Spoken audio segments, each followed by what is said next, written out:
Li Mu, who believed he had been reborn in the 1980s, suddenly realized that his adoptive master, an elderly gentleman, possessed remarkable abilities. He could perform magic. Subsequently, Li Mu, who thought he had traversed into a world of immortal heroes and was about to embark on a path of cultivation, discovered that this realm actually contained a Hogwarts academy, where an infamous villain named Voldemort truly existed. Moreover, this nefarious character had been vanquished a decade prior by a boy who had miraculously survived. Determined, Li Mu resolved to attend Hogwarts. Faced with familiar faces, should he merely spectate or actively participate? Confronting history, should he restore it or alter it? In the face of destiny, should he acquiesce or resist? When an unexpected pawn enters the fray, the entire course of the game can abruptly shift. At times, we find ourselves in dire need of such a piece. Chapter 1. The Elderly Wizard. So Hogwarts is it? What a peculiar name, truly difficult to pronounce. No, it is Hogwarts, the Hogwarts School of Witchcraft and Wizardry in England, Li Mu replied, somewhat exasperated, as he gazed at the old man before him. The elder sat opposite Li Mu, separated by a large square stone table. The surface bore 19 deep grooves both horizontally and vertically, forming a standard Go board. Li Mu was engaged in a game of Go with the old man.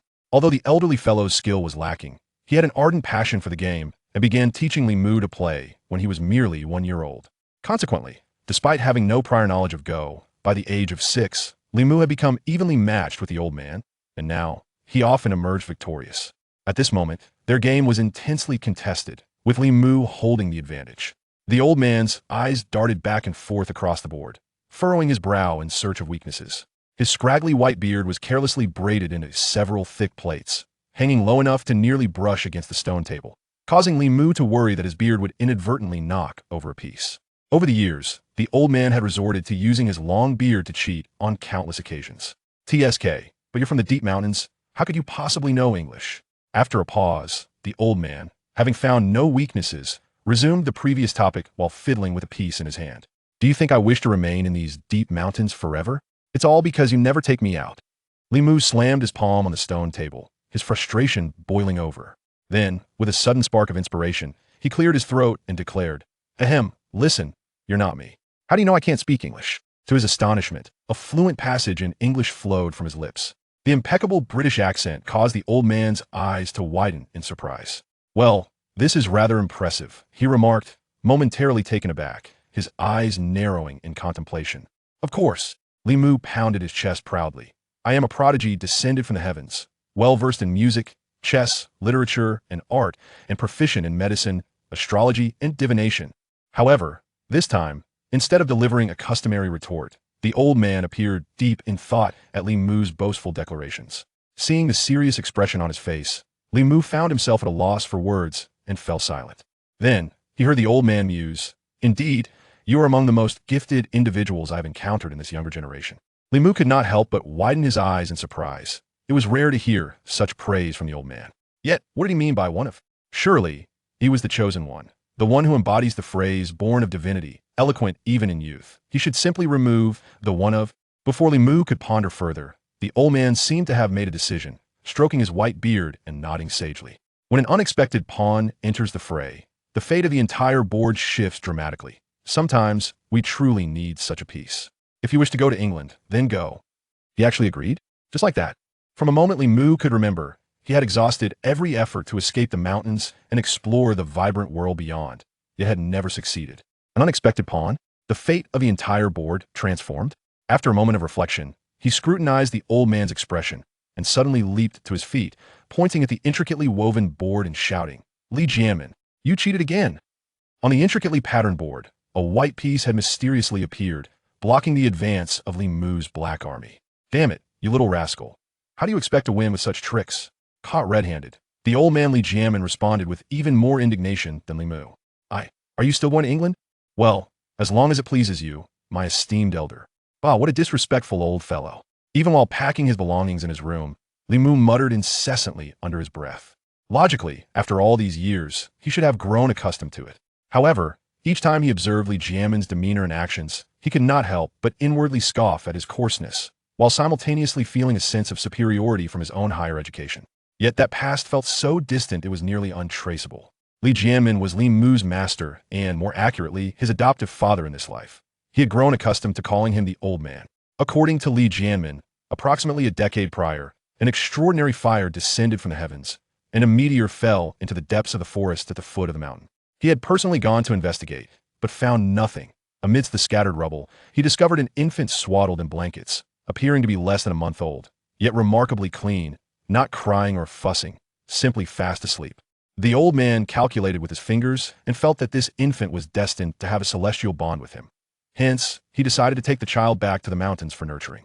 Subsequently, on numerous occasions when he was caught cheating at chess, Li Jianmin would weep bitterly as he recounted this tale, while Li Mu outwardly expressed gratitude, yet inwardly, countless wild stallions galloped through his mind.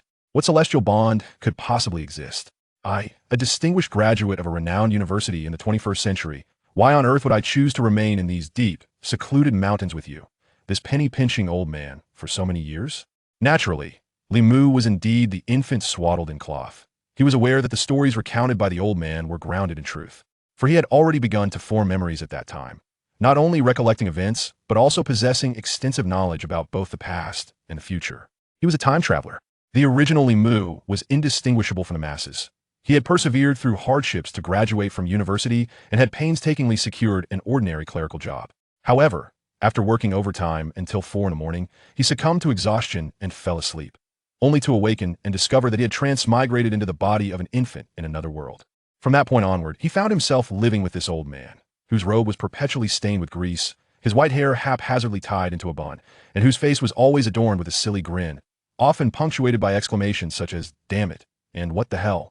Even the name Li Jianmin was enough to provoke ridicule, as he coexisted with this curmudgeonly old man. Nearly 11 years passed in this manner, and Li Mu had long since abandoned the notion of returning to his original world. On one hand, human beings are remarkably adaptable creatures. Having spent so much time here, his nostalgic feelings for the previous world had considerably dulled. On the other hand, the wonders of this world were truly extraordinary. This was no ordinary realm. Although various aspects of this world bore a striking resemblance to the Earth he once knew, it was imbued with supernatural abilities. Initially, Li Mu had not recognized this fact. He and the old man lived atop the mountain, yet they were not entirely isolated from the world. They resided in a quaint farmhouse, consisting of 3 spacious rooms, with the central hall housing an antiquated and cumbersome black and white television, an old rotary phone, and a green-painted mailbox positioned outside the courtyard gate. The old man often spent his leisure time watching television, and there were occasional phone calls, with newspapers and letters mysteriously appearing in the mailbox. At first, Li Mu assumed that the old man was merely a poor mountain dweller, which explained their somewhat outdated living conditions. It was not until shortly before his first birthday that, one day, he secretly perused a newspaper discarded by the old man on the table and noticed the pristine Celestial Empire Daily in the upper right corner, marked with the conspicuous date January 4th, 1981, alongside the headline below proclaiming the completion of the Gezhobo water control project. Finally, he comprehended the era in which he found himself. It dawned on him that he had traveled back to the 1980s. He then realized, what the hell? This old man, Li Jianmin, is no pauper. Owning a black and white television in this era undoubtedly qualifies him as a wealthy person. Chapter 2, Hogwarts. Ever since discovering the old man's considerable wealth, Li Mu has begun to indulge in daydreams, even devising a series of strategic plans. A black and white television set, at this time, would fetch no less than 4,000 to 5,000, and if sold, it could certainly contribute to a down payment on a modest home in this era. Holding on to such a property for a decade or two would undoubtedly see its value multiply several-fold, not to mention the old man's apparent affluence. As evidenced by his ability to purchase a television and a rotary telephone, he must possess considerable assets, a quintessential 10,000 yuan household. No, perhaps even a 100,000 yuan household. When the seemingly frail old man departs this world, Li Mu could easily leverage these inherited assets for entrepreneurial ventures, investments, and create his own empire. Perhaps even rivaling Alibaba or Tencent, ultimately transforming into a titan of commerce, a national heartthrob, marrying a wealthy beauty, and ascending to the pinnacle of success. For quite some time, Li Mu found himself awakening with laughter in his dreams. Alas, this dream had yet to truly commence when, on the eve of his second birthday, reality once again jolted him awake. On that day, the old man solemnly summoned Li Mu, stating, "You are nearly 2 years old now, and you are beginning to remember things. You are exceptionally gifted, surpassing other children, so I believe it is time." Time for what? Why the sudden urgency to bequeath his fortune? Li Mu chuckled, but the old man merely snapped his fingers. Suddenly, newspapers, teacups, dining utensils, and fruits began to levitate and swirl gracefully in the air. What the heck? Li Mu, disregarding the demeanor befitting a 2-year-old, exclaimed in disbelief. 8 years have elapsed since that moment. Yet the scene and the old man's words remain etched in his memory. I see you possess a remarkable imagination and exceptional talent. You're suited for the cultivation of immortality. Would you like to learn sorcery? Join my Shushan Academy of Taoism, and I shall teach you. Li Mu distinctly recalls his response. It was not merely a vivid imagination. It was an extraordinary aptitude. Thus, under the old man's guidance, he embarked on a path of cultivation. Though it was termed the pursuit of immortality, it proved far more tedious than anticipated. The old man insisted on laying a solid foundation, leading Li Mu to rise with the dawn, running around the mountain, carrying water, and plowing fields. At the end of each day, he would soak in herbal baths and meditate under the moonlight. Initially, Li Mu felt as though he were being exploited as a free laborer, chopping wood, tending crops, and jumping into streams. Was this truly cultivation? And he was only 2 years old. Employing child labor was illegal. However, after 4 years of perseverance, the results were astonishing. By the time he was 6, he found his small frame remarkably sturdy. He could sprint from the mountaintop to the foot without losing his breath and carry 2 buckets weighing a total of 20 kilograms without feeling burdened. Such feats were unimaginable before his transmigration. Motivated by these remarkable changes, Li Mu became increasingly driven. At the age of 6, the old man unearthed a bundle of bamboo slips, tossing them to him with the simple command, "Memorize this." The slips bore large characters written in dark ink. Upon closer inspection, he recognized the traditional script, which, while not overly complex, was still challenging. The 3 prominent characters read exorcism technique, followed by dense small print. Do not underestimate the 13 total forces. The breath must not condense within the body. The intent must reside in the heart. The abdomen must relax, allowing the breath to surge. Before Li Mu could ponder further, the old man added, "Recite it flawlessly, and you'll be able to sense the qi. At that point, you may enroll." Li Mu responded with an acknowledgement. Realizing that the text was essentially a lengthy 7-character poem, the bundle contained merely over 1,000 characters, each of which he could almost recognize. Yet the meaning woven together remained profoundly obscure. He even drew upon his previous life's study skills, striving to memorize it until his head spun and his eyes blurred. Years passed swiftly, and after the old man imparted the 7-character poem, he would only occasionally teach Li Mu a few spells and incantations. By the time he turned 10, it was now in 1991. 3 days ago, the old man summoned him and presented a piece of parchment. "It is time. Your age and abilities are sufficient to enter a magical academy. Where would you like to go?" Over the years, Li Mu had come to realize that this unassuming old man, Li Jianmin, was one of the advisors of the Shushan Academy, also serving as the head of the sword department, and seemed to hold a notable reputation in the realm of sorcery. Yet, for reasons unknown, he often remained at home, rarely venturing out. Li Jianmin's intention was clear, to have him enroll in the Shushan Academy. Li Mu harbored no other aspirations. His foundational skills were rooted in the authentic Taoist arts, making a natural progression to embark on the path of cultivation. The pivotal factor was that since being taken in by Li Jianmin, he had spent the last decade in the old man's company. He had attempted to venture down the mountain, navigating the winding paths, only to find himself either circling back to the cabin or becoming lost until Li Jianmin came to retrieve him. The area surrounding the mountain was riddled with illusory formations, and the clever boy could not escape. A decade spent in the wilderness, were it not for the television, telephone, and newspapers, and the marvel of cultivating immortality to sustain him, Li Mu feared he might have turned into a wild man. "Then I shall choose," Li Mu said, his gaze drifting back to the list. To his surprise, the world was replete with magical academies. The list included Kunlun Academy, Nanhai Puto Academy, Songshan Buddhist Academy, and many more. Turning the page, he discovered a list of magical academies beyond the borders of the Celestial Empire, which included Ingzhou Inyang Spirit Academy, Shanyue Sorcery Academy, Tianzhu Brahmin Academy, Roman Christian Academy, and Hogwarts School of Witchcraft and Wizardry. Wait, Hogwarts. Li Mu's eyes sparkled. He was an avid fan of the Harry Potter series, and upon seeing that name, his imagination soared. Could it be that Hogwarts? If it is indeed that Hogwarts, and now it happens to be 1991, does that not imply? Li Mu's thoughts were abruptly interrupted. Taking a deep breath, he inquired, is there someone named Voldemort in England? The old man before him appeared taken aback, raising an eyebrow, and replied, "You mean that dark wizard? How did you know of him?" "Indeed, The old man continued. That fellow once had quite a reputation, but he was subdued a decade ago. It is best not to dwell on him. He has no bearing on us. So, it was indeed a decade ago. This meant that in the far-off land of the West, events were unfolding precisely as described in the Harry Potter series. Thus, if he chose to attend Hogwarts, he could become contemporaneous with Harry Potter and his peers. Limu set down the thin piece of parchment, furrowing his brow as he took another deep breath. Let me think it over. Give me 3 days, he said. 3 days later, Limu eagerly requested a match against Dramione. After battling fiercely for some time, he revealed his decision to the old man. He had made up his mind. He would attend Hogwarts. Chapter 3, from Shushan. The envelope bore an unusual purple emblem resembling a lion, a hawk, a badger, and a large serpent forming the letter H. However, even more peculiar was the content of the letter. Dear Mr. Limu from Shushan Academy, we're delighted to welcome you to London. And Hogwarts School of Witchcraft and Wizardry eagerly anticipates your arrival. In the coming years, you will study at this esteemed institution renowned in the Western wizarding world. Classes commence on September 1st, and we hope you can arrive promptly. Please stand on platform 9 3/4 at King's Cross Station to board the Hogwarts Express. Wishing you all the best. Moreover, Professor Lee mentioned that he had opened an account at Gringotts in advance and deposited a substantial sum of gold coins, which I believe should suffice for you to purchase all your school supplies. The headmaster of Hogwarts School of Witchcraft and Wizardry, Albus Dumbledore. Attached to this letter was an appendix listing an extensive array of books and equipment that needed to be procured in advance. In addition, the envelope contained a map and a train ticket.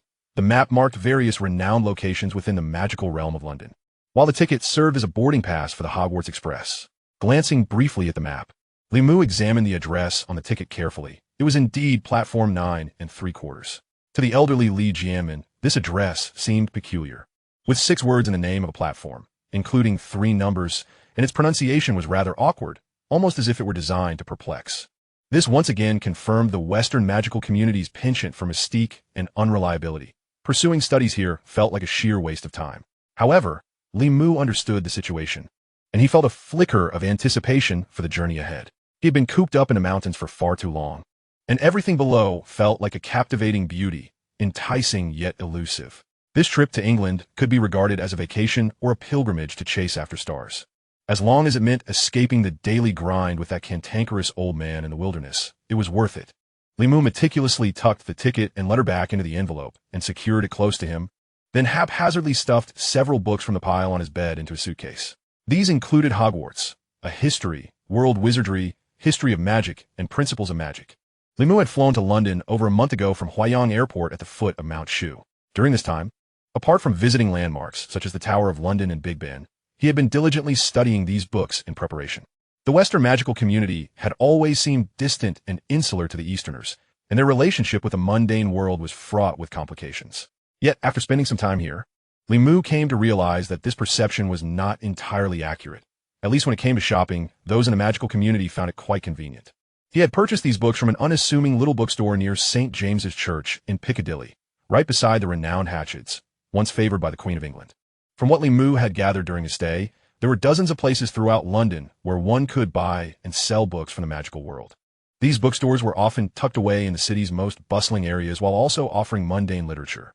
Hogwarts, a history, was a title Limu had long revered, although delving into it still left him feeling dizzy. Nevertheless, he had gained a certain understanding of Hogwarts and a vague grasp of the distinctions between magic and the subjects he had studied in previous years, even significantly improving his command of English in the process. Faced with the unknown journey into magic, even Limu, who had lived a second life, could not help but feel a surge of excitement. He tidied his belongings once more, finally lifting the suitcase and stepping out of the temporary lodging.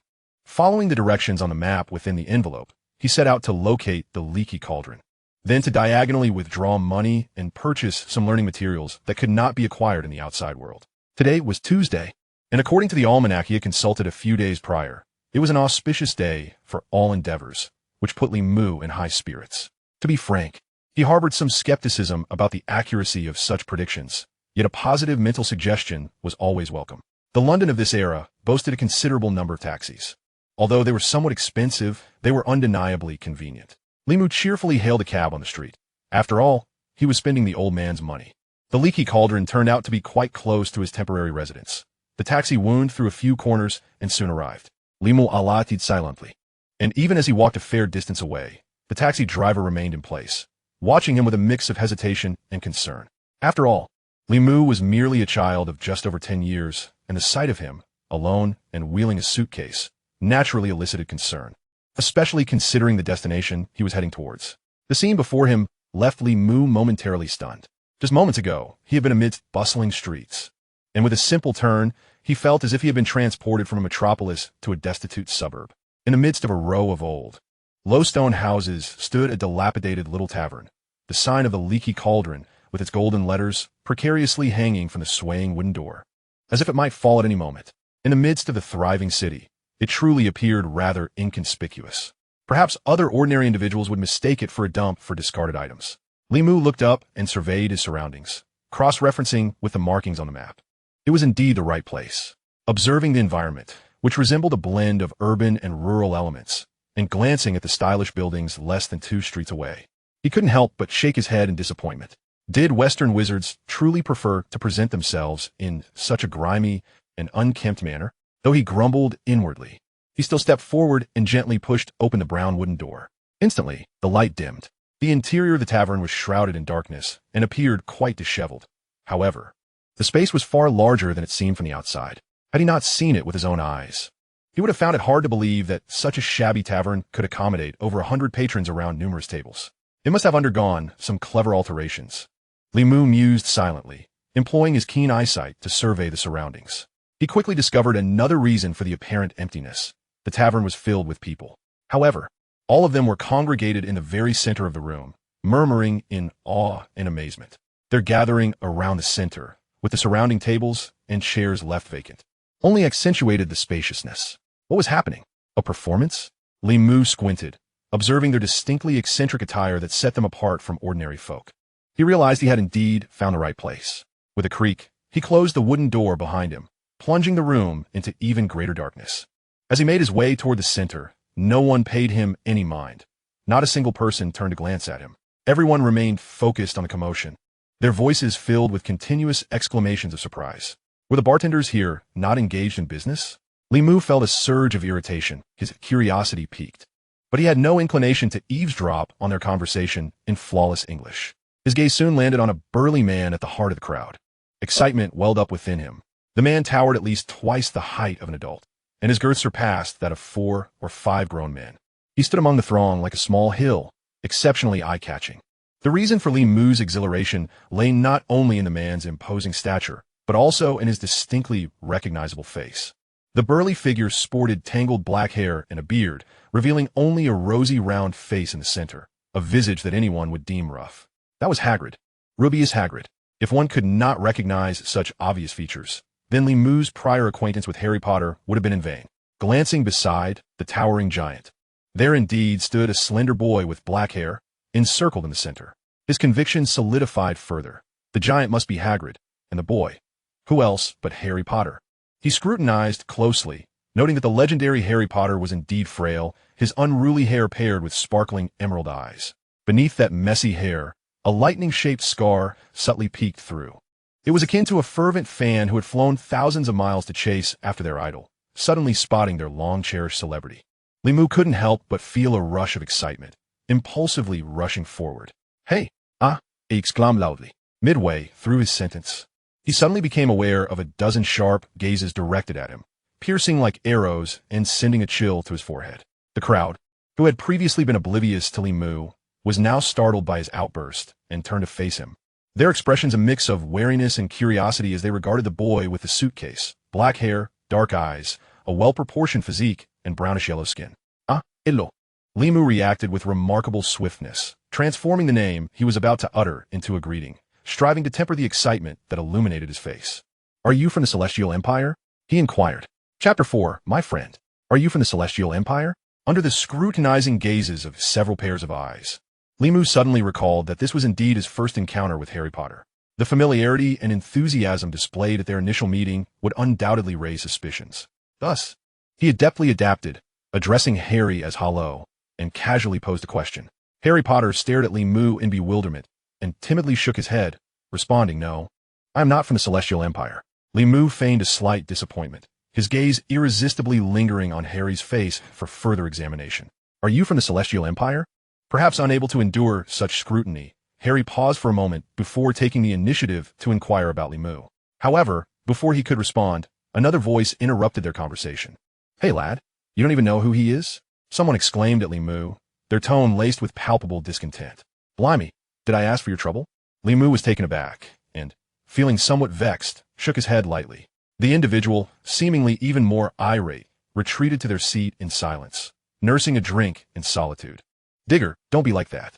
Witnessing the conflict, the crowd gradually dispersed as a bartender-like figure squeezed in to mediate. All right, young man, Digger is just venting. What brings you here all alone? Where are your guardians? The term young man left Limu momentarily stunned. To be honest, despite being merely 10 years of age, he had already developed into a strikingly handsome youth, his sun-kissed skin embodying a healthiness unattainable in his previous life. Before Limu could formulate a reply, the bartender caught sight of the suitcase in his hand and continued speaking.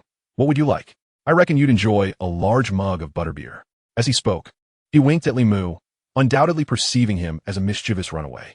Limu smiled and shook his head at the bartender. No, I'm just looking for directions to Diagon Alley. Upon uttering this sentence, he felt the gaze of more patrons in the bar curious about him, including that of the bartender. Most who could find their way to the Leaky Cauldron were individuals from the magical community, and they should certainly know how to reach the renowned Diagon Alley. Thus, Limu's demeanor was enough to provoke intrigue. Unwilling to engage with the various peculiar looks directed at him, Limu's focus remained steadfast on his own intentions. With a slight turn of his eyes, he suddenly acted as if a thought had struck him, raising his voice in astonishment towards the black-haired boy before him. You are Harry? Harry Potter? A fleeting flicker of panic crossed Harry Potter's eyes as he instinctively ran his hand through his hair, hoping to conceal the scar, before nodding. Oh, I've read about your exploits in books. I thought you were from the Celestial Empire. You know, I haven't seen many black-haired individuals in England. Limu exaggeratedly gestured to his own hair, prompting a gentle laugh from Harry, who visibly relaxed. Harry Potter could sense that the emotions reflected in Limu's gaze were not akin to the fascination others displayed, akin to observing a rare creature. This alleviated some tension within him. Indeed, the primary objective behind Limu's elaborate performance was to establish rapport with Harry and earn his favor. As a time traveler privy to the storyline, befriending the protagonist was of paramount importance. Continuing to exude warmth, Limu declared, Harry, it is a pleasure to meet you. I am a student dispatched from the Shushandao Academy of the Celestial Empire to exchange knowledge at Hogwarts School of Witchcraft and Wizardry. I understand you will also be attending Hogwarts this year. To bolster his credibility, he brandished the map provided by the school, waving it before Harry, the bartender, and Hagrid. I believe I need to procure some items in Diagon Alley, but I am uncertain of the directions. This map merely indicates that Diagon Alley lies behind this pub. Limu explained. The map indeed only vaguely indicated that Diagon Alley was situated behind the Leaky Cauldron. However, the Western magical community often delighted in obfuscation. Upon entering, Limu had already scanned the surroundings and failed to notice any hidden alley behind the quaint establishment. The bartender scrutinized the map, his expression one of confusion. Hogwarts is actually enrolling students from the Celestial Empire this year? How peculiar. Before the bartender could finish his thought, a deep voice resonated above them. We need to keep moving. There are many items yet to purchase, Harry. The voice continued to address Limu. I am Rubius Hagrid, keeper of keys and grounds at Hogwarts. If you don't mind, you can accompany me. By the way, what is your name? The voice was low and rumbling, akin to thunder. Limu had to tilt his head back to see, as Hagrid's unruly beard and long hair obscured his mouth. As Hagrid completed his sentence, he had already taken a step forward. Limu, he replied, enunciating clearly in Mandarin. My name is Limu. Almost simultaneously, he and Harry began to jog to keep pace with Hagrid's strides. Li-Mu? Harry, beside him, suddenly spoke, struggling to articulate the full name. Yes, Li is my surname, and Mu is my given name. You could just call me Li. Limu nodded. This light jog was as effortless as strolling for him, calm and composed. That name is indeed interesting, Harry remarked as they followed Hagrid to the rear of the pub, entering a dilapidated courtyard enclosed by brick walls, where only weeds and refuse lay scattered. In the courtyard, Hagrid halted, and they paused as well, but the conversation was far from over. Hesitating, Harry Potter finally mustered the courage to extend his hand. I'm also a new student at Hogwarts, so we shall be classmates. I believe we will become friends. This unexpected gesture left Limu momentarily taken aback. He observed Harry with keen interest. It dawned on him that the renowned Harry Potter was merely an 11-year-old boy, deprived of childhood and companionship. In this moment, perhaps out of nervousness, the slender boy with black hair and green eyes flushed crimson.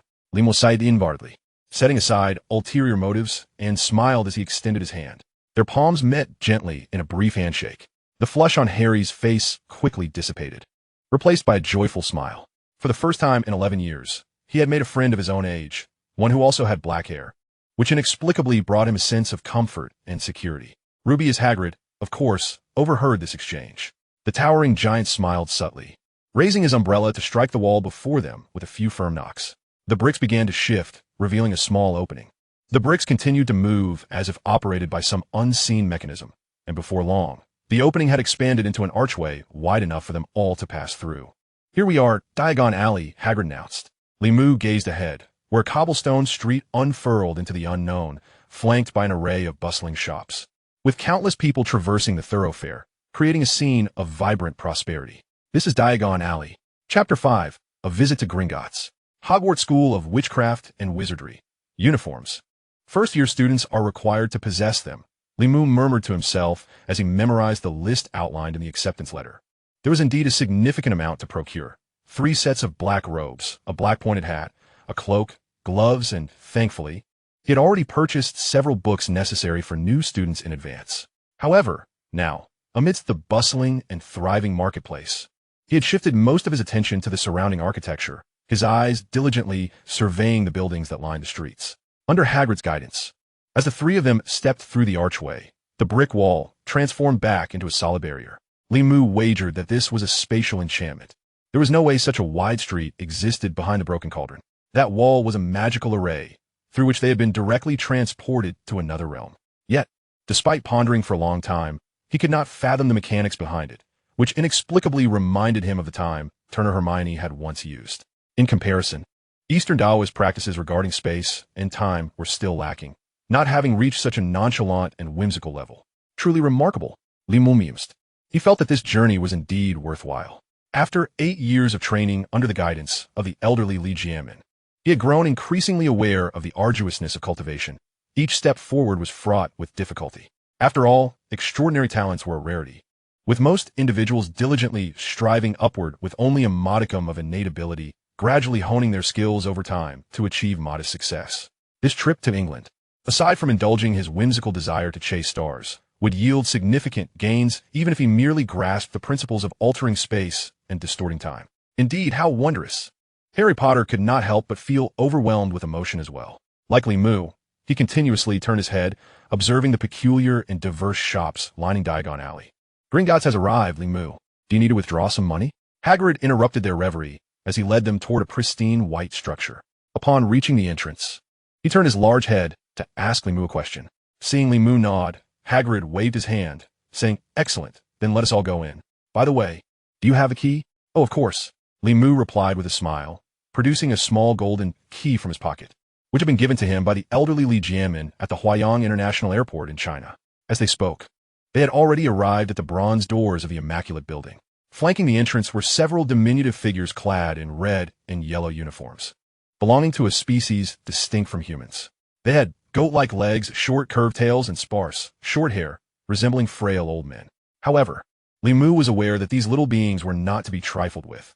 Their elongated hands could unleash astonishing magic. "Those are goblins," Hagrid quietly informed the 2, casting a sidelong glance at the small figures. "Goblins, indeed. The term hardly seems fitting for these rather grotesque little creatures." Limu chuckled softly, immediately associating the term with the mischievous little spirits from Eastern legends.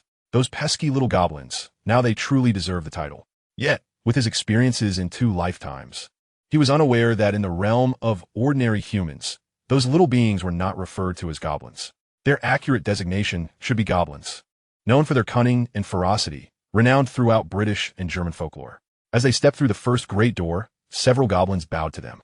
Passing through a second silver door, they entered a hall entirely paved with exquisite marble. At least 100 goblins sat behind a counter at the far end of the hall, serving as accountants or managers, while a multitude of wizards came and went, showcasing the thriving nature of Gringotts. Is there truly such a large population within the magical community? Limu felt somewhat dazed by the scene before him. He had always assumed that the total number of wizards in the British magical community was merely 2,000 or 3,000. Or perhaps all the wizards in the UK had congregated here. Thwack! Ouch, my shoulder! My shoulder feels like it's going to fall apart. Before Limu could continue his contemplation, Hagrid clapped each of his hands on the shoulders of Limu and Harry, leading the two of them, who were grimacing in pain, to a relatively unoccupied counter. Good morning. Hagrid greeted the goblin behind the counter. I need to withdraw some money from Harry Potter's vault. And of course, also he began rummaging through a pocket that emanated a musty odor, causing the goblin to wrinkle its brow, if one could consider the fine hair on its large eyes as eyebrows, and cover its nose. Fortunately, Hagrid quickly produced a golden key, along with a letter. I also brought a letter from Professor Dumbledore regarding the item in Vault 713. Limu noted that Hagrid seemed to carry an air of pride at that moment. The little goblin carefully read the letter, nodded, and returned it to Hagrid. Limu then produced his own golden key. I believe I need to access my vault to withdraw some funds. It was established 2 months ago through the Tianqiao Lingbai Supervisory Authority, under the name Limu. The goblin picked up Limu's key and inspected it for a moment, glancing at the three of them. Finally, it spoke in a high-pitched, childlike voice. Are you all together? Oh, Hagrid finally realized something amiss. He glanced at the two boys, focusing a significant look on Limu. He noticed Harry's anxious expression and Limu's bemused calmness. Releasing his unease, he boomed, of course. We're all together. The goblin nodded again. Very well. I will send someone to guide you to these 3 vaults. It then summoned a smaller goblin, who rushed over to lead the way. Hagrid, with his massive frame, followed closely behind Harry and Limu as they trailed the little goblin to yet another door at the side of the hall. What is in Vault 713? Harry asked curiously, to which Limu remained silent. Children would be children. Some matters were best left unasked, especially concerning financial matters. And what Hagrid spoke of was far more precious than mere currency. Indeed, Hagrid shook his basketball-sized head, speaking mysteriously. I can't tell you. This must remain a secret. That item is well. Limu felt a wave of frustration wash over him. Hagrid, that reckless fellow, was not much better than Harry. Such words only served to reveal the presence of something valuable. Just as Hagrid was speaking, the diminutive goblin opened the door, causing Harry's jaw to drop in astonishment. Chapter 6. Let us withdraw some money. Behind the door lay a narrow stone tunnel, illuminated by burning torches on either side, casting a dim glow. The tunnel steeply descended, extending into an unseen, pitch-black abyss. Beneath their feet lay a small railway track. Seeing this scene, even the prepared Limu was momentarily taken aback. Reading books and watching films had only provided a vague recollection of the overarching plot. Many scenes remained blurred in his memory, and experiencing it in person felt entirely different. It was akin to the distinction between playing a game through a screen and engaging in virtual reality. The goblin, indifferent to the astonishment of the two boys, introduced itself. My name is Griphook. It's a pleasure to serve you. With that, it emitted a peculiar whistle, and a cart resembling a mine train approached along the track, coming to a halt before them. Hagrid, familiar with the process, beckoned the two boys to board the cart. They climbed aboard, and before they could steady themselves, the cart sped off, weaving through the winding passageways. In the next moment, Limu felt dizzy. The cold wind whipped against his face, and his vision was filled with chaos. Massive stalactites appeared overhead, while the ground erupted with stone spires, all rapidly retreating behind them. Limu took a deep breath. He felt not only lightheaded, but also a wave of nausea, akin to the sensation of motion sickness. However, he soon realized that he was faring relatively well. Harry was struggling to keep his eyes open against the fierce wind, while the seemingly seasoned Hagrid appeared pallid, his legs trembling slightly. If Gringotts had a rating system, the Goblin's driving service would undoubtedly receive a plethora of 1-star reviews. Finally, the car came to a halt beside a small door, Harry Potter's vault. The Goblin emitted a somewhat sharp sound as it pulled the ring, and he took the key from Hagrid's hand to unlock the door. A wave of green smoke billowed forth, accompanied by an unpleasant odor. Limu furrowed his brow, pondering whether this green mist could be swamp gas and whether it might explode. Beside him, the giant Hagrid leaned heavily against the wall, his legs still quivering. One could surmise that this giant, with his lineage, harbored a fear of heights, darkness, or perhaps a phobia of minecarts. What audacity Dumbledore must possess to send this fellow to retrieve the Philosopher's Stone. He began to seriously contemplate the feasibility of incapacitating the dizzy Hagrid, escaping Gringotts, evading the pursuit of the British Wizarding World, and then fleeing back to the Heavenly Empire's Mount Shu. Perhaps the likelihood of success was nearly zero. Setting aside the Goblin's magical prowess, the depths of Gringotts were guarded by dragons. At last, the smoke dissipated, and in an instant, it captured Limu's attention. He was dazzled by a golden radiance, exclaiming in awe, "Wow." Behind that small door lay a vast trove of gold coins, silver pieces, and an uncountable number of bronze coins. He turned to Harry with a teasing remark. "Who would have thought you were a millionaire? All of this is yours." Hagrid finally ceased his trembling, chuckling as he patted Harry on the shoulder, producing a thundering sound that made Limu wince at the thought of the pain. Harry's complexion was pale. It was uncertain whether it was due to motion sickness or the impact of Hagrid's hearty slap. He stood in a daze for quite some time, his expression shifting through various emotions, before finally, with Hagrid's assistance, he managed to stuff some money into his pockets. As they filled their bags, Hagrid explained the differences among the various currencies. Thus, Limu recalled that the gold coins were called galleons, the silver pieces were sickles, and the bronze coins were nuts. Understanding that 1 galleon equaled 17 sickles, and 1 sickle equaled 29 nuts. In the past, he had only focused on the main plot in his readings, and such details had escaped his memory. Even now, Limu found himself struggling with the peculiar names of these currencies. Perplexed by the odd conversion rates, why not adopt a decimal system for simplicity's sake? Once they had gathered their currency, they boarded the cart once more and continued onward. The vehicle sped through the darkness like a whirlwind, and Hagrid's complexion grew increasingly poor, leaving both Limu and Harry concerned that he might tumble off the minecart. Fortunately, it wasn't too long before the cart came to a stop again, arriving at another door, Limu's vault. The goblin called out with a thin voice, taking the golden key from Limu to unlock the door. This time, little smoke emerged. Almost as soon as the door swung open, dazzling golden light spilled forth, illuminating all their faces and even outshining the glow of the torches. Harry and Limu were momentarily mesmerized, their eyes fixed ahead, while Hagrid gaped in astonishment, scrutinizing Limu from head to toe with those already colossal eyes. They were rendered speechless. In truth, the wealth within this vault was not excessively abundant. Overall, it might have been slightly less than what Harry possessed. However, it was filled entirely with gold coins. Limu stood in stunned silence for a considerable time, before finally stammering an awkward explanation under Harry and Hagrid's incredulous gazes. I believe my teacher is unaware. Honestly, a small pile of nuts would suffice for my living expenses." Meanwhile, he mentally recited praises to Amitabha and the Taoist ancestors, all the while privately cursing Dramione, who constantly preached the importance of hard work and regarded money as mere dirt. He had long suspected that the old man was wealthy, but he had not anticipated such immense wealth.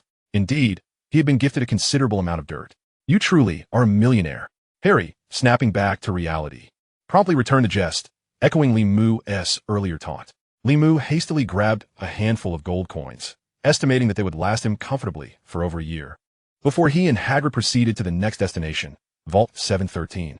This vault, located over a ravine, differed from the previous one in that it bore no keyhole. Yet Limu was well aware of the particularities of these special vaults. Only the goblins of Gringotts could open them with a tap, while any other intruder would be drawn into the vault, trapped within. Although the original text did not elaborate, Limu sensed there were additional defenses within, such as a dragon. He had long known what lay hidden in Vault 713, the Philosopher's Stone, capable of turning stone to gold and extending life. If its described effects were indeed true, it would be quite the treasure. He couldn't fathom why Hagrid would so unguardedly bring him and Harry to retrieve the stone. It was hardly a testament to his character. Just by observing Hagrid's massive frame, it was evident that this boisterous keeper of Hogwarts grounds was not particularly cautious. Perhaps he simply did not believe that 2 small children could seize the Philosopher's Stone. The goblin knocked on the vault door, and Hagrid followed closely behind.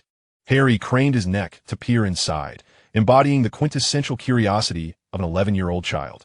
Unfortunately, Hagrid soon emerged, and Harry discovered with disappointment that the object within Vault 713 was wrapped in thick leather, obscuring any hint of its nature. Hagrid had already declared it a secret, leaving Harry unable to inquire further. What followed was yet another discomforting journey. When the howling wind finally ceased, Limu found that the 3 of them had arrived at the entrance of Gringotts. The brilliant sunlight filtered through the swirling dust, casting a warm glow upon his face. Chapter 7. An Unexpected Encounter. Basking in the gentle sunlight, Limu finally exhaled in relief, forcibly suppressing the nauseous sensation that had crept into his chest. Goodness, if a minecart ride had been so harrowing, the thought of using flu powder in the future was enough to make him feel queasy and dizzy. After some time, he finally regained his composure. "Now, I suppose I should purchase some essential items for new students. Are you both coming along?" he inquired of Hagrid and Harry. Harry nodded. "You know, I'm a new student too. Let us go together." Strangely, Harry Potter felt an instant affinity for Li Mu, his fellow new classmate with dark hair from the Heavenly Empire. This was his first genuine friend of his own age. Prior to this, he had only played with his cousin Dudley Dursley, who mercilessly bullied him and could hardly be deemed a friend. "All right, you better make your own clothes first. This will take a bit of time," Hagrid mumbled, twisting his neck as he led them through Diagon Alley, finally arriving at a clothing shop. This is it, the most renowned clothing shop in Diagon Alley. Almost all Hogwarts students order their uniforms here. Li Mu and Harry looked up at the shop sign, which was emblazoned in gold lettering on a dark wooden background. Madame Malkin's robes for all occasions. Indeed, it was this establishment. Li Mu mused to himself, realizing he had truly become a part of Harry Potter's narrative. Back when he was in the Heavenly Empire, he had thought he had traversed into a world of fantasy hidden within a city, never imagining that this world would encompass Hogwarts and Harry Potter. He had always been skeptical, but now everything described in the books unfolded right before his eyes, including Hagrid's words and actions. At this moment, Hagrid was not in a rush to enter. Scratching his furry head, he remarked, "So, would you mind if I step away for a moment to have a drink at the Leaky Cauldron?" Li Mu turned his gaze toward him. This unfortunate soul truly required a generous cup of strong liquor to soothe his spirit. The madness of the Gringotts cart had left him pale and enfeebled, his robust physique appearing deceptively bloated. However, he was aware that according to the descriptions in the book, Hagrid was likely off procuring a birthday cake for Harry. After Hagrid strode away, they slowly made their entrance into the robe shop. It was their first time exploring the magical world, and both felt a twinge of apprehension. Fortunately, Madame Malkin turned out to be a plump and amiable woman. "Welcome, dears. Are you from Hogwarts?" she inquired with a smile as they stepped inside. Upon their nods of affirmation, she continued, "You will find many wondrous things here." She led them to the back of the store, where Li Mu's keen eyes immediately spotted a pale-faced boy with a sharp chin standing precariously on a stool, while another which diligently tailored a black robe for him. It seemed that the world had merely gained another version of himself, without any significant alteration. Madame Malkin's shop remained spacious as ever, and Harry was bound to encounter some nemesis here. What was destined to happen would inevitably come to pass. Li Mu discreetly cast a few glances at the unfamiliar boy, particularly fixating on his platinum blonde hair and gray eyes. Without a doubt, this pale-faced boy was none other than Draco Malfoy, the antagonist from the book. Madame Malkin instructed Harry and Li Mu to stand on adjacent stools as she draped the black robes over their heads, then began to tailor for Harry while summoning another witch from seemingly nowhere to attend to Li Mu. It must be said that as one of Diagon Alley's premier clothing establishments, the shop indeed boasted an abundance of employees. "Are you both new students at Hogwarts?" Draco Malfoy observed them intently before suddenly inquiring. "Yes," Harry replied succinctly. Li Mu smirked. The little savior was far too eager for companionship, oblivious to the subtleties of social interaction. He failed to recognize that Malfoy was less interested in making friends than in seeking an opportunity to flaunt his superiority. "My father is next door buying me books, and my mother is acquiring my wand," Malfoy declared with a tone of disinterest, rambling on without regard for whether Li Mu and Harry were listening. "I absolutely must have them buy me the latest high-speed broomstick. I don't understand why first-year students at Hogwarts aren't allowed their own personal brooms." It was evident that Malfoy was lamenting his predicament. However, having lived two lives, Li Mu quickly discerned the underlying implications. The initial complaints held little significance. The crux of the matter was the introduction of the topic of flying broomsticks. Once Li Mu grasped the value of a galleon, he understood just how extravagant a high-speed broomstick truly was. One galleon equated to 17 sickles, sufficient to procure 28 dragon livers. A fine wand could be obtained for roughly 7 galleons. If memory served, the Weasley family's savings at Gringotts amounted to but a single galleon, alongside a handful of scattered sickles and nuts, which was ample for their livelihood. Yet, how much would a high-speed broomstick cost? The latest model, the Nimbus 2000, would surely be no less than 600 galleons. Malfoy's words subtly conveyed the information that, should he desire it, acquiring a Nimbus 2000 would be a trivial matter for him. A child from an average wizarding family might immediately hold Malfoy in high esteem, even aspiring to be his sycophant. Most people are inclined to befriend the wealthy, a universal truth across any realm. Yet, Harry Potter, embarking on his initial foray into the magical world, was far too naive to comprehend this. Li Mu was aware of it, yet chose to remain silent, merely offering a non-committal. Then came the silence. The two stood quietly, awaiting the witch to take their measurements. Draco Malfoy's expression darkened significantly. His previous attempts at subtle boasting, learned from his father Lucius Malfoy, had always yielded success, but now felt as though he were striking a pillow, light and without impact. This sensation was decidedly unpleasant, and he instinctively wished to express his frustration, yet lacked any justification to do so. After a moment of quietude, Malfoy, unwilling to relent, inquired again, "Do you play Quidditch?" "Quidditch?" Harry softly echoed, clearly perplexed. He yearned to make friends, but Malfoy's haughty demeanor reminded him too much of his insufferable cousin Dudley. Limu gently shook his head, deliberately adopting a calm facade. "I have never played. I prefer standing upright on a sword rather than flying on a broom. It's faster and more fluid." "On a sword?" Malfoy blinked in surprise. Limu's nonchalant tone intrigued him, as he sensed this individual possessed a certain knowledge. Yet, he had never heard of anyone flying while standing on a sword. Chapter 8. Encountering an Archenemy. Could it be that a major broomstick manufacturer like the International Broomstick Company or Comet Trading had developed a sword-shaped flying broomstick? No. Nearly a millennium of experience indicated that only streamlined broom shapes could fully exploit the efficacy of flying spells. Malfoy furrowed his brow, contemplating for a long while, before suddenly regarding Limu with newfound clarity. "I know. I've heard of it. This year, Hogwarts has unprecedentedly accepted 2 foreign exchange students. One hails from your homeland, right? You're the one who speaks of standing on a sword. That is, Eugene Facian." Limu smiled. Malfoy, indeed, was well informed, having a father on the board of trustees. He extended his hand, saying, "I am Limu from the Celestial Empire. It is a pleasure to meet you." Though he harbored some prejudice against Malfoy, he maintained a facade of cordiality. In his view, Malfoy was undeniably insufferable, yet he saw no need to quarrel with a spoiled child. Malfoy nodded, his demeanor noticeably brightening. He extended his hand as well, and their palms met briefly. "Eugene Facian, indeed. A few volumes in my family's library specifically mention this. It's a widely practiced flying technique among Celestial Empire folk. However, it is likely prohibited here in Britain." After the handshake, Malfoy softly added, "In any case, welcome to Britain." In that moment, Malfoy transformed into the epitome of an elegant aristocrat, embodying the refined etiquette of an ancient wizarding family. This scene left Harry Potter feeling somewhat conflicted. He hesitated, contemplating whether to extend his hand in friendship to his future classmate. But soon enough, Malfoy's image was tarnished once more. "Oh, look at that person!" Malfoy suddenly exclaimed, lifting his chin.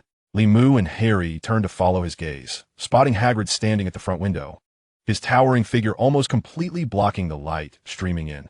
Hagrid held a large ice cream cone in each hand, a hearty smile breaking through his tangled beard. He beamed at Limu and Harry, radiating warmth and sunshine, despite the yellowing of his teeth and the apparent decay. "That's Hagrid.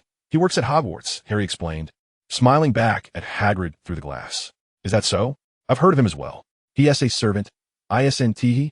Malfoy remarked disdainfully, having missed Harry's gesture. "I've heard he's a wild man, living in a tiny house on the school grounds, always drunk and often setting his bed on fire while trying to use magic." As he continued to deride Hagrid, Limu could not help but frown deeply. While he had previously felt little discomfort while reading, hearing Malfoy's scornful remarks in person stirred a sense of displeasure within him. He had initially intended to inquire about another exchange student, but chose to suppress the thought. This was not merely a matter of youth or lack of upbringing. It stemmed from deeply ingrained prejudice and discrimination. In any world, racists and extremists would inevitably elicit disdain from the majority of decent individuals.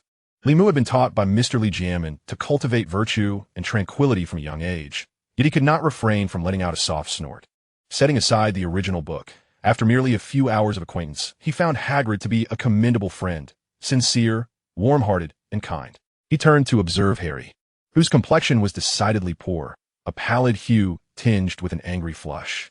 It seemed unnecessary to wait for Malfoy to provoke them on the train. These two lads were destined to remain adversaries. Draco Malfoy, evidently devoid of any social acumen befitting a privileged heir, failed to notice the tension between them and continued his incessant prattle. As Hagrid broached the subject of Harry's parents, Harry merely grunted a couple of dismissive sounds, unwilling to converse about his deceased parents in the presence of this man.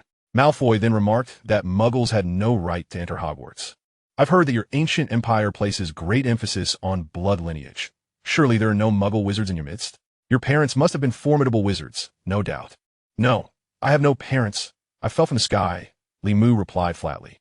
The real Draco Malfoy exhibited quite the loquacious nature, leading him to suspect that this fellow had been cooped up in his manor for far too long without engaging in conversation. Yet now, even the talkative Malfoy had faltered, stammering a bewildered as he grappled with the implications of Limou's statement. Fell from the sky. What does that mean? Is this some sort of jest? How should I react? Malfoy's platinum blonde head was momentarily at a loss. Fortunately, at that moment, Madame Alkin's voice rang out. All right, your robes are ready. The majority of the time spent making the robes had been devoted to taking measurements. Once completed, the witch whispered a spell, and the black fabric magically tailored itself into a black and red wizard's robe, all within a matter of minutes. Limou and Harry swiftly hopped off the stools paid, and made their way towards the exit, with Malfoy's voice trailing behind. Well then, see you at Hogwarts. Limou replied nonchalantly. Harry, eager to escape, dashed through the doorway. Hagrid awaited them outside, distributing ice creams to both Harry and Limou. As they ambled along, the conversation was predominantly driven by Harry's inquiries to Hagrid, such as questions about Quidditch. Meanwhile, Limou had shifted his focus to the ice cream. Having resided in this world for a decade, he had spent those years in remote mountains, never having indulged in such treats. Moreover, the ice cream of the magical realm, crafted through unique enchantments that harnessed elemental ice, was truly delectable. Next, they ventured to the neighboring bookshop, purchasing the necessary textbooks, and then wandered the streets, acquiring cauldrons, scales, and assorted odds and ends. To Limou's delight, he discovered that they even sold vermilion powder and black dog blood, along with yellow talisman paper, albeit in scant quantities. Hagrid found Limou's enthusiasm for these seemingly trivial items somewhat perplexing, but ultimately refrained from posing any questions. As dusk descended, the sun dipped low in the western sky, casting a warm, golden glow across the horizon. With each item on their shopping list crossed off, only the wand remained to be purchased. Oh, I haven't gotten you a birthday gift yet, Harry, Hagrid suddenly exclaimed. Oh, Harry, today's your birthday? Limou gasped, finally recalling the significance of the day. The moment that would alter Harry Potter's life trajectory, the day Hagrid found him at the Dursleys, was indeed today, Harry's birthday. With this realization, Limou smiled. Since it's such a fortuitous coincidence, I must also procure a gift for you. Chapter 9. The Birthday Gift. Listening to Hagrid and Limou, Harry's face flushed slightly. He mumbled, You needn't. Throughout his life, he had longed to celebrate a wonderful birthday, but such aspirations had always seemed unattainable.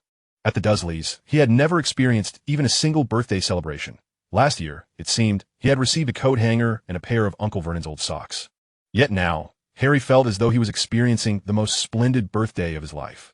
He had encountered a magical world he had never before imagined, made friends like Hagrid and Limou, and was on the verge of receiving the finest birthday gift he had ever known. For the first time, the warmth of friendship surged through him like hot water. Ha, we're pals after all. How can I not give you a birthday present? Limou, unparked, treated Harry, whom he had only met that morning, as an old friend. By the way, I think you'll like this. As he spoke, Limou reached into his pocket and produced a silver, circular mirror. The mirror gleamed under the sun, dazzlingly bright. A heart-protecting armor, capable of safeguarding your heart from significant harm. This particular model is said to be the latest innovation from the Shushan Dao Academy, and its efficacy is quite remarkable. Harry could only utter a thank you as he accepted the silver mirror, tucking it into his inner pocket, soon realizing that it seemed to adapt to his form, fitting snugly against him like a silver armor without adding any noticeable weight. Harry couldn't help but marvel at its enchantment, though a complex expression flickered across his face. Even as someone who had never previously ventured into the magical realm, he could discern the rarity and wonder of this heart-protecting armor. Harry, I think I should get you an owl, Hagrid said, smiling at Harry and Limou. Toads have been out of fashion for many years. I don't care for cats. An owl is the perfect choice. Without waiting for a response, Hagrid nearly whisked the still-dazed Harry forward. Compared to the hill-like bulk of Hagrid, Harry Potter appeared exceedingly slight and fragile. Limou smiled and followed suit. Moments later, the three emerged from the Owl Emporium, Harry clutching a birdcage. Inside, a beautiful, snow-white owl was sleeping peacefully. History is not easily altered. Harry Potter chose this distinctive female owl. Limou gazed at its soft feathers with a twinge of envy. Hogwarts allowed students to bring cats, toads, owls, or other creatures as pets. But it was not a necessity. Many students opted not to have any at all. Along their way, Harry stammered his thanks to Limou and Hagrid. And soon the three enthusiastically debated what name to give this lovely bird. I still think it should be called Little White, Limou chuckled mischievously, steering the conversation towards the humorous. Or you can name it Snowy. Hagrid chimed in. Let us just call her Hedwig, Harry finally decided, feeling less than impressed by the naming skills of his companions. As they uttered this agreement, they finally stepped into a wand shop. This is the place.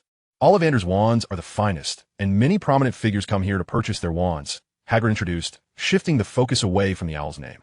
His voice was deep and resonant, causing the dimly lit shop to reverberate. Had it not been for his familiarity with Hagrid's character, Limu might have suspected this giant was intentionally drawing attention to facilitate some bargaining. Alas, no one responded. The entire wand shop lay silent, as if it had been in slumber for ages. Limu couldn't help but glance around. His curiosity about the enigmatic Ollivander family piqued. The shop was narrow and shabby, with dim lighting barely illuminating the hundreds of boxes stacked orderly on wooden shelves, nearly reaching the ceiling. Upon entering, Limu thought he heard a crisp sound from somewhere within the shop, but soon, silence enveloped them once more. Gradually, an eerie atmosphere settled in. Even with Limu's extensive experiences and cultivated mental fortitude, he felt an inexplicable pressure bearing down upon him. One could only imagine how Harry Potter, with his limited experiences, felt in such a setting. Good afternoon. Time seemed to dissolve into the ether when a gentle voice broke the silence, startling Harry to the point of nearly leaping from his seat.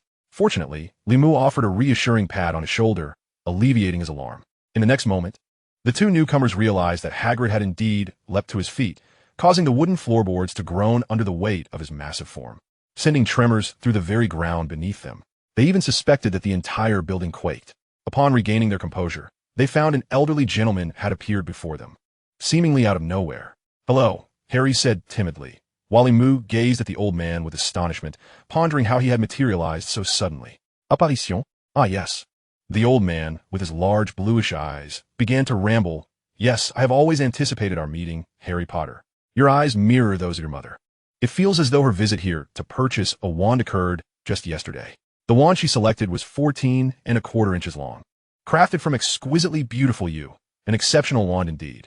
Though he was speaking to Harry Potter, those eerie eyes were fixated on some unseen void, as if he were lost in recollection. Limu glanced at Hagrid's expression, realizing that this must be Ollivander.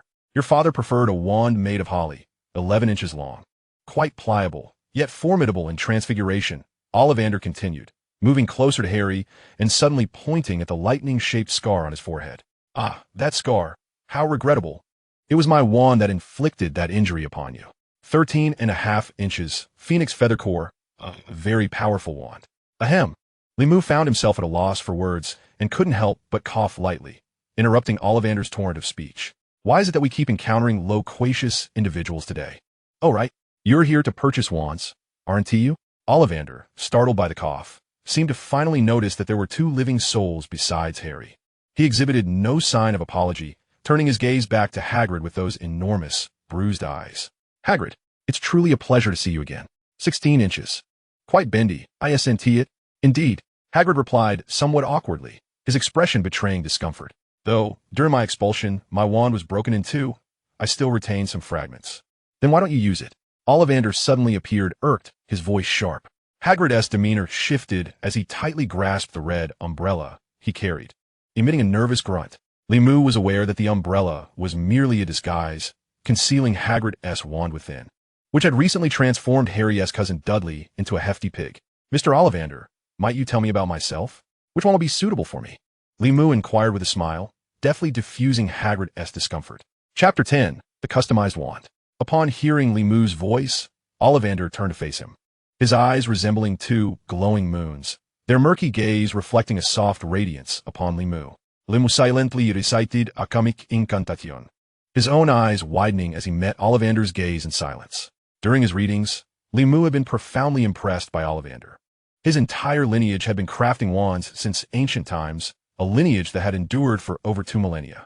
The venerable Ollivander had been making wands for decades, and it was from his hands that Voldemort had acquired his wand 50 years prior. The fact that this wand master could recall the multitude of wands he had sold was not merely a testament to remarkable memory, but rather a reflection of his dedication to his craft. The two held each other's gaze for half a minute when Ollivander suddenly broke into a smile, his lips smacking together. "Ah, yes, we have a significant client here. An Asian. I rarely craft wands for individuals from Asia. There hasn't been a single one in decades. But this year is an exception. Let us begin with you." As he spoke, he produced a ruler as if by magic. Limu, without waiting for an invitation, extended his arms, allowing the wand master to measure his arm length.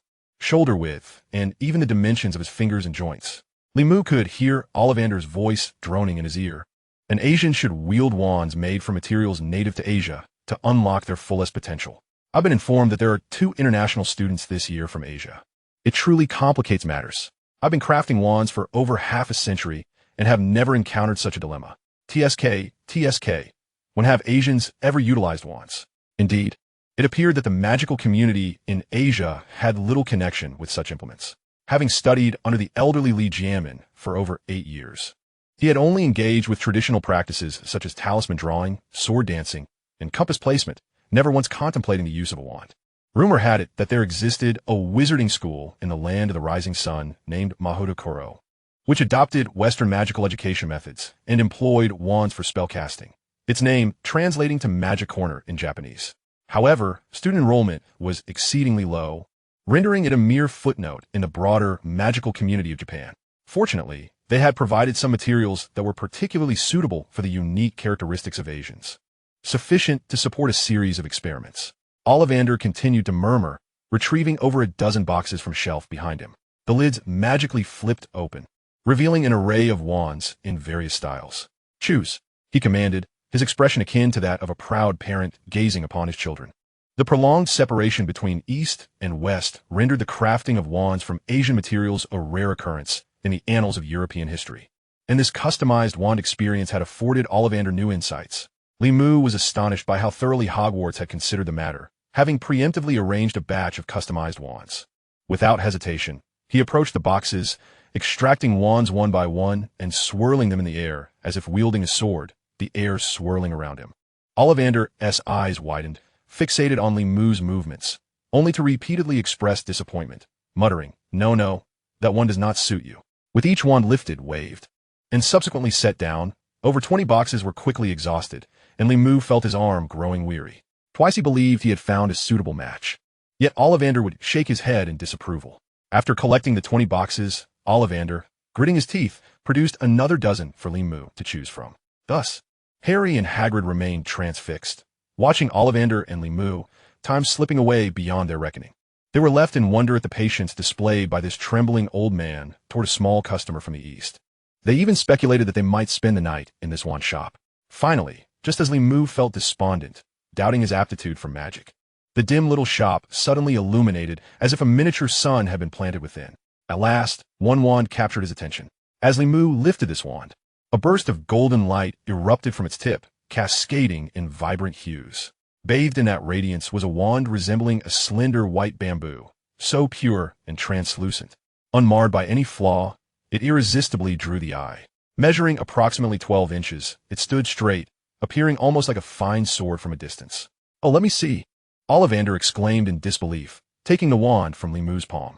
His brow furrowed as he examined it. Indeed, this is it, an extraordinary combination. His gnarled hands caressed the luminous wand, treating it as if it were a priceless jade artifact, crafted from the wood of a Sephora tree. This wand derives from a specimen that boasts a history spanning over a millennium. Such antiquity is essential for extracting its pristine white hue, alongside its remarkable resilience and durability. However, according to legend, Sephora wood is imbued with a heavy malevolence that can adversely affect one's mental fortitude. Ollivander, widening his already prominent azure eyes, scrutinized the wand meticulously as if he had stumbled upon a new world. Although it was ostensibly crafted by his own hands, he now examined it with a sense of discovery. Indeed, in the Celestial Empire, the Sephora tree is regarded as a malevolent entity, its sinister aura being the most potent among tree species. Li Mu nodded in agreement. Having lived 2 lives, he had encountered such notions in both realms. Whether it stemmed from the feudal superstitions of his past life or the authentic scriptures of his current existence as a practitioner of the mystical arts, the prevailing attitude towards the Sephora tree was steeped in similar biases. Indeed, I would never have considered employing such wood for wand making. Yet, they proposed an intriguing alternative, using Sephora wood for the exterior with 2 entwined tendrils as the core. Ollivander's eyes, already large, widened further, the bluish hue of his irises becoming more pronounced as he contemplated the crafting proposal provided by the Shushan Dao Academy, along with the dragon tendrils. Li Mu nearly choked on his soda upon realizing that this wand, so strikingly aligned with his attributes, was actually a bespoke creation from the Shushan Dao Academy. likely commissioned by the venerable Dramione. How considerate of the old man. Recalling the piles of gold coins at Gringotts. A wave of warmth enveloped Moo's heart as he gazed at the wand before him. Chapter 11. A brief farewell. The wand's core emanated a purifying aura. Yet Moo could not recall which dragon might yield such an effect. As he pondered, Ollivander continued to murmur, moreover, the interplay of opposing forces, one righteous and one malevolent, will nullify the wand's magical potency entirely. I have long regarded this as my most regrettable creation. Why? Because today's events have clearly unsettled this master wand maker. What precisely are these dragon tendrils? Moo speculated. Perhaps they originated from a dragon of the Celestial Empire, commonly referred to as a celestial or divine dragon, which remains a rare sight even in its homeland. Observing the elder in his near-obsessive state, Moo felt a pang of sympathy and endeavored to elucidate. They can transform, wield magic. Imagine a dragon with antlers like a deer, eyes like a rabbit, a neck like a serpent, scales like a fish, claws like an eagle, and paws like a tiger. They can grow large or small, ascend or vanish, soar through the skies, command the winds, and summon rain. Their capabilities far exceed what you would associate with dragons. Moo recalled Dramiane's words about the divine dragons revered in the Celestial Empire, which in contemporary times are nearly extinct, with only a pair residing in the forbidden grounds of Shushan. However, that realm is off limits, and he had never ventured near enough to discern their true forms. As for the so-called dragon tendrils, it seemed only the divine dragons of the Celestial Empire bore such features. Western fire-breathing dragons resemble lizards and lack such tendrils. Typically, Western wizards craft wands from the heartstrings of dragons, reputed for their formidable power. Yet, such practices lead to the demise of dragons, rendering them exceedingly rare. Regrettably, Moo could not definitively ascertain this. Dramione had also mentioned that the tendrils of divine dragons grow slowly, taking centuries to sprout just two. To pluck a dragon-esque tendril is a grievous act, akin to courting death. His explanation left the other three in stunned silence, momentarily speechless. A dragon capable of transformation and magic? They found it difficult to visualize such a scene. In the eyes of Westerners, dragons are beings devoid of magic. Their skin resistant to all magical elements, both internal and external, which simultaneously incapacitates them from casting spells. Ah, the Celestial Empire, Ollivander muttered, lost in thought, his demeanor darkening momentarily as he expressed, indeed, this wand possesses remarkable qualities. He hurled the white wand toward Moo. His expression hardened as he turned his back on the trio, retreating into the shadowy recesses of the shop. The three exchanged perplexed glances. Harry bit his lip, hesitant to speak, while Moo held the white wand awkwardly. Even the imposing Hagrid seemed momentarily dazed. Was Ollivander angry? Was there something else at play? Mr. Ollivander? Moo finally called out, raising his voice. There's still others here wishing to select wands. His anxiety palpable. He had come to Hogwarts with the intention of altering history. Yet this alteration should not encompass the loss of Harry Potter's wand. Ollivander's voice emerged from the dim interior. In the second row, you may choose from any of the 15 boxes. Each wand is 7 galleons. Simply place it on the counter. His tone remained cool and detached. The trio exchanged glances once more. Ultimately, Moo shrugged and, summoning his courage, approached the designated shelf. Following Ollivander's instructions, he sifted through the boxes, opening them one by one. Since Mr. Ollivander has suggested it, Harry, let us proceed. Ollivander's judgment proved accurate. As Harry selected wands, upon opening the 5th box, a cascade of golden red sparks erupted from the wand's tip, resembling fireworks. In an instant, Ollivander's voice resonated from the shadows. 11 inches, a combination of holly and phoenix feather. Truly extraordinary and quite dramatic. It seemed that a minor emotional fluctuation could not alter his loquacious nature. Perhaps the astonishing events unfolding had momentarily lifted him from his previous frustration. How fortuitous! The phoenix feather in this wand shares its origin with the one that inflicted harm upon you. Merely that one. I believe we have ample reason to anticipate great deeds from you in the future, for that wand has been the instrument of many formidable, albeit fearsome, accomplishments. Hagrid's expression shifted, and Moo smiled, both understanding precisely whom Ollivander referred to. Harry had indeed chosen the fated wand, identical to that of Voldemort. Following this, Ollivander fell silent once more. The trio placed their galleons on the counter and quietly exited the shop. It was only then that they noticed the encroaching darkness outside. The sky was thick with clouds, allowing only the faintest glimmers of starlight and moonlight to seep through. Well, I must return to my inn, Li Mu declared, lifting his now weighty suitcase. Before today, it contained only a letter and a few books, yet it was now brimming with all the necessities for a new student. Had he not been diligent in his physical training since childhood, he might have struggled to carry it. They retraced their steps through Diagon Alley, passing the dilapidated leaky cauldron, which was now devoid of patrons save for the bartender. Hagrid escorted them to a nearby station, having procured return tickets for them. By the way, Hagrid, where's platform 9 3/4? I don't recall such a platform at King's Cross Station. You must know, right? Li Mu suddenly recalled the peculiar name, subtly inquiring on Harry's behalf. With his arrival, history had undoubtedly shifted, and perhaps Harry Potter would not fortuitously encounter the Weasley family. Sure enough, Harry's gaze fixed on Hagrid, for he too had received his acceptance letter to Hogwarts, along with his ticket for the express. You'll understand once you arrive at King's Cross Station.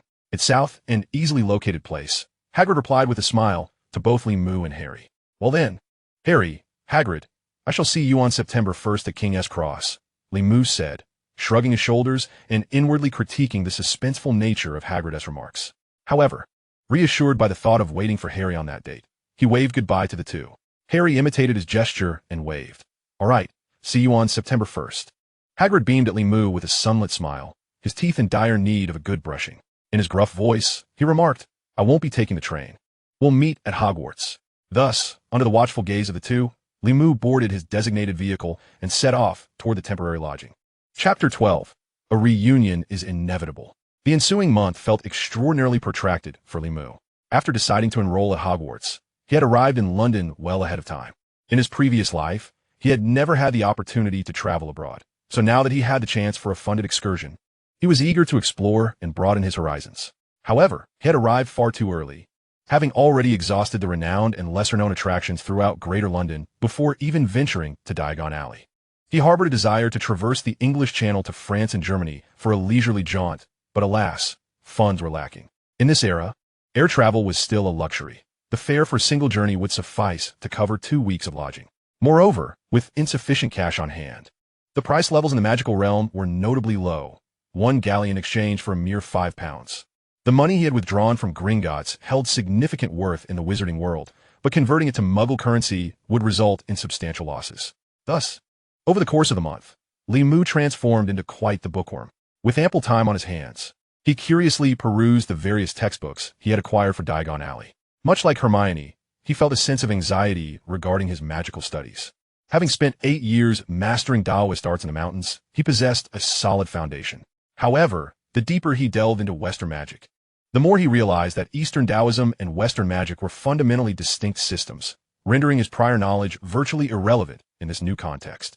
His days followed a predictable routine, rising to sip coffee while studying textbooks in the morning, meandering about at noon to sample some of London's less than palatable specialties, and either exploring unique neighborhoods or returning to his lodgings to continue reading in the afternoons. After dinner, he would engage in his unwavering meditative practices until bedtime. This was the rhythm of Li Mu's life for the past month. Elderly Jianmin had expressly instructed him that even while studying magic in the West, he must persist in daily practice of Taoist arts, personally evaluating his progress each summer. Li Mu dared not slack off. Finally, as Li Mu awoke from his morning meditation, he discovered that the calendar had finally turned to September 1st. Today marked the commencement of his studies and his inaugural day at Hogwarts School of Witchcraft and Wizardry. An exhilarating thrill shot through him as he sprang from his bed. He eagerly stuffed various items into his suitcase, checked out of the hotel, and hailed a taxi on the street. King's Cross Station, Platform 9. He instructed the cool blonde driver inside the cab. Hogwarts, a place he had long dreamt of, and the enchanting world of Western magic were just beyond the imposing, ivy-covered door that had remained shut for so long. Even with 8 years of tempering his resolve, he found it challenging to maintain composure at this moment. As Li Mu was lost in his reverie, the bustling buildings of London swiftly receded outside the taxi window. At this hour, the streets were relatively clear, and soon enough, they arrived at King's Cross Station. Still somewhat dazed, he sat for a moment before the driver's impatient prompting jolted him back to reality, reminding him to pay. After the taxi departed, Li Mu, suitcase in hand, surveyed Platform 9. It didn't take long for him to spot his target, a slender, bewildered boy standing near the platform, clutching a large suitcase. Attached to it was a birdcage, housing a rare, pure white owl. It was none other than the somewhat flustered Harry. Harry, Li Mu called out as he rushed over. Upon seeing him, Harry's anxious expression transformed into one of relief, as if he had found his anchor. However, the following moment was filled with disbelief.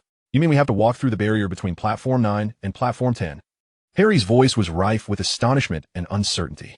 Otherwise, why do you think it's called Platform 9? Li Mu chuckled, reaffirming the information. Harry turned his head to glance again. Indeed, Platform 9 was adjacent to Platform 10, but where was Platform 9? A robust barrier separated the two platforms, with iron bars connecting 4 stone pillars that stood firm, dividing the space between them into quarters like the markings on a ruler. Harry's gaze slowly fixed on the 3rd stone pillar. Following Li Mu's suggestion, he stared at the pillar, cautiously dragging his cumbersome luggage toward it. Thud! The suitcase collided with the stone pillar, producing a perfectly normal sound. A jolt from impact nearly caused Harry to lose grip of the suitcase, and Hedwig, startled, flapped her wings within the cage. This one do. Perhaps we should ask someone for help?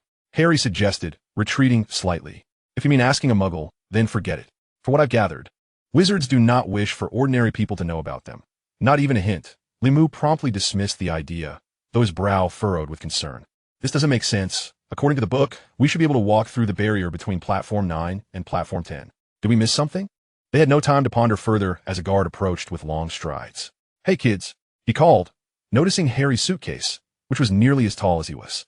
Where are your parents? How could they leave you alone here? Which train are you taking? Clearly, the earlier noise had caught the guard's attention, and he assumed Harry was struggling with his luggage. Sorry, it was just an accident. Our teacher told us to wait here. He'll come to get us. Li Mu explained kindly, hoping to assuage the guard's concerns. Otherwise, according to British law, the guard might notify the police, given that 2 boys around 10 years old were left unattended at a train station, which could indeed be a legal issue. The guard appeared skeptical of Li Mu's words and repeatedly confirmed whether the 2 children needed assistance. Ultimately, Harry engaged him in conversation, inquiring about Platform 9 and Hogwarts. The guard, growing irritated, turned to leave, muttering, I get it. You 2 little rascals are just playing dumb. If I were you, I'd wait quietly for my parents instead of wasting time looking for someone. All right, I was wrong, Harry sighed, watching the guard's retreating figure. He pondered whether they truly needed to find a wizard for help, but it was evident that they were too far from the leaky cauldron. The train was set to depart at 11 o'clock. I just asked that guard if there was a train leaving at 11, and he said there wasn't. Harry explained to Li Mu, his urgency apparent. Let me give it a try, Li Mu replied, furrowing his brow, yet attempting to reassure Harry. Look, the book clearly states it's between Platform 9 and Platform 10. It must be all right. With determination, he called out and began to run toward the stone pillar that Harry had just encountered. His speed far surpassed Harry's cautious attempt, and as he approached the solid barrier, he felt a flicker of trepidation. Involuntarily, he wanted to shut his eyes, but he resisted, instead widening them in anticipation. He needed to discern where the issue lay. Collision. Li Mu watched in astonishment as the handcart made intimate contact with the stone pillar, yet he did not feel the anticipated impact. A fleeting blur passed before his eyes, and in the next moment, he beheld a brilliant crimson steam locomotive resting on a bustling platform, awaiting departure. Prominently displayed on the front of the engine were the words Hogwarts Express, departing at 11 o'clock. The sky beyond was a clear, azure expanse. This was undoubtedly not within the confines of London. The distance to the stone wall had transported him far from the bustling city center's train station. Such was the marvel of spatial magic. Chapter 13, The Express Train. The steam locomotive stood amidst vast woodlands and fields, its smoke billowing into the air. Around the train, a throng had gathered, predominantly composed of students in their teens, alongside a scattering of adults. Various pattern cats weaved through the crowd's feet, while the hoots of owls echoed in the air. After a moment of reflection on the vibrant scene before him, Li Mu turned back. Behind him stood a robust, gray-brown stone wall, which he found difficult to fathom as the very same wall that connected to a stone pillar over 100 miles away in the heart of London, creating a passage that transcended space. What could be the principle behind this? This was the very power he yearned to grasp. One of the reasons for his journey to England. He lingered at the exit for a while, until Harry Potter finally emerged, pushing a suitcase. How is it? Li Mu inquired with a smile, surveying the seemingly ordinary stone wall. He speculated that this wall possessed a special filtering function to prevent unsuspecting muggles from inadvertently entering. You might be a bit too anxious, he added. Harry chuckled lightly, but before he could respond, a few more individuals appeared behind him, hastily making their way toward the train, engaged in lively conversation that Li Mu and Harry could overhear. Fred, George, if you dare to cause any more mischief this year, I will certainly exercise my authority. As Prefect Moo paused, turning to observe a group of 4, all sporting fiery red hair. Leading the pack was a tall, lanky boy with a serious demeanor, followed by indistinguishable twins, and a smaller boy trailing behind. Without needing to ponder further, the unmistakable red hair and a face dotted with freckles revealed their identities. These were the Weasley brothers. At the forefront was Percy Weasley, flanked by the twins Fred and George, with Ron Weasley, another prominent character from a story, bringing up the rear. They all pushed their luggage, which bore a striking resemblance to Harry's. In the current scene, Percy was indeed exercising his authority as an older brother and prefect. They had just passed by Moo and Harry when Percy continued his admonition. Ron is a first year this year. You should set a good example for him. Just like Bill and Charlie, just like I do, yes, our esteemed prefect, came the chorus of voices, yet the tone was rife with mockery. One of the twins continued, Ron, to celebrate your entrance, we should perhaps gift you something small, like a bag of spiders. I heard Jordan is bringing back a bag of flying arachnids from the South American jungles. The other twin promptly chimed in. Oh, no. Ron's face turned ashen, as if he were about to be sick. You too, Percy scolded, furrowing his brow, while the indistinguishable Fred and George burst into laughter and darted ahead. Just then, the train's whistle resounded, a clarion call for all on the platform to board, as departure time approached. Quick, let us go. Moo and Harry had no time for further conversation. They pushed their luggage and followed Percy and Ron swiftly toward the train. Moo felt a twinge of regret at not seeing Mrs. Weasley and Ginny. The unfolding events deviated slightly from the original narrative, as they had not followed into the platform. Yet, these matters were of little importance now. The priority was to board the train as swiftly as possible. Approaching the train, the magnificent red steam locomotive loomed closer, with most students who had gathered at the platform already aboard. A few adults, evidently parents, lingered by the platform, preparing to bid farewell to their children until they vanished from sight. Once aboard, they heard Percy instructing his younger brother, Listen, Ron, I'll help you stow your luggage on the rack. Then you must find a compartment to sit quietly in. I need to head to the front. A special compartment has been designated for prefects. There was an air of pride in his tone, and Moo noticed Ron's displeasure as he grimaced. The front carriages had already filled to capacity, with luggage crammed in the racks. They made their way to the rear, finally discovering an empty compartment.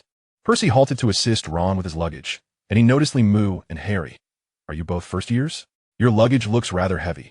Do you need assistance? Oh, thank you, Moo replied, feeling confident he could manage all the luggage himself, thanks to years of training. However, having an extra pair of hands was indeed a welcome boon. The 4 of them easily loaded the luggage onto the train, and Harry promptly expressed his gratitude, only for Percy to suddenly exclaim, Look, what is that? Moo followed his gaze to see a lightning-shaped scar faintly visible beneath Harry's tousled hair. Having just completed reading a history of modern magic in Europe, he comprehended immediately. That book had dedicated a chapter to Harry Potter, emphasizing the distinctive shape of his lightning scar. What? Harry asked, clearly bewildered. Percy pointed the scar out to Ron and Moo, who merely smiled calmly. Ron caught on as well, his face suddenly a mask of astonishment. So, that means you were seeing Harry still in a state of confusion. Moo chuckled and patted his shoulder. Indeed, he is what? That Harry Potter, Percy exclaimed, nearly certain now, his excitement causing the freckles on his face to flush. Oh, him? No, I mean, that is indeed me, Harry finally responded, yet he still struggled to accept his identity as the savior, finding it challenging to equate himself with the hero spoken of by others. Nonetheless, he had to acknowledge that he was indeed Harry Potter. Hagrid said so. Moo affirmed it, and even the scar atop his head could not be denied. Percy grew even more animated, eagerly inviting Harry to join him in the front to enjoy the comfort and tranquility of the prefect compartment. Yet, Harry politely declined, almost fleeing in his unease. Moo followed Harry, finding most compartments already occupied by familiar faces, engaged in lively conversations. However, they managed to locate an unoccupied compartment and quickly seated themselves side by side. Barely had they settled in when the whistle blew once more, signaling the train's imminent departure. Chapter 14, Still Ron. The whistle echoed again, and the train was truly about to set off. Suddenly, a head poked into the compartment. Moo immediately recognized it as none other than Ron Weasley, who had been with him earlier moving luggage. Moo and Harry had already surveyed the surroundings, noting that other compartments were nearly full. Ron had arrived a moment too late, and evidently had yet to find seat. It seemed that fate was at play. Harry Potter was destined to share a compartment with Ron Weasley. Indeed, the freckled boy paused, recognizing Harry and Moo. His expression grew somewhat peculiar, Moo mused. Likely due to his class president brother, Percy. Percy occupied the exclusive booth reserved for class leaders, having unceremoniously cast Ron aside. Yet he was eager to extend an invitation to Harry Potter to join him inside. Ultimately, however, Ron found his voice, pointing to the vacant seat opposite Harry and inquiring, "Hello, may I sit here? Everywhere else is full." Of course, Harry promptly replied, and Moo nodded in agreement. "Oh, thank you." Ron stepped into the booth, closed the door, and settled down. Almost immediately, he asked, "You really are Harry Potter?" Harry nodded, his demeanor visibly stiffening. Yet Ron seemed oblivious to the tension. He suddenly reached out, pointing at the scar partially obscured by Harry's hair on his forehead. "So it's true," he said, his gaze fixated on the faint mark. "Oh." Harry's face flushed slightly, a mix of embarrassment and uncertainty, while Moo furrowed his brow. Though he had never felt such discomfort while reading the books or watching the films, he now found Ron somewhat bothersome, even rivaling Malfoy in his annoyance. Was Ron treating Harry like some sort of spectacle? Yet Moo quickly regained his composure, having lived 2 lives. He deemed it unnecessary to dwell on the antics of a mere child. Sighing, he reached out to pat Harry on the shoulder and then turned to Ron, asking, "Is your entire family comprised of wizards?" Ron nodded. "I suppose so." His expression was one of resignation. Moo intended to say more, but Harry interjected with envy, "Oh, that's brilliant. I wish I had a few brothers who understood magic." "Not me," Ron replied, his tone tinged with sadness. "By the way, I'm Ron Weasley, and you?"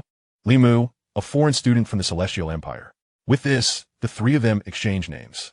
Ron continued on the previous topic, lamenting, "Brothers who know magic? Huh.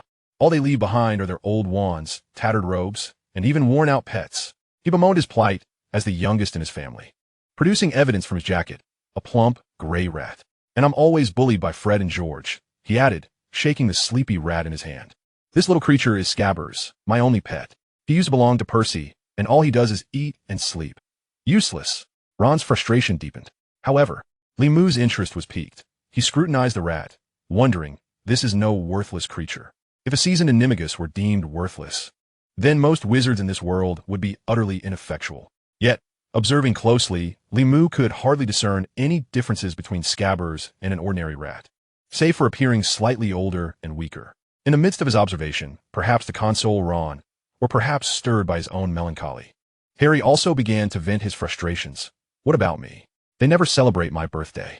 So far, my best birthday gift has been a pair of old, smelly socks from my uncle.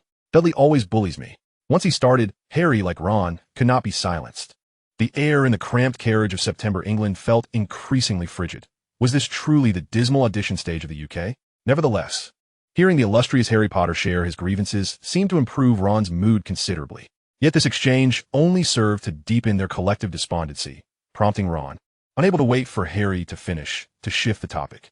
"Oh, Moo," he suddenly asked, "you're Chinese, right? Did you grow up in a Muggle family?" Moo shook his head, reluctant to delve into such matters. "I've never met my parents. I was found and raised by a professor from a magical academy back in the Celestial Empire." He sighed softly, unwilling to elaborate further. Memories of his previous life surfaced, an existence devoid of magic or cultivation, immersed instead in the ordinary society of advanced technology, where he felt just fine as an average individual.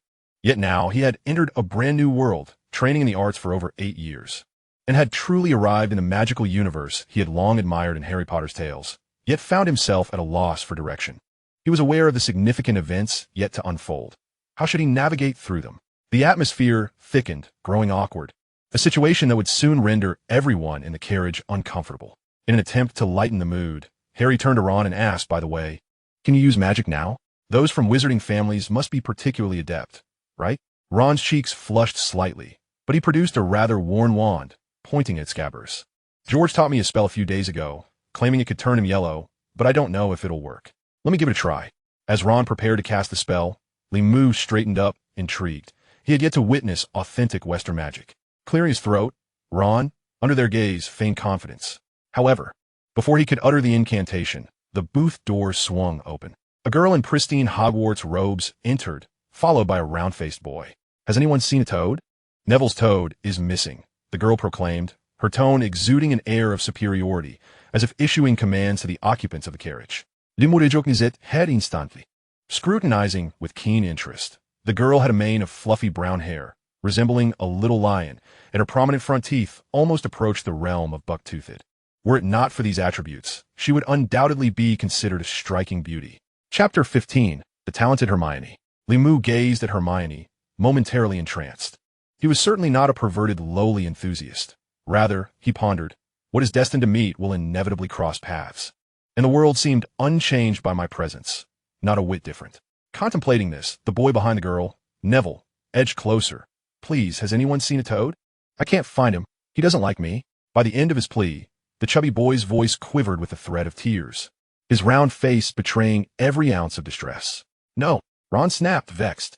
He had intended to showcase his skills before the famous Harry Potter. But Hermione's sudden entrance had interrupted his moment. Yet Hermione, clearly oblivious to Ron's disgruntled expression, became captivated by the wand in his hand. Are you performing magic? She asked excitedly. Oh, that's brilliant. Can we see it? Before Ron could respond, Hermione had already settled herself directly across from him, beside Limu, her eyes sparkling with interest as they fixated on the tip of Ron's wand and the peacefully slumbering rat, Scabbers. Seeing her sit down, Neville timidly took a seat next to Ron. Under the scrutiny of numerous eyes, Ron Weasley felt his face flush crimson, a blend of embarrassment and irritation surging within him. Yet he found himself powerless in this situation. All right, Ron managed, then began to wave his wand. Spirit of the heavens, spirit of the earth, let this clumsy, plump rat be transformed. Yellow will suffice. Upon completing the incantation, the wand stilled, and nothing happened. Scabbers remained an unchanging gray. But I saw George perform the spell on his pet. It was effective, Ron murmured, confusion etched across his face. His cheeks had turned nearly as red as his hair, as if set ablaze. He swiftly brandished his wand and murmured the incantation once more. Yet still, there was no effect. Are you certain this is a spell? It seems rather ineffective, Hermione remarked, disappointment evident as she shook her head. I have tried several spells, and all of them proved successful. My family has never produced a wizard, so I was genuinely astonished when I received my acceptance letter. I have memorized all the course materials. I hope that will suffice. By the way, I am Hermione Granger. What are your names? As she concluded her introduction, she inquired once more, nodding towards Limu and Harry, as if they were old friends reuniting. Just like in the original story, she was indeed a lively girl. Hello, I am Limu. This is Harry Potter. And that is Ron Weasley. Limu noticed that Ron appeared quite disheartened, and Harry seemed reluctant to respond, so he answered on their behalf. Limu. Hermione struggled to articulate the two syllables, yet her pronunciation was impeccably standard Mandarin. What a peculiar name. Are you from the Celestial Empire? She regarded Limu, whose black hair, dark eyes, and yellow skin evoked her curiosity. Limu nodded, and Hermione expressed her astonishment. Oh, how remarkable. Hogwarts has never before accepted students from the Celestial Empire. Not once since its founding. Oh, really?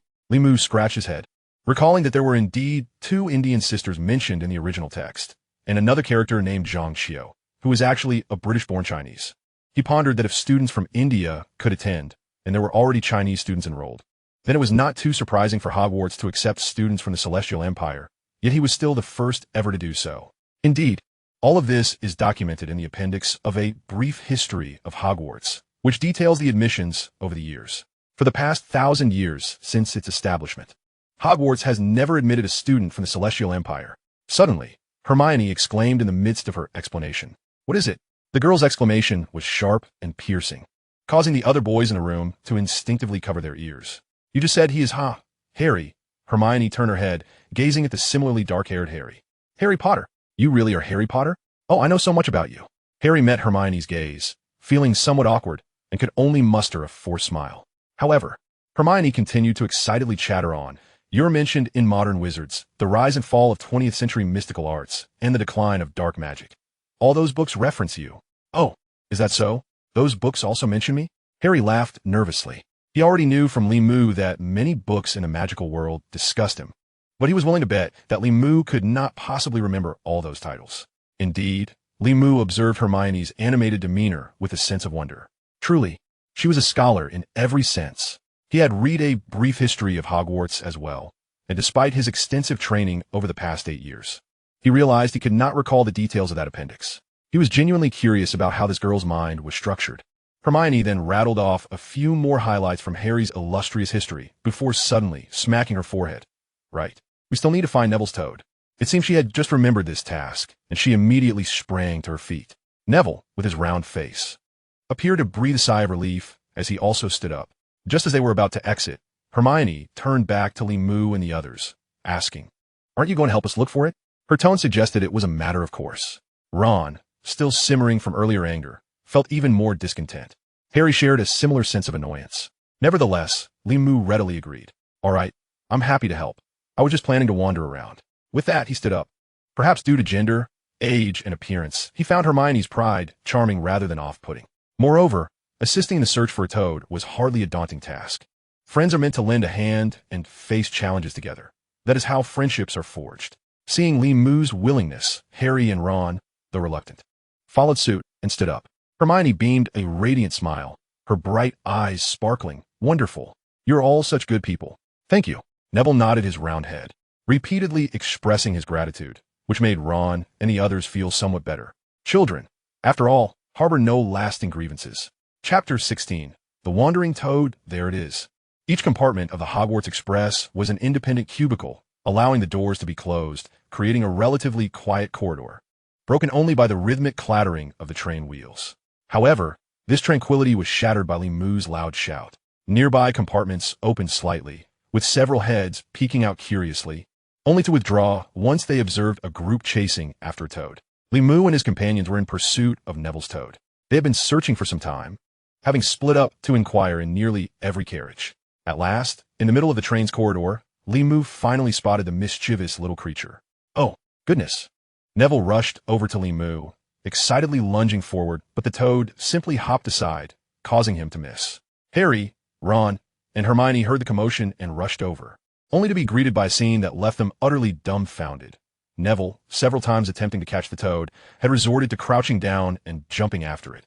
Resembling a large toad himself, why not just block the toad's path and catch it with your hands? Limu thought to himself, utterly speechless, wishing to draw a few black lines across his forehead.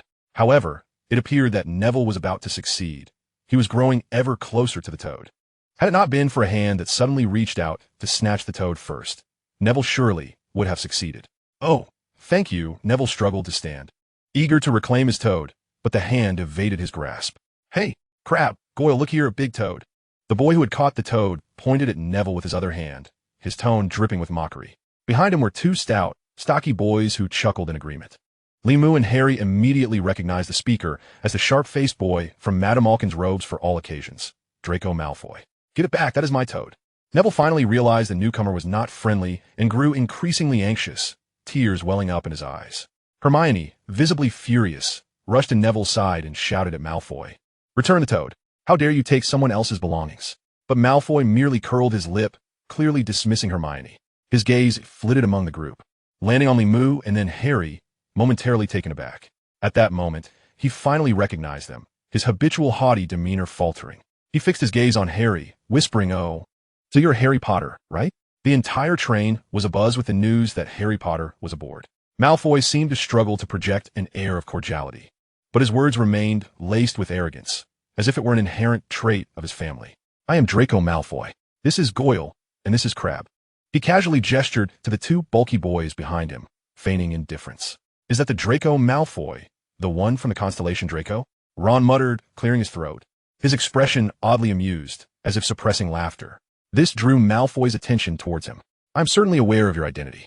My father has remarked that the Weasley family is characterized by their fiery red hair, freckled faces, and an abundance of children, to the point where they cannot afford clothing. One garment must be shared among three.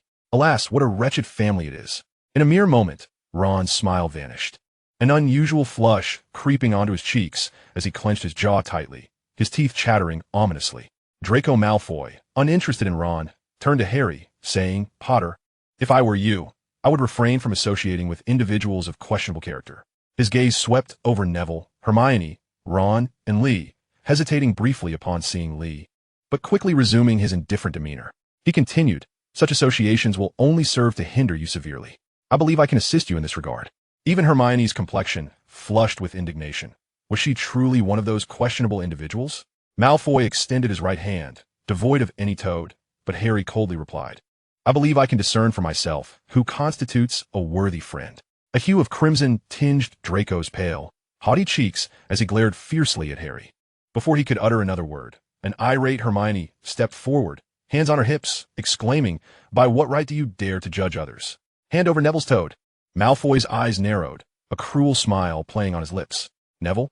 That little chub is the infamous failure from the Longbottom family, known for his unfortunate circumstances, isn't he?" "Oof." As he spoke, his henchmen Crabbe and Goyle began rolling up their sleeves, preparing for confrontation. Neville, terrified, backed away several steps, while Hermione's face paled with fear. Yet she stubbornly stood her ground. Though they were merely ordinary 10-year-olds, even Neville was only slightly overweight, while Crabbe and Goyle appeared as formidable as grown men. Just as the confrontation escalated, Lee strode forward, positioning himself in front of Hermione. "Malfoy, if I were you, I would slink away with that toad. Otherwise, the consequences will be yours to bear." "What? Do you wish to fight, huh?" Malfoy initially intended to retort with bravado, but he gasped in shock, staring at Lee's left hand. That hand was raised, palm outward, emanating an eerie azure flame from its center to each finger.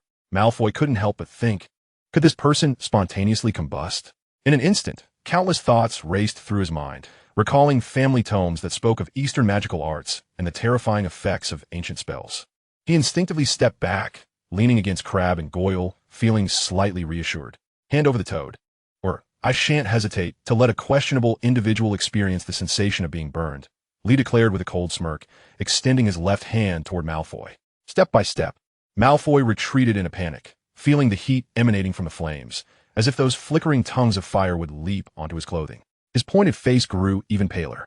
Fortunately, Crabbe and Goyle remained loyal, rolling up their sleeves and rushing forward, seemingly ready for a brawl.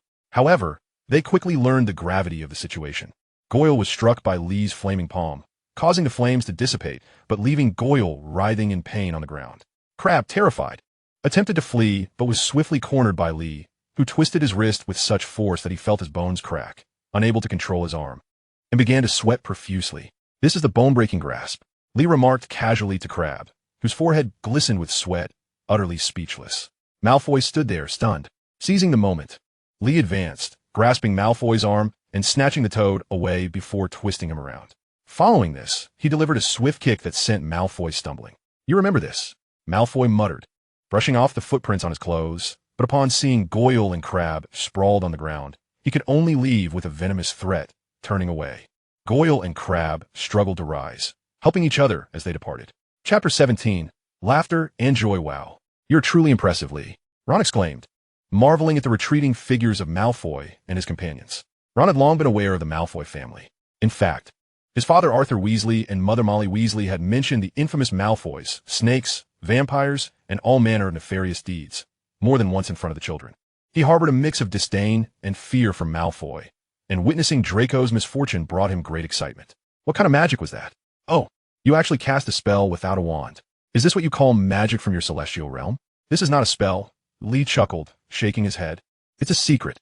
Harry, having regained his composure from the earlier scene, also appeared pleased, joining in the admiration.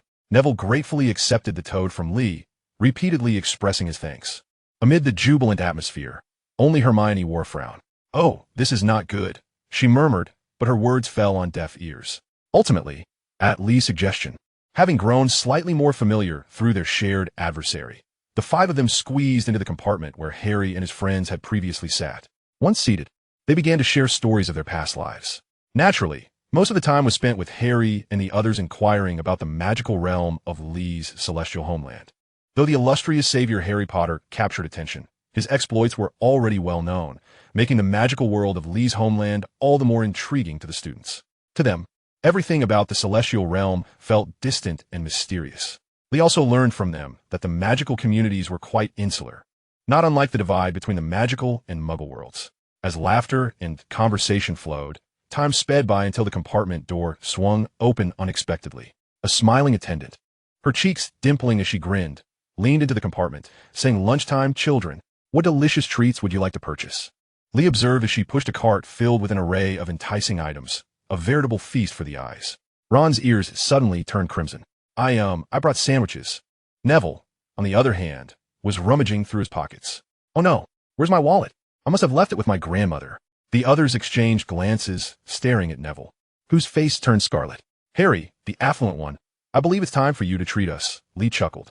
"Oh," Harry, with a straightforward demeanor, began to reach for his purse, only to realize, wait, Aren't you the wealthy one? Why should it be me treating? Because you are more renowned than I, Lee replied. In the end, Harry and Lee both contributed funds, purchasing a plethora of food from the beaming attendant, consisting mostly of various cakes, pastries, and an assortment of sweets like Bertie Bott's every flavor beans and chocolate frogs. Thank you, thank you. Neville and Ron murmured their gratitude. Ron's gaze fixated on the treats, an expression of mixed emotions washing over him.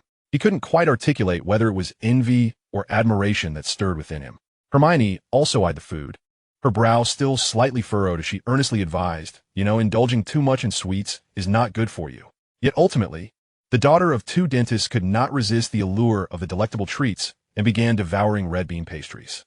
With food in hand, the atmosphere in the compartment grew even more lively. Ron and Neville engaged in an animated discussion about the merits of collecting chocolate frog cards, exclaiming, "Oh, I must have at least 7 Dumbledore cards by now." The remaining trio listened intently, while cautiously sampling the previously unheard-of delicacies. Indeed, not only did Hermione and Harry grow up in ordinary households, but Limu, who has been rooted in the magical realm of the Celestial Empire since childhood, also indulged in the commonplace fare of vegetables and tofu. While he was aware of some peculiar delicacies from the Western magical world, he had never truly experienced them. Ugh, these Bertie Bott's every flavor beans are quite bizarre. The last one was watermelon flavored. And this one is so salty that I suspect they simply tossed in a block of salt. After another bean, Limu could not help but expel the contents of his mouth. Huh, you're fortunate. Fred once told me that Percy had eaten one that tasted like dung. Ron interjected, his amusement at Limu's expression giving him a sense of superiority from his broader experiences. Oh no, why do I feel like it's jumping around in my stomach? Hermione's high-pitched voice chimed in, as she had just endured a wave of nausea after attempting a piece of chocolate frog, which had only exacerbated her discomfort. Harry, what does that candy taste? Limu inquired, as he popped another bean into his mouth, suddenly recalling that their savior had been notably quiet since earlier. Hey, Harry. Harry. Harry painfully gestured towards his mouth, struggling to pry his lips apart, as if they had been glued shut with super glue. Wow, how dare you eat that sticky, bizarre candy? Ron exclaimed, observing Harry's predicament with amusement. The group erupted into laughter at Harry's dismal expression. Amidst the laughter, the Crimson Hogwarts Express continued its rapid journey. Time flowed slowly, and the sun, casting its golden light across the land, gradually tilted westward. Finally, as the last remnants of sunset began to fade, Hermione Granger snapped back to reality, raising her wrist to check her watch, which was a marvel to Ron and Neville. You all better change into your robes quickly. I believe we are about to arrive, she called out. Her voice, naturally high-pitched and clear, commanded attention whenever she amplified her volume. Fortunately, the friends who had just been sharing a moment did not resent a reminder. All right, could you please step outside for a moment? Ron humorously suggested, his mouth still full of a lively chocolate frog. The twilight glow illuminated the faces of the 5 within the carriage, shining with joy and hope. Tomorrow would surely be better, Limu thought, filled with warmth as he looked at his companions. At that moment, he truly felt a connection to the magical world of Harry Potter, realizing he had genuinely immersed himself in this realm. Chapter 18, The Wailing Spirits. Despite having garnered a rough impression of Hogwarts Castle from books and films, Limu remained astounded by the opulent decor within as they entered the castle. The other students, too, gazed around in awe. Time shifted back as they disembarked the train. Just as in history, the first-year students were led by Hagrid. Crossing the lake in groups of 4, Limu, Harry, Ron, and Neville sat together, amicably greeting Hagrid. It was evident that Hagrid was delighted to see familiar faces. His voice boomed even louder than usual as he directed the students. The lake was not large, and the water was calm, yet Harry and Neville sat in trepidation, fearful that their little boat might get entangled in the lake's vegetation or that they might collide with a protruding rock. Conversely, Ron appeared quite relaxed, silently grateful that Hermione was not sharing their boat. Otherwise, she would likely have continued her incessant discourse on the historical significance of the boat ride or inquired about the connections between Celestial Empire's Taoist practices and contemporary magic. On the train, she had already asked Limu multiple times how to cast spells without a wand. As the little boat glided across the lake, the group of 20 or so first years soon arrived at the castle's entrance. There, Professor McGonagall, clad in emerald green robes, awaited them, guiding them through the grand entrance hall and along shadowy corridors, ultimately leading them to a small empty room. Limu stood behind Harry, surrounded by youthful faces. He glanced back to see Hermione still chatting with several girls about Hogwarts ceiling. Haven't you all read A History of Hogwarts? she exclaimed, seemingly astonished, as it mentioned that someone had enchanted the ceiling to reflect the celestial phenomena outside, allowing them to see the starry sky. Before she could finish, Hermione fell silent as Professor McGonagall cleared her throat and began to speak. Her words welcomed the new students and introduced the 4 houses of Hogwarts: Gryffindor, Hufflepuff, Ravenclaw, and Slytherin, each named after its founder, embodying their respective educational philosophies and styles. Limu was already familiar with this information and listened absently. Moments later, the sorting ceremony would commence before the entire school. I suggest you all pay attention to your personal appearance, Professor McGonagall concluded, casting a glance over the students before exiting the small room, promising to return shortly to notify them. Limu noticed Harry attempting to smooth his hair, while Hermione nervously adjusted her clothing, trying to tame her unruly brown locks. Neville and Ron, initially dazed and unmoving, were suddenly prompted by Hermione, who was still fussing over her attire, to check themselves. Neville, your cloak is askew. Oh, and you, Ron, what is that on your nose? Is it dust again? She pointed out, inadvertently raising her voice and neglecting to heed Professor McGonagall's warning about the potential impact on their sorting results. Neville and Ron awkwardly adjusted their garments, wiping their noses, their faces paling under the scrutiny of their peers. Fortunately, the first years soon shifted their focus, as the upcoming sorting ceremony would determine their way of life for the next 7 years. The crowd gradually quieted, each student striving to quell their anxiety. Yet it was evident that they were largely unsuccessful. A few whispered nervously about the sorting method, while most remained too frightened to speak, with Hermione Granger being the exception, chattering incessantly about her magical knowledge, seemingly hoping it would bolster her confidence. Yet, few paid her any mind. The atmosphere grew increasingly tense, and even Limu felt a twinge of nervousness. Then, suddenly, a chorus of startled cries erupted, causing Limu and the others to nearly leap from their seats. What is happening? Look over there. The first years buzzed with excitement, quickly discovering the source of the commotion.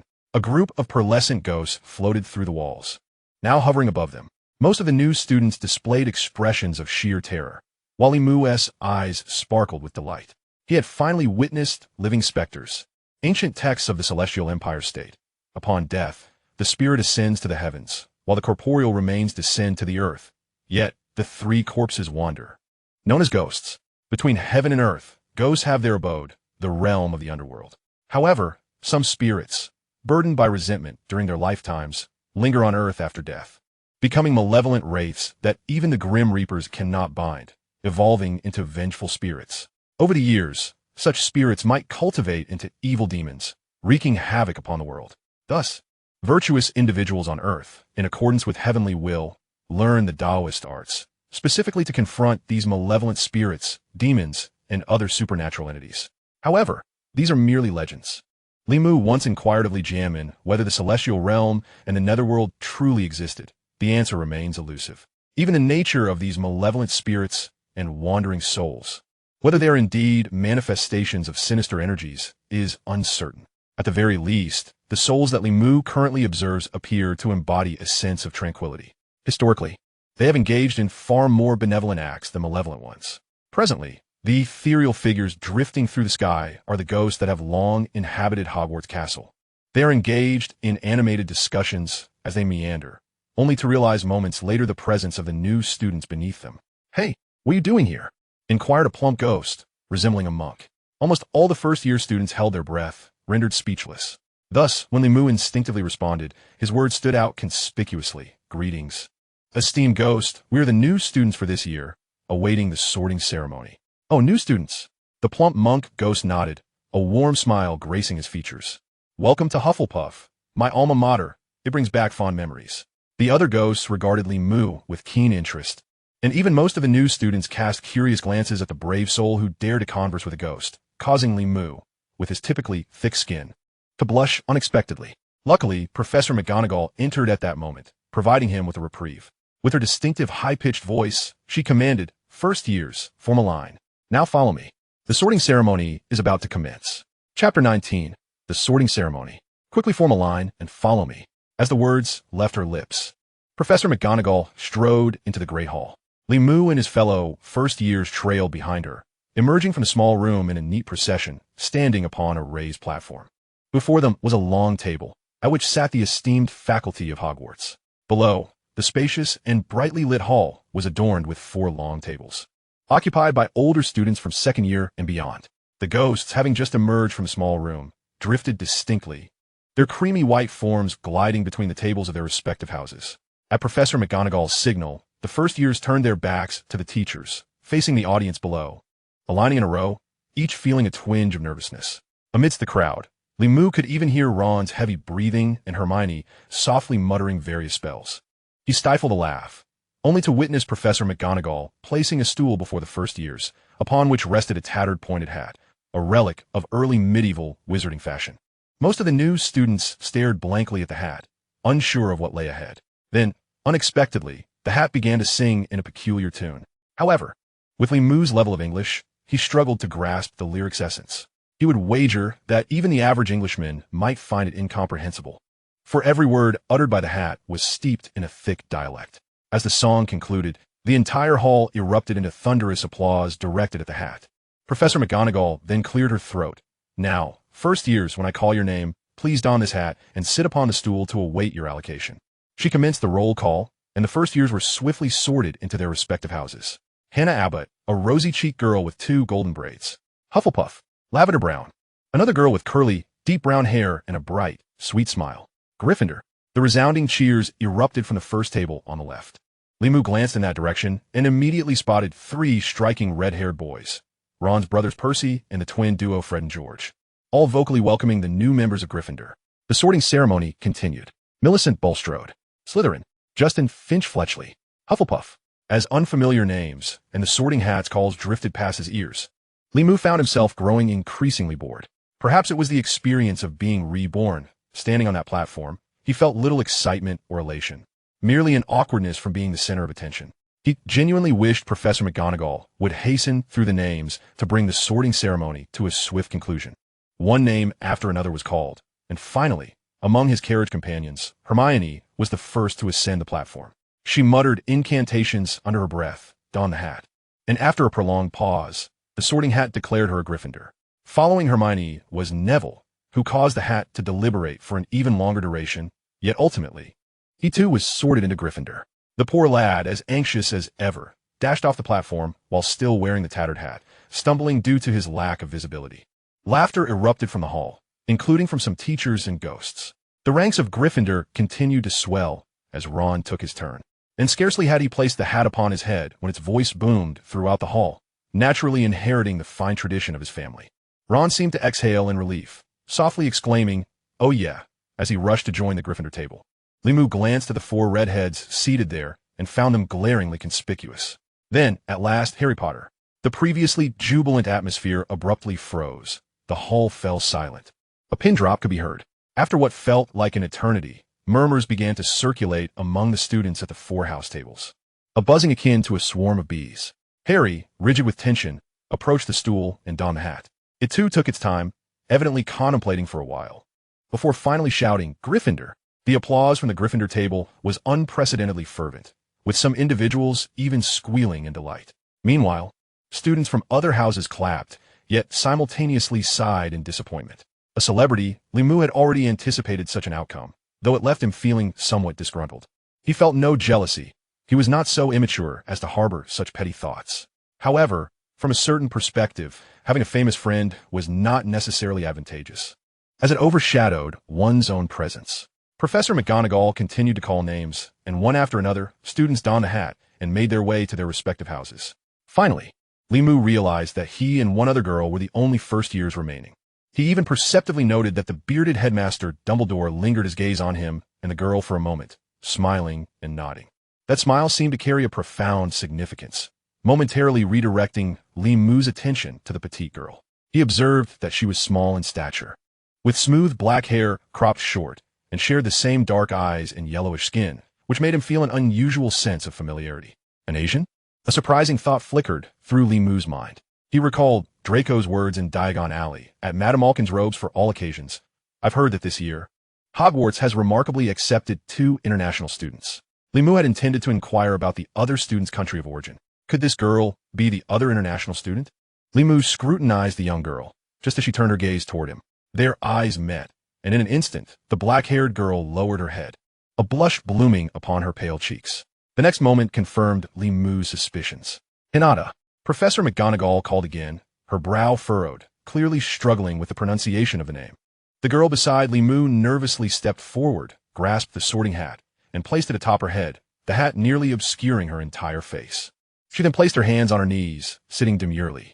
Barely had she donned the sorting hat when it promptly proclaimed, Ravenclaw. She was the swiftest among all the new students, surpassing even Draco Malfoy's allocation to Slytherin. However, Li Mu noticed her delicate hands, resting on her lap, clenching tightly, the tension evident as her knuckles protruded. It was uncertain whether it was anxiety, astonishment, or perhaps disappointment.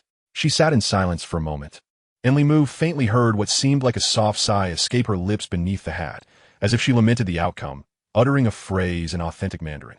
Afterward, she removed the hat, rose, and gracefully descended the stage.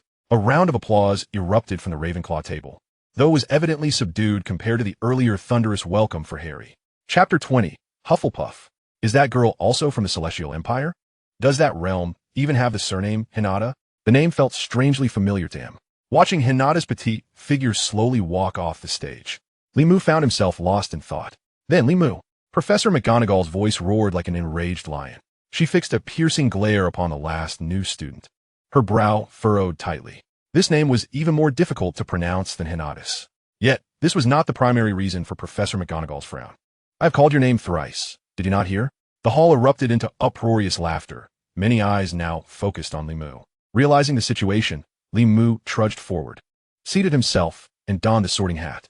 Instantly, darkness enveloped him, and he sensed an unsettling presence, as though someone was scrutinizing his very essence from the depths of obscurity.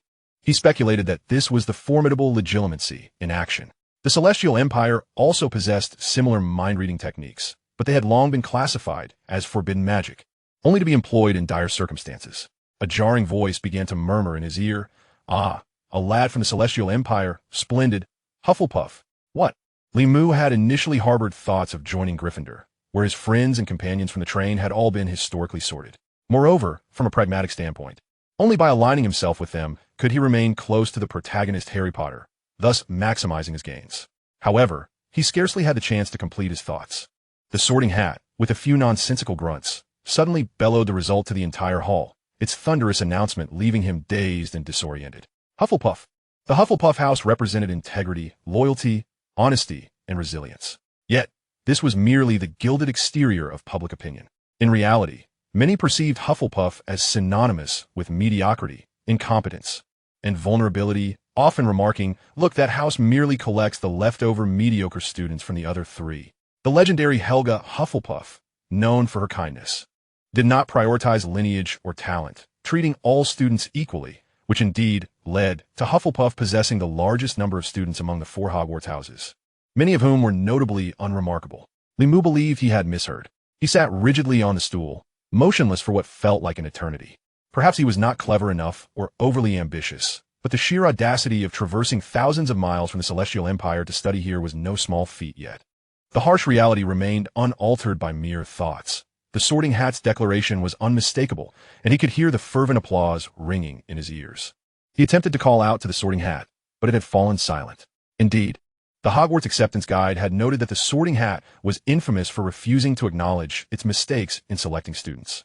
It seemed unrealistic to hope that this obstinate hat would reverse its decision. With a resigned sigh, Li Mu removed the hat from his head. Having lived 2 lives, he did not conform to the prevailing disdain for Hufflepuff House. After all, he had firmly resolved to associate with Harry and his friends, even if not with them. He could have sought out Slytherin to align with the more prominent antagonists.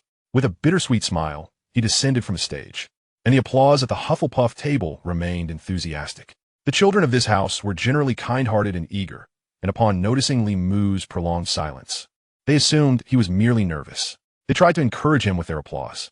To their surprise, a loud round of applause erupted from the Gryffindor table as well. Though scattered, the sound was notably vibrant. Li Mu's gaze was drawn to the source of the noise. He turned to see Harry, Ron, Hermione, and Neville, the very friends he had shared a compartment with on the train, clapping for him. It was clear that, despite their brief acquaintance, they already considered him a friend. A warm feeling surged within him, and midway through his walk, he nodded in their direction, catching Hermione Granger's slightly disappointed remark amidst the applause. "Oh, what a pity. If only Li Mu were here, we would all be in Gryffindor. Li Mu could only smile wryly as he continued to the Hufflepuff table in search of an empty seat. Hogwarts rules dictated that the house assigned during the sorting ceremony was immutable. Hello, I'm Ernie Macmillan, pleased to meet you.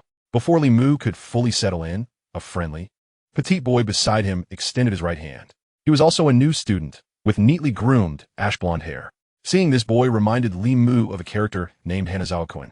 He too reached out his hand. Hello, I am Li Mu, from the Celestial Empire. Their hands shook briefly in the air before Li Mu finally took his seat. Then, a milky white figure, oh no, a ghost, floated over from the table, addressing him. Hey, little one, I remember you. Welcome to Hufflepuff. It was the Fat Friar, the ghost of Hufflepuff House, who had spoken to Li Mu earlier in the small room. As the applause gradually subsided, the hall grew quieter, filled only with the hushed whispers of students. Li Mu was the last new student of the day, and everyone awaited Professor Dumbledore's opening address. Accepting his fate, Li Mu exchanged a few words with the Fat Friar and Macmillan and made small talk with other nearby students before scanning the room. Most faces were unfamiliar. Even if he recalled the notable Cedric Diggory from Hufflepuff, he could not match names to faces now. His gaze continued to wander until it fortuitously met another pair of eyes. Those eyes belonged to a girl from the Ravenclaw table across the aisle, none other than Hinata. Her gaze was fervent, yet there was an odd sparkle in her eyes that perplexed Li Mu.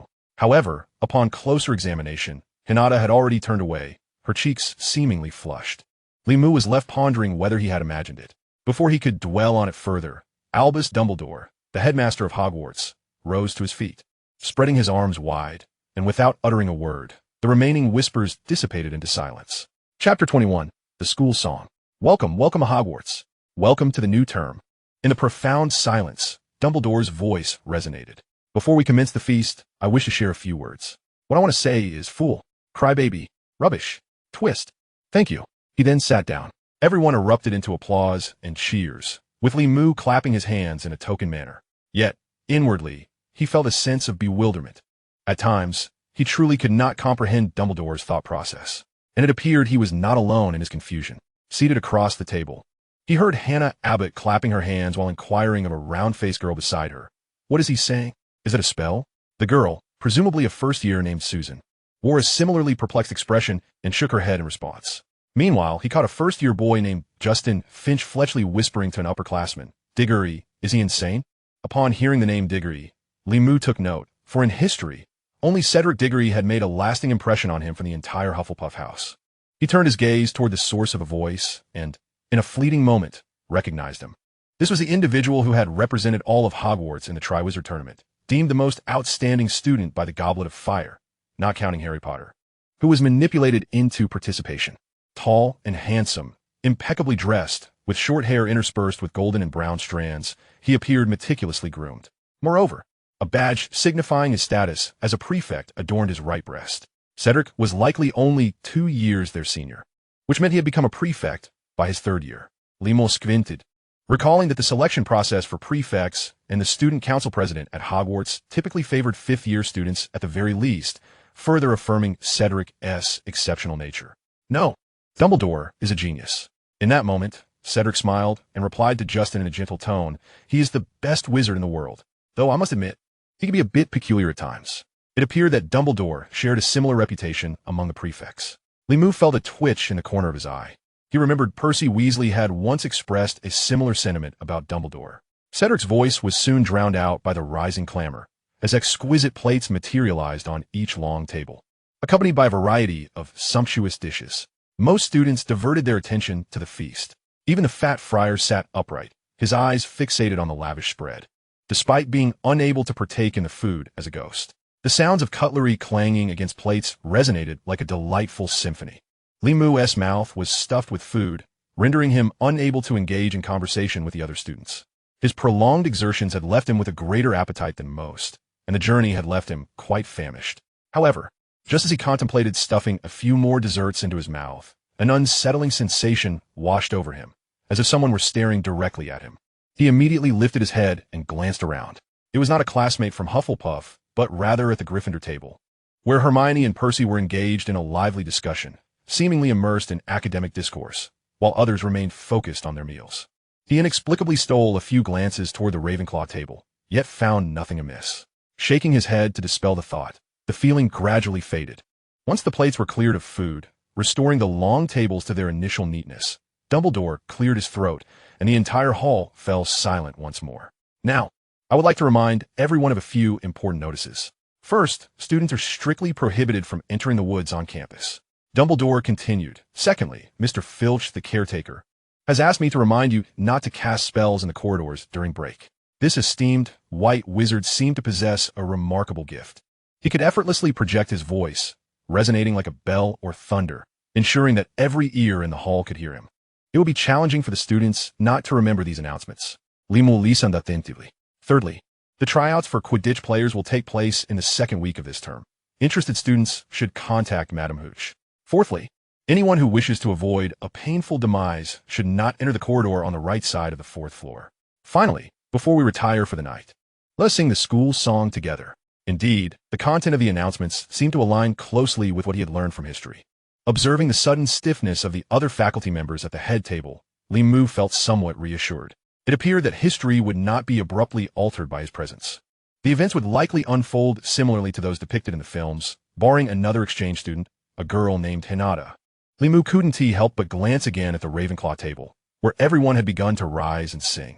He noticed Hinata, her expression placid, her mouth moving, yet clearly producing only meaningless syllables. Even having perused the Hogwarts school guide, he could not recall the lyrics to the Hogwarts song, much less the other newly admitted students. Most first years, like Hinata, merely mouthed the words, appearing somewhat lost. The older students fared no better. It seemed the song lacked a unified melody, resulting in a cacophony of tones emanating from the students, creating an odd dissonance. Oh dear, this song is truly something. As the song progressed, his neighbor Ernie Macmillan could no longer contain himself and covered his ears, whispering to Limu amidst the chaos. They both refrained from singing the Hogwarts school song, opting for silence instead. Then Macmillan noticed the direction of Limu's gaze. Why do you keep staring over there? TSK, you must have thought you'd be sorted into Ravenclaw, right? I've heard that over the years, Hogwarts has had some students of East Asian descent, and they're almost always sorted into Ravenclaw, especially those with Chinese heritage. It seems their intellect surpasses that of native Europeans. Limu replied, feigning interest as he listened to the lengthy monologue. Macmillan was not entirely off the mark. There was indeed a senior named Autumn Zhang in Ravenclaw. Moreover, if one were to extend the scope to all of East Asia, Hinata's name seemed to align with that of a person from the land of the rising sun. Limu was uncertain. He had spent the last decade secluded in the mountains for cultivation. Before his crossing, he had little interest in the land of the rising sun. Yet, even so, he vaguely recalled a popular anime from that region featuring a character named Hinata. Chapter 22, The Common Room. It was remarkable that Hogwarts had directly recruited students from the land of the rising sun this year, an unprecedented initiative. Ernie Macmillan continued his soliloquy, feeling quite pleased with himself and oblivious to Limu's disinterest. Oh, is Hogwarts famous in the land of the rising sun? You must be among the elite in the magical community to travel all the way to England for your education. Thankfully, the school song was quite brief. The singing abruptly ceased, leaving no room for further inquiries from Ernie Macmillan, while the faculty members at the head table released a collective sigh of relief. Professor McGonagall, the deputy headmistress, raised her hand, almost impatiently instructing, "It is now time for bed. Please return to your dormitories in an orderly fashion." Instantly, the hall erupted into noise as the male and female prefects from each house began to take charge. Cedric also rose from his seat, calling out, "First-year students, please follow me." Macmillan, Hannah Abbott, Justin Finch-Fletchley, and several other first-years whose names Limu did not recall dutifully followed Cedric out of the dining hall. Limu quickly observed that even something as simple as exiting the hall illustrated the distinct styles of each house. The Gryffindor Lions were the most impatient, surging toward the exit in a rush, quickly obstructing the great hall doors. The Hufflepuffs remained quiet, patiently waiting in place. Then they stood side by side with the Ravenclaws. The students of Slytherin lingered behind, moving leisurely while maintaining an air of aristocratic grace. However, Lemur, with his keen senses, overheard a sharp curse from within the Slytherin ranks. These brainless, foolish lions. It appeared that the long-standing rivalry between Slytherin and Gryffindor had deep roots, largely independent of Harry Potter's arrival. Simultaneously, he caught snippets of intriguing conversation that wafted into his ears. "Are you from Tianshao as well?" inquired a gentle voice. Lemur swiftly turned his head. The speaker, a Ravenclaw student, was not far from them. He adeptly discerned her location and soon identified her. a girl with long black hair. Speaking softly to the first-year student Hinata, her laughter pure and endearing, reminiscent of a charming girl next door. Lemure surmised that she must be Cho Chang, the enchanting Chinese girl who had once captivated Harry Potter. Then he heard Hinata's response. "Oh no, I'm not. I'm from Yingzhou." For some reason, Hinata glanced up at Lemure, meeting his gaze, and her cheeks flushed a rosy hue. She quickly averted her eyes, her fingers twisting nervously at her chest. "From Yingzhou?" Cho Chang furrowed her brow slightly. "Are you an exchange student from Yingzhou School of Magic?" No, not at all. I registered through the Yingzhou Ministry of Magic on my own. I've always adored magic." Hinata's voice dwindled to a whisper, requiring utmost concentration to hear. Her face now completely awash with embarrassment. Lemure stared at Hinata, captivated by her shyness. There was something undeniably charming about her bashfulness. After a moment, he realized that it was quite impolite to fixate on the two girls, and promptly turned his head away. The doors to the Great Hall finally swung open, allowing the students to resume their leisurely pace. Upon exiting, the students from each house would diverge on their respective paths.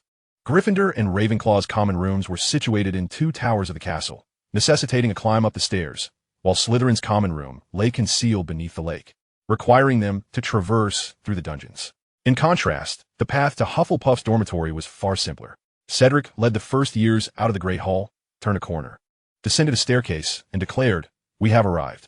All Hufflepuff students crowded into a corridor, with a heavy door on the left side, currently closed, bearing a wooden sign that read, "Kitchen." Upon seeing those words, Lemure comprehended. They were likely on the basement level, with the Great Hall directly above them, and this kitchen served as the workplace for the house elves. It turned out that the Hufflepuff students resided directly beneath the Great Hall, adjacent to the kitchen. True connoisseurs of culinary delights. "Now, first years, please pay close attention to my actions," Cedric instructed, standing at the forefront, meticulously explaining the process. Just above the door to the kitchen, on the right side of the corridor, stood a collection of unremarkable wooden barrels. An unsuspecting passerby might assume these barrels were for brewing wine or storing flour. However, Cedric now drew his wand before the barrels. "Watch closely. If you choose the wrong barrel or mispronounce the incantation, it could lead to unfortunate consequences," he cautioned solemnly. Stepping forward to tap the central barrel of the second row with his wand, rhythmically reciting, "Helga Hufflepuff." Lady Helga Hufflepuff, one of the greatest wizards over a millennium ago, was one of Hogwarts' four founders. Hufflepuff House was founded by her and named in her honor. With each word, Cedric tapped the barrel, and as he completed the incantation, a crackling sound emanated from within, and the lid of the barrel spun open, revealing its interior. Almost all of the Hufflepuff first years gasped as they beheld the bottom of the barrel, which revealed a dark passage instead of soil. Lemure, like many others, widened his eyes in astonishment. Even having read the original works by the esteemed Rowling, he knew little about Hufflepuff's common room. The scene before him was utterly fascinating. "Now, let us maintain order and enter the common room one by one," Cedric instructed, allowing the first student in line to crawl into the barrel. "There's no need to rush. Take your time. And don't be afraid. It's quite smooth down there." One by one, the first years followed suit, and Lemure crawled in behind Ernie Macmillan. The interior of the barrel must have been imbued with a corresponding spell, making it slicker than anticipated, and he swiftly slid down the passage, reminiscent of childhood days on a slide. The tunnel was not particularly long, and before Lemure fully processed the experience, his feet touched solid ground, landing on a patch of soft, fragrant earth. Before him lay a cozy space adorned with plush sofas, rounded wooden tables, and an abundance of potted plants climbing the walls. He had arrived at the Hufflepuff common room. Chapter 23, The First Night. Hufflepuff's common room was a spacious chamber located underground, featuring a low, rounded ceiling. Opposite the passage stood a roaring fireplace, warming the entire room, while the walls were etched with circular windows, allowing serene light to pour in from outside. By now, several students had settled on the sofas, basking in the warmth of the fire and the glow of starlight. The first years who had arrived earlier were gathered, still unaware of where their dormitories were located. Lemure continued to observe the common room, speculating that it resembled a large circular pit excavated outside the castle, likely adjacent to the greenhouse used for herbology class. Through the circular windows, he could see numerous flowers and plants. A gentle breeze rustled the leaves, and the moonlight cast a tranquil glow upon the greenery, creating a serene atmosphere. This scene was starkly different from the haunting beauty of a secluded forest at night, momentarily entrancing him. "Move aside." Unfortunately, a voice from behind soon shattered the tranquility.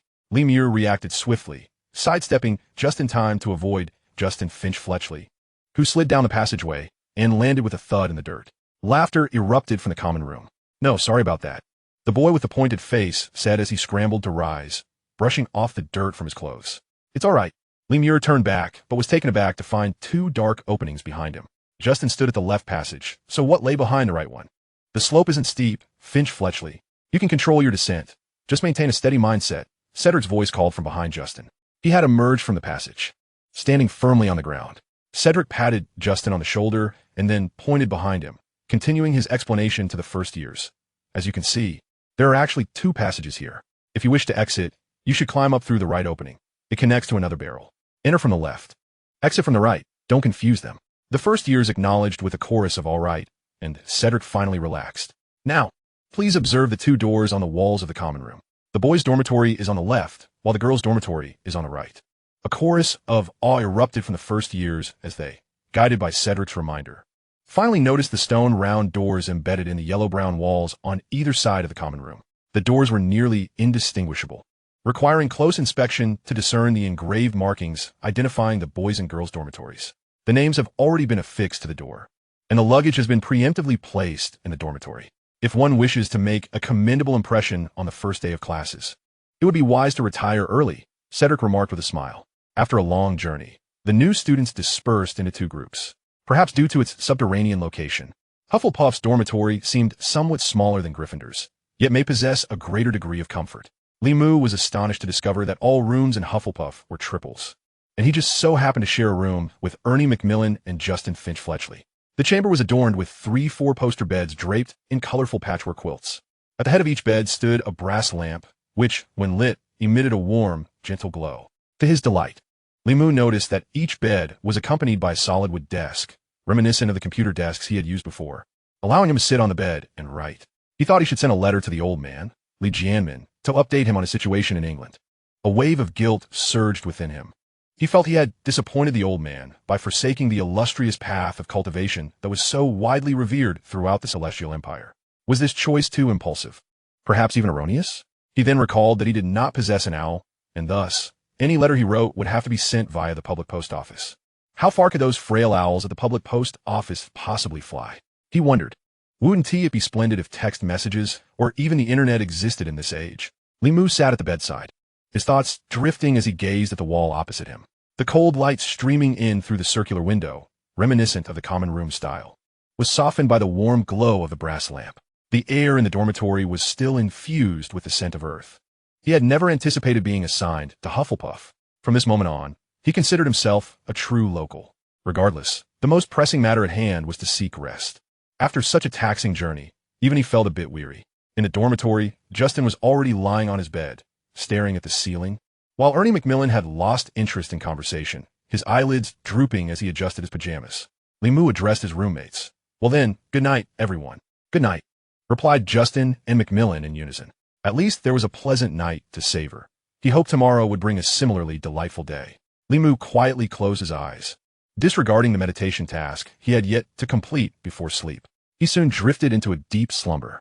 Unfortunately, reality would prove that Lemur was destined to face the first day of school with a heavy heart. Chapter 24. The Poltergeist. A famous individual once asserted that a child's education begins with their diet. Naturally, one must first satiate their hunger before attending classes.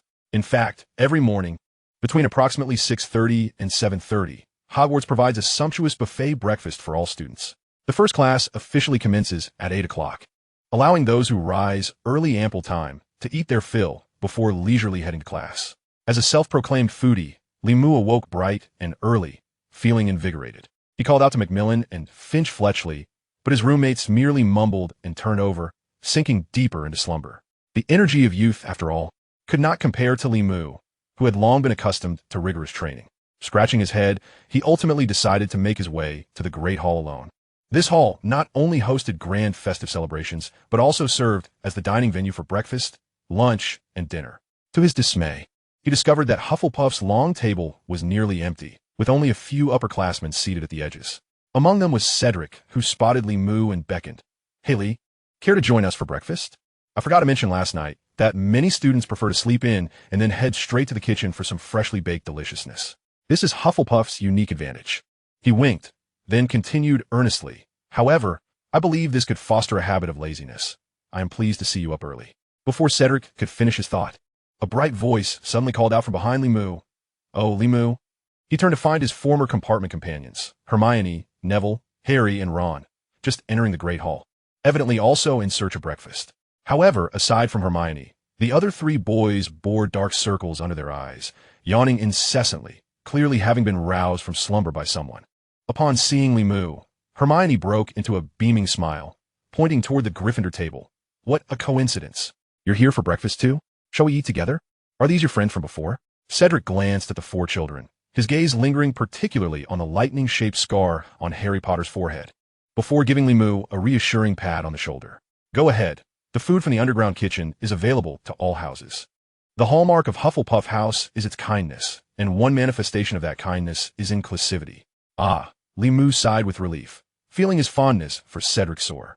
Faced with a sea of unfamiliar faces in Hufflepuff, he had hesitated about whether to join them for a meal. With Cedric's endorsement, it seemed perfectly reasonable to dine in another house. In fact, as Cedric had mentioned, meals were not confined to one's own house. Slytherin's Crabbe and Goyle often roamed near the tables of other houses, sampling their delicacies without a care. As they savored the delectable food, Harry, Ron, and Neville finally perked up, eagerly discussing the thrilling experience of crossing the lake the previous night, the near decapitation of Gryffindor's ghost Nearly Headless Nick, and speculating on the mysteries lurking in the Forbidden Forest. It was evident that Harry and the others had not slept well the previous night, partly due to their excitement. Everything here, even for Ron, who had grown up in the Wizarding World, was nothing short of miraculous. I believe Professor Dumbledore meant that if we want to perform magic in the corridors, we just need to avoid Filch, Limu chimed in. You'd best refrain from breaking the rules. Or else, Hermione interjected, wiping her mouth. She shot Limu an exasperated glare. Hurry up and eat. I do not wish to be late for the first class. When Hermione urged them for the fifth time to hasten, the boys finally finished their breakfast and stood up, preparing to head to class. Wait, what is my first class? Limu suddenly realized he had no idea where to go.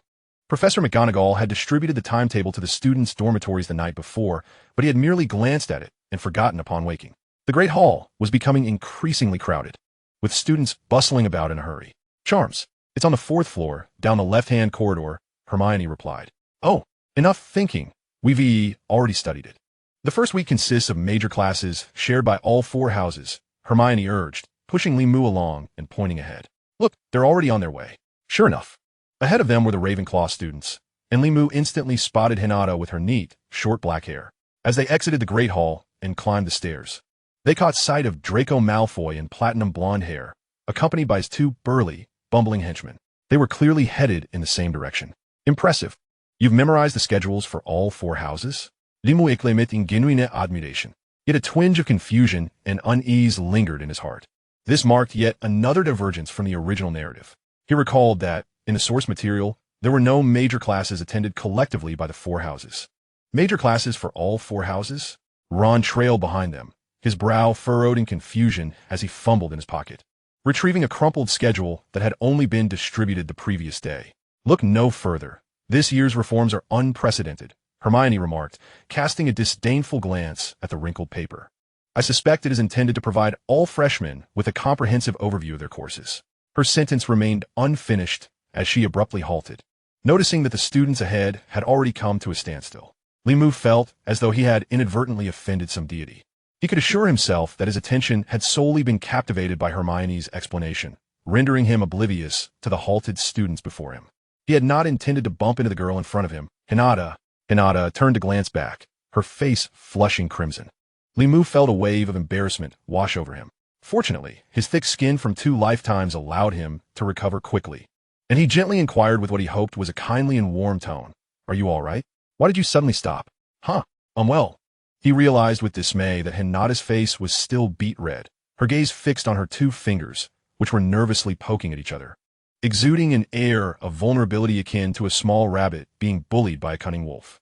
Beside Hinata, several students clad in Ravenclaw's blue and bronze robes turned to observe Limu, their expressions a mix of curiosity and wariness. Oh dear, Limu lamented internally, perplexed by the situation. He had no clue how to communicate with Hinata. He stood on tiptoe, peering ahead, hoping to discern the cause of the commotion. But it seemed unnecessary. Peeves, if you continue this way, I'll summon the Bloody Baron. Come out. A voice rang out from further ahead, unmistakably Percy, seething with anger. I command you in the name of the head boy. The authority of his position proved ineffective before Percy could finish. A cane levitated ominously above the heads of all the first years. Chapter 25. The Charms Class. A cane hovered menacingly over the heads of the new students. Then, with a resounding thud, a diminutive figure with large eyes and a mischievous grin materialized, clutching the cane. Unlike a ghost, this imp was garishly dressed. While spirits were typically monochromatic, yet his antics mirrored those of all specters. Indeed, it was Peeves, the character that elicited both ire and helplessness from most at Hogwarts. Oh, freshman.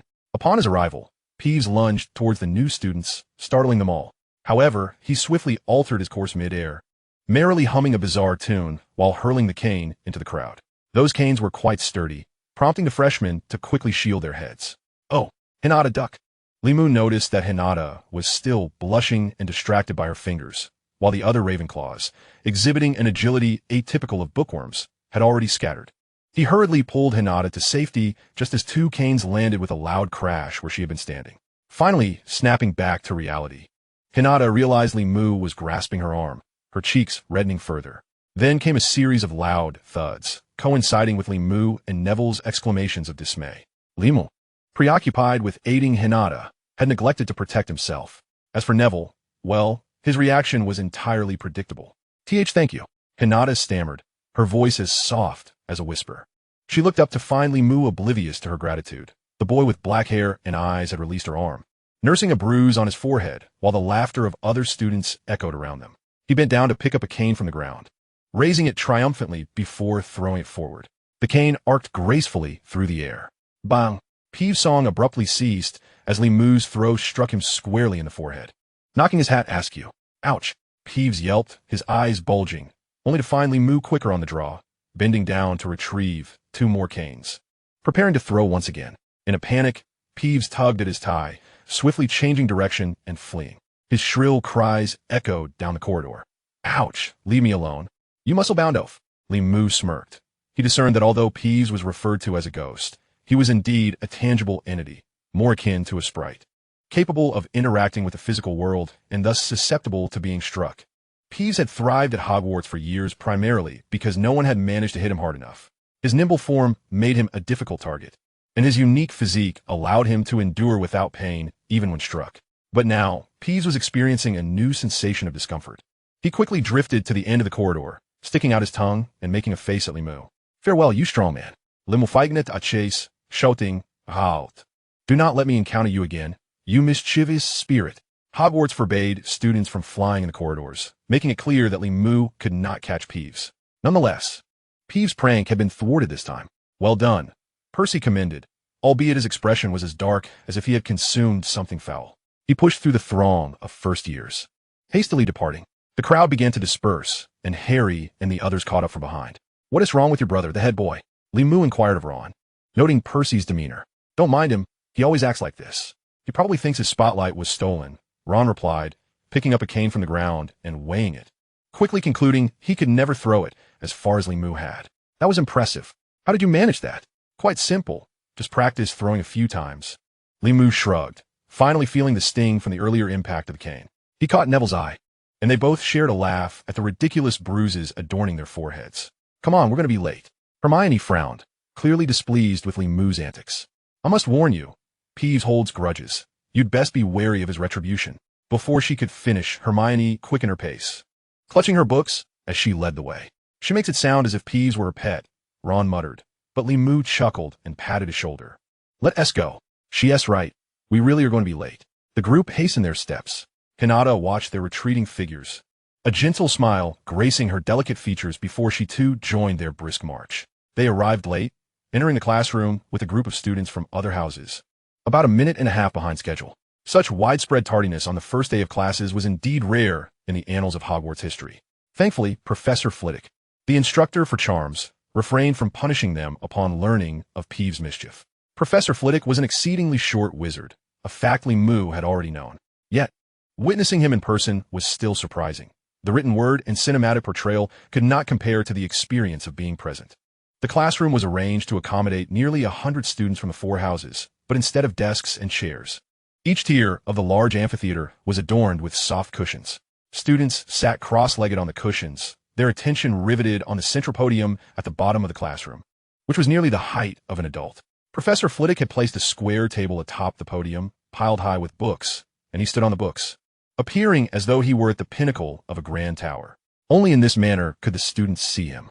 He addressed the entire class. All students, particularly the freshmen, should pay special heed to Peeves, for he indeed harbors some mischief. With that, he commenced the roll call.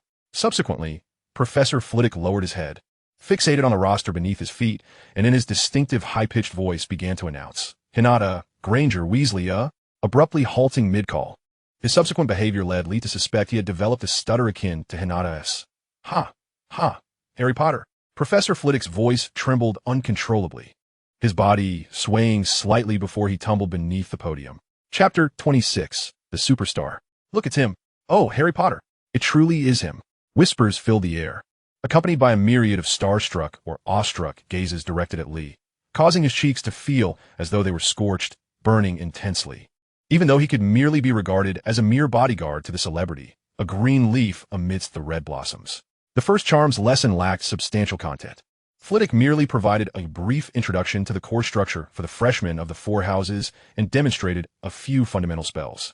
Now, as they exited the charms classroom, they hurried to their next class.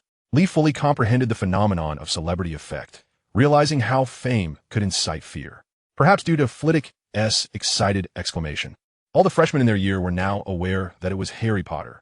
Even some upperclassmen, who had no classes, seemed to have obtained the news from some source, and hurried over to witness the spectacle.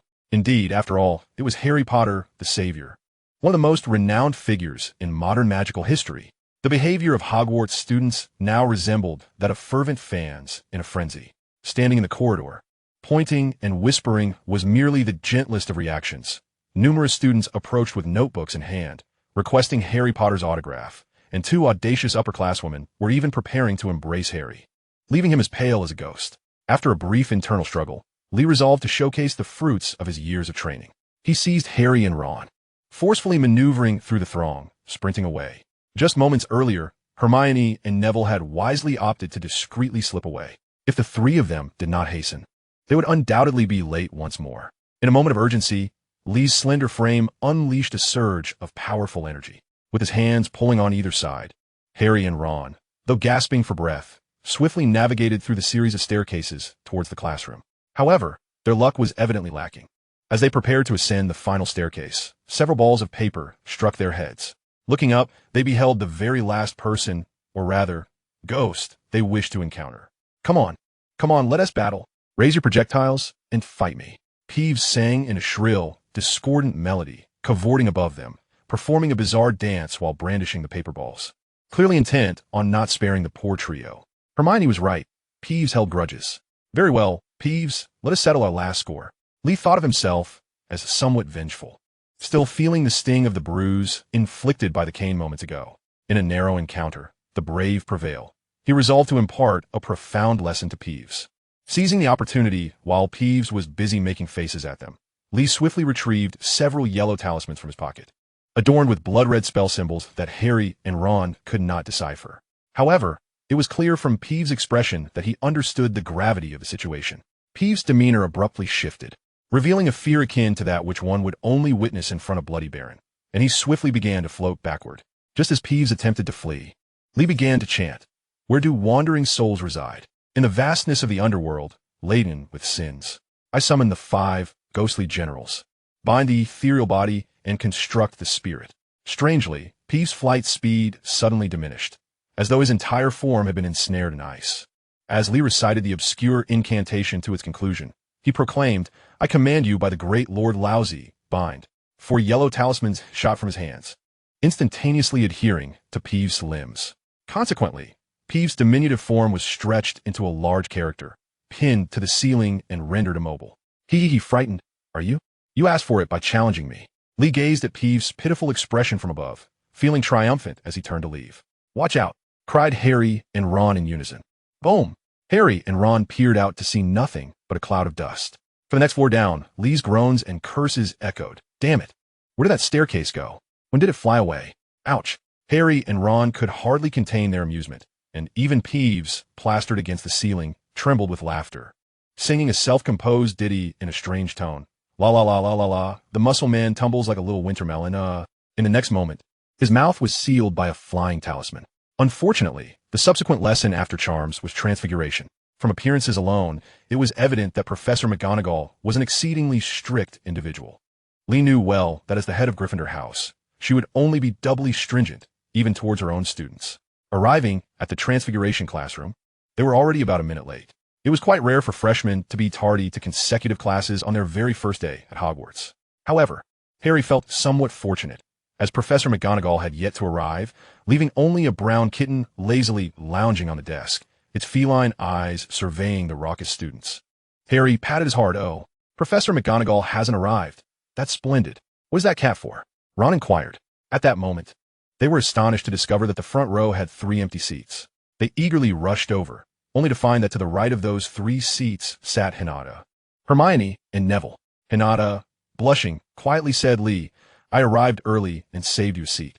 "Oh, thank you so much." Lee and the others expressed their gratitude joyfully, although they were puzzled as to why Hinata, being a Ravenclaw, had chosen to sit next to Hermione. Nonetheless, was Lee not a Hufflepuff himself? Harry and Ron tacitly allowed Lee to sit first, positioning him beside Hinata, which made her face even redder. That cat, perhaps it is a prop for transfiguration? Harry returned to his musings about the cat. But don't you find its gaze somewhat peculiar? It's as if Ron pondered his words. As if it were Mrs. Norris? Neville interjected, unable to resist joining the conversation. He spoke across Hermione, Hinata, and Lee to Ron. Indeed. Ron expressed admiration for Neville's insight. "Do all cats resemble Mrs. Norris?" Harry chuckled. "That would be unfortunate." "Yes, I've heard that Fred and George have long wanted to catch Mrs. Norris to make soup." The chubby boy displayed unusual boldness, even jokingly swinging his pudgy fist skyward. Mrs. Norris was the loyal companion of the caretaker, Filch. Many a rule-breaking student had been apprehended with her assistance, earning her a notorious reputation among the students. Even these first-day freshmen harbored a mix of fear and resentment towards Mrs. Norris. Cats, after all, could hold grudges. Enough chatter. Let us earnestly prepare for class. Lee managed to stifle his laughter and reminded them. "We should gather all the cats for soup." Ron clearly missed the point. Then we would have cat soup every day. As a result, Neville's face paled. Amidst the astonished gasps of the entire class, the small kitten on the podium leapt gracefully, transforming in an instant into Professor McGonagall. Standing before the lectern, she softly uttered 4 names: Harry Potter, Ron Weasley, Neville Longbottom. After a brief hesitation, she finally added, and Lee Jordan. The 4 individuals were instantly petrified. Chapter 27. Snape. The remainder of the first Transfiguration lesson proceeded relatively smoothly. Following Professor McGonagall's demonstration, Harry, almost by some stroke of luck, excelled beyond expectations, becoming one of the 3 who successfully transformed a matchstick into a needle, one of only 3 individuals in the entire year. The other 2 were Hermione and Hinata. Even Lee Jordan was unsuccessful. His incantation was peculiar, mispronouncing the transfiguration charm as transfigure, leading to his matchstick erupting into a beautiful display of fireworks, as transfigure also connotes beautification. Nevertheless, Harry could not muster a shred of enthusiasm. For Ron's remarks about using all the cats for stew had resulted in him being whimsically cursed by Professor McGonagall, sprouting a pair of soft feline ears, resembling a cat demon whose transformation had gone awry. Lee Jordan, naturally, was even more disheartened, as he had anticipated a spectacle, only to find himself inadvertently caught in the crossfire of mischief. 3 long whiskers had sprouted upon his nose. Yet, the most unfortunate of all was undoubtedly Ron, who had to endure the lesson while covered in a coat of vibrant red cat fur. Observing their predicaments, Hinata spent the entire class giggling quietly, while Hermione coldly remarked to the 4, "You deserve it." In a stroke of good fortune, Professor McGonagall did not deduct any house points from them. Following transfiguration, it was time for lunch. Lee Jordan, who was not accustomed to napping, made plans with Harry to attend their afternoon class together, and promptly ventured outside the castle for a stroll. He intended to relish the long-awaited sights of the ancient British castle, hoping to alleviate his troubled spirits. When he met Harry, Ron, and Neville in the Great Hall as agreed, he could not suppress a shiver, particularly at Ron's deeply sullen countenance, which seemed to cast a chill over the surroundings. After expressing his concern, he learned that in the Gryffindor common room, Harry and the others had revisited the rather grim events of the morning. "If you possess such boundless energy for making cat soup," Fred bellowed, imitating Professor McGonagall's stern voice and feigning a benevolent expression of compassion. Then this week, the trophy room is yours to clean. I shall inform Mr. Filch to ensure you fulfill your duties. Laughter erupted in the common room, with the first-year students who had experienced the debacle particularly amused. George, Fred, they will come to regret this, Ron exclaimed, shaking his fist in front of Lee, his face as red as his hair. In hindsight, he remained both indignant and resigned, lamenting the mischief of his teasing brothers. As an old saying goes, good news seldom travels far, but bad news spreads like wildfire. Lee could only smile in consolation, recalling how, over a decade ago, he often helped elderly ladies cross the street without anyone ever making a fuss about it. This attempt at comfort left others at a loss for words. After a moment of silence, Neville inquired, "What class do we have this afternoon?" "Potions." A crisp voice suddenly chimed from behind them, startling Neville nearly out of his skin. "Oh, Hermione, when did you arrive?" They soon discovered that if Transfiguration class had been merely a stroke of misfortune, then potions would prove to be a veritable catastrophe, primarily for Gryffindor. The potions class was conducted in a chilly, dimly lit basement that exuded an eerie atmosphere. Countless glass jars lined the walls, filled with peculiar ingredients, including some rather grotesque preserved specimens, which were rather unsettling to behold. With nearly 100 students crammed into this darkened space, the oppressive ambience intensified. Fortunately, Lee and his friends had set off a good 10 minutes early and fortuitously encountered a group of Slytherins en route, sparing them from being late once again. As they stood at the basement entrance, Ron maliciously speculated, "Do you think those who linger here too long develop psychological issues?" In truth, Lee suspected he was onto something. The potions professor, Severus Snape, possessed a head of shiny, sleek hair and a rather intimidating hooked nose.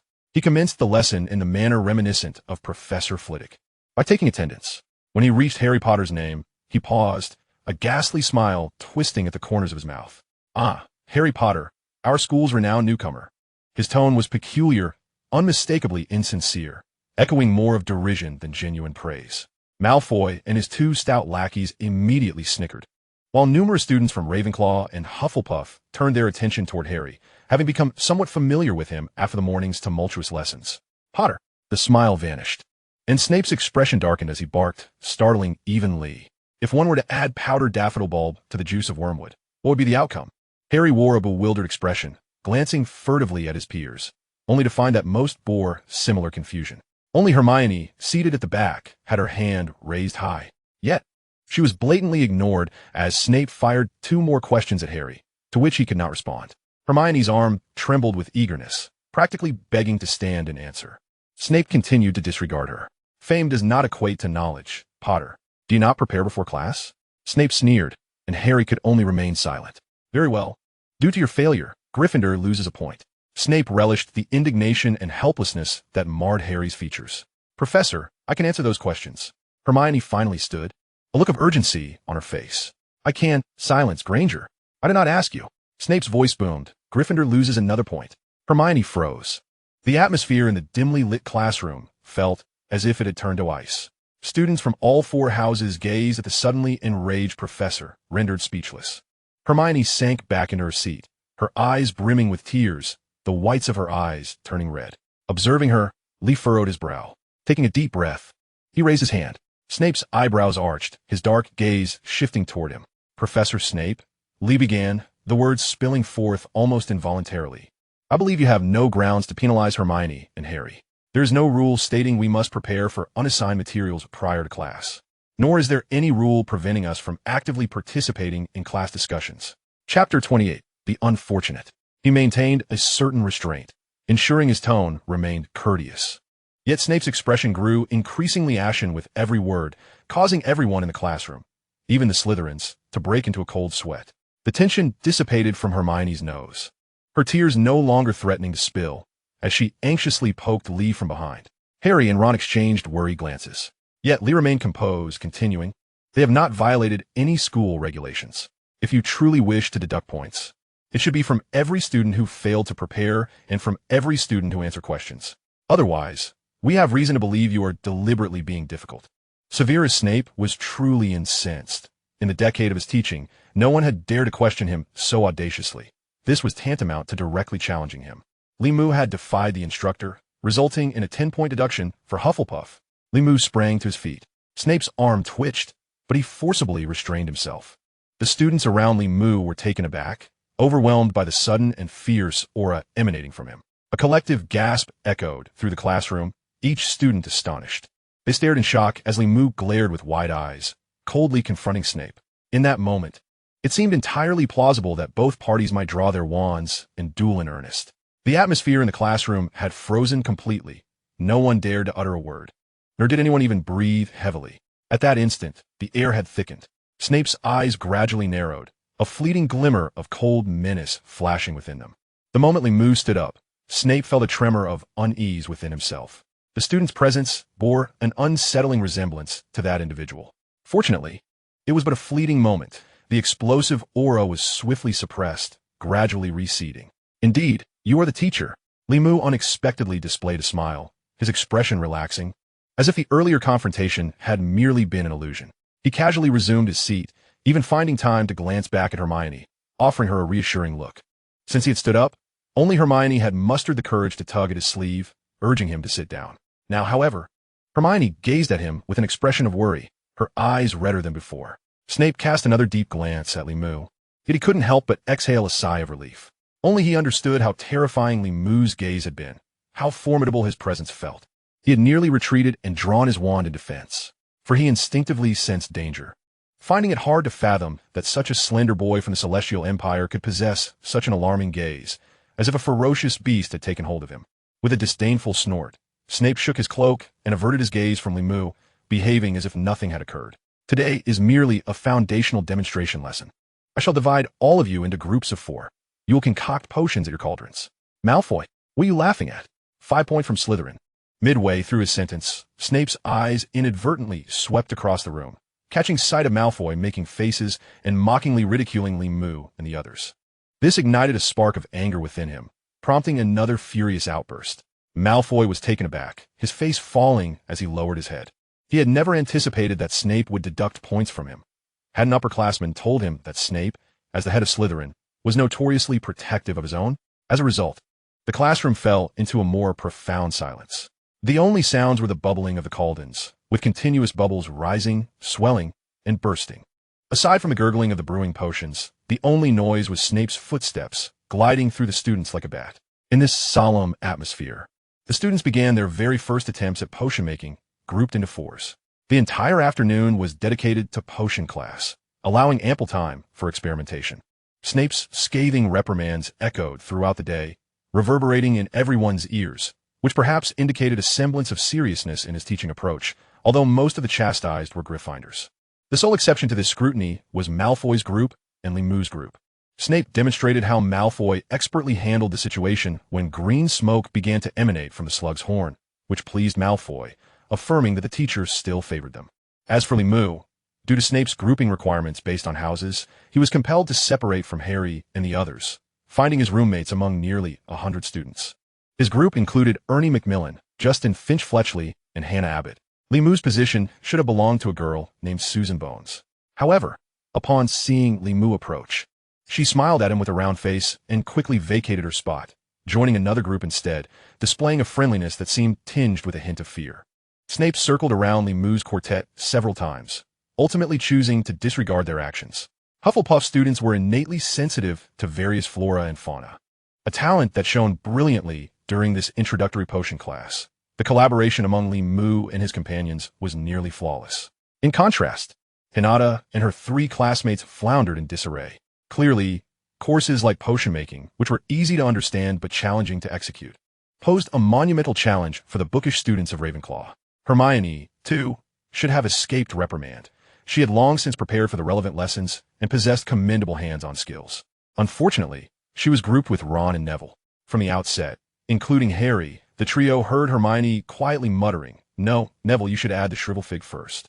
"Oh, Ron, why are you doing it like that? You should slice the dittany so thin." As a result, Ron, with a sullen expression, clumsily proceeded, inadvertently reversing the order of the ingredients, causing what should have been a brownish potion to take on a bizarre crimson hue. "What have you done?" Hermione's brows knitted tightly together. Each time Snape passed by, he would sneer at them. And now she sensed that Ron's blunder would provide Snape with ample justification to reprimand them thoroughly. The mere thought of this heightened Hermione's anxiety and agitation. Pay attention to the order of ingredients. Is it not clearly stated in the book? Yet before she could finish her admonition towards Ron, she suddenly heard a sharp crack, followed by a torrent of liquid. By the time she realized something was amiss, she nearly burst into tears. Oh no, it's Neville. Just as she was reprimanding Ron, Neville had tossed something into the cauldron, resulting in a large hole burned through the thick bottom, and the dangerously caustic potion splashed everywhere, flooding the floor and instantly melting holes into the shoes of the surrounding students. Chapter 29. A Day of Misfortune. The uncontrolled potion continued to spread. The basement descended into chaos, with all the students rushing towards nearby tables. It was no laughing matter. Standing in that liquid for too long could very well result in their feet being melted away. Limonier did swiftly, leaping onto a nearby table, while simultaneously pulling the frail Hannah up with him, furrowing his brow and exclaiming, "No way. This is stronger than concentrated sulfuric acid." This elicited a surprised glance from Hermione. Wizards typically had little understanding of Muggle substances, and few knew what concentrated sulfuric acid truly was. However, she had no time to ponder this. She needed to assist, as Neville was clearly paralyzed with fear, staring blankly at the unfolding chaos. "Neville, get on the table. Do you want to disfigure yourself?" Hermione, in her impatience, had her thick, unruly brown hair standing on end, resembling an irate lioness. Finally, Neville responded. But this unfortunate soul, clumsy as ever, took an eternity to jump onto the table. His round physique made him particularly awkward, and Harry, Hermione, and Ron struggled to pull him up, nearly being dragged down themselves. Suddenly, the crimson potion on the floor underwent a transformation, splattering everywhere, and Neville was immediately drenched. His clothes melting away, leaving numerous holes as he erupted into tears, his upper body covered in painful welts. The entire sequence, from the cauldron's rupture to the students' evasive maneuvers and Neville's burns, transpired in mere instants. Even Snape took a moment to process the chaos. His nostrils flared with indignation. "Fool! Imbecile!" he bellowed at Neville, waving his wand to clean up the highly corrosive liquid on the floor. "Did you throw a handful of porcupine quills in there, or what?" Without waiting for Neville to respond, he turned sharply to Harry at the table and exclaimed, "Potter, why didn't you inform him that porcupine quills cannot be added when brewing this potion? Were you hoping to witness the spectacle of his failure? Am I to deduct another 5 points from you? Now, take that fool to the infirmary." Harry opened his mouth, a look of innocence on his face. He had only a rudimentary understanding of potions. How could he possibly know the taboos of potion making? Moreover, even Hermione had not had the chance to warn Neville. He cast a glance at Hermione, who wore a similarly ashen expression, but ultimately said nothing, merely sighing internally as he assisted Neville away. It was not long after they exited that Neville's pig-like groans could still be heard echoing back. Malfoy, Goyle, and Crabbe were seated together with a dark-haired Slytherin girl, whispering snide remarks with expressions of amusement until he caught their attention with a glare, which silenced them. The potions class came to a close amidst the dejection of the Gryffindors and the palpable anxiety from the other houses, even as Snape announced the end of class. Harry and Neville had yet to return to the classroom. As soon as Snape stepped out of the dungeon classroom, Hermione hurriedly tugged Ron along and dashed out. Surely Neville isn't gravely injured? Though historically Neville had always sustained injuries, yet managed to recover, Lee couldn't shake off a sense of concern. The sight of that potion, as corrosive as concentrated sulfuric acid, nearly splattering on him, had indeed startled him. Moreover, now that he was here, history had already deviated in certain aspects, such as the initial week's introductory classes being attended collectively by all 4 houses, and Professor McGonagall punishing him on the very first day to clean the trophy room. These were all divergences from the historical timeline. With these thoughts in mind, Lee rose, prepared to follow Hermione. However, at that moment, he heard a voice straining to suppress its volume. "If you're so fond of Gryffindor, why not request a transfer to Professor Sprout or directly to Headmaster Dumbledore?" The voice brimmed with anger. Lee turned to locate the source.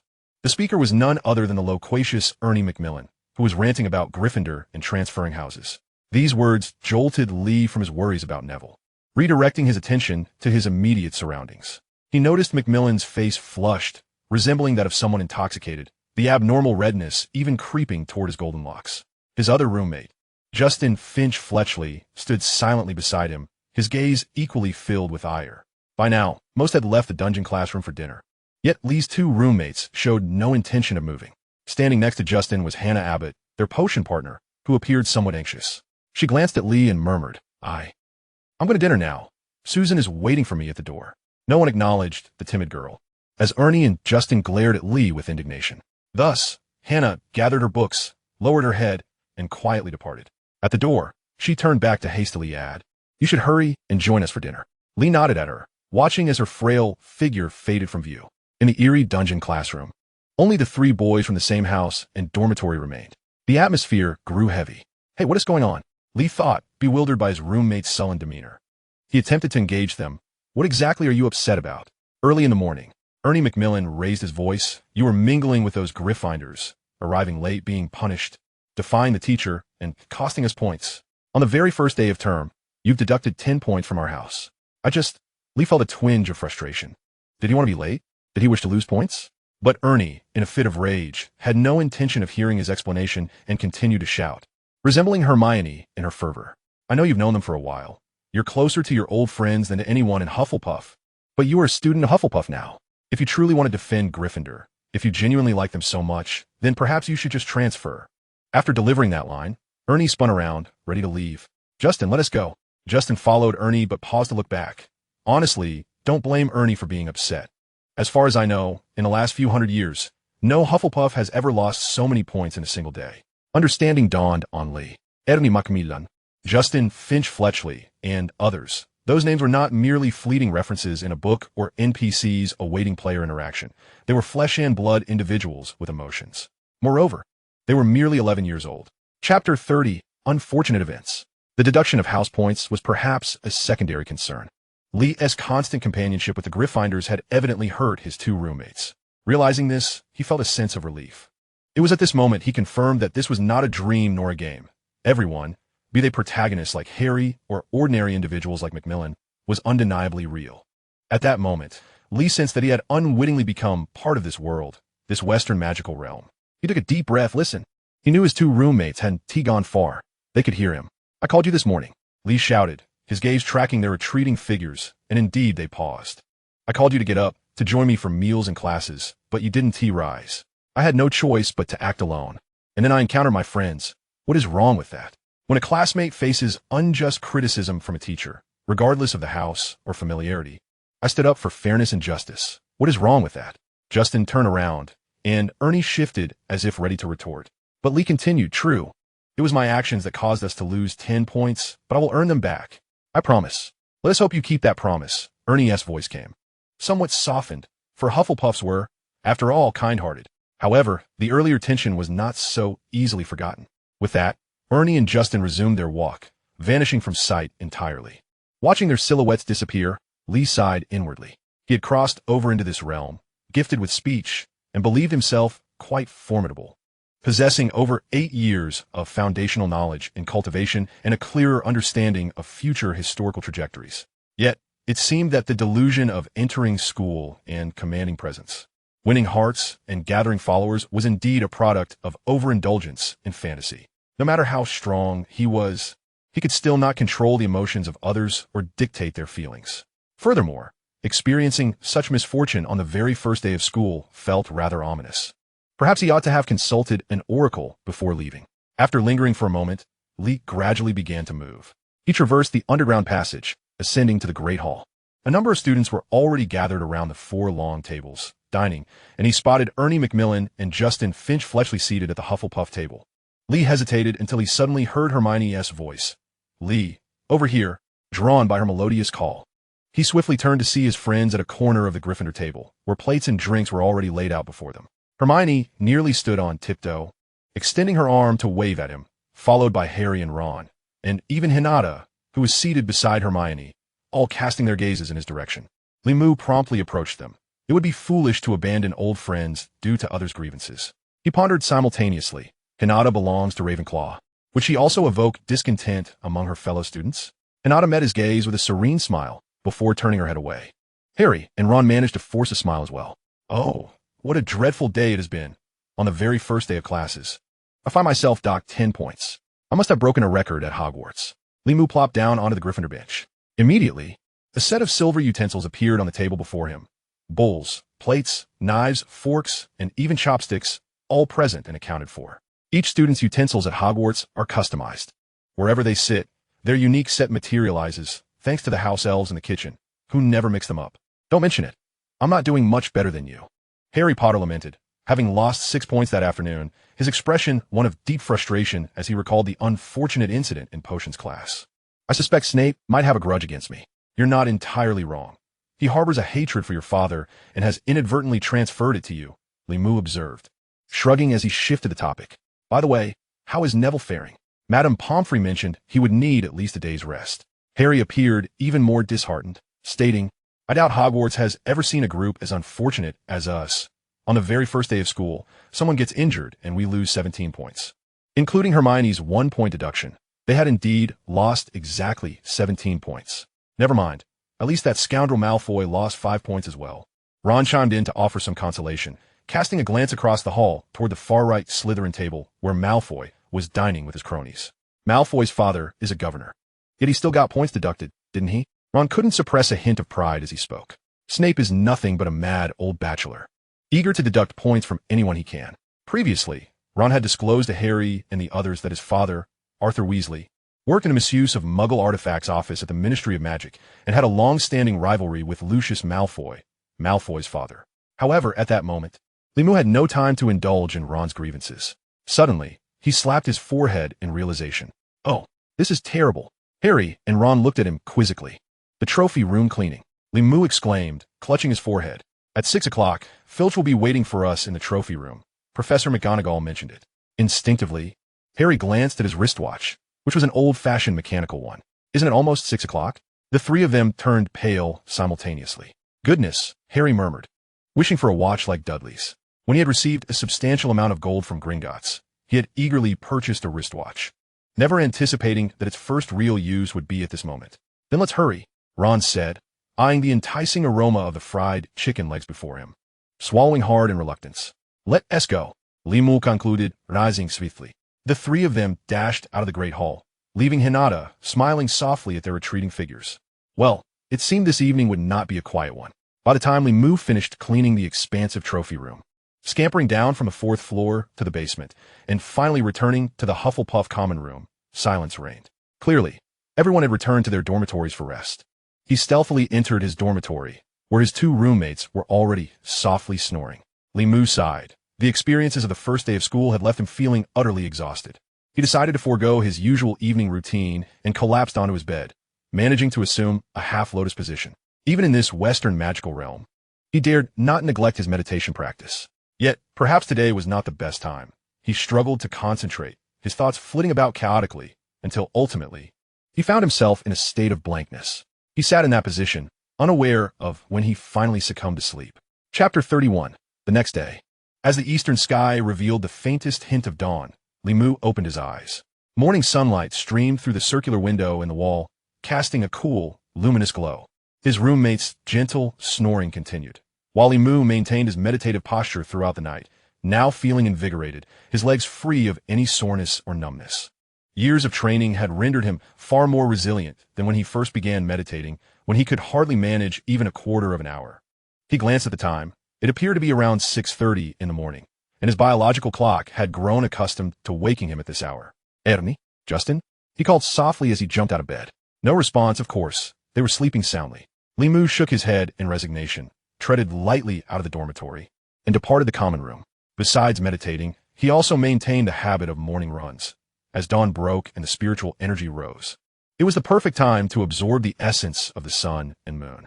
After running several laps around the castle, he returned to the Great Hall shortly, where he encountered his old friends coming downstairs for breakfast. Hermione, flanking a bleary-eyed Harry and Ron, burst through the door. Good morning, Limu called from the Hufflepuff table, waving his hand. Come over here to eat. He noticed Hermione nodding with a smile, her hands on her hips, pointing at herself. Look at you two. You completed the cleaning together. Or are you planning to be late again and lose all our house points? To be honest, Limu thought, looking at the sunlight streaming through the doors, they were still over an hour away from being late. Harry and Ron merely hung their heads, their eyelids drooping as if they might fall asleep standing. They lacked even the strength to speak. After breakfast, it would be time for class. The first week consisted of large lectures for all first-year students from the 4 houses, and today was no exception. Limu was particularly interested in the morning's lesson, titled History of Magic. Having learned from the previous day's experience, they ascended early, entered the classroom, arranged their books, and sat attentively, awaiting the arrival of Professor Binns, a ghost who had long since passed. Then nothing else happened. Realizing something was amiss, Li Mu lifted his head from the crook of his arm and pinched his left arm fiercely with his right hand.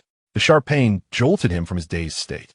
He widened his eyes to prevent himself from dozing off again and craned his neck to survey the room.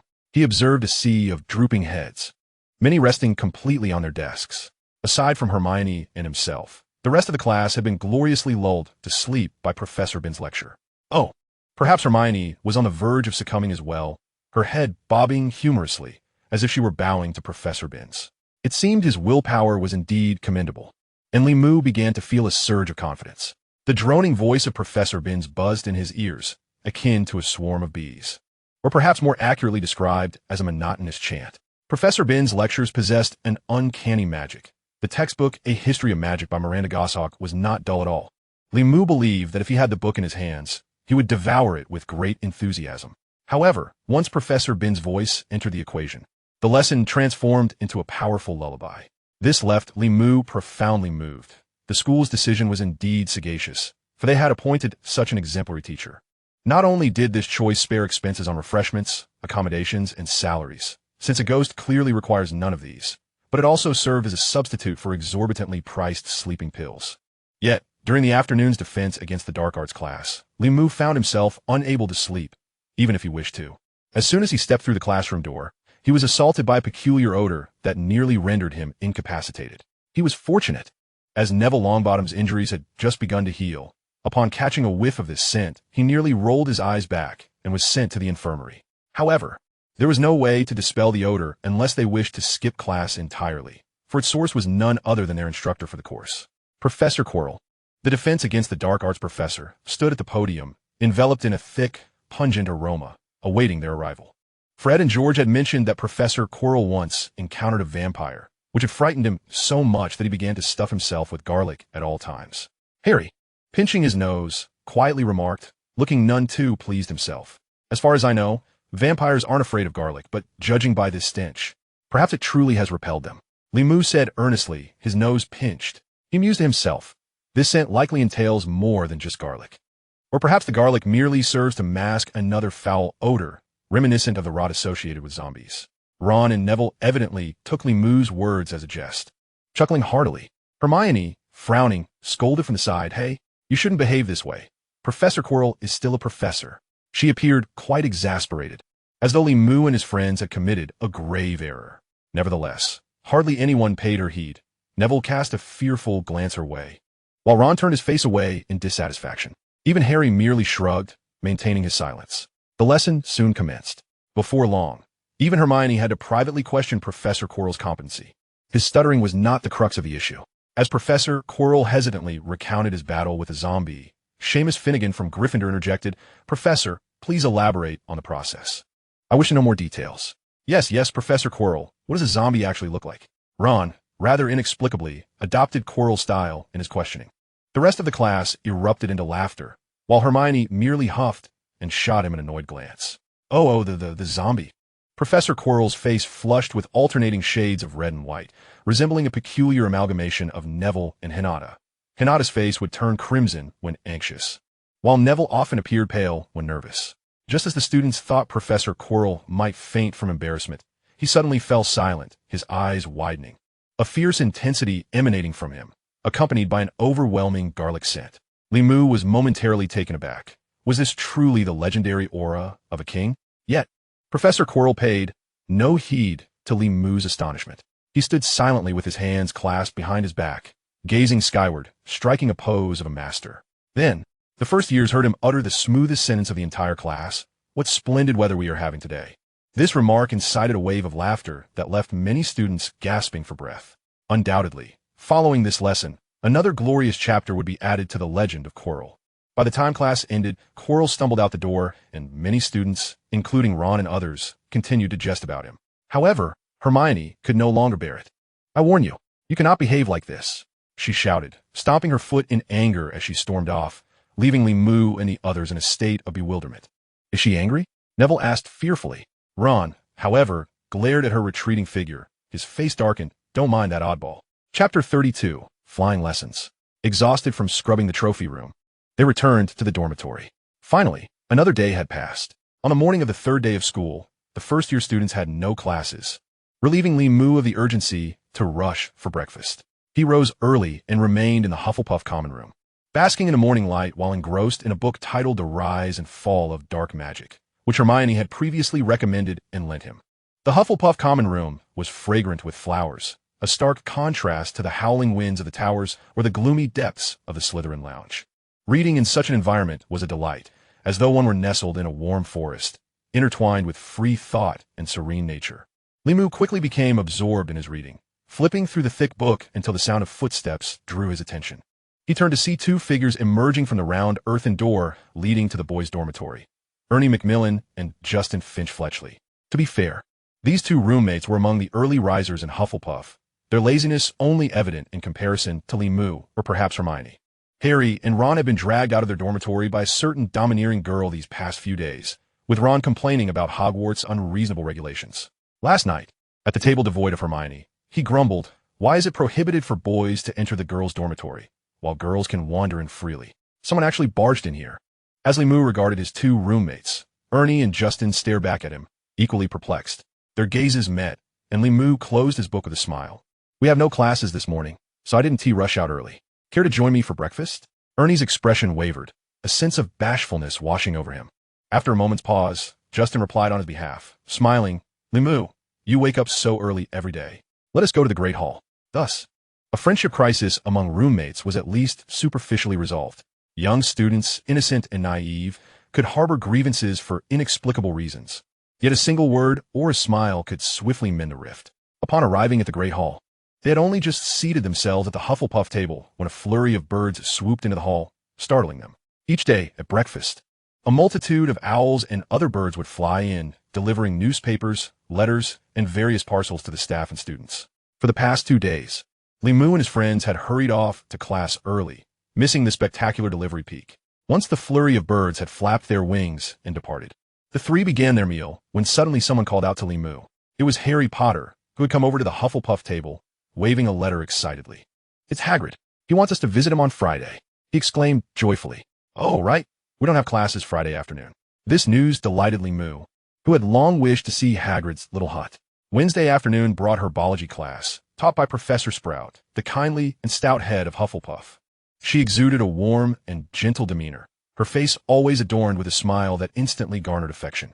All 4 houses' first years attended, and they were astonished to discover that Neville Longbottom, already notorious throughout the year for his misfortunes, despite still being bandaged, had an innate affinity for plants and astonishing talent in herbology. Professor Sprout publicly praised him in front of the entire class, earning him newfound respect from Harry and the others. "He is truly remarkable with plants. He should join our house," even Ernie Macmillan remarked to Moo, expressing his admiration. In the hallowed classroom of the esteemed headmaster, Moo found himself among the students of Hufflepuff. He was acutely aware that during the inaugural week of the school year, all courses merely skimmed the surface of fundamental knowledge, hence the mixed attendance of students from all 4 houses. Once this week concluded, Hogwarts would revert to the traditional British model of small class instruction, where typically 1 or at most 2 houses would learn together. Consequently, he would spend the majority of his future class time alongside his Hufflepuff companions. As Wednesday midnight approached, Moo eagerly anticipated his favorite subject, astronomy.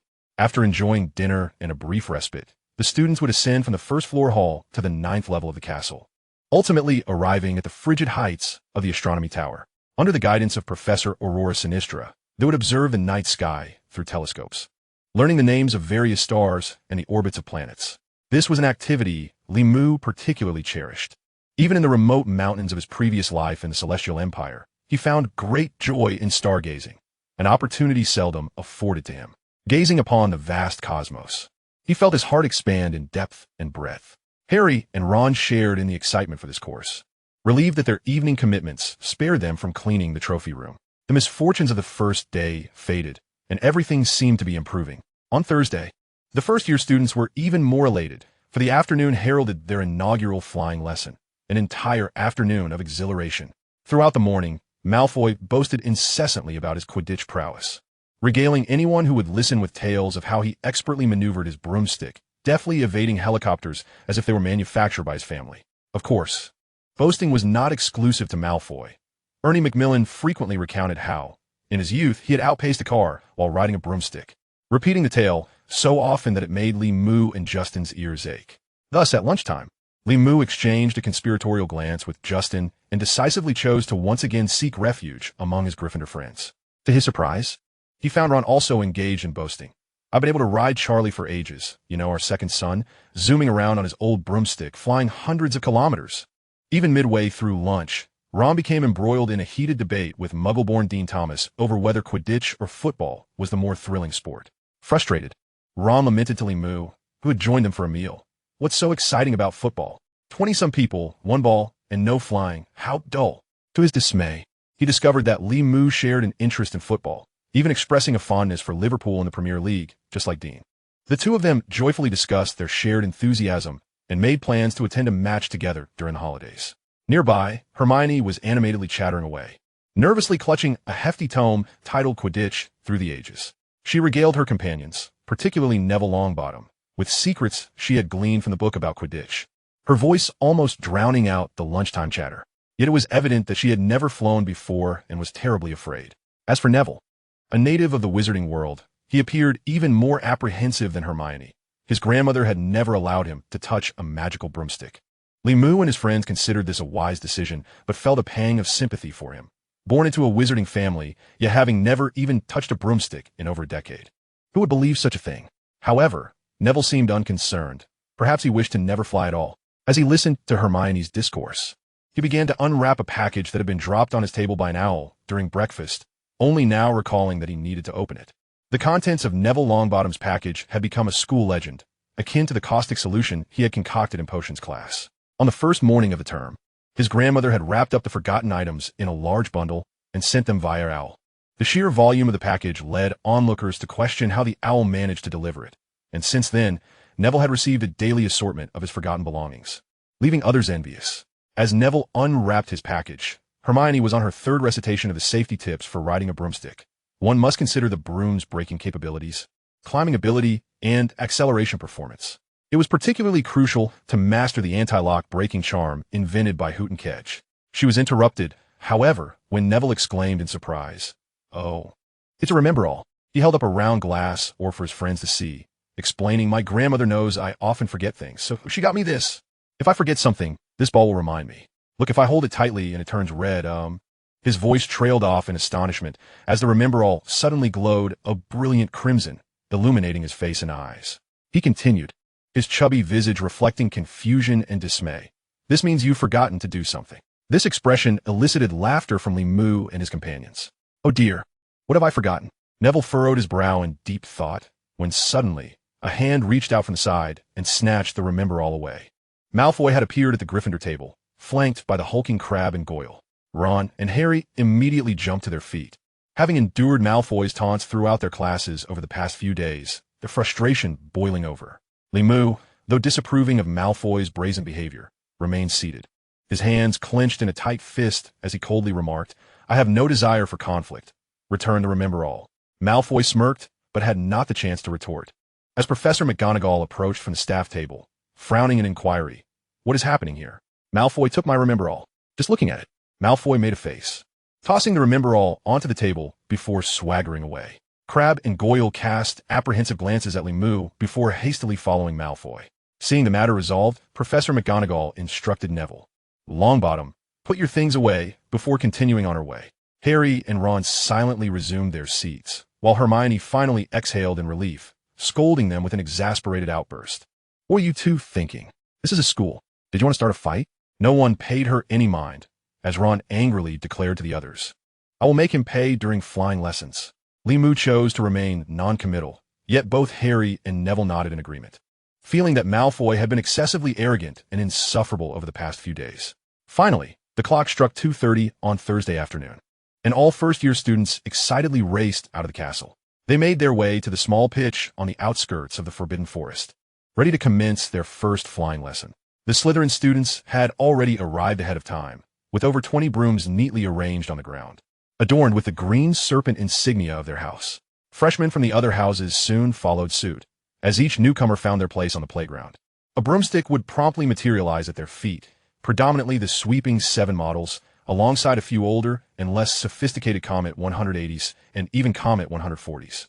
Fred and George often lamented the poor quality of the school's brooms.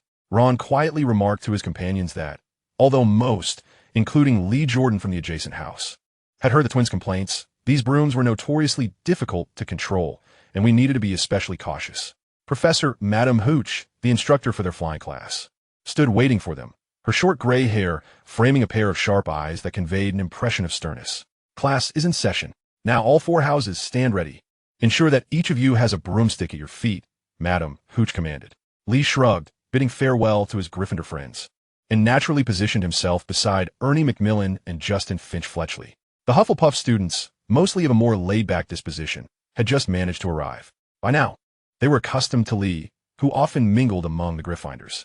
Once everyone was in position, Madame Hooch proclaimed for today's lesson, "We will merely familiarize ourselves with the broomstick and its gripping and riding postures. It shall not be difficult. You only need to follow my instructions. Yes, I do not wish to see any extraneous movements." She continued, "Now extend your right hand over the broom and say up, up." All the students echoed, though Lee was well aware that the broomsticks were not so obedient. Merely uttering the command would not suffice. He surmised that he must simultaneously channel his magical energy to attract the broomsticks. Unsure of how to project this magic, he drew upon years of meditative practice.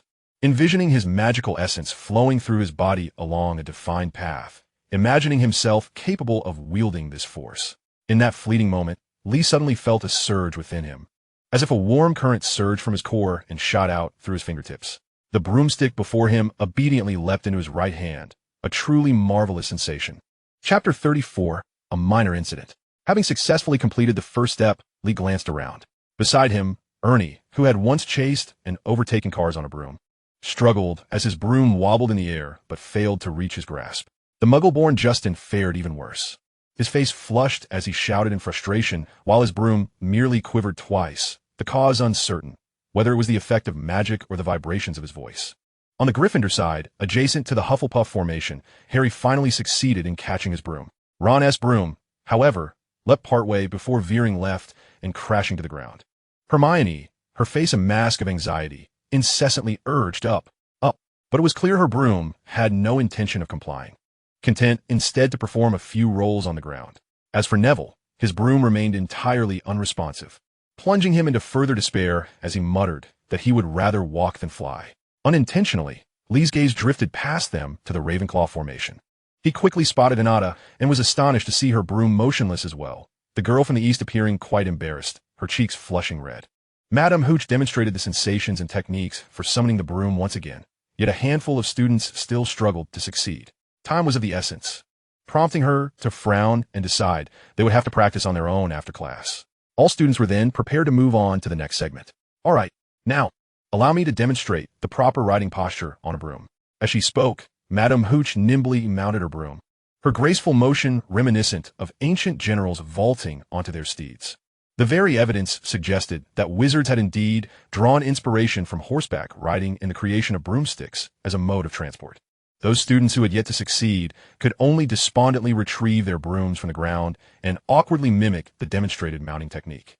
Madame Hooch took her time with the demonstration, explaining twice more how to stabilize oneself on the broom to avoid falling off, before allowing them to practice independently.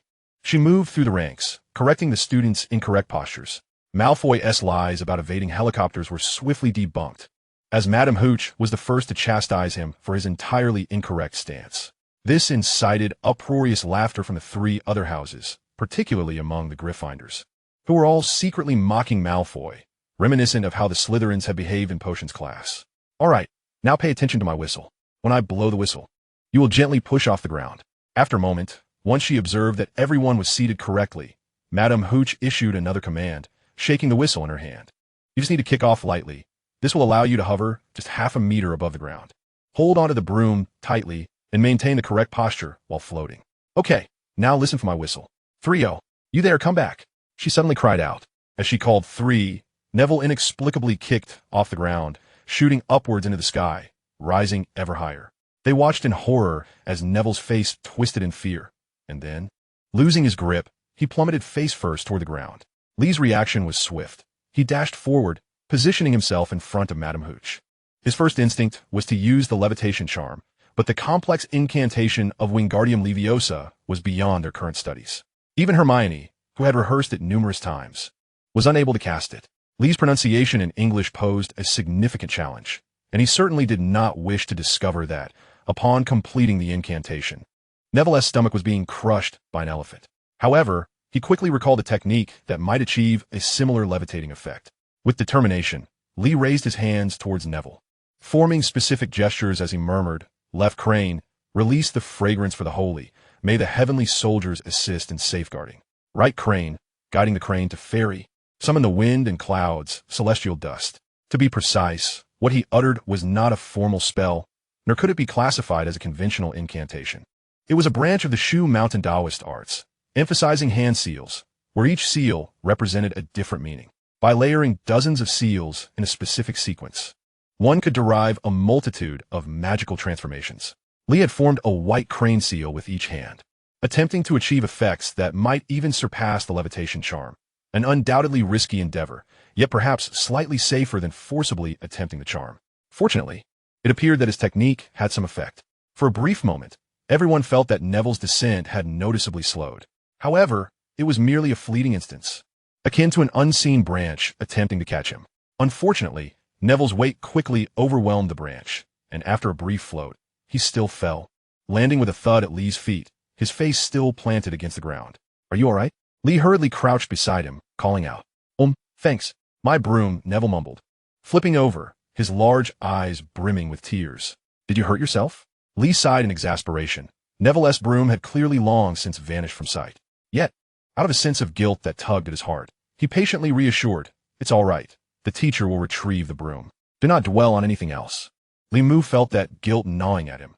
He had long foreseen this scene, even knowing that Neville's mishap was likely to occur during the very first flying lesson. However, the past few days had been so overwhelmingly busy that it had dulled his awareness, and for a moment, he had forgotten this matter. Had he remembered earlier, he might have devised a way to assist that unfortunate child, Neville, in avoiding injury. As for whether this would cause Harry Potter to miss out on the Quidditch match of his first year and lose the title of the youngest seeker, Li Mu found himself indifferent to that outcome. At that moment, Madame Pomfrey, along with Harry, Hermione, and others, rushed over, their faces pale with concern. Madame Pomfrey knelt beside Li Mu and gently examined Neville from head to toe. "His wrist seems to be fractured, but thankfully it's not too severe," she murmured, as if relieved. However, Neville's tears finally flowed freely, and he sobbed uncontrollably. Hermione frowned and urged, "Neville, be brave. You're a boy. There is no need to cry." Neville glanced at her, his sobs finally subsiding, yet tears still streamed down his chubby round face. Madame Pomfrey shot a glance at Li Mu and his companions before turning to the rest of the students. "While I escort this young man to the infirmary, no one is permitted to attempt flying. Anyone who dares to disobey will be expelled. Understood? Come now, child, let us go." With that, she supported Neville and gradually walked away. Chapter 35, The Mudblood. As soon as Madame Pomfrey disappeared from sight, Malfoy erupted into arrogant laughter.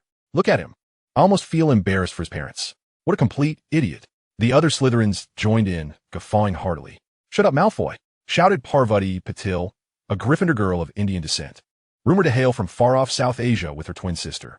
Pansy Parkinson, a Slytherin, quickly retorted, "Oh, didn't he expect you to fancy that chubby little crybaby, Patil?"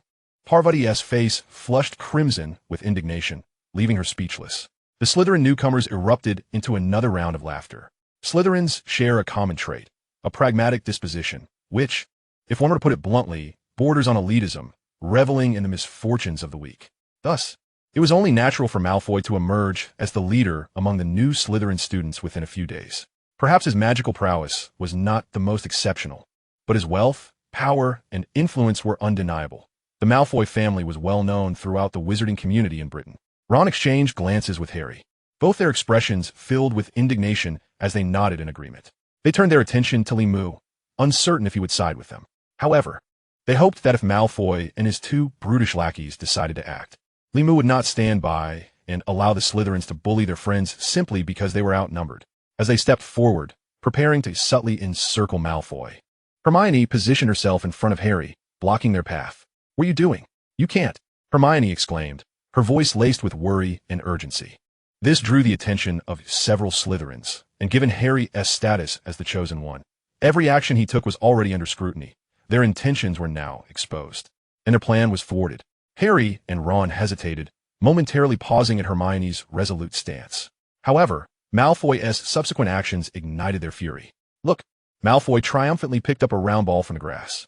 "Isn't that the one that idiot's grandmother gave him? Put down the memory ball," Harry shouted, charging forward. Yet, Malfoy clutched the ball, mounted his broom, and with a swift kick, soared into the air. "Haha, I think I'll hide it somewhere for that fool to find. How about up in a tree?" To be fair, his flying posture may not have been perfect, but his flying skills were quite commendable. Before long, he had ascended to the treetops. "Bring back the memory ball," Harry shouted as he leaped onto his broom. "Oh, you can't," Hermione screamed. "You mustn't tea. Madame Pomfrey will expel you." Her pleas fell on deaf ears as Harry, with a grim expression, shot into the sky like a bolt of lightning. Meanwhile, Ron mounted his broom, but as he barely lifted off the ground, the broom veered left and plummeted downward. Ron had no choice but to jump off, cursing, "This blasted broom." He was filled with a desire to smash it to pieces, though he knew his inability to fly was not truly the broom's fault. "Shut up, mudblood," Malfoy sneered from the air. "Since our savior wishes to seek death, let him come." His intention was to provoke Harry into making a reckless move, ideally getting Harry Potter into serious trouble for violating school rules. Then, he would swoop in to rescue the poor savior at the most critical moment, leveraging his father's significant influence as a school governor. In that moment, the renowned Harry Potter would understand whom he should choose as a friend. Ever since Harry had rejected Malfoy's friendship, he had eagerly awaited this opportunity. However, apart from the anticipated confrontation with Harry, Malfoy was unexpectedly met with another presence. Suddenly, a rush of awe erupted from the direction of Hufflepuff. It was Limu, who had swiftly returned to his position, mounted his broom, and soared into the sky. Since the earlier commotion began, Limu had been observing the unfolding events with a furrowed brow. He was not concerned for Harry. He understood better than anyone the extent of Harry Potter's flying talent and Professor McGonagall's favoritism towards him. Given that Neville was already injured, he could have easily chosen to remain uninvolved, initially planning to do just that. To him, the feud between Harry and Malfoy seemed little more than childish antics. However, Malfoy's remark struck a nerve when, as a first year, he brazenly referred to Hermione as a mudblood. Hermione herself did not grasp the term's meaning, but in that fleeting moment, she noticed the change in expressions among her classmates, particularly those born into the wizarding world, who looked at her with unease and even pity. Gradually, Hermione's expression turned cold.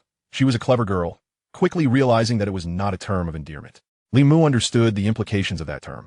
The pureblood elitists referred to a muggle-born individual as a mudblood, akin to how certain other races derogatorily refer to people from the Middle Kingdom. The very utterance of that word transcended mere childish antics. It was not only a reflection of Malfoy's upbringing, but also a deeper societal prejudice. Upon hearing that term, a surge of anger welled up within Limu. Regardless of how many people admired Malfoy or affectionately called him Draco, and despite whatever merits he possessed, no one could alter the reality that he was a bigot. Limu felt it necessary to help Malfoy escape his family's influence while he was still young, guiding him towards a more enlightened worldview, one that embraced diversity. In midair, Limu and Harry positioned themselves, flanking Malfoy. They heard the excited shrieks of several girls below, and Ron exclaimed loudly, "Wow, you guys are doing great." Malfoy, taken aback by how quickly they had caught up, was momentarily stunned, then alarmed. Fear flickered across his face. These two, one had never flown before, and the other only knew how to ride a broom poorly. Why did they now appear as seasoned flyers? "There are no Goyle and Crabbe to protect you here," Harry sneered. Malfoy realized the truth of Harry's words. With Limu present, he sensed that Goyle and Crabbe would be of little assistance. In a desperate move, he glanced around and suddenly hurled the memory ball far away. "Want it? Go fetch it yourselves." With that, Malfoy immediately dove towards the ground.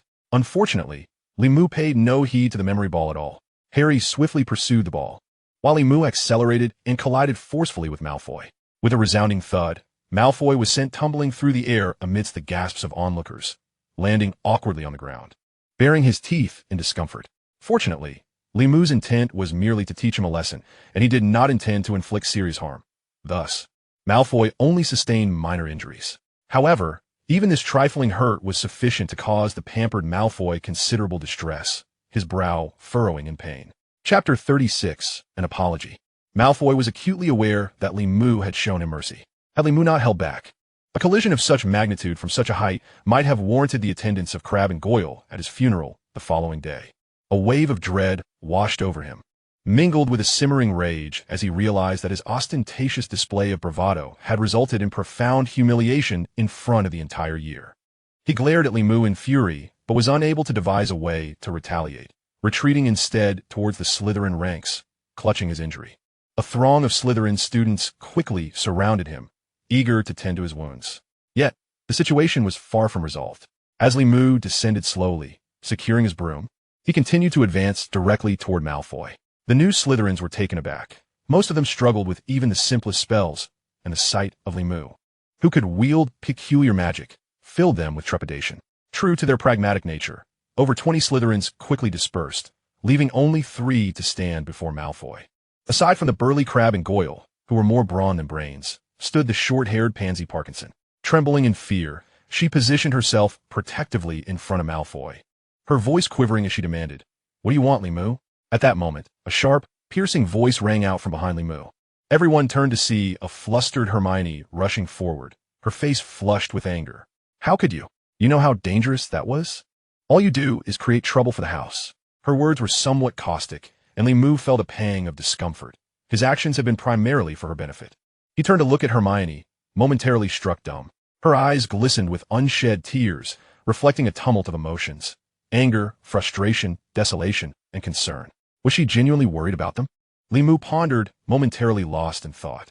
It was often said that girls mature faster, and he felt Hermione had grown remarkably so. While Ron and Harry were still mired in childish rivalries, she had already grasped a greater sense of responsibility. In close pursuit, Ron dashed over, seizing Li Mu's arm with excitement. "Ignore her. That was amazing." However, Li Mu did not share Ron's exuberance. Calmly, he cast a sidelong glance at Hermione and softly replied, "I'm sorry, but this isn't over yet." "What?" Hermione and Ron exclaimed in unison, perplexed. Their confusion quickly dissipated as they observed Li Mu turn back and stride purposefully toward Malfoy. With each step he took, Malfoy's lips quivered more violently, and the imposing Crabbe and Goyle retreated a notch.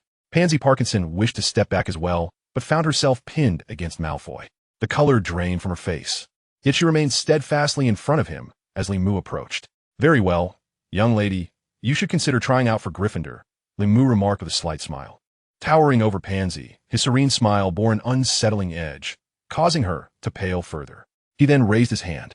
Unable to contain her fear, Pansy let out a terrified gasp, squeezing her eyes shut and crouching down, clutching her head. Perhaps she had heard whispers of Li Mu's fiery abilities or envisioned him conjuring some terrifying curse. Yet, nothing of the sort transpired. His hand merely grasped Malfoy's collar. In the sight of all 4 houses, he yanked Malfoy from behind Pansy, scoffing, "Hiding behind a girl, and you still call yourself a man? What do you want?"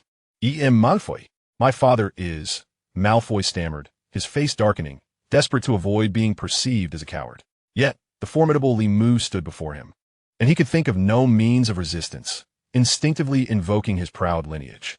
However, the moment the words left his lips, he realized the folly of his arrogance. Why should Li Mu, hailing from a distant land, fear his family?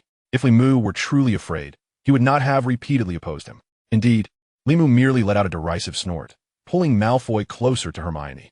"Apologize," he commanded, his eyes glinting with a chilling intensity that made Malfoy feel as though he were plunging into an icy abyss.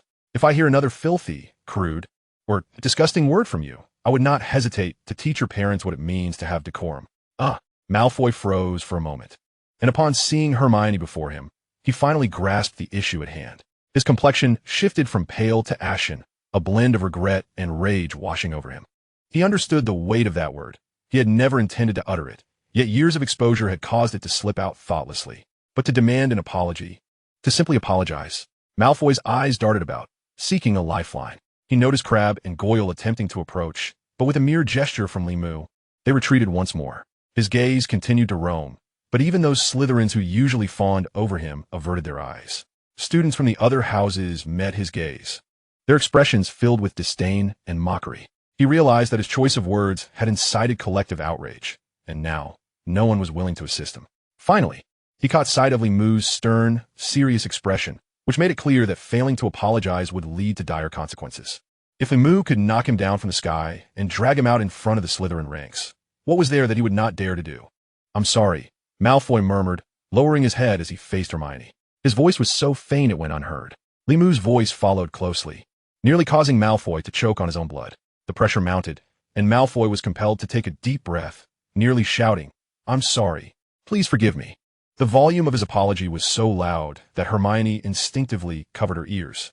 The severity etched on Hermione's face softened into compassion as she finally comprehended that Limou's reckless behavior had been for her sake, melting the ice around her heart.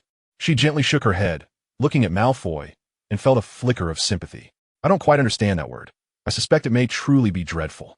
I come from a Muggle family, and I've been quite anxious these past few days." Hermione spoke softly, perhaps to no one in particular, but sharp-eared Limou caught every word, hoping Malfoy heard as well. "Even so, I strive to do my best to help others. I believe that people are fundamentally the same, whether Muggle or Wizard. We are all born equal." In the end, Hermione was the one who genuinely responded to Malfoy. "If you're truly sorry, I suppose I will say, it's all right. Is it really over?" Malfoy was taken aback, blinking in astonishment as he watched the brown-haired girl turn away, striding back toward the Gryffindor ranks, leaving him with a fleeting silhouette. "Is it truly over?" Ron, who had failed to catch up earlier, was left in confusion, unaware of what Hermione had just said. If he were in her place, he would not rest until Malfoy had been thoroughly chastised. Indeed, it was over. Limou reached out and patted Malfoy's shoulder before turning to follow Hermione. In that fleeting moment, Malfoy heard him softly utter, "Take care of yourself." Chapter 37. Malfoy's Confusion. After a brief interval, Harry Potter finally caught up with the snitch. Amidst the cheers of the crowd, he executed a breathtaking dive from 50 feet in the air and managed to grasp the elusive ball. This feat was indeed impressive, and Harry couldn't help but feel a swell of pride as he descended slowly, waving his arms triumphantly like a victorious general. Unfortunately, most spectators remained absorbed in Limou's earlier brazen outburst, which considerably diminished the impact of Harry's moment of glory. Harry's elation was short-lived, however, as Professor McGonagall's voice suddenly rang out, "Harry Potter." At some point, she had also arrived on the pitch. Limou keenly observed as Harry's body stiffened for an instant, his complexion turning a ghastly pale. A smirk crept into Limou's heart, but he could not inform Harry of his protagonist's aura that would surely turn misfortune into fortune. He could only remain hidden among the crowd, witnessing what felt like a classic scene from the original text. "You." McGonagall approached them briskly, her expression a tempest of fury, her glasses trembling upon her nose. "How dare you? You could have broken your neck." "This isn't Harry's fault, Professor," Hermione interjected, stepping forward and casting a worried glance toward Limou, who was still hovering in the air. Her concern was more for Limou than for Harry. After all, McGonagall surely hadn't seen him collide with Malfoy, had she? "Hermione, be quiet." It seemed as though McGonagall had not directed a single glance towards Limou. But Malfoy. Ron also stepped forward to defend Harry. "Enough, Weasley. I do not wish to hear another word. Potter, come with me at once." The gathering of students silently regarded Harry, the renowned savior of the European wizarding world, as he trudged behind McGonagall, his legs trembling beneath him. As he passed by Limou, he managed to force a smile, one that was more pitiable than a frown. Crabbe and Goyle had initially intended to mock him further, but upon seeing Malfoy's despondent demeanor, they quickly fell silent. Indeed, Malfoy was not amused, even if Harry had been caught red-handed, even if the savior might face dire consequences. Even if he envisioned Harry, in a moment of clarity, pleading for his friendship in tears, he felt not a shred of joy.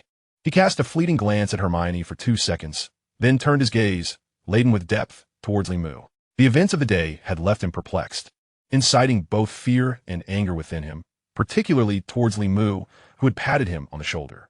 What did that mean, mockery? Pity? Malfoy felt as if Limou regarded him much like an elder family member would a child, rendering his every action a trivial jest. It was these two individuals who had robbed him of his sense of happiness. As Harry and McGonagall's figures disappeared from view, the tumultuous flying lesson came to a close. Malfoy tilted his head, sharply instructing his 2 lackeys, "We are leaving." He took the lead, with Crabbe, Goyle, and a girl named Pansy Parkinson trailing closely behind. Goyle, oblivious to the nuances of the situation, attempted to console, "Don't worry, young Master Malfoy. Harry Potter will be out of here soon enough. And that Limou, how dare he humiliate you in public? Just tell Uncle Lucius." Enough. Silence. To Malfoy's surprise, his expression turned icy in an instant. Goyle's attempt at reassurance had utterly backfired, leaving Malfoy feeling even more humiliated. At that moment, they ascended the castle's stone steps and entered the entrance hall. Behind them, the other first years began to disperse, each wearing a myriad of expressions. Draco Malfoy abruptly halted and lowered his voice. Listen, during this time? No, at any time. Do not provoke Harry Potter or that foreigner without my permission. The three surrounding him froze, taken aback for a moment. Was Malfoy truly intimidated?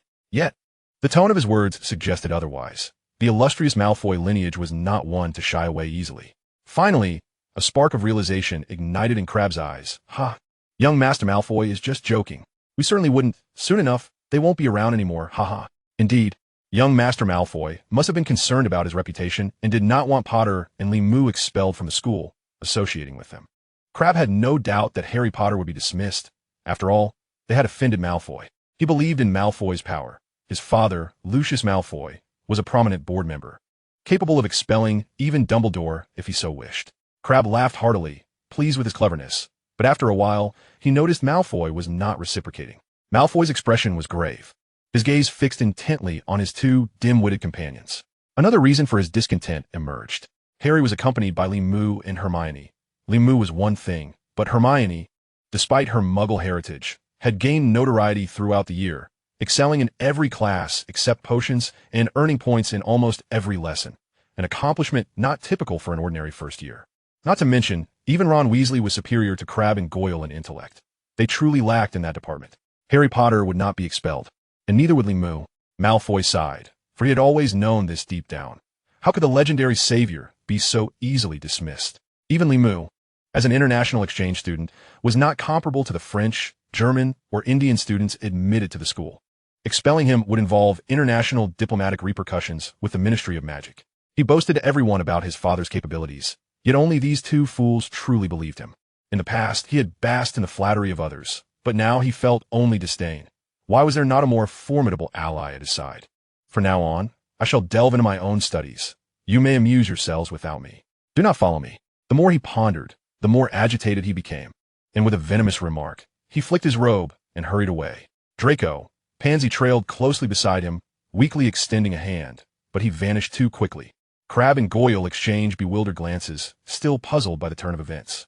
Unbeknownst to them, Malfoy stormed away, the thoughts of their brutish natures lingering in his mind, linking them to their fathers. Old Crabbe and Old Goyle.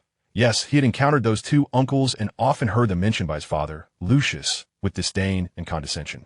Old Crabbe and Old Goyle were not clever, their minds utterly simplistic, yet they were the most fervent supporters of pure-blood ideology. How could such individuals exist among pure-blood wizards? Were they the majority, supporting the cause? A flicker of confusion crossed Malfoy's mind, but soon he shook off such musings. No, he despised Muggles. He would prove that pure blood was honorable, noble, while Muggles were filthy. Chapters 38 to 39, News Leads. Things began to take a turn for the better, at least in Harry Potter's eyes.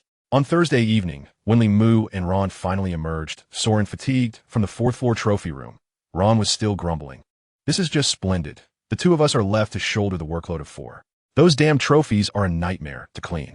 That wretched Neville has hardly lifted a finger. You can't blame him. No one wants to return to the hospital right after being discharged. I believe Neville must have set a world record. He must have become quite familiar with Madame Pomfrey by now. Moo chuckled softly, standing at the doorway of the display room, waving his sore arm. It was then that he spotted Harry, who seemed to have been waiting there all along, sitting alone on a bench outside the display room, smiling at them. Harry, how's it going? Moo and Ron approached the bench and sat down. A glint of mischievous amusement flickered in Harry's eyes. You guys are really slow. It's already midnight. I bet everyone else is fast asleep. That's because you didn't show up, Ron muttered under his breath, still a tad disgruntled that Harry had arrived, but made no effort to help, leaving the two of them to toil over the multitude of dusty trophies and medals in the display room. Moo interjected, redirecting the conversation. By the way, it's quite late now. Why aren't you in bed? I can't sleep, Harry shrugged helplessly. Noticing the concerned expressions on Moo and Ron's faces, he added, I'm too excited to sleep. Come on, leaning closer, here's the thing. You mean, you've been selected for the Gryffindor Quidditch team? Ron exclaimed in astonishment. His face flushed crimson, his mouth agape, as if he could fit a dinosaur egg inside, staring at Harry in a mix of confusion and awe. Keep it down. Moo quickly reminded them. It was the dead of night, and waking the surrounding portraits and ghosts would not be wise. He then feigned surprise, whispering, You've struck gold. You must be the youngest house player in years. Actually, I'm the youngest in a century, or so Captain would told me, Harry said, his face betraying a hint of pride as he elaborated. After a pause, he continued, I start training next week, but you mustn't tell anyone else. Would likely wants to keep it under wraps. Keep it under wraps? Ron scoffed. And Limu, since the fiery-haired boy had already categorized Wood with the likes of the unpopular prefect Percy. Oh, right, Harry suddenly recalled, pulling out a letter and waving it. Hagrid invited me and Limu to visit him this Friday afternoon. Ron, are you coming? Of course, Ron nodded. Just the three of us? Why not invite Hermione? Limu suggested, not wanting to disrupt their original trio. He briefly thought of Neville, whom he had always admired for his round, pudgy appearance, but Neville was still receiving treatment from Madame Pomfrey, and thus couldn't he join. However, Ron coldly huffed. Inviting her is no better than inviting Hinata. Limu frowned slightly. Hinata was a girl who was always too shy to express herself, and recently, he had felt her gaze linger on him in a way that made him uncomfortable. Even more frustrating was that while historically Ron and Hermione had mutual disdain, Ron's unilateral dissatisfaction with Hermione had evidently intensified. Fine, you can invite Hinata, Limu sighed. On Friday afternoon, the weather was splendid. Radiant sunlight pouring into the shadowy depths of the Forbidden Forest as the lush trees swayed gently in the breeze, producing a rustling sound. The five of them emerged from the castle, slowly making their way towards the Forbidden Forest. Indeed, there were five of them. Ultimately, Ron and Harry had gone to fetch Hinata, but she was perhaps too shy and had also brought Hermione along. This left Ron visibly disgruntled yet resigned. Not far from the edge of the Forbidden Forest stood Hagrid's little wooden hut, where a massive slingshot and rubber boots hung at the door. To be honest, the hut was quite spacious for accommodating Hagrid, but with 5 people crammed inside, it felt rather cramped. The air was humid and stifling, mingling with a musty odor and a faint hint of freshness, creating a rather unpleasant atmosphere. Even Limu couldn't help but furrow his brow, feeling slightly nauseous. Undoubtedly, the foul smell was a characteristic of the hut itself, while the pleasant scents belonged solely to the 2 ladies present. Yet, the once inviting fragrances became loathsome when confronted with the hut's stench. Hagrid, blissfully unaware that his little guests were holding their breath, grinned widely. I can't believe so many of you came to see me. I'm truly delighted. He picked up a towel large enough for Limu to use as a washcloth, wiping non-existent tears from his eyes. Since I was expelled from school, I've never had so many visitors. Really, this place is a bit small, but I've lived here for many years. How is your school life treating you, children? In Limu's eyes, Hagrid appeared overly emotional and somewhat incoherent. Very well, Harry replied, then seemed to remember something and added. Except for potions class. I feel like Snape is targeting me. Nonsense. Why would he dislike you? Hagrid immediately countered, though his gaze flickered uncertainly. Harry paused briefly, ultimately deciding to remain silent. The atmosphere in the hut became somewhat awkward, with Ron and Hermione glaring at each other in silence, refusing to engage. Hinata, resembling a child caught in mischief, lowered her head and fiddled with the hem of her clothes. This unbearable ambience prompted Limu to seek a topic of conversation. His eyes scanned the room, searching for something to discuss, until suddenly they lit up. Look at this newspaper. Someone actually attempted to rob Gringotts. He picked up a page from the large wooden table, seemingly clipped from the Daily Prophet. It was the front page, adorned with a large photograph of a rather unsightly goblin twisting its head in impatience. Limu read aloud in an exaggerated tone. The goblins of Gringotts insist that the robbers acquired nothing, as the items in the stolen vault had just been removed on the day of the incident. What exactly was stored in the vault is confidential. It is best not to interfere with this matter. He successfully drew everyone's attention to the news, as Harry, Ron, Hermione, and Hinata all focused intently on Limu, ears perked up and fully engaged. Gringotts is in dire need of redeploying their security system. Goblin experts are scouring the globe for a superior dragon to replace the current one in the vault, which is utterly useless. Reading this, Limu furrowed his brow. Replacing the guard dragon? Was there ever anything like this in the original text? He couldn't quite recall. Clearing his throat, he continued. These experts will also delve into the Muggle world to study their security system designs to prevent further break-ins. Studying Muggle security systems? The goblins certainly have progressive ideas. Limu concluded, picturing a troop of diminutive beings with goat legs swaggering into modern banks, and found the imagery quite delightful. Let me see that, Harry suddenly interjected, snatching the newspaper from Limu's hand. His first instinct was to scrutinize the date of the news. Then he turned to Limu and Hagrid, exclaiming, Hey, the day of the robbery was when we went to Gringotts to withdraw money. Just a coincidence. Hagrid quickly chuckled, his mouth stretching into a wide grin. However, Harry's brow furrowed, and Limu's did too. What did it mean for emotions to be so visible? Just look at Hagrid. His smile seemed frozen, devoid of its usual rugged warmth, leaving behind an awkward, strained grin. This gamekeeper was indeed a straightforward man. The moment he told a lie, it was evident to all. Not just Harry, but even the thick-skinned Ron could sense it. As they made their way back, the sky began to darken, and the warm summer breeze whistled past.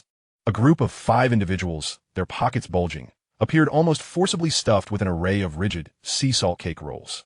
The Cold War between Ron and Hermione had yet to reach a conclusion, while Hinny timidly accompanied Hermione at the rear of the procession, listening to the boys ahead. Primarily the conversation between Lee and Harry.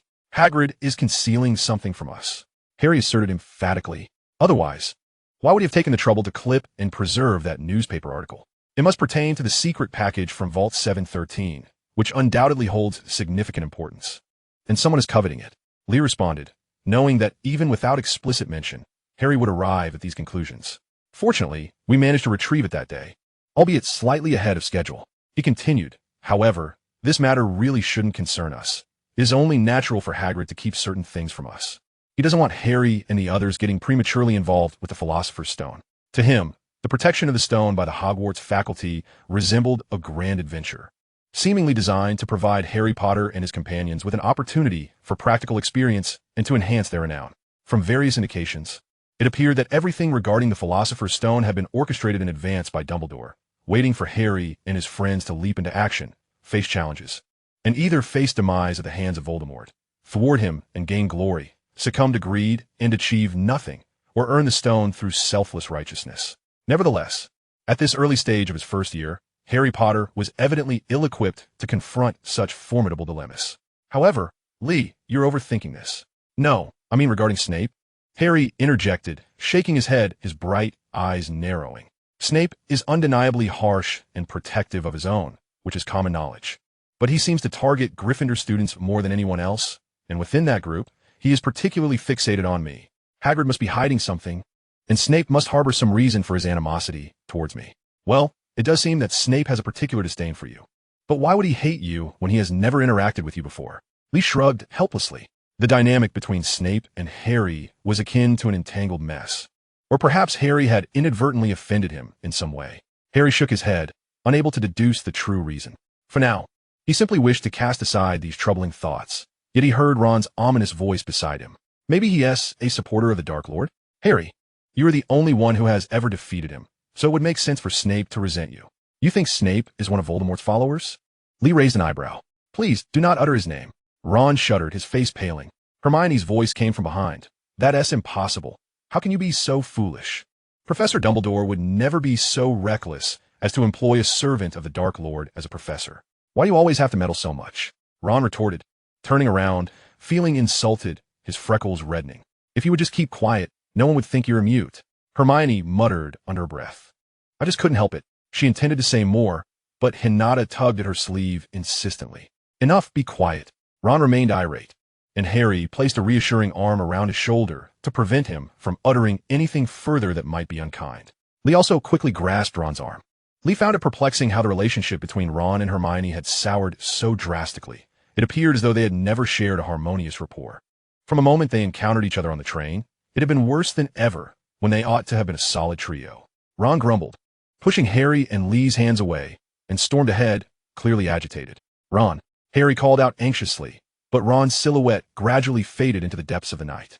Chapter 40. Pansy Parkinson. In the following period, Ron and Hermione remained entrenched in a lengthy and escalating Cold War. They ignored one another, and it was said that even if they encountered each other in the Gryffindor common room, they would not exchange greetings. Lee had contemplated mediating to ease the tension between them, but it was evident he had failed. In truth, his opportunities to see them had dwindled.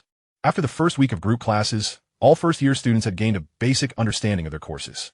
Beginning with the second week, the 4 houses would separate for lessons, reverting to the traditional small class format of British education.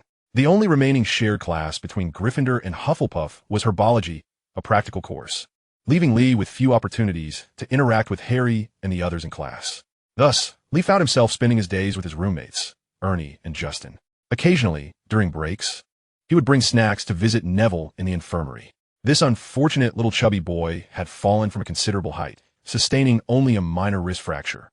Yet, his burn from potions class had flared up again. Madame Pomfrey attributed this to Neville's lapse in judgment. He had indulged in a hearty meal of greasy fried chicken legs and pancakes.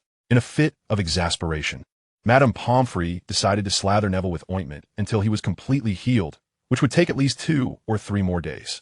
Consequently, the poor boy lay in bed, capable of only slightly moving his neck, his once plump cheeks now considerably thinner. The joy that he had anticipated felt so fragile. Life, indeed.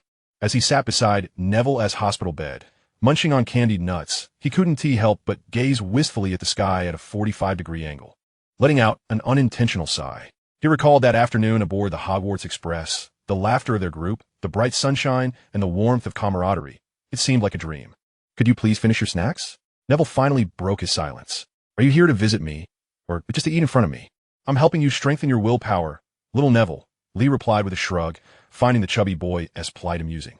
As far as Lee was concerned, perhaps only Malfoy could bring him a sliver of joy during these days. He eagerly anticipated the sight of Malfoy's dismayed expression upon seeing Harry unharmed. Yet nothing of the sort transpired. On Sunday, when Harry, Ron, and Lee encountered Malfoy in the corridor, the young aristocrat even nodded at them before sauntering away with nonchalance. This left the 3 of them dumbfounded, standing in place for a long while. Eventually, Ron huffed indignantly. "That guy must have backed down. Look, Crabbe and Goyle aren't with him. He is clearly afraid of getting taught a lesson again." Then came Monday morning at breakfast. As Lee eagerly observed Malfoy striding past the Gryffindor table, the platinum-haired young nobleman didn't even spare Harry a glance. As if the savior were of no consequence to him. Malfoy's behavior baffled even Lee. Tuesday morning arrived, and, as usual, just before breakfast commenced, flocks of owls flew into the hall, delivering various packages. Uniquely, on this day, the owls brought in a sizable parcel. 6 long-eared owls collaborated to carry a slender package directly towards Harry, dropping it with a thud at his feet before fluttering away. Amidst the astonished gazes of everyone in the hall, a small owl descended, depositing a letter atop the package. "What is this?" Ron inquired, astonishment lacing his voice. "It seems rather large. Harry, did you order something?" His voice rose with surprise, audible enough for the Hufflepuff table nearby, prompting Lee to turn around. Just a glance at the shape of the package revealed its contents to him. Some events were simply inescapable, playing out as they had in history. Harry shook his head, indicating he was equally in the dark, instinctively glancing at Lee at the neighboring table. Harry contemplated that in this school, or rather in this world, if there was anyone who might buy him a gift, it could only be Lee. Ron was too impoverished, Hagrid was not faring well, and the Dursleys were simply out of the question. The only one with both the motive and the means to bestow a gift upon him was unfortunately. Lee instantly grasped Harry's implication and quickly shook his head with a smile.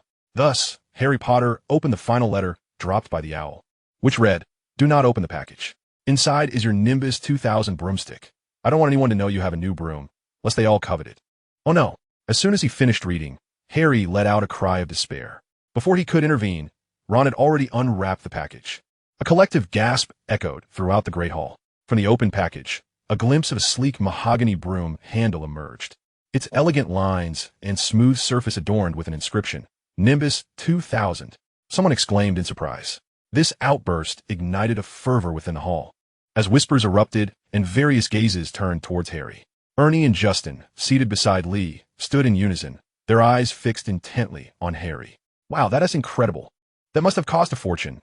Ernie Macmillan gushed, his eyes gleaming with a wild, wolfish light, a sight that made Lee want to laugh.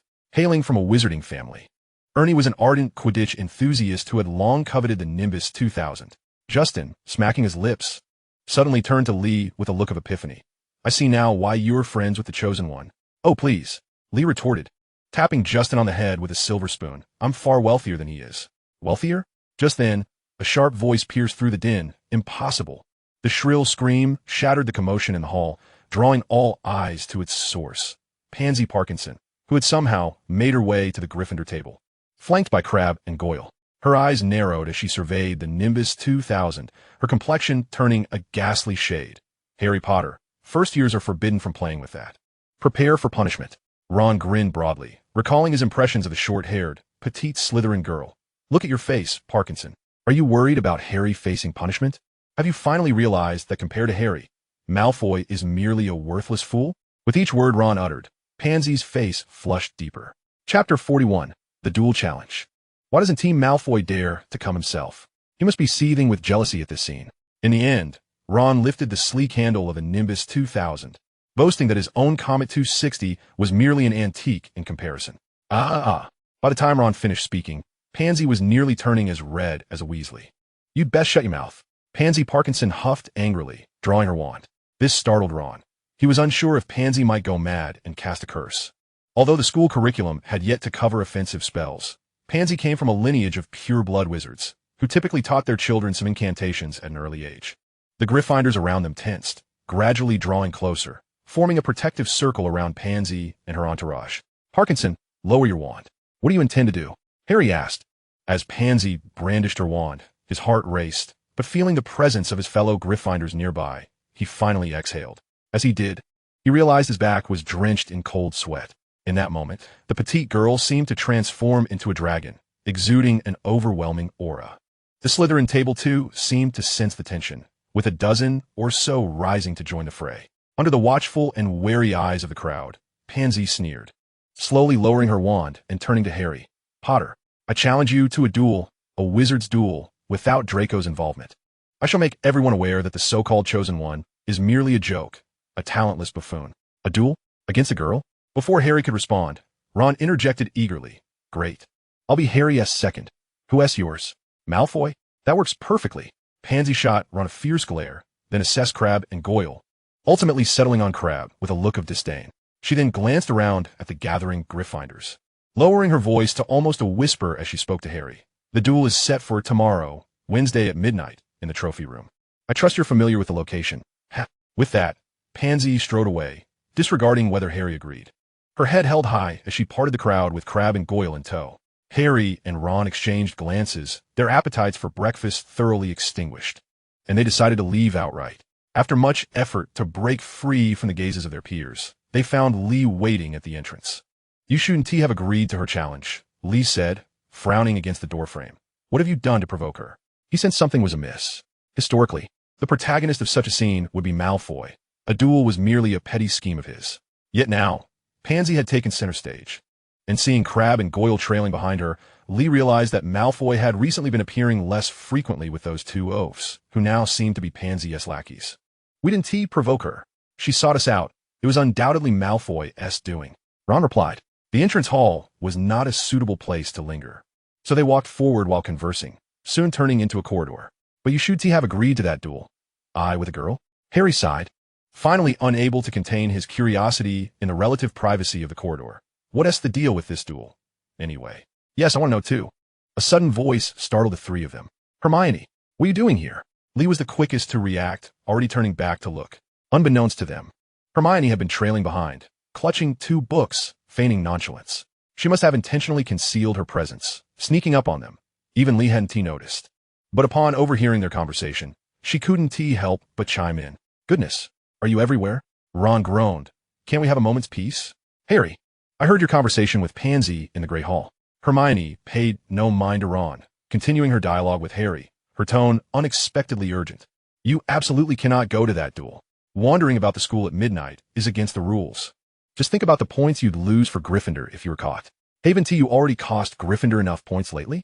You lost a point too, Ron mumbled, only to be silenced by Hermione's fierce glare. I earned 10 points in Professor McGonagall's class, and I scored points in Charms, History of Magic, and Astronomy too. Hermione spoke rapidly, her thin lips moving like a machine gun. And you, Ron Weasley, can't even manage the simplest cleaning charm, wasting all the points I worked hard to earn. Enough, Hermione. Harry attempted to dissuade them, visibly perturbed by the situation, asserting that it truly did not concern them. All right, Hermione exclaimed in exasperation, repeating the word several times. She turned to Limu. What about you? What is your perspective? Harry and Ron fixed their gazes upon Limu, eagerly awaiting his response. Violating school rules is indeed an undesirable behavior, Limu stammered, feeling awkward under the intense scrutiny of 3 pairs of eyes. In the face of such agitated youths, he felt utterly helpless, despite having lived 2 lives. Ultimately, he decided it best to offer a word of caution to Harry. I suspect this is a trap. Pansy is deliberately trying to provoke you, seeking a challenge, he stated. If you decline, it will be said that you are afraid of a mere girl. If you accept, then we must certainly proceed. So many witnesses, almost half the students observed that scene. Ron, his face flushed, interrupted Limu, feeling a sense of betrayal. If we do not attend, we will undoubtedly be looked down upon by others, and Fred, George, and Lee Jordan will mock us mercilessly. Hermione inhaled sharply. All right, all right, all right. After a series of exclamations, she finally erupted. Her chestnut curls seemed to bristle with indignation, resembling a small lioness. She shouted at the three of them. You will undoubtedly be caught tonight and face punishment. I sincerely wish for you not to weep then. Farewell. Chapter 42, Fragmentation. I sincerely wish for you not to weep then. Farewell. After bidding farewell, Hermione made no further move. She stood rooted to the spot, her eyes fixed on Limu, glaring intensely. Her eyes glimmered with a hint of red, as if brimming with tears. Limu looked at her helplessly, offering an apologetic smile and gently shaking his head. In this matter, Hermione was evidently more rational than Harry and Ron. If she did not care for them, why would she have chosen to step forward after several days of cold silence? Unfortunately, Limu felt utterly powerless. He did not expect to reason with 11-year-old Ron, especially while he was in a fit of unprovoked anger. Will we be punished? Ron echoed, seemingly eager for Hermione to fall ill from her fury. He even exaggeratedly mimicked Hermione's tone in a mocking fashion. Oh, Madam Hooch will expel you. He gestured towards the broomstick Harry held. Look at this. Harry has joined the Quidditch team, the youngest seeker in a century. Harry, embarrassed by the mention of the flying lesson, lowered his head. So you think this is a reward for breaking school rules? Hermione hissed through gritted teeth. You will regret this. I assure you. She no longer waited for Ron's response. Turning her head sharply and storming off, her books clutched tightly. Hey, Hermione! Limu called out, but she ignored him completely, her posture becoming increasingly rigid as she departed without a backward glance. She was finally gone. Ron, in contrast, appeared relieved. Being with her felt utterly suffocating. Well, you may feel grateful for that. Perhaps you will never experience that sensation again. Limu sighed, watching Hermione's figure disappear. Neither Harry nor I may experience it again either. Isn't that a good thing? To be like her, bossy and domineering, always issuing commands. Ron's words trailed off as he noticed Limu had begun to walk away in silence, resolutely pursuing Hermione's departing figure until he vanished. He pouted, turning back to Harry. Confusion etched on his face. What has gotten into him? The renowned savior stood helplessly, feeling a profound sense of loneliness and chill as he faced one of his friends. He could acutely sense the fragmentation among his companions. It was not of his making, yet he felt utterly powerless to mend it.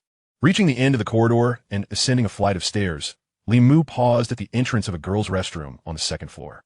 The sign clearly indicated it was for female use. He inhaled deeply, closing his eyes for a moment, and, gathering his resolve, he stepped into the room. The restroom was quiet, save for the faint sound of soft sobs emanating from the farthest stall. Indeed, Hermione was there, hiding and quietly weeping. Although the course of history had veered off, the nature of his companions remained unchanged. Ron was still the immature and reckless Ron, while Hermione maintained her proud and strong facade in public, only to retreat to the restroom to cry in private. Hermione, are you all right? May I come in? Limu took a deep breath and lowered his voice to ask. The sobbing abruptly ceased. After a lengthy pause, Hermione's voice, tinged with surprise, emerged from the stall. Limu, no, this is the girls' restroom. How could you? This restroom is rarely visited, right? Limu smiled, taking a couple of steps forward and stopping at the stall door. I've heard since the start of term that the girls' restroom on the second floor is haunted, or rather, is said to harbor a ghost. The door creaked open, revealing Hermione's tousled brown locks peeking out. Why are you here? Communication is the foundation of understanding. Limu thought, encouraged by her willingness to engage. He observed her delicate features, her eyes reddened and glistening with traces of tears.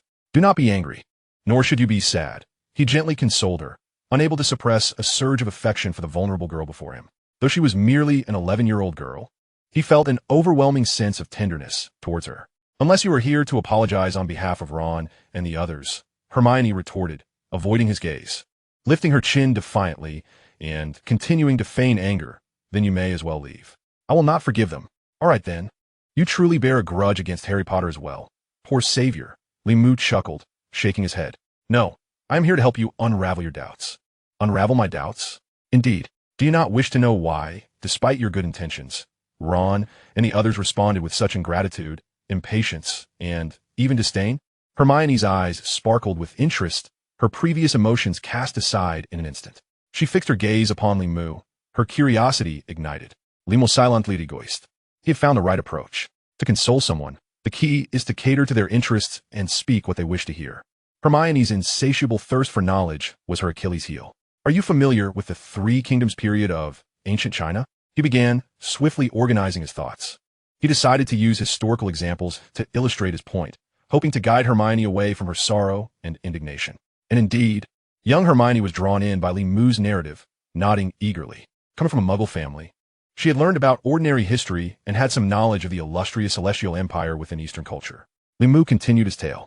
Historical records recount an event during the Three Kingdoms era when the warlord Yuan Shao sought to attack another warlord, Cao Cao. His advisor, Tian Feng, cautioned him, stating that Cao Cao was unpredictable in battle and that a hasty assault would likely end in failure. It would be wiser to engage in a prolonged conflict. Yuan Shao disregarded this advice, and when Tian Feng persisted in his counsel, Yuan Shao grew enraged and imprisoned him, accusing him of sowing discord among the troops. As fate would have it, the war unfolded precisely as Tian Feng had predicted, leading to a disastrous defeat for Yuan Shao's forces. Everyone believed that had they heeded Tian Feng's counsel, such a calamity could have been avoided. Can you guess what happened to Tian Feng in the end? Since he was proven to be a talented and far-sighted advisor, he must have been promoted thereafter. Hermione speculated, her mind racing, though uncertainty lingered in her heart. Indeed, the youth often exhibit a rather naive perspective. Does possessing talent guarantee one's elevation? Can adherence to the right course of action truly lead to a favorable outcome? Such notions reflect a simplistic understanding. You are mistaken, Li Mu remarked with a smile, shaking his head. Chapter 43, Historical Tales. You are mistaken. Following Yuan Jun's recent defeat, news had swiftly reached Tian Feng. Tian Feng lamented, had the army triumphed, I would have safeguarded my life. Now that we are vanquished, I fear for my very existence.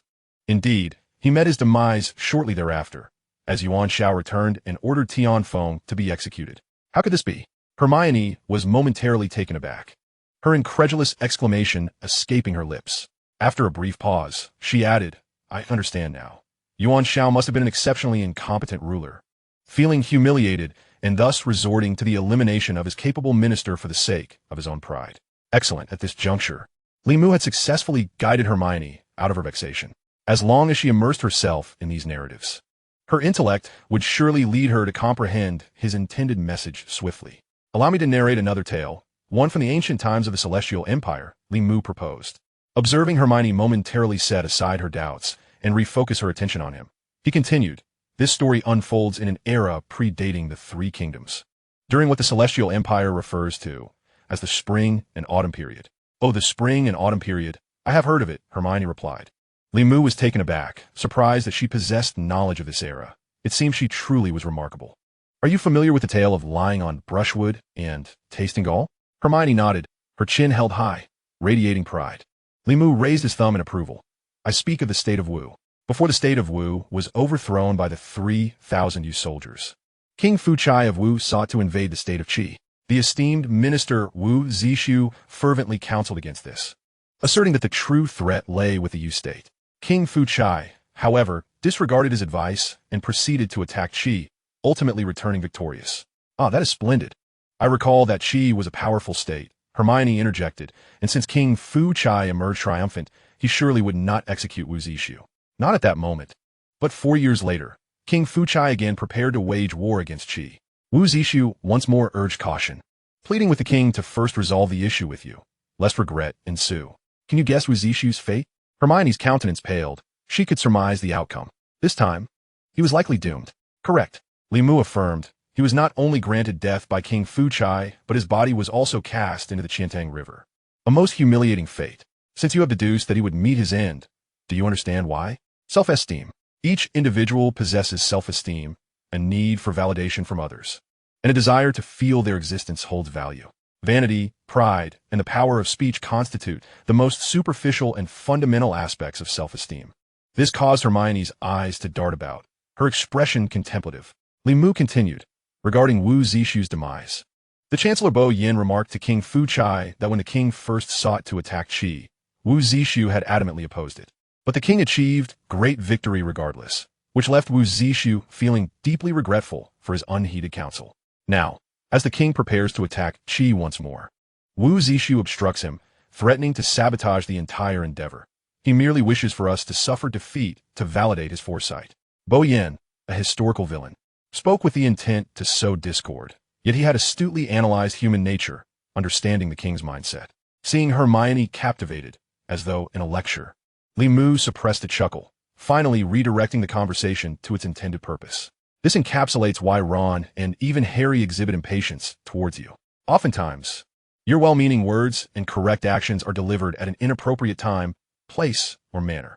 He observed Hermione's expression shift to one of alarm and uncertainty. How could this be?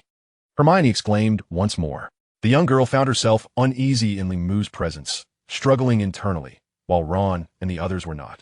They are neither kings nor your superiors, correct? Unfortunately, Limu had anticipated her thoughts and interjected before she could argue. As I previously mentioned, everyone possesses self-esteem. If Ron and the others. Before he could finish, a series of shrill screams, interspersed with splashing water, interrupted their dialogue. Both Limu and Hermione instinctively covered their ears and turned towards the source of the commotion. In a lavatory within the third stall where the door stood ajar, a mass of milky substance erupted from the toilet.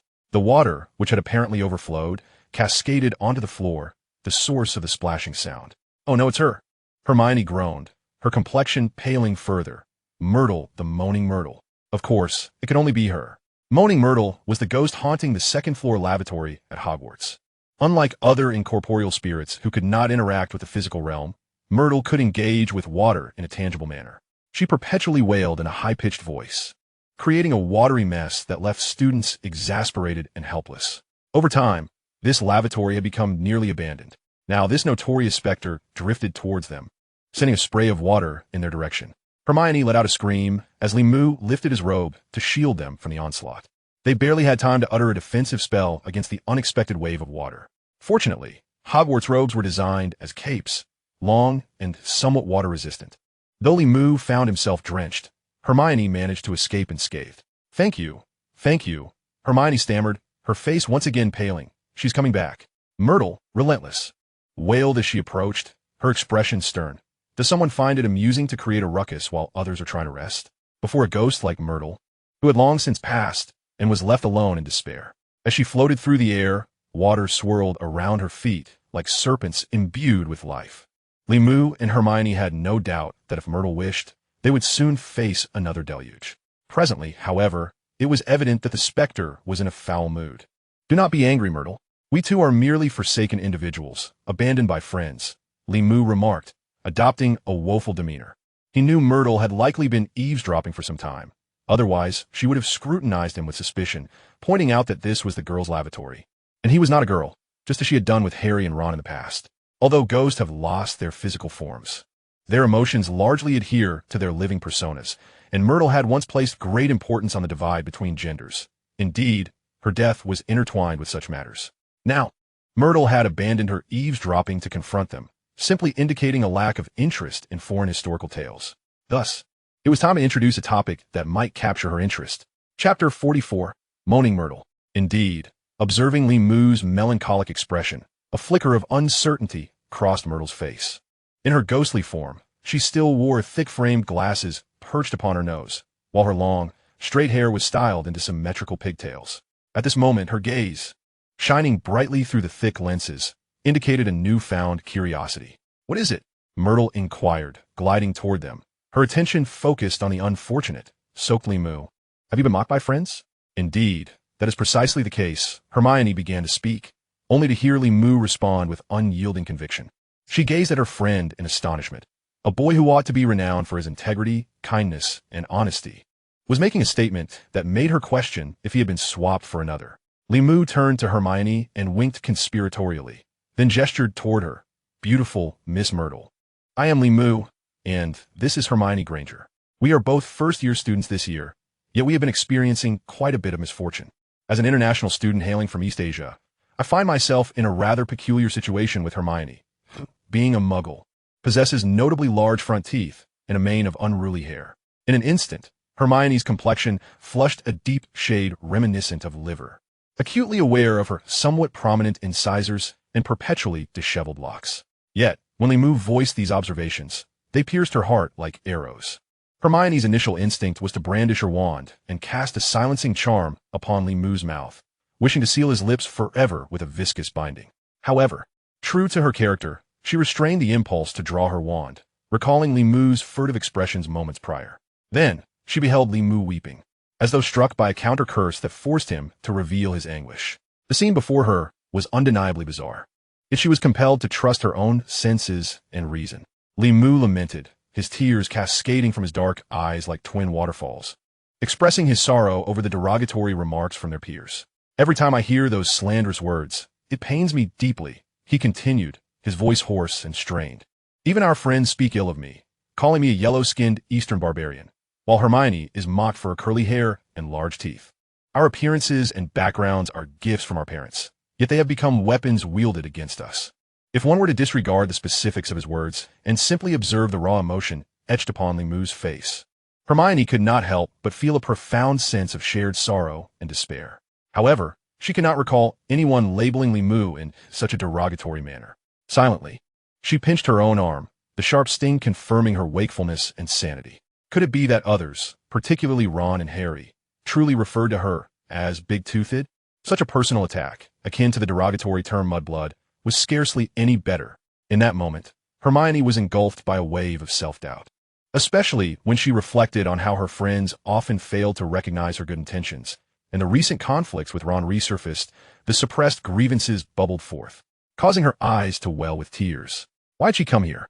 Her intention was to seek solace in this secluded restroom, to weep freely. Stifling the ache in her nose, Hermione heard moaning Myrtle's voice once more, no longer the shrill tone capable of shattering glass. Oh, those foolish individuals. The school is rife with such imbeciles. It matters not, children. There will always be those who mock you. When faced with such ridicule, you must. Summoning her courage, Hermione raised her tear-streaked gaze to meet the specter before her. Myrtle l'espal, ghostly visage radiatait de compassion. The tension in Myrtle's expression visibly eased, as if she were contemplating her choice of words and tone. Was she comforting them? Hermione's mouth fell agape, forgetting even to wipe the tears that now trickled down her cheeks. Myrtle's demeanor was a stark contrast to the rumors before them. She was no longer the irascible and hysterical phantom, but rather a warm and approachable figure, resembling a kind neighbor.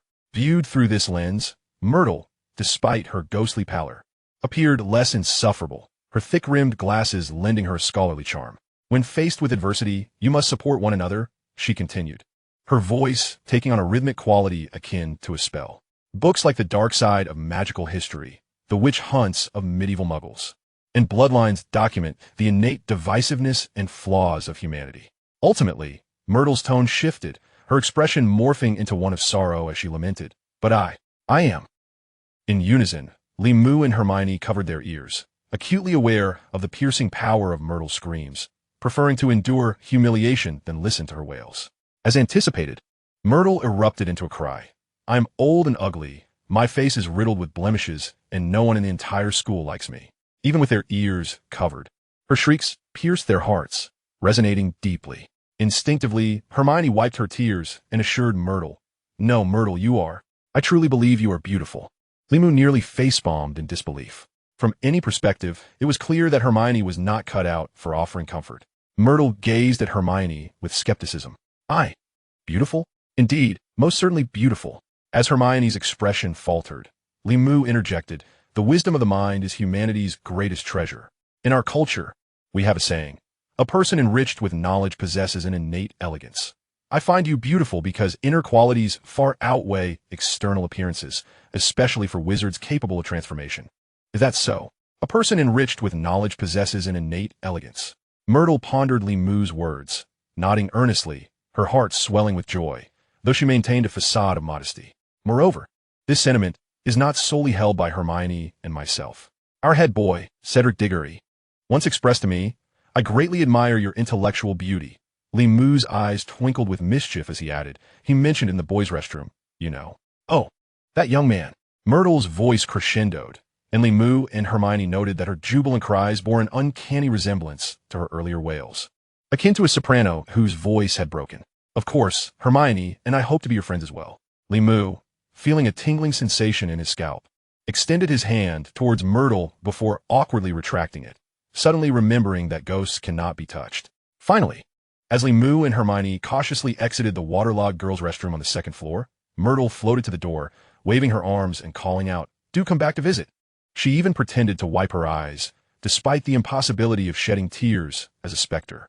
Chapter 45, The Disheartened. Why did you say that just now? Hermione gasped, catching her breath as they departed the restroom. Her heart raced, not from the exertion of walking, but from having collaborated in fabricating a falsehood. Myrtle was hardly beautiful. The notion of inner beauty was sheer nonsense. She had lied. Thus, she felt as if she were fleeing from the restroom. Yet, despite the fabrication, they had managed to coax a smile from the perpetually sorrowful Myrtle, and the three of them had, against all odds, formed a semblance of friendship. Everything that had transpired felt utterly surreal to Hermione, and amidst her confusion, she sensed she was beginning to grasp something profound, something Limu wished her to understand. It was quite simple. In the presence of the disheartened, do not boast of your own triumphs. Limu continued at a measured pace beside Hermione, explaining that when others encounter adversity or feelings of inferiority, it is often more beneficial to share one's own less-than-glorious moments. You've taken exams in the Muggle world, haven't you? Even a student who excels must acknowledge their own mistakes when asked about their performance. When a friend falters, a wise student comforts them by saying, I faced a similar situation in my last exam, rather than boasting about how to solve a particular problem. This is because, when people are feeling down, what they desperately need is not solutions or reasoning, but the reassurance that others have experienced similar or even worse struggles. We can help them realize that there are those who are less fortunate, and that brighter days lie ahead. Shared experiences of disappointment and failure often foster a profound sense of kinship between two individuals, potentially deepening their bond. The sentiments expressed by Limu, however, are conspicuously absent from both Muggle and magical textbooks. Hermione furrowed her brow upon hearing them, her gaze becoming contemplative after a moment of reflection. It seemed there was some truth in his words. By portraying them as pitiable victims of their friend's teasing, did Limu not cause Myrtle to regard them as kindred spirits, thereby accepting them? As they turned a corner and approached the staircase, Hermione halted, still rife with skepticism. Does your house prefect truly harbor feelings for Myrtle? Why would he disclose such information to you? And what was that about the prefect's restroom you mentioned? Why do you seek to curry favor with Myrtle? One of Hermione's distinctive traits is her rapid-fire manner of speech when engrossed in a topic, her lips flapping like the wings of a mosquito, words spilling forth in a cacophony. Fortunately, Limu had honed his listening skills in recent months. Otherwise, his previous struggles with English comprehension would have left him utterly bewildered. Observing the fervent curiosity in Hermione's eyes, Limu could only shrug with a resigned smile. With so many questions, how am I to respond? Let's return to our previous discussion about you and Ron. Hermione pursed her lips. Seizing the moment, Limu quickly concluded to continue from where I left off. If Ron and the others are your kings, you might find yourself beheaded rather than merely distanced and isolated. Hermione's complexion drained of color, turning a ghastly white, with beads of sweat beginning to form on her forehead.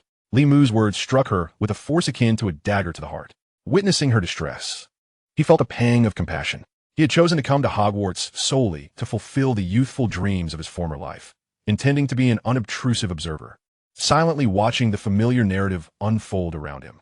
He had hoped for the chance to converse amicably with renowned historical figures. But he gradually realized that once one becomes personally involved, even if one cannot alter events, history has already undergone significant transformation.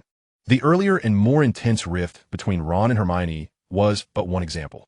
He also discovered that he could no longer maintain an objective distance. Rationally, he wanted history to remain as unchanged as possible, yet emotionally, he found it impossible to do so. Just moments ago, he had impulsively rushed into that sparsely populated restroom. All his actions today had been driven by impulse, yet they had already transpired. Now, having spoken a significant portion of what needed to be said, he felt compelled to continue. Since history had already shifted, why not allow it to transform entirely? What harm was there in leaving a profound mark upon this world? Limu inhaled deeply, placing his hands on Hermione's shoulders. His gaze met hers, his dark eyes locking with her brown ones. Hermione instinctively struggled, but then quickly relinquished her resistance. She discerned the seriousness in Limu's eyes. Listen, Hermione, throughout history, the most capable leaders have always been those with broad minds, who listen to counsel and embrace others. He continued, striving to articulate his thoughts clearly. Deep-seated feelings of inferiority often manifest as intense pride or arrogance. Ron and even Harry. No, do not continue. Hermione's lips trembled, her tone bordering on pleading. Limu was perplexed by her reaction. He had intended to guide Hermione on how to properly approach Ron, hoping to cultivate her into a more socially astute individual than the historical account suggested. He believed that, Given Hermione's insatiable thirst for knowledge, she would earnestly absorb these lessons in interpersonal relations and would be eager to improve her relationships with her peers. Yet her sudden distress was baffling, as if he were an unwelcome adult bullying a young girl. Two Ravenclaw students, seemingly in their 4th or 5th year, passed by them, climbing the stairs, casting curious glances in their direction until they disappeared from view. Continuing to linger, there would surely attract more attention from other students. All right, Hermione, but I must say this. My intention in sharing this with you is not to criticize your actions. With a sigh of exasperation, he noted the tearful expression on Hermione's face, feeling a twinge of anxiety. He hoped not to ruin the rapport they had begun to build. I know you possess a strong sense of responsibility. You genuinely care for your friend's well-being, but you need to adopt a different approach. You must understand your friend's emotions. Fine. I understand, Hermione replied, wiping her eyes and taking a breath. You also want me to forgive Ron, don't you? Limu paused for a moment, caught off guard by her question. He had not considered that angle. His sole desire was for Hermione to view the situation with greater rationality, to avoid excessive sorrow. Moreover, he felt that even if Hermione chose to forgive Ron, given his immature and reckless nature at this stage, he might not even accept her apology. To Ron, it might seem as though Hermione had wronged him, and perhaps she would need to make amends before he even contemplated forgiveness. Before Limu could respond, Hermione dashed down the corridor. Midway, she turned back, her expression serious. I must attend my history of magic class. I suggest you hurry to your own class, lest you incur points for Hufflepuff. Very well, Limu replied, smiling as he watched Hermione's figure vanish at the end of the corridor. He sensed that this unexpected yet timely encouragement had drawn them closer together.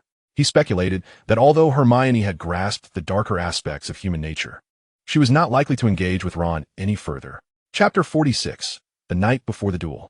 As Limu had anticipated, Hermione scarcely exchanged a word with Ron in the following days, nor did she approach him even by a single step. She actively averted her gaze to avoid seeing him. She was genuinely furious. As for how Limu was aware of these developments, well, Harry Potter was always nearby, observing. In the second week, the class schedules for each house underwent adjustments. The Gryffindors Potions class was rescheduled to Tuesday afternoons, where they would attend alongside the Slytherins. With fewer students in the classroom, the potion brewing pairs reverted to the historical configuration of 2 per group.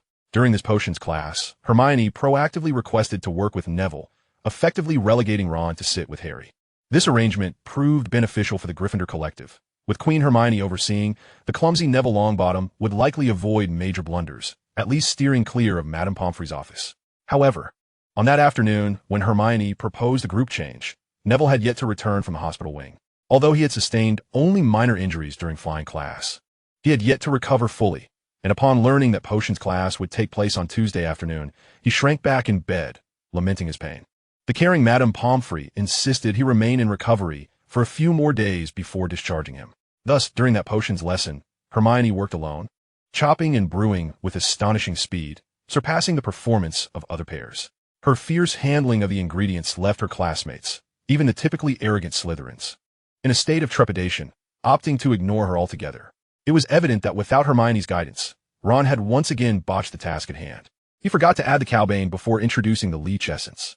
Beside him, Harry Potter, whose potion-making skills were not particularly exceptional, had also completely overlooked this step. Consequently, the concoction in their cauldron transformed into an unusual dark brown hue, emitting a noxious odor, dimly illuminated by the basement's murky light. Wisps of green smoke began to rise ominously from the potion's surface. You 2 imbeciles, have you forgotten to add the Bezoar to neutralize the toxicity? Are you intent on poisoning the entire class? Upon witnessing this dismal scene, Snape, as expected, glided across the room in his billowing cloak, a sinister smile gracing his lips. His words dripping with scorn.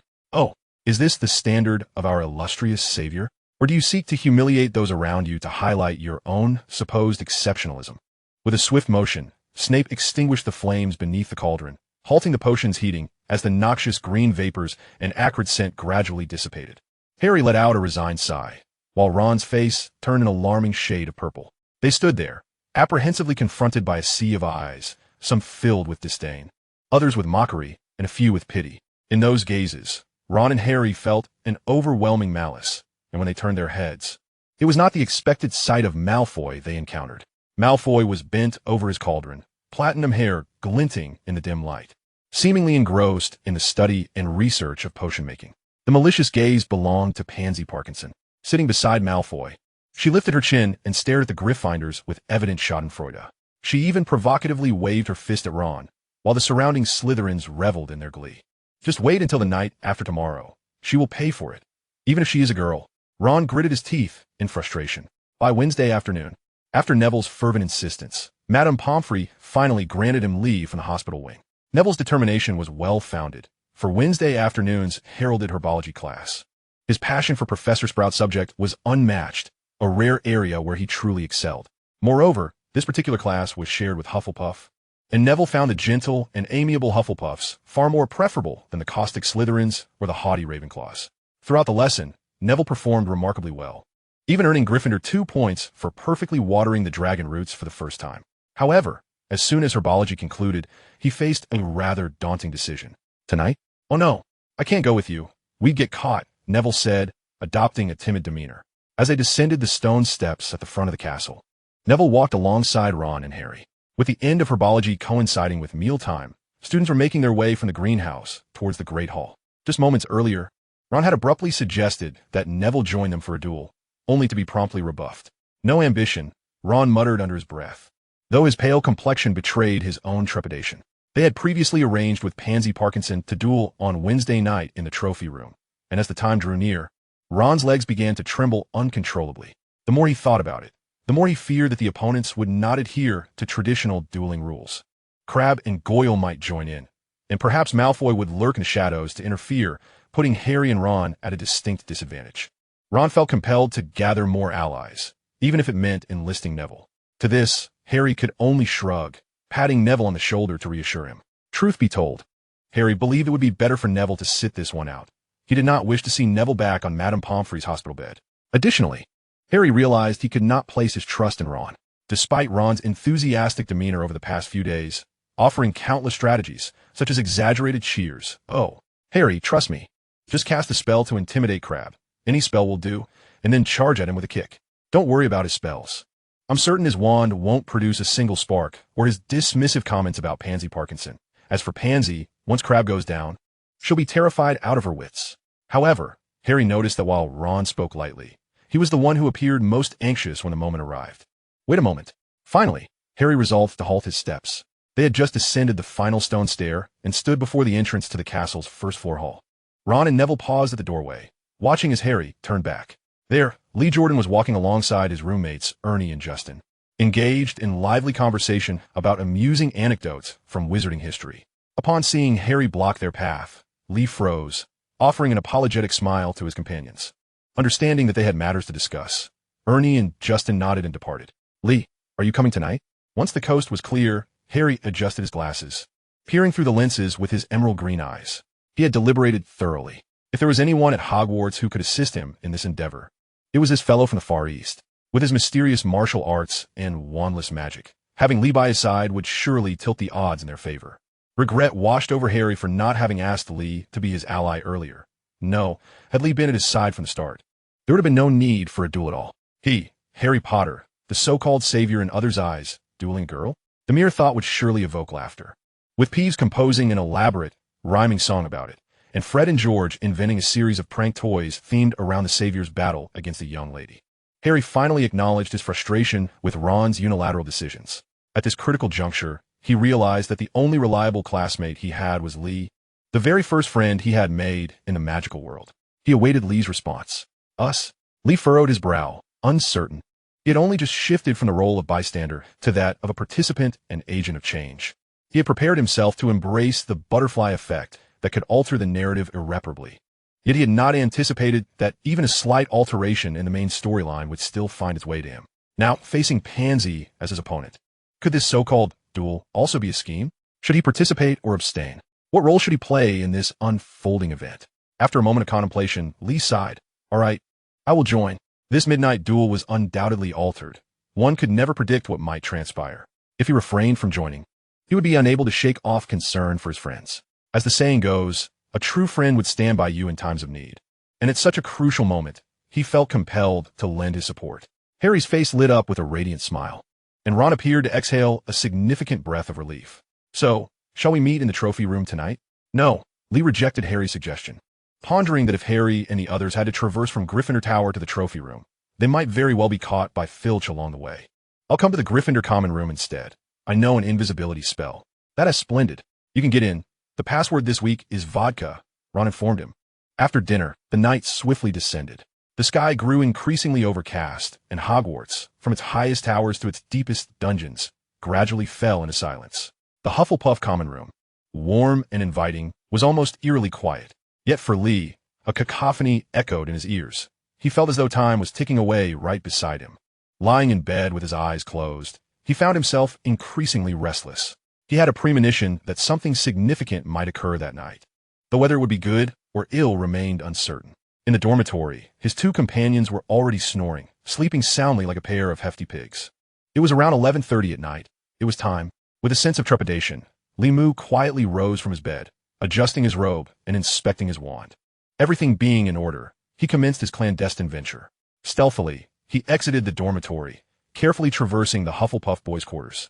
Through the earthen walls, he could discern the faint sounds of snoring emanating from the various bedrooms, which invoked a wave of drowsiness within him. A sudden melancholy washed over him. Why forsake a good night's rest in the dead of night to engage in a duel? Yet, having already committed to this undertaking, he resolved to muster his spirit and see it through, no matter the toil involved.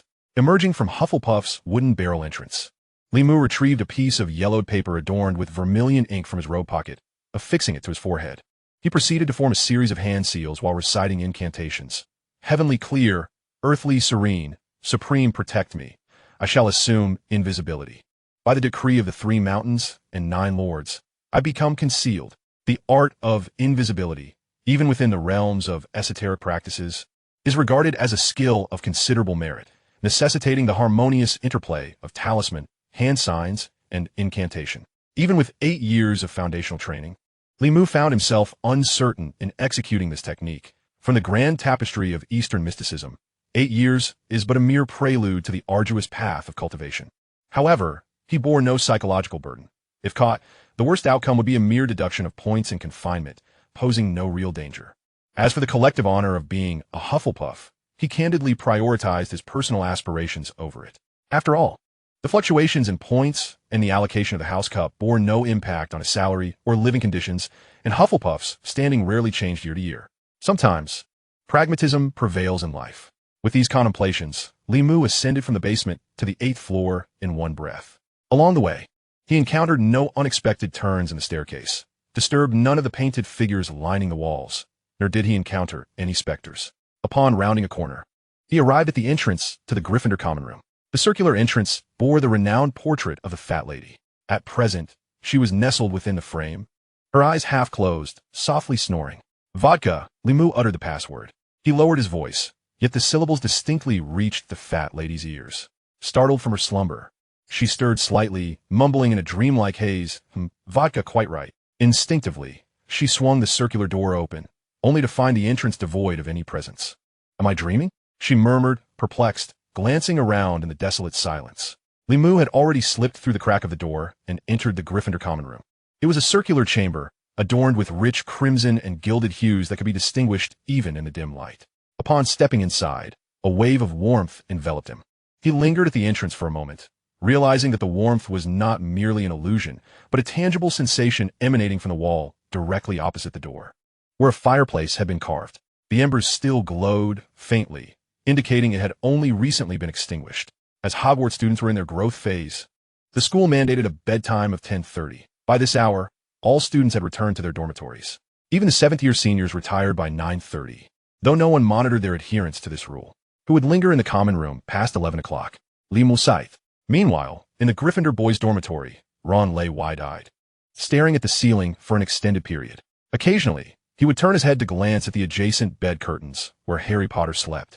He, Harry, Neville Longbottom, Dean Thomas, and Seamus Finnegan shared the same dormitory and had retired to bed long ago. Now, the other 4 beds were silent, with scarcely a sound of snoring. Yet Ron was aware that Harry was also restless, having turned over no less than 30 times since lying down at 9. He had noticed. Finally, Harry whispered, "Hey, Ron, it's already 11:30. Ron abruptly sat up. "Let us go." A wave of anxiety washed over him as he wondered if Limu had arrived. Moonlight streamed through the gaps in the curtains, illuminating the room, casting Harry's slender figure into silhouette as he too sat up. "Let us go. He will come," Harry assured. They stealthily descended from their beds, opened the door, and ventured out, making their way down the spiral staircase. Soon, they spotted a shadowy figure at the bottom of the stairs. Initially startled, they soon recognized the familiar silhouette, even in the dim light. "Limu," Ron whispered in surprise. "You're already here?" "Of course. Thank for the password," the shadow replied, nodding. "Have your wands ready?" "Of course." Ron and Harry both drew their wand from their robes and waved them. Ron muttered, "Although I can't quite see how they will be of use." His voice was low, yet in the now quiet common room, his words resonated clearly. "All right, no more chatter. Let's move," Harry said, shaking his head in exasperation. He and Ron resumed their descent. Yet, Limu remained motionless at the bottom of the stairs, seemingly unwilling to budge. Chapter 48, The Final Obstruction.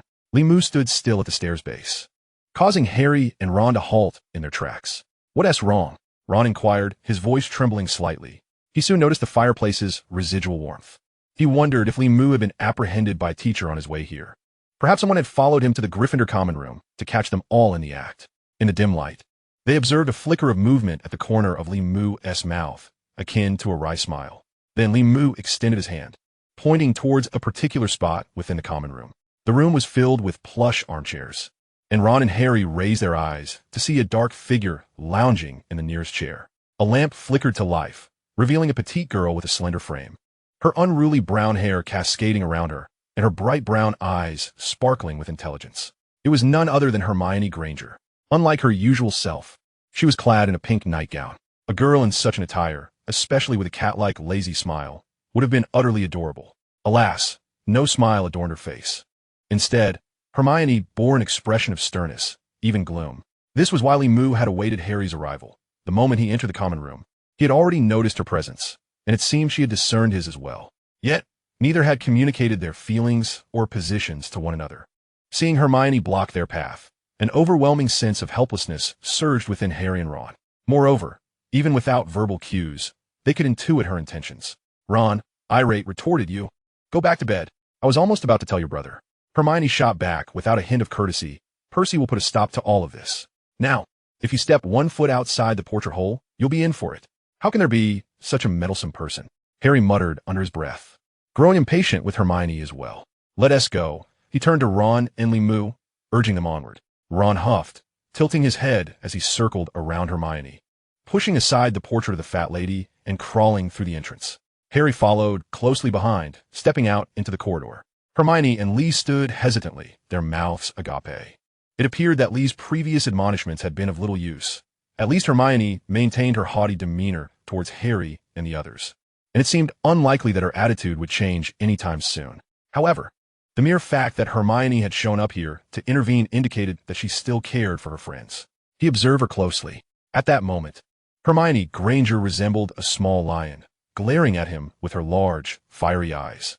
"Lee, I can hardly believe you've decided to join them in their foolishness," Hermione exclaimed, her voice rising. "Do you not care at all for your friends?" Lee shrugged, blinking in resignation. "It's precisely because I care that I chose to accompany them.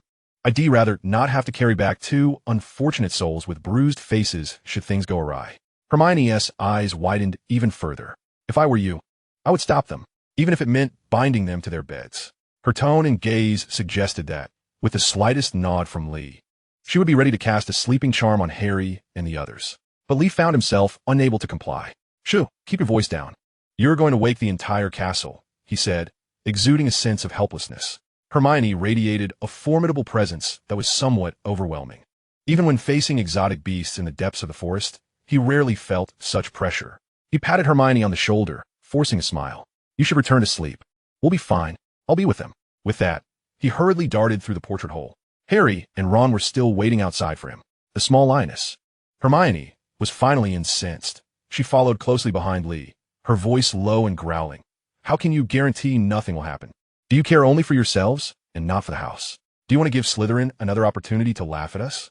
Harry, Ron, do you intend to throw away the points I worked so hard to earn from Professor McGonagall?" As she bombarded Lee with her barrage of questions, she stepped through the portrait hole as well. Outside, it was, of course, not as warm as the common room. Once out the door, Hermione shivered, but the courageous little lion would not yield. She recognized Lee's rationality and saw a glimmer of hope in him. "I assure you, You will be caught by Filch and Mrs. Norris. She persisted, attempting to sway her three companions. At this point, even Lee found her incessant chatter somewhat daunting, shaking his head internally. When he noticed Hermione's figure following him out of the portrait hole, the expressions on Harry and Ron's faces could only be described as astonishment. "Get lost," Ron grumbled, furrowing his brow in annoyance. "Don't say that. She's just worried about us," Lee interjected. Ron's tone was rather cold, and he certainly didn't wish for Hermione to break down in tears again. However, the effect was evidently futile. The red-haired boy merely turned away awkwardly and trudged down the corridor in silence. "I really hope she doesn't worry herself sick," he exclaimed loudly. Hermione took a deep breath, her eyes indeed growing redder. "Fine, when you sit on the train home tomorrow, don't forget what I said." With that parting shot, Hermione turned to head back to the dormitory. Then she froze. To enter or exit the Gryffindor common room, one must pass through the portrait hole. Specifically, to enter from outside, one must shout the password at the fat lady's portrait, which she had often devised out of boredom and occasionally updated. This was her way of asserting her authority. Some, like Neville, often found themselves unable to enter due to forgetting the password. Being clever, Hermione would certainly not forget the password. The problem was the fat lady was absent. She had seemingly wandered off to another painting, and Hermione had no idea where she had gone. I heard from Percy that the fat lady enjoys drinking and chatting with Violet, but which painting is Violet from?" She pondered. The round table night at the corner on the third floor might be quite appealing, but perhaps the Count in the painting at the top floor would suit the fat lady's taste better, possessing that unique charm of an older gentleman ahem. Now was not the time for such thoughts. The cold wind seeped into her robe, sending a shiver down her spine. Hermione called out, "Oh dear, I'm locked out." "What now? Who cares?" Ron replied, a hint of schadenfreude in his voice. "That is your problem." Lee sighed. "You might as well come with us." Chapter 49, An Unexpected Arrival. Lee felt a pang of guilt. He suspected that his entry into the Gryffindor common room had disturbed the fat lady. In the dead of night, being sleepless and bored, it was no wonder she had decided to wander about. "Come along, you'll feel more at ease watching us," Lee suggested. Noticing that Hermione seemed a bit chilly, her petite figure shivering, he removed his magical robe and draped it over her pink pajamas. Aside from the robe, he was still dressed inside, so he felt no chill. Hermione lowered her head, muttering a quiet thank you. However, some nearby were not pleased. "Oh my gosh, Lee, if you have a soft spot for that arrogant little girl, then you truly lack discernment," Ron remarked, his tone dripping with sarcasm. "That Ravenclaw girl is 100 times better." Hermione's face flushed crimson. "Get lost?" Lee pretended to kick Ron, but the red-haired boy dodged. "I'm just being a gentleman." "All right, if we don't hurry, it'll be too late." Luckily, Harry Potter had not forgotten the purpose of their excursion, and he hushed the group. Everyone quieted, leaning against the inner walls of the corridor as they moved forward. The journey was eerily silent, punctuated only by the occasional hooting of owls overhead. The stillness only heightened the tension among the four of them. Even Lee, who considered himself well-versed in life's experiences, could distinctly hear the pounding of his own heart. "If Filch catches us, I'll claim I was trying to stop you three," Hermione muttered angrily. Lee and the others ignored her as they pressed on, navigating one corridor after another, successfully avoiding two traps where staircases unexpectedly shifted and finally arriving at the trophy room. They were all too familiar with this place. Just last week, during the first week of school, they had been punished by Professor McGonagall to clean the trophy room. Anyone who had labored for a week, carefully polishing all the trophies, medals, and statues, would certainly become acquainted with it. As they gazed at the crystal glass cabinets displaying the awards, a wave of nostalgia washed over them, stirring similar sentiments. Various medals and trophies gleamed under the moonlight, each a testament to their hard work and effort. Pansy Parkinson had chosen an unfavorable location. This trophy room was indeed the domain of the three of them. Although they felt an urge to retch at the sight of the awards, unwilling to return to this place. Hermione, however, surveyed her surroundings with curiosity. This place was indeed suitable for a duel. The trophy room was spacious, featuring large doors at either end. This room was always accessible to all staff and students. Perhaps the only place in the entire school where students could truly come and go freely, as the trophies were magically protected, ensuring they wouldn't be easily damaged while providing cover for agile maneuvers. Finally, Hermione fell silent, her gaze fixated on the trophies, admiring the names that represented honor with curiosity. She likely fantasized about when her name might be inscribed among them. "If Pansy has any schemes, we will face them together." As Harry commenced the final preparations and strategizing for the impending battle, he pondered the situation. if their adversaries consisted solely of two individuals. They would not be able to take undue advantage. Only Ron and he would confront them, while Moo and Hermione would keep watch. After a lengthy discussion, they observed that the Slytherins had yet to arrive. Harry even speculated that Pansy and her cohort might be lying in wait to ambush them. However, if the Slytherins did come, whether it be Goyle or Crabbe, their imposing figures would be impossible to conceal. Could they possibly possess some form of invisibility charm? Harry queried Moo with a hint of skepticism. Moo merely shrugged, a wry smile on his face as he explained, "There are not so many invisibility spells. I am not well versed in Western magic, but in our homeland, the art of invisibility is an intricate skill. I have only grasped the basics. Currently, I cannot utilize it. I did not anticipate that the disillusionment charm would have a time limit. Waiting in the Gryffindor common room rendered it ineffective." In truth, Moo had begun to harbor a suspicion. This duel, despite the change in participants, likely followed the same narrative threads as history. As a cunning Slytherin, Pansy Parkinson might, much like her historical counterpart Draco Malfoy, have lured them here only to inform Filch or another teacher to apprehend them. However, now that they had arrived, they could only respond to whatever came their way. "No wonder you did not use the disillusionment charm," Hermione interjected, having overheard their conversation. Unable to resist, she added, "The disillusionment charm allows for invisibility, but it is quite challenging for first-year students to master. Alternatively, one could use the hide of an invisibility creature to cloak oneself." Invisibility creature? If one could catch it, it would be better to learn the disillusionment charm. Ron rolled his eyes. "I reckon it is most likely that Pansy is simply frightened, or perhaps Goyle and Crabbe are too scared to show up." Before he could finish, Moo raised a finger to his lips, signaling silence. "Someone is coming," he whispered, trying to keep his voice to a minimum. "Where?" Harry, Ron, and Hermione froze, straining their ears to listen, the surroundings enveloped in a heavy silence, devoid of any signs of life. Yet, Moo gestured firmly for them to remain quiet and led them stealthily along the wall, retreating towards another door of the trophy room. The trio was filled with confusion as they followed, barely able to contain their curiosity and about to voice their questions when they heard footsteps, faint but unmistakable. Then a voice emerged. "Sniff around, my dear. They may be hiding in some corner." It was Filch. There could be no mistaking that voice. He was speaking to Mrs. Norris. They were approaching the trophy room. Ron's face drained of color. Hermione clutched at Moo's robe in a panic, and Harry remained silent, beads of sweat forming on his brow. They pressed against the wall, crouching low, and hastily retreated. Just as they exited the trophy room, they heard Filch's footsteps nearing the door. Suddenly, Hermione stumbled. Moo draped his magical robe over her, but it was evidently too long for her petite frame.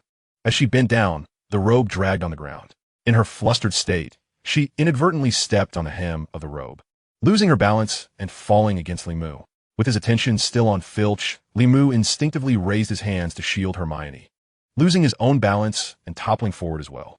They fell into a heap, colliding with a suit of armor, which clattered loudly. "Run!" Harry shouted urgently. "Help me up!" Hermione pleaded, her cheeks flushed with a mixture of embarrassment and guilt. Chapter 50. The sudden appearance of a young lady. "Help me up!" Hermione's position was rather precarious. She was sprawled atop Moo, resembling a lovesick maiden about to make untoward advances. She could distinctly feel the firmness of his muscles beneath her, the essence of masculinity emanating from him, causing her heart to race and her breath to quicken. Desperate to rise, she struggled, but the entangling robe and her own fluster rendered her efforts futile. Harry and Ron had instinctively dashed away a fair distance, leaving her in a bind. Moo chuckled helplessly, considering this a stroke of fortune. Time was of the essence, as Filch and Mrs. Norris were drawing closer. With a surge of strength, he pushed off the ground, his body defying the laws of physics as he sprang upright, executing what could only be described as a graceful maneuver. In that same motion, he lifted Hermione effortlessly, cradling her in his arms. Hermione's face burned even more intensely. She had just begun to comprehend the dizzying sensation of being swept off her feet when she found herself nestled in his embrace. "Don't speak. We must hurry," Moo instructed. Hermione could feel the warmth of his breath, imbued with a fragrant herbal scent, and he took off running, his footsteps silent yet remarkably swift. Hermione could no longer react. Her vision blurred as the walls, stone surfaces, and various portraits whirled past them in a dizzying blur. She felt the strength of his arms, like iron, and she was astonished by how fast the usually unassuming Moo could move. They raced down the corridor, passing classroom after classroom, the scenery stretching and elongating around them, the rush of wind roaring in her ears. Hermione, initially at the back, found herself pulling ahead of Harry and Ron. Listening to the rush of wind, Hermione felt her anxiety mounting. Leaning against Limou's chest, she sensed they had covered a considerable distance and whispered, "All right, Limou, put me down. I can run on my own." This time, Limou relented, gently responding with an affirmative grunt as he set her down. "Do not let your guard down. They are still behind us." Indeed, faintly, the sound of cat meows echoed behind them. Filch relished tormenting rule-breaking students. And now that he had stumbled upon a group, he would not relent easily. Hermione fell silent, gritting her teeth as she resumed running. Behind them, Harry and Ron strained every muscle. They had no idea how long they had been running or how many turns they had taken, but eventually, they were all gasping for breath. Limou halted abruptly, pulling Hermione to a stop. Harry and Ron nearly collided with him, halting against the wall, wiping the sweat from their brows. "We should have lost him," Harry panted. Ron mumbled in agreement, his face crimson. Hermione, in a worse state, was doubled over, struggling to catch her breath, yet she still managed to ask, "Why did you stop, Lee?" "Shoo," Limou cautioned, raising a finger to his lips. "There's someone ahead." Harry and the others were in awe of Limou's perceptive abilities. Not only did he possess remarkable eyesight, stamina, and speed, but his hearing was also far superior. As he spoke, they all held their breaths, afraid to make sound. Indeed, there was someone ahead. Around the corner of the corridor, faint footsteps echoed. The person moved with great lightness, but in the stillness of the night, one could discern the sound if they truly focused. Ron, Harry, and even Hermione felt their minds go blank, their bodies trembling slightly. The figure ahead was unlikely to be Filch. It could very well be another teacher from school.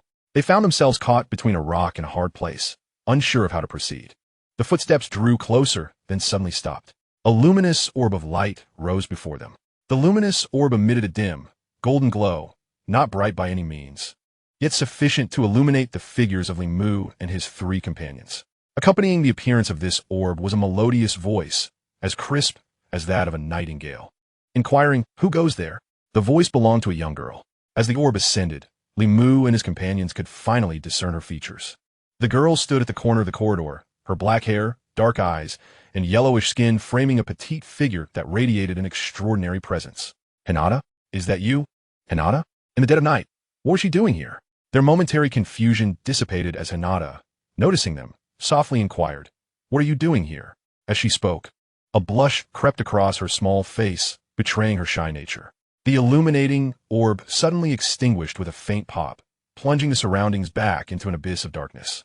In the obscurity, Hinata's large, crystalline eyes glimmered, filled with curiosity as she regarded Limou and his friends. A fleeting moment later, her expression shifted from curiosity to alarm. Limou and the others stiffened. They had all heard the voice of Filch, deliberately suppressed yet unmistakably audible to their heightened senses. "The bad guys are nearby, aren't they? My dear, sniff a little deeper. They won't escape." Accompanying the voice was the sound of light footsteps. They could distinctly hear both the words and the footsteps approaching from above, drawing ever closer. Filch had caught up to them far too quickly. "Damn it, Mrs. Norris," Hermione murmured in annoyance. It was Mrs. Norris who had led Filch to them. As long as this cat was present, escaping Filch's pursuit would be a formidable challenge. Relying primarily on her keen sense of smell, Filch could track them down as long as their scent lingered, no matter how swiftly they fled. Hinata quickly grasped their predicament. Whispering urgently, "We must go. Follow me." There was no time for further discussion. Harry and the others had long been unsettled by Filch's relentless chase. And upon seeing Hinata pivot to lead the retreat, they hastily followed her into a frantic sprint. Limou cast a lingering glance at the young girl from the land of the sea, sighed, and joined the pursuit. Evidently, Filch had heard their hurried footsteps, as the sound of his pursuit quickened in response. This realization spurred the five of them onward, and they soon recognized a troubling truth. It was not solely Mrs. Norris's acute sense of smell that allowed Filch to track them. The man himself had honed his physical prowess and speed through countless games of cat and mouse with the students. His appearance belied his true agility and strength. The group dashed through several corridors, the echo of Filch's footsteps still trailing them like an unshakable specter. Chapter 51, An Iron Door. Limou and his companions pushed themselves harder, racing down 2 more corridors, their fatigue momentarily forgotten. Eventually, they halted, led by Hinata, before an iron door. The situation was dire. Indeed, this corridor had taken a rather unexpected turn, revealing a door that completely obstructed their path. "Allow me," Hermione suddenly declared, snatching the wand from Harry's grasp. She pointed at the door's lock and softly intoned, Alohomora. A few sparks coalesced at the tip of her wand, forming a beam that struck the door's latch. Yet, there was no change. The iron door remained steadfast, its lock intact. Limu furrowed his brow, attempting to push and then pull the door, but it refused to budge. A sinking feeling enveloped him as he pondered their predicament. What floor are we on? He queried, but no one responded. Ron, too preoccupied with his grievances, exclaimed, Come on, aren't you supposed to be the know-it-all? Are you sure you cast the spell correctly? Hermione's frustration was palpable, her hair bristling with indignation. I clearly told you. She snapped through gritted teeth. Keep it down. Limo ertz, sensing Filch's footsteps droium nearer. He then turned to Hinata, asking, Did we run back to the fourth floor?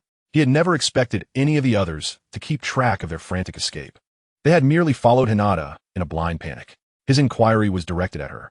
As he suspected a possibility, they might be on the corridor to the right on the fourth floor, the very location prohibited for students and concealed the Philosopher's Stone. Perhaps, Hinata replied, eyeing the iron door with a nonchalant tone. Oh, for heaven's sake, Limu thought, feeling exasperated. The trophy room was clearly located along the left corridor of the fourth floor, indicating that they had meandered in a wide circle only to return to their starting point. But what of it?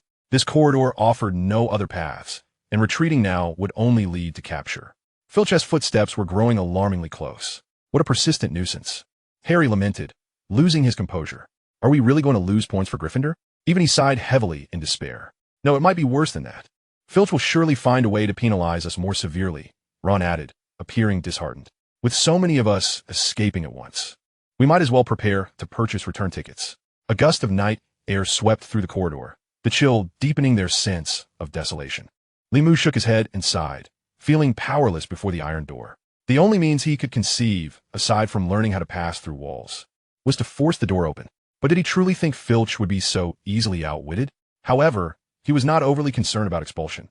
After all, Dumbledore would never allow Harry Potter to be expelled. At worst, they would only be assigned to clean the trophy room. Just then, Hinata spoke up, Don't worry. This door is merely sealed with a spell. Her voice, though still soft, held a newfound steadiness that contrasted with her usual shyness. She then began to issue commands. Limu, cast a distraction spell to buy us some time. Limu paused, taken aback. How did Hinata know? He always carried several distraction talismans. He would inquire later. Her tone brooked no argument. Hermione, be ready. When I say so, use the unlocking charm again. In that moment, although her cheeks still held a hint of crimson, her demeanor radiated authority surpassing that of Hermione when giving orders. Without waiting for a response, Hinata extended her hands, her fingers weaving intricate shapes. Gradually, a faint white light began to emanate from her left hand. Realizing the need to avoid capture, Limu retrieved 5 yellow talismans from his pocket, each inscribed with incantations in vermilion ink, albeit in a different style from his previous spells. He then tossed the talismans into the air, forming a finger gesture while reciting Spirits of the Earth and Sky. Heed my command, conceal the vision, turn the 5 elements. As he spoke, the talismans caught the night breeze, unfurling into a 5-pointed star-shaped barrier. Dark blue flames ignited, and the talismans vanished into the air. Harry, Ron, and Hermione watched in rapt attention as this remarkable spectacle unfolded. It worked. Filch won't be able to see us for now, but keep quiet. Limu exhaled, feeling the weight of exhaustion from the effort to conceal such a large group. The principle of his distraction spell bore resemblance to the Western illusion charm, employing a form of camouflage to blend with the surroundings, making detection difficult. However, in the urgency of the moment, casting such a spell for so many people felt increasingly taxing. At this moment, Hinata had already pressed her left hand against the lock of the iron door. A faint silver pentagram shimmered upon the lock. The pentagram appeared only fleetingly, its brilliance igniting before gradually fading away. Limu and his companions observed Hinata's actions with keen interest, when suddenly, their expressions shifted dramatically. The sound of footsteps grew increasingly pronounced, echoing as if right beside them. Harry and Ron turned around, nearly gasping in alarm. Mrs. Norris, guided by Filch, was approaching them along the corridor, retracing their earlier path. They were alarmingly close, illuminated by the starlight. Harry and the others could even discern the long whiskers flanking Mrs. Norris's nose. The distance between their group of 5 and Filch, alongside his feline companion, was now merely 100 meters, devoid of any obstruction. Had Filch caught sight of them? Harry felt uncertain, glancing back at Limu's expression, only to find himself nearly jumping in frustration. Limu had pressed himself tightly against the ground, curling into a ball as if attempting to disguise himself as a rug, clearly lacking confidence in the disillusionment charm. Filch and Mrs. Norris continued to draw nearer, and now they were close enough for Harry to see Filch's dark, elongated nostrils with tufts of hair protruding. Oddly, as Filch ambled along, he scanned the surroundings, muttering, "Dear me, are you sure this is the right direction? It seems there's nothing here." Although Limou's group was directly in front of him, he remained oblivious, as if he were an elderly man devoid of sight. Chapter 52, The Hellhound. The disillusionment charm worked. Observing Filch's behavior, Ron exclaimed with excitement, "Shoo!" Both Limou and Harry were startled, simultaneously raising their fingers to their lips in a gesture for silence. Ron, realizing his overzealousness had led to a foolish mistake, flushed crimson, then pale. They resumed their tense scrutiny of Filch. Huh? What was that noise? Filch, notorious among the students, had keen ears. Ron's subdued voice had not escaped his notice. Frowning in confusion, he edged closer. At his feet, Mrs. Norris's nose quivered, her eyes gleaming with an intensity that seemed capable of piercing through all disguises. Limou's heart raced. This was his first time employing the disillusionment charm. Theoretically, it could manipulate visual perception, but it should have no effect on smell or hearing. Could they evade Mrs. Norris? As Filch, under Mrs. Norris's guidance, drew closer, the group cautiously retreated, nearly pressing themselves flat against the iron door. Filch was now close enough for them to detect the mingled odors of fish, garlic, and various other peculiar scents emanating from him. All right. Suddenly, a soft voice from behind broke through, akin to a celestial melody. They turned to find that Hermione and Hinny had successfully opened the iron door. The interior was shrouded in darkness, obscuring what lay within. However, they had no time for further contemplation. Led by Hermione, they each tiptoed cautiously and swiftly slipped inside. Then, Hinny carefully closed the door behind them. With a soft click, it signaled their temporary safety. Nevertheless, their unease lingered. They stacked their heads atop one another, trying to peer through the minuscule gap in the iron door. Filch had ceased his approach, muttering in bewilderment. Where could those little rascals have run off to? As he spoke, the castle caretaker instinctively glanced at Mrs. Norris. Thankfully, the vexatious feline seemed disinclined to approach the iron door and had turned her gaze in another direction. They can't escape. Filch, convinced he had miscalculated the direction of his pursuit, shouted in frustration as he followed suit. The sound of his footsteps gradually faded into the distance, and the figures of man and cat finally vanished from sight. It's fortunate that this door was unlocked. Thank you, Limou, Harry whispered, exhaling a long sigh of relief. I think we're in the clear. Ron, what are you doing? Ron, who had hastily followed Harry through the iron door, was now gripping Harry's arm tightly, his fingers digging painfully into the skin. Harry quickly fell silent, hearing Hermione's stifled gasp. Following her gaze, Harry froze. A pair of enormous eyes, no, 3 pairs, 6 immense eyes, each the size of a person, gazed back at them. These 3 pairs belonged to a colossal hound, possessing 3 heads, 3 noses, and 3 drooling mouths, all adorned with 6 menacing eyes. Its gigantic form filled the entirety of the space from ceiling to floor. It stood there, nostrils flaring, sniffing the scent of the living, its body trembling with anticipation. Saliva dripped from its yellowed fangs, cascading down like viscous strands. Clearly, this 3-headed beast had detected potential prey. It remained motionless, its 6 eyes fixated on them, low growls vibrating in its throats, poised for an explosive roar. 3-headed hellhound. Hermione finally screamed, unable to contain herself once more. What is it doing here? How could a hellhound be here? Limou, of course, understood the reason for its presence. His suspicions had been confirmed. They had inadvertently stumbled upon the corridor concealing the Philosopher's Stone, as if fate had summoned them forth. Limou recalled the original narrative, though some details were hazy. Yet he distinctly remembered that around this very juncture, the 4 Gryffindors had also fled from Filch, inadvertently entering this corridor on the 4th floor. The fateful encounter between the brave and the beast was thus set to unfold. However, when he had initially escaped from the trophy room, carrying Hermione and surpassing Harry and the others, he had led them down several flights of stairs, suggesting they should have avoided this corridor from the outset. This peculiarity stirred Limou's thoughts. It felt as though an unseen force was subtly steering events back onto their intended course. Indeed, he had arrived, an apprentice from the Celestial Empire, who ought not to have existed within the Western magical world. He had altered certain events, and now an invisible hand seemed to be counteracting his influence, realigning Harry and his friend's trajectory. Limou wished fervently that he was merely being overly sensitive. Yet now, There was no time for further contemplation.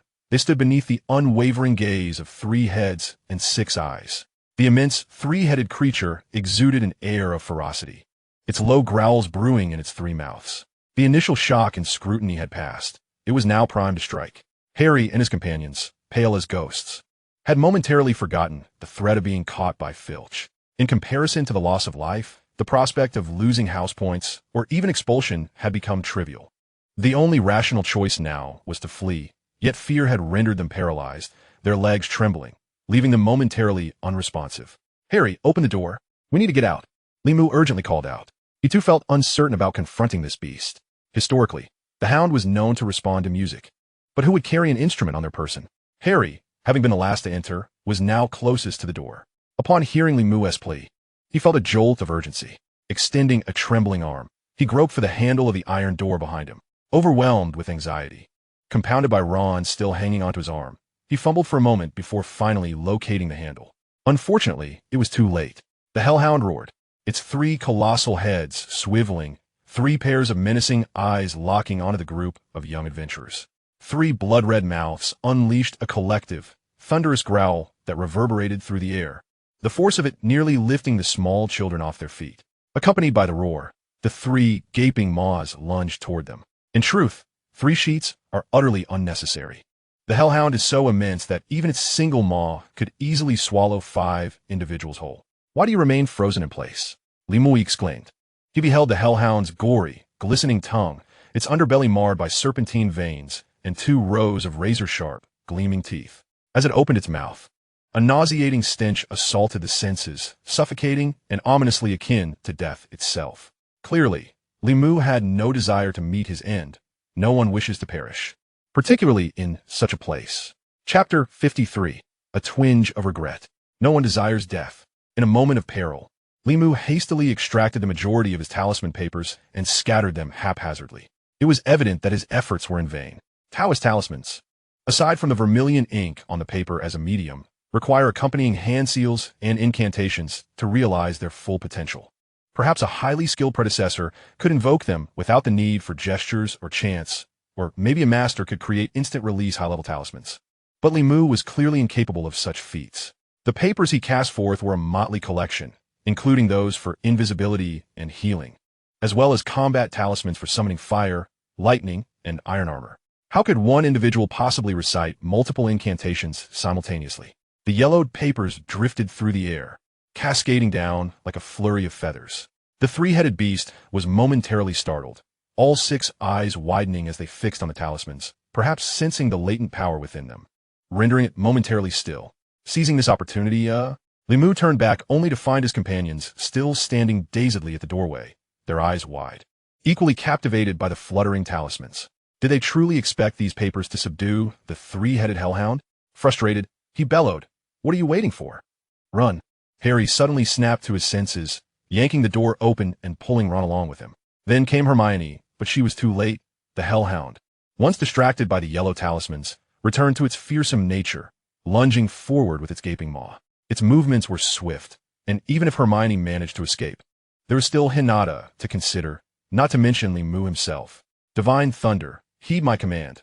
Let the celestial might imbue the paper." Limu gritted his teeth and whispered the incantation. Upon completing the chant, he extended his hand and pointed forward. Suddenly, amidst the drifting talismans, several erupted in blinding white light, akin to multiple cameras simultaneously activating their flash.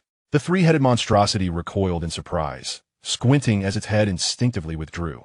Ordinary individuals, confronted with such sudden brilliance, would experience momentary blindness, instinctively retreating. And this beast, with its 3 sets of eyes, was no exception. The others had already fled. That was sufficient. Limu had no time to spare. He turned and dashed outside. Harry and Ron, still at the threshold, gritted their teeth and exerted all their strength to slam the heavy iron door shut with a resounding thud. Behind the door, the furious, begrudging barks of the hellhound echoed. Yet it evidently had no intention of breaching the barrier. Everyone leaned against the door, finding solace in the corner, momentarily safe. Their hearts raced wildly, and their legs felt weak, nearly unable to support them. "Phew, that was utterly ridiculous," Ron groaned, wishing he could collapse to the ground. What were they thinking? To house such a creature within the school? What were your eyes for? Hermione scoffed. The life-threatening crisis had fully ignited her usual sharpness and acerbity, though now it was directed at a single individual. Did you not see what lay beneath its feet? It was, guarding something, Limou interjected, unwilling to engage further in their squabbling. The three-headed dog stood atop a trapdoor, evidently safeguarding some secret. Thus, it warned us to avoid this corridor, correct? Harry panted, though he remained calmer than Ron. He had discerned the root of this incident, not in the hellhound itself, nor in the faculty who placed it there, but rather. In any case, we have been thoroughly ensnared by Pansy. This was Harry's conclusion. I warned you all, Hermione began, her tone elevated with newfound authority, her admonitions ready to pour forth, laced with sarcasm. Yet, as her gaze flickered to Limou, her fervor waned. She recalled their conversation in the second-floor girls' bathroom the previous day, remembering Limou's counsel. Though she disagreed with certain aspects, there was merit in his words. She considered herself a rational person, and indeed, she did not wish to lose her friends. Let's return now. We must avoid any further encounters with the faculty, Hermione suggested, taking a deep breath to temper her impulse to chastise, her voice softening. Regarding today's incident concerning that beast, if you wish to evade trouble with the professors, I advise we remain tight-lipped upon our return and not speak of it to anyone else. Harry and Ron exchanged glances. Not only had she employed the term advise, but her tone was gentler, more diplomatic. Was this truly the Hermione they knew? A small tremor of surprise coursed through them. Had Queen Hermione's persona shifted due to fear? All right, you all head up. I will go down. Quickly now, where's Hinata? Limou urged, feeling genuinely exhausted after the night's turmoil. Observing Harry Potter and company navigating various magical traps in the books had seemed exhilarating, yet now that he faced reality, it was far from thrilling. The historical, three-headed dog, often portrayed as somewhat comical in its fondness for music, revealed its true nature when one stood before it. Its odor was overwhelmingly pungent, its size capable of instilling terror, and its fangs were indeed capable of rending flesh in an instant. Now that Limou had narrowly escaped, his heart still racing. He couldn't help but feel a twinge of dread. Had he not used the talisman to shield himself just moments prior, several of them, including the savior Harry, might well have found themselves ensnared within the belly of that monstrous beast. He had initially intended to steer clear of that corridor, yet somehow, he had been cornered by Filch and forced through the iron door. Contemplating this, he glanced at Hinata, the mysterious exchange student from the land of the rising sun. He had initially accompanied Harry and Ron down to the fourth floor, only to become flustered and follow her back in a frantic dash. No, an even more pressing question loomed. What was Hinata, a girl, doing wandering the castle alone at such an hour? As Limou's gaze met Hinata's, she shyly lowered her head, a faint blush creeping up her neck, visible even in the dim light. The sight was undeniably endearing. Yet, such charm rendered communication exceedingly difficult. The question that had danced on Limou's lips receded. Forget it, let us part ways, he said with a sense of disinterest. For reasons unknown, he hesitated to acknowledge his suspicions, reluctant to believe that Hinata might have intentionally led them into the forbidden corridor. By this time, his companions had regained their composure. Emerging from their panic, each resolved to slip back to the common room unnoticed. Chapter 54, A Sudden Change. Limou realized that whether in the magical realm or the mundane world, weekends truly serve as the ultimate sanctuary for students. At least, he had longed for this particular weekend for quite some time. On a Saturday of the second week of school, Limou eagerly arrived at the Great Hall, foregoing breakfast to take his place beside the Hufflepuff long table, his eyes scanning the room with anticipation. He was waiting for Hinata. After the incident with the three-headed dog, he couldn't shake a feeling of unease. Why had Hinata suddenly appeared there? And why had she led them toward the restricted corridor? To Limou, this was not merely a coincidence. It suggested something more sinister about Hinata. Initially, upon meeting this exchange student from Ingzhou, he felt only a slight curiosity, as history had not recorded the presence of any East Asian students. Yet, he quickly reassured himself, acknowledging that the original text was limited in scope, glossing over numerous characters, and that many more background figures likely existed within the magical world. Perhaps, he mused, there had indeed been someone like her who had traveled all the way from Asia to England, akin to the Indian sisters, Parvati and Padma. However, after encountering the three-headed dog, Limou's certainty began to waver. Hinata usually behaved with utmost propriety, yet that night she had wandered the castle alone until dawn. It seemed as though she had been placed there deliberately on their escape route, almost as if she had intentionally guided them toward the forbidden corridor. This led him to entertain bolder hypotheses, such as the possibility that Hinata herself was a traveler from another world. Li Mu found himself unable to reach a conclusion. This doubt gnawed at him like the cryptic words of a pangolin from his past life, pricking at his mind and denying him restful sleep. After much contemplation, he resolved to confront her privately, for thus far, she had shown no malice, and he regarded her as a friend. Unfortunately, he had not encountered an opportunity to speak with Hinata in recent days. Even in the classes shared with Ravenclaw, she vanished immediately after lessons, leaving him feeling quite dejected. With no means of contact like a phone or QQ at Hogwarts, finding her proved difficult. Although there was a method of owl post, it seemed overly conspicuous. Strangely, Li Mu was reluctant for others to know he wished to speak with Hinata. On Friday, he chanced upon Ravenclaw's Zhang Qiu, who kindly informed him that Hinata had been diligently studying lately, spending nearly all her free time in the library. No wonder. The library was a place Li Mu rarely frequented. So, he concluded, he would simply have to wait until Saturday, reasoning that despite Hinata's rigorous studies, she must still need to eat. Thus, he found himself in the Great Hall, frequently glancing toward the entrance. Time passed slowly, and still, the petite figure of Hinata did not appear, although Hermione did. Hermione approached, clutching a hefty stack of books, her expression taut. Her voluminous hair cascaded over her shoulders, moving like a lion's mane, and she looked quite fierce. Li Mu had arrived early, and at this hour, the Great Hall was sparsely populated. Hermione's gaze landed on him, and she marched over, her face a mask of indignation. "Those two rascals," she exclaimed before she was even close, her sharp reprimand escaping her lips. "They have no idea how dangerous it was." Le musaprest a bitter smile. In recent days, he had seen less of his Gryffindor friends. As most of Hufflepuff's classes were scheduled with Ravenclaw, it appeared that Hermione had been harboring a great deal of frustration and anger, waiting for the right moment to vent. He could easily surmise the reason behind it. As expected, Hermione continued her tirade. They treat that night like it was some grand adventure. They show no remorse at all. And I even overheard them, especially Ron, boasting to Neville about how unfortunate it was that he wasn't there. Facing the tempestuous little lioness, Li Mu could only gently coax her. "If you keep shouting like that, the whole school will know about our experience that night." Finally, Hermione fell silent, though she still pouted, her cheeks puffed in annoyance. "Li mu chaklet softly, finding her demeanor oddly endearing." Her character was a delightful contradiction. She genuinely cared for others, yet often presented a facade of disdain. Those who understood her intentions might find warmth in her actions, while those less attuned to emotional nuances might perceive her as unpleasant. On a side, Harry too bore his own insecurities, did he not? Li Mu shook his head, perhaps seeking to change the subject, and unwittingly asked, "How have you been these past few days? Is everything going well?" The question surprised even him. His tone was imbued with genuine concern, and it felt as if the 2 days apart had stretched into an eternity. Would this inadvertently mislead the young lady before him?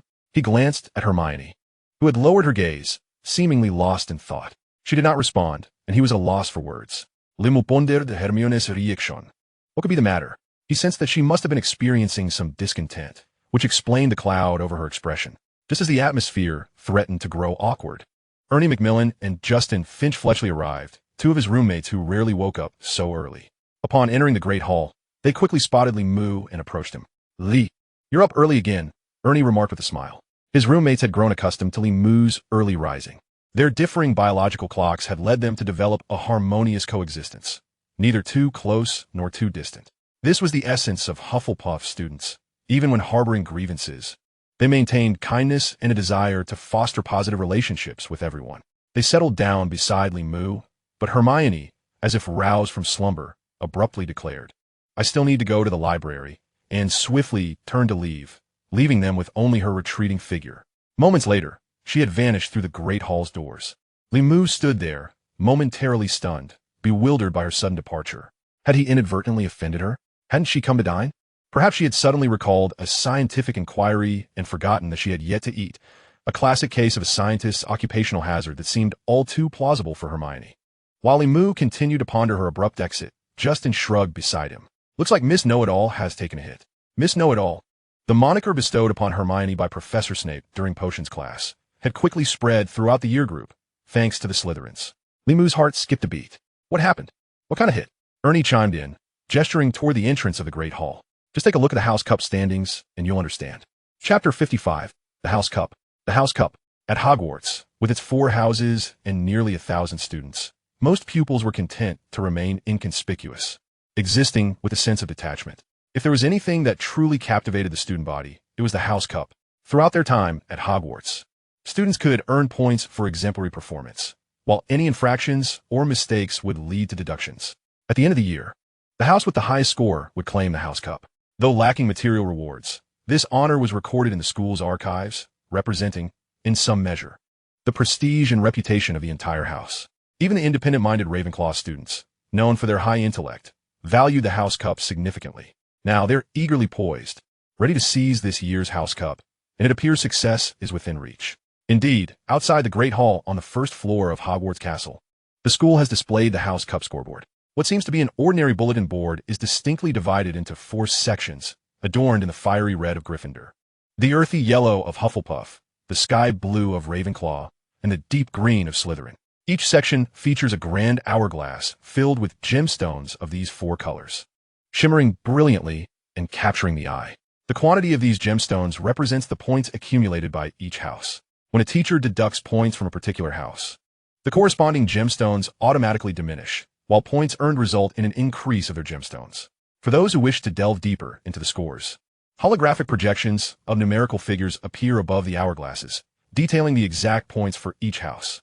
Simultaneously, the emblematic creatures representing the 4 houses, a lion, a badger, an eagle, and a serpent, occasionally manifest on the scoreboard, their demeanor vibrant and jubilant when their house ranks high, yet sullen and enraged when it does not. This distinctive scoreboard is prominently displayed outside the Great Hall, with the 4 grand hourglasses rotating above the heads of the bustling students. Yet Limu has never bestowed upon them more than a fleeting glance. In Limu's mind, the House Cup was undoubtedly destined for Gryffindor. Historically, they had been over 100 points behind, only to be miraculously redeemed by Dumbledore at the last moment. Limu believes this was Dumbledore's method of bolstering Harry Potter's reputation, and since Gryffindor's lead seemed preordained, he felt indifferent towards the scoreboard.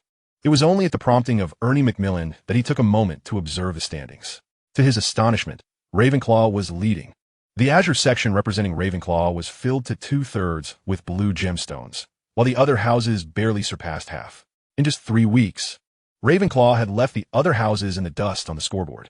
Whether it was Hufflepuff, which had no expectations, Gryffindor, which fluctuated between gaining and losing points, or Slytherin, who had won 6 consecutive House Cups, they could only gaze in envy at Ravenclaw's scores.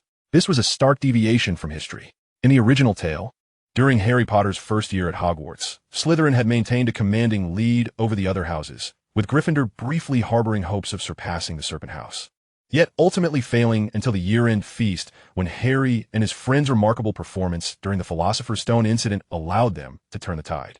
Now, the frontrunner was Ravenclaw. What sent a chill down Limu's spine was the connection to that girl from the EC, Hinny. By the 3rd week of school, the disparities among students had truly widened. Those excelling in class accrued points, while those faltering faced increasing deductions. To Limu's astonishment, the first-year student with the highest score was neither the historically strong Slytherins nor the renowned Hermione Granger, but Hinny.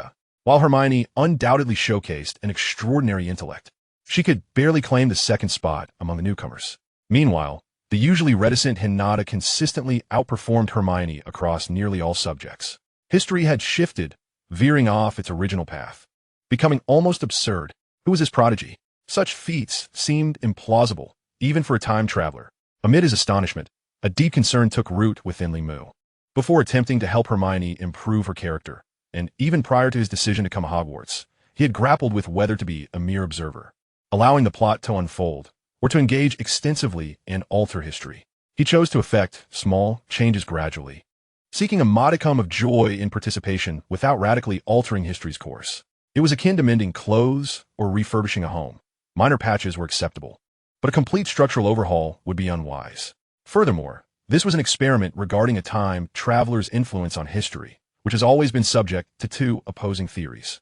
One posits the butterfly effect, where a slight change in initial conditions can lead to monumental shifts in future outcomes, much like a butterfly's flutter generating a tempest along the coast. The other is the paint effect, which asserts that history is immutable. Any attempts to alter predetermined fate are akin to pouring paint into a river, ultimately washed away by the current. He endeavored to mend the relationship between Hermione and Ron, yet they continued to clash as they did in the original narrative since the term began. He intentionally guided his peers away from the perilous corridor on the right side of the fourth floor, only to unexpectedly encounter Hinata, leading them back to the three-headed dog, where Harry and his friends still uncovered the secret of the forbidden corridor, even linking everything to the Philosopher's Stone. All seemed to affirm the authenticity of the pain effect, as the torrent of fate washed away his efforts. Just as Li Mu believed that this was due to an overly strong historical correction force, history suddenly changed. Li Mu could not recall anyone in the original timeline who could outshine the ever-competent Hermione academically, not only among the tender first-year students, but even across the entire school. Hermione was recognized as a remarkably gifted scholar, excelling in nearly every subject, barring perhaps flying and divination. Moreover, he distinctly remembered that Ravenclaw had never, in the past 50 years, led in the competition for the House Cup. Everyone knew that while Gryffindor could both gain and lose points, Ravenclaw was also prone to significant deductions. Their eccentric students, when they lost points, could surpass Gryffindor in their mischief.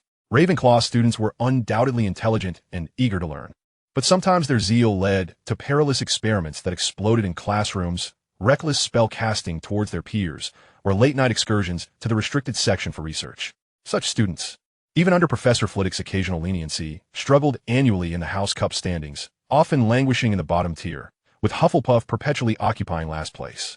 In light of this formidable disruption to the narrative, Li Mu was resolute. Hinata should not exist in this world. It was clear that if such a person had indeed existed in the original timeline, she could not possibly outshine Hermione in every subject, nor could she single-handedly lead Ravenclaw to the top of the scoreboard. Thus, the conclusion was evident. Hinata's presence was a variable in history, likely connected to him. Perhaps due to his arrival in the magical realm of Britain, she had also emerged for some reason. Yet the crux of the matter was that while Li Mu sought to subtly adjust the narrative, history always seemed to revert to its original course. When he felt the historical correction force was too potent, Hinata effortlessly altered everything. Throughout Saturday, Li Mu did not encounter Hinata. He heard she had gone to the library early again. Her serene demeanor indeed resembled that of a true scholar more than the exuberant Hermione. Li Mu had no intention of searching for her in the library. He returned to his subterranean dormitory, mulling over his frustrations all day, ultimately concluding that his inability to alter history stemmed from his insufficient capacity. The energy he exerted was simply inadequate. By the end of the day, he had managed to clarify his thoughts. Faced with this sudden upheaval, his response was simply, let chaos reign. Since the narrative could be altered, he naturally intended to immerse himself in it, striving to mold this world according to his vision. Initially, he had aspired to be a mere spectator. However, once thrust into the fray, the overwhelming desire to alter history proved too potent, and he could scarcely endure even a fortnight without succumbing to it. Whether through reform or collapse, if events were to remain unchanged like the original history, what purpose would his journey to England serve? Once he entertained such thoughts, Hinata's true identity and background became of little consequence to Li Mu. He had already resolved upon a certain determination. What? You want to not want to? But have already succeeded. I am merely here to inform you. How is that possible? Professor Sprout is quite reasonable. On Sunday morning, while the other students savored a delightful breakfast, Harry, Ron, and the mischievous Li Mu huddled together in a corner of the Gryffindor long table, animatedly discussing something. This was the scene that greeted Hermione Granger as she sluggishly made her way into the great hall, sporting dark circles under her eyes and stifling yawns.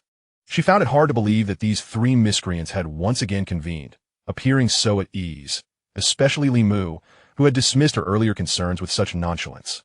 Over the past few days, she had been restless, her mind plagued by visions of that enormous dog, incessantly worried that her friends might inadvertently spill secrets, become overly startled, or face punishment. Just last night, she even dreamt that the colossal dog had emerged from the forbidden corridor, looming before them, and, with its three massive heads, had snatched up Li Mu, Harry, and Ron in its jaws.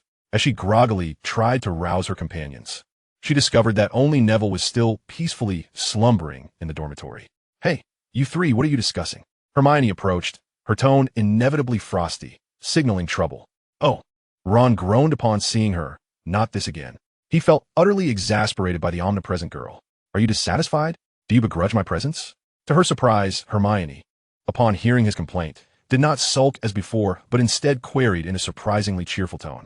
This left Ron momentarily speechless, bewildered by her unexpected demeanor. If that is the case, you should be happy. Hermione had no intention of waiting for a response. She continued, even winking at Ron, her radiant smile illuminating her face. You may not have to see me for much longer. At her bright smile, Ron felt a chill run down his spine. The grin vanished abruptly, her cherubic face hardening into an icy visage. Because at the rate you're going, you'll likely be expelled soon. Ron found himself at a loss for words, his throat dry. Hermione elongated her tone once more. If you choose to break the rules, please do not drag Harry and Li Mu down with you. Remember that night. Without Hinata, you would have been expelled. Without Li Mu, you would have perished. Her voice was raised, drawing curious glances from those around them, wondering what this group of first-year students was bickering about. Shoo, lower your voice, Hermione, Harry quickly urged, placing a finger to his lips. He felt a flush of embarrassment. Hadn't she insisted on keeping that incident under wraps? Although he and Ron had inadvertently boasted about it to the Weasley twins Neville and Dean Thomas, essentially to a few close friends, these past few nights had not been sleepless from fear. On the contrary, as the initial panic faded, they became increasingly exhilarated, viewing the encounter with the three-headed dog as an extraordinary adventure.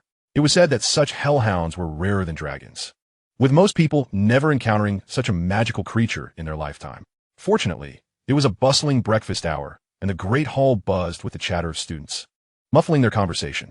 Curious glances were cast their way, but even those at the Gryffindor table could not quite discern what Hermione was saying. If I do not sternly warn you, you will remain oblivious. You might still think that incident was a rare adventure. Hermione huffed, turning her gaze toward Harry Potter. Now then, enlighten me. What rule do you plan to violate this time? Under Hermione's scrutinizing gaze, their savior felt a wave of guilt wash over him, instinctively glancing at Ron, who also wore an uncomfortable expression and muttered, "You really sound like my mom." Hermione glared. "Then I certainly hope I do not have a son like you." Ron was rendered speechless, his throat dry, struggling to retort. Watching Ron's awkwardness, Li Mu could not suppress a laugh. He had been observing the unfolding drama, surprised to discover Hermione's latent sharp wit. Previously, he had aimed to reason with her, hoping to temper her temperament, but it now seemed to have had the opposite effect. How can one constantly flout the rules? Li Mu coughed lightly, smiling to diffuse the tension. "I was the one who found them. This is something I should share with you." Hermione's gaze shifted back to him, intrigued about what could compel Li Mu to seek out Harry and Ron so early, prompting the three boys' incessant whispering. At that moment, a flurry of sounds erupted from the entrance of the Great Hall. A multitude of small black dots approached, growing larger until they swarmed through the windows. The faculty and students dining within were unfazed, for this spectacle occurred daily at a set time, the arrival of the owls bearing parcels. Yet, Li Mu was immediately captivated, stretching his neck to observe the flock, and Hermione and the others followed suit. It was rather peculiar. No, it was exceedingly strange. At first glance, Hermione and the others thought they were still dreaming, as the scene felt eerily familiar. 6 robust owls descended together, carrying a long, slender package. They swayed unsteadily, but made a beeline for the Hufflepuff table. There, beside Ernie Macmillan and Justin Finch-Fletchley, was an empty seat, adorned with silver plates and forks, awaiting its occupant. That was Li Mu's designated spot. The dining setup at Hogwarts was quite ingenious. Once one decided where to dine, the moment they sat down, their exquisite tableware would be arranged. When they were ready to feast, delicious dishes would automatically appear. Harry and the others had marveled at this before. Had they known that beneath the hall lay hundreds of enchanted house elves, their astonishment might have waned. Now, the 6 owls circled the Hufflepuff table, dropping the elongated package neatly beside Li Mu's plate. Could it be? Hermione's quick mind was already racing ahead. Meanwhile, Li Mu dashed toward the Hufflepuff table, turning halfway to flash a grin at Hermione. "Yes, indeed. This is what I wish to announce. I have become a member of the Hufflepuff Quidditch team." He then looked toward Harry Potter. "Face the reality, we are now rivals." Harry Potter shrugged in resignation. Meanwhile, Ernie and Justin had leaned in closer to the package, exclaiming in unison, "Is this the Nimbus 2000? Yes, indeed. That's the one. The exchange student from the Celestial Empire. What gives him the right? Professor Sprout truly is." "Hush, he has noticed us. Tread carefully. I have heard he possesses a repertoire of peculiar spells." Traversing a mere stretch of corridor, idle chatter buzzed around us like summer mosquitoes, incessantly infiltrating our ears, while the gazes of onlookers followed him like the spotlight on a grand stage. It was Monday of the 3rd week of school, and Li Mu was en route to class with his roommates. In just a few short days, Li Mu had transformed into a celebrity within the school, having ignited a frenzy across Hogwarts with his acquisition of the Nimbus 2000. The Nimbus 2000, the latest luxury model of flying broomstick this year, holds a status in the wizarding world far surpassing that of Rolls-Royces, Lamborghinis, and Bugatti Veyrons in the Muggle realm. It is worth noting that the cost of living in the wizarding world is exceedingly low. A top-quality wand costs merely a handful of galleons. Yet a Nimbus 2000 commands a price of at least 400 to 500 galleons. For an ordinary wizarding family of 3, even a year's savings may not suffice to procure a single twig of it. Individuals like Lucius Malfoy, who could effortlessly purchase upgraded Nimbus 2000 ones for an entire Quidditch team, are undeniably among the wealthiest in the wizarding world. Otherwise, he would lack the means to pave his way into the political arena. Now, Hogwarts boasted not one, but 2 Nimbus 2000s, both owned by first-year students. Furthermore, credible sources indicated that these 2 newcomers had already been selected for their respective house Quidditch teams. At the tender age of approximately 11, they had become members of their house's Quidditch squad. Such occurrences are not without precedent in history. Over the ages, there have been prodigies who emerged at a young age. However, it has been over a century since such a phenomenon last transpired. Moreover, this year witnessed 2 first-years making the cut, when Harry Potter received his Nimbus 2000 and joined the Gryffindor Quidditch team as a first-year. Everyone marveled at the boy who had survived against all odds. Yet, when it came to Limu, the reactions shifted to astonishment and confusion, with many questioning, what gives? And who is he? Naturally, eager individuals began to disseminate rumors, extolling Limu's various feats, such as single-handedly casting spells against 3 opponents, soaring through the air like a collision machine, and being the man behind the savior. The tales were as colorful and chaotic as they were abundant. Meanwhile, the Weasley twins were all smiles, realizing that trading information was far more lucrative than selling prank toys. Students could glean a wealth of information about Limu from them for the price of a few Birdie Bots every flavor beans, albeit with a mixture of truth and fabrication. Yet who cared?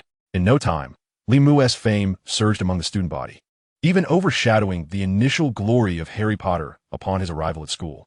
After all, Harry was a name every individual of this generation had heard since birth, while Limu was merely an unremarkable foreign student. In Limu, the students seemed to see the rise of the underdog, the struggle of the mortal, and the fruits of diligence. This left Limu's classmates in a predicament. As they traversed the corridor, Ernie Macmillan could no longer restrain himself and lamented, Limu, I truly must consider distancing myself from you. I can't bear this any longer. Ah, this is the sensation of fame, Limu replied with a hint of resignation. Having attended classes alongside Harry Potter in the first week, he had already experienced the weight of notoriety. While being a celebrity draws attention, the friends of such individuals must also endure the scrutiny and gossip of the masses, a burden far from pleasant. Little did he anticipate that ordering a Nimbus 2000 would incite such a commotion. Chapter 58, The Ambition of a Scholar. Turning a corner, Limu and his 2 roommates finally arrived at the Charmed classroom, experiencing a slight reprieve. Today, Hufflepuff was sharing Charms class with Ravenclaw, whether by design or coincidence. Since Hogwarts reverted to small class sizes, there was an abundance of joint classes between Gryffindor and Slytherin. Correspondingly, most of Hufflepuff's courses were conducted alongside Ravenclaw.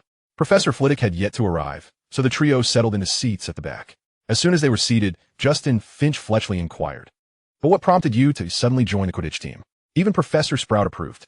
Throughout their walk, the Muggle-born Justin had been pale under the multitude of gazes and was rendered speechless until this moment, where he finally voiced the questions that had burdened him all day.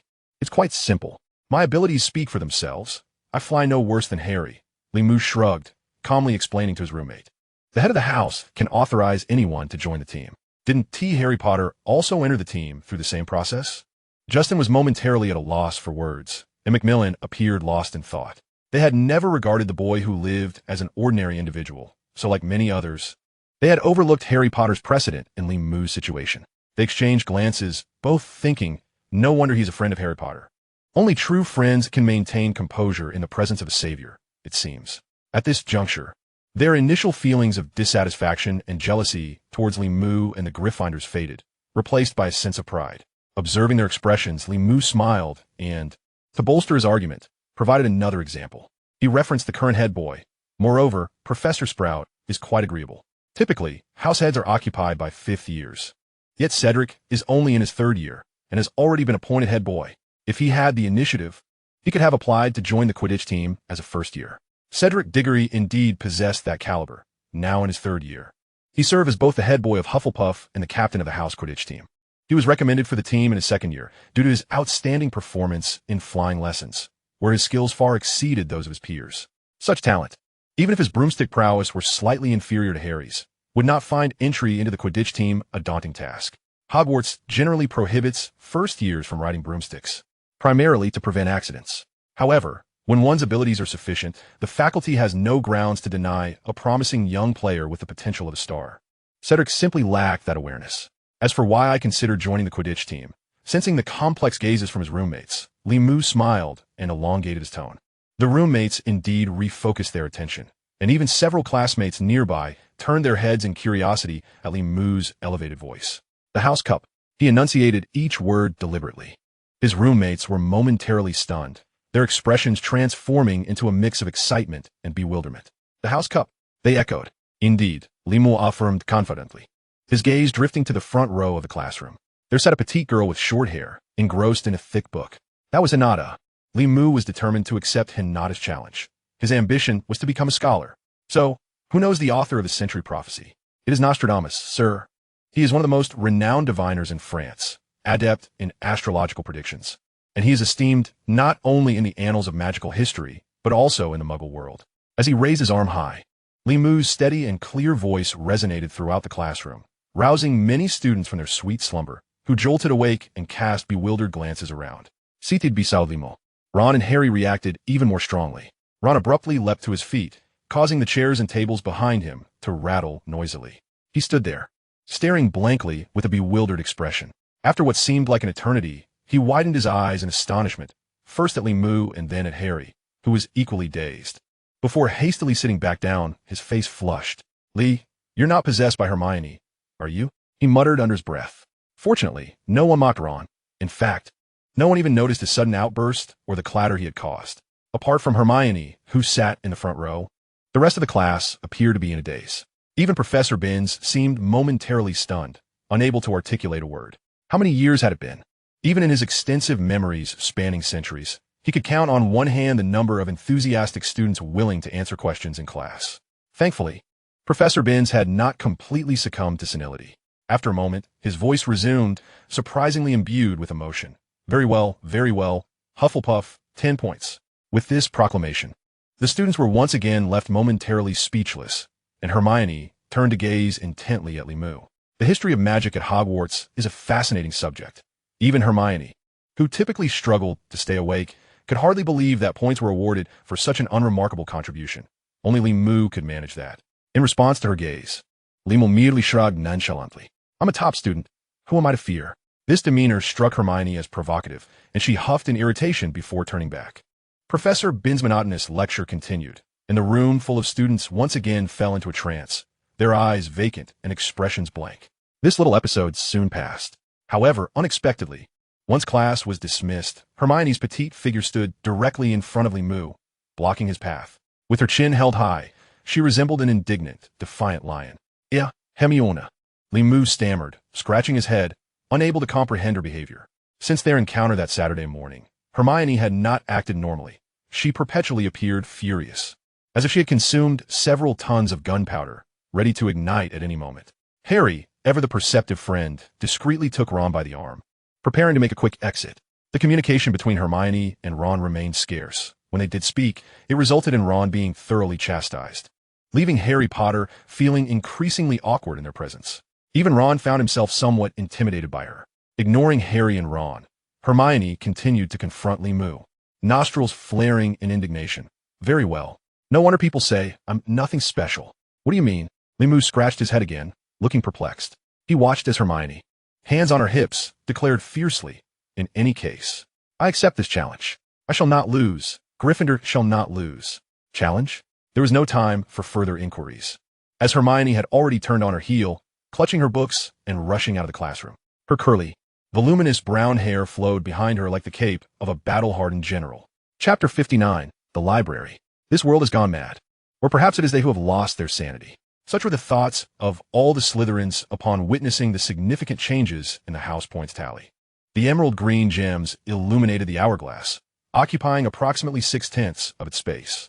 This was hardly surprising, for in the first month of the school year, Slytherin had maintained a robust performance for 6 consecutive years. The crux of the issue lay with the other three houses. Ravenclaw, leading by a wide margin, had blue gems that seemed poised to overflow from the hourglass. Even Hufflepuff, historically at the bottom, had seen a dramatic increase in their gem count. And under the current trajectory, they might soon catch up to Slytherin. They were, after all, the reigning six-time champions. It was not only the Slytherin students who were perturbed. The entire Hogwarts community, from first-year newcomers to seasoned upperclassmen, sensed the palpable shift in the atmosphere. A war had indeed begun. Madame Pants had been feeling quite discontented of late, as the number of students frequenting the library had noticeably dwindled. The air within the library seemed to have frozen, so heavy that it rendered breathing a challenge. Not even the students, nor she herself, could adapt to this change. She recalled vividly that everything had been fine until that boy, Limu, appeared. Each morning, Madame Pants would rise at 6 to open the library doors, waiting patiently. Before long, a girl she greatly admired, a gentle soul with silky black hair, Hinata, would arrive. For the past few days, Hinata had been the first to reach the library, often staying until the first class of the morning, sometimes even lingering through the morning hours when there were no classes. Over her years at Hogwarts, Madame Pants had encountered many diligent students, yet none possessed Hinata's almost stringent dedication. She had heard that Hinata was among the top scholars of the new students. With such fervor for learning, how could she not excel? Then Limu, that insufferable boy, arrived. Madame Pants preferred to refer to him as a boy rather than a student, even though he appeared merely 11 years old. Having spent most of her life in the library at Hogwarts, she had seen the vastness of knowledge and experienced the passage of time. She keenly perceived a certain shrewdness and maturity in Limu's eyes that belied his youth. Moreover, this boy had never set foot in the library for over 2 weeks, only to suddenly appear, heading straight for Hinata. At that moment, Madame Pants understood the flicker of alarm in Hinata's gaze. As a teacher, she did not wish for a promising student to be influenced negatively. Every time Limu appeared, lingering about, it was accompanied by her scrutinizing gaze. Thankfully, in the end, he merely sought Hinata's assistance with academic inquiries, occasionally sitting quietly to read. If only things had remained that simple. If only. That fateful morning, which left Madame Pants trembling with apprehension and cast a shadow over the library, was now many days past. On that day, another student, bustling with energy and carrying a hefty stack of books, burst through the doors just after dawn. Shortly after the library had opened, Madame Pants recognized her as well and held her in high regard. It was Hermione Granger from Gryffindor.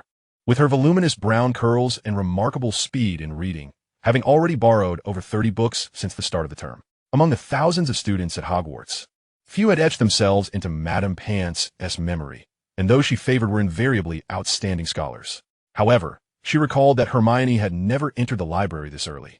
She typically preferred to borrow a multitude of books to read at home, spending little time in the library itself. Was she facing some urgent challenge, desperate to consult resources? Madame Pants thought, allowing a rare smile to grace her lips. If this student sought to research something, she would not hesitate to offer guidance, for she knew the placement of nearly every book by heart. However, before Madame Pants could speak, Hermione dashed to the reading area, only to freeze mid-motion. The reading area, furnished with tables and chairs and occasionally offering hot coffee and refreshments, provided an excellent environment for students. Yet now, in the early morning, amidst the sparse furniture, sat a solitary, petite figure. Hinata had arrived over 10 minutes prior, just as the library opened. Hermione stared at Hinata's back for several seconds, then suddenly turned away with a huff, angrily selecting the farthest seat from Hinata. She pulled out a chair, flung her books onto the table, and plopped down with a huff. Madame Pants furrowed her brow, wanting to remind her to keep her voice down, but ultimately refrained. After all, there were only 3 of them in the vast library, and there was no fear of disturbing anyone. Yet, she could sense that the atmosphere was amiss. This acute awareness rendered Mrs. Pants so distracted that she could not even find the leisure to read her book. Her attention had been thoroughly diverted. After a while, the eager students began to trickle into the library. Initially, they were oblivious to the subtle tension in the atmosphere, until Limu made his entrance. He arrived with his customary punctuality, neither early nor late. In his pursuit of academic excellence, he had been diligently studying, though he could not rise as early as Hinata. Nevertheless, he summoned the spirit he had once wielded during college entrance examinations, the CET-4 and CET-6, and even his postgraduate entrance exams, immersing himself daily in the library or surrounding himself with teachers and high-achieving students. The latter, of course, referred to Hinata. However, as soon as he stepped through the door, he was momentarily taken aback. Hinata and Hermione seemed to share an unspoken connection, turning their heads in unison the moment Limu entered, pulling out chairs beside them and gazing intently at him. The message was unmistakable. Limu, please sit next to me. Yet, one sat at the head of the table while the other occupied the far end. Unless he were to split himself in half, he would inevitably disappoint one of them. Scratching his head, Limu felt the pressure mounting under the scrutinizing gazes of the two girls, despite having lived 2 lifetimes. He could not fathom the nature of their competition, nor could he comprehend why he had become a pawn in this rivalry. But he knew that whichever side he chose would deeply offend the other. Thus, he promptly lowered his head, feigning ignorance of the situation, and quietly made his way to the last row of the room, settling into the most isolated seat on the far right. He swiftly opened his book, pretending to be engrossed in his studies. The volume on Foundations of Spell Theory was barely on the 2nd page when the sound of soft footsteps drifted closer. Without raising his gaze, he heard the chair beside him being pulled out. A voice, delicate as a whisper yet tinged with a playful lilt, floated to his ear. Limu, you're here to study too? What a coincidence. At this point, there was no escaping the situation. Limu lifted his head and found himself gazing into Hinata's deep, dark eyes. He offered an awkward smile, responding, yes, what a coincidence. Please go ahead. Let us strive together. However, before he could finish his sentence, a series of footsteps grew louder, seemingly intent on puncturing the floor beneath them. An involuntary grimace crossed Limu's face. He sighed and turned his head, spotting Hermione rushing towards him, her arms laden with a hefty stack of books. A frown adorning her face as she stopped abruptly in front of him, wedged between his seat and the wall. Hermione fixed her gaze on Limu, and as he felt the prickle of unease at her intense stare, her pout transformed into a stiff smile. Limu, Hinata, what a coincidence. Shall we study together? May I sit here? Her voice trembled, lacking the usual assertiveness of Hermione Granger, yet the words unmistakably escaped her lips. She gestured for Limu to make space. However, the seat to his left was already occupied. Where could he possibly move? Limu offered a resigned smile and glanced at Hinata. She maintained her gentle demeanor, presenting the quintessential image of an East Asian woman-esque grace. With a soft smile, she addressed Hermione. Of course, you are welcome to join us for a discussion. Then she gently pulled out the chair to her left. I have long anticipated discussing our studies with you, Hermione. Hermione's smile faltered, unable to maintain her composure any longer. She straightened her expression, moved to Hinata's left, and with a thud, slammed down her stack of books on the table. Miss Granger, please maintain silence in the library. Mrs. Pance's sharp admonition followed swiftly. She had been observing the trio for quite some time. Although Hinata had spoken a few words, Hermione's action had escalated the situation significantly. In the library, Mrs. Pance's authority was unquestionable, offending her left Limu and the others in a state of silence. Yet even in silence, Limu could sense a chilling tension emanating from both Hinata and Hermione, conveyed through their every glance, every gesture, even in their intense focus on their books. Other students in the library had also taken note of this unfolding drama. Some, having foreseen the impending conflict, had quietly departed with their books. By the next day, even the most oblivious classmates could sense something amiss. On this particular morning, Hermione Granger arrived earlier than usual, standing outside the library with her books for several minutes. Hinata, as punctual as ever, arrived almost simultaneously with the library's opening. The two girls encountered each other at the door. Hinata greeted Hermione with a nod and a smile, while Hermione, her face drawn tight, managed a forced good morning. As Mrs. Pance opened the door, the two girls entered simultaneously. Hinata, with a gentle smile, inquired, "Are you also here to study with us today, Hermione?" The question was not devoid of a hint of mockery. Hermione let out a muted grunt, and as soon as Hinata took her seat, she chose a position as far away from her as possible. Then, Limu arrived, fashionably late. Upon seeing him, Hermione sprang up with a loud thud, waving her hand as she called, "Limu, over here." Hinata remained silent, also rising to her feet, her gaze fixed on him. Limu stood at the entrance, utterly bewildered. He surveyed the scene in the library and quickly grasped the predicament he was facing. This situation did not bode well. After a brief moment of hesitation, he resolutely decided to turn and leave. However, a gentle yet composed voice called from behind, "Limu." It was Hinata's voice. He turned to see her warm smile, though his expression reflected the turmoil within. He had no desire to be caught in the crossfire of Hinata and Hermione's inexplicable rivalry, which prompted him to escape. Yet, now that he assessed the circumstances, fleeing would surely offend both parties. He lingered there, with both girls watching him, and all the other students in the library turned their attention toward him. Mustering his courage, Li Mu stepped inside, but chose a different row of 3 seats by the window, occupying the middle seat first. He gestured for Hinata and Hermione to join him. Let us sit here. The light is better. Admittedly, this reasoning lacked conviction, yet both girls nonetheless approached. Hinata settled gently to his left, while Hermione huffed and took a seat to his right. As they sat, they exchanged hostile glances, and thereafter, each remained silent, engrossed in their books. Li Mu felt a wave of frustration wash over him, utterly perplexed as to how these two had suddenly transformed into adversaries. Had he inadvertently done something to provoke either of them? The unfolding drama in their little corner had drawn the attention of all the students, rendering the library's atmosphere once again frozen.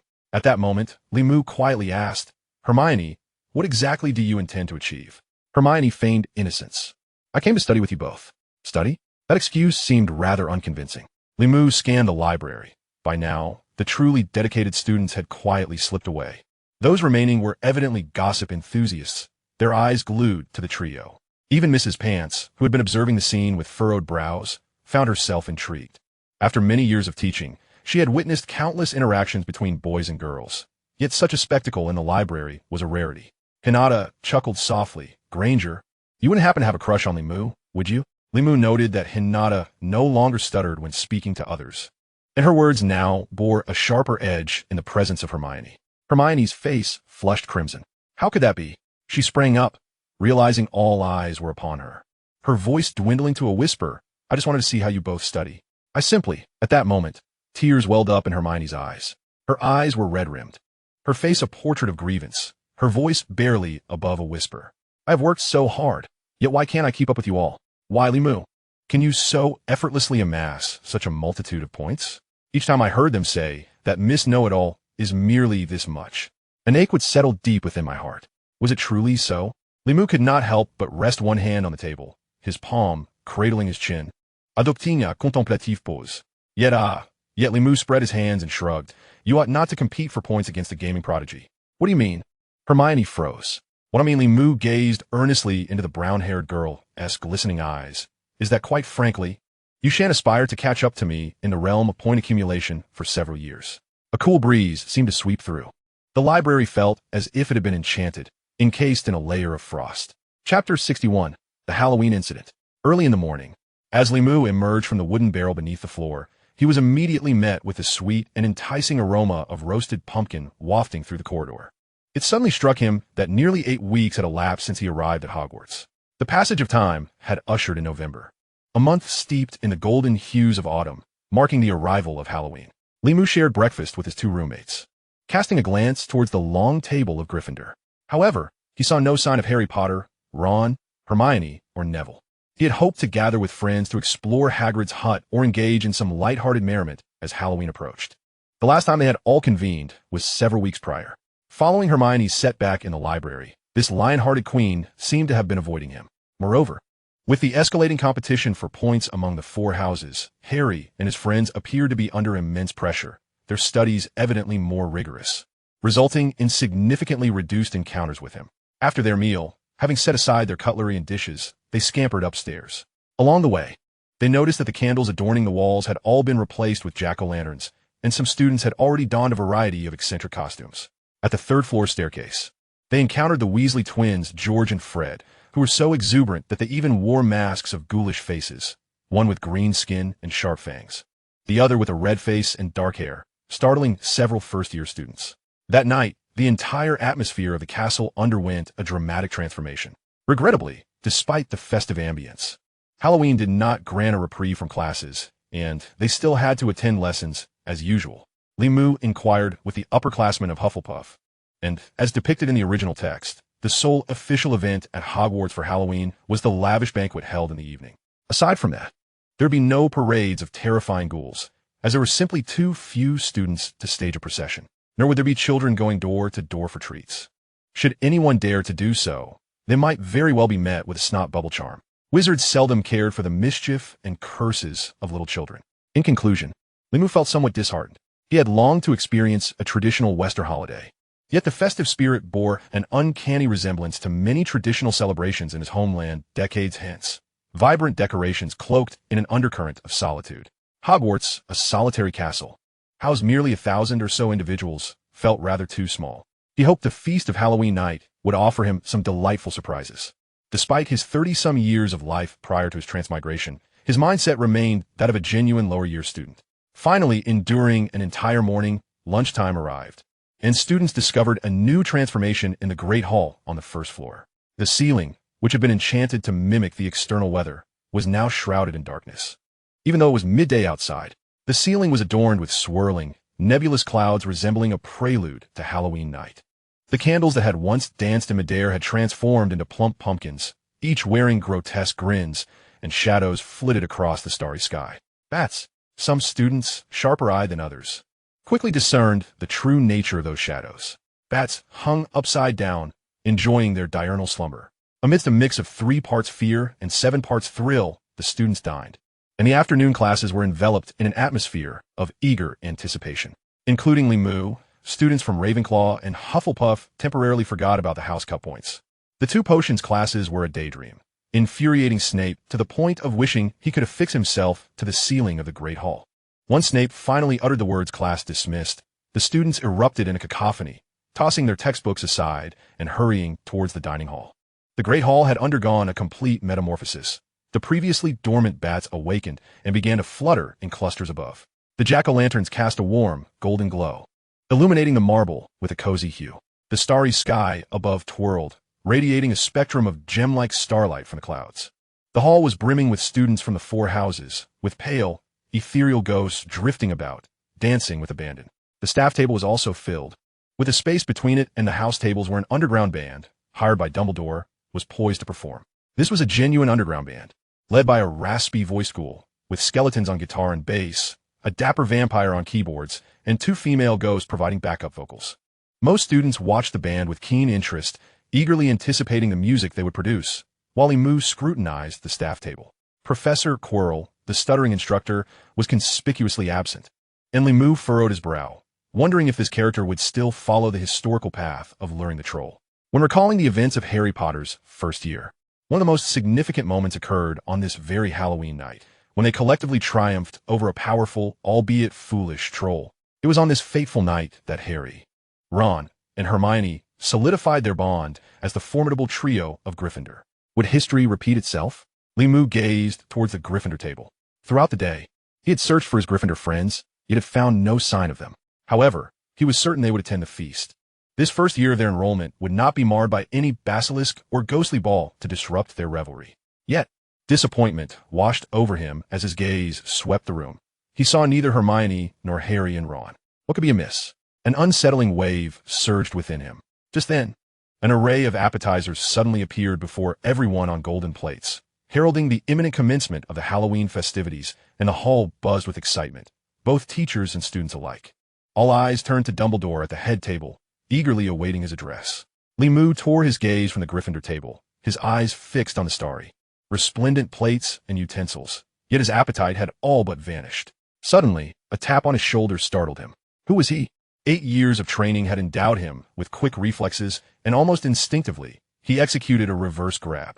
He clasped a small, slender hand, feeling the chill and softness emanating from its skin. "Oh!" came a startled exclamation from behind. In an instant, Limu recognized Hermione Granger's voice.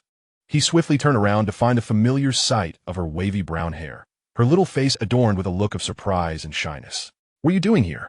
Limu blinked, the weight of unease intensifying within him. As the dinner was about to commence, and everyone had taken their seats, Hermione did not seem like the type to wander about at such a time. "It's Ron." Hermione withdrew her hand, taking a deep breath. Her subsequent words had yet to escape her lips when the heavy doors of the hall were abruptly flung open. Professor Quirrell, perpetually shrouded in a turban, stumbled in, breathless. A giant creature, in the basement. Chapter 62, An Adventure for Two. "Well, now you can tell me what on earth is happening," Limu whispered urgently. The surroundings had descended into chaos. Like a historical figure, Professor Quirrell shouted as he collapsed in the hall. Dumbledore swiftly regained his composure, instructing the heads of the 4 houses to restore order. Yet the students, driven by a mix of fear and excitement, whispered among themselves, creating a cacophony of buzzing that filled the hall. The traditional British laissez-faire teaching style made it challenging for them to adhere to a stringent discipline. But the Hogwarts staff was nonetheless satisfied. At least the students were engaged in discussion, and their bodies were already moving in the direction of their common rooms, guided by their respective heads.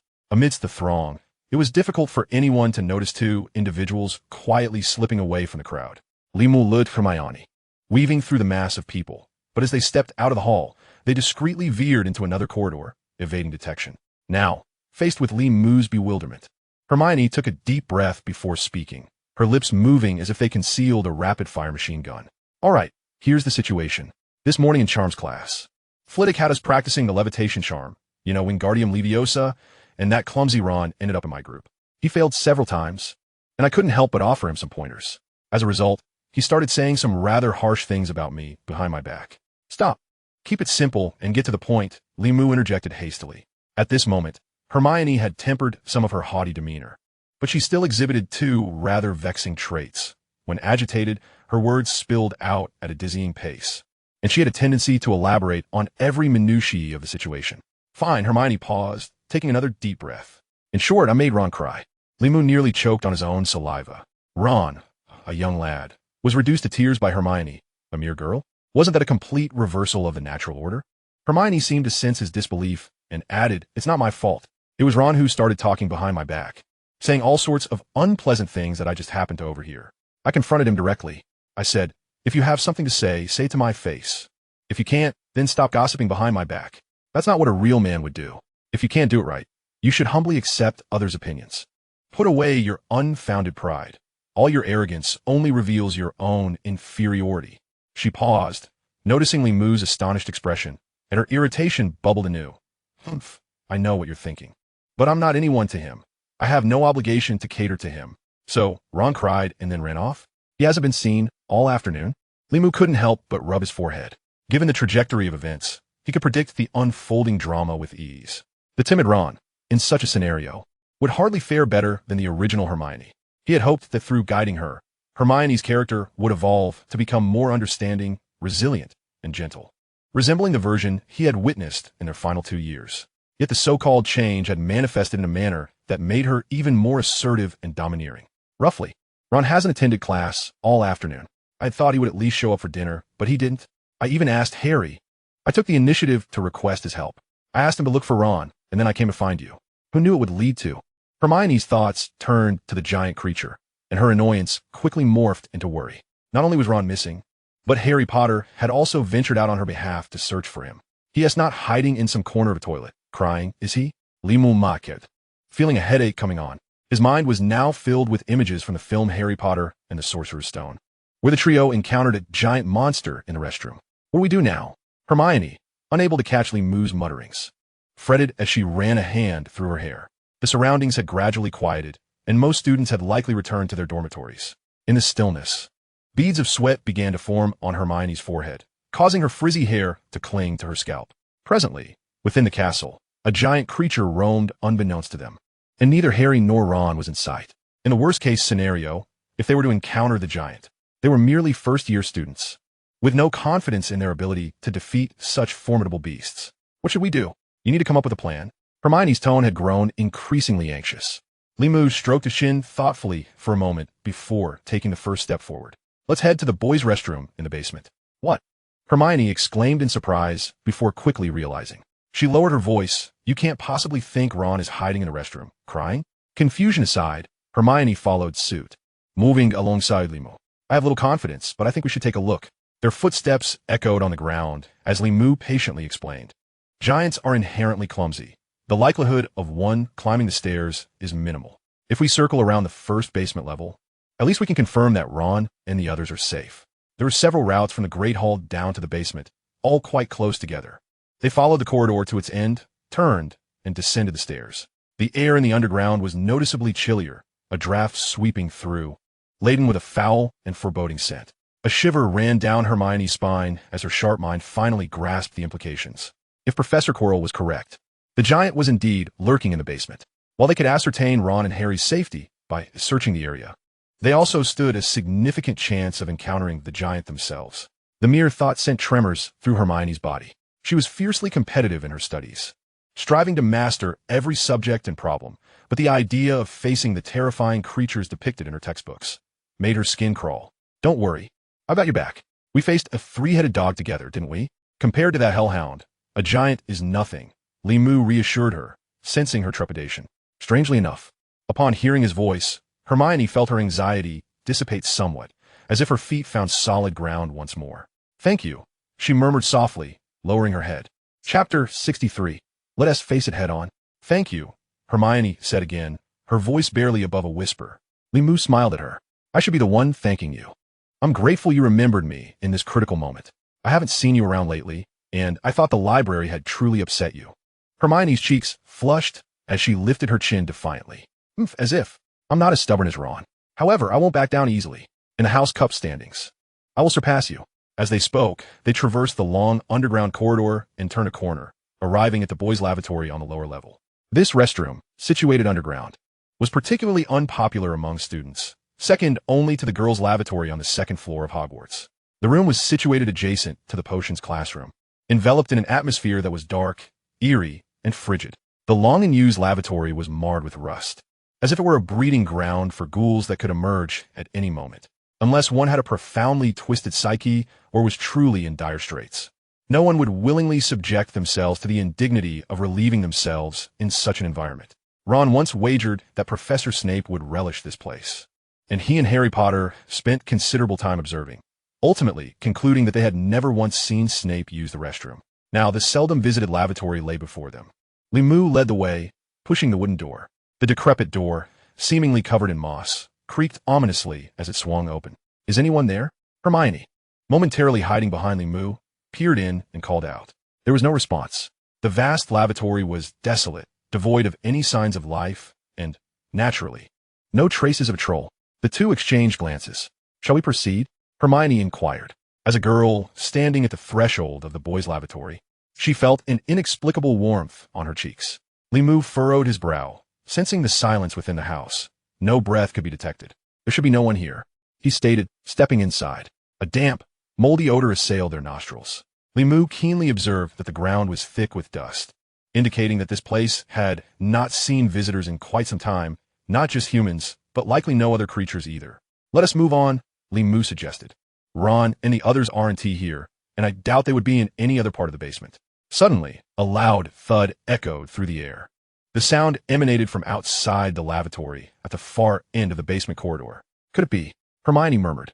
Another thud followed, more pronounced than the last, resembling something blunt striking against a wall. Simultaneously, two voices rang out in distress, one deep and powerful, akin to a beast's roar, and the other a boy's panic cry. Hermione's complexion drained of color, and Limu knitted his brows. They exchanged a look and simultaneously bolted from the lavatory. You need to get out of here. Go find the professors, Limu commanded, knowing her presence would only hinder them. Yet, Hermione resolutely lifted her chin. I can be of help. There was no time left for debate. The two of them came to a skidding halt mid-run. A foul stench invaded their nostrils, a scent difficult to describe, reminiscent of something that had festered for decades, transformed by some mysterious chemical reaction into a new, more potent substance. Only then did they discern the creature before them. Towering at over 3 meters, the beast was a grotesque mass of gray, resembling a rock. It stood at the corridor's end, nearly blocking their line of sight. Limu's initial reaction was to liken it to a grotesquely enlarged and petrified version of Shrek. However, compared to Shrek's proportions, this creature's head appeared disproportionately small, akin to a tiny green pea atop a guava, suggesting a diet of mere refuse. Yet, the creature's lack of intellect was counterbalanced by its formidable physique. Its muscles were bulging, with legs as thick as an adult's torso, and arms that hung down like those of a gorilla, not much thinner than its thighs. Limu had envisioned this troll's form multiple times before, and although he had been impressed while watching films, the sight of such a stinking, hulking creature instilled a sense of dread within him. Fortunately, the troll had yet to notice them. It was fixated on something ahead, emitting a low, menacing growl from its throat. Clutched in its hands was a massive, sturdy wooden club which had dragged along the ground, one side flattened, and the wall before it bore 2 shallow dents, likely the source of the earlier thuds. Behind the troll's massive frame, Limu and Hermione heard the sound of a man gasping in distress. That could only be a student, trapped at the corridor's end by the troll, in dire straits. It was neither Ron nor Harry. But then, the troll raised its arm, lifting the club as if preparing to strike again. Get back, Limu shouted, urging Hermione to move aside, while he drew his wand, pristine and white like a sword. Since entering school, he had seldom used his wand, for thus far, they had only learned basic spells. However, today he intended to employ a more advanced incantation, one he had practiced specifically for the Halloween incident to confront the troll. Just as he shouted, Hermione flinched at his voice, instinctively extending her arm. Her wand aimed directly at the troll. Before Limu could utter his spell, he heard Hermione's clear voice beside him. Wingardium Leviosa. Limu watched wide-eyed as a cloud of gray mist erupted from the tip of Hermione's wand, hurtling toward the colossal beast. Indeed, first-year students had only recently begun their studies, and the most advanced spell they had learned was Levitation Charm, intended to make objects float in mid-air. But did she truly believe she could levitate a 3-meter-tall, nearly 1,000-pound creature? Did she think herself a reincarnation of Merlin? What are you doing? Limu shouted angrily. Why not retreat? The gray mist enveloped the troll, but it had no effect. Hermione's spell dissipated as if it were mere dust, vanishing in an instant. Yet the troll seemed to sense something amiss, letting out a roar as it swiftly turned to face them. Both Limu and Hermione gasped at the sight of the troll's face. The once simple visage was now marred with deep scars and pockmarks, resembling someone who had been splashed with strong acid. At Hogwarts, such corrosive substances were non-existent. Yet numerous potions with corrosive properties did exist. The Scabious potion they brewed in their first potions class was notably potent. However, to corrode the troll's skin, a potion would need to be far more powerful than that. Now, the troll's eyes were wide, fixated on Hermione, one clouded with a grayish hue, indicating it had been blinded by some potion, while the other blazed with pain and fury. Without hesitation, the troll advanced towards Hermione, raising its enormous club to strike. Its movements surprisingly swift. Clearly enraged by the injuries inflicted upon it by others, it seemed intent on unleashing its wrath solely on Hermione. Hermione, do you possess an innate talent for provocation? Seeing Hermione frozen in place, evidently paralyzed by fear, Limu instinctively stepped in front of the young girl, unable to finish his incantation. Thus, he could only watch as the massive club descended, its tip growing larger in his sight, resembling a meteor plummeting from the sky. The whoosh of air accompanying the club's descent quickened Limu's heartbeat, despite his years of training in the mountains. He practiced Taoist breathing techniques rather than the indestructible body of the Buddhist path. To block such a powerful blow with his mortal flesh would undoubtedly result in nothing less than a splattered mess. Clang! In that critical moment, Limu reflexively raised his wand to block the strike. Then, a sense of despair welled up within him. It was over. After much effort in selecting a wand tailored to his needs, it appeared to be wasted. There was no time to ponder further, as an immense force surged through the wand and transmitted itself to his arms, sending tremors throughout his entire body. Limu could not help but stumble backward, colliding with Hermione's slender frame. The two of them tumbled to the ground, both seeing stars and feeling disoriented. However, the anticipated sound of splintering did not follow. Having practiced diligently, Limu quickly flipped himself upright, only to realize that his wand remained unbroken. The millennium-old locust wood was indeed renowned for its resilience. This wand, resembling a sword blade, was sturdy enough to serve as a weapon in its own right. The troll, evidently momentarily stunned, could not comprehend the unfolding events. The diminutive being before it, as insignificant as an ant, had withstood its full-force blow, emerging not only unscathed but also preserving the twig-like weapon in its hand. Its instinctual surprise and curiosity eclipsed the anger that had surged within, causing it to momentarily forget its intent to attack. This was a fortuitous opportunity. Limu had no time to assess Hermione's injuries. He extended his arm, pointing the blade-like wand to the troll. Phew! Damn it, the incantation he had memorized flowed forth, only to transform into a startled exclamation midway, for something caught his eye behind the troll. As the creature shifted its bulk, it revealed the figure of a trapped boy. With platinum hair, a pallid complexion, and a gaunt frame, it was none other than Draco Malfoy. Unexpectedly, in their mistaken encounter, he and Hermione had inadvertently rescued this individual from the troll's clutches. In that fleeting moment, Limu felt the weight of fate's malevolence pressing down upon him.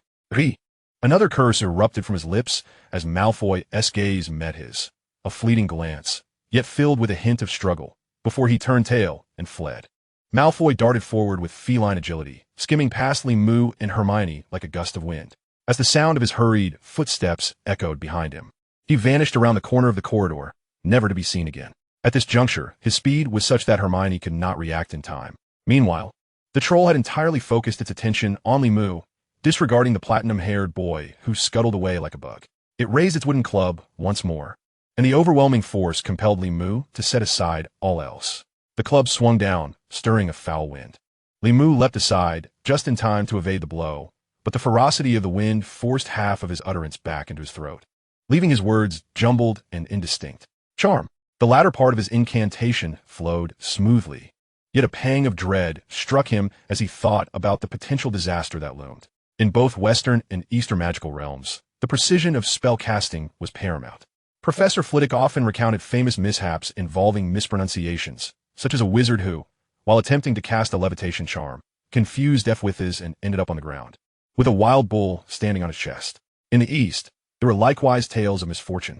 Li Jianmin had once told Li Mu of an ancient figure from Mount Shu, who, while concocting a superior elixir, mistakenly invoked a malevolent spell, intended to draw forth the opponent's vital essence. The incantation instead resulted in catastrophic failure due to a mispronunciation.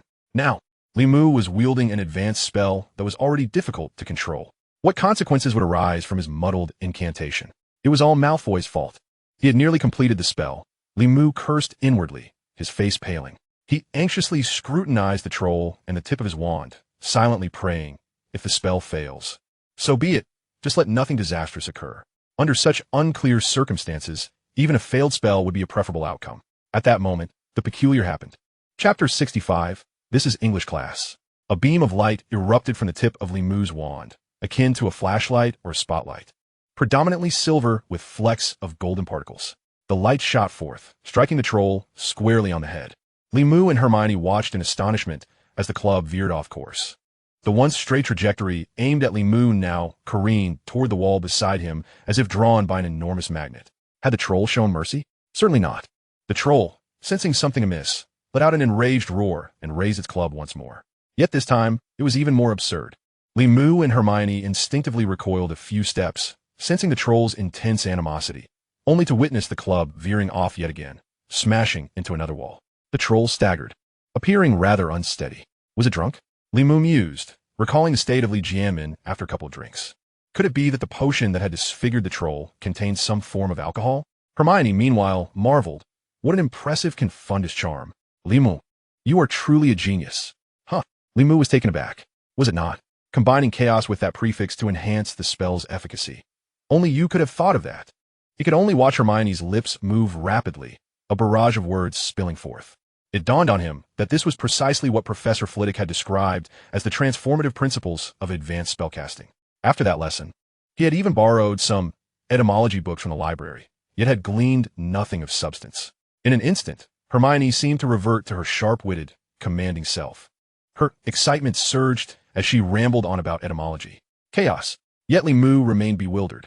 He vaguely recalled Professor Flitwick mentioning etymology and asserting that spells were indeed a linguistic system, governed by inherent rules of change. However, Professor Flitwick had treated these concepts as mere anecdotes, akin to tales of the unfortunate wizard with a bull on his chest, never expecting students to engage in research or even attempt to create spells. No student, save for Hermione, would take interest in such complex and tedious variations of words. Hermione continued her enthusiastic discourse, utterly oblivious to the imminent danger. So that's it. Chaos and fuse are synonymous, meaning disorder, though your pronunciation leaves much to be desired. It undeniably had an effect. In truth, the danger had diminished significantly. The troll swung its club once more, but it seemed to have acquired an unerring buff, missing wildly and instead striking the solid wall, creating a shallow dent. Even the giant troll, with its colossal frame, toppled over, colliding headlong with the wall. The immense impact reverberated through the entire corridor, causing it to hum ominously. I had anticipated that the prefix, which signifies a sense of togetherness, would amplify the efficacy when added to the term charm, which refers to a spell. This concept eludes my understanding. Chaos. Its pronunciation bears a striking resemblance to a rather vulgar phrase. Furthermore, as I listened to Hermione, a flicker of clarity began to dawn upon me. It seemed that, through sheer happenstance, I had inadvertently conjured a new incantation. Moreover, its effects appeared to surpass the conventional confusion charm. The incantation for the confusion charm is Fundus Charm, which merely bewilders the target's perception. This is particularly effective against a troll, a creature characterized by its brute strength and simplistic intellect, prompting my decision to employ this spell. However, My expectations were modest. I merely wished to disorient the troll enough to provide us a means of escape. Yet now, the troll was so befuddled that it struggled to maintain its own balance. At this juncture, all that was needed was an additional spell, leg-locking curse. Two distinct sounds, one deep and resonant, the other sharp and clear, echoed simultaneously. Astute as she was, Hermione evidently grasped the optimal response, raising her wand almost in unison with mine. Two beams of white light erupted from the tips of our wands, striking the troll's robust thighs with precision. Under ordinary circumstances, the leg-locking curse would fail to restrain such a massive creature. This rudimentary spell could not inhibit the troll's movement. However, the situation was different now. The troll was already in a state of disarray. Under the onslaught of our spells, it intended to charge forward, yet its legs momentarily stiffened, and its body swayed uncontrollably to the side. Bang! It crashed against the wall once more, the impact even more forceful than the previous one. A cacophony of clattering echoed as wooden clubs tumbled to the ground, the troll in agony unable to steady itself. It raised its hand, seemingly attempting to shield its head, but it was already too late. I could see its one uninjured eye spinning wildly, and I could almost envision the chaotic scene of swirling stars within its field of vision. Indeed, the hand barely rose halfway before the troll swayed again, toppling backward and making intimate contact with the solid stone floor of the corridor with the back of its head. This resulted in a thunderous crash, after which silence reigned. Is it dead? Has it perished? Hermione inquired, cautiously glancing at the troll. I've read Mr. Lockhart's Walking with Trolls, and if there's a weakness in such a thick-skinned creature, it is undoubtedly its head, which is neither astute nor particularly well defended. Yes, indeed, but this colossal creature has merely fainted. I waved my hand to halt Hermione's lengthy discourse on that book. I did not require literature to understand the troll's vulnerable anatomy. Historically, this very troll had succumbed to a single blow to the head and subsequently lost consciousness. Yet, I couldn't shake the feeling that the troll before us exhibited a resilience that surpassed the accounts in the original narrative. After being drenched in concentrated sulfuric acid and colliding with the wall twice, it had only just succumbed to unconsciousness. I hoped this was merely an illusion. Confident that the troll would not awaken anytime soon, I turned to Hermione and patted her shoulder. Now, Ron and the others should be safe. Our immediate priority should be to notify someone, while perhaps that is unnecessary. What? Hermione queried, perplexed, lacking my acute auditory perception. However, it was only a moment before her expression shifted. A cacophony of hurried footsteps echoed from the far end of the corridor, growing louder. Someone, indeed, a multitude of individuals, was approaching us. Hermione sensed the impending trouble, and together we turned, our gaze fixed on the corner from whence the footsteps originated. Chapter 66, the incident concludes. In the underground corridor, at the corner's entrance, the footsteps continued, and several figures finally emerged. Before Hermione and I could discern their identities, a piercing and unrestrained roar erupted. You! What devilry are you engaged in? The sound reverberated within our minds, more overwhelming than the troll's furious bellow, compelling us to clutch our ears. The furious voice belonged to Professor McGonagall, leading a group of individuals, her emerald cloak billowing like a flag in her swift movement. Behind her trailed several others, the perpetually sullen Professor Snape, the timid Professor Quirrell, the worried and troubled Professor Sprout, and even Madame Pomfrey, already clad in her nurse's attire, seemingly ready to attend to any critical injuries. Lastly, trailing behind this assembly of adults was a slender boy with platinum blonde hair, Draco Malfoy. However, Hermione and I had no time to concern ourselves with Malfoy. Our full attention was riveted on Professor McGonagall. As the head of Gryffindor House and deputy headmistress of Hogwarts, Professor McGonagall had always projected an image of stern seriousness, rarely ever displaying a smile. Now, she was certainly incapable of laughter. Her lips were pressed tightly together, the deep creases at the corners quivering lightly. Why didn't you return to your dormitory with the others? Do you believe yourselves invincible? This creature could easily dispatch you with a mere swipe of its hand. You too, particularly you, Limu, she continued. If it weren't for Mr. Malfoy fortuitously stumbling upon you, we would have been utterly oblivious to your whereabouts. Following her, Professor Sprout chimed in, her rebuke less intense, but imbued with a motherly disappointment, a far cry from her usual warm demeanor. It was evident that since our arrival at the school, she had always maintained a gentle smile. I had never witnessed her look so dejected. I shot a glance at Malfoy. It appeared that he wasn't entirely devoid of conscience, as he had at least alerted the professors to our predicament, albeit with some reservations. I gathered that he had fashioned himself into a concerned classmate, deliberately omitting any mention of my role in his rescue. Hermione, too, had come to this realization and glared fiercely at Malfoy. In response to our combined scrutiny, Malfoy cast a glance at the colossal figure sprawled on the floor. His expression shifted slightly before he retreated behind the professors for cover. You too. Professor McGonagall evidently interpreted our actions as a form of retaliatory threat. After all, we were both exemplary students, lauded by the faculty, excluding Snape. Her ire intensified. At this moment, Hermione took a deep breath. No, Professor, it was I. When she spoke again, her demeanor exuded a calm assurance, her presence reminiscent of McGonagall's own authoritative air. It felt as though the individuals before her were not faculty members, but rather errant students caught in wrongdoing. Miss Granger? Professor McGonagall appeared momentarily taken aback. I was searching for the troll. I had upset Ron, and he had been missing all afternoon. I asked Harry Potter to locate him, but they hadn't returned even with the troll's emergence. I grew concerned and insisted on finding them. Hermione recounted the events leading up to this moment, omitting any mention of my suggestion to confront the troll and refraining from implicating the rescue of Malfoy. She bore the weight of responsibility entirely on her shoulders. Professor, Limu was merely worried about me and attempted to protect me. It was he who utilized the confusion charm to defeat the troll. Without him, I might have, very well, but why didn't you seek out a teacher directly? Professor McGonagall interrupted, her anger unabated, her sharp gaze penetrating through her rectangular spectacles.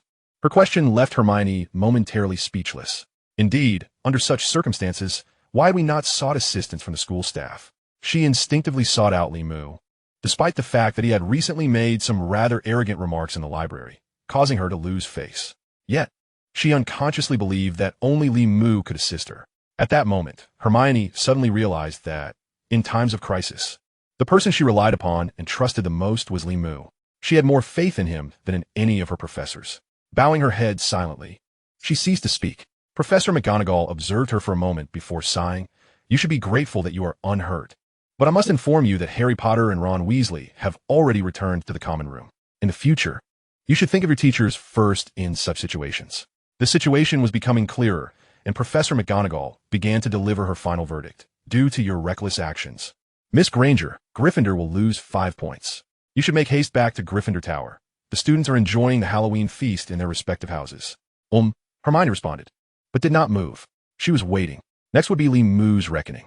As for you, Limu, you too must take responsibility for your rash behavior, and you will lose 5 points for Hufflepuff. However, considering that you acted to help and protect your fellow students, and did indeed defeat the troll, let's call it even. With a furrowed brow, Professor McGonagall glanced towards Draco Malfoy. You all ought to thank Mr. Malfoy and learn from him. Remember, no matter how proficient you feel in your studies or how well you believe you're doing, you're still merely fledgling wizards.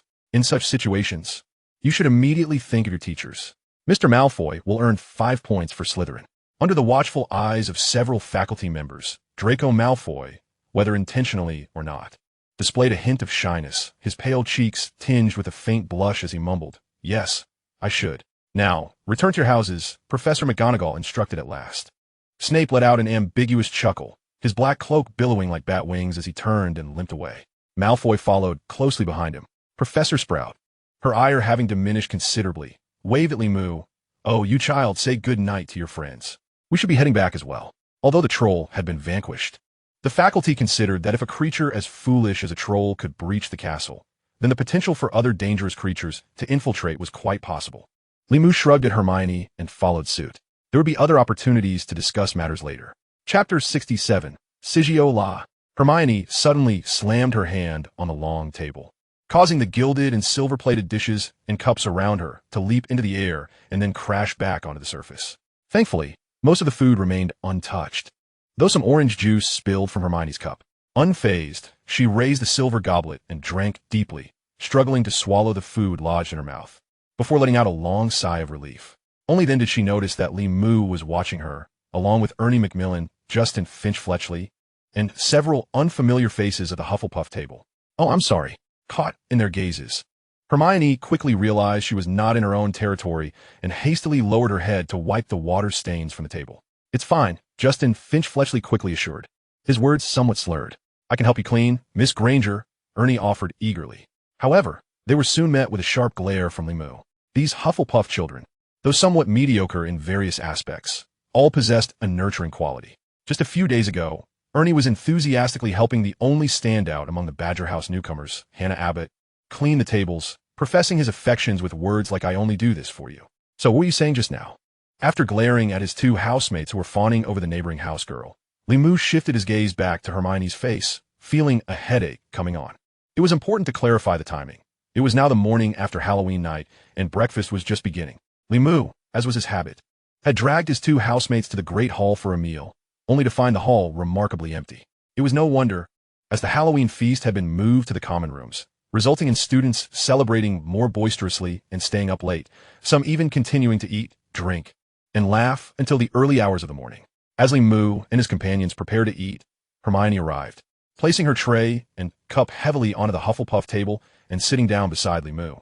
This action rendered the already sparse Hufflepuff table silent. Other Badger House students curiously glanced around, while Justin and Ernie held their breaths, remembering that just moments ago, this girl had boldly declared war on Limu in History of Magic class.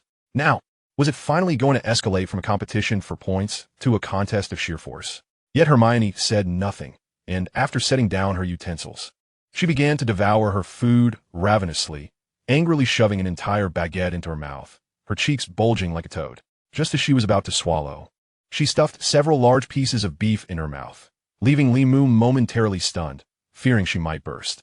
After chewing a few bites of the beef, Hermione suddenly shouted indistinctly, "Si siaola." Yes, it was indeed the very scene that had transpired at the beginning.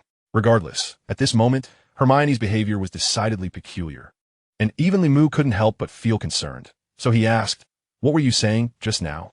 Limu quickly regretted his inquiry. "I said I'm so angry." Hermione took a deep breath, and then unleashed her tirade upon Ernie and Justin, demonstrating the prowess of Hogwarts' fastest tongue. "Yesterday, I returned from the Halloween feast only to find that those two idiots, Ron and Harry, were laughing and chatting as if they had no concern for us. God knows how worried I was about them. Even when they saw me come back, they showed no reaction, not even leaving me a morsel of food." That's indeed true. Limu nodded in agreement, choosing not to contest her claims. Men rarely possess the sensitivity and attentiveness of women, and Harry and Ron's emotional intelligence at this stage was indeed questionable. Especially Ron. Receiving the expected affirmation, Hermione became even more exasperated, nearly ready to smash her plate.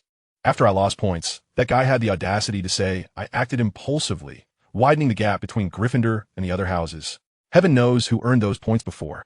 "Right, that was entirely unreasonable," Ernie and Justin chimed in, joining the chorus of discontent. This undoubtedly added fuel to the fire. Hermione pouted, fell silent for a moment, and then sighed wistfully, "I should have been sorted in a Hufflepuff during the sorting ceremony." As she spoke, she glanced at Limu before hastily lowering her head again. Limu's heart skipped a beat. His two housemates were now exuberantly exclaiming, "Welcome, welcome. Let's go tell Professor Sprout. She will surely support this." "Stop talking nonsense. There has never been a precedent for students transferring houses since Hogwarts was founded." Limu shot a glare at his two friends. The two housemates looked bewildered. But Limu, having perused the history of Hogwarts, knew that if transfers were possible, Snape might have switched to Gryffindor decades ago. Well, don't underestimate the power of love. Indeed, it is certainly not to be taken lightly. Of course, Hermione had meticulously perused the history of Hogwarts. "Thus I must strive for the house cup, even if they are a band of ingrates," she muttered, abruptly lifting the cups and plates and rising to her feet. Then it dawned on her that at Hogwarts, students were not required to wash the dishes. Once they finished their meals, they merely cast their utensils onto the table, and by some magical force, all the crockery would be whisked away. When they returned for their next meal, the dishes would reappear, gleaming and pristine, perfectly arranged before their rightful owners. Hermione set the utensils down once more. She then stood there, now looking down upon Limu with a sense of authority. Limu, in turn, continued to gaze back at her. He felt that overnight, something about Hermione had subtly shifted in his perception. "I must say congratulations, you truly did it. Now you're in first place." Hermione took a deep breath, finally allowing a smile to grace her face. Yet she added, "But the year is still long, and I shall continue to strive." She shook her fist triumphantly and turned to walk away. "Hey!" Limu was momentarily taken aback. He had indeed been putting in considerable effort lately, and under his guidance, all Hufflepuff students were working harder than in previous years. However, they still seemed to lag behind the seemingly invincible Ravenclaw. His gaze followed the direction in which Hermione had departed, penetrating beyond the doors of the Great Hall. The standing for the House Cup had suddenly undergone a new transformation. Chapter 68, temporarily in first place. The House Points leaderboard had seen a significant change. After breakfast, with some time remaining before the morning classes, Limu stood at the entrance of the Great Hall, scrutinizing the situation. At present, the several hourglasses revealed that the earthy yellow gem representing Hufflepuff was, astonishingly, piled to the highest point. The adorably bumbling badger was now grinning broadly, excitedly dancing about. Following closely was the deep green representing Slytherin, the small snake's expression dark and its eyes glinting with resentment at the current standings. Gryffindor had been languishing at the bottom for a while, which was not surprising. Meanwhile, Ravenclaw's sky blue, which had recently outshone the other houses, now displayed a significant reduction in its gem count, even falling behind Slytherin. What on earth is happening? Limu pondered, his expression one of bewilderment. Behind him, Ernie and Justin exchanged incredulous glances. Since Limu had become the top student, the two of them had been diligently working hard, yearning to break Hufflepuff's long-standing reputation of being at the bottom. They hoped to historically lead the points tally and ultimately vie for the House Cup. Yet, now that this goal seemed suddenly within reach, it felt surreal, almost too good to be true. Just then, a light voice chimed in. I lost points too because of excessive deductions. Was that not Hinata's perpetually shy tone? You? Limu turned, astonished to find not only Hinata standing behind him, but also Harry and Ron, both sporting dark circles under their eyes and yawning incessantly. He cast a puzzled glance at Hinata. Meeting Limu's gaze, Hinata blushed and lowered her eyes. However, compared to her earlier timid demeanor at the beginning of the school year, the young girl had made considerable progress. Then Hinata spoke, her voice still barely above a whisper, her gaze directed at her fingers. We ran into each other on the stairs, so we came together. I didn't ask about that. Limu felt an urge to facepalm. I meant, how did you lose points? How could you lose so many points overnight? Ravenclaw had previously been leading all houses. Now to plummet to third place indicated they must have lost quite a significant number of points. Reflecting on past events, only Harry and his group were notorious for racking up such point deductions. This was truly the epitome of protagonist treatment. Upon being asked this question, Hinata finally lifted her gaze. To Limu's surprise, he noticed a flicker of indignation in her eyes. It was Snape. Yesterday, I saw him not leading the Slytherin students to the dungeons. He quietly broke away from the group and hurried upstairs, so I followed him. You followed Snape? Harry gasped, lowering his voice in shock. He and Ron stood behind Hinata, evidently having heard her words clearly. After his involuntary exclamation, he quickly covered his mouth and glanced around, as if expecting Snape's spies to be monitoring them at any moment. Hinata, you're quite impressive, Ron added cautiously, keeping his tone low, yet unable to suppress his admiration for the girl from the land of the rising sun. Though Ernie and Justin remained silent, their eyes conveyed their astonishment and admiration. Harry pressed further. What was Snape doing? I don't know. He moved too quickly, and I lost him after just a few steps. After that, I wandered around for a while, and then he caught sight of me. Oh, Ron sighed in disappointment. He, along with Harry and all of Gryffindor, held a deep disdain for Snape, wishing fervently for any of his schemes to be uncovered. And that's how you lost points? How many points did they deduct? Limu inquired. Even if he had strayed from a group, it shouldn't have resulted in Ravenclaw losing weeks of accumulated advantage, especially since he and Hermione had directly gone to confront a troll, and they collectively lost only 5 points. 40 points. Blimey. This revelation elicited gasps of disbelief from Limu, his two Hufflepuff roommates, as well as Harry and Ron. Has Snape lost his mind? Ron seethed, grinding his teeth in frustration. He hasn't gone mad, but it is indeed rather peculiar, Hinata mused, her brows slightly furrowing as if lost in thought. Consider this. The troll was clearly on the first floor, yet he neglected the Slytherin students and stealthily ascended the stairs. Moreover, when I encountered him, I noticed he was injured. That old bat was injured, Ron exclaimed gleefully. For him, Snape's injury was akin to winning a lottery. Even Harry's face broke into a relieved smile.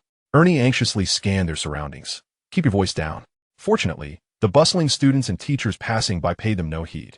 Yes, he was injured. Hinata nodded at Ron, lowering her voice further. He was limping, his cloak had a large tear, and through the tear, I vaguely saw blood.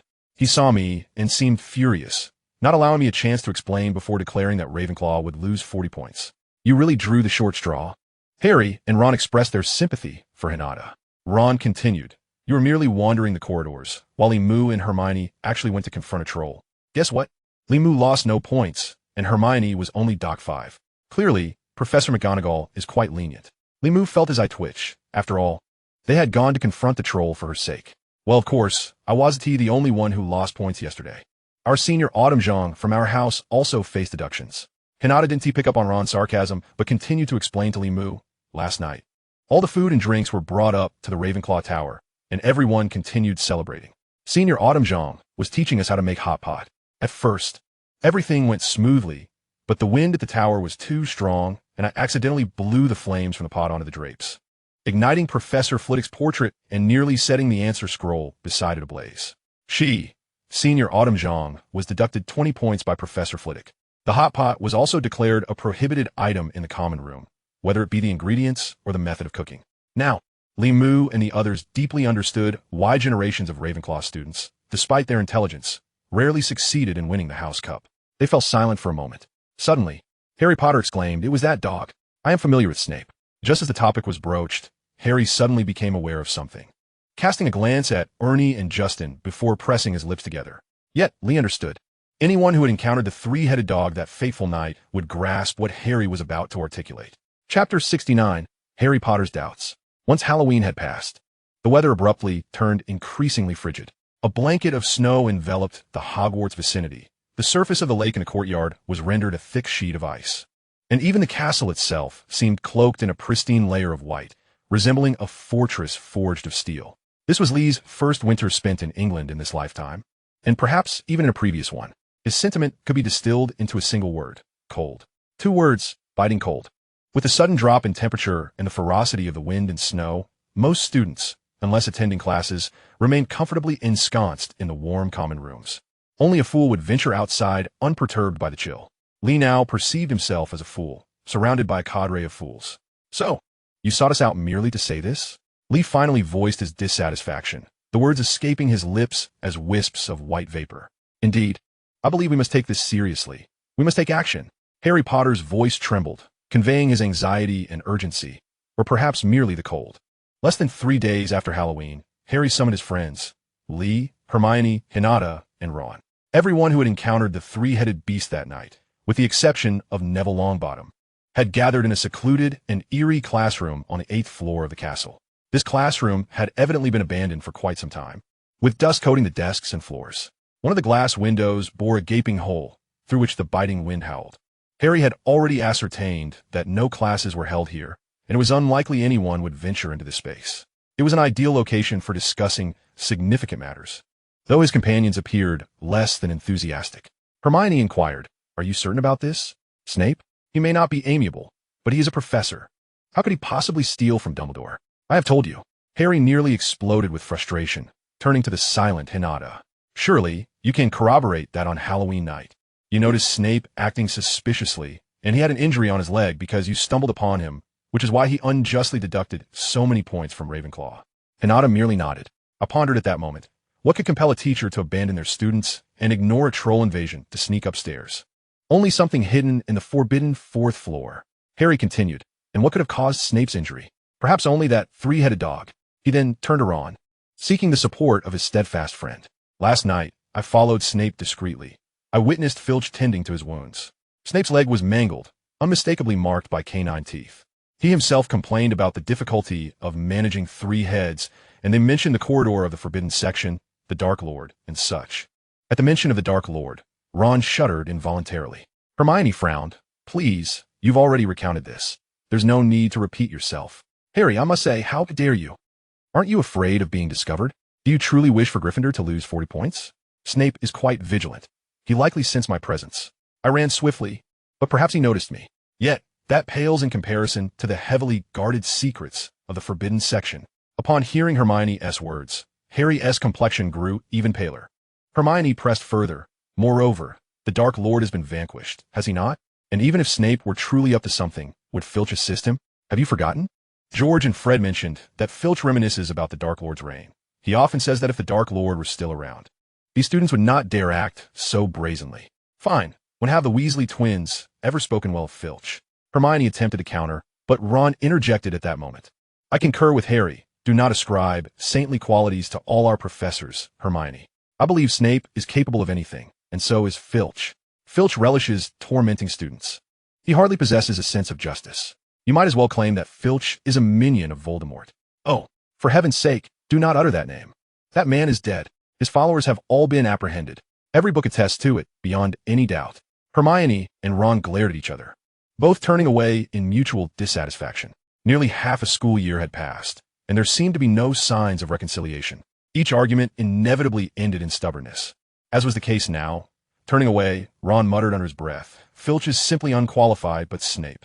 Lee realized that if left unchecked, their bickering would devolve into a lengthy and tedious debate. He glanced at Hinata, who merely smiled wryly in resignation while listening. Clearing his throat, he interjected, "All right." The clamor ceased immediately, and all attention turned towards him, awaiting his words. "I believe in the veracity of what Harry has stated, but have you considered this? Even if Snape did go to the 4th floor amidst the chaos on Halloween, what does that truly signify?" As he spoke, Lee released another stream of white breath. "Have you contemplated the possibility that Snape might be there to protect whatever lies within the forbidden section?" Before he could finish, Lee noted that his friends were regarding him as if he were a simpleton. Even Hermione wore a similar expression. Only Hinata's gaze remained gentle, though she stifled a laugh behind her hand. "Well, to protect something in the forbidden section, only to be bitten by the very guardian dog? That seems rather out of character for Snape and defies the logical reasoning of Harry and the others." Although Lee understood that this was the reality of history, everyone else was more inclined to trust their own perceptions of truth. Even Hermione seemed to believe that as long as Snape refrained from causing trouble, he could hardly be deemed a hero defending the school. "All right, let us concede that Snape might have a motive for theft." Lee sighed, releasing another puff of breath. "But what is it that he is truly seeking? Even if we discern that, what could we possibly do?" Ultimately, he fixed his gaze upon the convener of this strategy meeting, Harry Potter. Their savior, the boy who lived, suddenly appeared disconcerted and uncertain. It was evident that he had yet to formulate a plan, and gathering his friends was more about seeking assistance. "What do you intend to do next?" Lee, pretending not to notice Harry's hesitation, pressed him once more. "Perhaps I could speak to Professor Dumbledore," Harry replied hesitantly. Would Dumbledore believe him? Between a legendary student of repute and a seasoned educator with a decade of teaching experience, which side would he lean towards? "Perhaps my words carry little weight. But if we approach him together." Chapter 70, Hinata's Intentions. "All right," Lee interjected before Harry could continue, stepping forward to pat him on the shoulder. "You must trust Dumbledore." Harry and the others stared at Lee, bewildered.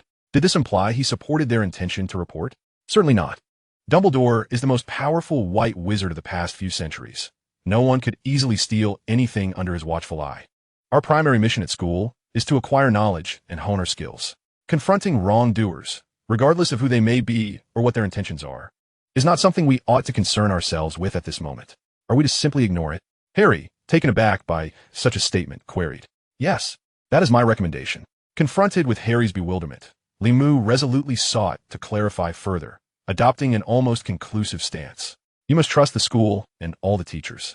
What you need to focus on now is your studies and prepare for the Quidditch match." However, Harry Potter scanned his companions with a look of confusion. As for Hinata, he could never decipher whether her shyness indicated agreement or dissent on any matter. Comparatively, he was least acquainted with her.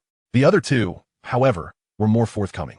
Hermione nodded vigorously in response to Limu's words, and even Ron, though silent, clearly displayed his approval. It was evident that despite their mutual disdain, Ron and Hermione were united on this issue. They both believed it was not the right time to meddle. Yet, Harry was troubled, sensing a significant connection between Snape's theft and his own plight, which could potentially jeopardize everyone's safety. Nevertheless, this was merely an intuition he could only suppress within himself. Ron comforted him. "It's all right. In a few days, we will face Slytherin in the Quidditch showdown. Before we expose Snape's schemes, let's first defeat them on the field." Recently, Ron had attended a secret training session for the Gryffindor team, and he was confident in Harry. "Indeed, Quidditch is crucial. We haven't lost yet. Let us take down Slytherin before facing Hufflepuff." Hermione suddenly brimmed with enthusiasm, declaring that despite Gryffindor's current bottom position, she had not yet conceded defeat in the quest for the House Cup. After exclaiming this, she added with seriousness, "So Harry, don't even think about tailing Snape."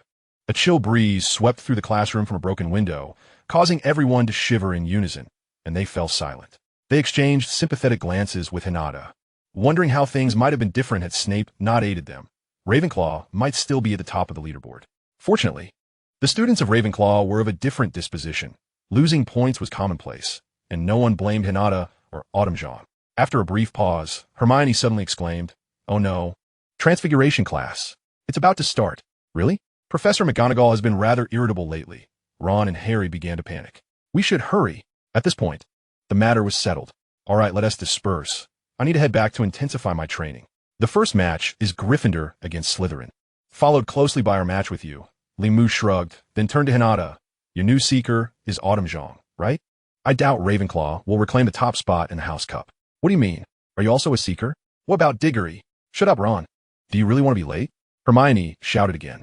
As they conversed, the group began to leave the secluded classroom. Despite Limu's provocation, Hinata maintained her serene smile, though her cheeks flushed as she lowered her gaze. The two gradually fell behind, quietly listening to the commotion ahead. "Did you practice the assignment from Professor McGonagall's last lesson?" Hermione inquired. Ron and Harry looked somewhat flustered as they pondered. "Assignment?" "Right, transforming a cup into a snail." Clearly, the Gryffindor Lions were too preoccupied to pay attention to what Limu and Hinata were saying or doing. Hinata, we're leaving first." Hermione waved her hand for a hasty farewell, and the trio vanished around the corner of the staircase. Limu smiled as he watched their retreating figures, recalling how they reminded him of the Gryffindor trio he had seen on the big screen in his previous life. So spirited. Back then, he had longed to be part of their world, and now, unexpectedly, that dream had come to fruition. Lost in thought for a moment, Limu came to his senses, preparing to bid farewell to Hinata. However, before he could utter a word, her delicate voice chimed in almost simultaneously. "Limu, you really care about the House Cup, don't you? You seem to prioritize anything that can earn points. No wonder you've accumulated so many." "You caught me." Limu scratched his head, glancing at Hinata. The eternally gentle girl tilted her head slightly, her cheeks flushed, and her eyes sparkled with an inexplicable light. In the castle corridor, with its warm ambience, the sight of this gentle girl evoked a nostalgic thrill, yet he dismissed the thought of engaging in such a romantic escapade. No, this is entirely different. Even though Hinata's gaze was as tender as that in a dating simulation game, her smile seemed to reflect every thought of Limu, leaving him feeling utterly exposed. He vaguely sensed that it was akin to being scrutinized by Dumbledore himself, a sudden chill running through him. Could Hinata possess the ability to read minds? In a library, you asked me numerous questions, all of which were key points for extra credit that the professors might check during class. Just as Limu contemplated making his exit, Hinata continued, her tone tinged with mild dissatisfaction. "When you master that knowledge and professors no longer grant points so easily, you won't come to the library anymore." Perhaps there was a hint of melancholy in her words. Limu preferred to believe it was merely his imagination. Limu, I realize now that your visits to the library alongside me are truly just for the points. Well, that does make things a bit awkward. In any school library, wouldn't it be expected for boys and girls to stick together, sharing sweet moments? However, Limu was indeed primarily motivated by the pursuit of points, while concerning Hinata. Obedient, pure, and the epitome of a highly sought-after school beauty in his past life. Here at Hogwarts, he was evidently more intrigued by her identity and background. Surely she didn't think he liked her? Or, Limu rubbed his head, pondering for a long while without knowing how to respond. The girl then let out a soft giggle, covering her mouth. "Limu, you're so adorable." "Huh?" Then, with a light-hearted skip, Hinata dashed away, soon disappearing from view. That girl, she must be doing this on purpose, right? Absolutely intentional. Watching her retreating figure, Limu muttered in frustration, furrowing his brow. What was her true intention behind such actions? Chapter 71, Quidditch arrives. The weather in the following days remained frigid. The peculiar English climate was baffling. It was undeniably cold. Yet the sun shone brilliantly, casting golden rays from dawn till dusk, giving an impression of late spring nearing summer during midday. Despite the sun's intensity, the surrounding chill seeped into one's very being. During these days, Limu had already donned his knitted sweater, often reflecting that this weather was perfect for lounging comfortably in the warm common room. Only a fool would venture outside. Indeed, now the entire school seemed to be comprised of fools. He found himself being dragged out of the common room, standing amidst a throng of exuberant individuals, all waving a meticulously decorated bedsheet, a bright red one from the Gryffindor boys' dormitory, adorned with a lion resembling Simba, magically enhanced by Hermione to shimmer with vibrant colors, resembling a glowing banner at a concert. He felt like a frenzied fan, cheering and dancing in the audience. Hermione excitedly asked, "So, how does it feel to be here live?" "It's Quidditch. How could you miss it? You have no idea how many times I've read about the grandeur of Quidditch in books. Some magical texts even feature moving illustrations." Yet standing here makes the experience entirely unique and special, doesn't it? Indeed, being dragged out of the common room by girls from other houses is quite an extraordinary experience. Limu merely gazed at her, observing the orange-red paint adorning her delicate, fair skin, leaving several marks on her cheeks and nose. Her voluminous brown hair was pulled up into a long ponytail, giving her an almost wild, yet strikingly beautiful appearance. Limu thought to himself, amplifying his voice as he continued to complain. Do some students not understand? The school regulations clearly state that common rooms are only accessible to students of their own house. This is considered trespassing. Who told you to stay in there for so long? Hermione's face flushed. She would rather read in the common room than watch the match. Did she not wish to cheer for Harry? Standing behind Limu, Ernie Macmillan awkwardly chuckled. It was Justin and I who brought her in. That can't be against the rules, can it? Because of Limu, this year's Hufflepuff students, particularly Ernie and Justin, enjoyed an unexpectedly amicable relationship with a few from Gryffindor.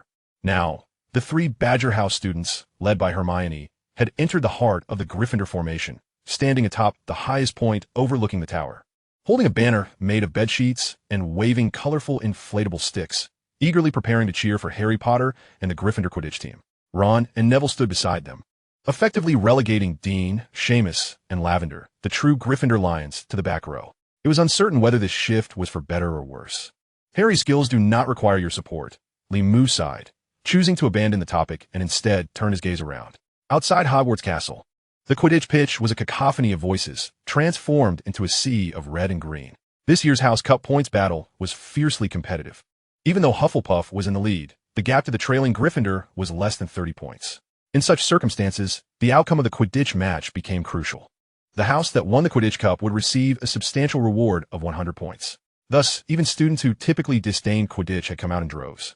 Students from both Gryffindor and Slytherin had painted their faces entirely in red or green, resembling a World Cup atmosphere. Limu had not wished to attend today, not out of disdain for the lively atmosphere nor a dislike for Quidditch, but rather because, knowing the match schedule had not changed, he had already foreseen what was likely to occur. All that had transpired in history, the midnight duel with the three-headed dog, the Halloween troll invasion, Snape's bite had already happened. Had not. Given this, it was highly probable that similar events would unfold. Historically, Harry Potter had nearly been cursed to death by Voldemort during this very Quidditch match. Of course, if events were to unfold precisely as they had in history, it would be acceptable. What Limu feared most was that this incident would deviate in detail and outcome, much like the Halloween troll incident. During Halloween, he and Hermione had inadvertently saved Draco Malfoy, which was inconsequential. But if Harry Potter were to die today, who would he seek for solace? Limu had initially planned to sneak away just before the match began, hiding in a corner beneath the lookout tower to seize the moment. At the very least, he could cast a levitation charm to ensure Harry's safety. Who could have anticipated that Hermione, in her assertive manner, would not only have a history of barging into the Gryffindor boys' dormitory, but would also brazenly enter a common room of another house to retrieve someone? Plans can never match destiny. The unpredictability of life is truly daunting. As Limu pondered this, he suddenly felt an unsettling sensation, a cold, scrutinizing gaze fixed upon his back, prickling like needles. He had experienced this feeling of being watched before, but this time it was more pronounced. He recalled the old man, Li Jianmin, mentioning that whether one practiced Western magic or Eastern mysticism, practitioners become acutely attuned to fluctuations in external energies, heightening their awareness. As the saying goes, a small universe bursts forth. One's sixth sense is amplified. Having experienced this sensation a second time, he dared not treat it lightly. He turned his head, glancing around, and soon met that piercing gaze. Professor McGonagall. She stood alongside Lee Jordan, the boy from Gryffindor with braided hair. At the commentary booth, the highest and most expansive vantage point in the entire stadium, Professor McGonagall was there, her sharp gaze emanating from behind her square, tabby-patterned glasses. Glaring down at Limu. Even when their eyes met, she continued to glare for several seconds before finally shifting her gaze away. Was Professor McGonagall displeased with me? Limu muttered softly, feeling a bead of sweat trickle down his back. Unexpectedly, someone chimed in. Perhaps she believes you are flirting with her students. A soft voice echoed from behind him. The volume was not intentionally subdued, causing several students around to turn and look in the direction of the sound. Hinata? Chapter 72. A Strategy Against Gryffindor. Hinata? Limu turned with the others to look behind him, spotting the familiar black-haired girl. She had appeared seemingly out of nowhere, standing calmly behind him. Upon her arrival, Ernie, Justin, and even Neville and Ron instinctively stepped aside, particularly Ron, who, while retreating, cast a sly glance at Hermione, as if eagerly anticipating a spectacle. In any case, the top of the Gryffindor stands had become quite lively, with three houses' talented newcomers gathered together. Le Mois Mont Twitchit. He increasingly felt that coming here had not been a wise decision, despite being forcibly brought along. Hey, are you here to watch the match too? He extended a hand, attempting to greet Hinata with courage. Little did he know, her opening words bore a different significance. I've been looking for you for a long time. Limu cleared his throat, entirely at a loss for words. Even more unsettling was that Hinata, after uttering this seemingly nonsensical line, simply stared at him silently. Her cheeks naturally flushed, her gaze imbued with profound meaning yet devoid of further explanation. This made her declaration of having searched for him feel akin to a confession of longing, rendering Limu increasingly awkward. Thankfully at that moment, Lee Jordan came to his rescue. The teams are taking the field. We now see the players from Gryffindor and Slytherin entering the arena in an orderly fashion, embodying the passionate red of justice and the sinister green of treachery. Lee Jordan's voice brimmed with enthusiasm, amplified by a magical spell throughout the stadium, instantly capturing everyone's attention. Lee Jordan. Professor McGonagall's voice followed suit, equally loud and clear for all to hear. She had no time to focus on the Gryffindor side now. Her brow furrowed as she sternly warned the problematic student beside her to strive for objective and fair commentary. However, at that moment, no one cared about these admonitions. As the players filed onto the pitch, the entire stadium erupted in cheers. Every student, and even some teachers, wore expressions of excitement, cheering with all their might. Look, the match is about to begin. Limu feigned excitement, wearing a radiant smile as he turned his gaze toward the pitch, forcibly diverting the topic away from Hinata. He began shaking the bedsheet banner, shouting toward the field, "Go Gryffindor! Potter for the win!" Although the players on the pitch could not possibly hear his calls, well, he had never intended for them to. Hinata opened her mouth, but ultimately refrained from speaking. She merely pressed her lips together and quietly moved closer to Limu, appearing so natural. However, this positioned her and Hermione on either side of him, effectively trapping Limu in the middle, and regardless of how others viewed him, he felt increasingly embarrassed. He could only pretend that all his attention was focused on Quidditch, intently gazing at the field below. The two teams converged at the center of the pitch, and everyone immediately spotted Harry Potter, who, at just 11 years old, appeared both slender and delicate compared to the burly players surrounding him. Madame Hooch, the instructor of the flying lessons, also stood at the center of the field. Barring any unforeseen circumstances, she would officiate all Quidditch matches at Hogwarts. The players gathered around her, listening to her instructions, while the spectators in the high stands could not hear her words, but could easily surmise she was merely reciting the rules of the game. They awaited that exhilarating moment. At last, with a sharp whistle, all the players mounted their brooms, and almost simultaneously, Madame Hooch blew her whistle vigorously. She executed a swift somersault to mount her broom as well, and the 15 players soared into the sky. The Quaffle Bludgers and Golden Snitch took flight in accordance with their natures. Angelina, magnificent. Gryffindor's Angelina Johnson seized the Quaffle. Oh no, it was snatched away by Marcus Flint, who passed it beautifully. It was uncertain whether it was George or Fred's bludger that successfully struck, and Lee Jordan's commentary accelerated in pace, evoking within Limu a nostalgic sensation reminiscent of listening to certain hosts reading advertisements in his past life, for the dynamics on the field were indeed rapidly shifting. No wonder so many people were captivated by it. For a fleeting moment, Limu found himself anxiously invested in the players on the field. Upon regaining his composure, he reflected, yet was immediately interrupted by Hinata, who leaned forward beside him, lazily resting against the railing like a kitten. In her soft voice, tinged with a slight stutter, she said, Limu, at this moment, you must be contemplating Quidditch tactics, right? Limu felt a tinge of frustration at her words.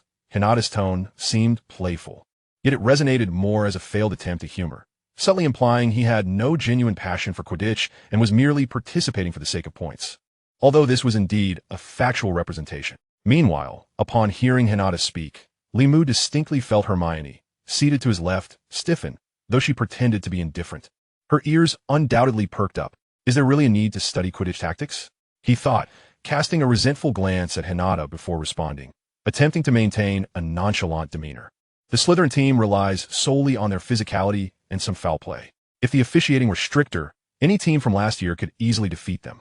As for Gryffindor, they merely need to contain Harry Potter. Ah, is Potter really that formidable? Hinata exclaimed, her mouth agape in surprise. Indeed, he is a true prodigy, Limu remarked, redirecting his gaze to the match. Harry Potter's slight form glided on his Nimbus 2000, weaving effortlessly through the crowd. In comparison, the others appeared to be moving in slow motion. This was, of course, attributable to the Nimbus 2000's exceptional performance. But beneath the polished exterior lay Harry Potter's astonishing flying talent. He had progressed significantly since their flying lessons, appearing almost as one with his broom, maneuvering with perfect precision.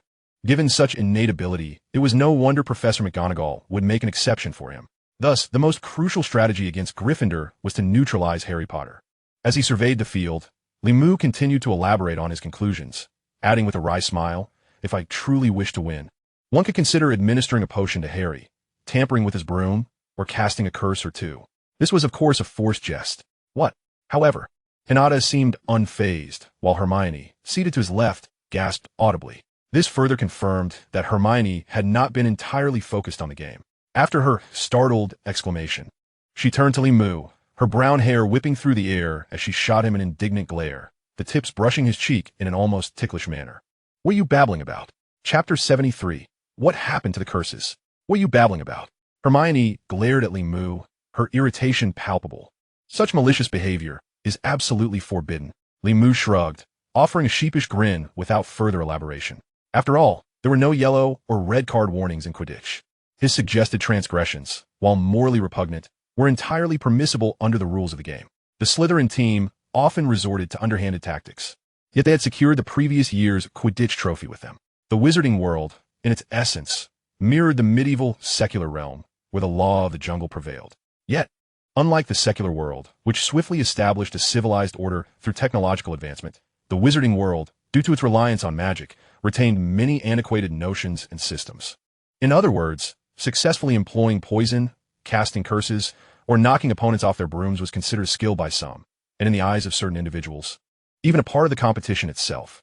However, such realities were hard for many innocent wizards to accept, and there was no need to elaborate on the matter to Hermione, who harbored secular values. At that moment, Harry approached the Gryffindor Tower, and a wave of cheers erupted around them. Hermione shot Limu another glare before turning to raise her fist, her cheeks flushed, passionately chanting, "Potter for the win! Potter for the win!" Limu could only smile helplessly. In truth, Hermione's love for books far outweighed her enthusiasm for Quidditch. The girl truly had a sense of loyalty. At this juncture, he felt Hinata shift slightly, inching closer to him. Even through their wizarding robes, they could feel each other's warmth. Hinata whispered, "Poisoning, cursing, tampering. Is that truly what you think?" It was quite peculiar that, at this moment, she was no longer stuttering. Limu turned to look at her. Noticing she had lowered her head, her short black hair now grazing her shoulders, each strand smooth and lustrous, cascading down her cheeks and obscuring much of her face. He could not discern her expression, but he sensed her earnestness. This left him feeling perplexed, opening his mouth but unsure how to respond. Suddenly, a gasp rippled through the crowd. Harry Potter, on his broom, gripped the handle tightly as it suddenly shook violently. "Here it comes." Limu felt a jolt. He heard Ron's loud complaint nearby. "Damn it, Slytherin again?" Since the commencement of the Quidditch match, Slytherin had been resorting to petty tricks. Not long ago, Harry had seized an opportunity to catch the golden snitch, only for Slytherin's captain, Marcus Flint, to deliberately collide with him.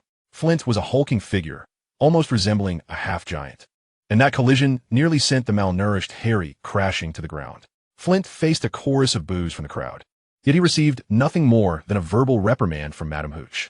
After the warning, Slytherin players continued to harass Harry, creating constant distractions for him.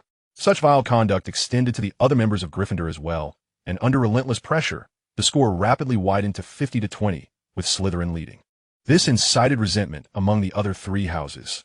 Yet they had to admit that, according to Quidditch rules, Gryffindor's chances of victory were exceedingly slim if things continued this way. What were they planning? In such an advantageous position, were they truly resorting to curses against Harry? Amidst the tumult, Ernie Macmillan maintained a rare clarity, furrowing his brow in disbelief. Are they really intending to harm Harry from the start?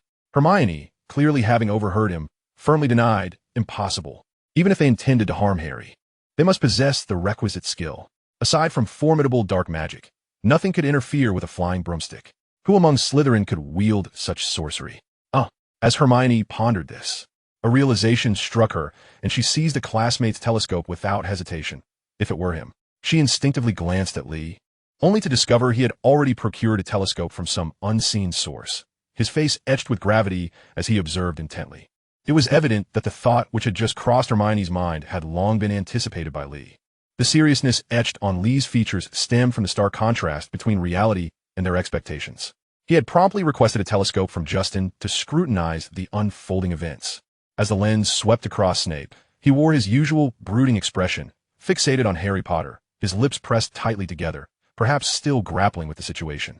The telescope then focused on Professor Quirrell's face, and Lee was astonished to find that the supposed culprit, much like Snape, bore a gloomy countenance, his mouth sealed shut, showing no signs of casting a malevolent curse.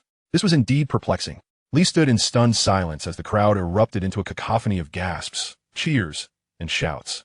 A symphony of varied emotions converging into a powerful wave of sound, reminiscent of thunder. He turned to look at Harry, who gripped the broomstick tightly, his entire being bent low over it. The Nimbus 2000 bore him like an arrow released from its bow, like a meteor streaking through the night, plunging towards the ground. Suddenly, he regained control of the broomstick. Meanwhile, the other players, both from Gryffindor and Slytherin, remained bewildered, unable to comprehend the unfolding drama. One side was frantically devising ways to support Harry, while the other scrambled to seize the opportunity to score points. They were utterly baffled by why Harry's broom had gone haywire and how it had miraculously stabilized, nor could they fathom why he was diving towards the earth. Yet, among the spectators, some keen eyes discerned the glimmer.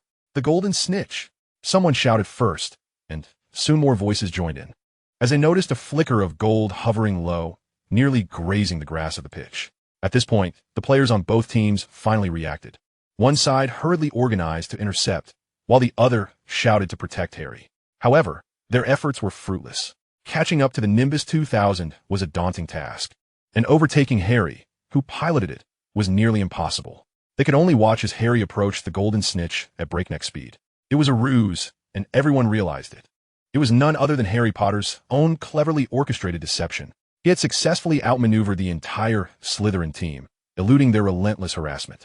Even Lee, setting down the telescope, stood with his mouth agape, unable to articulate his astonishment. His expression oscillated between elation and confusion, where, he wondered, were the malevolent curses that had been promised.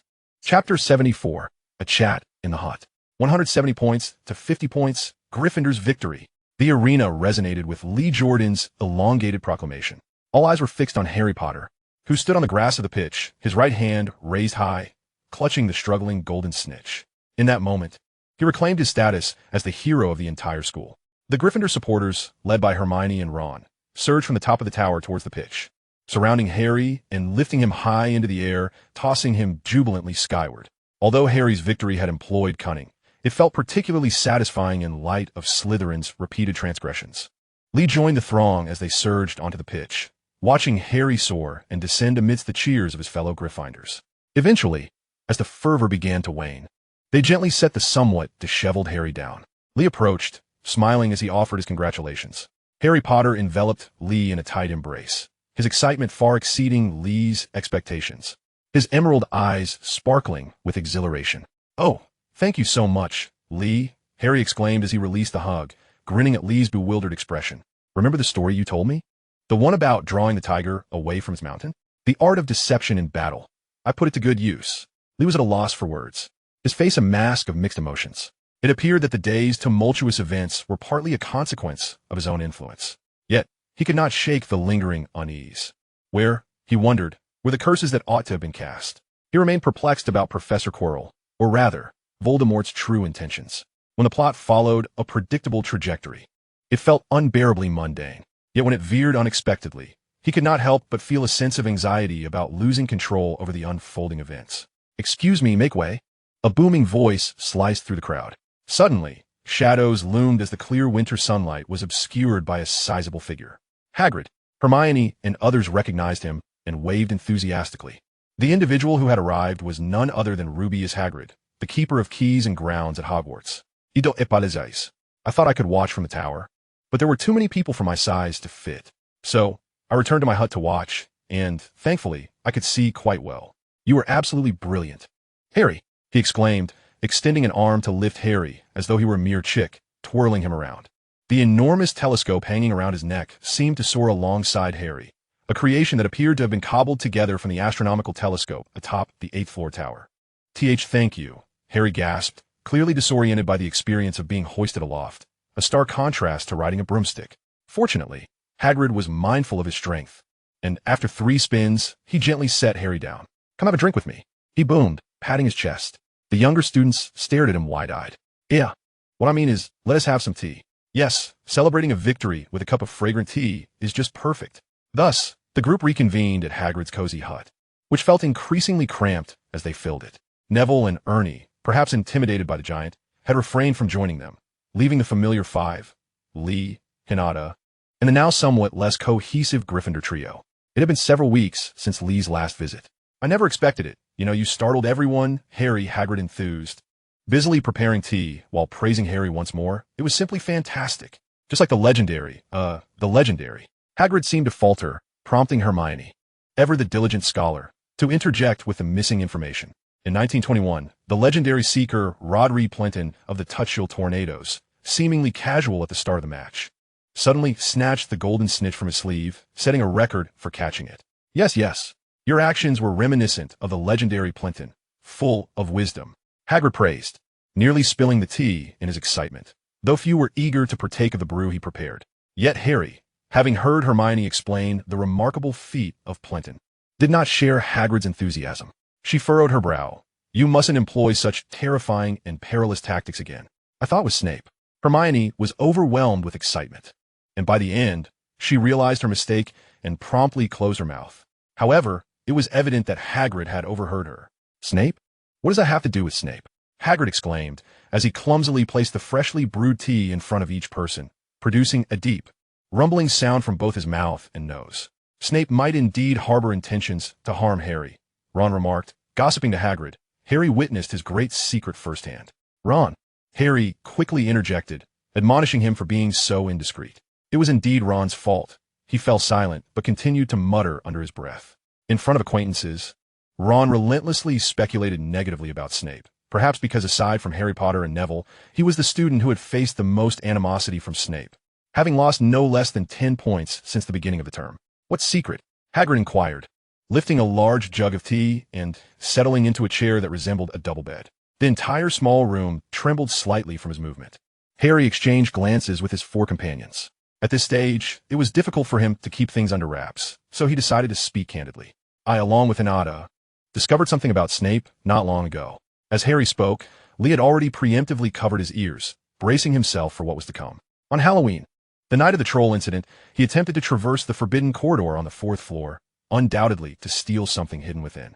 Unfortunately, he was unable to pass by the 3-headed dog, which bit him. Chapter 75, Fluffy. Snape aimed to steal that item, and so the 3-headed dog bit him. Suddenly, a loud crash reverberated through the small room, startling the others.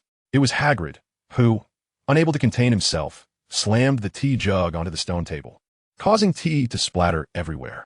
However, Hagrid appeared unconcerned, and they noticed that the skin beneath his thick, unruly beard had turned crimson.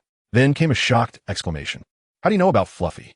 Hagrid's instinctive shout was so loud and intense that it caused dust to fall from the beams. At that moment, the others began to appreciate Lee's foresight as they instinctively covered their ears, though it was clearly too late. Now, their ears were filled with Hagrid's bombastic voice, the sound waves reverberating in their minds, inflicting a barrage of overwhelming sensations. This was merely the physical aspect. Hagrid's words delivered an even greater impact on a psychological level. "Fluffy?" Hinata couldn't help but repeat Hagrid's term, a rare trace of a wry smile appearing on her face. That 3-headed dog was as tall as a story, with each head as wide as an adult, capable of swallowing Hagrid whole. Was that truly what one would call Fluffy? In Hagrid's eyes, what could possibly be considered large? Wait, that's not the crux of the matter. "So, that 3-headed dog is named Fluffy?" Hermione inquired again. "It must have something to do with you, right?" Yes, it's mine." Hagrid stammered, but his honest nature made it impossible for him to lie, and his hesitations revealed a wealth of information. "I bought it from a Greek fellow when it was just a tiny pup."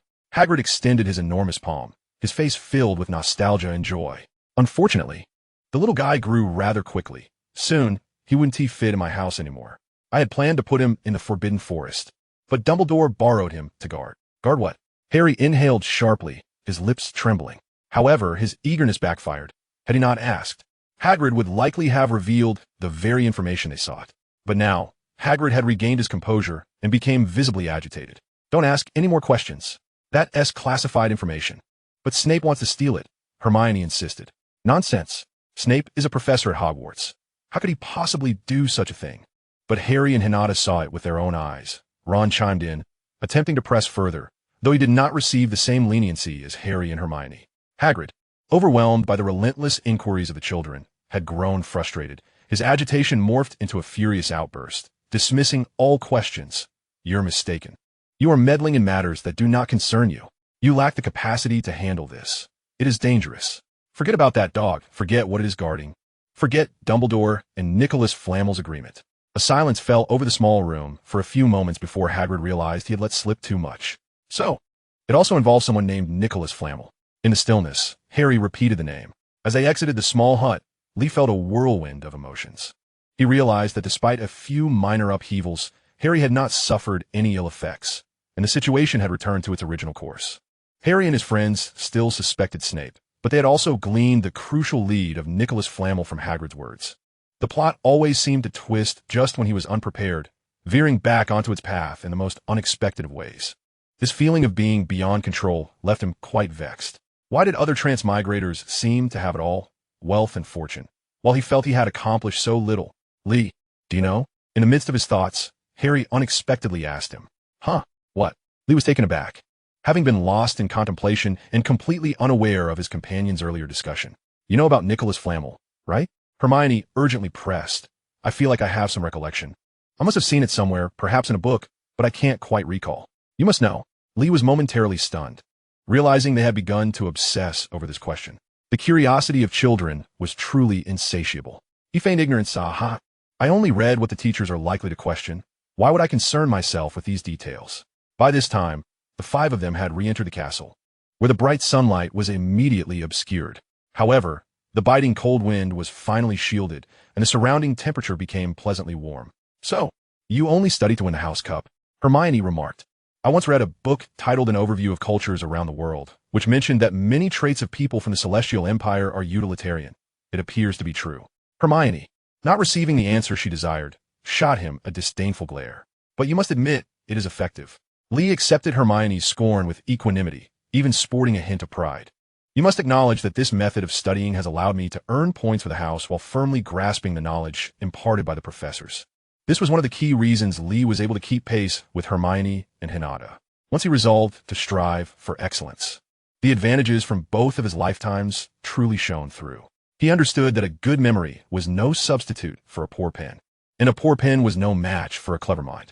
Rather than rote memorization, developing a systematic approach to studying was far more critical. Mastering the method was sufficient for him to surpass the majority of students. Moreover, having experienced an era of information overload in his previous life, he recognized that the pursuit of knowledge was boundless and the sea of books infinite. His goals became clearer. He would delve deeply into what was essential and refrain from even flipping a page of what was not. This could be seen as utilitarian in a negative light, but positively it was targeted. Thus, even if he exerted himself to the utmost in certain subjects, he could not match Hinata and Hermione. Yet his goal was merely to score points. He only needed to aim for the key areas that would yield those points. These methodologies were clearly beyond the comprehension and imitation of Hermione, the archetypal traditional scholar who would twist time itself to absorb all knowledge. Hermione was well aware of the practicality of Lee's study methods, but she still could not grasp. But how do you know the key points that each professor might ask about? How do you know they would grant you points? Now, they had crossed the threshold of the grand hall on the first floor and arrived at the expansive staircase of the castle. Time was running late. It was time for them to return to their respective common rooms. Li Mu was to descend to the basement, while the others were to ascend to the 8th floor. However, Hermione halted, showing no inclination to move, as she was poised to continue her inquiries. Ron interrupted their conversation. Hey, you're getting off track. We should be discussing Nicholas Flamel, shouldn't we? I believe he must have appeared in our textbooks. That name sounds quite familiar. Chapter 76, The Undead. Indeed, it does sound familiar, Li Mu thought, unable to suppress a smirk at Ron's puzzled and conflicted expression. Of course, it sounds familiar. His name is inscribed on the wizard card of Dumbledore in the chocolate frogs you adore. He hesitated, contemplating whether to divulge this information. But someone had already spoken it. Nicholas Flamel, historically recorded to have been born in 1330, was the most influential and accomplished alchemist in the magical realm of France. It was Hinata who had maintained her silence until now, neither speaking nor being asked by anyone. Yet suddenly, she spoke up, and at her utterance, the others instantly recalled. I remember now, the wizard card from the Chocolate Frogs. It stated on Dumbledore's card that one of his most notable achievements was his fruitful collaboration with Nicholas Flamel in alchemy. He was Dumbledore's partner, Ron exclaimed. However, it was evident that Ron still had not grasped the significance of this partnership, and one could hardly expect him to comprehend the fruits of their collaboration. Hermione promptly followed suit, exclaiming, "So, it is him, Nicholas Flamel. I know him. I've seen him." She rambled to herself, her feet pounding as she dashed upstairs. "Hey, Hermione," Harry Potter called out. Hermione, momentarily distracted, had already bounded to the second floor, leaving behind her echoing declaration, "I'm going to the library." She was indeed still the same spirited character. Harry and Ron exchanged bewildered glances. Ron shook his head in confusion. If she wants to understand more about Flamel, wouldn't it be more straightforward to just ask Hinata? It was clear that Hinata was knowledgeable. They turned their gaze toward the gentle girl before them, who covered her mouth and let out a soft giggle. "At this point, you still haven't figured it out?" Her words rendered Harry and Ron embarrassed and flushed. Nicholas Flamel is renowned in history, particularly within the Western magical community, as the famous immortal. Immortal? Of course. A person born in 1330 who is still alive today. How old do you think he is? Harry Potter began to count on his fingers. Before he could arrive at an accurate figure, Ron suddenly exclaimed again, "I know. The Philosopher's Stone." He quickly lowered his voice, glancing around to ensure no one else was nearby, before continuing in a conspiratorial tone, "I bet the thing that Monstrous Dog is guarding is the Philosopher's Stone. It's a magical stone that can turn any metal into pure gold and produce the elixir of life. I remember my dad mentioning it during a story. It's one of the highest achievements in alchemy." In that moment, Ron, as if possessed by Hermione's spirit, rambled on excitedly, his face flushed with exhilaration, his hair a fiery red from root to tip, and his freckles glowing with fervor. Over the years, there had been numerous legends surrounding the Philosopher's Stone. Many claimed to have discovered methods to create it, and countless reports about its discovery and production existed. However, the only Philosopher's Stone that had been officially recognized by both the International Confederation of Wizards and the Ministry of Magic belonged solely to Nicholas Flamel. Knowing this, the subsequent events became easily comprehensible. Hagrid's mention of Flamel having made an agreement with Dumbledore certainly implied that he had asked Dumbledore to help safeguard the Philosopher's Stone, given that Hogwarts was the safest place in the magical world. Harry Potter nodded enthusiastically, affirming Ron's deduction. So, Snape wants immortality. Or perhaps he merely desires to become immensely wealthy. However, Harry could not help but furrow his brow, thinking, but what does it matter? The crux of the matter is, even if we know all this, what can we actually do? Limu's voice suddenly interjected, addressing Harry's question. "Ron, Harry," and Hinata turned their 6 eyes upon him. Limu merely shrugged nonchalantly, dousing their excitement with cold water. "I must say, I concur with Hagrid's viewpoint. The matter of the Philosopher's Stone is of no concern to us. We must trust that the faculty at the school can handle everything proficiently. Whoever intends to steal the Philosopher's Stone will find it no easy feat. I hope you all don't expend too much energy on this matter. Well then, farewell." He waved to his companions and turned to descend the stairs. "Wait," Hinata called out to him. Limu paused, hearing her voice, which then lowered to a gentle, melodious whisper, like a beguiling breeze. "Do you not care at all about immortality? As far as I know, many in the magical community live long lives. But only Nicholas can truly make the body immortal." "What does that mean?" Limu hesitated, but the answer came to him almost instantly. He turned back, laughing softly as he shrugged, to gaze upon the world. Amidst countless fools, life and death are predestined, and wealth is ordained by fate. Wandering in search, traversing in circles, cannot escape the cycle of destiny. Once those words were spoken, his 3 companions were left in stunned silence for quite a while. If only a gust of ethereal wind could sweep through at that moment, with him standing there with hands clasped behind his back, allowing his magical robe to billow, it would be the perfect image of a lofty sage. Limu inwardly lamented, "Alas, I have traversed here without any benefits. If only I had a system or some golden finger to elevate my abilities to the heavens." Hinata was the first to recover, furrowing her brow, her delicate nose scrunching adorably. "Speak plainly. All right, as long as Dumbledore is here, the Philosopher's Stone cannot be easily stolen. Rather than this, I should focus on preparing for the Quidditch match, Li Mu said, turning his back to the three and descending the staircase. Li, Hinata called out, wanting to say something more, but immediately clamped her mouth shut. After a moment, she shook her head, as if trying to shake off a certain thought.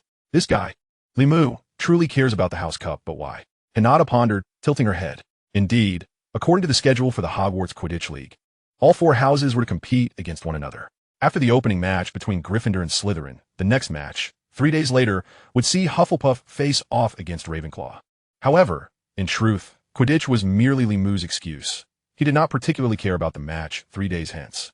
The Ravenclaw seeker was Cho Chang, and Li Mu felt confident facing her. He simply did not wish to hear more of the information he already knew. Yet, as he lay on the warm, slightly yellowing bed in the dormitory, his mind involuntarily wandered back to Nicholas Flamel and Hinata's words. Only Nicholas can truly make the body immortal. The implications behind that statement seemed profoundly rich. Chapter 77, Captain Diggory. It was yet another morning interwoven with shades of gray and white. The mountains surrounding the school appeared shrouded in a misty haze, while the castle had transformed into a vision of white. Each brick of its outer walls blanketed in several feet of snow, and the lake's surface was encased in solid ice. The howling winds rustled the trees bordering the playground, creating a symphony of whispers, while each utterance from the lips of the onlookers exhaled clouds of white mist into the frigid air. A mere moment spent outdoors left one's hands and feet feeling icy, even numb and stiff. Yet this did nothing to diminish the enthusiasm of the teachers and students alike. Towering grandstands rose around the playground, accommodating nearly 1,000 members of the Hogwarts community. This time, the crowd was distinctly divided, coalescing into seas of earthy yellow and sky blue. With Christmas fast approaching, the Hogwarts Quidditch League was set to witness its second match, Hufflepuff versus Ravenclaw. The cheers and applause echoed just as fervently as in the previous game, with shouts for players' names resounding, particularly for Cedric and Lee. Hufflepuff had the largest contingent, and their amiable reputation meant that even those skeptical of their chances still rallied behind them. However, Lee was oblivious to these scenes. Before the grandstands were erected, he had already entered the players' changing room at the edge of the pitch. All the ordinary members of the Hufflepuff team were gathered there, seated in a circle around a peculiar, uneven whiteboard embedded with dots of various colors. Cedric Diggory stood beside the board, having elaborated on tactics for a full half-hour. With his gestures, the dots sprang to life, occasionally accompanied by names or terms like seeker or batter. It took Lee a moment to realize that the irregularities of the whiteboard were simulating the entire Hogwarts terrain, and those small dots clearly represented dynamic tactical formations. Thus, they had devised a triangular offensive strategy. Cedric spoke with great confidence, while Lee listened intently, albeit with a sense of bewilderment. When it came to tactics, Ravenclaw was undoubtedly the reigning champion among the houses. As time slipped away during Cedric's explanation, the external clamor reached a fever pitch, with the thunderous cheers of the teachers and students threatening to lift the ceiling of the changing room. It was time to take the field. Cedric glanced outside, and the team noticed the beads of sweat dotting his forehead. "All right, do you have any questions?" he asked. Silence ensued, and Cedric seemed to sigh, directing his gaze at Lee. "Lee, what do you think of what I just explained?" Yet, Lee seemed lost in thought, staring blankly at Cedric. Without a doubt, Cedric Diggory was an exceptional talent. In a house where mediocrity prevailed, his brilliance made him akin to a genius. It was no surprise that he had been elected as a prefect early on, and this year he had also taken on the role of Quidditch team captain, bearing the hopes of all Hufflepuff students. Yet, such expectations weighed heavily on Cedric's shoulders, compelling him to strive for excellence. He indeed put forth tremendous effort. Each morning, Lee would arrive at the Hufflepuff table to find this highly esteemed prefect among them. Lee had instinctively sought to learn more about him. In their third year, Cedric's academic prowess overshadowed his peers, akin to how Hinata had dominated her classmates in every subject recently, and there was no rival in their year, like Lee or Hermione, who could contend with him. Moreover, he was one of the finest Quidditch players at Hogwarts, excelling in every position, not just as a seeker. He possessed a sunny, handsome demeanor and was frequently nominated as a heartthrob by students in the upper years. Even the ghostly Myrtle had been known to swoon over him, often sneaking into the boys' lavatory to catch a glimpse of him, with Cedric being her primary target. He was kind and amiable. As a prefect, he could almost match every student's name and face to their respective identity. Shortly after the school year began, Cedric had recognized Lee and consistently greeted him warmly. Coming from a distinguished lineage, though not particularly powerful, he hailed from an ancient, pure-blood family. He was physically robust, intellectually gifted, kind-hearted, and imbued with a strong sense of responsibility. In essence, he possessed numerous virtues, which, when juxtaposed with the relative mediocrity of Hufflepuff, only served to amplify his reputation and influence. To this day, he was the indisputable leader of the house, with many in Badger House privately acknowledging him as the foremost student in the entire school. These expectations compelled Cedric to become a better version of himself. From every conceivable angle, Cedric embodied the archetype of a protagonist. History bore this out as well. In Harry Potter's 4th year, during the Triwizard Tournament, it was Cedric who was chosen by the Goblet of Fire, the student most capable of representing Hogwarts. Had it not been for Harry Potter and the various conspiracies lurking in the shadows, Cedric might well have claimed the Triwizard Cup, earning the title as the finest among his peers in the European wizarding world. Unfortunately, despite being a template for greatness, Cedric lacked the protagonist's aura. Due to the machinations of Voldemort and his Death Eaters, he fell before he could truly shine. His death heralded the resurgence of the Dark Lord. Before his crossing into this world, Lee had often lamented Cedric's fate while reading.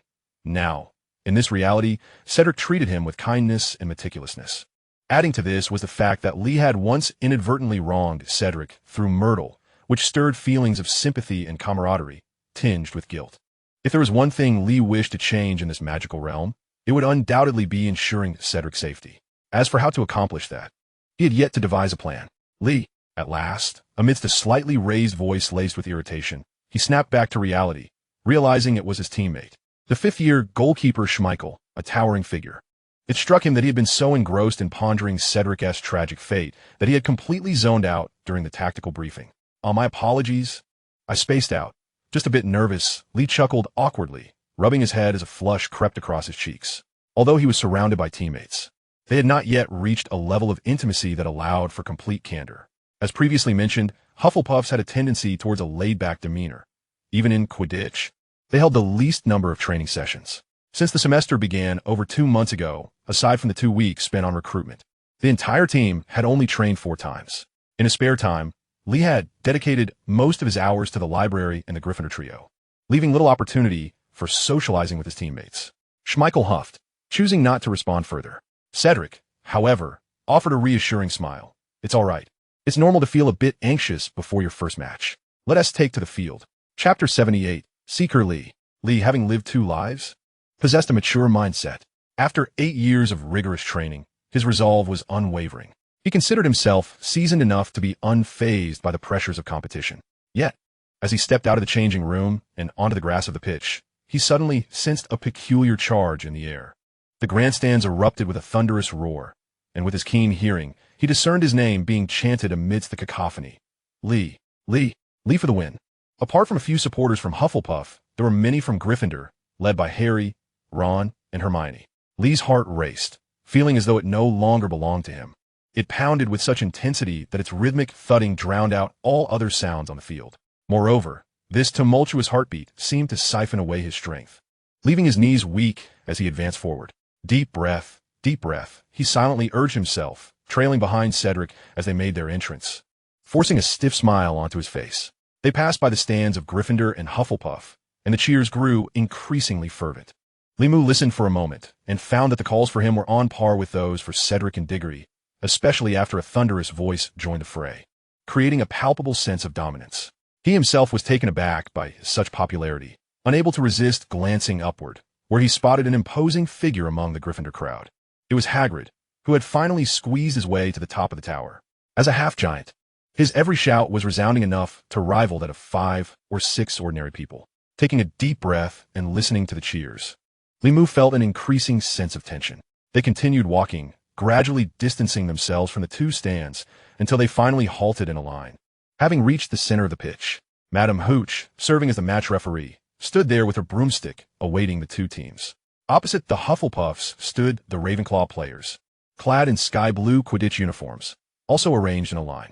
Facing Limu was a somewhat familiar face, strikingly pretty, with delicate brows and a small mouth, long, sleek black hair, and large, expressive black eyes. It was Cho Chang, the seeker for the Ravenclaw team and their sole female member. Without waiting for Limu to settle, she exclaimed in disbelief, "Ah, Limu, you are the seeker? You've taken Cedric's place?" This outburst drew all eyes to Limu, making him feel as if he were on fire. What did she mean by taking Cedric's place? Fortunately, Li Mu reacted quickly, scratching his head as he replied, "It's because Captain Diggory is capable of playing several positions, while I can only be the seeker." Many eyes remained fixed on him, especially those of the Ravenclaw players, who were keenly aware of the inclusion of 2 freshmen in the Quidditch teams this year.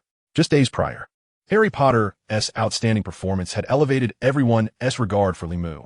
"Oh, Cedric is captain now?" Cho Chang paused, glancing beside Li Mu, and indeed spotted Cedric. "Now, Pache, sir," with the captain's armband wrapped around his right arm. She nodded and then turned her gaze back to Li Mu, extending her hand. "Then, I look forward to your guidance. Let us do our best together." Li Mu's heart skipped a beat, and he suddenly felt much less nervous.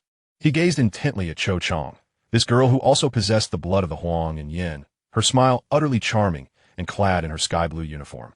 She embodied the allure of a pure goddess, explaining why she had captured Harry Potter's heart in history. "Thank you," Li Mu said, extending his hand. "I must say, Chang, you wear that uniform splendidly." Their hands briefly touched, and before he could savor the moment, Madame Hooch's whistle pierced the air. "All right, if you're all ready, let us begin." Unlike the previous days, she refrained from elaborating on the rules, presumably deeming it unnecessary for these 2 houses. As the whistle blew, she was the first to mount her broomstick, with both teams following suit, ascending into the sky, rising higher and higher. Although this was not Li Mu's first experience with flying, being gazed upon by so many still felt novel. Now, under the spotlight, the duel between Hufflepuff and Ravenclaw begins. Lee Jordan's voice echoed through the stadium via amplification magic, mingling with the cheers of the crowd, making it difficult to hear clearly while airborne. When a match was underway, no athlete would likely focus on commentary. The necessary equipment, the quaffle, bludgers, and the smallest and most agile golden snitch, was released in a play as the whistle sounded. "All right, Hufflepuff has seized the quaffle. Pass it." Hufflepuff's passing was remarkably swift, the quaffle traveling along a triangular trajectory into the hands of Captain Cedric Diggory. "Oh no, it's been intercepted." Ravenclaw's formation was as impenetrable as ever. The 2 teams quickly employed their bats to control the bludgers, vying for the quaffle with various tactics, as the match unfolded with fervor. Meanwhile, Li Mu's target, the golden snitch, merely flickered like a flash of gold before vanishing from sight. Here, I must clarify, Cedric Diggory, the captain of Hufflepuff, had previously served as the Seeker, but this year he had suddenly transitioned to a chaser position due to the emergence of a genius rookie. Li Mu from the Celestial Empire, who, despite being a first year, had already become a member of the Quidditch team. One of the youngest players at Hogwarts in nearly a century.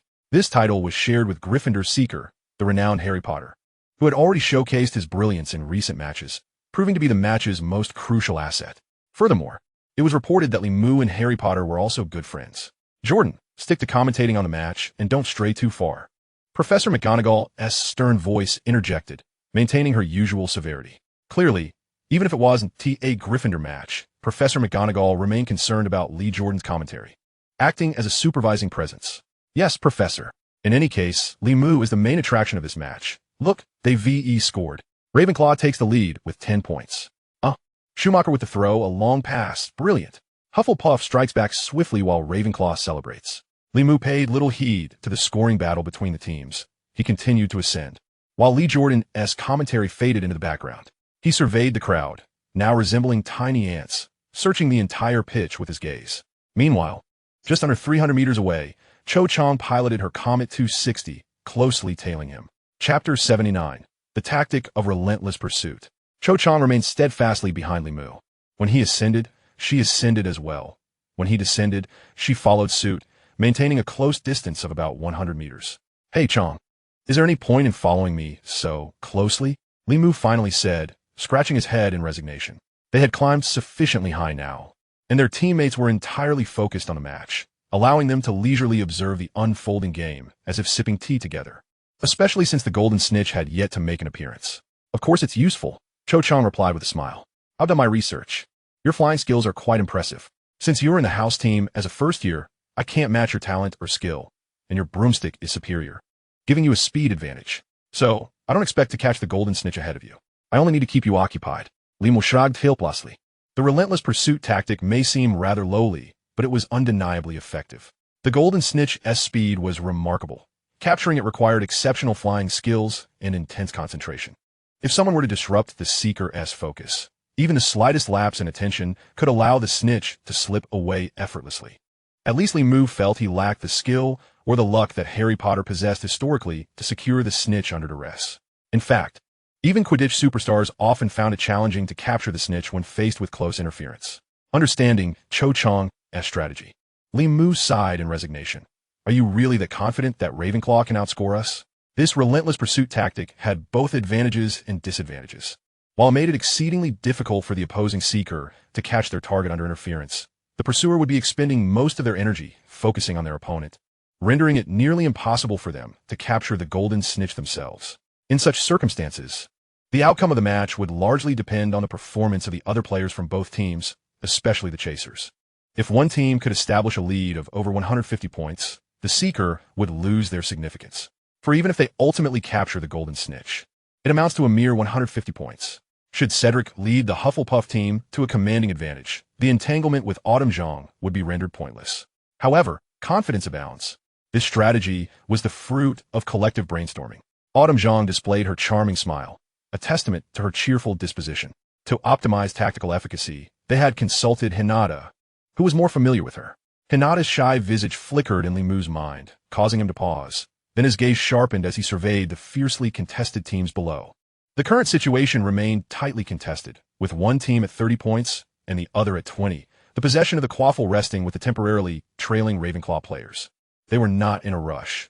The trio of chasers steadily passed the quaffle, while the two beaters patrolled the perimeter with their bats raised in defense. Their distance from one another was neither too far nor too close. One would pivot, and the other would surely follow suit. As one adjusted speed, the others would respond in kind.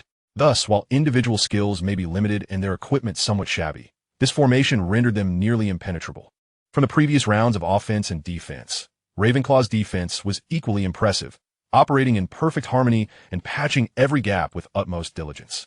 In contrast, Hufflepuff's performance reminded Li Mu of an animated series titled Slam Dunk, particularly the early days of Shahoka High School. At that time, the entire Shahoka basketball team had but one standout player, Akaji Takehiko, and he could scarcely fend off multiple opponents, no matter how valiantly he fought. He could not lead his team to victory. How similar this was to the current Hufflepuff team. Presently, they were still in the lead, thanks solely to Cedric. He was indeed one of the more skilled flyers among his peers, weaving through the air on his broom like a dagger, having fully adapted to the role of chaser. Alas, Hufflepuff had only Cedric as their ace, and his proficiency was not vastly superior to that of his teammates. Whenever Cedric received the quaffle, Ravenclaw often dispatched two chasers, one to block and the other to interfere, while the beaters would occasionally launch attacks with bludgers. Cedric found himself flustered and at a loss. The more embarrassing aspect was that he could not find a suitable ally. The initially effective triangular offense had only worked twice before Ravenclaw discerned its flaws. Besides Cedric, the other two Hufflepuff chasers lacked strong individual offensive capabilities. When pressed by Ravenclaw, they faltered in both supporting Cedric and passing to teammates. If this continued, not only would they fail to maintain their lead, but Hufflepuff might indeed fall behind by over 150 points. What to do? Li Mu could not help but furrow his brow. Even if he joined, it would not alter the fact that Hufflepuff was a weak team, historically the least formidable in Hogwarts. Cedric, their lone strength, was now entirely constrained. He had to fulfill his role effectively. As he flew, Li Mu gazed gravely at Autumn Zhang. 1 second, 2 seconds. The ball went in. The Ravenclaw chasers executed their passes with perfect timing, leaving Hufflepuff utterly unprepared. A splendid coordination. The commentator's voice, reminiscent of Michael Jordan, suddenly grew louder, even reaching Li Mu, who was high in the air. Ravenclaw's formation and tactical synergy indeed surpassed that of their opponents. Autumn Zhang's eyes sparkled with joy as she looked down, secretly cheering them on. Yet Li Mu seemed unaffected, leisurely spiraling on his broom in the sky, his gaze fixed intently on the girl before him, devoid of overt emotion. 10 seconds. 11 seconds. Li Mu, at last. Autumn Zhang furrowed her brow, her eyes betraying a mix of shyness and ire. No one could endure such a direct stare. Autumn Zhang felt that even if a giant were before Li Mu, his rock-like countenance would be pierced by her icy gaze. Regardless of his unwavering stare, she resolved not to yield, embodying a spirit of defiance. Yet unexpectedly, Li Mu suddenly averted his gaze, no longer looking at her, but instead scanning below for a brief moment. It was a fleeting instant. Moments later, Li Mu dove towards the ground like a diver, plunging into water. pressing down on the broom handle, head down and feet up, hurtling towards the earth. Autumn Zhang gasped in surprise, instinctively letting out a cry. She soon realized that Li Mu had already distanced himself from her by at least 300 meters. Chapter 80, Lansky. Li Mu had suddenly created a gap between himself and Autumn Zhang, the two now separated by at least 300 meters. Autumn Zhang had no time for further contemplation. Gritting her teeth, she urged her Comet 260 to its maximum speed, hot on Li Mu's heels. The rushing wind swiftly swept past her ears. Autumn Zhang attempted to shout a few words, perhaps even hurling a curse to disrupt Li Mu's flight, but as she opened her mouth, the roaring wind surged back into her lungs. Her long, straight black hair whipped skyward in the gale, resembling a column atop her head. Since she had begun playing Quidditch, indeed, since she had learned to fly, she had never soared this swiftly. Even so, when Autumn Zhang regained her composure, she discovered that Li Mu had accelerated once more. The distance between them continued to widen. He must have spotted the golden snitch. Hinata had mentioned that his vision and hearing were far sharper than those of an ordinary person. No matter, even if he flew faster. At the moment he reached for the ball, he must slow down. If she could just distract him, even by colliding with him. Autumn Zhang felt as if she might shatter her silver teeth in frustration. She pushed her speed further. Now, not only her hair, but the howling wind also caused her delicate skin to ripple. Even the broomstick beneath her seemed to creak in protest. Good heavens, something has suddenly changed on the field, they exclaimed as they witnessed the two seekers dive down, like meteors streaking across the sky. The audience in the surrounding towers clearly recognized their movement. Amidst the crowd's gasps and commotion, the commentator's voice rose in excitement once more. It's too fast. I wonder if those brooms might catch fire. Li Mu from Hufflepuff is in front. Has he seen the golden snitch? Autumn Zhang closely followed from Ravenclaw, seemingly intent on thwarting him, but their distance was still increasing. The Comet 260 was indeed no match for the Nimbus 2000. Li Mu's voice drifted past her, distorted by the fierce wind yet still discernible. Autumn Zhang had no time to listen closely, for the creaking of her broom had grown louder. Perhaps after this match, she would indeed need to acquire a new broom. But Autumn Zhang could not afford to think of anything else. Suddenly, the crowd in the stands erupted into a cacophony of screams. Even the commentator, Lee Jordan, and Professor McGonagall, the commentary supervisor, were woven into the tumult, their voices amplified by magic, reverberating throughout the pitch. The brief cries conveyed an unexpected emotion. Stop. Has it stopped? No, it seems to have resumed. Everything transpired in the blink of an eye. Autumn Zhang did not absorb those sounds. For her, all surrounding noise felt like a distant dream, hazy and unreal. She only saw Li Mu suddenly pause, swiftly decelerating. Is he about to catch the ball? A jolt of anxiety surged through her, and she instinctively increased her speed again, only to abruptly realize that Li Mu had turned his head and smiled enigmatically at her. After a smile, Qiuzhang finally caught sight of Li Mu's hands. Both palms firmly grasped the broomstick. First, he twisted it to the right and then lifted it, a standard maneuver for turning and ascending. In the next moment, Li Mu indeed darted aside on his broom. Soaring once more, there was no golden snitch to be seen. Something felt amiss. As Qiuzhang pondered this discrepancy, her body instinctively sensed the peril. She shifted her gaze away from Li Mu and realized that during their descent, they were now less than 300 meters from the ground. Suddenly, a term familiar to every Quidditch player flashed through Qiuzhang's mind, the Wronski feint. This maneuver involves the seeker feigning the sighting of the elusive golden snitch far below, leading to a rapid dive towards the ground. Just as the player is about to hit the surface, they abruptly halt the dive, hoping to provoke a reaction from the opposing seeker or another nearby player, causing them to crash into the ground, a highly effective tactic against relentless close-quarters interference. Qiuzhang felt as if she might shatter her proud, pristine teeth. She exerted even greater force, her concentration intensifying further. However, unlike before, she aimed to bring her broom to a stop. She did not dare hope to turn and ascend as swiftly as Li Mu had, but simply to halt within the short distance would suffice. So this was the scheme. Li Mu had ascended once more, while Qiuzhang appeared unable to halt. This must be the Wronski feint. The brief passage of time saw the crowd erupt into gasps of excitement. Enli Qiaodan's voice trembled as he continued to commentate, the fervor of his earlier enthusiasm seemingly evaporating. His commentary confirmed Qiuzhang's suspicions. Never before in the storied history of Hogwarts Quidditch League had anyone successfully executed the Wronski feint, a renowned move of the Seeker, albeit one with potentially grave consequences. It seemed they might witness history today. I certainly do not wish to be part of this history as the one deceived by a feint, Qiuzhang thought in frustration. Her Comet 260 had begun to decelerate, but the effect was minimal. The inertia from her previous desperate dive was too great. 100 meters remained. For a high-performance broom like the Nimbus 2000, that distance would be covered in mere seconds. Even for her Comet 260, it was not far, yet its braking capability paled in comparison to that of the Nimbus 2000. Well, let's hope the impact with the ground is gentle. As the ground drew ever closer, and the green of the pitch dominated her field of vision, Qiuzhang could not help but shut her eyes and even shield her face in anticipation. If she could not stop, then let it not be her face that met the earth first. At that moment, she heard a voice, a familiar, hushed incantation that only she could discern. Wingardium Leviosa, the levitation charm. As a Ravenclaw scholar, Qiuzhang was certainly well acquainted with this first-year spell. In an instant, her Comet 260 felt weightless. She quickly gripped the broomstick again, straining to lift it. She could feel the veins in her arms and temples bulging. This time, it took little effort. The broom merely emitted 2 reluctant groans before finally coming to a halt. In a critical moment, they were less than 50 meters from the ground. Chapter 81, Distraction Cleared. She had stopped. The entire pitch, from the throngs of spectators packed in the stands to the players momentarily suspended in the air, fell into a brief silence. Phew! It seemed this Ronsky feint had not been completely executed, after all. At last, it was Li Qiaodian who reacted first, exhaling in relief. The crowd erupted into excited chatter once more, like a boiling pot. However, those engaged in the game had no time to listen. Qiuzhang, too, breathed a sigh of relief, her hands still tightly gripping the broomstick's handle, finally managing to stabilize it in midair with the help of the levitation charm. Only then did she realize her jersey was drenched in cold sweat.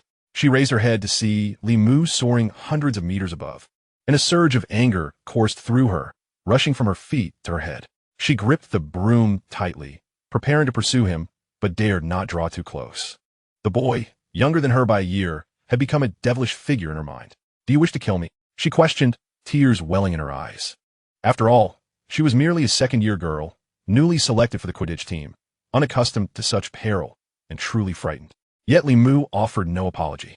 He continued to glide lazily through the sky, leaving only his silhouette behind.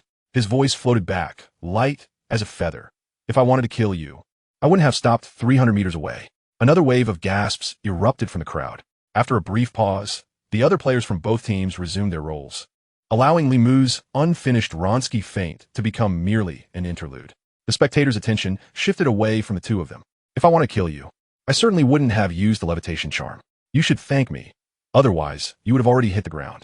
"You," Qiuzhang shouted in frustration, biting her lower lip with her upper teeth until deep impressions were left. She indeed noticed a white object, shaped like an ancient slender sword. Tucked into Li Mu's waist, his wand. In Quidditch, wands were permitted on the field as long as they were not used to cast harmful spells on opposing players or referees.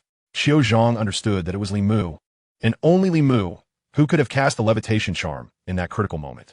Otherwise, she would have already met the ground, and the injuries she might have sustained were secondary to the humiliation of such a fall. However, was he not the very instigator of this entire predicament?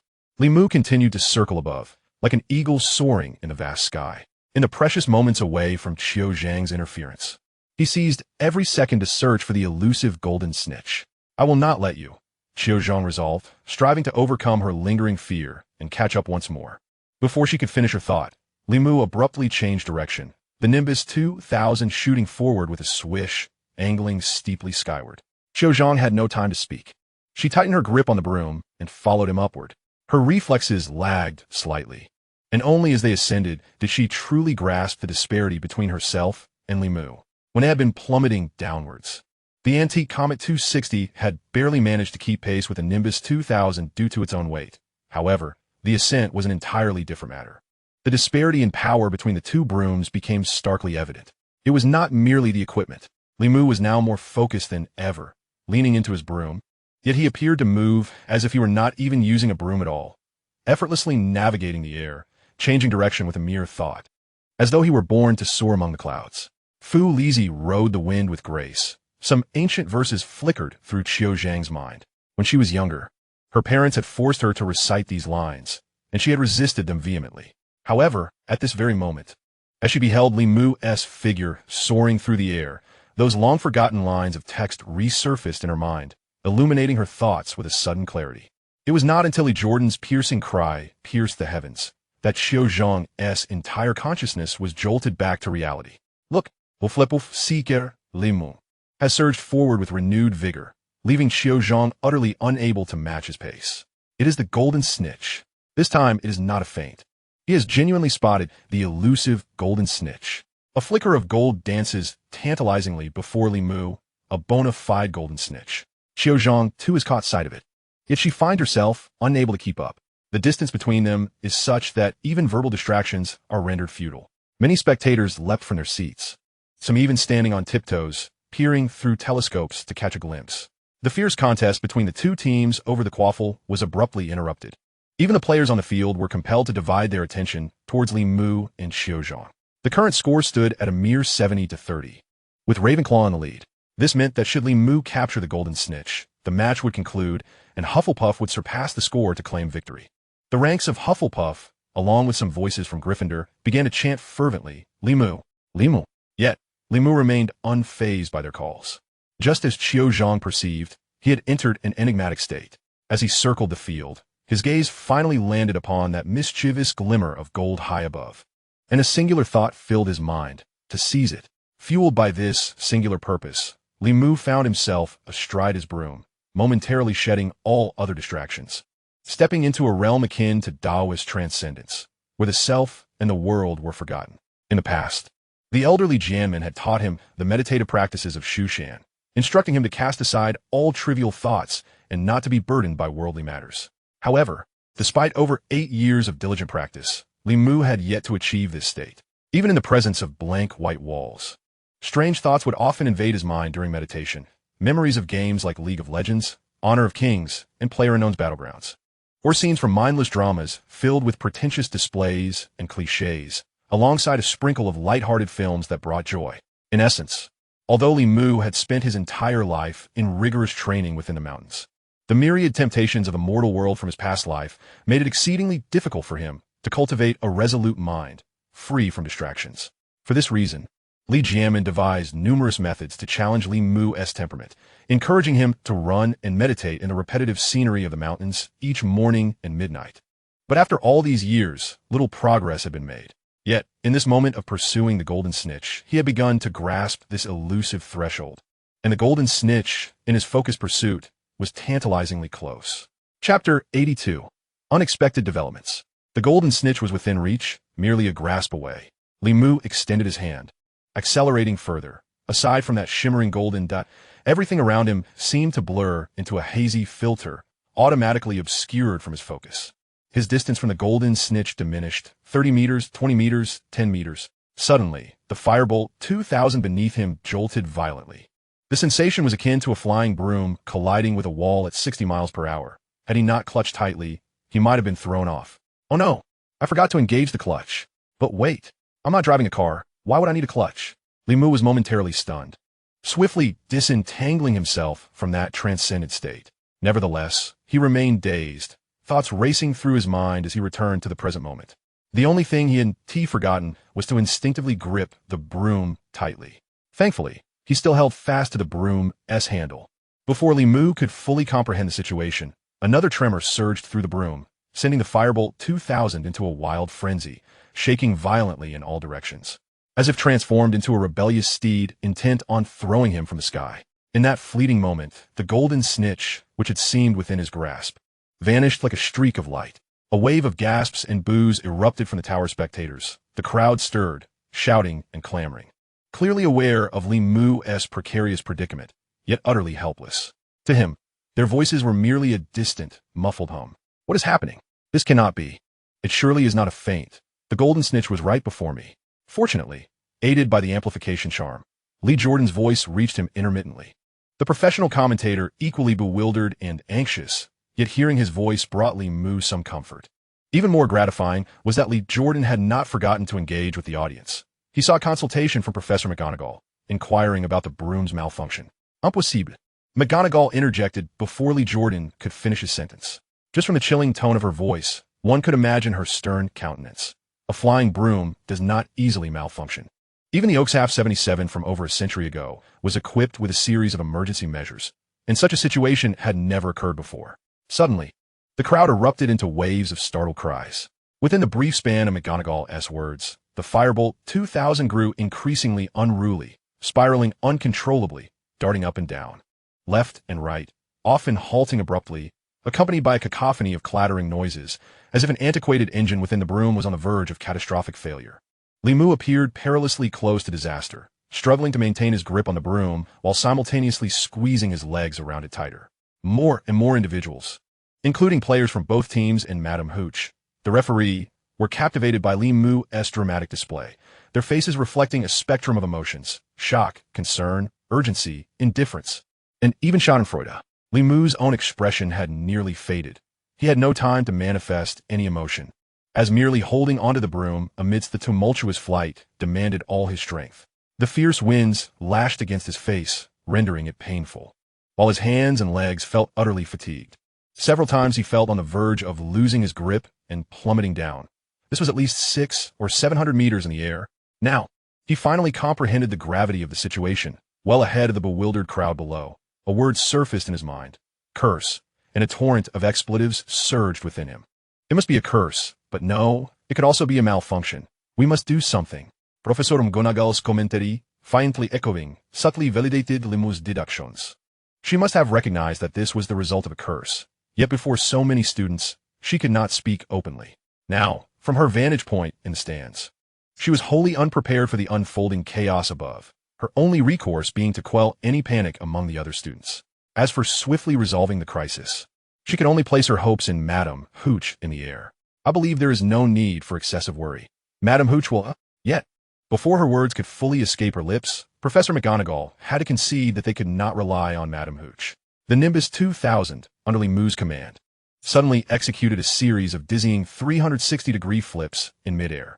After enduring what felt like an exhilarating roller coaster and a dizzying windmill ride, Limu, unable to maintain his grip, lost his balance. He nearly found himself hurled from the enchanted broomstick, but fortunately his well-trained arms, akin to those of a mythical Chelan, instinctively clutched the wooden handle of the broom at the critical moment. Now he dangled precariously from the Nimbus 2000, his arms hanging vertically, while Madame Hooch and the players of both teams remained several hundred meters away at a lower altitude. What transpired with Harry Potter had now unfolded in his own experience. Was this what they termed the privileges of a main character? In the original narrative, it was Voldemort who compelled Professor Quirrell to cast a sinister curse. Yet he was not acquainted with Voldemort. Would the Dark Lord truly spare Harry Potter, his sworn enemy, in favor of targeting him? It seemed utterly illogical, devoid of any motive. As Limu silently lamented, he exerted himself once more to regain control over the broom. However, as if it had anticipated his intentions, the Nimbus 2000 lurched violently again, shaking away all the strength he had just mustered. Glancing down, he beheld the castle below, resembling a child building blocks in the crowd. Minuscule as specks of dust, a sudden wave of dizziness washed over him, and his knees began to buckle. This was it.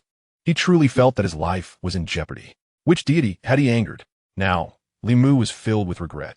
He could have remained in the remote mountains, practicing his Tao, yet he chose to venture to the west to witness a real-life spectacle. And now, he found himself unwittingly entangled in this drama. He was no adept in sword flying, let alone the legendary ability to ride the winds like a deity. In this dire situation, a fall would spell certain death. No amount of Dumbledore's floating charm would suffice to save him. Creak! The broom shook violently once more, emitting a terrifying noise. Seemingly unable to withstand the tumultuous motion, Limu's face turned ashen. He felt as though his Nimbus 2000 was on the brink of disintegration. Chapter 83. Unable to soar. Creak, creak. I'm going to die. The anguish sounds emanating from the broom sent a chill down his spine, his complexion now pale and drenched in sweat, as though he had been pulled from a river. In truth, he was no master of sword flying. Those were mere boastful fantasies to impress Malfoy. Had he truly mastered the art of flying, he wouldn't have to toil in the depths of the mountains, running and fetching water for practice. Not to mention the legendary capability of walking upon the wind. According to the tales recounted by the old man, Dramione, the realms of cultivation were divided into 10 levels: foundation building, body refinement, chi induction, object manipulation, heart movement, golden core, nascent soul, spirit transformation, great ascension, and ascension. Each level required immense effort and exceptional talent. Decades of arduous training were necessary. As for those of mediocre aptitude, even if they devoted decades to their craft, they might find themselves unable to even induce chi into their bodies, even if they practiced from the womb until the age of 100. Historically, there have been knights who transgressed the laws with their martial prowess, some who accomplished grand feats worthy of the annals of history, and others who founded sects and earned the title of Grandmaster. Yet, the vast majority spent their entire lives merely reaching the body refinement stage. Only a select few extraordinary geniuses could cultivate formidable internal strength, enabling them to sense and manipulate the surrounding spiritual energy, thus advancing to the chi induction stage. For millennia, only a handful of the most gifted martial artists, such as the illustrious swordsman who is unbound by material constraints, and the profound and enigmatic Master Sanfeng, have likely transcended the chi induction stage, subtly reaching the object manipulation realm. To achieve the ability to fly with a sword, traversing vast distances with ease, one must attain perfection in object manipulation. Among those legendary knights, many practiced the authentic methods of the Taoist school. It cannot be said that they lacked talent, but rather that they fell just short of the mark. The aforementioned passages were merely the ramblings of the old man, Li Jianmin, as he sipped erguo tu and munched on beef jerky, his face flushed and seemingly ethereal. Li Mu could only respond with a single thought. Wow. The old man keeps up with Jin Yong, quite trendy. Later, during another idle chat, the old man recounted that thousands of years ago, a Taoist sect known as the Qingyun sect once rivaled, even overshadowed, the Shushan sect, amassing abundant resources and attracting the talents of the world. However, many of its disciples, after decades of practice, still struggled to master object manipulation. Li Mu mused, wow, the old man even delves into the internet. Not bad. Next, would he claim that even mortals could cultivate immortality if they consumed a bit of 9 spirit root, 10 full spirit root, or 12 layered building spirit root? That even those with mediocre talent could induce chi into their bodies? Then it struck him, in this era during the last decade of the 20th century, the internet had yet to gain traction across the vast lands of the Celestial Empire, and the works he envisioned had not yet been penned. This realization jolted him, prompting him to inquire of the old man, "What stage am I currently at?" "I'm close to chi induction, right?" The old man, clutching his wine gourd, scoffed dismissively. "Chi induction? If you continue to slack off, you won't even touch the threshold of body refinement." So he was still in the foundation building stage. At that moment, Li Mu imagined he heard the sound of shattered glass, his fragile heart crumbling into pieces. "What stage are you at then?" he asked through gritted teeth. Li Jianmin fell silent, his expression darkening, closing his eyes as he began to snore, seemingly succumbing to his inebriated slumber. Thus, it was no wonder that Li Mu ultimately resolved to venture to England for some practical experience. Nor was it surprising that Li Jianmin was willing to let him go. The path of cultivation often spanned centuries, a daunting endeavor for one who had traversed from a world of vibrant nightlife. If he did not seek to broaden his experiences and adjust his mindset, he would be overwhelmed mentally. However, he was merely there to observe, not to gamble with his life. The Nimbus 2000 continued its tumultuous journey, jolting Li Mu from his chaotic thoughts. He suddenly realized how audacious he was, allowing his mind to wander even in the face of imminent peril. He should be contemplating his survival. Surrender was not an option. "Li Mu, hold on." He faintly heard a voice behind him. It was Qiu Zhang. Since the beginning, Qiu Zhang had closely followed Li Mu, remaining the closest to him. Now, faced with this unexpected turmoil, she reacted swiftly, continuing to pursue the erratic Nimbus 2000. She circled about 10 meters beneath him. Yet, without her wand, she could only tightly squeeze her legs together, straighten her torso, and extend her arms. "Stabilize yourself, and see if you can land on my broom," Qiu Zhang shouted, tilting her head back. Each time she spoke, the fierce winds rushed into her throat, making it quite uncomfortable. Nevertheless, she endured, seemingly intent on catching Li Mu when he inevitably fell. Was this not a fanciful notion? He was, after all, a solid, muscular man weighing over 120 pounds. Li Mu smirked. If he were to fall into Qiu Zhang's embrace, the most likely outcome would be that they both plummeted to the ground. Perhaps the entire school would have to join forces to cast a floating charm on the ground to save them. Li Mu continued to struggle, the increasing soreness and swelling in his arms becoming more pronounced, a sensation of physical exhaustion he hadn't felt in years. He gazed down. The crowd remained as tiny as specks, but to his relief, Madame Hooch had blown her whistle to pause the match and was leading the players of both teams toward him on their brooms. Strength in numbers. If both teams rallied to assist him, perhaps Yet at that moment, the Nimbus 2000 seemed to possess a consciousness of its own. Just as a flicker of hope ignited within Limu, yet another unexpected twist emerged. The broomstick suddenly soared into the high skies with a swish, and the force of its descent abruptly intensified. Limu, gripping the broomstick tightly, was already drenched in sweat from anxiety and in the ensuing tug-of-war. His left hand lost its grip. A chorus of gasps erupted from below. Fortunately, Limu's well-trained Qilin right arm remained surprisingly robust in his astonishment. He managed to hold the broom with one hand, internally cursing the spellcaster's ancestors through generations. Thus, perilously, he hung onto the flying broom, his situation precariously dire. At that moment, unexpectedly, the turbulence and jostling of the Nimbus 2000 ceased. The cacophony of creaking sounds subsided into a profound silence. The broom came to a halt. Chapter 84. The Controversial Hand. It was definitely Snape. With a pale, slender hand, Hermione slammed the table, her cheeks puffed in indignation, exuding a fierce demeanor. Stop speculating. Why on earth would Snape want to kill me? Limu reclined comfortably on the pristine bed, dismissing her claims with a wave of his hand. He was relishing in Neville's treatment, lying on the immaculate medical ward bed, albeit slightly pale from the thrill and peril he had just experienced. The historical Gryffindor triad, Hermione, Harry, and Ron, now each perched on small stools, truly forming a triangle around his bedside. It was Snape. Ron, for once, united with Hermione in agreement, his face flushed crimson. Harry, and of course Hermione, all saw it. He was muttering incantations, his eyes fixed on you, undoubtedly casting a curse. Fortunately, Hermione had come to the rescue. From their fervent dialogue, Limu gleaned the entire story. Just as in history, Hermione, in her moment of urgency, stealthily approached Snape and unleashed a fire blow. A lesser-known incantation recorded in the standard Wizarding Spells Level 2 appendix, which she had mastered remarkably well. The spell ignited Snape's robes, and Limu's broom quickly regained control. In a sense, Hermione had saved Limu's life. Now, Ron seemed inclined to commend Hermione, yet the words faltered on his lips, feeling awkward. Two individuals who had endured a long-standing cold war momentarily united for the sake of a mutual friend, yet their hearts remained unsettled. Harry quickly took the initiative, his expression tinged with guilt, voicing his self-reproach. I'm sorry. It's all my fault for coming up with that idea. I must have inspired Snape to think that casting a curse to kill someone was a good plan. Limulistenet incidenge. Observing the indignant expressions of his three friends, who were resolutely convinced of Snape's guilt. If they had the power, they might have charged in to eliminate Snape themselves. Snape, do you possess an innate quality for attracting blame? A mixture of emotion and a sigh welled up within Limu. It seemed that a man as audacious as Snape, regardless of his location, stood out like a bat in the darkness, so vivid, so exceptional, inevitably drawing negativity. Yet, I have never provoked Snape. Why would he suddenly wish to see me dead? Internally disparaging Snape, Limu endeavored to defend him.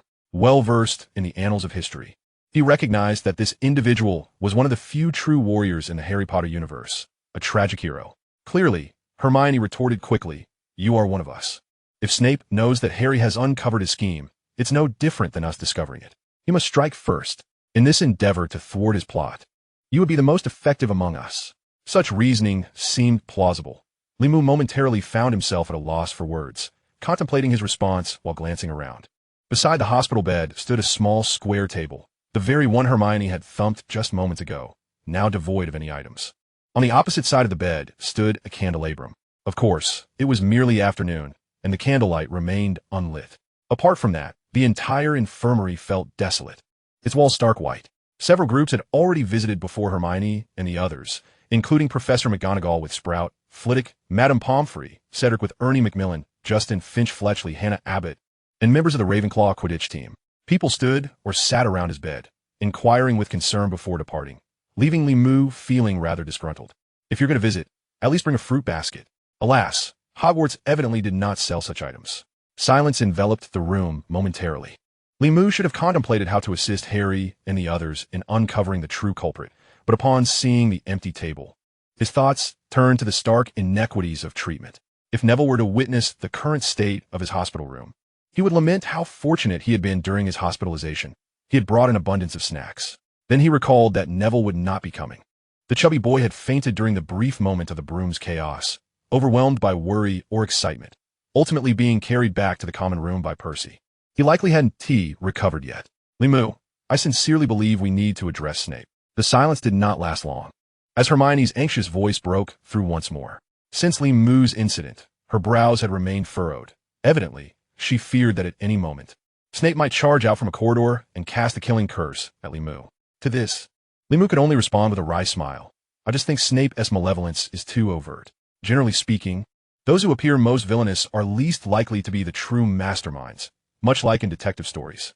He faltered mid-sentence, suddenly realizing that Detective Conan, which first aired in 1996, had yet to be produced. Even if it were created, the witches and wizards of the British magical community would hardly be interested in it. In any case, akin to the plots of those detective tales, I refuse to believe that Snape would be foolish enough to this extent. Ultimately, he hastily articulated his thoughts, attempting to gloss over the matter. However, this clearly failed to convince. Not only Hermione, but even Harry and Ron regarded him with skepticism. Oh, come on. We're neither writing nor filming a movie, Hermione murmured.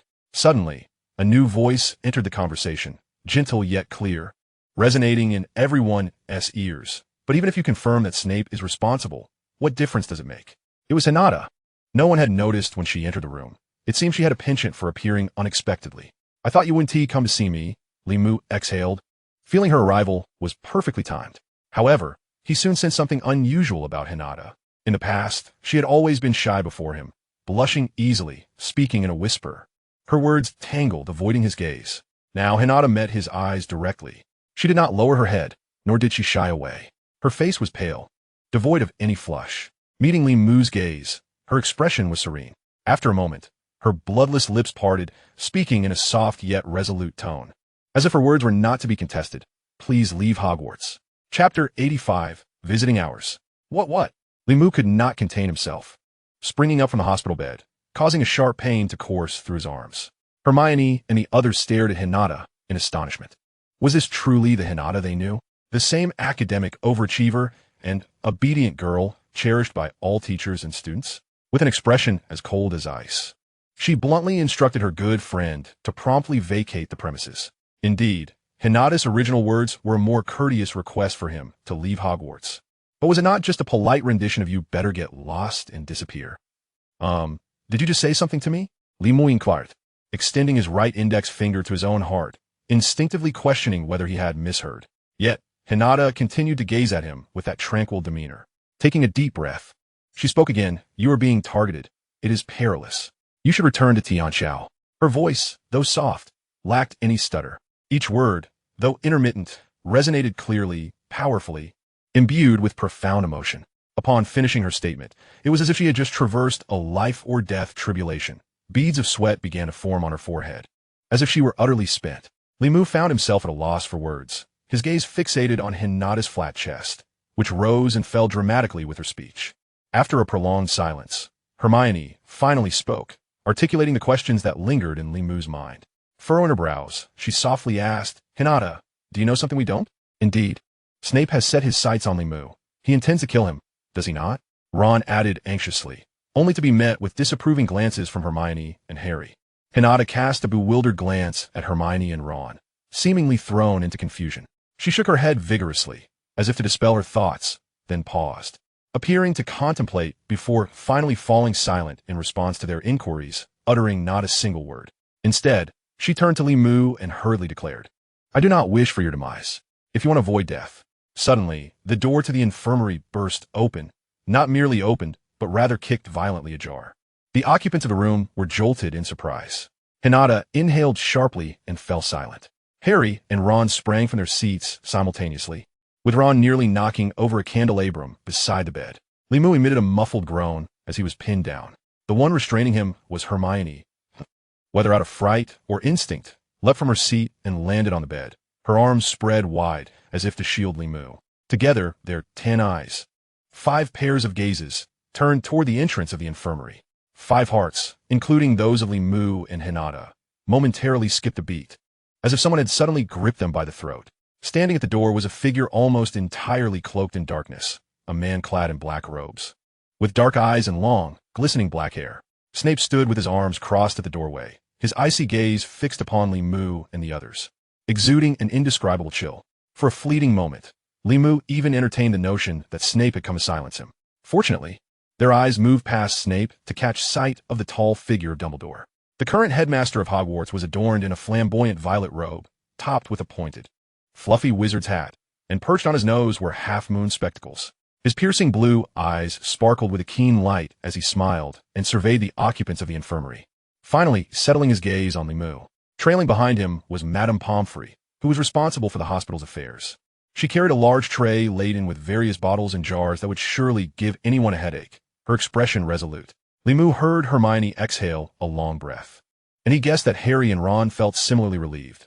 Their anxious hearts had finally found peace. Surely, Snape could not harm anyone in the presence of Dumbledore and Madame Pomfrey, they surely thought. Regardless, it appeared that Snape's suspicions could not be easily dispelled, especially given his unpopularity. Limu shrugged internally, settling back against the headboard, adopting a relaxed posture as he accepted Dumbledore's scrutiny. Snape shifted aside slightly, allowing Dumbledore and Madame Pomfrey to enter the room. What a lively scene. How are you, my dear child? Dumbledore greeted with a cheerful smile as he stepped inside, even cracking a joke. It seems you're playing a new game behind closed doors. He winked mischievously. Hermione suddenly realized her current appearance was rather awkward, and like a startled cat, she jumped up from beside Limu. No, that was... In the end, she could not articulate her thoughts. Casting a helpless glance at Hinata, the infirmary, unlike the dormitories, should have had its door left ajar. However, it was Hinata who had closed it behind her, perhaps even locking it, and the others had not noticed. Ah, youth is truly delightful, Dumbledore chuckled, as if he wished to tease some more. But Madame Pomfrey was clearly displeased. Everyone at Hogwarts knew that she was kind-hearted, yet equally aware of her strictness and unwillingness to compromise. She strode past Dumbledore, placing the tray heavily on the wooden table beside the bed and effectively interrupting his words. You have only 5 minutes, she declared, hands on her hips, surveying the children in the room. I said you only had 5 minutes for visiting. You have overstayed your welcome. And you, she pointed at Hinata. What did you sneak in here? Don't you know you need to sign in to visit patients? Hinata, taken aback, buried her face in her hair, as if wishing to hide her embarrassment. Now, please exit. Your presence will disturb the patient. Madame Pomfrey continued. Hermione, Hinata, and the others rose, nodding silently to Limu as they retreated towards the door. I believe I am not a patient. I am not injured at all, just a bit fatigued. Limu protested helplessly. He had been lying in this hospital bed for quite some time, and while initially he relished the care and attention, it seemed Madame Pomfrey intended for him to remain there throughout the night, which was hardly his desire. Since you are here, you are indeed a patient. Madame Pomfrey began rummaging through the tray, pouring potions from various bottles and jars until she concocted a clear, transparent liquid. Fatigue is also an ailment, she exclaimed vehemently, presenting the vial to Limu. Drink this, it will help you recover more swiftly. As the 86th chapter titled Something Strange unfolded, Limu awoke to find himself still in that pristine white bed, yet the surroundings felt markedly different. A beam of silvery light streamed through the narrow glass window of the Hogwarts infirmary, illuminating the floor. Beyond this, silence reigned. The surroundings were shrouded in darkness, devoid of light or company. Though he could not ascertain the exact time, it was undoubtedly midnight. Unbeknownst to him, he had dozed off on the hospital bed and had slept from afternoon into the night. Limu found this peculiar, shaking his head as he swung his legs over the side of the bed and took a few steps, feeling remarkably refreshed and devoid of any odd sensations. It seemed he had indeed rested well, fully replenishing his energy. However, the strange feeling in his heart persisted. How could he have inexplicably succumbed to sleep? After all, he had been a cultivator for 8 years, brimming with energy daily, and it was rare for him to feel fatigued. Although he had experienced some soreness from practicing on the flying broomstick for an extended period, along with a touch of anger and anxiety, there was no reason for him to fall into such a deep slumber. After pacing the room a few times, Limu returned to the bed, furrowing his brow as he endeavored to recollect what had transpired prior. Fatigue is also an ailment. Madame Pomfrey's admonishing voice echoed faintly in his mind. Then she had presented him with the vial, saying, Drink this. It will help you recover more swiftly. That concoction had been hastily prepared from the various potions on her tray, lacking any label to indicate its contents. Hermione, Harry, and the others, under the admonishing gaze of Madame Pomfrey, had already exited the room. Hinata lingered at the back, half her body outside the door, casting a final glance over her shoulder. In any case, be cautious, she uttered, her words trailing off, and after stepping outside, she did not forget to close the door behind her. With a soft click, the room was left with only Limu and the 3 professors. Madame Pomfrey, with the potion still held before Li Mu, exhibited a rare impatience that starkly contrasted her usual benevolence whenever matters concerning patients arose. Hurry up. The potion's efficacy will wane if you delay. Now, Pomfrey. Don't frighten the child, Dumbledore remarked, casting a brief glance towards the door, his brow slightly furrowed. He then redirected his attention to Li Mu. Li Mu, we wish to speak with you privately, if you would oblige. Of course, Li Mu replied, as the headmaster, accompanied by the potion's master and the matron, had already encircled his bedside. What choice did he have? Li Mu took the potion and consumed it in one gulp. It was devoid of any taste, resembling the bottled pure water he would often drink in the future, neither bitter, salty, sour, nor spicy, and lacking even the slightest hint of sweetness. Very well, Madame Pomfrey remarked with a hint of indifference, her demeanor not quite reflecting joy. She took the empty vial from Li Mu's hand and carelessly tossed it onto a tray before hastily departing, clearly occupied. The door to the infirmary swung open, only to be slammed shut with a decisive thud behind her. At that moment, Li Mu finally lifted his gaze to meet Dumbledore's piercing blue eyes, striving to appear composed while secretly guarding against the possibility of the old wizard peering into his innermost thoughts. He was acutely aware of a formidable spell known as legilimency, capable of forcibly extracting memories and thoughts from others, and Dumbledore was one of its most adept practitioners. Sensing Dumbledore's presence, some perceptive individuals would momentarily become overly conscious of the headmaster's gaze, feeling as if they had been laid bare before his keen scrutiny. They might never realize that in those fleeting moments, when such a sensation arose from deep within, they had indeed been seen through by Dumbledore. As a renowned white wizard, Dumbledore would not abuse such a perilous art. Improper use of legilimency could result in severe repercussions for the caster, and the subject might endure psychological and emotional scars. Yet, would Dumbledore not probe in his mind? Li Mu could not be certain. He vaguely recalled that in the original timeline, Dumbledore had even delved into Harry Potter's memories upon their first encounter. Li Mu possessed no means of mental shielding, and before the venerable wizard, his only recourse was to heighten his vigilance, silently reciting a few incantations for mental tranquility, though the more he recited, the more unsettled he felt. The weight of his secrets was too burdensome, not to mention the fact that he was a reincarnated traveler with memories from 2 lifetimes was a truth he had kept even from the old man Legiamin, and he had no intention of disclosing it to anyone. If these secrets were uncovered by Dumbledore, he could scarcely fathom the ensuing chaos. Having steeled himself, Li Mu inhaled deeply and summoned the carefully considered words he had prepared. However, I have already conveyed everything necessary to Professor McGonagall and the others. I must assert, I am not injured, compared to the students who frequently find themselves hospitalized due to miscast spells, misbrewed potions, or other unforeseen accidents. Your concern is rather unwarranted. That is not for you to decide. Fudge, our newly appointed Minister of Magic has already contacted me multiple times, Dumbledore countered, blinking. After all, your situation is distinct from that of your classmates, for if anything were to happen to you, it would involve diplomatic ramifications. Is that so? Li Mu pondered for a moment, struggling to recollect the subsequent words that had escaped his lips. The piercing gaze of Dumbledore, sharp as that of a hawk, flashed through his mind, alongside Snape's prominent hooked nose and brooding demeanor. Yet what had transpired next? What had he said? He had attempted to remember numerous times, but his recollection would abruptly halt at that moment, as if severed. This brought to mind the term blackout, recalling painful memories of drunken stupors from years past. He had not experienced such a sensation in quite some time, and it left him profoundly unsettled, as it was a state of utter loss of control. Then, he recalled the potion. Could it have contained alcohol? No, that could not be right. If it had been alcoholic, it would have emitted a strong odor. And if it were a standard medicinal potion, he remembered that it should be quite bitter and harsh. As the Western magical world adhered to many fine traditions dating back to the Middle Ages, including the belief that good medicine is often unpalatable. Suddenly, a term flickered through Li Mu's mind. The mere thought of it darkened his expression further. Could it be a truth serum? The notion banished all remnants of drowsiness, and he abruptly flipped himself out of bed. He surveyed the surrounding darkness, which remained silent in response. Chapter 87. Christmas approaches. As Christmas drew near, the troubling questions that plagued Li Mu remained unresolved.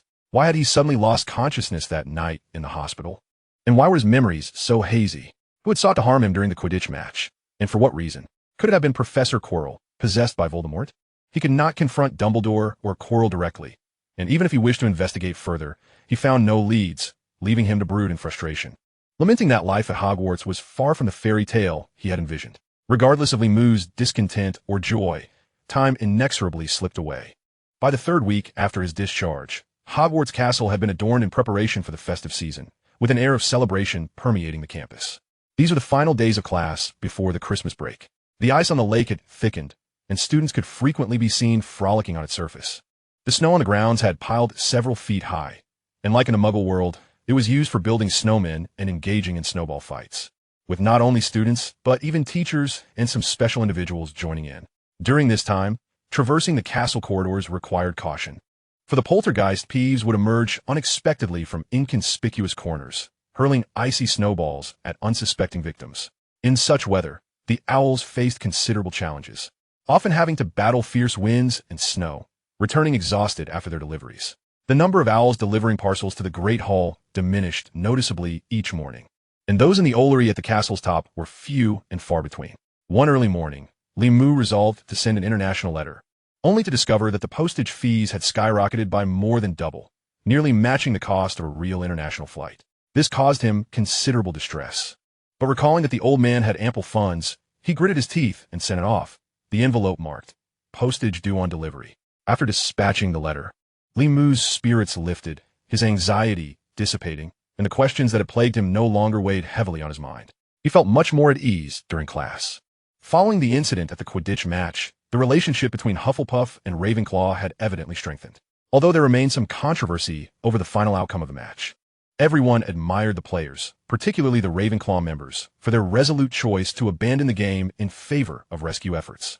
This newfound camaraderie enveloped most of Limou's classes, which were primarily shared with Ravenclaw, fostering a pleasant atmosphere. However, the mood among the Gryffindor trio was decidedly less cheerful. "I swear, I never want to attend another potions class, even if it means failing and being held back." During lunchtime in the Grand Hall, Limou encountered Harry and his companions. Just as greetings were exchanged, he was met with Ron's unabashed complaints. "What trouble has Snape stirred up this time?" Limou raised an eyebrow. He had long ceased to attempt correcting the biases of Harry and his friends, for Snape's demeanor was indeed sufficiently irksome. It wasn't merely Snape. Hermione had surprisingly aligned herself with Ron, pouting as she explained, "That underground classroom is truly detestable. As soon as you approach the door, your body feels like it's freezing, no matter how thickly you dress. I can't fathom how those Slytherins remain so lively. Aren't snakes supposed to hibernate?" Limou couldn't help but chuckle at Hermione's expression. "Have you been wronged? Lost points again?" Typically, Hermione displayed such a disgruntled demeanor only when points were deducted from their house. "It's all Pansy Parkinson's fault." She openly mocked Harry in class, saying some people had to stay at Hogwarts for Christmas because they had neither father nor mother, and that poor, destitute relatives didn't want him either. Crabbe and Goyle had then incited the Slytherins into laughter. Indeed, Hermione remained furious at the mere mention of it. Her face flushed. She was acutely aware of Harry's background. Perhaps that's why they are so displeased. I heard their parents were all former Death Eaters. Parkinson, Crabbe, Goyle, and Malfoy. None of their families have produced anything good. Ron, equally indignant, began to speak, but was interrupted when Hermione tugged at his robe sleeve. With a nod of her head, Hermione directed Ron's attention to Harry, who appeared somewhat dejected, sitting silently at the table. "We shouldn't bring this up again. Harry is already feeling down," Hermione whispered, lowering her voice, to which Ron nodded in agreement, albeit helplessly, as they all stared innocently at Limou. Comforting others was certainly not their forte. "Harry, be strong." Limou shrugged and took a seat at the Gryffindor table, where Dean Thomas graciously made room for him. By now, both Hufflepuff and Gryffindor students had grown accustomed to Limou's habit of mingling about. In fact, the Hufflepuff students, led by Ernie and Justin, welcomed Hermione, if only Hermione, to dine at their table, though she had only done so a handful of times. Ron and Hermione sat across from Harry and Limou, listening as Limou continued to offer solace. "Harry, I understand how you feel. Truly, I was raised by a man who knew nothing after losing my parents at birth. We are kindred spirits. If you miss them, gaze at the stars at night. Every deceased soul transforms into a star in the sky, and they're surely up there, twinkling, eternally watching over you. They wouldn't want you to wallow in sorrow. None of our elders would wish for our sadness." Thanks," Harry mumbled, nodding slightly, his face buried in his hands. Observant classmates noted that his nose was red, and perhaps his eyes were as well. But at least he no longer appeared as despondent as before. Expressing understanding and establishing empathy often proved more crucial than solving tangible problems, Hermione recalled from a psychology book. Of course, That was a book authored by Muggles. Wizards practice meditation and mental training, but rarely delved into psychological studies. Under Limou's influence, she had begun to revisit such mundane research and admired his approach to various matters. Finally, the much-anticipated lunch arrived on everyone's plates. 2 segments of grilled sausages, a serving of chicken, some carrots, pea shoots, and a large cup of pumpkin juice. They swiftly resolved to forget the unpleasantness of potions class and devoted themselves to the task of consuming their meal. After their appetites were satiated, Limou, wiping his mouth with a napkin, recalled a curious question. "Pansy, what about Malfoy? Didn't he join in the laughter?" He seemed to remember that Malfoy had been seated next to Pansy in potions class, but had not participated in the mockery. Ron, smacking his lips, pondered aloud. Was Malfoy really sitting next to Pansy? Wait, does he even attend potions? Ultimately, Ron abandoned his memories and concluded Malfoy has changed in the past 2 months. He always seems to be alone, unlike anyone from his family. Who knows what mischief he is scheming? I bet he's up to something sinister. Limou remained silent for a moment. He had already noticed Malfoy's transformation, compared to the arrogant and brainless figure depicted in the original narrative. The current Malfoy appeared considerably more sullen and discreet, far less antagonistic toward Harry and his friends. Nonetheless, Ron's impression of him remained unfavorable, likely influenced by familial sentiments. Harry also seemed to harbor no fondness for Malfoy. Even Limou found himself pondering that if Malfoy truly intended to engage in wrongdoing, his more subdued demeanor might render him even more perilous. Once the meal concluded, they relished the rare opportunity for a midday break and stood to return to their respective houses. Ron let out a loud burp and suddenly suggested, "Why don't we guess what kind of mischief he's plotting?" "How do you know it's mischief?" Hermione frowned, muttering, though she glanced at Limou. In perfect synchrony, Limou turned his head to meet her gaze. Without the need for words, they comprehended each other's thoughts. They simultaneously recalled a particular incident from a month prior. On Halloween night, when that troll had invaded, what had Malfoy been doing alone in the basement? What had he been up to before encountering the troll? Was he truly scheming something? After that night's events, they had tacitly refrained from discussing it, leaving Harry and Ron unaware that they had rescued Malfoy, who had then fled to concoct a web of lies for the professors. Now, reflecting on it, both felt Malfoy's behavior was indeed suspicious. However, simply exchanging glances would not yield any answers. Perhaps he is plotting how to quickly boost house points? Limou finally shrugged, making a jest. His mind was already preoccupied with numerous other matters, so he chose not to dwell further. Life invariably harbors many unforeseen truths, does it not? One lacks the energy and capability to delve into every detail. Moreover, he had another pressing matter to attend to. Well then, he declared, as they approached the exit of the Grand Hall. Limou raised his hand, ready to bid farewell to his friends. He intended to meet another familiar acquaintance, but needed to evade Harry and the others, so he feigned a turn to return to the lower level. Yet no one noticed him. No one heard his goodbye, nor did anyone cast him a glance. Harry, Ron, and the recently engaged Hermione now stared wide-eyed at the wall, where a board displayed the vividly colored house points. What is going on? Limou was momentarily taken aback, recalling that he hadn't checked the points since the incident with the broomstick. As he inquired, he turned to look at the scoreboard, only to be equally astonished. The house points were glaringly green. The hourglass representing Slytherin was filled with an abundance of green gems, the serpentine figure coiling around the hourglass, exuding an air of arrogance. Glancing at the other hourglasses, he noted that the once proud eagle and the majestic lion were nowhere to be found. Only the perpetually lazy badger remained, languidly leaning against the hourglass, lost in slumber. The current predicament was as follows. Due to a defeat in the Quidditch match, Hufflepuff had been overtaken by Ravenclaw. Yet, even with Harry Potter's victory in Quidditch, Gryffindor suddenly seemed to lack momentum. Slytherin had ascended from second to first place, with Gryffindor now in second, Ravenclaw in third, and Hufflepuff languishing at the bottom. Everything had reverted to its historical state. Limou inhaled sharply, dismayed. The very scenario he dreaded had unfolded. Would all his efforts ultimately leave no trace? If so, what was the meaning of his presence at Hogwarts? Was he truly destined to merely spectate? How could this be? Your performance is utterly disheartening, Limou sighed weakly. It was one thing to be surpassed by Ravenclaw, but hadn't they won Quidditch? Could Malfoy truly be behind this? Wasn't he at Snape's machinations at play? Harry Potter gritted his teeth, his face flushed with anger. The points earned from the Quidditch match were the fruits of his labor. Just today in potions class, it was Pansy and her friends who instigated matters. Hermione merely countered a few jabs, yet Ron interjected, and Snape concocted a fabricated excuse to disrupt the class, resulting in the deduction of our points. A full 5 points. An outright abuse of power. That insufferable man again. Li Mu couldn't help but twitch at the corners of his mouth. The complaint from his friends didn't end there. Regarding your match, it was one that you should have won. Your situation fully qualifies under the victim protection regulations. Harry Potter stated, would inform me that Professor Flitwick had already consented, yet the irrelevant Snape interjected to create chaos. Had he not opposed it, Hufflepuff would not have lost their lead. Li Mu had indeed heard of the victim protection regulations, which stem from an amendment introduced by the International Quidditch Association in 1849. The regulations stipulated that if any player from a team was subjected to malicious spells by someone in the crowd, the opposing team would automatically forfeit the match, regardless of their stance on the matter. For over a century, the victim protection regulations had rarely been invoked, even when players experienced spell interference. Few matches genuinely adhered to this rule. It was regarded as an obscure regulation. However, since the match between Hufflepuff and Ravenclaw, Li Mu had repeatedly heard others discussing this regulation, and the entire Hogwarts community had ignited a fervor for studying sports regulations. This was partly due to Li Mu's remarkable performance, and partly due to the sympathy people felt for him. He had been a mere second away from capturing the Golden Snitch. Li Mu, however, brushed it off. Chapter 89. Am I beautiful? All right, I know. Professor Sprout has already informed us that it was quite reasonable for Ravenclaw to be declared the victors of that match. Conversely, in light of Hufflepuff's unfortunate defeat, Li Mu found himself comforting Ron and the others.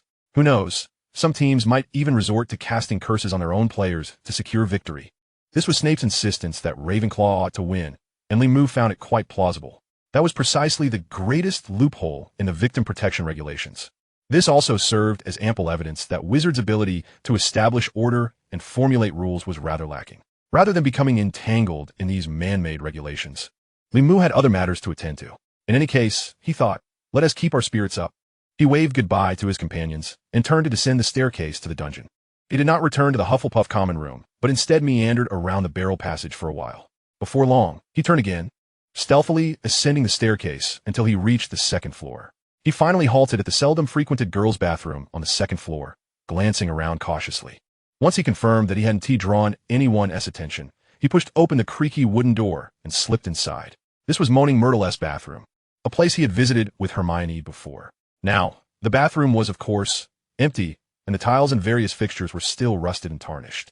The only difference since his last visit was the thick layer of dust covering the floor. Myrtle, are you here?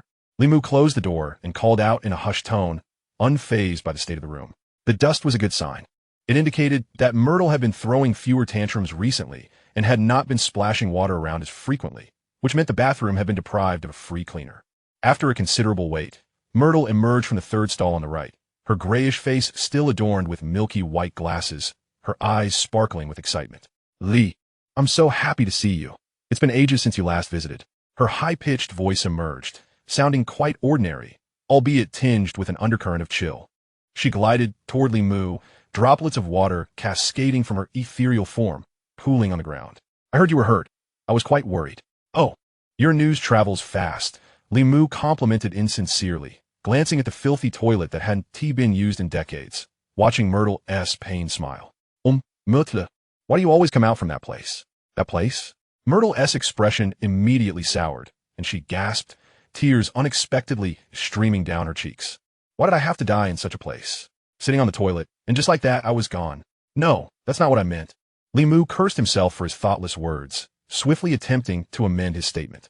What I meant was, although you died here, there's no need to remain here forever. Is there? You're so lovely, so beautiful. Staying here is truly, truly beneath you. Li Mu's ability to weave flattering fabrications had significantly improved, reaching a level where words flowed effortlessly from his lips. Hearing his words, Myrtle's face lit up with delight, and she beamed. Really? Am I truly beautiful? Just the other day, Cedric said the same. As if recalling a heartwarming moment from a few days prior, Myrtle's expression shifted to one of infatuation, and her gray eyes seemed to shimmer with pink hearts. The mention of Cedric sent a chill down Li Mu's spine, stirring a pang of guilt within him. Li Mu couldn't help but reminisce. It was not long after he had been discharged from the hospital. Cedric, the head boy of Hufflepuff and captain of the Quidditch team, had come to visit him. After a brief inquiry about Li Mu's recovery, they engaged in casual conversation, during which Cedric lamented his grievances. Do you know that ghost named Moaning Myrtle? You might laugh, but she has long enjoyed peeping in on us in the boys' bathroom. Previously, she would hide in some pipe and observe quietly. But now she has become increasingly brazen. Hearing Cedric's complaints, Li Mu felt a jolt, raising an eyebrow, and declared, "That is absolutely unacceptable. Have you not tried to drive her away?" Cedric looked utterly helpless. "Of course, I've warned her and even shouted a few times. But that woman, no, that ghost, only giggles and says, 'Come on, big boy, why the embarrassment? I know your intentions. Tell me, don't you think I'm beautiful?'" Cedric mimicked Myrtle's high-pitched voice perfectly. Li Mu nearly burst into laughter, clutching his stomach as he fought to contain himself. "Don't you have any awareness of your own beauty?" Yet her behavior only became bolder. I was somewhat annoyed and said, "Can't you see how ugly you are with your acne and buck teeth?" In response, she got angry and splashed water all over me, drenching my clothes. Li Mu was a loss for words, silently envisioning the scene at that moment. And Cedric's saga of misfortunes was far from over. I presumed that since she was enraged, I had to endure her wrath once, but to my surprise, upon my second visit, she appeared once more. She is like a specter, and I find myself powerless to employ force against her. Alas, as I pondered this, Cedric suddenly straightened his posture and inquired, "I have heard that the spells from the Celestial Empire are remarkably effective against ghosts. Is that true?" Li Mu immediately shook his head vigorously, resembling a bobblehead. Cedric's eyes sparkled with hopeful anticipation, a sight that evoked pity. Had it been Hinata, Qiuzhong, or even Queen Hermione striking such a pose, Li Mu might have softened and readily acquiesced. Indeed, he is a man steadfast in his principles, favoring romance over friendship. However, it is not in Li Mu's nature to stand idly by and do nothing in the face of danger. Thus, he raised an eyebrow and said, "Brother, Cedric, in this situation, one must adopt a gentle approach. When dealing with women, or rather, female ghosts, it is imperative to lower one's stance and employ a policy of appeasement." Cedric stared blankly at him. "Next time, if the Myrtle asks you whether she is pretty, simply respond with, 'Indeed, you are beautiful.' Show her a bit of kindness and warmth, and she shall cease her torment." "Torment?" Cedric replied incredulously. "Surely you don't think she truly harbors feelings for me, do you? It is impossible for a ghost and a human to be together, is it not? They lack the desire and capability for such connections." "Indeed, that is the case." Li Mu acknowledged. "Thus, you must have inadvertently offended Myrtle in some manner, prompting her to torment you. What you need to do now is to win her favor and lighten her mood." Li Mu spoke with unwavering conviction. He had not anticipated that Cedric would take his jest so literally. Chapter 90.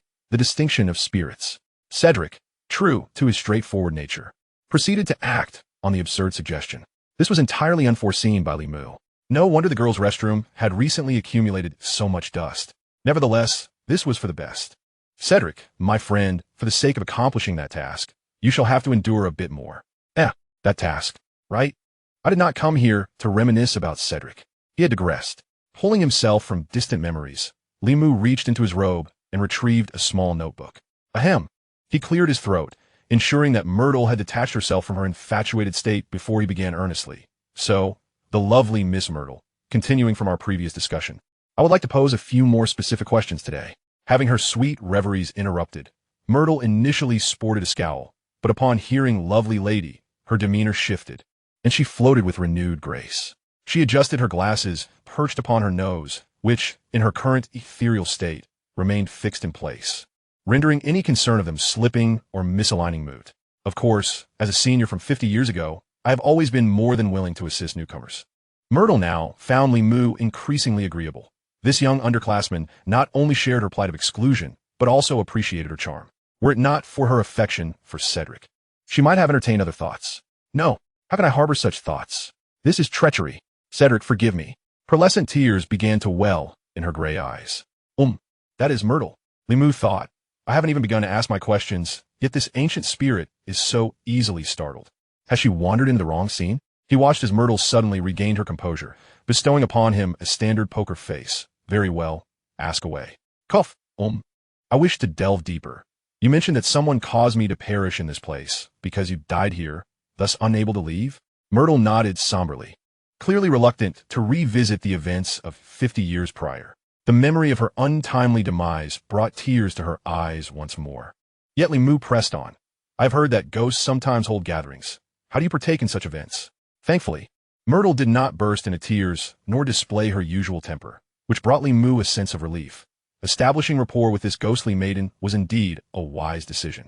Wiping her nose, albeit unnecessary, she replied earnestly, in truth, I can leave, but I must return. The duration is unpredictable. Sometimes it is 3 or 5 days. Other times 10 days, or even half a month. The farthest I ventured was shortly after my death when I wished to return home. I floated for over half a month, only to find ruins along the way. The Muggle world was embroiled in fierce conflict. I could not locate my home. I wept, and in the midst of my tears, I closed my eyes and found myself back here. Oh, this was unprecedented first-hand information for Li Mu, who quickly jotted down several symbols in his notebook, his eyes gleaming with curiosity. He then asked, "When you return here, what is the sensation like? I mean, is there any premonition? Can you determine the timing? Is there some mechanism that dictates your return?" This query evidently caught Myrtle off guard as she pondered for a moment, her eyes sparkling with realization. "Sometimes it is indeed random," she confessed.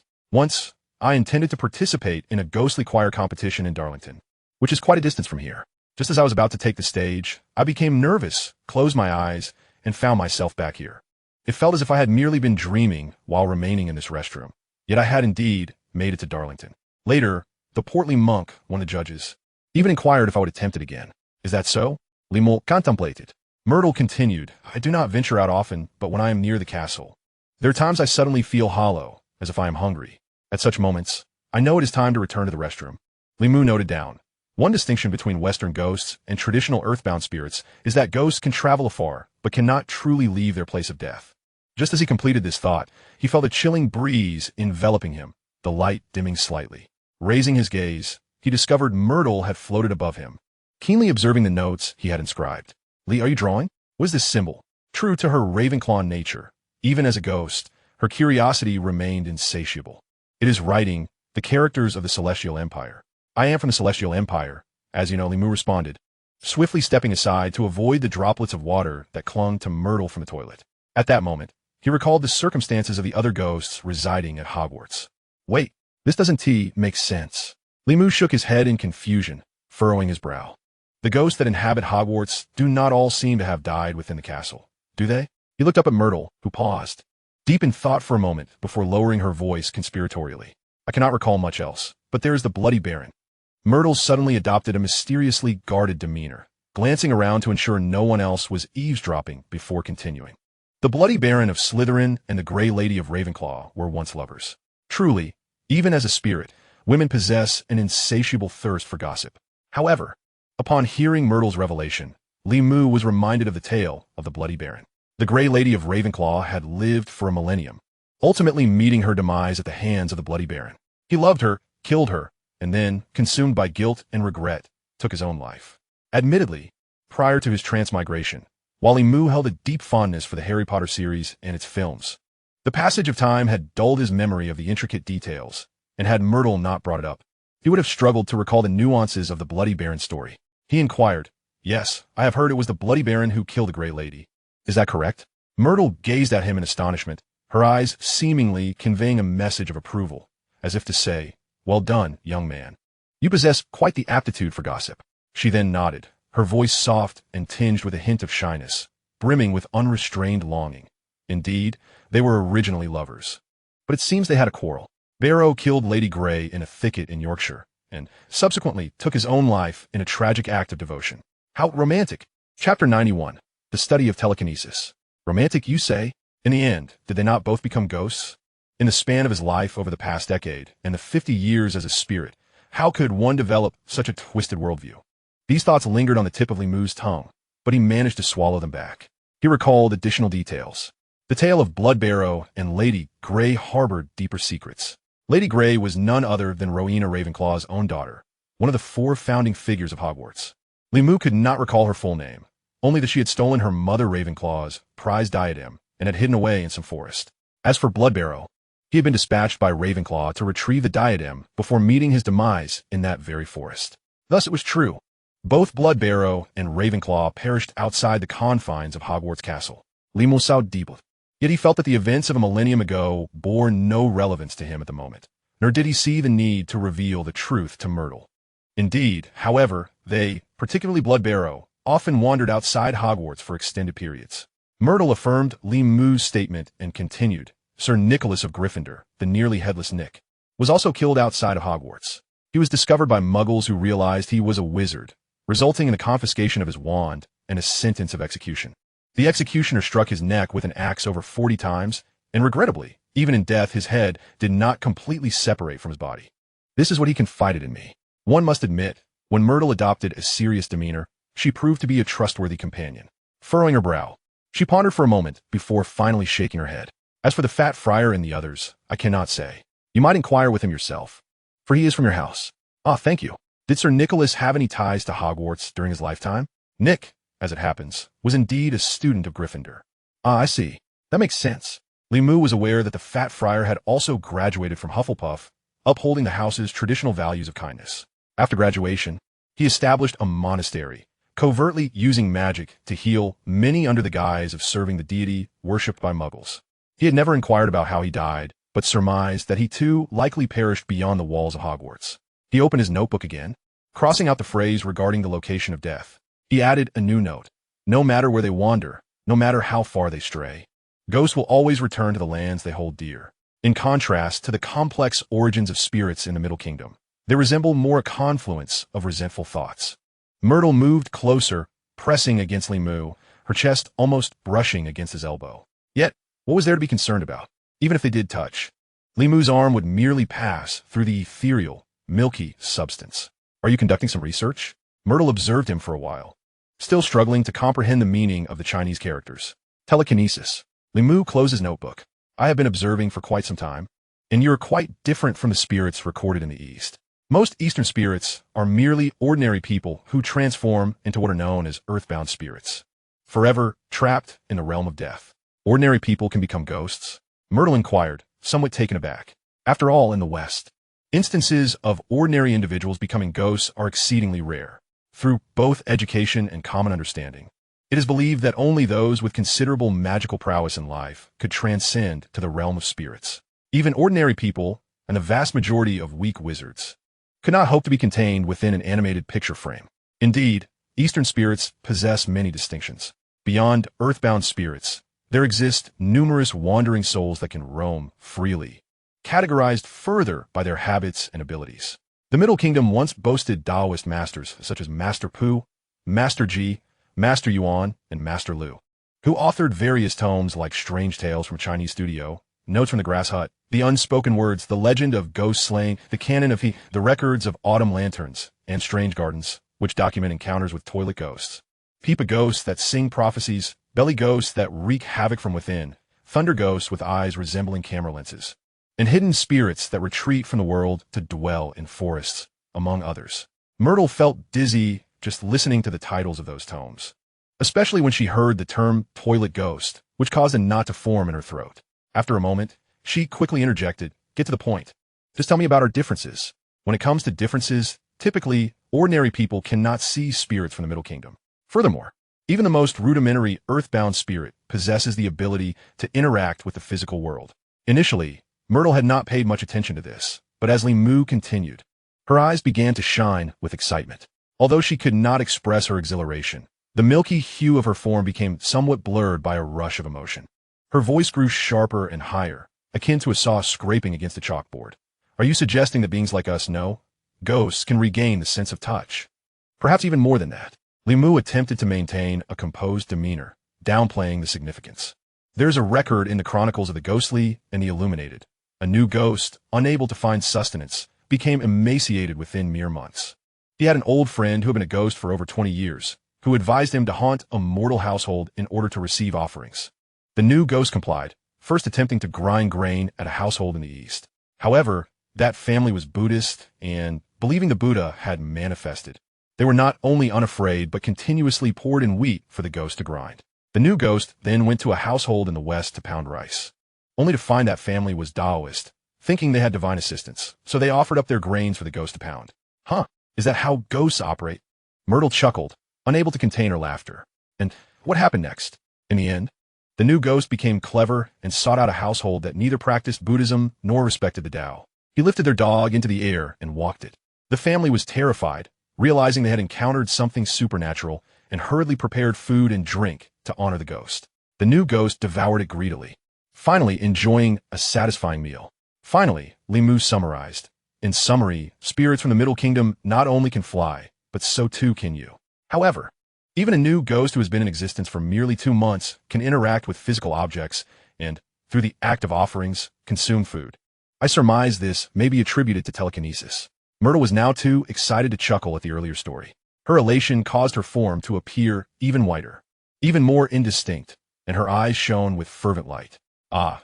In conclusion, Limu said, clearing his throat theatrically, I am currently conducting research in this area and would greatly appreciate your cooperation. Chapter 92. You are special. Myrtle, please summon some water once more and pour it again. If you'd be so kind, pour water again. How many times has it been? I feel like the water I've poured is already seeped into my brain. Myrtle replied, bewildered, but still complied, extending her finger toward one of the sinks in the washroom. Soon, the corroded faucet twisted, and a thin stream of water gushed forth. With another wave of her hand, the stream defied gravity, twisting and curling like a small serpent in the air, dancing for a moment before splashing onto the floor tiles. Apologies, but that is the extent of my power. Once all the droplets had fallen, Myrtle explained hesitantly, when I'm feeling down, the amount of water I can summon tends to increase. Ah, is that so? Limu focused intently, contemplating for a moment before unfurling his notebook and swiftly jotting down a few notes. He then inquired, could you possibly make a few more splashes? Please exert your utmost strength. After this, he resolved to cease taking notes, tucking the notebook away within his robe and closing his eyes tightly. What are you doing? The Myrtle could no longer restrain her curiosity. Since earlier, she had been perplexed by Limu's actions. Despite being a Ravenclaw student adept in research, his methodologies were utterly incongruous with what she had learned. This is meditation, Limu replied, still with his eyes shut. I am attuning myself to the essence of the wind, listening with my ears and capturing with my heart. The blade cleaves the flesh, the heart severs the soul. Magic is, in essence, the flow of nature. Are you also engaged in DNF? She interjected, feeling as though she had stumbled into a bizarre dialogue. No, let's start over. Meditation forms the foundation of learning the spells of the Celestial Empire. When practiced to a profound depth, it allows one to sense the fluctuations of energy and the waves of power around them. Limu continued to speak with his eyes still closed. Ah, I understand. Some ghosts in the castle have also learned the art of meditation. It can be used to sense magical elements, Myrtle murmured, her hands moving briskly as she waved them once more. Another small stream of water erupted from the faucet in the washroom, swirling gracefully in the air before cascading to the ground. Could you concentrate a bit more? Limu urged, still with his eyes shut and brow furrowed. He seemed to have sensed something earlier, yet that sensation was too faint to ascertain. Meditation is a most wondrous yet intricate method. Under the guidance of the elderly Dramione, Limu had spent 4 years establishing a foundation, strengthening his body, and solidifying his meridians before being imparted the heart mantra, which is the method of meditation. He practiced this meditation for another 4 years, and finally, as Dramione had proclaimed, he began to sense energy. When he sat cross-legged, introspecting, he could vaguely perceive what appeared to be rivers flowing within his body, the ripples of water coursing through these channels, some branching out to form lakes of various sizes, while most converged into a singular ocean. Those ripples represented energy. The channels signified the meridians within his body. The lakes symbolized the acupoints around him, and the ocean was, naturally, the sea of chi in his dantian. Streams of energy flowed from this sea, circulating through his body several times before returning to the sea of chi. However, this was merely introspection. When Limu attempted to extend his perception outward, performing external observation, the difficulty significantly increased. He could only vaguely sense wisps of breeze surrounding him, the flow of breath, the undulations of energy, yet he could not discern the source of that power, nor the precise trajectory of the breath's movement. When Myrtle manipulated the water column, Limu faintly felt the surrounding energy intensify, but he still could not be certain. He understood that this was likely due to his still incomplete mastery of meditation techniques. The path of cultivation is exceedingly arduous and lengthy, making significant progress in the short term a daunting task. He could only hope that Myrtle would generate a greater disturbance for him to study her powers and the mechanisms of her telekinesis. Myrtle was quite cooperative. Had it been anyone else, even Dumbledore or the blood-soaked Barrow, she would have long since been in tears, threatening to cease her efforts. However, the mere thought of standing before Limu, who also faced discrimination and understood her infinite allure, compelled her to grit her teeth and persistently focus. After several more attempts, she began to spiral into memories. She recalled the countless instances of being bullied and mocked by her classmates, the ridicule she faced even after death from other ghosts and various onlookers, and finally, she contemplated her inexplicably suffocating demise. This deliberate recollection gradually extinguished the good spirits she had maintained over the past few days. Damn it! Overwhelmed by emotion, tears streamed down her cheeks. And with a sudden flourish of her hand, with a resounding crash, the washroom seemed to erupt. Every faucet was suddenly turned to its maximum, and torrents of water quickly overflowed the basin's edge, splattering everywhere until the entire washroom was awash in a wave of chaos. This had once been the washroom's standard state. However, after turning on the faucets, Myrtle suddenly gasped, as if drained of strength, and could no longer summon the water column. After a moment of catching her breath from the emotional turmoil, she looked at Li Mu, whose eyes remained firmly shut, and then remembered her purpose. Her yearning to restore her sensing abilities. This desire somewhat overshadowed the sadness and pain accumulated over decades, and she felt a touch of embarrassment. I truly have never felt this exhausted. Her soft voice, as long as it did not rise to a scream, was rather melodious. It's all right. You've worked hard today. Li Mu quickly opened his eyes to offer comfort. He had never witnessed a ghost in such a state.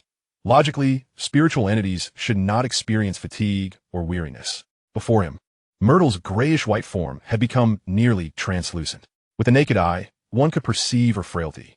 The sheer volume of water she had unleashed was distinctly different from her usual outbursts of anger. It had indeed drained her of considerable energy. A twinge of guilt stirred within Li Mu. It's fine. We can continue another day. I shall return, for such research naturally requires ample time. Although there remained many aspects he did not grasp, he felt there had been some progress today. He had indeed sensed something.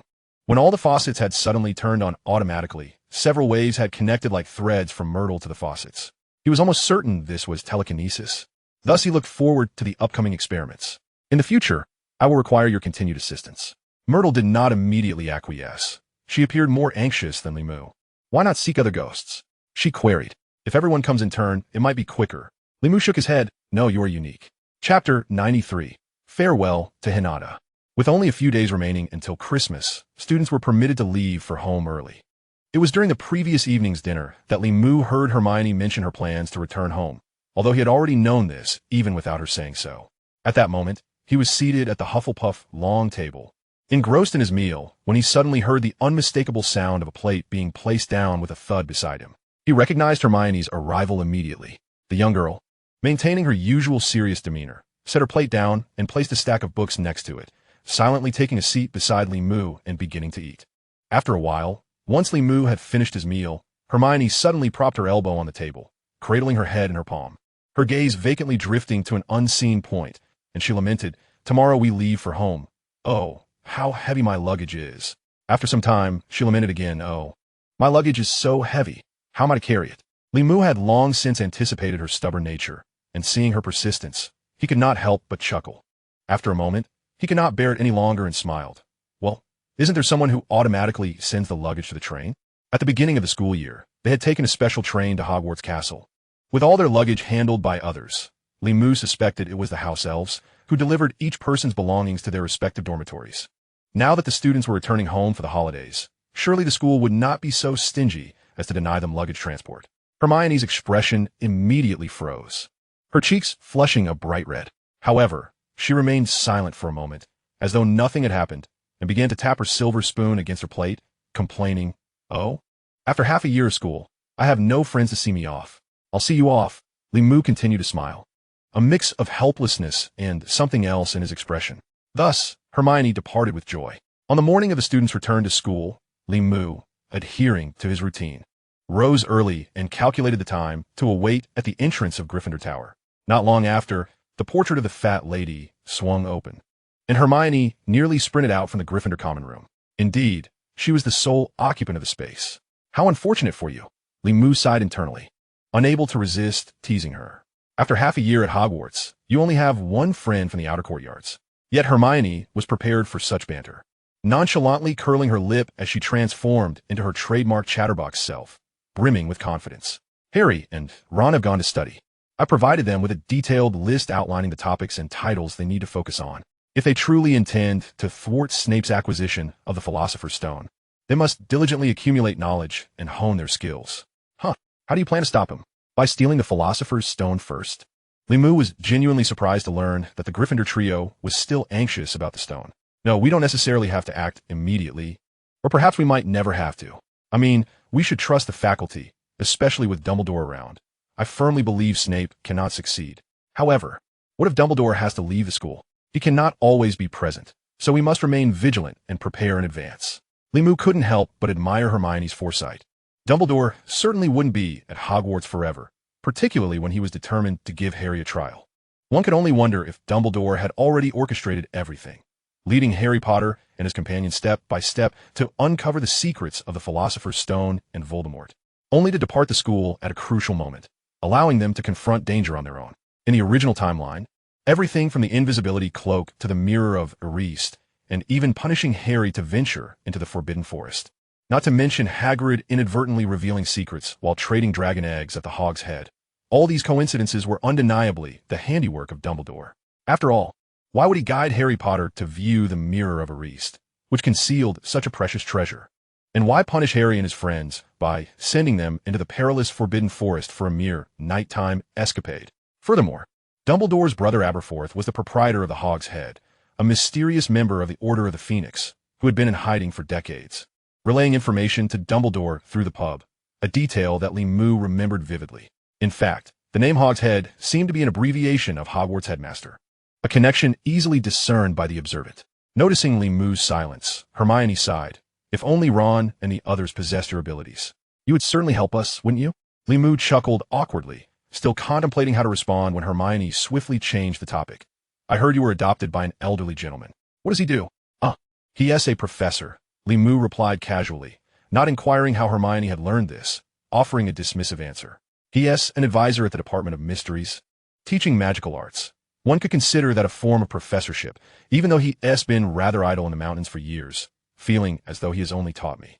As for the other information, Old Manly Jammin had specifically instructed him not to speak too freely. Even now, in the presence of such an endearing girl as Hermione, Limu chose to remain tight-lipped. Wow, that's impressive. Hermione noted his reluctance to elaborate and quickly redirected the conversation back to herself. My parents are both dentists and, as you might guess, they're muggles. They were quite astonished when I came here to study. You know, I've always loved reading and have a strong comprehension of the material. Our family believed I should attend Oxford, Cambridge, or Eton. But guess what? On the very day I was set to apply to Eton, an owl landed on my desk. Until that moment, I had never imagined there were real wizards in this world. As Limu traversed the path from the castle across the grounds to the school gates, he found the journey somewhat lengthy. However, he realized that for the little girl beside him, it likely felt far too brief. Throughout the walk, Hermione chattered incessantly, recounting her determination to embrace a new world and sharing anecdotes from her childhood and mundane life in the Muggle realm. Limu mostly listened in silence, occasionally responding with a muffled, rarely interjecting. Yet, despite this, Hermione seemed thoroughly satisfied. Upon reaching the school gates, Limu spotted the majestic Thestrals with their enormous bat-like wings, and he recognized them as the noble creatures. However, Hermione, like most others, could only see the carriages drawn by the Thestrals, mistaking them for self-driving carriages. Gaily, she hopped into the carriage, turned back, and waved goodbye to Limu. The carriage then set off, gradually fading into the distance. It was at this moment that Limu received a letter from Old Manly Jammin. Before encountering the old man's response, Limu first spotted Hinata. He watched as the carriage Hermione had boarded receded, sighed, and turned back, only to be taken aback. Almost suspecting he was mistaken, she stood right behind him, black hair, a cerulean robe, with her eyes and smile radiating warmth. It was indeed Hinata. He wondered how long she had been standing there, subtly blending into her surroundings, as if she were always meant to be there. A sudden wave of unease surged within Limu. What are you doing here? Are you also going home for Christmas? It seemed improbable for someone to fly back to Ingzhou from England in just a few days. Limu, I came to see a friend. Hinata replied with a gentle smile, pointing to the side, then shyly lowering her head, her bashful demeanor intact. Following her gesture, Limu noticed a carriage beside Hinata. At that moment, a small head peeked out from the carriage. Hi, Limu, the person called out, their bright smile instantly recognizable to him. With familiar black hair and a charmingly cute face, it was Qiuzhong. No wonder. Perhaps due to their shared Asian heritage, or perhaps because she excelled in every aspect compared to her peers. Hinata had not forged many close friendships in her first year at Ravenclaw, but she was quite close to the older Qiuzhong. Realizing this, Limu quickly greeted, Hello, Senior Qiuzhong. Qiuzhong responded with a peal of laughter. That's great. But sadly, I must leave. She was correct. No sooner had she spoken than the thestral in front raised its head as if to neigh, though no sound emerged, and then it began to gallop away. See you after the holidays. Xiaozhong quickly withdrew her head back into the carriage, her voice drifting away, still brimming with vitality. Spending time with such an upbeat and delightful girl would surely lift anyone's spirits. It was no wonder Harry Potter had been enchanted by her in history. However, if she knew that the creatures pulling the carriage were the legendary thestrals, forever entwined with death, one could only wonder if she would still be smiling. The skeletal horses unfurled their wings, and the carriage sped away, gradually disappearing from view. Only then did Li Mu retract his gaze, turning to find Hinata still staring at him, an expression on her face that was both amused and enigmatic. Li Mu hesitated, sensing that today Hinata appeared somewhat different than usual. Suddenly, she spoke, her voice soft and airy. Their wings are truly beautiful, aren't they? They? Li Mu was taken aback once more. You can see them too? You can see the thestrals? He was astonished. As he processed this, he noticed Hinata's gaze shifting upward, gradually drawing closer from the distant sky. At that moment, they both heard a clear, resounding cry, a majestic call of a bird. Li Mu immediately followed Hinata's gaze, spotting a small black dot in the sky. This dot grew at an astonishing rate, and moments later, Li Mu could discern its form. It was a bird. To be precise, a jet-black eagle soaring through the air with remarkable speed, its wings flapping vigorously as it approached them. As it drew nearer, Li Mu was able to observe the eagle's features in detail. It was larger than any eagle he had seen on television, with wings that spanned nearly 3 meters. The bird was not entirely black. Against the dark backdrop, a striking tuft of white feathers adorned its forehead, resembling a peculiar insignia.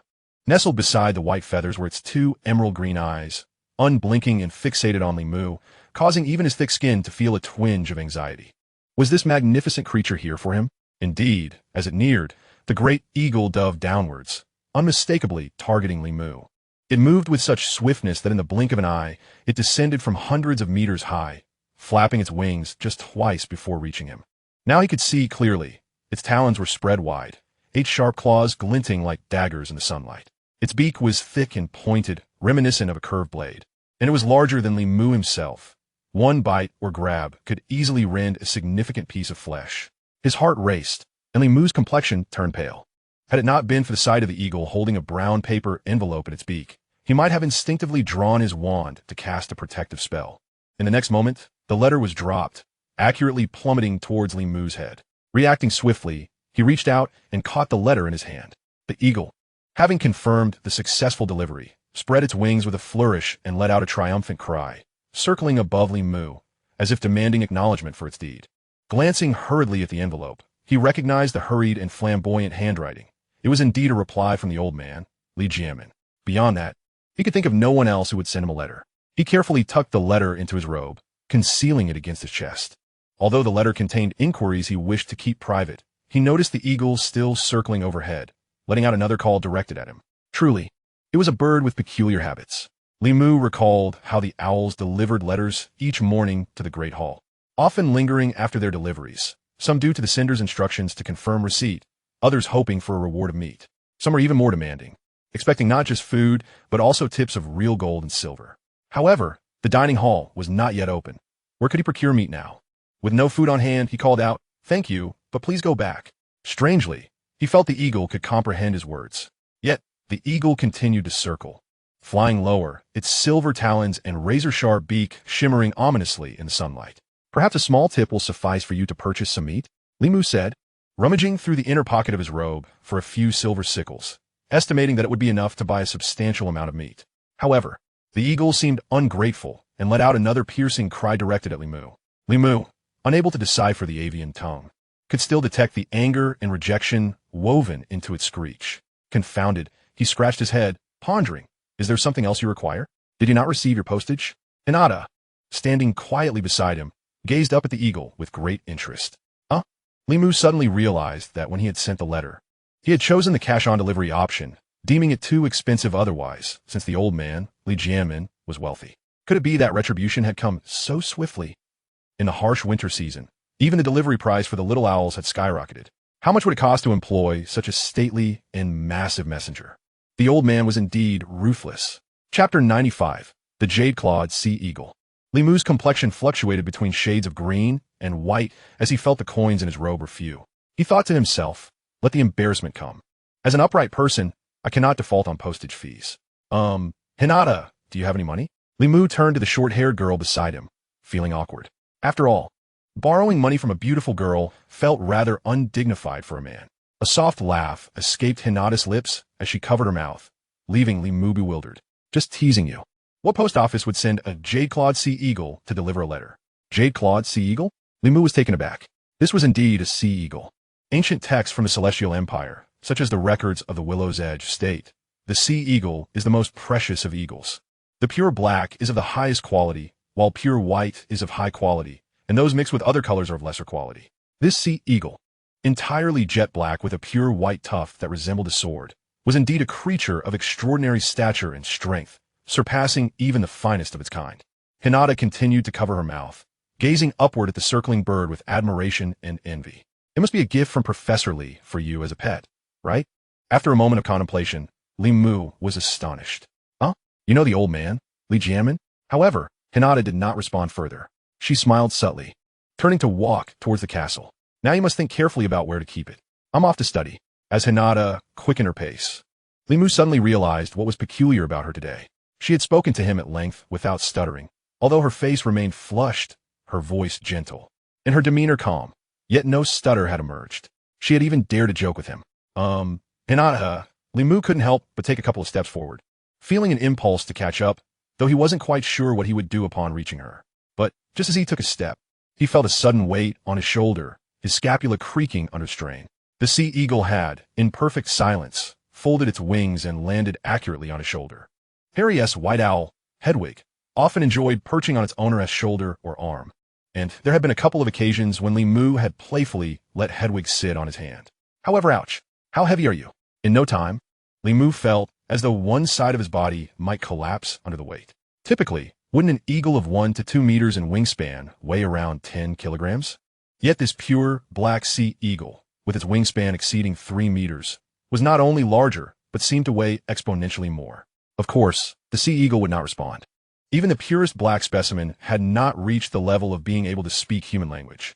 Limu stared at the sea eagle, and it returned his gaze, its emerald eyes gleaming with intelligence. With a determined shrug, Limu attempted to dislodge it. Yet this time, the struggle was decidedly in favor of the bird. The sea eagle did not even need to spread its wings. With a swift leap, it hopped to his other shoulder, applying a heavy pressure. Ow, that hurts, Limu exclaimed, feeling as if he might lose an inch in height from this encounter. He shook his shoulder again, but this time the sea eagle, tightening its grip, held its head high with an air of superiority, resembling a master of agility, effortlessly swaying with Limu's movements as if glued in place by its powerful talons. The more Limu shook, the tighter the sea eagle clung, and after a fierce struggle, Limu could no longer bear it and surrendered, pleading for mercy. Ouch, ouch, ouch. Brother Eagle, dear Eagle, is it not enough that I have chosen to ignore you? Shall I find you a cozy nest instead? The sea eagle, indeed, displayed an uncanny understanding of human emotions, its eyes momentarily gazing skyward, while its beak, with 2 small nostrils, pointed towards Limu, as if disdainfully exhaling a breath. Yet, its talons had undeniably relaxed somewhat. After this commotion, Hinata had long since disappeared from sight. It appeared that this sea eagle intended to remain by Limu's side. With a resigned sigh, Limu endured his fatigue and pain, bearing the majestic bird upon his shoulders as he trudged toward Hogwarts Castle. The question of where to settle the eagle was, of course, another dilemma. The common room of Hufflepuff theoretically permitted pets, as evidenced by Ron Scabbers and the large cat that Hermione would later acquire. However, the sea eagle perched upon Limu's shoulder clearly transcended the common pet category. It was excessively large, with sharp, dangerous beak and claws, a true raptor. Moreover, housing a bird in the Hufflepuff common room was evidently ill-advised.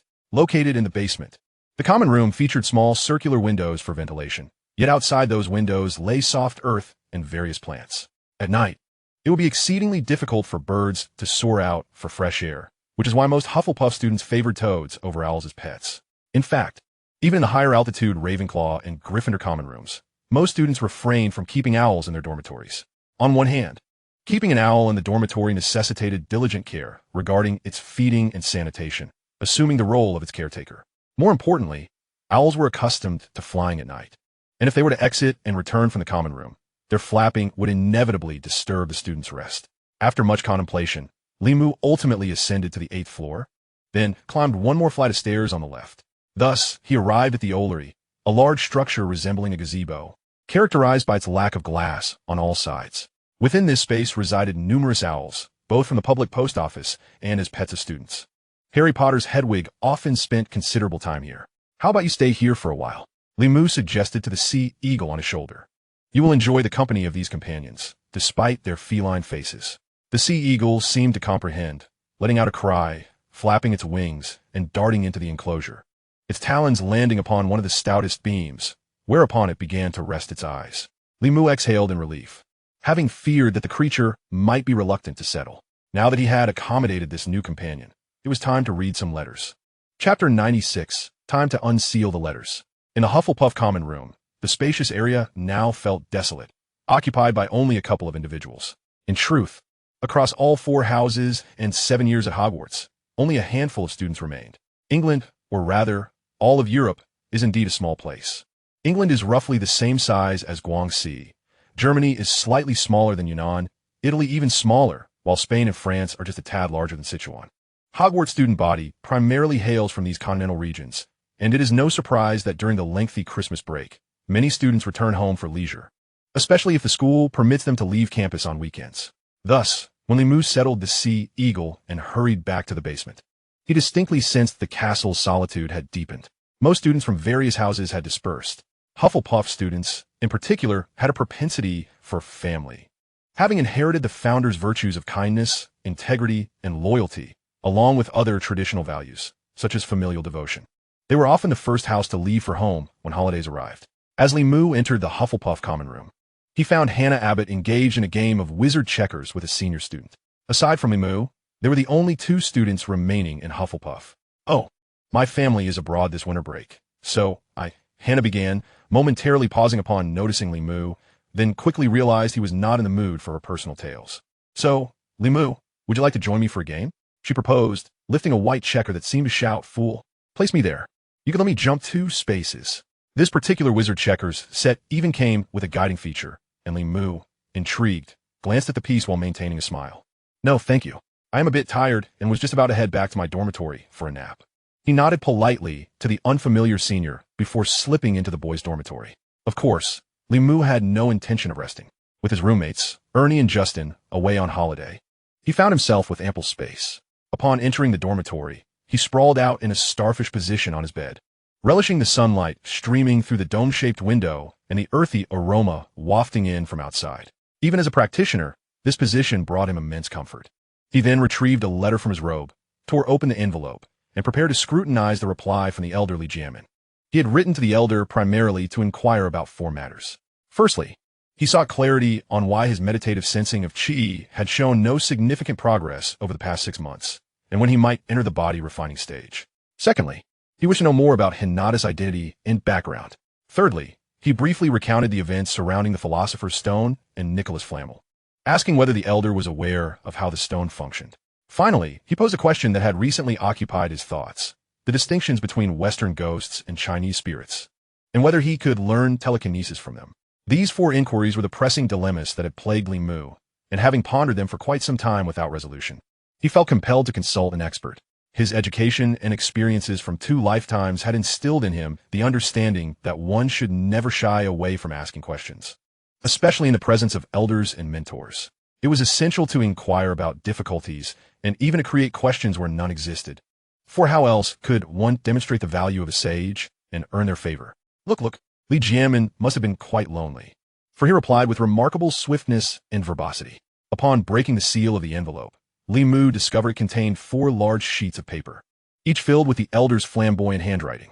Alas, during my absence, the elder must have endured solitude in the mountains. Yearning for company, Limu mused, a mixture of sentiment and reflection washing over him as his gaze fell upon the first line of the first page.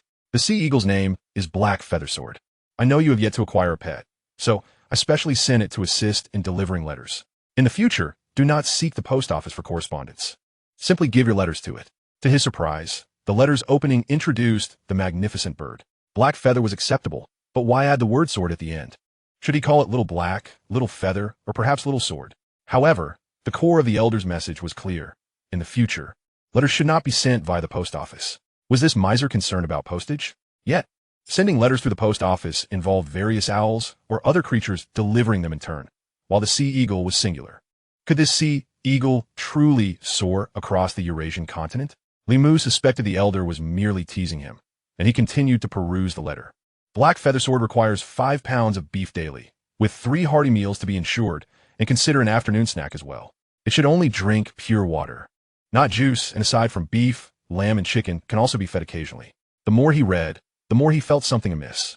He had hastily flipped through 2 pages filled with segments dedicated to the care of the sea eagle. Was it true that the bird was such a glutton that the elder had sent it to England to unload the burden? What about the questions he had posed? Were the answers he so eagerly sought? With an almost reckless abandon, Limu flipped through the pages, finally reaching the last one, where the answer awaited him.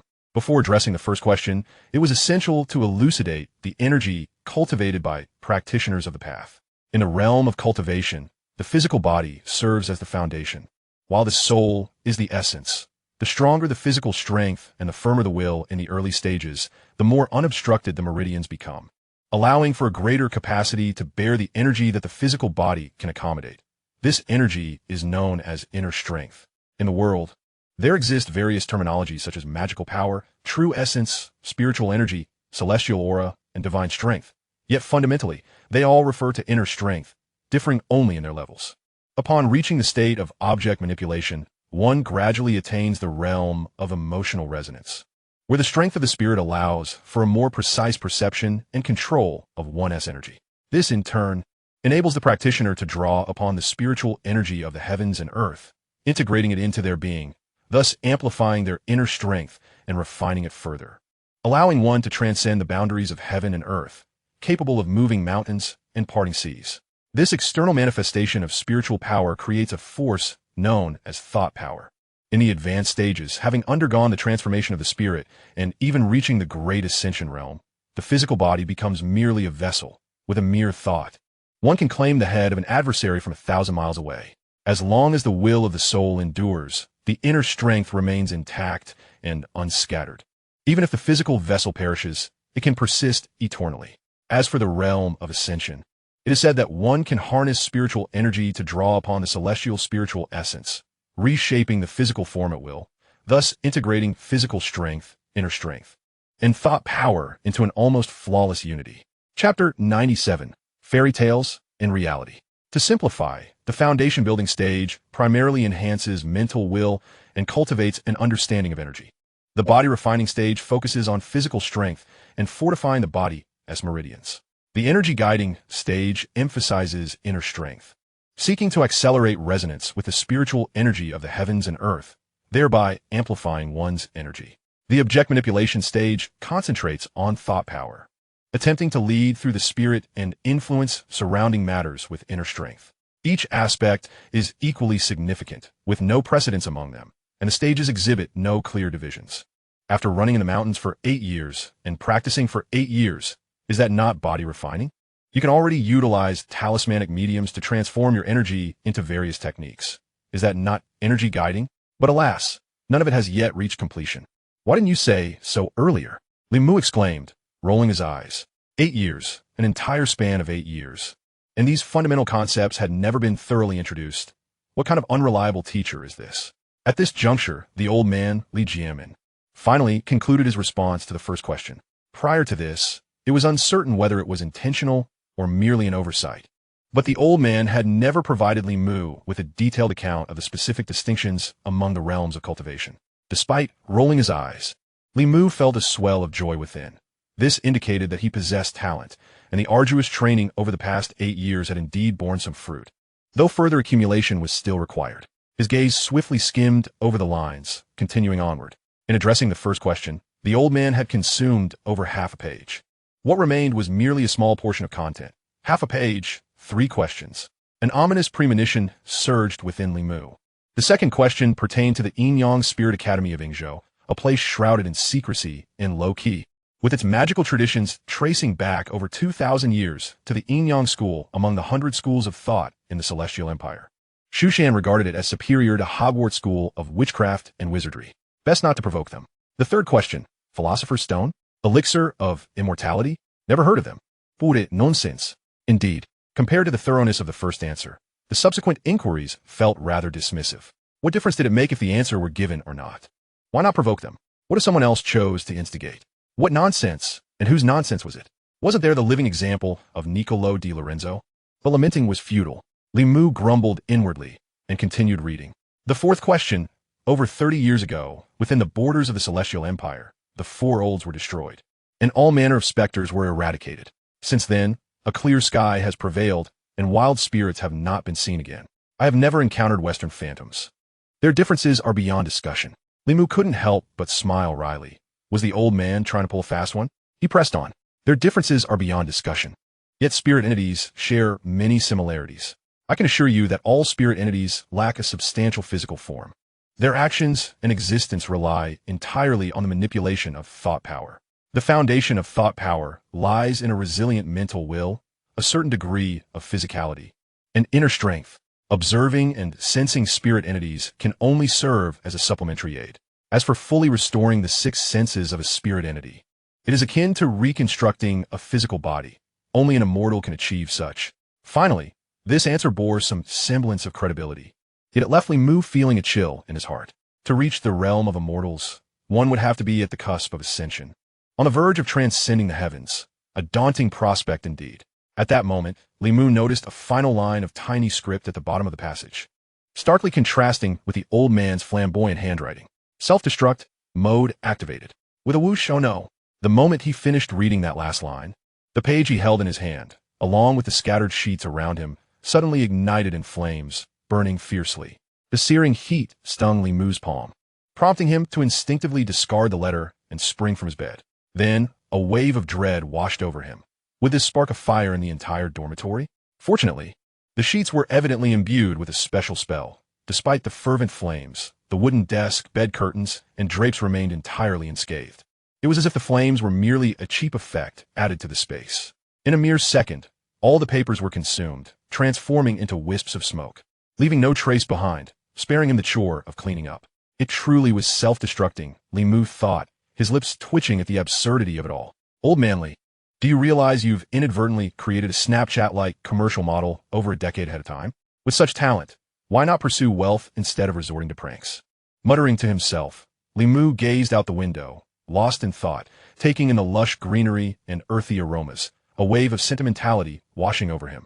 In truth, there was another question, another matter he had not penned in the letter, concerning the dark curse cast upon him during the Quidditch match, and the fragmented memories from that night in the school hospital. He refrained from mentioning them, not out of fear of embarrassment before the old man, nor because he feared the old man would rush to his aid in England, but simply for one reason. He shared the old man's concerns. Watching as the old man Lijiamin's reply self-destructed, Limu began to grasp why the old man had suddenly gifted him a bird. It wasn't a matter of finances. He simply lacked trust in the postal service and owls in England. Sighing, Limu withdrew his gaze from the window, kicked off his slippers, and returned to his bed. Once again, he profoundly felt the disparity between the historical narratives in his mind and the realities he faced. One was a fairy tale-like world of romantic fantasies, while the other was a tangible space fraught with entanglements. Fortunately, having lived two lives, Limu was a mature individual. After a moment of contemplation, he rallied his spirits once more. At the very least, the old man's reply contained some encouraging elements. He was not a talentless fool, incapable of completing the foundational stage after 8 years. His cultivation had progressed step by step, ultimately yielding results. And, as long as he grew stronger, as long as he became sufficiently powerful, he could profoundly influence the changes in the world. With renewed vigor, Limu flipped onto his back, sitting cross-legged on the bed, and commenced his meditation with renewed enthusiasm. He envisioned a day when he would reach the realm of immortality, able to resurrect whomever he desired with a mere gesture. By that time, he might no longer have to fear anyone's suspicions or the incessant headaches they bring. By that time, perhaps this world would be devoid of regrets. Chapter 98. The time for unpacking packages. Time passes with remarkable swiftness, especially when individuals are engrossed in a particular endeavor. Often, when one glances back, it seems as though an invisible thief has stealthily absconded with the precious treasure known as time. As Limu emerged from another day of his reclusive existence and opened his eyes for meditation, he realized that Christmas had officially arrived. He had neither a calendar nor had he deliberately tracked the passage of time. He was not attuned to the changing seasons like one who can sense the autumn with a falling leaf. However, on this particular morning, upon awakening, he was greeted by a mountain of packages at the foot of his bed. After a fleeting moment of astonishment, Limu quickly deduced that these must be his Christmas gifts. He had never anticipated receiving such a bounty. In truth, having traversed 2 lives and witnessed the vicissitudes of fortune, he was indifferent to the quantity of gifts he received. As someone steeped in the cultural milieu of the Celestial Empire, he held no particular regard for the significance of Christmas. Yet, gazing upon the small mountain of parcels stirred a warmth within him, reminiscent of the joyful days when he would receive numerous packages after payday. This must be from Mrs. Weasley. I never expected to receive a hand-knit item from her. The first package, plump and inviting, revealed a mustard-colored sweater adorned with a striking red in the center. Such a knitting style could only belong to Ron's mother, Molly Weasley. Unlike Limu, who communicated with his family across Eurasia, Ron was able to correspond regularly with his family, likely mentioning Limu to Mrs. Weasley. Indeed, as the sweater unfolded, a small card slipped out, inscribed with, "To Limu, Merry Christmas and thank you for taking care of Ron." It was signed by Weasley. Limu smiled softly to himself and continued unwrapping the other packages. Next, he uncovered a large box of rock cakes, their exterior as hard as actual rocks. Undoubtedly a gift from Hagrid. It seemed that during his next visit to Hagrid's hut, he must refrain from praising his cooking. This kindred spirit could take compliments to heart. Justin had sent him a collection entitled First Love, Last Rites, and to his astonishment, the title page bore the author's signature, Ian McEwan.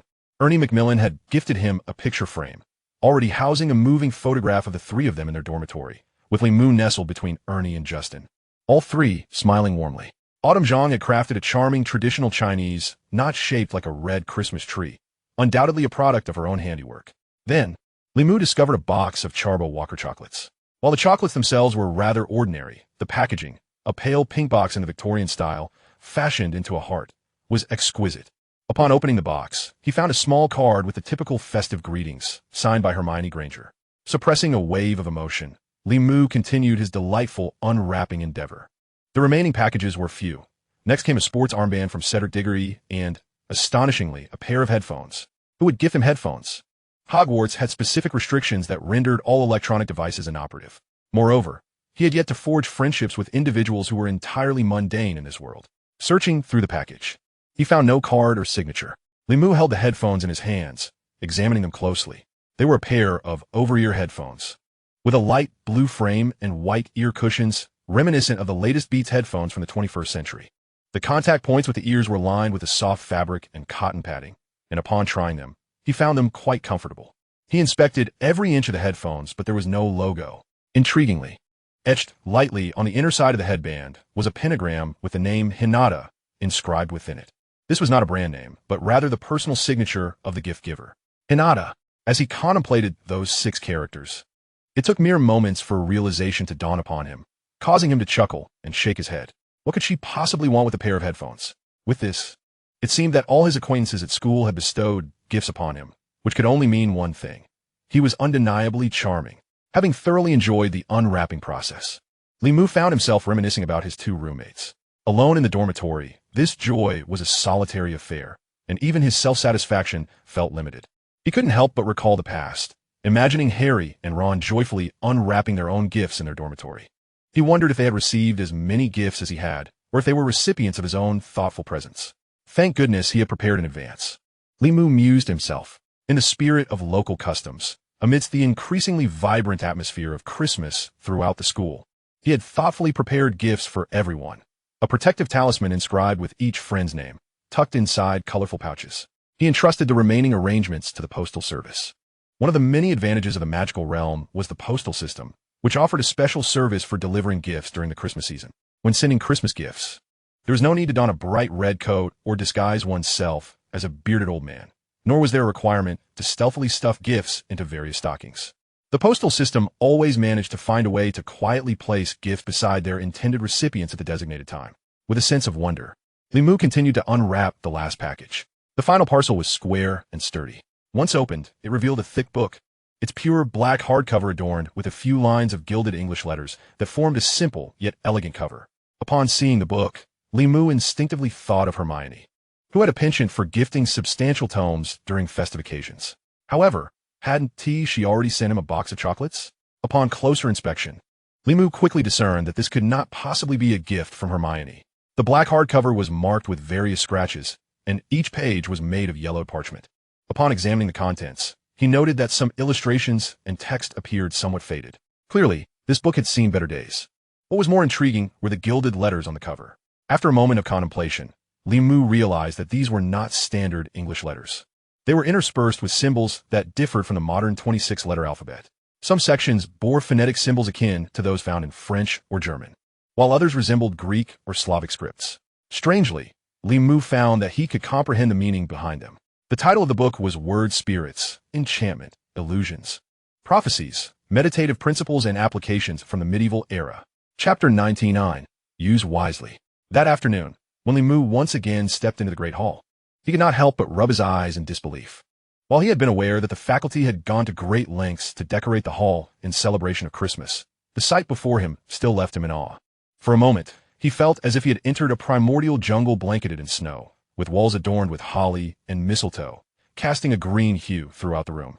12 Christmas trees stood tall around the hall, with some adorned with sparkling icicles and others floating with hundreds of candles. The ceiling had transformed into a vast, starry expanse, the twinkling starlight endlessly shifting to form images of reindeer, wizards, planets, and other wondrous shapes, while gentle snowflakes, far from being cold, danced down from above. Due to the reduced number of staff remaining at the school, the original 4 long tables from the various colleges were removed, leaving only one. The podium was still intact, and this Christmas, nearly all faculty members were present on campus. Both long tables were adorned with pristine, lace-trimmed white tablecloths, and each chair was draped in a white cover, instantly elevating the dining hall's atmosphere to that of a 6-star hotel. However, the quality of the food left much to be desired. Limu took a seat and surveyed the scene, only to behold a veritable mountain of roasted turkeys, roasted meats, sausages, and boiled potatoes piled high on the long table, evoking the sensation of a 21st-century fast food establishment from the Celestial Empire. Suddenly, a wave of nostalgia for the diverse culinary delights of home washed over him. Even a simple hot pot would suffice during this festive season. The others, however, remained oblivious to his melancholy, their faces alight with joy as they flocked into the grand hall, eagerly salivating at the sight of the roasted chickens. As more people entered the hall, Limu glanced around, saving 2 seats beside him. Harry and Ron arrived fashionably late. Limu, "Oh, Merry Christmas. I must share something extraordinary," Harry whispered conspiratorially as soon as he settled onto his bench. "Oh, what is it?" Limu had already guessed much of it. Harry exchanged a knowing glance with Ron, both casting furtive looks around them. The other attendees were engrossed in the Christmas festivities, either indulging in food or animatedly conversing in small groups. Some had already started setting off wizarding crackers, producing resounding booms akin to cannon fire, which encircled the dining tables. Externally resembling ordinary firecrackers, these creations were far more explosive, and when the smoke cleared, delightful surprises could be found among the remnants. Fred, or George, one of the Weasley twins, had just unveiled a dazzling medieval knight's helmet, proudly brandishing it above his head for all to see. In short, the atmosphere was raucous, and no one paid them any mind. Ron helped Harry voice his excitement, whispering, Harry received an invisibility cloak, the kind that can conceal one's presence. Limu nodded. He was well aware of the significance of such an item. He also understood that Harry's cloak was not an ordinary one, but rather one of the legendary Deathly Hallows, capable of granting permanent invisibility, resisting certain spells, and remaining unblemished, attributes beyond the capabilities of standard cloaks. He turned to Harry and inquired, "Have you tried it yet? How effective is it?" Not yet," Harry replied awkwardly. "I have no idea who sent it. The sender left only a card stating it was my father's legacy, but there was no name." "Oh, that's nothing. I received an anonymous gift as well," Limu remarked, recalling the hefty tome he had received that morning. "You too? What did you get?" Harry exclaimed, astonished, while Ron perked up with interest. "A book, a rather old treatise on ancient magical meditative techniques and applications. Just a solitary volume, devoid of any markings or a greeting card. Perhaps they simply forgot to include one," Limu explained, observing Harry and Ron quickly lose interest, even displaying a hint of disdain. Truly, they were 2 individuals not fond of reading. He refrained from elaborating on the book's significance to him, instead attempting to encourage Harry. "But the invisibility cloak is truly a remarkable item. You should make good use of it." He hoped Harry would take his words to heart. Subsequently, Harry and Ron immersed themselves wholeheartedly in a culinary battle, devouring the feast with great enthusiasm. Although Li Mu found the food less than palatable, he could not resist the pangs of hunger and partook of the offerings. The faculty at the podium were far more uninhibited than the students. Professor Flitwick, having likely indulged in a bit too much drink, transformed the dining table into his stage, performing a tap dance atop it. Remarkably, his nimble footwork managed to avoid toppling any cups or plates. Hagrid, his face flushed, could not help but join in, only to inadvertently uphand half the table with a raised leg. Yet no one chastised him, and laughter erupted from both tables. Naturally, the ensuing mess would be tidied by the house elves. This was the longest lunch Li Mu and the others had experienced since arriving at Hogwarts, and likely the most enjoyable for Harry and his friends. Li Mu was astonished to witness the slender Harry devour an entire roasted turkey, several slices of meat, 2 sausages, and an abundance of cake. Ron consumed even more. The copious amounts of food indeed provided them with a wealth of energy. After the meal, Harry and Ron eagerly rushed to set off more wizarding crackers, each leaving with a pile of trinkets. To Li Mu, the items produced were merely trivial baubles. Yet he indulged in a couple of crackers at their urging, only to find himself rewarded with a paper declaring fool and a pair of women's underwear. Surely, such a mischievous idea must have originated from Dumbledore. Once the festivities concluded, Harry and Ron, still craving more excitement, insisted on dragging Li Mu outside the castle. Come on, Fred and George will be joining, and there are others as well.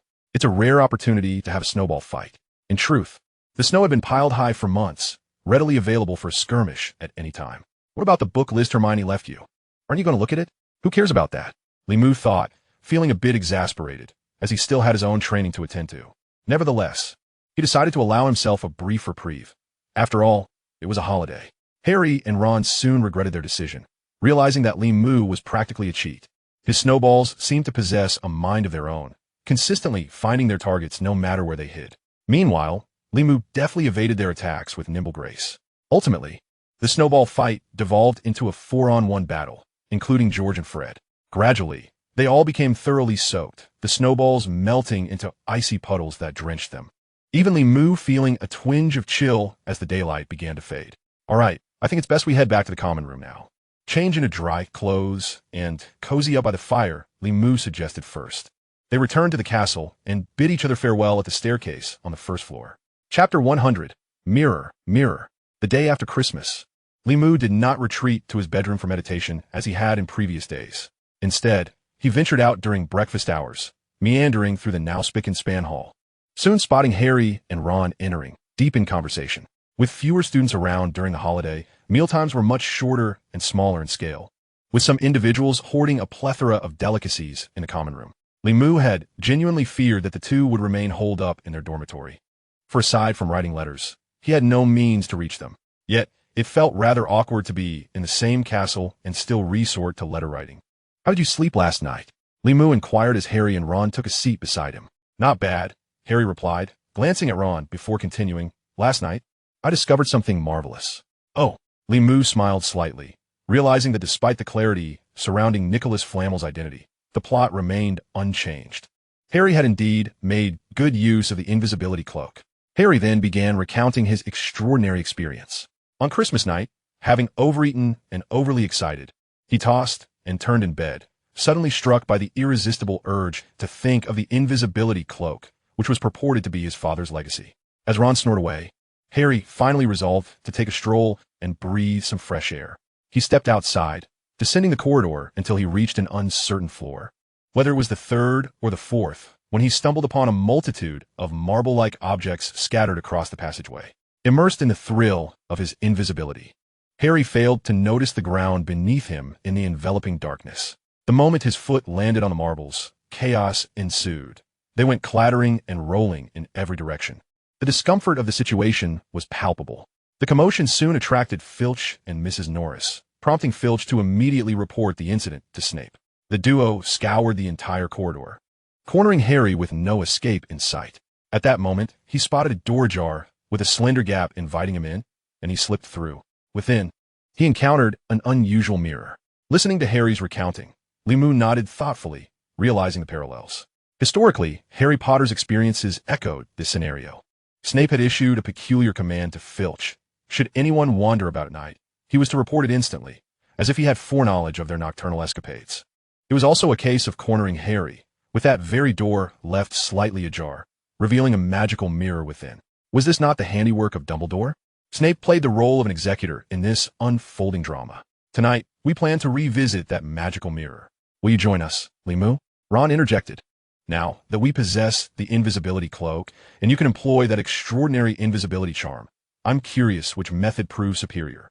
Limu smiled wryly, pondering the futility of comparing a charm crafted from yellow paper and vermilion ink to the invisibility cloak. His current proficiency with such spells was woefully inadequate. The mirror reflects the visage of one's entire family. I wish to show you my parents, Harry implored, mistakenly believing Limu hesitated. Come on, Limu. You might also glimpse your own family there. I too wish to show you my family. The Weasleys are quite numerous, Ron added enthusiastically. Limu chuckled ruefully, of course. I'll go, although I fear I may not see my parents at all. After all, he was a traveler from another world, and as per the words of the elderly Jamin, he arrived here amidst a celestial conflagration, his existence devoid of parental figures. Very well. At 10 o'clock by the 5th floor staircase, let us not miss each other. Having pilfered some delectable treats from the kitchen, Limu settled cross-legged on his dormitory bed, immersing himself in cultivation until late into the night. He then produced the invisibility charm he always kept at hand, whispering an incantation as a soft glow emanated from the talisman. Once it shimmered with a faint light, he affixed it to his robe and stealthily exited the common room. The Christmas castle was eerily deserted, and at such a late hour, encounters with others were exceedingly rare. Limu navigated smoothly, arriving effortlessly at the 5th floor staircase. With the holiday break, even the faculty's vigilance seemed to have relaxed. As he awaited his friends, he estimated the appointed time was drawing near. However, Harry and Ron had yet to arrive, and he could see no sign of them. It struck him as odd that he could not spot his companions. Suddenly, a foolish realization hit him. They were all cloaked in invisibility, rendering them unseen to one another. How were they to meet? Creating another charm was not only complex, but wasteful. Reluctantly, Limu found himself calling out into the void. Are you there? The first attempt received no response. Standing at the staircase, he repeated the call every few minutes. Finally, a voice echoed from the corridor. We're here. Following the sound, two heads emerged from the ether. Floating eerily before him, Harry and Ron. They had lifted a corner of the invisibility cloak, albeit not fully removed it. Quickly, put the cloak back on. This is rather unsettling, Limu urged, feeling discomfort at the sight of his friends' disembodied heads. What is taking you so long? Let us set off. One cloak covers both of us. We need to be mindful of our pace, Harry chuckled sheepishly, preparing to don the invisibility cloak again. But before he could, Limu cautioned, hold on, wait. Both Harry and Ron paused, sensing a gentle pull from the cloak as Limu grasped its edge. All right, I can't see you, and you can't see me. Holding on will prevent us from getting separated. Just walk slowly, it will be fine. With that, silence enveloped them. Limu felt the tug on the cloak and followed its lead, adjusting his pace as the pull weakened to avoid colliding with his friends. This was an extraordinary experience. Though he could perceive none other than the empty space around him, he knew his friends were close by. He had to navigate the distance and force with utmost precision. Too fast, and he might bump into them. Too slow, and the cloak might slip away. After a brief yet exhausting journey, Limu found himself weary, nearly drenched in sweat. It was indeed a trying expedition. Chapter 101, Mirror, oh mirror. Ugh, it's freezing. We should turn back, Ron suggested. No way. I know it's nearby, Harry countered. We'll find it soon. The door is easily recognizable. It has a suit of medieval armor outside. Thus, the trio, under Harry's guidance, sought the chamber housing the mirror. However, Harry's apparent lack of direction led them to wander aimlessly through the dim corridor for over an hour. And even Limu felt the weight of frustration. Nonetheless, driven by the desire to witness the mirror, Limu encouraged his friends, let us hang on a bit longer. I carefully observed the route. We've nearly circumnavigated the 5th floor. We must be close, Sho. As he spoke, he lowered his voice, signaling his companions to maintain silence. Trusting Limu's perceptive abilities, Harry and Ron halted in their tracks, and Limu, holding the edge of the cloak, ceased movement as well. The trio stood still in the corridor, feeling the cold wind intensify around them. Soon, a ghostly figure wafted past, a plump, unfamiliar specter, gliding hurriedly before them. At this hour, the castle was most alive with ghosts. The invisibility spell evidently concealed them from the spirit as it drifted forward, gradually fading into the wall. Hey, have you seen that ghost before? Hogwarts seems to have gained several new spirits lately. Is there some sort of event happening? Li Mu mused, instinctively wanting to approach. His fascination with the ghosts had grown. Just how many spirits resided within Hogwarts? Hard to say. There are always plenty of ghosts.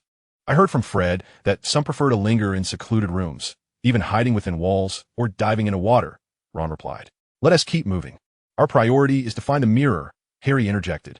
Li Mu had not expected Harry and Ron to answer his inquiries, but in that moment, he envisioned his next research plan, his gaze lingering on the wall where the ghost had vanished. Next to that wall, before a door, something caught his eye. He abruptly interrupted Harry. Wait, look, the armor. Harry's voice faltered for a moment before quickening, as if the frigid air of the night was insufficient for him to draw breath. This is it. This is indeed the place.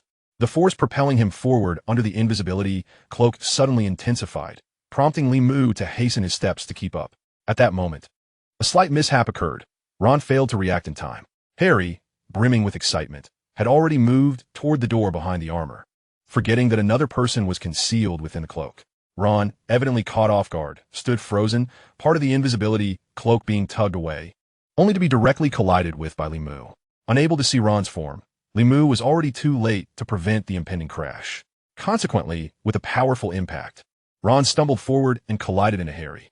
A series of muffled thuds echoed through the corridor as Harry and Ron tumbled into a heap, the invisibility cloak slipping to the side and revealing their figures. Quick, quick, into the door. Harry's face drained of color.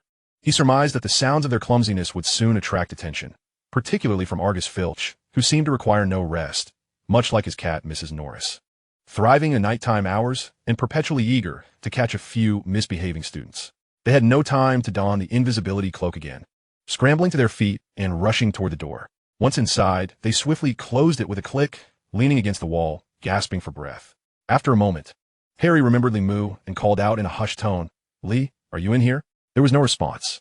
Li Mu stood outside, his mind racing with thoughts. The speed at which Harry and Ron had reacted after their fall had left him momentarily stunned, clearly indicative of their extreme fear of being caught and losing points. When he finally regained his composure and dashed forward, he was just about to reach the door when it suddenly slammed shut, blocking him outside. These two idiots, Li Mu thought, exasperated. At that moment, he heard footsteps approaching from behind. The sound was soft and gentle, yet growing increasingly distinct. Ghosts made no sound as they moved, and it certainly wasn't the noise made by any creature. Someone was heading in this direction. Instantly, Li Mu's boditenset. Although he had previously thought nonchalantly about the possibility of being caught and losing points, the reality of the situation filled him with apprehension. Especially considering that Hufflepuff was poised to surpass Ravenclaw in the House Cup standings. Being penalized now would be particularly disheartening. The tension did not last long, as he soon relaxed, exhaling deeply. Right, it's fine. I'm in an invisible state. As long as I'm not directly hit, a 1TB discovered. Li Mu. What the? Caught off guard, Li Mu's thoughts were interrupted as the person called out his name, causing him to tense up again. With a startled leap, he spun around in mid-air, landing with a defensive stance, right hand gripping his wand and left hand poised defensively, eyebrows arched in a mock-serious manner. Who goes there? State your name. No nameless intruders shall pass. After a prolonged silence, there was no response. Li Mu focused, only to find Hinata standing before him, wide-eyed and mouth agape, her hands raised in a gesture of surrender, resembling a frightened kitten. Of course, one could hardly forget that besides ghosts and staff on the prowl for rule-breaking students, Hinata also roamed the halls of Hogwarts at night. This was their second serendipitous encounter in the dead of night. Li Mu felt a chill wash over him, his neck stiffening as he bowed his head, nearly hearing the cracking sound of his own vertebrae. Then he caught sight of his own stance, resembling Bruce Lee wielding nunchucks before a fight, while also evoking the essence of Michael Jackson's iconic dance moves, utterly ridiculous and juvenile, a perfect blend of awkwardness that could only be described as absurd. The night breeze was cool, sending a shiver through him, and he felt a flush creeping onto his cheeks. This was indeed quite embarrassing. Chapter 102. The pockmarked face of the demon had been smoothened. The night air was brisk. Previously, it had always been Hinata blushing furiously in front of Li Mu. Now, the roles had finally reversed. Fortunately, Li Mu's thick skin allowed him to stand upright, clasping his legs together and scratching his head, laughing awkwardly as if nothing had transpired. Ah, it's you, Hinata. But wait, what are you doing here? Hinata lowered her hands, her cheeks tinged with a faint blush in the shadowy light, a smile breaking through. In her gentle voice, she replied, I happened to be passing by nearby, and I heard some noise, so I came to see what was going on. What about you? Happened to be passing by? In the dead of night, in this nearly deserted corridor of the castle. What were the odds of just happening to pass by? How could you have been near here? Limu pondered for a moment, feeling the need to delve deeper. What was Hinata really up to? A case of somnambulism? He pressed on. It's after curfew, and the consequences of being caught are severe. You can't go invisible. So, suddenly Limu recalled that he had indeed affixed an invisibility charm to his robe. He bowed his head, confirming that the charm still hung steadily at the front of his magical cloak. However, when he removed the charm, he discovered that the vermilion ink on the yellow paper had dimmed to the point of nearly vanishing. TCH, has the charm lost its potency? It seemed this spell had only maintained its invisibility for just over an hour. Is this the charm of invisibility? I've heard my master mention it. It's a technique passed down from the Maoshan lineage in the Celestial Empire. Hinata's eyes widened with curiosity, fixating on the yellow paper in Limu's palm. She began to stutter, but managed to suppress it. Perhaps. Limu casually tucked the charm into his pocket. As previously mentioned, among the esoteric arts he could currently wield, the invisibility spell was relatively advanced, and merely casting it successfully was a stroke of luck. Lasting even for an hour was considered normal. Yet he wouldn't allow the conversation to veer off course. You still haven't answered me. How could you have just happened to pass by here? Now, devoid of the invisibility spell, and with Hinata appearing to possess no means of concealment, they stood in the dimly lit corridor on the 5th floor, conspicuously visible against the backdrop of deep darkness. However, Limu was too preoccupied to care about such details. Hinata hesitated for a moment before gently nodding, as if making a decision. I'm looking for something, but I'll keep the specifics to myself for now. Besides, weren't you out at this hour as well? Am I following you? Limu was left speechless. Indeed, from another perspective, having encountered Hinata twice in the dead of night within the castle, did that not mean she had also encountered him twice at such hours? Yet Hinata had never shown any inclination to inquire. With their conversation reaching this juncture, there was little room left for further questioning. For a moment, he was at a loss for words. However, the silence did not linger for long. After they had both fallen into a brief quiet, the door behind Limu suddenly creaked open, revealing 2 heads peering out. It was Harry and Ron. Limu, why haven't you come in, Hinata? Harry, evidently startled by Hinata's presence, quickly covered his mouth with his hand to suppress a shout. Hinata seemed taken aback, pausing momentarily before asking, Harry, Ron, what are you doing here? Limu waved her over. Come in, we'll talk inside. There's a magical mirror in here. Together, they pushed the door open and entered the room, closing it behind them. After such a delay, Limu finally found himself in the room with a magical mirror, unable to resist surveying his surroundings, which bore a striking resemblance to a secluded classroom on the 8th floor. At that moment, Harry Potter found himself inexplicably drawn to a secluded classroom, where he gathered his friends to convene a clandestine meeting aimed at safeguarding mysterious artifacts and thwarting Snape's plans, leaving his companions utterly frozen. Although the room was devoid of shattered windows, it was cluttered with an assortment of desks and chairs haphazardly piled against the walls, exuding an air of long neglect. Opposite those desks and chairs stood a magnificent mirror, towering over 3 meters in height, leaning against the wall. In a matter of moments, Hinata, brimming with curiosity, stepped boldly to the center of the mirror's reflection, where she became transfixed, motionless. What do you see? Limu inquired, inching closer to discern the nuances of her expression. Magic, Hinata murmured, her gaze fixated on the mirror, her lips trembling and her complexion paling. Limu, perplexed, pondered the meaning of her expression. What kind of magic? He asked. Does she see my parents? Harry whispered, his eyes also glued to the mirror, his face mirroring confusion. Do you think your parents could evoke such a reaction from her? Limu couldn't help but chuckle, realizing that Harry and the others had not rushed to gaze into the mirror upon entering. Otherwise, they would have uncovered its secret sooner. This authentic floor-length mirror, adorned with a resplendent golden frame, was supported at its base by 2 claw-like feet. Yet, the most critical detail resided in the inscription elegantly etched along the top of the golden frame. Eristra eru oit ube kafru oit onwosi. This enchanted mirror was unlike what Harry had imagined. It was not a portal to glimpse one's family, but rather the mirror of a Reist, revealing one's deepest desires. However, Limu's attention returned to Hinata's face. Magic, magic. She continued to gaze at the mirror, her lips trembling even more fiercely, beads of perspiration forming on her forehead. An unmistakable expression of fear etched across her features. This left Limu further bewildered. Could it be that Hinata's most fervent desire was something profoundly terrifying? Was she perhaps a masochist? Indeed, in the 21st century, many individuals would become paralyzed with fear at the slightest hint of horror. Yet they remained inexplicably drawn to terrifying films, a phenomenon known in psychology as the death wish effect. Regardless of whether Hinata was self-destructive, her demeanor was genuinely concerning, prompting Limu to finally reach out and grasp her.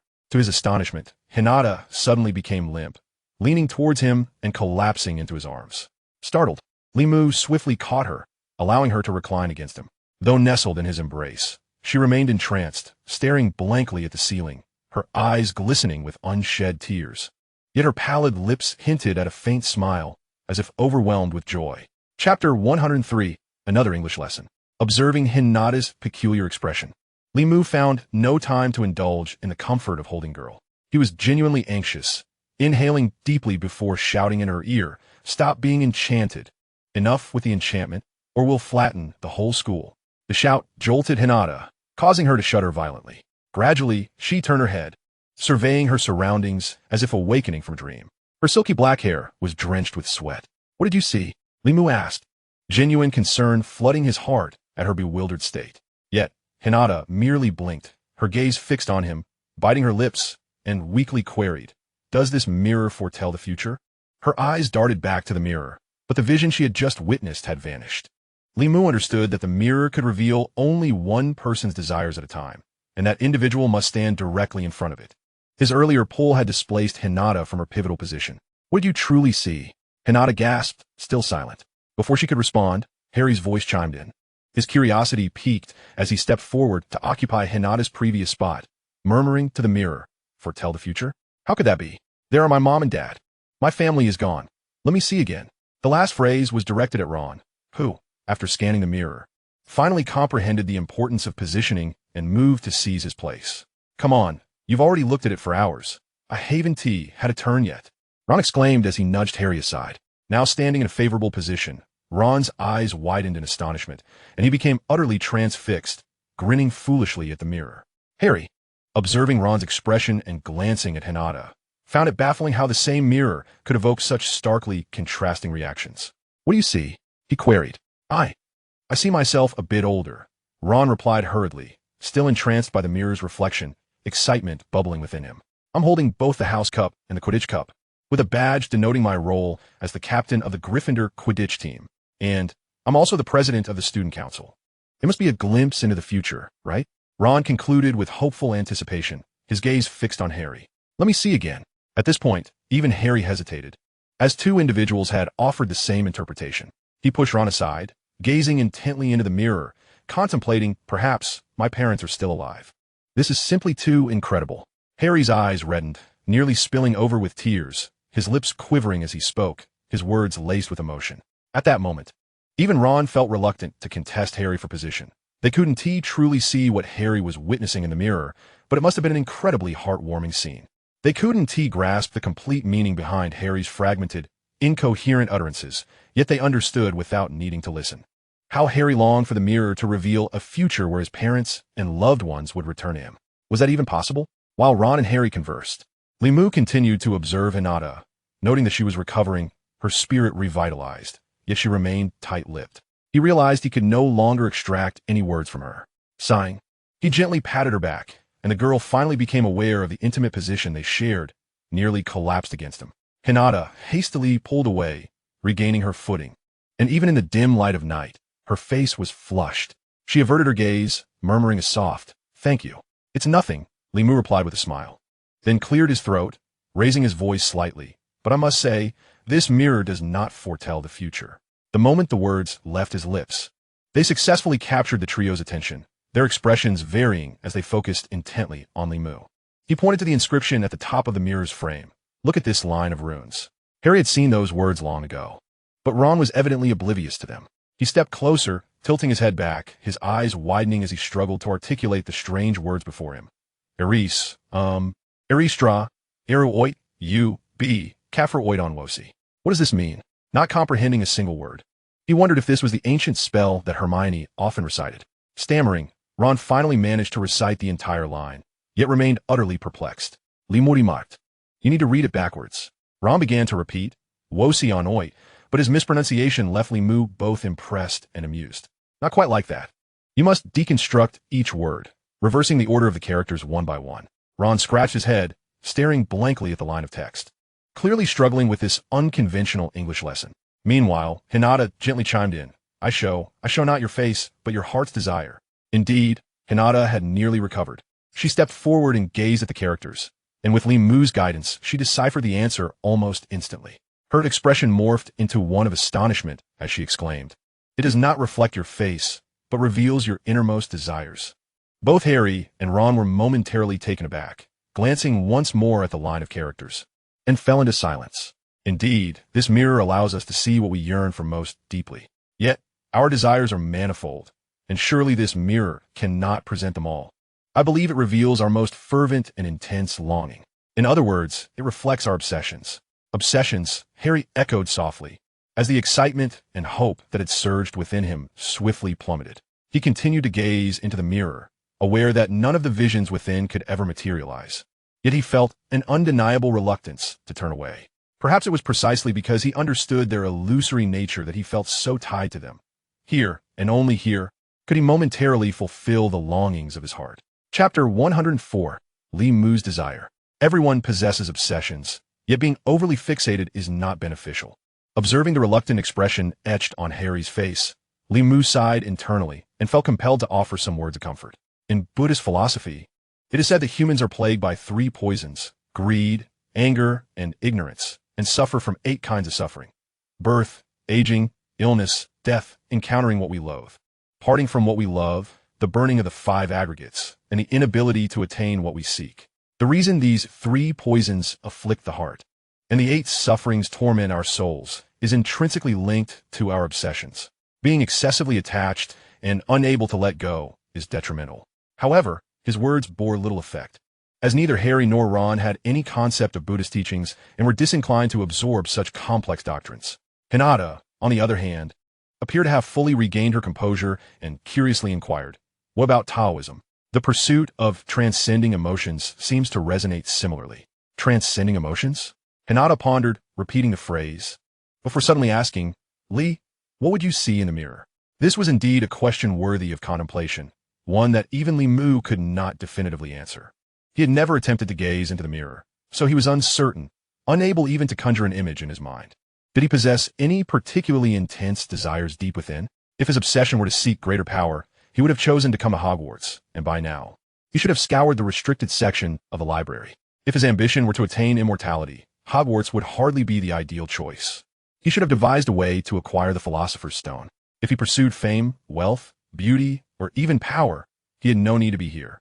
Having lived 2 lives and practiced numerous paths, he had myriad means to obtain such things. Was he then a person devoid of desires? His greatest longing upon arriving at Hogwarts seemed merely to witness the growth of Harry Potter and his friends, reliving the experience of a live-action film while seeking to amend past regrets and imperfections. Li Mu gazed intently at the mirror, its expansive surface reflecting a soft glow, framed by an imposing 3-meter-high border, transforming it into what felt like a gateway to a hellish realm. On the other side of the threshold lay an unknown abyss, a chasm of desires he could scarcely articulate. Despite his earnest guidance to Harry and the others, the weight of self-reflection left him feeling uncertain, even anxious. At that moment, Ron nudged Harry, and they stepped aside, clearing space before the mirror. "Li Mu, you haven't looked yet. Why not give it a try?" Harry suggested. They had invited him to witness this magical mirror, and despite their reluctance, he felt compelled to allow his friends to share in the experience. Moreover, they were genuinely curious about what Li Mu might see within the mirror. Taking a deep breath, Li Mu approached the mirror, taking 1 step, 2 steps, 3 steps, his heartbeat quickening with each stride. Finally, his face appeared within the glass. As he took another step forward, his neck, shoulders, chest, and abdomen came into view, and when he reached the spot where Harry had previously stood, his figure clad in a tawny magical robe was perfectly framed within the enchanted glass. The scene before him shifted dramatically, and with just a glance, Li Mu found himself frozen in place, rendered speechless. "What did you see?" Ron could no longer contain his curiosity and was the first to inquire. Standing behind Li Mu, they could not discern his expression. It took Li Mu a considerable moment to respond, and his companions were surprised to hear his voice tremble. A vast expanse of osmanthus flowers, an immense field of them. Osmanthus flowers? Were those? Ron was baffled, struggling to comprehend what could be so thrilling about flowers. He intended to press further, but Harry seized his shoulder, effectively silencing him. Don't ask, Harry whispered, his tone low yet resolute. Ron turned to Hinny, who, with her keen Ravenclaw intellect, simply stared at Limu, not uttering a word or making a move, her eyes glistening with unshed tears. Even someone as boisterous as he noticed the atmosphere had shifted. What? Ron's voice dropped to a whisper. He asked, crying. Harry observed gravely. Ron finally recognized it. Not only had Limu's earlier tone quivered, but his shoulders too subtly trembled. Limu is crying? Meanwhile, Limu had become wholly absorbed in the vision presented by the mirror. The moment those images materialized before him, he had not anticipated that he would see them again, here at Hogwarts, within the realm of Western magic and in this dimensional world. Before him, the mirror, towering nearly 3 meters and measuring over 2 meters in width, displayed a vividly lifelike image. The first thing Limu noticed was himself, maintaining his current appearance, but adorned in a tailored suit that exuded sophistication, his face radiating confidence and joy. From the diamond-studded watch on his wrist to the polished leather shoes on his feet and the various badges pinned to his chest, everything bespoke the aura of a successful individual. Beside him stood a multitude of people, among them his father and mother, his only parents, the very ones who had toiled tirelessly to raise him before his journey across dimensions. They remained unchanged, the faint lines of age etched upon their brows, streaks of silver mingling with their dark hair, and still clad in the few outfits they could never bear to discard over the years. Upon seeing them, Limu's eyes brimmed with tears. Before arriving here, Harry mentioned that perhaps you might see your parents and family there, but Limu dismissed it as a bitter joke. To his astonishment, he truly encountered them. He squinted through his already blurred vision and spotted his grandparents, as well as his girlfriend, with whom he had spent less than 2 years before his journey. They all radiated joy, beaming with pride and admiration for him, collectively forming a harmonious tableau. In that moment, Limu finally comprehended his own heart.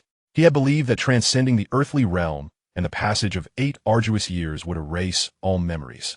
Yet some individuals and experiences, though long forgotten, remained indelibly etched in his soul. They could awaken unexpectedly, piercing his heart like a sharp blade. They were forever inscribed within the very essence of his being. His deepest longing was, after all, still this. Chapter 105. This is a serious matter. Before his journey, Limu came from a modest background.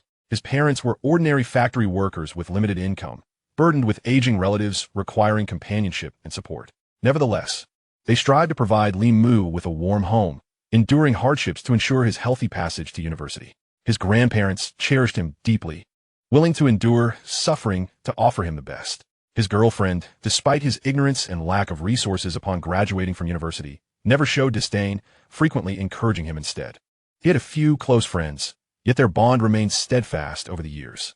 It was precisely this love and support that fueled his relentless desire for success, to prove himself worthy and to make those who cared for him proud from the depths of their hearts. This drove him to countless late nights and exhausting efforts. Limu's innermost yearning remained unchanged.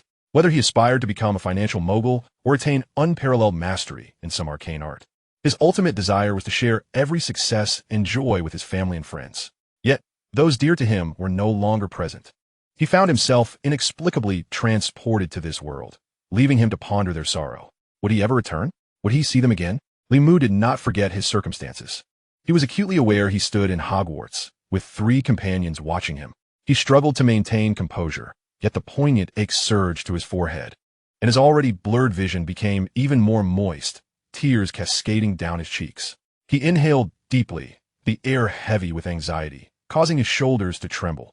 Harry, Ron, and Hinny observed him in silence, surprised by his reaction, unaware of what he had seen in the mirror, uncertain of how to console him. Was Corydalus a rare flower? Or perhaps a name? Even Harry Potter found himself pondering. Ron, on the other hand, was resolute. If Limu continued to stand before the mirror in such a state of distress, he would rush forward to pull him away or shatter the mirror. With both Hinny and Limu's previous experiences serving as cautionary tales, Ron deemed the enchanted mirror exceedingly perilous. Fortunately, Limu, having lived 2 lives, possessed a resilience surpassing that of his peers. After shedding tears for a while, he composed himself, wiping his face with the sleeve of his robe, taking a breath to clear his chaotic thoughts, and gradually regaining his composure. "I'm sorry," he said, his voice slightly choked. I lost my composure for a moment. You must understand, sometimes it is difficult to confront the thoughts within one's heart. However, these are all mere illusions, a dream. Indulging in such a fantastical dream while neglecting the reality before us is not acceptable. His words served as both an explanation to his friends and as self-encouragement. Li Mu prepared to step away. He had grasped the immense power of the mirror, revealing the deepest desires of one's heart. A force that even the mightiest found hard to resist. If he lingered even a moment longer, he was uncertain whether he would succumb to its allure. Although he understood the mirror did not prophesy, that everything reflected was an illusion, he resolved to move on. Reluctantly, Li Mu cast one last glance at his parents' familiar faces, still smiling joyfully at him. A bold thought suddenly took root in his mind. What if he could return? This was a world of magic, filled with spells and wonders. He had witnessed the enchantments that could bridge distances and alter spaces. He knew of the magical arts capable of reversing time. He was also aware that in Eastern cultivation traditions, transcending tribulations might allow one to shatter the void. Moreover, aside from the Western magic and esoteric arts he was familiar with, there were myriad paths like yin-yang practices and voodoo techniques. Perhaps, even if his current abilities were limited, and no one had yet discovered such spells, if he dedicated himself to research, he might ultimately unlock the secrets of time and space, transcending dimensional boundaries. Though his life was finite and his energy limited, this was a supernatural world of magic. What if he could find a way to extend his lifespan? For instance, the Philosopher's Stone. This thought flashed through Li Mu's mind, and even he found it utterly insane. Yet, something peculiar occurred at that moment. The image in the mirror subtly shifted. Suddenly, the figure of him in the mirror grinned widely, revealing a dazzling set of white teeth, as if advertising a toothpaste brand. Li Mu stared, momentarily entranced, as a reflection reached into his robe and pulled out a gleaming stone, redder than any ruby he had ever seen, more vivid than the Carmen Lucia at the Smithsonian, almost blood-like in hue. The critical aspect, however, lay not in the stone's color, but in the fact that the mirrored version of himself shook it and then returned it to his pocket. Meanwhile, his parents and friends maintained their proud and friendly smiles, even collectively winking at him. Instinctively, Li Mu reached into his own pocket, feeling a solid, irregular object through the fabric of his robe. Gasp! He inhaled sharply. He had indeed touched something hard. This could not be mere coincidence. He was 100% certain that before arriving here, his pocket had been completely empty. Cold sweat broke out from every pore of Li Mu's body, a chill running from his head to his toes, instantly overshadowing his previous reluctance and attachment, his deeply buried desires now feeling somewhat diminished. He instinctively stepped back, distancing himself from his previous position, causing the mirror's image to gradually blur, fading into nothingness. Now this was truly a serious matter. Chapter 106, Corydalus and Woolsocks. Li Mu. Li Mu. Li Mu was roused from his stupor by Harry's urgent call. At that moment, he distinctly felt his shirt sticking to his damp back, his heart racing furiously, and he surmised that his complexion must be rather pallid. "Are you feeling better?" Hinny inquired as she approached, her three companions' gazes filled with concern. This gesture ignited a warmth within Li Mu, yet he couldn't help but feel a twinge of anxiety. He instinctively reached into his pocket, feeling the hardness beneath his clothing. Was that truly the vivid red stone reflected in the mirror? Could it genuinely be the Philosopher's Stone? Had he actually acquired it? He forced a smile, saying, "It's nothing, just a few nostalgic memories. We should leave this place post-haste." Huh? Harry paused, glancing back at the enchanted mirror. Ron's expression mirrored his perplexity. For them, it had only been a brief visit, and they had scarcely begun to absorb the wonders within the mirror, the yearnings for cherished emotions, and the insatiable thirst for various glories. Even if they existed merely as hollow illusions, were undeniably hard to relinquish. Yet, Li Mu was resolute in his desire to depart swiftly. He had no intention of divulging the matter of the stone to anyone. As for whether Dumbledore or Voldemort would discover it, he would cross that bridge when he came to it. Moreover, part of him wished to keep the stone's whereabouts hidden for as long as possible, while another part felt a moral obligation to warn his friends, truly wishing they would not return to this place. "Listen, Harry, Ron, and Hinny. I must admit that I lost my composure earlier. I urged you to let go of your obsessions, yet I found myself unable to do the same." Hinny softly began to offer comfort, but he waved her off. "I must emphasize," he continued, "that this further elucidates how perilous this mirror is. It does not reveal a genuine future nor provide us with tangible assistance. In fact, it ought to be harmless, yet if one were to succumb to its allure." Suddenly, a round of applause echoed through the room, interrupting his words. The source of the applause was not from any of the four companions. The sound appeared abruptly from a corner of the room. "Whoa!" Ron exclaimed, nearly leaping from his feet. A chill ran down the spines of the group as they turned towards the direction of the sound. Unbeknownst to them, a figure had materialized, a tall, lanky silhouette adorned with a long white beard cascading to his chest, draped in a robe of blue or purple, embellished with countless stars and moons. In the enveloping darkness, the celestial decorations emitted a soft glow, allowing them to discern the figure's attire and visage. A gaunt, aged face, a prominent hooked nose, crescent-shaped spectacles, and piercing blue eyes.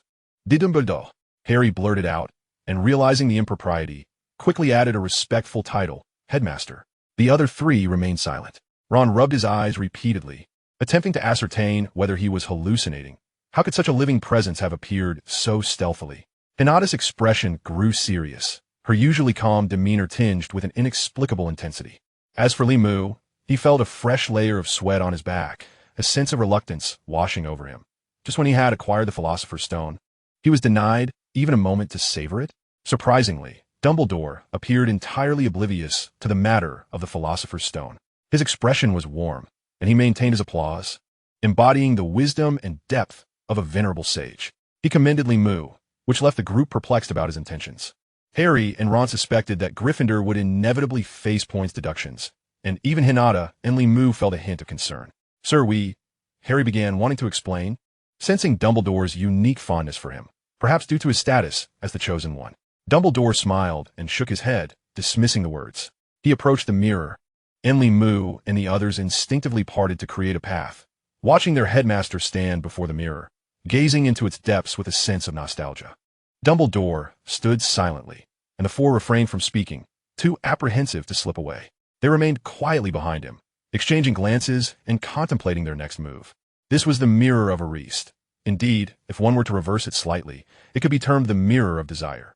Suddenly, Dumbledore turned from the mirror to address the four, his tone imbued with a sense of melancholy. Throughout history, countless individuals have been tormented by this mirror. They have wasted their time before it, entranced by their inner fantasies, ultimately becoming gaunt and even mad. Among them were some of the most powerful wizards. The four fell silent as Dumbledore paused, fixing his gaze intently on Harry before continuing. The greatest challenge for a person lies in understanding their own desires. I sincerely hope you can remain steadfast in your convictions when faced with temptation, maintaining your course of righteousness. Tomorrow, I shall relocate the mirror to a new location, and I hope you will refrain from seeking it out again. Now, return the way you came. Harry abruptly raised his hand, as if answering a question in class. Headmaster, Professor Dumbledore, may I ask you something? Dumbledore nodded with a smile. When you stood before the mirror of Ariste, what did you see? Thick woolen socks, Dumbledore replied without much contemplation, his gaze sweeping over the faces of the four students, his voice somewhat indistinct. I saw myself holding a pair of thick woolen socks. Not only Harry, but Ron's eyes widened in disbelief. Ron even whispered incredulously, Socks? Yes. One can never have enough socks. Christmas comes and goes, yet I have received none. People insist on gifting me books instead.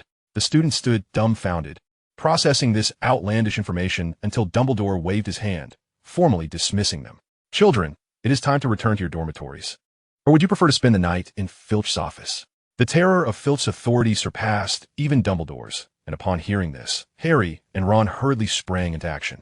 As they reached the door, Limu glanced back at the still warm and amiable figure of the tall old man. You will receive those thick woolen socks. There will come a Christmas when you do, Limu said. Ah, thank you, came Dumbledore's vague reply. Chapter 107, A Mind Full of Questions. Once outside, Harry and the others quickly bid farewell to Limu. Since Dumbledore had not expressed any concern, they no longer concealed their presence, while Limu bent low, and the others quietly ascended. Hinata regained her serene composure, walking ahead with a solemnity that suggested deep contemplation. Harry and Ron followed silently, both sensing that Hinata's demeanor was markedly colder. While she treated Limu as an old friend, her interaction with them felt merely a step beyond that of strangers. This left them both puzzled and envious, further admiring Limu's charm. Perhaps girls still favored the studious type in this day and age. After ascending a couple of flights of stairs, they found themselves on the 7th floor of the castle, the tension and oppressive atmosphere finally beginning to ease. At that moment, Ron recalled the mysterious, dangerous, yet utterly captivating mirror once more. Limu and Dumbledore had undoubtedly not spoken the whole truth. Ron began to murmur about the mistletoe and woolen socks, finding the notion rather dismissive. One cannot speak so lightly. These are matters of personal significance, Harry interjected quietly, furrowing his brow. Their conversation came to an abrupt halt as Hinata suddenly paused ahead of them, leading Harry and Ron to believe that something unexpected had occurred. Perhaps a sudden appearance of Filch from around a corner, or the spectral presence of Snape materializing like a great bat. However, nothing of the sort transpired. The space before Hinata was devoid of any obstruction. Then, her voice pierced the silence, chilling them with its succinct proclamation. They did not lie. Harry and Ron exchanged bewildered glances, momentarily at a loss for words. Hinata then turned to face them, her demeanor transformed, no longer the bashful girl with a gentle smile. She bore an expression of frost. Her words flowed with an unexpected clarity and fluidity devoid of hesitation. Mistletoe, steeped in the rich lore of the Celestial Empire, has long been associated with the Double Ninth Festival, a time for admiring chrysanthemums and honoring ancestors. Dating back to the Jin Dynasty, or even earlier, it has been a tradition to ascend heights and insert sprigs of mistletoe into one's hair as a prayer for good fortune. The illustrious poet Wang Wei of the Tang Dynasty penned the poignant lines, "Alone in a foreign land as a stranger, during festive times, I long for my kin. I know far away my brothers are climbing high, with mistletoe in their hair, but one is missing." Both Harry and Ron stood in stunned silence, their knowledge of the Celestial Empire's culture scant, and their understanding of Eastern poetry nearly non-existent. Yet faced with Hinata's grave expression, they momentarily forgot their Gryffindor courage. Mouths agape, but reluctant to interrupt her, let alone pose any questions.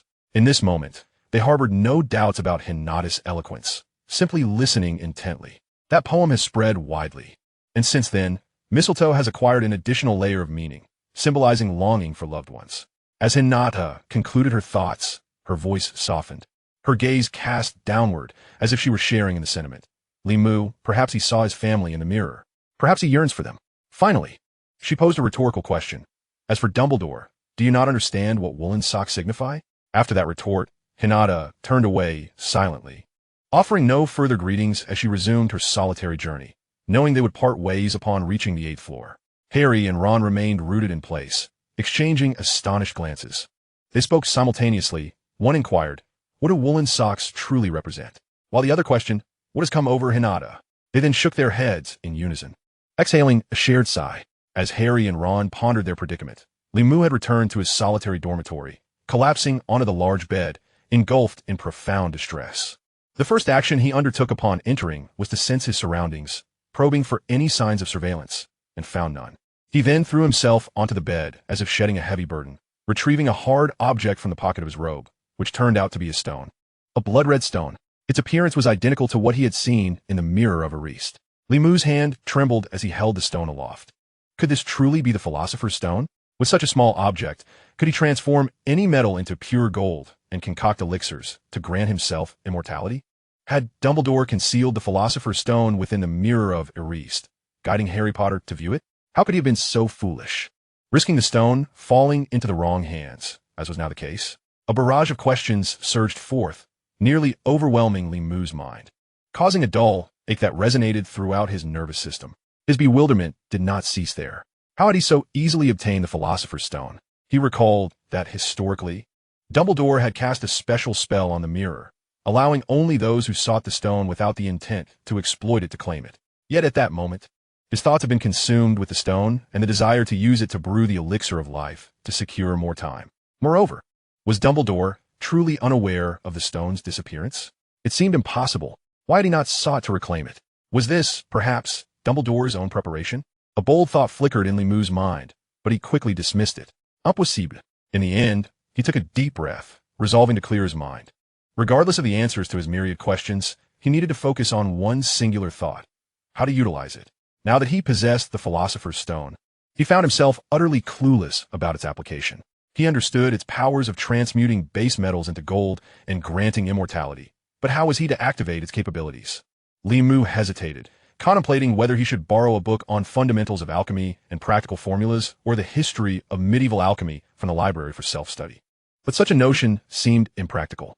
He began to ponder the methods of the Celestial Empire, recalling the talismans and spells imparted by Old Man Lijiamen, which included offensive techniques like the Five Thunder spell, defensive measures like the diamond spell, and supportive incantations like the invisibility spell and blood-stopping spell. Yet none seemed to pertain to the application of the Philosopher's Stone. As for alchemical practices, such as potion-making or forging, Old Man Lee had not mentioned them at all. Li Mu suspected that the old man himself might possess scant knowledge in these areas. Thus, while he had acquired the stone, he remained utterly ignorant of its use, rendering it practically useless. Chapter 108. Welcoming Hermione back for the Christmas feast. Until Hermione returned to school with a radiant smile. Li Mu had isolated himself in his dormitory for over a week, observing patterns, polishing the stone's surface, and experimenting with various methods. Yet his research yielded no fruitful insights. He had forsaken the festive gatherings with friends and postponed his telekinetic experiments with Myrtle, resulting in less than satisfactory outcomes. He finally acknowledged that some matters require the passage of time for mastery. Lacking prior experience means truly lacking, and there is no instantaneous transformation from mediocrity to genius. Now, with Hermione returning the day before the term resumed, it was of little consequence. The pivotal point was that Ernie Macmillan and Justin Finch-Fletchley returned on the same day, as if they had conspired with Hermione. Of course, they had not. Many students, particularly those who excelled or struggled academically, typically chose to return a day early. The diligent students aimed to review their lessons and prepare for upcoming classes, while those less academically inclined often returned due to unfinished holiday assignments. Li Mu was aware that Cedric Diggory and Cho Chang had also returned to school, along with Slytherin's Crabbe and Goyle, and the unfortunate Neville Longbottom from Gryffindor. With no freedom to conduct experiments in his dormitory, he had no choice but to forego further exploration, opting instead to affix several yellow talismans to the stone and discreetly conceal it among his belongings. He also needed to hasten the completion of his holiday assignments and engage in cheerful exchanges with everyone he knew or barely knew, while making a point to express gratitude to each person who had sent him a Christmas gift. With the solitude of winter break drawing to a close, Li Mu felt as though time was slipping away from him. His parents were keenly interested in his experiences at the wizarding school, eagerly listening as he recounted every detail. Now, Li Mu found himself reluctantly attending the celebratory banquet for Hermione's Christmas return, a name he had whimsically concocted, yet it conveyed an essence close enough to the truth. The feast, held on the eve of the new term, saw the long tables of the four houses rearranged in the grand hall on the first floor, with all decorations restored to their original splendor. However, due to the sparse attendance, the atmosphere remained quite relaxed. Consequently, Ernie Macmillan and Justin Finch-Fletchley eagerly invited Hermione to dine at the Hufflepuff table.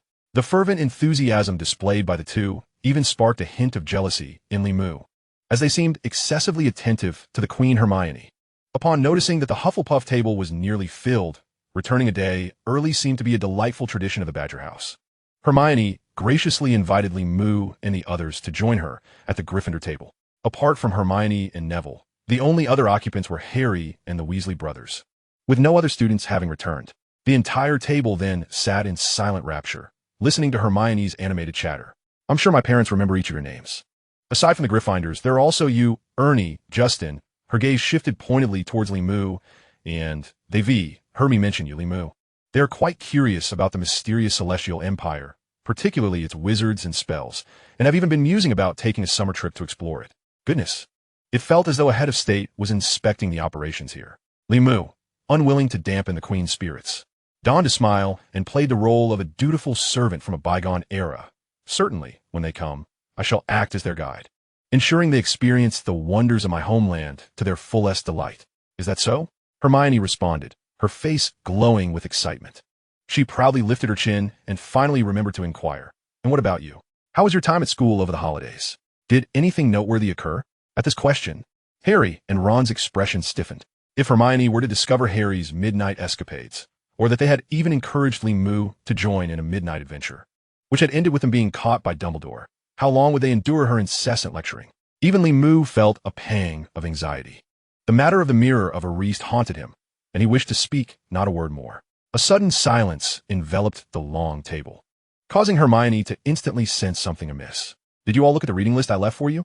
She directed her query towards Harry and Ron, who had suddenly become unusually clever. They appeared to have finished their meals, feigned deafness, and began tidying their plates. Sit down. Answer me. Hermione arched an eyebrow. With a thud, the two who had just begun to rise plopped back into their seats. Hermione, it's just that, Harry sighed softly. So you truly haven tea? I painstakingly researched and curated a list of references perfectly suited for your current level. yet you didn't even bother to glance at them. Do you even want to pass your exams? Just then, Hermione realized that several unfamiliar faces were present. Ernie, Justin, Ron's brothers, and Neville, all of whom should not be privy to the details of the Philosopher's Stone. She quickly amended her query. Do you even want to pass your exams? George and Fred, ever lighthearted, found the situation amusing and pulled out whistles to blow, resulting in a spectacular display of fireworks erupting above the Gryffindor table. As if to celebrate Hermione's impassioned speech, Percy, seated at the far end, immediately adopted his prefect demeanor. Did you hear that, Ron? Put in some effort with your studies. I don't want to have to report back to Mom. Don't lead Harry astray, right, Harry? If you have any questions, remember He displayed his badge representing his position, unaware that George or Fred had already subtly transfigured the word prefect, to piss, urine, on his badge. Ernie and Justin couldn't help but stifle their laughter. Ron wished to chuckle, but dared not in the face of Hermione's impending wrath. He had engaged in a long-standing rivalry with her, experiencing both heated and cold confrontations, and now felt particularly intimidated by her royal demeanor. Thankfully, Hermione's temper flared quickly and subsided just as fast. She didn't wish to embarrass Harry and the others in front of others. Thus, she turned back, her smile returning. What about you, Limu? How was your holiday? Did anything fun happen? Limu felt a chill run down his spine. Chapter 109. Oh no. XX has been confiscated. Limu's mind raced with thoughts of what to do, until suddenly, ding-dong. Ah yes, this Christmas I was engrossed in that book, he declared, under the scrutiny of several puzzled eyes. The one-titled words of power, enchantment, illusion, prophecy, and exploration of medieval meditative practices and applications. I received it among other gifts during Christmas. I was going to ask you if it was from you. Harry and Ron exchanged enlightened expressions. They were aware of this matter and nodded in support. That's right, I know about it. The book was nestled among a pile of Christmas gifts without a signature. Limu had previously consulted them, and they had speculated it might have been Hermione's gift. Upon mentioning Christmas gifts, Hermione's cheeks flushed slightly. She shook her head in denial. How could I possibly give away something like that? After a pause, she turned to Limu. Show us. Bring it out for us to see. Oh, now. Yes, now. At once. Just like that. After about 10 minutes, Hermione was caressing the hefty tome, her interest piqued by its thick cover. After lunch, Limu had returned to his dorm to retrieve the book and rushed back. By that time, the hall had emptied considerably. To be honest, he felt a twinge of regret. What was the point of mentioning the book? Now, he had to expend so much effort to retrieve it, but there was no turning back. Hermione had made it clear she wouldn't rest until he brought the book back. Ron, Harry, and even Limu's roommates chose to wait in the hall, equally intrigued by the mysterious book Limu had received. Now that he had brought the book, Limu felt a hint of selfishness. He had skimmed through its pages and found many terms and structures that diverged from contemporary English, making it quite a headache for him to read. However, Hermione was different. Limu believed that with her innate academic prowess, she would surely be able to aid in the study of this book. To his dismay, Hermione did not delve deeply into its contents. After a cursory glance, she snapped the book shut with a serious expression. I suggest we hand this book over to Professor Dumbledore. Huh. It wasn't just Limu. Everyone around was taken aback by Hermione's sudden declaration. Hermione glanced around, snorting derisively as though the others were fools. Then, she slammed the book down on the long table and gave it a firm tap with her hand. How could you be so reckless? This is an unknown book. Moreover, it is an ancient tome concerning medieval magic. Her tone quickened. Such a book surely belongs only to wizards, perhaps even to certain ancient wizarding families. Aren't you concerned it might be part of some conspiracy? Think back to a month ago, to that Quidditch match against Ravenclaw. Snape, someone is trying to harm you. She still believed that the previous flying incident was instigated by Snape, and at that moment, Limu had neither the energy nor the inclination to correct her. The others fell silent, their expressions a complex tapestry as they regarded Limu. To be candid, had it not been for Hermione's timely mention, they might have completely forgotten the harrowing episode from the last Quidditch match. Well, even Limu himself, while not having forgotten, had never contemplated linking this book to that malevolent curse. Surely, I have examined it in my own manner. There should be no insidious enchantments attached. But what if it isn't magic? Hermione struck the book cover once more, the sound resonating sharply. What if some tampering had occurred at certain points within the tome? What if the sender intended for you to practice the erroneous methods contained within, leading you to madness or even a catastrophic demise, all without a trace of suspicion? It was akin to that counterfeit 9e manual.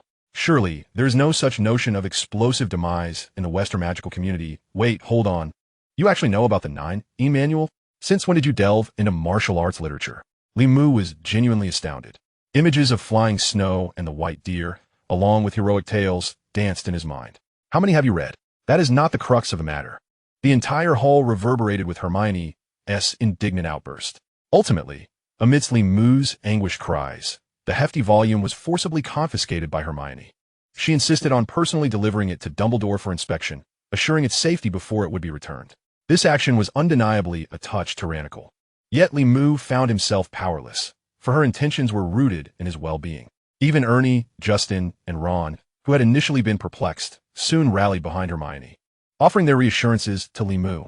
Even Harry Potter, the renowned savior, the boy who lived, placed a solemn hand on Li Mu's shoulder, gravely advising, "Considering your safety, perhaps you should forfeit the next Quidditch match." Li Mu responded with a smile and a single word: "Dream on. Get lost." The Quidditch Cup at Hogwarts operated on a double round-robin format with elimination rounds, and the upcoming match was set to feature Hufflepuff facing Gryffindor. Harry soon realized that his dream was nearly coming to fruition. Just days before the match between Hufflepuff and Gryffindor, what conveyed a rather neutral piece of news to all Gryffindor players: Snape would be the referee for the impending Quidditch match, reportedly volunteering for the role under the pretext of enhancing curse protection to safeguard the players, thereby unceremoniously ousting Madame Hooch from her long-held position. Almost simultaneously, Cedric summoned all the Hufflepuff Quidditch team members to the pitch to relay this news, albeit with a rather peculiar demeanor. Not even Li Mu could disguise his astonishment upon hearing this announcement, his heart sinking. What is that bad up to this time? If historically, Snape aimed to protect Harry Potter, then Li Mu believed he had no such connection with him. Why was he suddenly stepping in? Well, that was not the focal point. The crux lay in the fact that, as Li Mu had anticipated, shortly after Cedric announced this news, the Hufflepuff team members gradually dispersed, and before long, Li Mu found himself surrounded by a throng of people. Leading the charge was none other than Harry Potter, who had come directly to the pitch, followed by a veritable entourage of Hermione, Ron, Neville, Hinata, and even George and Fred Weasley from the Gryffindor team. Then Harry opened with, "Don't participate in the match." This was rather awkward, as 3 Gryffindor players, accompanied by a boisterous cheering squad, had come to the enemy camp to dissuade them from competing. It felt reminiscent of a schoolyard rivalry where the antagonists provoked the protagonists. Li Mu narrowed his eyes, and before he could respond, Ron chimed in right after Harry. "Just say you're sick. I have experience with this, and so does Neville." "Ah." Then Hermione added, "Or you could pretend you broke your leg. Or actually break your leg." Ron gritted his teeth, his face set with determination. Yes, if you can't bear to do it, we can assist you." A bat works wonders. Then the Weasley twins chimed in unison, clearly joining in the raucousness. One after another, they provided no opportunity for Li Mu to speak. Just as Li Mu wore a black cloud of frustration, Cedric fortuitously returned, raising an eyebrow at the gathering. "Enough," Cedric shouted, puffing out his chest and glaring fiercely at the crowd. "If you think you can intimidate our seeker with such tactics." "No, we're not trying to intimidate," Hermione countered. For the studious girl, Cedric opted for a more courteous demeanor, his gaze no longer so menacing. He pointed at the swarm of people. "Oh, and what exactly is this?" "We are concerned about Li Mu being targeted by another curse. We are merely advising against it." Hermione's voice dwindled considerably. On the way, they had only considered Li Mu's reluctance, believing that the strength of friendship would outweigh any objections. Now, upon reflection, Hermione realized this strategy was indeed foolish. Not only did it overlook the perspectives of the other Hufflepuff players, but, Li Mu, targeted by another curse? Cedric appeared to find this notion amusing, given that Professor Dumbledore would be present to oversee the match, and even Professor Snape had volunteered to serve as referee. "Just because it's Snape, Harry mumbled, unable to continue. He suddenly recognized the flaws in their plea. Cedric could no longer contain his laughter. "Do you really believe Professor Snape would resort to dark magic against Li Mu?" The other Hufflepuff players, who had not yet strayed too far, began to gather, eyeing the group, led by Harry with a mix of vigilance and curiosity, amplifying the pressure on Harry and his companions. All right. Sensing the tension in the air, Li Mu finally stepped forward. "I did have a run-in with Snape during our first potions class." He shot a glance at Hermione, whose cheeks flushed with embarrassment. She vividly recalled that it was during that very class that Li Mu had defended her by confronting Snape, marking one of the few direct confrontations with the potions master. Li Mu continued, "So they are merely concerned for my well-being. Neville, do you really think Snape would cast a curse on me in front of everyone?"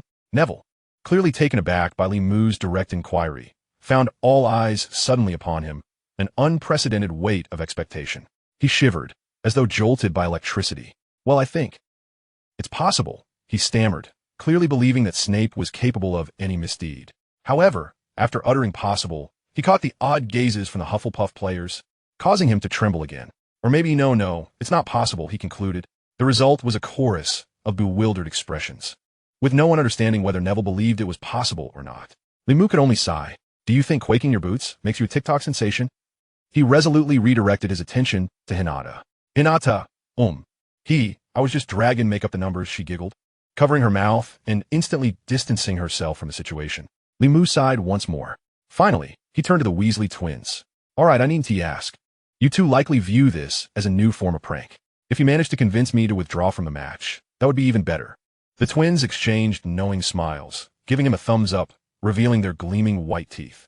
Thus, Limu gazed at Harry, Ron, and Hermione, his steadfast companions within the Gryffindor triangle. Is there anything more you wish to say? The situation had become all too evident. Harry and his friends were clearly concerned that their pleas would fall on deaf ears.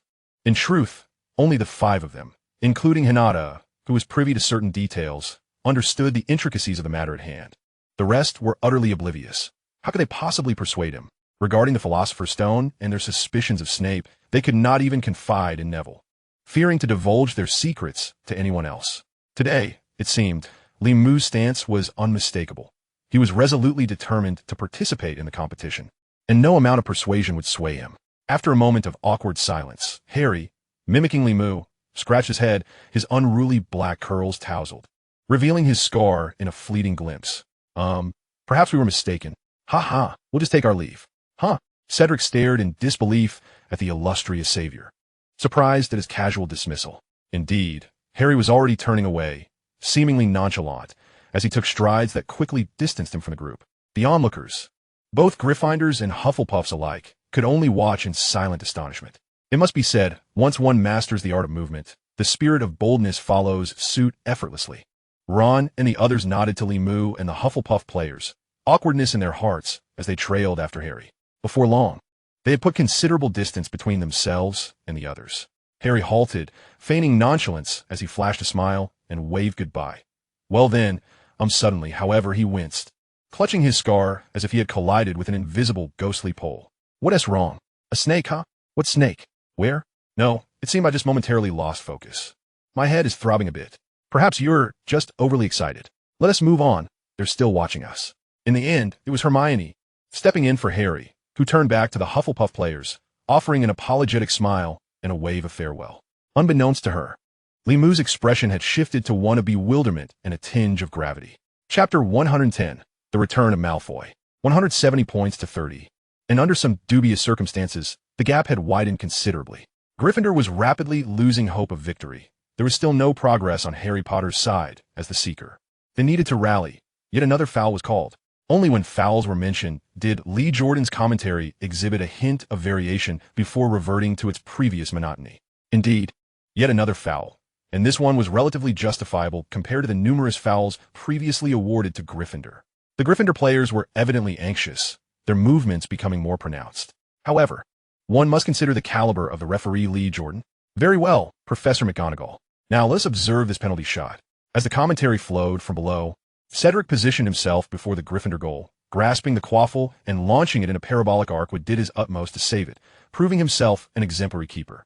Alas, Quidditch features 3 goals, and one can never predict which one an opponent will target. Even world-class goalkeepers find it challenging to ascertain the precise direction during penalties, unless fortune smiles upon them. The ball found its mark. Hufflepuff scored another 10 points, extending the score to 180 points to 30. Even if Harry Potter were to seize the golden snitch, it would merely result in a tie.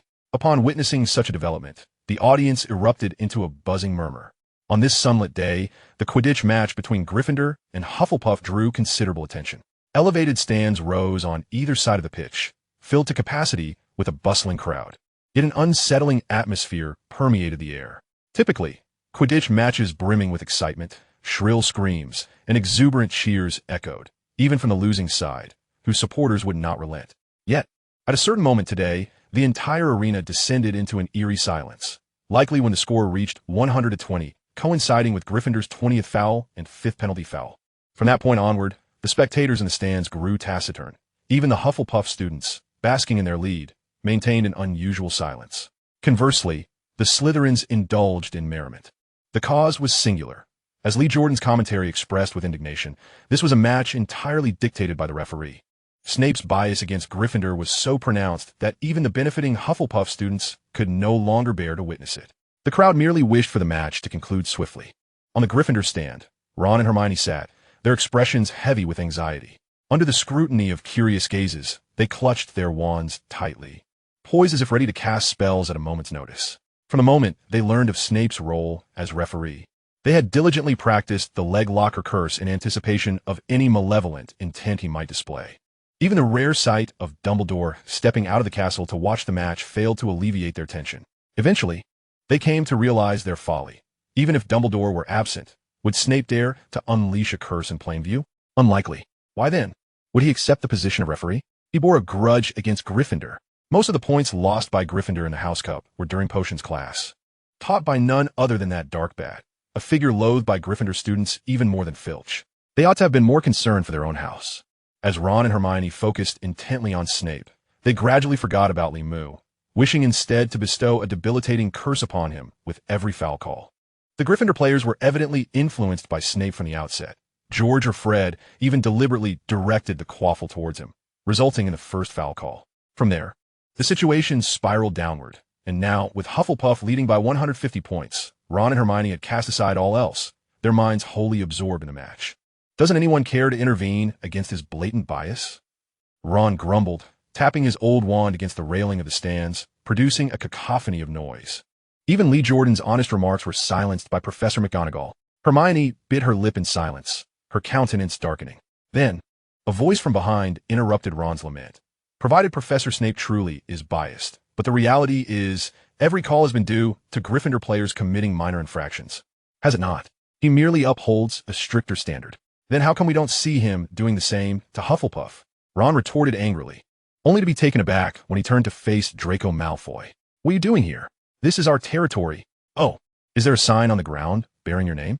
Malfoy sneered. With your family's impoverished state, even selling you wouldn't suffice to purchase a square meter of Hogwarts land. Would it? Ron's face flushed crimson, his anger palpable. In that moment, he recalled the disdain he held for the Malfoy family, and for the Malfoy name itself. He remembered his father Arthur's frustration and resentment every time he uttered the name Malfoy. His wand was raised high, the incantation for the leg locker curse on the tip of his tongue. Hermione stepped forward, blocking Ron's path and interrupting his motion. Malfoy, you cowardly scoundrel, she declared, her words causing a noticeable pallor to wash over Malfoy's countenance, for he was acutely aware of the implication behind her remark. Where are your two hulking lackeys?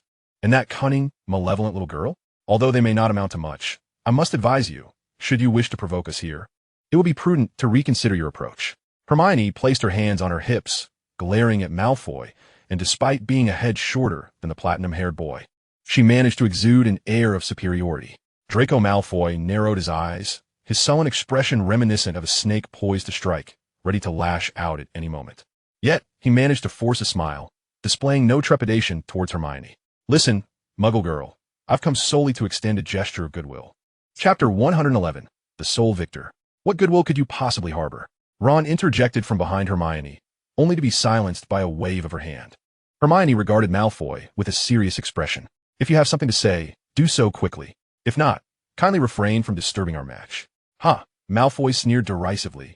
I merely wish to remind you that not every little brat is worthy of joining the Junior Detective League. Huh? Detectives? He seemed to lose his train of thought. Ahem. In any case, mind your own business, lest you find yourselves in over your heads. I shall prevent you from interfering. As they watched Malfoy swagger away, Hermione and Ron exchanged glances. What on earth is his problem? Hermione inquired. Who knows? Ron scoffed. He has been acting strange for ages. I suspect he's scared after that run-in with Lee. Besides, there's nothing good to be found in the Malfoy family. Just ignore him. They redirected their focus to the sky, returning to the seemingly mundane match. The score remained at 180-30. Despite the dubious officiating, both teams persevered diligently, striving to fulfill their roles until the final second. The Hufflepuff students found it challenging to extend their lead, while Gryffindor faced an uphill battle to close the gap. At this juncture, the Gryffindor students placed their hopes on Harry Potter, wishing for him to conjure yet another miracle by swiftly seizing the golden snitch, which would at least level the playing field. However, Harry evidently encountered difficulties. In truth, Harry Potter had identified an opportunity early on. Once airborne, his instincts were remarkably acute. During the first half of the match, he had spotted a glimmer of gold and dove toward it, eliciting a chorus of gasps and cheers from the audience. That moment marked the singular climax of the game. Harry thought to himself that he might even break the school record. He drew nearer to the glistening object, recognizing it unmistakably as the golden snitch. He could even see its rapidly flapping wings. Harry extended his palm, fingers outstretched, when suddenly, an unusual sound of wind caught his attention. Lee Jordan was hot on his heels, trailing just half a broomstick behind. Yet, rather than pursuing the snitch, he skillfully circled around Harry, occasionally brushing against him. This maneuver was akin to the subtle tugging of jerseys on a basketball or soccer field. While it wouldn't send Harry spiraling away or alter his trajectory, the interference was undeniably disruptive. Harry was forced to slow slightly, allowing the nimble snitch to dart away, vanishing into the distance. Strictly speaking, this constituted a foul. Yet, Snape seemed oblivious to this fact today. A collective sigh of disappointment rippled through the crowd, as they perceived it as two seekers failing to catch the ball. "Lee, what are you doing? That's not a legitimate tactic." Harry Potter halted his broom, irritation evident in his voice. He anticipated that one of his closest friends would resort to such tactics. Lee paused as well, grinning mischievously. "It's a game? Harry, we have a whole bunch of mates watching us." Without waiting for a response, he pivoted his broom, setting off in search of the snitch's trail. Even then, Lee remained close to Harry, evidently more concerned with guarding him than capturing the snitch himself. Thus, Harry understood that seizing the snitch today would be a formidable challenge. All the players were mounted on the same model of Nimbus 2000, and Lee's close following was far easier than when Cho pursued him. Furthermore, being male, they faced fewer reservations in their movements. The two continued to spiral in the sky, locked in a dance akin to battling eagles, for over an hour, until Lee Jordan's commentary grew increasingly animated. "Cedric, it's Cedric. He has successfully snatched the quaffle from Angelina. Angelina seems distracted. She must hurry back on defense." Fred or George narrowly missed colliding with Cedric as he approached the goal. "Oh no." A collective sigh echoed throughout the arena. The goal was valid. The score stood at 190-30, and the situation was dire for Gryffindor. "Wait." Lee Jordan's commentary abruptly halted, causing the audience's chatter to diminish significantly, leaving even Lee and Harry momentarily confused as they ceased their tussle. They were both curious. Had Lee spotted the golden snitch? Clearly not. Some spectators closer to Lee's line of sight discerned the figure in question. Wood, the captain and keeper of the Gryffindor team. He was rigidly upright on his broom, arms flailing as he gestured emphatically towards Snape. His movements were intricate and rare, but anyone fond of Quidditch would recognize them instantly. Then, the entire field heard Lee Jordan inhale sharply. Yes, indeed, Gryffindor requests the match be concluded, which should have done so ages ago. Professor Snape has imparted a valuable lesson today, how a referee can dictate the course of a match. Lee Jordan, just commentate. Professor McGonagall's voice cut in sharply, her tone indicating she was visibly displeased. Clearly, the ire in her voice was not something Lee should provoke. At that moment, Lee Jordan's voice abruptly ceased, leaving the audience in suspense. It was speculated that Professor McGonagall had silenced him with a countercharm or perhaps a binding spell. After a brief pause, McGonagall's voice resonated across the field. "Professor Snape has signaled for a halt in the match. We know that aside from capturing the golden snitch, the game can also be declared over if both captains agree. Now we await confirmation from the Hufflepuff captain." Her commentary was considerably more composed, though she emphasized the word referee with a hint of discontent towards Snape. However, any dissatisfaction was rendered moot as Snape's whistle pierced the air, bringing the match to a close. At this juncture, the audience buzzed with renewed chatter, discussing this rare match, both venting their frustrations and treating it as a topic of conversation. The players, however, were far less composed. The Gryffindor team, having suffered a record loss, hung their heads in despair, while the victorious Hufflepuff players lacked the spirit to celebrate, quietly returning to their locker rooms. In this match, there was but a single victor. Chapter 112. "Look a plane. Seeing that spectacle makes me feel nauseous." Ron muttered, his gaze distant, as though he could see a black bat gleefully reveling miles away.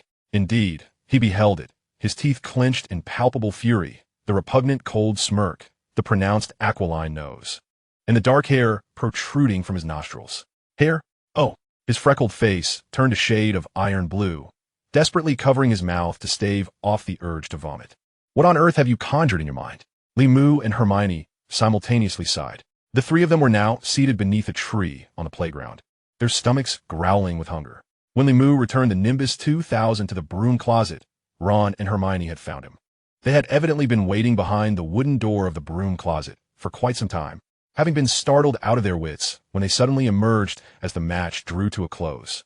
They then settled down here. After the match, evening was nearing, and the sun's rays filtered through the great tree, casting mottled patches of red light upon the grass. Ron and Hermione's faces were tinted with the dying glow of the sun, as Limu observed them, inhaling the earthy aroma wafting from the ground beneath him. Memories of another playground and another group of people from many years ago surfaced, though their faces were now blurred, and he could not return, most likely. Ultimately, it was Ron's indignant outburst that jolted Limu back from his reverie. I simply cannot abide Snape's insufferable demeanor. After finally regaining his composure from nearly retching, Ron immediately resumed his tirade. I say, Limu, you should have deliberately fluffed your shots, even lost to us on purpose, letting Snape's little schemes go awry. Come now, even if Snape is biased, as players, we must compete earnestly. Mustn't we? Limu feigned cleaning his ears, as if to extract Ron's grievances and cast them aside. Beneath his nonchalance, Limu's heart swelled with joy. After a resounding victory against Gryffindor, the four houses each stood with one win and one loss, returning to the starting line in the battle for the Quidditch Cup. Moreover, Hufflepuff was poised to reclaim the second position on the House Cup leaderboard, rapidly closing the gap with Slytherin. In the words of a great man, the path is winding, yet the dawn of victory is clearly in sight. Ron huffed discontentedly and fell silent. Hermione, however, wore a serious expression and nodded in agreement. By the way, what did you summon me out for? Was it merely to bemoan Snape? We've been sitting here for ages. Dinner has yet to be served, and we shall miss the victory feast as well. Limu thought to himself, entering a mode of quiet lament. Ron and Hermione exchanged glances. It's not just about Snape, there's also Malfoy. They then took turns recounting Malfoy's peculiar performance in the Quidditch match to Limu. This caused Limu to furrow his brow. Ever since Halloween, no. It should be since the first flying lesson, Malfoy had suddenly adopted a low profile. While the surrounding youths were clamoring for attention, he, hailing from a prominent family, had diminished his presence within the school. He had remained dormant for too long, so long that even the author had nearly forgotten about this character. A character of this type suddenly re-emerging must be alarming, right? It is likely to herald some sort of conspiracy. Limu formed a contemplative gesture with his fingers, resting his chin upon them. What are you saying? Leaving Ron and Hermione exchanging bewildered glances, their faces painted with confusion. Character design, character design. Once you grasp the type of character, you can deduce their subsequent actions from their manner of entry, just as in comic creation, right? You are the one who is akin to a comic creation. This is not a comic. What sort of mundane, trite comics do you usually read? Although their criticisms diverged, their focus was strikingly precise. Limu scratched his face, deciding to disregard the two and continue his reasoning. Perhaps Malfoy genuinely has good intentions. How could that be? X2, finally in unison, from expressions to body language. Ron and Hermione's synchronicity peaked at that moment. But how could it not be possible? Hinata also advised him to choose a school and flee early, didn't she? Perhaps Malfoy truly knows something crucial. Limu pondered, ultimately too lazy to elaborate further. These notions were not definitive, and he saw no need to share them with his friends. He turned his gaze towards the azure sky adorned with floating crimson clouds, relishing the rare moment of tranquility beneath the setting sun, when suddenly a shadow darted across the sky. Limu extended his hand, pointing with his index finger. Look, an airplane. How could wait? There really is something flying up there. Hermione began to speak, but upon following Limu's gaze, she was instantly astonished. A small, indistinct black shape was soaring from the direction of the forbidden forest towards the castle. The shadow moved swiftly and was not very high, thus growing larger and clearer in their view at an impressive rate. Oh, it's a person riding a golden version of a flying broom, sneaking about. Ron accurately identified the shadow. Having studied Quidditch, his dynamic vision surpassed even Hermione's. As it approached, the broom and its rider glided just above their heads. Hermione and Ron exchanged a glance, then looked at Limu. It's Harry, they exclaimed in unison. What is he doing in the Forbidden Forest? After their shout, silence ensued for a moment. Let's go see. Hermione stood up first, brushing the dirt off her uniform, and then headed toward the castle. There always seems to be so much to contend with, causing a headache. Limu sighed helplessly and rose to follow, as Ron patted his worn-out trousers. His face filled with confusion. Where are we going? To the broom closet.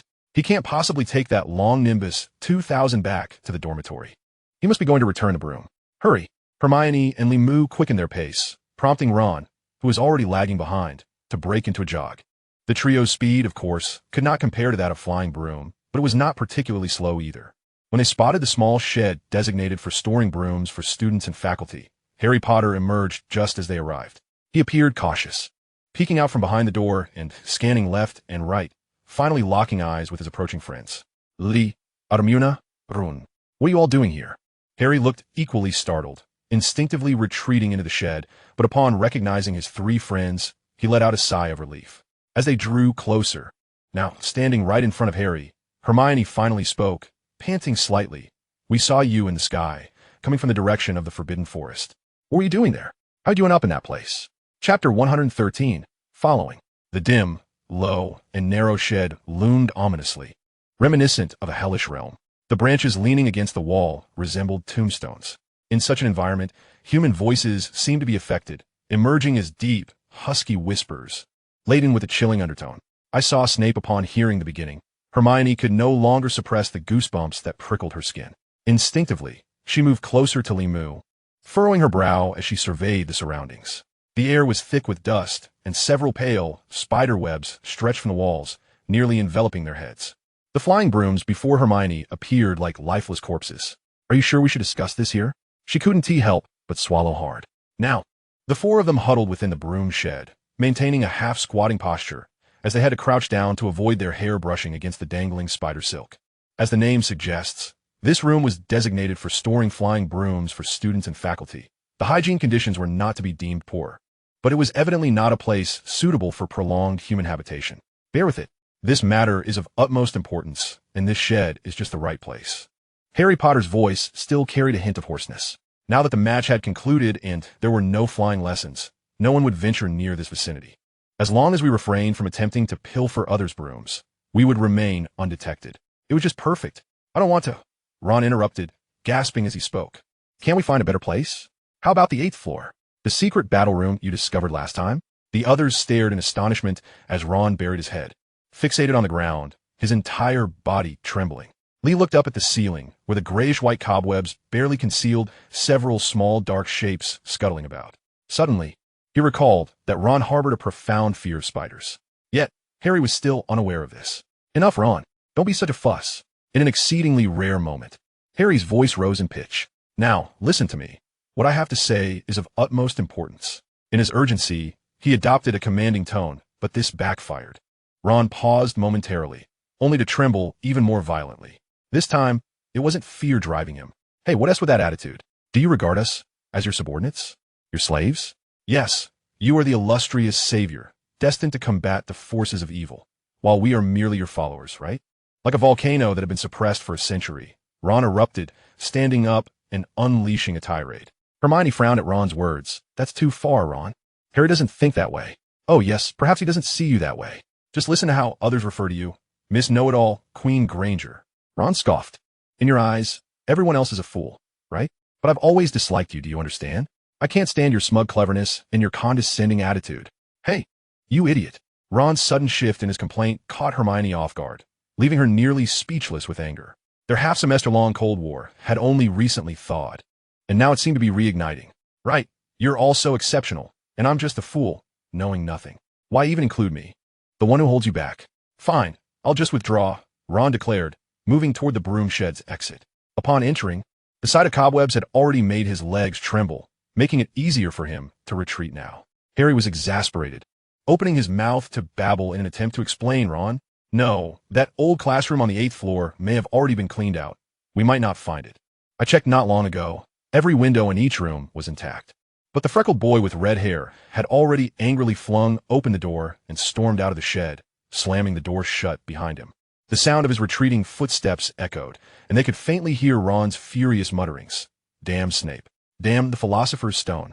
The noise gradually faded. Ron had truly left, without the slightest hesitation. Ron. Harry rushed a few steps toward the door. Hermione huffed in discontent, pulling him back. Forget it. Let us focus on the matter at hand. Lee looked at the pitiful wooden door, which seemed on the verge of splintering, and felt a pang of sympathy. If only Ron could muster such courage against those spiders. Perhaps he would have long since conquered his fears. Ah, youth, so easily ignited with passion. The room lapsed into silence for a considerable time. After a while, the friends squatted down again. Harry Potter sighed, and when he spoke again, his voice was still hoarse, yet not as urgent as before. Earlier, I was about to drop off my broom here. I was the last to leave the Quidditch pitch, having lost a match, and was in no mood. He glanced at Lee, who merely shrugged in response. Sorry, you won. The victor is always right. Harry continued. Then I saw a shadowy figure, cloaked and hooded, completely shrouded. But I'm certain it was Snape. His manner of walking, I would recognize it even in ashes. Snape? Indeed. At that moment, I thought it's dinner time, and his mysterious guise surely boded ill. So, I mounted my broom and followed from a distance. Oh heavens! You really shouldn't have done that, Hermione exclaimed in alarm. It's fine. Even if he had spotted me, I could claim I was simply flying to clear my head after losing the match. This is school. He shouldn't dare confront me, right? Harry forced a pale smile, attempting to reassure, though his own confidence wavered. In truth, Snape had yet to notice him. I followed him all the way to the Forbidden Forest. The Forbidden Forest? Hermione gasped, her mind racing with various thoughts. She glanced at Lee, hoping for some insight from him, only to find him disinterested, his eyelids barely lifted, offering no reaction. He often behaved this way, as if he understood everything already. Hermione mused. Little did she know, Lee's response would come swiftly. Yes, the Forbidden Forest. Guess what? Harry lowered his voice, his tone growing darker and more guttural. I saw Hinata there. What? Lee sprang up abruptly. Chapter 114, Threat. Yes, Hinata. Amidst the dense trees, in a clearing, she appeared to be waiting for Snape. Goodness. It wasn't even dark yet. I'm certain I didn't miss C. As he reached the crux of his revelation, Harry displayed signs of nervousness, even stuttering. What did they say? Hermione's tension mounted, her posture stiffening. I dared not approach too closely. I only caught a few words. Snape was interrogating Hinata, saying, You've known about the Philosopher's Stone for some time, and you already know how to deal with that three-headed dog, don't you? Recollecting that moment, Harry's voice grew hoarser, his complexion paler. Hinata, however, was smiling. I could hardly believe that at such a critical juncture, she could still smile. She even dared to retort to Snape, saying, You should have known this already. No need to ask me, right? Clever Professor Snape. After pausing to regain composure, Harry continued. Snape was utterly incensed. I had never seen him so furious. Perhaps recalling the scene made him shudder. He raised his wand, his face cold, pressing the tip against Hinata's neck, saying, You wouldn't wish to oppose me, even though you are a student at Hogwarts, and your status is special. I have 1,000 ways to make you divulge any secrets. Oh my goodness. Snape, how audacious of him. He threatened Hinata right to her face. Hermione could not contain herself, her voice trembling. Just imagining that scene, placing herself in Hinata's position, sent shivers down her spine. For the first time, she felt a genuine admiration for Hinata. It was also the first time she sincerely worried for Hinata's safety, urging, What happened next? What happened next? The savior, our so-called hero, lowered his head in shame. You need to hurry and tell us. I don't know. An owl hooted, startling me. No, I should say I was already startled by Snape, and my broom jolted. Harry struggled to articulate his thoughts, but his head felt heavy, still unwilling to lift. Snape might have sensed me, he shouted. Who's there? I quickly pressed myself against my broom and flew out of the woods. How could you abandon her? Abandon a girl? Hermione was engulfed in a fury that seemed to consume her. In certain moments, the queen, renowned for her vast knowledge and rational wisdom, found her intense emotions overwhelming her reason entirely. Hinata, if anything were to befall her, Hinata would be unscathed. At that moment, Lee Mu, who had remained silent, finally spoke. Hermione uttered in confusion. Because she is Hinata. Lee Mu attempted to dismiss the topic vaguely, reluctant to divulge the details to Harry and the others. In this world, aside from those directly involved, perhaps only Lee Mu could discern the nuances from their earlier conversation. He firmly believed in Snape's innocence, as he had in history, which allowed him to appreciate the dialogue between Snape and Hinata. If their roles were reversed or interpreted from another angle, it would still hold validity. Lee Mu suddenly recalled how Hinata often spoke hesitantly and shyly, especially in his presence. He genuinely felt that Hinata could not possibly be in danger. It was an instinctive certainty. Harry's subsequent words confirmed Lee Mu's thoughts. Hinata is fine, Harry whispered. Although I hid outside the forest, I was still worried about Hinata. At that moment, I hesitated, considering rushing to the headmaster's office to inform Dumbledore, but before I could move, I saw Snape emerge, cloaked and hurrying away. I was quite startled. I thought about flying back on my broom to that clearing when I noticed Hinata emerging shortly after Snape, and she appeared unharmed. Hermione exhaled lightly, beads of sweat forming on her forehead. Then I planned to return, stow my broom, and hurry to find you all. But I didn't expect to find you here. By the way, how did you all end up together and waiting for me here? It's nothing of great significance. Let's not dwell on it. At that moment, for Hermione, whether it was Malfoy's well-meaning warning or his mocking provocation, it paled in comparison to the shocking scenes Harry had witnessed. It hardly merited mention. Almost immediately, Hermione seemed to reclaim her composure as the rational queen and began to analyze the situation with a stern expression. Snape mentioned the Philosopher's Stone, which confirms that our suspicions were correct. The treasure of Nicholas Flamel is concealed in the forbidden corridor on the 4th floor. But how does Hinata know how to subdue Fluffy? Damn it, why would Snape press a first-year student about the Philosopher's Stone? She pondered. If the Philosopher's Stone is so valuable, then aside from the three-headed dog Fluffy, there must be other traps or spells guarding that passage. Perhaps some of them are derived from the mystical arts of the East, or certain magic might require Hinata's unique abilities to dispel. Think back to the night we encountered the three-headed dog. Consider that iron door, which even the Alohamerous spell couldn't unlock. Harry joined in the deduction, their thoughts gradually crystallizing. Having spent most of the semester together as friends, they had unknowingly developed a certain rapport. Indeed, it is very likely, Hermione affirmed. Finally, clenching her fist, she declared, "We must quickly find Hinata. Since she is involved in this matter, we must assist her, no matter how perilous. We cannot let her bear it alone. United. We should also inform Dumbledore and Professor McGonagall. We must prevent Snape from obtaining the Philosopher's Stone." Absolutely. Harry had already stood up. Ignite! Ignite! The two young lions of Gryffindor seemed to foresee the forthcoming trials and tribulations, yet they faced them without fear. They took heavy yet resolute steps toward the door of the shed.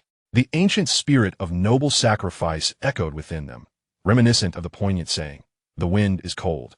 The water's icy. A true hero departs and never returns." "Come back," Limu called out, splashing cold water over his two companions' heads. At this hour, most students have returned to their dormitories. How will you gain entry to the Ravenclaw common room? Besides, if you confront her directly, she might misunderstand and think you covet the Philosopher's Stone. Yes, you're right. If we were to ask outright, it might lead to misunderstandings. Let me probe subtly instead. Give me 2 days, Limu decided without further ado. This was a matter he must take the lead on. After all, the Philosopher's Stone was in his possession. Chapter 115. Disappearance? Limu spent the entire night in restless slumber, sitting cross-legged within the confines of his bed curtains. He initially closed his eyes to meditate, as was his custom, but his mind was tumultuous, rendering him incapable of achieving tranquility. It had been some time since he encountered a bottleneck in his meditation. Despite his diligent practice, he made no progress. He felt as though his body was saturated. And according to the blunt description from the old man Lijiamin, this likely indicated that his body's meridians had reached their limit in terms of energy production and capacity. To break through this bottleneck, he could either wait for his body to grow and expand its capacity to contain energy, or seek enlightenment through profound realization, or exert his internal energy through will alone, bypassing physical means or other mediums, thereby cleansing and fortifying his meridians repeatedly. These three methods, though divergent in approach, all led to the same end and were not short-term solutions. In recent days, Limu had made numerous attempts, gradually cultivating a sense of calm through meditation. However, with pressing matters on his mind tonight, the situation was vastly different. The more he attempted to meditate, the more agitated he became. Ultimately, he abandoned the effort, choosing instead to sit quietly and absorb the darkness and chill of the night, listening to the varying snores of his two roommates. After a while, Limu stealthily slipped out of bed and quietly opened his suitcase. Deep within the neatly folded clothes lay a small, hard stone, carelessly tossed aside as if inadvertently left there. After all this time, it remained. Only a select few knew the fervor and obsession that this small stone harbored.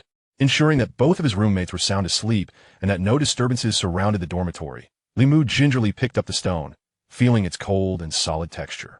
In the days since, whenever his roommates were oblivious to him, he had taken this stone to study multiple times, attempting to channel energy into it as a medium and experimenting with various incantations to encase the Philosopher's Stone. Yet, the stone remained unchanged, its blood-red hue unyielding, devoid of any detectable energy fluctuations. On one occasion, he even contemplated asking the Black Feather Sword, his advanced messenger bird, to transport the Philosopher's Stone back to his homeland for Lijiamin to examine. He had successfully snuck the black feather sword out of the Olary, and the two of them had hidden in a secluded corner, chattering away. Limu had even offered a year's supply of tender black pepper steak as payment. But the black feather sword stubbornly refused to grasp the stone in its beak or even hold it in its talons, its disdain evident in its gaze. A year's worth of black pepper steak. Tender, juicy prime cuts. Do you have any idea how steep prices are in England right now? Even I can only afford to indulge in this delicacy once every 2 months. Name your price. In the end, Limu swallowed his reluctance, his tone almost sycophantic. Yet he was met with a look of utter disbelief from the bird. Then it opened its mouth, not to negotiate, but to let out a shriek, flapping its wings and soaring away. Limu watched helplessly as the majestic bird ascended into the sky, shrinking until it became a mere speck. Despair washed over him. Now, in the depths of the night, clutching the stone in his hand, he felt his resolve to continue attempting to harness its power wane significantly. He began to suspect that perhaps utilizing the Philosopher's Stone required a special mechanism, such as a mediating key or a specific incantation, knowledge of which resided solely with Dumbledore. Alternatively, it was possible he had acquired a counterfeit stone. Otherwise, after such an extended period, Dumbledore would surely have discovered its disappearance. With his formidable magical prowess and the authority to mobilize all of Hogwarts' resources, the stone would have been reclaimed long ago. These thoughts offered Limu a fleeting sense of relief. Yet the murky connection between Hinata and the stone soon reignited his headache. Historically, it was Snape who had questioned Quirrell, was it not? Should he seek out Hinata for clarification? How should he approach her? And what was he to do with the stone? Limu was uncertain how long he had been mired in these thoughts, but when he regained his senses, soft, diffused light streamed through the curtains from the east, gradually illuminating the entire room. He sighed, stealthily returning the elusive Philosopher's Stone to his suitcase, erasing all traces of its existence. He tiptoed out, just like every invigorating morning after meditation. A night had quietly passed. It was as if Hinata had vanished without a trace. Limu was among the first to arrive at the Great Hall, waiting for quite some time. The bustling crowd around him came and went, most laden with heavy tomes, even stealing glances at their books during meals, as if to remind their peers that the end-of-term examinations were approaching. However, as the morning classes drew near, Hinata's figure was still absent. Perhaps she had once again retreated to the library to immerse herself in her studies, Limu mused, as he jogged into the classroom, just in time. This morning's lesson was History of Magic, the sole subject where first-year students from Hufflepuff and Gryffindor shared a classroom since the transition back to smaller class sizes. The kind Badger House students and the cheerful Lion House students forged a profound camaraderie within Professor Bin's classroom, enjoying a tranquil and harmonious existence, as they typically succumbed to slumber as soon as classes commenced. However, today, Limu was destined to forego such tranquility. Upon entering, he chose a vacant seat in the back row, but before he could settle in, Hermione and Harry, who had been seated in the front row, stood up and shuffled over to squeeze beside him. Hermione inquired, "What is the matter?" while Harry stared at him with a look of concern. Limu, understanding their worry, found it somewhat amusing and shook his head. "I haven't seen Hinata this morning. I'll ask her this afternoon. We have Charms class with Ravenclaw." His companions appeared somewhat disheartened, but merely took their seats in silence. It was evident they had been anxious about this matter all night. During the subsequent lesson, even Hermione ultimately succumbed to Professor Bin's hypnotic delivery, drifting in a slumber amidst his monotonous, archaic tone that had persisted for over a century. Likely, Limu was the only student in the two houses wide awake, which pleased Professor Binns, who once again announced that Hufflepuff had earned 5 points due to Limu's alertness. It was not that Limu was resolutely determined to be an academic overachiever. Rather, he simply could not find sleep. His long-standing routine of meditative practices had nearly erased any recollection of what it felt like to sleep normally. Moreover, the rejuvenating effects of meditation surpassed those of ordinary slumber, allowing him to remain alert even amidst Professor Bin's droning lecture. Finally, the tedious History of Magic class came to an end. Limu accompanied a yawning Harry as Hermione headed to the dining hall for a meal, making her way early to the Charms classroom. It was then, until Professor Flitwick bounded through the threshold, that he noticed Hinata was still missing. How could Hinata have missed class? She had not been seen during lunchtime in the Great Hall either. Limu sensed something was amiss, feeling increasingly restless throughout the lesson, nearly bursting forth to inquire of Professor Flitwick where his student had vanished to. Yet, to do so would appear rather peculiar. He firmly believed that Hinata would not be in any peril, even though Flitwick, the head of Ravenclaw, bore a subtly somber expression, and Hinata had never before skipped class. Perhaps she was preoccupied with some pressing matter, such as an unfortunate bout of illness. Amidst Li Mu's growing agitation, the charms class soon concluded. He hastily stood, scanning the surrounding students, only to realize that among the entire first-year cohort of Ravenclaw, he recognized no one but Hinata. Not a single familiar face could he find. Gazing at the sea of unfamiliar visages, Li Mu realized he did not know any of their names, nor was he aware of Hinata's friendships. At that moment, he recalled Professor Flitwick, but upon glancing at the podium, he found it empty. The usually friendly, jovial little professor had already hurried off, leaving Li Mu feeling a twinge of disappointment. After a short while, Li Mu joined his roommates, Ernie and Justin, as they made their way to the dining hall. Settling at the Hufflepuff table, just as he barely settled into his seat, a voice called out from behind, "Li Mu." It was Hermione. She had shouted, balancing a tray, and, as she had done many times before, she bounced over to the Hufflepuff table. Ernie and Justin habitually made space for Hermione, but this time was different, as she was followed by none other than Harry Potter, the boy who lived, the legendary savior. This was his first time mingling at their table, and he appeared somewhat nervous and awkward, leaving Ernie and Justin frozen in place, the three of them exchanging awkward glances for what felt like an eternity. Hermione, however, disregarded the others and sat down beside Li Mu without hesitation, placing her tray down and urgently asking, "Did you?" But just as the words escaped her lips, she suddenly realized that there were others around who were unaware of the situation, and quickly lowered her voice, mumbling, "Have you asked yet?" "No. Hinata hasn't come to class," Li Mu replied, shaking his head, his gaze wandering towards the Ravenclaw table, where Hinata was likewise absent from dinner. Today was indeed peculiar. I was just about to ask someone familiar at this moment. Li Mu's eyes sharpened. He had found someone familiar. Qiu Zhang and a few other Ravenclaw students had just exited their class, chattering merrily as they entered the hall, heading toward the Ravenclaw table. The entire Ravenclaw house inherited the lofty, aloof, and eccentric temperament of its founder, Rowena Ravenclaw, and even their resident ghost, the Grey Lady, exuded an air of coldness. Besides Hinata, Qiu Zhang was the only person Li Mu could claim familiarity with in this house. Coincidentally, Hinata seemed to share a close rapport with Qiu Zhang, having even bid her farewell just before the Christmas holidays. He refrained from speaking further with Hermione, pulled out his chair, and approached Qiu Zhang directly. "Zhang," he called out in Chinese from several paces away. When Qiu Zhang turned, taken aback, and noticed him, he grasped her hand and lowered his voice. Switching to increasingly fluent English, "Have you seen Hinata? She has been missing all day, even absent from afternoon classes, and I'm quite worried." It was difficult to communicate in Chinese as an Asian raised in the UK. It often led to misunderstandings due to differences in language structure and vocabulary. Qiu Zhang paused for a moment, appraising Li Mu with a hint of curiosity, as if just noticing him for the first time. It wasn't until Li Mu's face turned crimson that she covered her mouth with a soft laugh and nodded. "Oh, you didn't know? But it's understandable if you didn't. Hinata was injured and is in the hospital." "Injured and in the hospital?"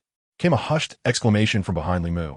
It was Hermione. She had just squeezed her way beside them and had caught the crucial piece of information. The dinner immediately lost all appeal. Without further ado, Li Mu, Harry, and Hermione hastened to finish their meals, slamming their utensils down on the table amidst the astonished gazes of Ernie and Justin. Wiping their mouths before rushing out the door, they soon arrived at the hospital, where they inquired about the room number for Madame Pomfrey before making their way to Hinata's bedside. Behind them, Madame Pomfrey's stern warnings echoed, urging them not to linger too long, to maintain silence, and to allow the patient to rest. Yes, the group responded with wry smiles. The layout of the school hospital was straightforward, and they quickly found themselves outside Hinata's room.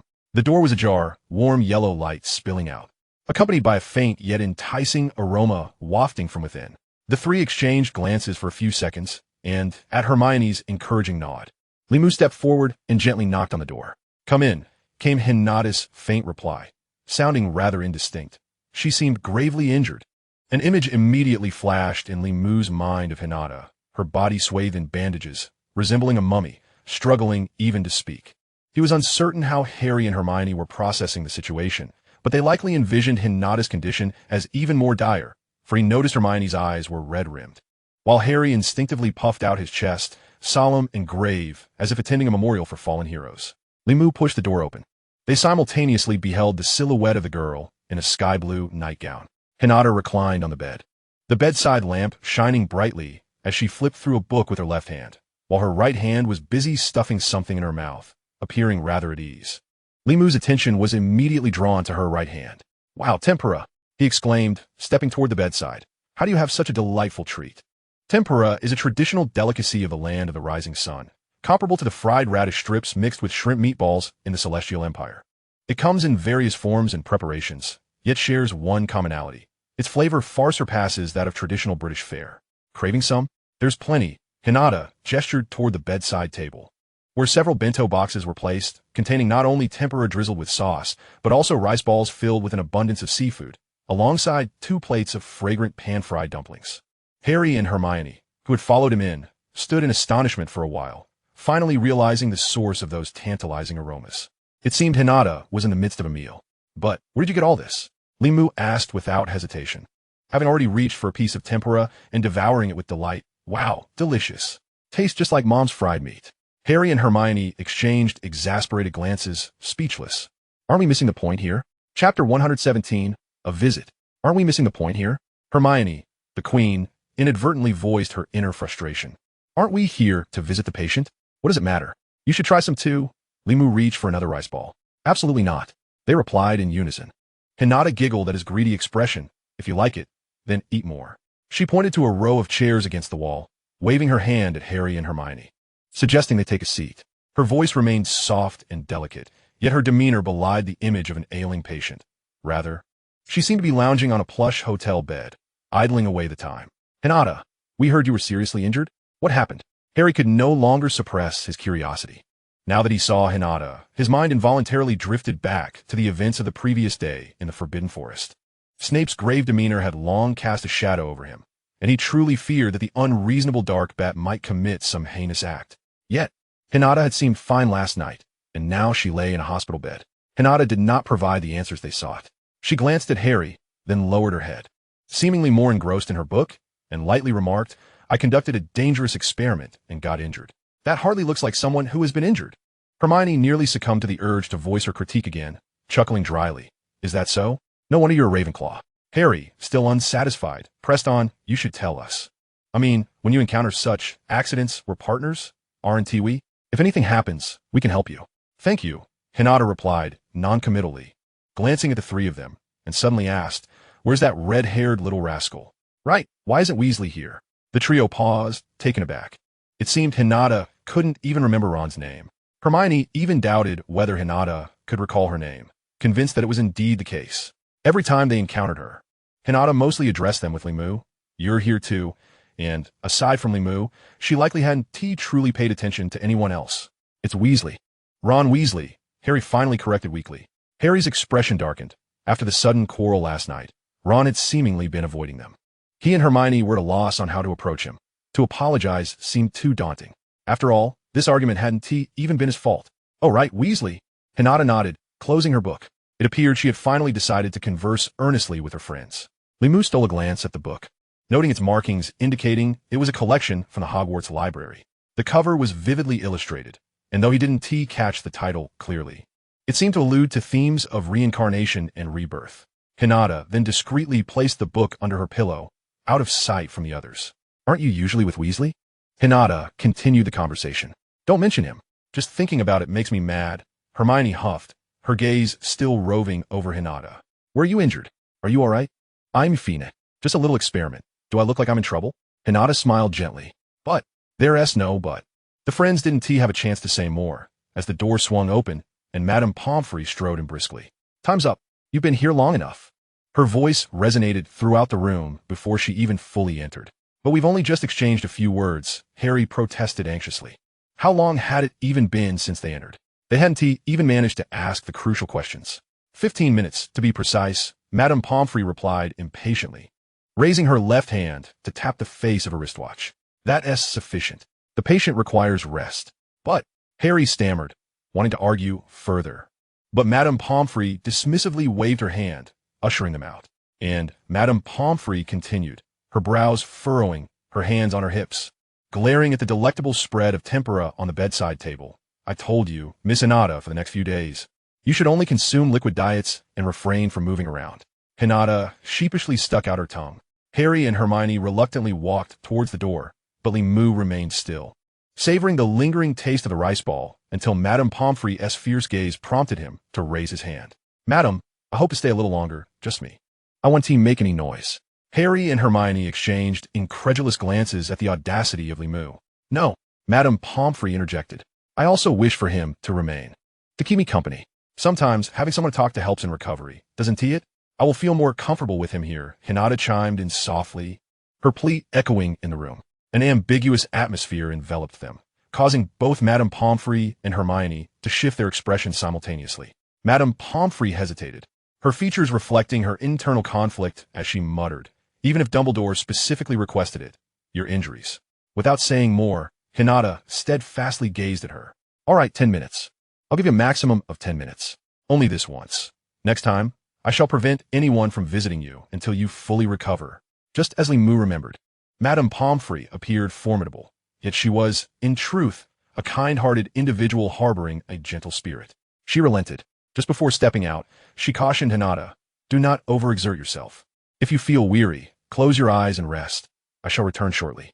With a final glare at Limu, the door to the ward slammed shut, and Madame Pomfrey led Harry and Hermione away, their footsteps gradually fading into silence. The room returned to tranquility, the aroma of Japanese cuisine still lingering in the air. Limu gazed at Hinata, who met his gaze with equal intensity, both lost in their own thoughts. It was evident that her injuries were far more severe than her current demeanor suggested. Ultimately, it was Limu who shook his head and broke the silence. You have been dishonest. At Hogwarts, a mere experimental accident could not possibly inflict such grave injuries. You do not strike me as an imprudent individual.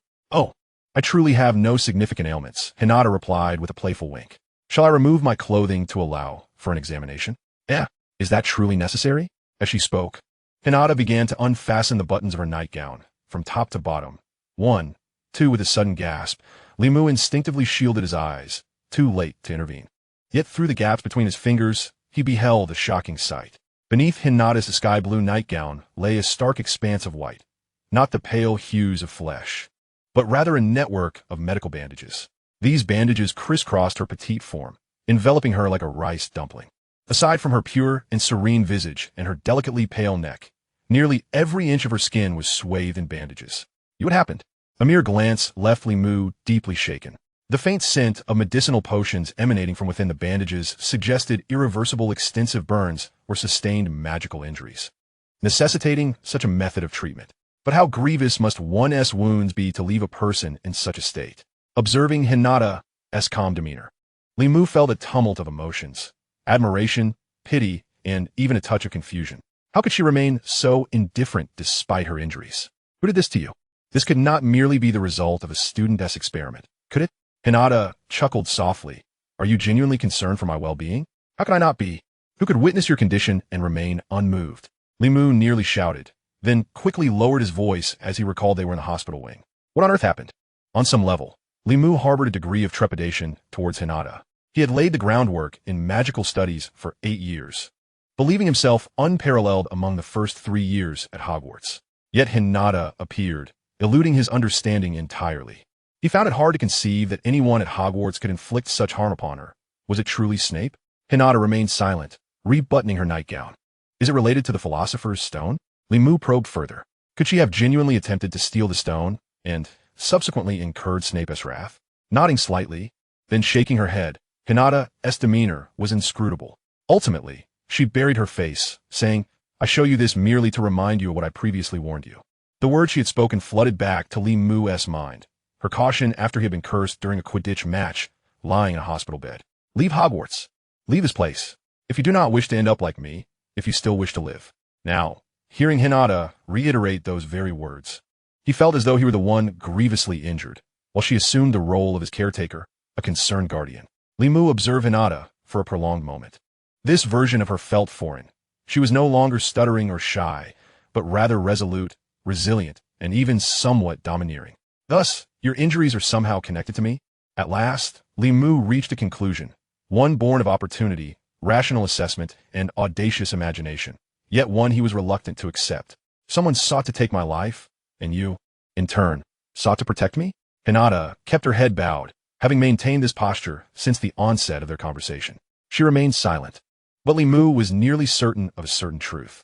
He inhaled deeply and continued to inquire, is it related to the Philosopher's Stone? Hinata offered no response, merely parting her lips without uttering a word. Disappointment washed over Moo as he prepared to ask again, only to hear her softly declare, "I am tired." Then Hinata reclined upon the bed, a gentle sigh escaping her as she seemingly drifted into slumber. Sighing, Moo understood their dialogue had reached its conclusion. If Hinata chose not to speak, he would not extract any information from her. Considering the time, it was likely that Madame Pomfrey would soon return to issue her expulsion orders. "Rest well," he murmured, tucking her in before picking up the remnants of his meal and turning to leave. As he opened the door to the ward, a faint whisper reached his ears from behind. "It's a trap." The words were hazy, almost ethereal, leading Moo to question his senses. "What?" He paused, turning around to find Hinata still lying on the bed, maintaining her previous position, her breathing soft and steady. No further words followed. Even after leaving the hospital, Moo found himself mulling over the meaning of that phrase. What did trap imply? Was the philosopher's stone a trap? Did it refer to her injuries? Or upon returning from his visit with Hinata, Harry and Hermione were far from at ease. Their anxiety seemed to intensify. Merely the following afternoon, as Moo settled into his seat, they approached him at the Hufflepuff table once more. "I visited again this morning," Hermione whispered, her tone shrouded in mystery and gloom. "Madame Pomfrey absolutely forbade me from entering and warned me not to visit Hinata until she fully recovers. I suspect her condition has worsened." Huh! Her injuries were already far more severe than they appeared. Moo recalled the mummified sight he had witnessed yesterday, a pang of sorrow still resonating within him. Hinata's worried expression and the heavy shadows beneath her eyes echoed his concern. "Rest assured, she will be fine. Hinata is not so easily defeated," Moo gently reassured them, though he could not ascertain the true extent of her injuries. Deep down, he believed she would persevere. Harry and Hermione's expression softened, yet the anxiety etched upon their faces remained palpable. "But what of the Philosopher's Stone?" Harry ventured tentatively. "Have you inquired of Snape? Did you glean anything from her?" It seemed their primary concern lay with that object. Moo shook his head somberly. "It is well for now. The stone remains safe in my possession." Indeed, it remained intact, securely hidden within his grasp. Yet Moo underestimated the degree of Hermione and Harry's concern. In the days that followed, he found himself ensnared in a relentless cycle of inquiries, as every few hours they would return with an array of questions. "Is Hinata well? Have you seen her? What the stone? What should we do now? Should we inform Dumbledore?" To each, Moo replied repeatedly, "Hinata is fine.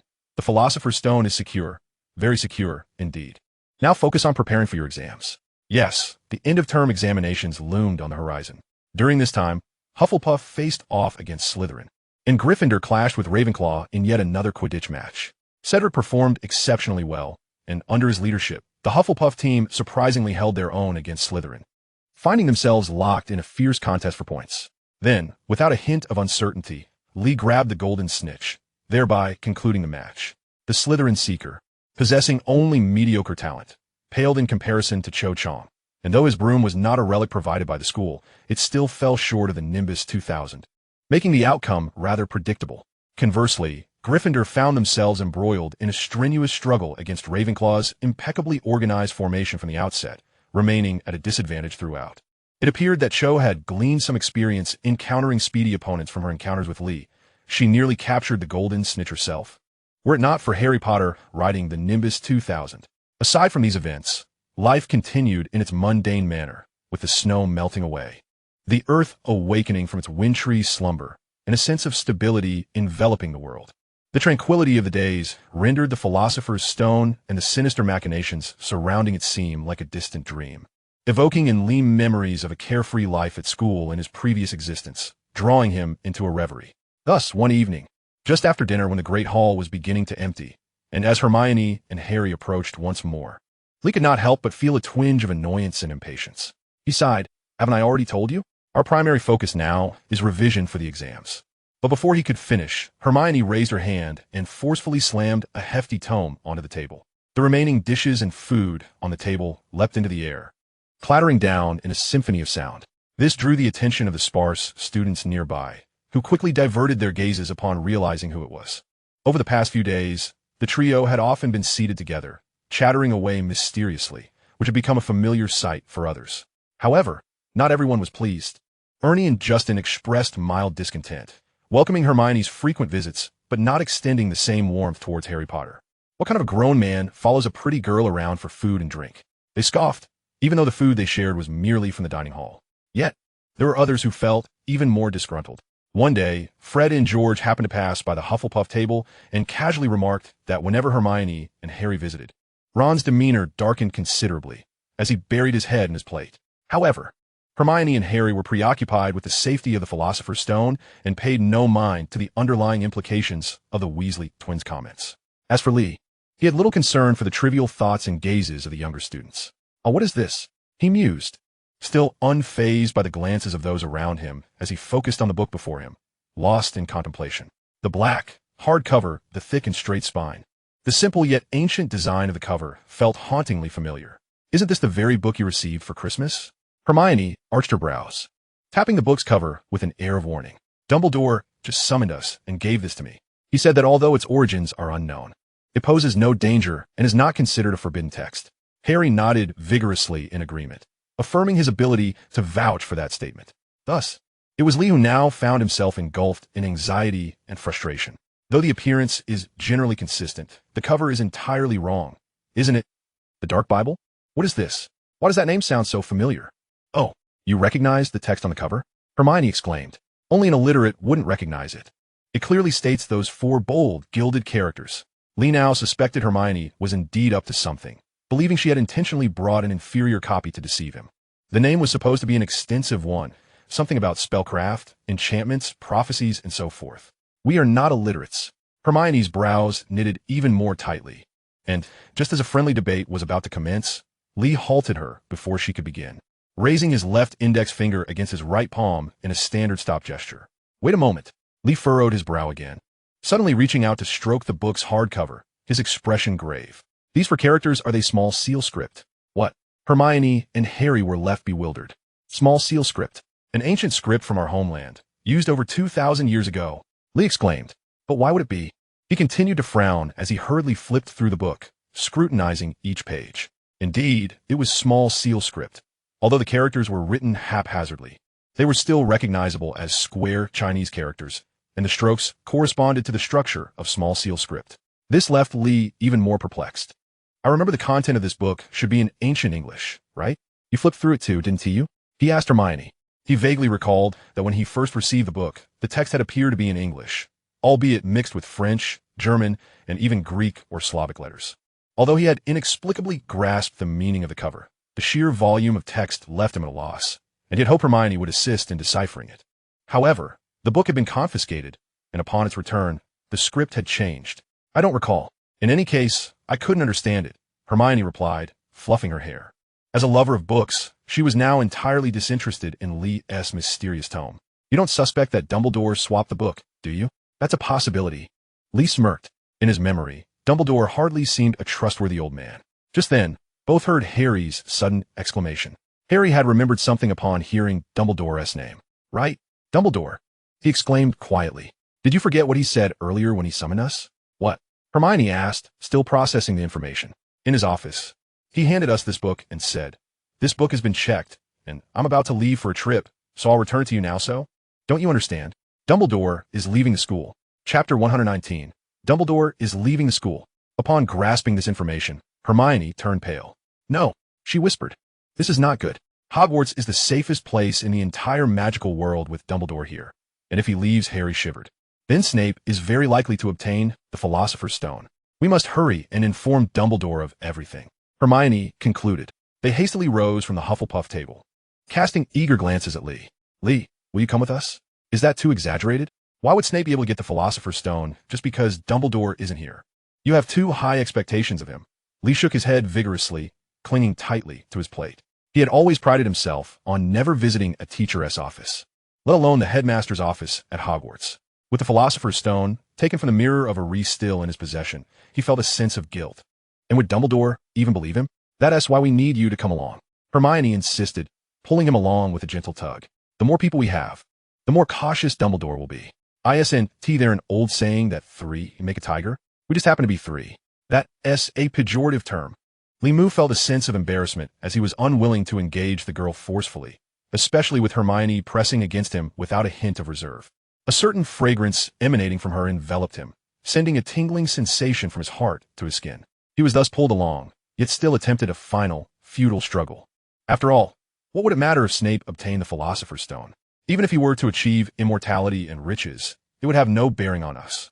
Hermione continued to tug him forward, striding out confidently.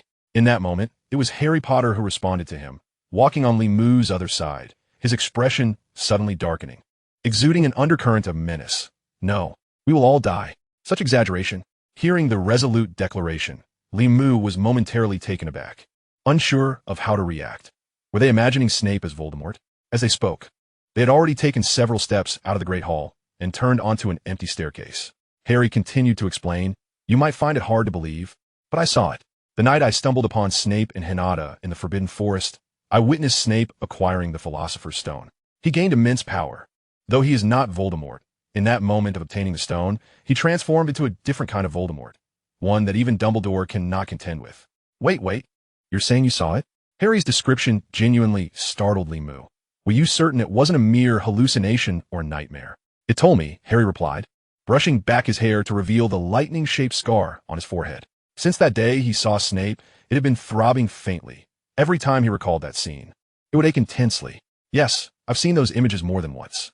I've dreamed about them these past few nights. I believe it might be a warning, a premonition." Limou halted abruptly, nearly causing Hermione to stumble. He motioned for Harry to stop as well, furrowing his brow to scrutinize the scar that signified the little savior. Apart from its distinctive shape, it resembled any ordinary scar, if it were on someone else's forehead. People would assume it was from dozing off in class and being poked by a pencil, or perhaps from a mishap while trimming fruit or shaping eyebrows. However, Limou knew well the peculiar nature of this lightning scar. It was a mark left by Voldemort, one that had cost him dearly, embedding a fragment of his soul within Harry Potter, forging a mysterious connection between them. Historically, Harry had been able to sense Voldemort's presence through this connection, even foreseeing his thoughts and actions. Yet, conversely, he had also been deceived by Voldemort's intrusion into his mind. But now Voldemort should still be weak. His soul should be fragile. How could he establish a connection with Harry Potter? Moreover, did you truly believe that Snape would become a Dark Lord by obtaining the Philosopher's Stone? Limou turned to Hermione in confusion. Wasn't she the one who most attested such irrational prophecies? "There is no time for further discussion. Let us move," Hermione countered, pulling Limou up the stairs with urgency, mirroring Harry Potter's anxiety. "We should have informed you sooner." Reluctantly, Limou followed, still making one last attempt at resistance. Besides, even without Dumbledore, Snape wouldn't be able to secure the Philosopher's Stone. He can't even get past the three-headed dog, can he? Hermione and Harry quickened their pace. From Limou's wrist, where Hermione firmly grasped him, a surprising force of pull astonished him. This queenly girl possessed remarkable strength. Yet Hermione did not cease her explanations even as she hurried along. "I told you we should have informed you earlier. Yesterday, we encountered Hagrid, who inquired whether we were still investigating the Philosopher's Stone." Harry shared the unusual nature of his scar with Hagrid. "Oh, what did Hagrid say?" Harry interjected, a hint of dissatisfaction in his voice. "What else could he say? He warned us once again to stay out of it. He also mentioned that Snape is someone Dumbledore trusts, a protector of the Philosopher's Stone." Indeed, as Limou's eyes twitched, the truth was undeniable. Furthermore, it seemed Dumbledore's trust in Snape was as profound as that in Professor McGonagall, perhaps even exceeding his faith in Flitwick and Sprout. That's the crux of the matter. Hermione elongated her tone. By now, they had reached the 6th floor, ascending the staircase to the 7th. "Snape is involved in the defenses of the Philosopher's Stone. I suspect each professor has set up their own defenses, but I can assure you, Snape might possess the means to bypass the other protections." "What about Hagrid's dog?" Limou inquired again as they approached the 8th floor. "Don't even mention it. We shouldn't count on Hagrid to keep secrets," Harry sighed. He did not continue, halting before a stone gargoyle at the end of the 8th floor corridor. This statue led to the headmaster's office, where Dumbledore had just met with a moment ago. Hermione lowered her voice, whispering as if afraid of disturbing the statue, which required a password to open the door. "Let me think, what was the password?" Before she could recall it, the sound of footsteps startled the three of them. "What are you three doing here?" came a stern voice, resonating with a familiar authority. They turned in unison to find Professor McGonagall approaching, a large stack of books clutched in her arms, her brisk demeanor reminiscent of Hermione's usual self. "We wish to see Professor Dumbledore." Hermione spoke first. "Wish to see Professor Dumbledore? For what reason?" Professor McGonagall echoed, scrutinizing each of them with suspicion. Rarely did students approach the headmaster directly, and she evidently suspected they were up to no good. "Professor Dumbledore is quite busy. He is one of the most remarkable wizards in the world, with many responsibilities." Hermione, in her urgency, even interrupted Professor McGonagall, an audacious act she would have never dared before. Yes, we understand he is busy, but this matter is of utmost importance. The commanding presence of the Gryffindor Queen seemed to have taken McGonagall aback. She paused for a moment, her sharp gaze thoroughly assessing Hermione before she finally spoke again. Very well, but Professor Dumbledore has just left, only a short while ago. The International Confederation of Wizards required his immediate attention. You know he is the chairman of that organization. The task is no less significant than that of the headmaster of Hogwarts. He has gone? So quickly. Harry Potter finally spoke, his voice barely above a whisper, swallowing hard, his complexion paling. Especially at this moment, if you truly have something important to convey, you may share it with me. McGonagall's gaze swept across each face, lingering peculiarly on the anxious Harry. I believe I can handle it appropriately. Harry and Hermione exchanged glances, then turned to Limu. They instinctively sought his counsel, only to find him gazing skyward, as if the unfolding events were of no concern to him. Well, this truly is important at last. Harry resolved to trust his head of house, casting aside all caution. At this moment, securing Professor McGonagall's assistance was far better than facing this ordeal alone. He clenched his teeth, his voice growing hoarse and somber. Professor, it concerns the Philosopher's Stone. With a sudden tremor, Professor McGonagall dropped the books she was holding, scattering them across the floor. Clearly, she was taken aback, utterly unprepared for the utterance of the words Philosopher's Stone to emerge from the mouth of the student before her. The expression was anything but feigned. She furrowed her brow, disregarding the books scattered on the floor, and reprimanded them, her irritation palpable. How do you know about this? It would be wise to avoid meddling in matters unrelated to your studies. Any matters at all? Professor, Snape is attempting to steal the Philosopher's Stone, and he has likely already disabled all the protections. We must alert Professor Dumbledore. We must speak with him. Someone. Professor McGonagall scrutinized the three of them, her expression a mixture of astonishment and skepticism. Snape is trying to steal the Philosopher's Stone.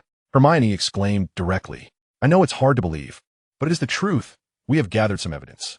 Enough. Professor McGonagall admonished firmly. I do not know how you came by this information regarding the Philosopher's Stone, nor what experiences you have endured. While Professor Snape may indeed be somewhat strict with you, I must assert that baseless suspicions towards professors and elders is not the attitude expected from students. Hermione and Harry felt their hearts sink. Upon hearing those words, they realized that in Professor McGonagall's eyes, they held less weight than Snape. How could such a loathsome figure, a dark bat, command such trust from so many? But Professor, Harry felt a surge of urgency, wishing to say more, but was met with another sharp rebuke from McGonagall. Enough, Potter, she said, her impatience evident. As she waved her hand dismissively, the scattered books obediently leapt back into her arms, arranged neatly. Cradling the stack of books, she continued, rest assured, no one can steal the Philosopher's Stone from Hogwarts. It is under tight protection and utterly secure.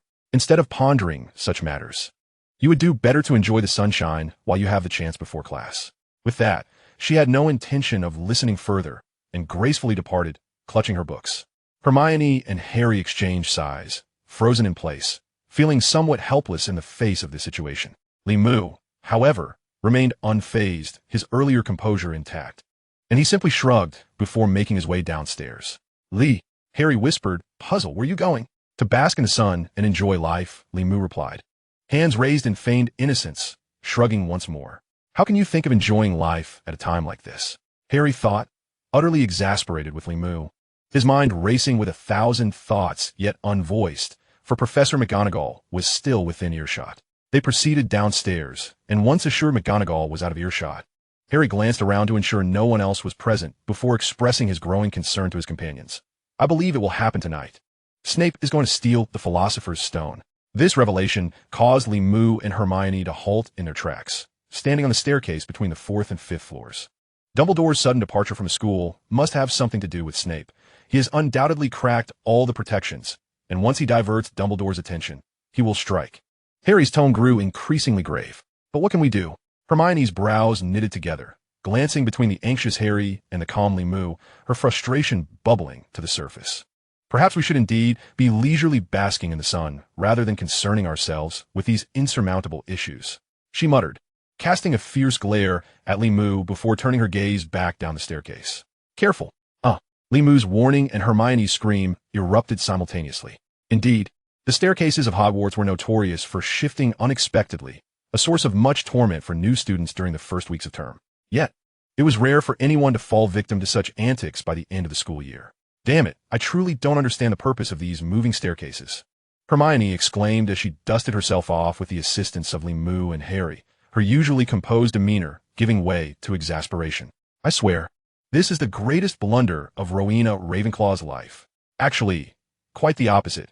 Many hold the ever-changing staircases of Hogwarts in high regard, Moo mused silently, casting a spell with his wand to refresh Hermione's appearance. While he still did not fully grasp the intricate workings of such spells, their convenience in moments like this was undeniable. In contrast, the magical practices from his homeland tended to focus more on combat, proving less useful in everyday life. Thank you, Hermione said, her cheeks flushing as she meticulously arranged her appearance.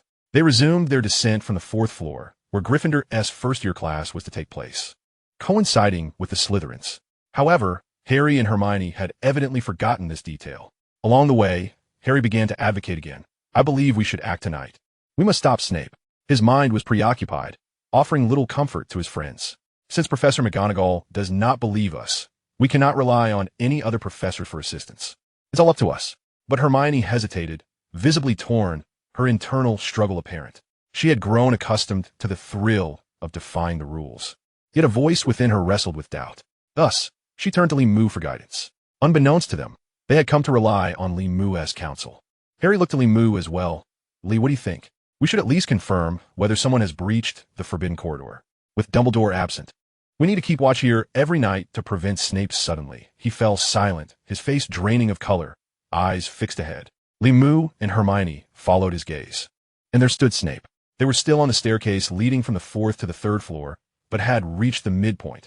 Snape appeared poised to ascend, his dark, bat-like attire draping ominously around him, greasy hair hanging over his forehead. He spotted them, halting at the base of the stairs, emanating an unsettling chill from his shadowy countenance. Yet, the trio could glean nothing from Snape's expression. They, including Moo, merely stared at him in a state of frozen apprehension. Then Snape spoke first, his tone as ever low and chilling, laced with a hint of mockery and disdain. Good afternoon, he said with a smirk. This is hardly the hour for aimless wandering. If you three are planning a skip class, I would be more than happy to deduct a few points from your house. Moo sensed a piercing glare directed at him as Snape spoke. Since Gryffindor's victory over Ravenclaw in the Quidditch Cup and Hufflepuff's triumph over Slytherin, the once dominant green on the House Cup leaderboard had begun to fade, replaced by a dull yellow. It was likely for this reason that Moo felt Snape's disdain. No, we are on our way to class, Professor Snape, Harry replied, lifting his chin defiantly, emphasizing the term professor. The initial panic at encountering Snape faded, replaced by a surge of instinctive bravery that compelled Harry to confront him. Snape appeared somewhat taken aback, narrowing his eyes as he assessed Harry from head to toe. Harry straightened, meeting his gaze with an air of feigned fearlessness, though the tremors in his legs and arms betrayed his underlying fear and resentment, as he fell on the brink of drawing his wand. Then Hermione seized Harry's sleeve, exclaiming, Professor Snape, we must attend our class. As she spoke, she dragged Harry down the stairs. Moo politely nodded at Snape and followed his two companions down. Behind them, Snape's cold voice echoed ominously, a word of warning. Potter, ordinary illusions will not deceive me. If I catch you wandering about at this hour again, I shall personally expel you. Harry paused momentarily, responding with a vague acknowledgement. The three of them hurried down to the third floor, then to the second, finally reaching the entrance of the Great Hall, almost at the castle's exit. At this point, Harry finally let out a sigh of relief. Why did Snape always appear out of nowhere, like a specter? The surroundings were eerily silent, despite his hushed tone.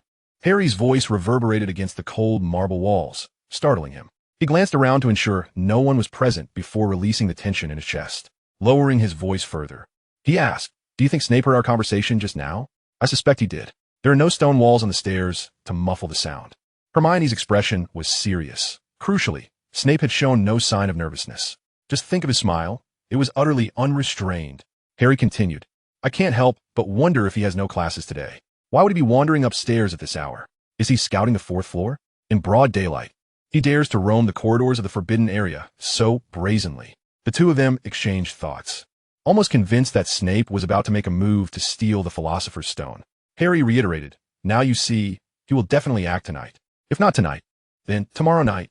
We must be vigilant in guarding the forbidden corridor. It would be best if someone could keep a constant watch on him. But who will monitor him? Hermione inquired. And how can we guard the forbidden corridor? We still have classes to attend. This afternoon is Charms class. She suddenly remembered the afternoon schedule. But her exclamation trailed off, as if she had already resolved to be late or even skip class altogether. Such a notion would have been unimaginable in the past. Harry remained unfazed, continuing to ponder Hermione's question, even as the scar on his forehead began to throb again. From any angle, he was unwilling to see Snape's plot succeed. The visions from his dreams over the past few days were far too vivid, leading Harry to almost equate Snape with Voldemort. Yet, faced with the situation, he found himself powerless to act. Hermione, too, was racking her brain. Limu, don't just stand there. What should we do now?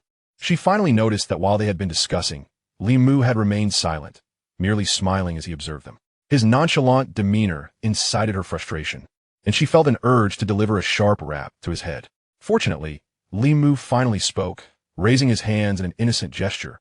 If you ask me, I would say we should go about our business. The Philosopher's Stone is quite safe. However, Harry and Hermione both opened their mouths to retort. But Limu had already turned to leave the castle. I must attend herbology class. You two should hurry to your lesson as well. Don't really get points deducted. As he spoke, he walked out of the castle without looking back at them. In any case, just trust my words. The Philosopher's Stone is safe for now. As for why it was safe, Limu refrained from elaborating further, fearing he might inadvertently reveal too much.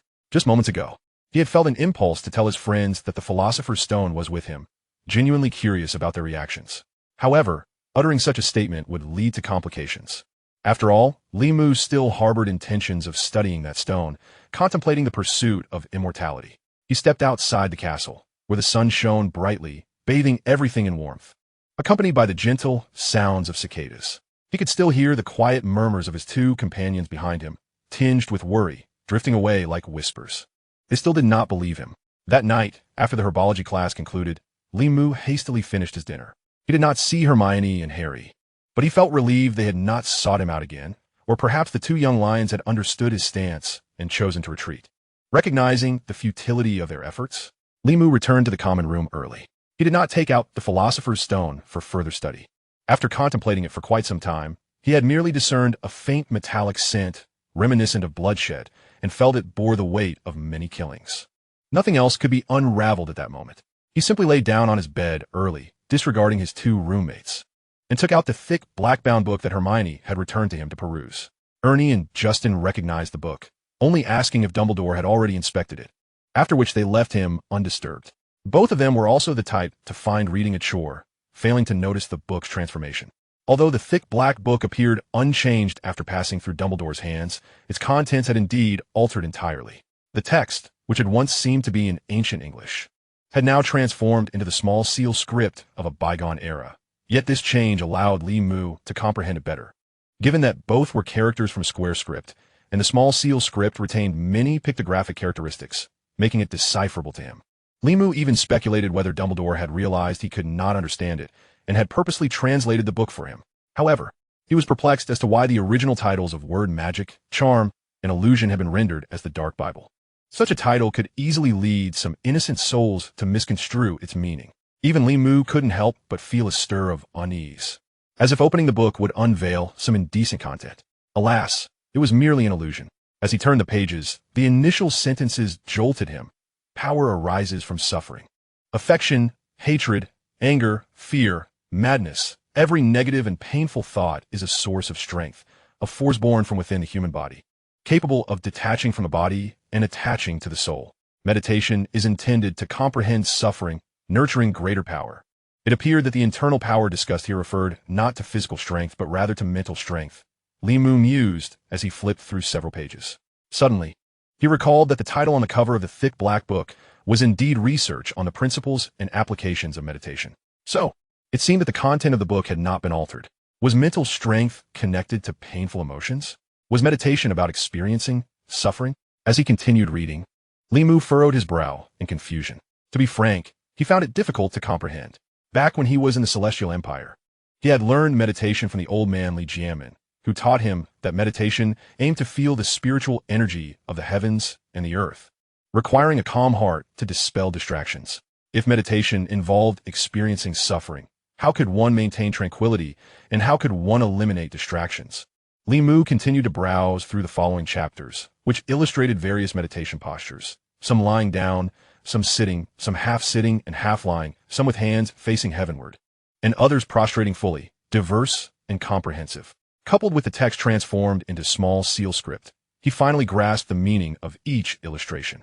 Generally speaking, these postures have been roughly described by Old Man Lee Jiamin, such as lying meditation, moving meditation, and dragon riding stance, but he had claimed that these were all side paths, and only seated meditation was the authentic path. Li Mu hurriedly skimmed over this section until he reached the chapters on the application of meditation principles, which finally piqued his interest. The first chapter on applications was titled Word Magic. Merely hearing the name sounded sophisticated, yet as he read further, Li Mu felt a tinge of disappointment. According to the text, incantations and spoken words were all forms of word magic, merely a means of releasing mental strength through language.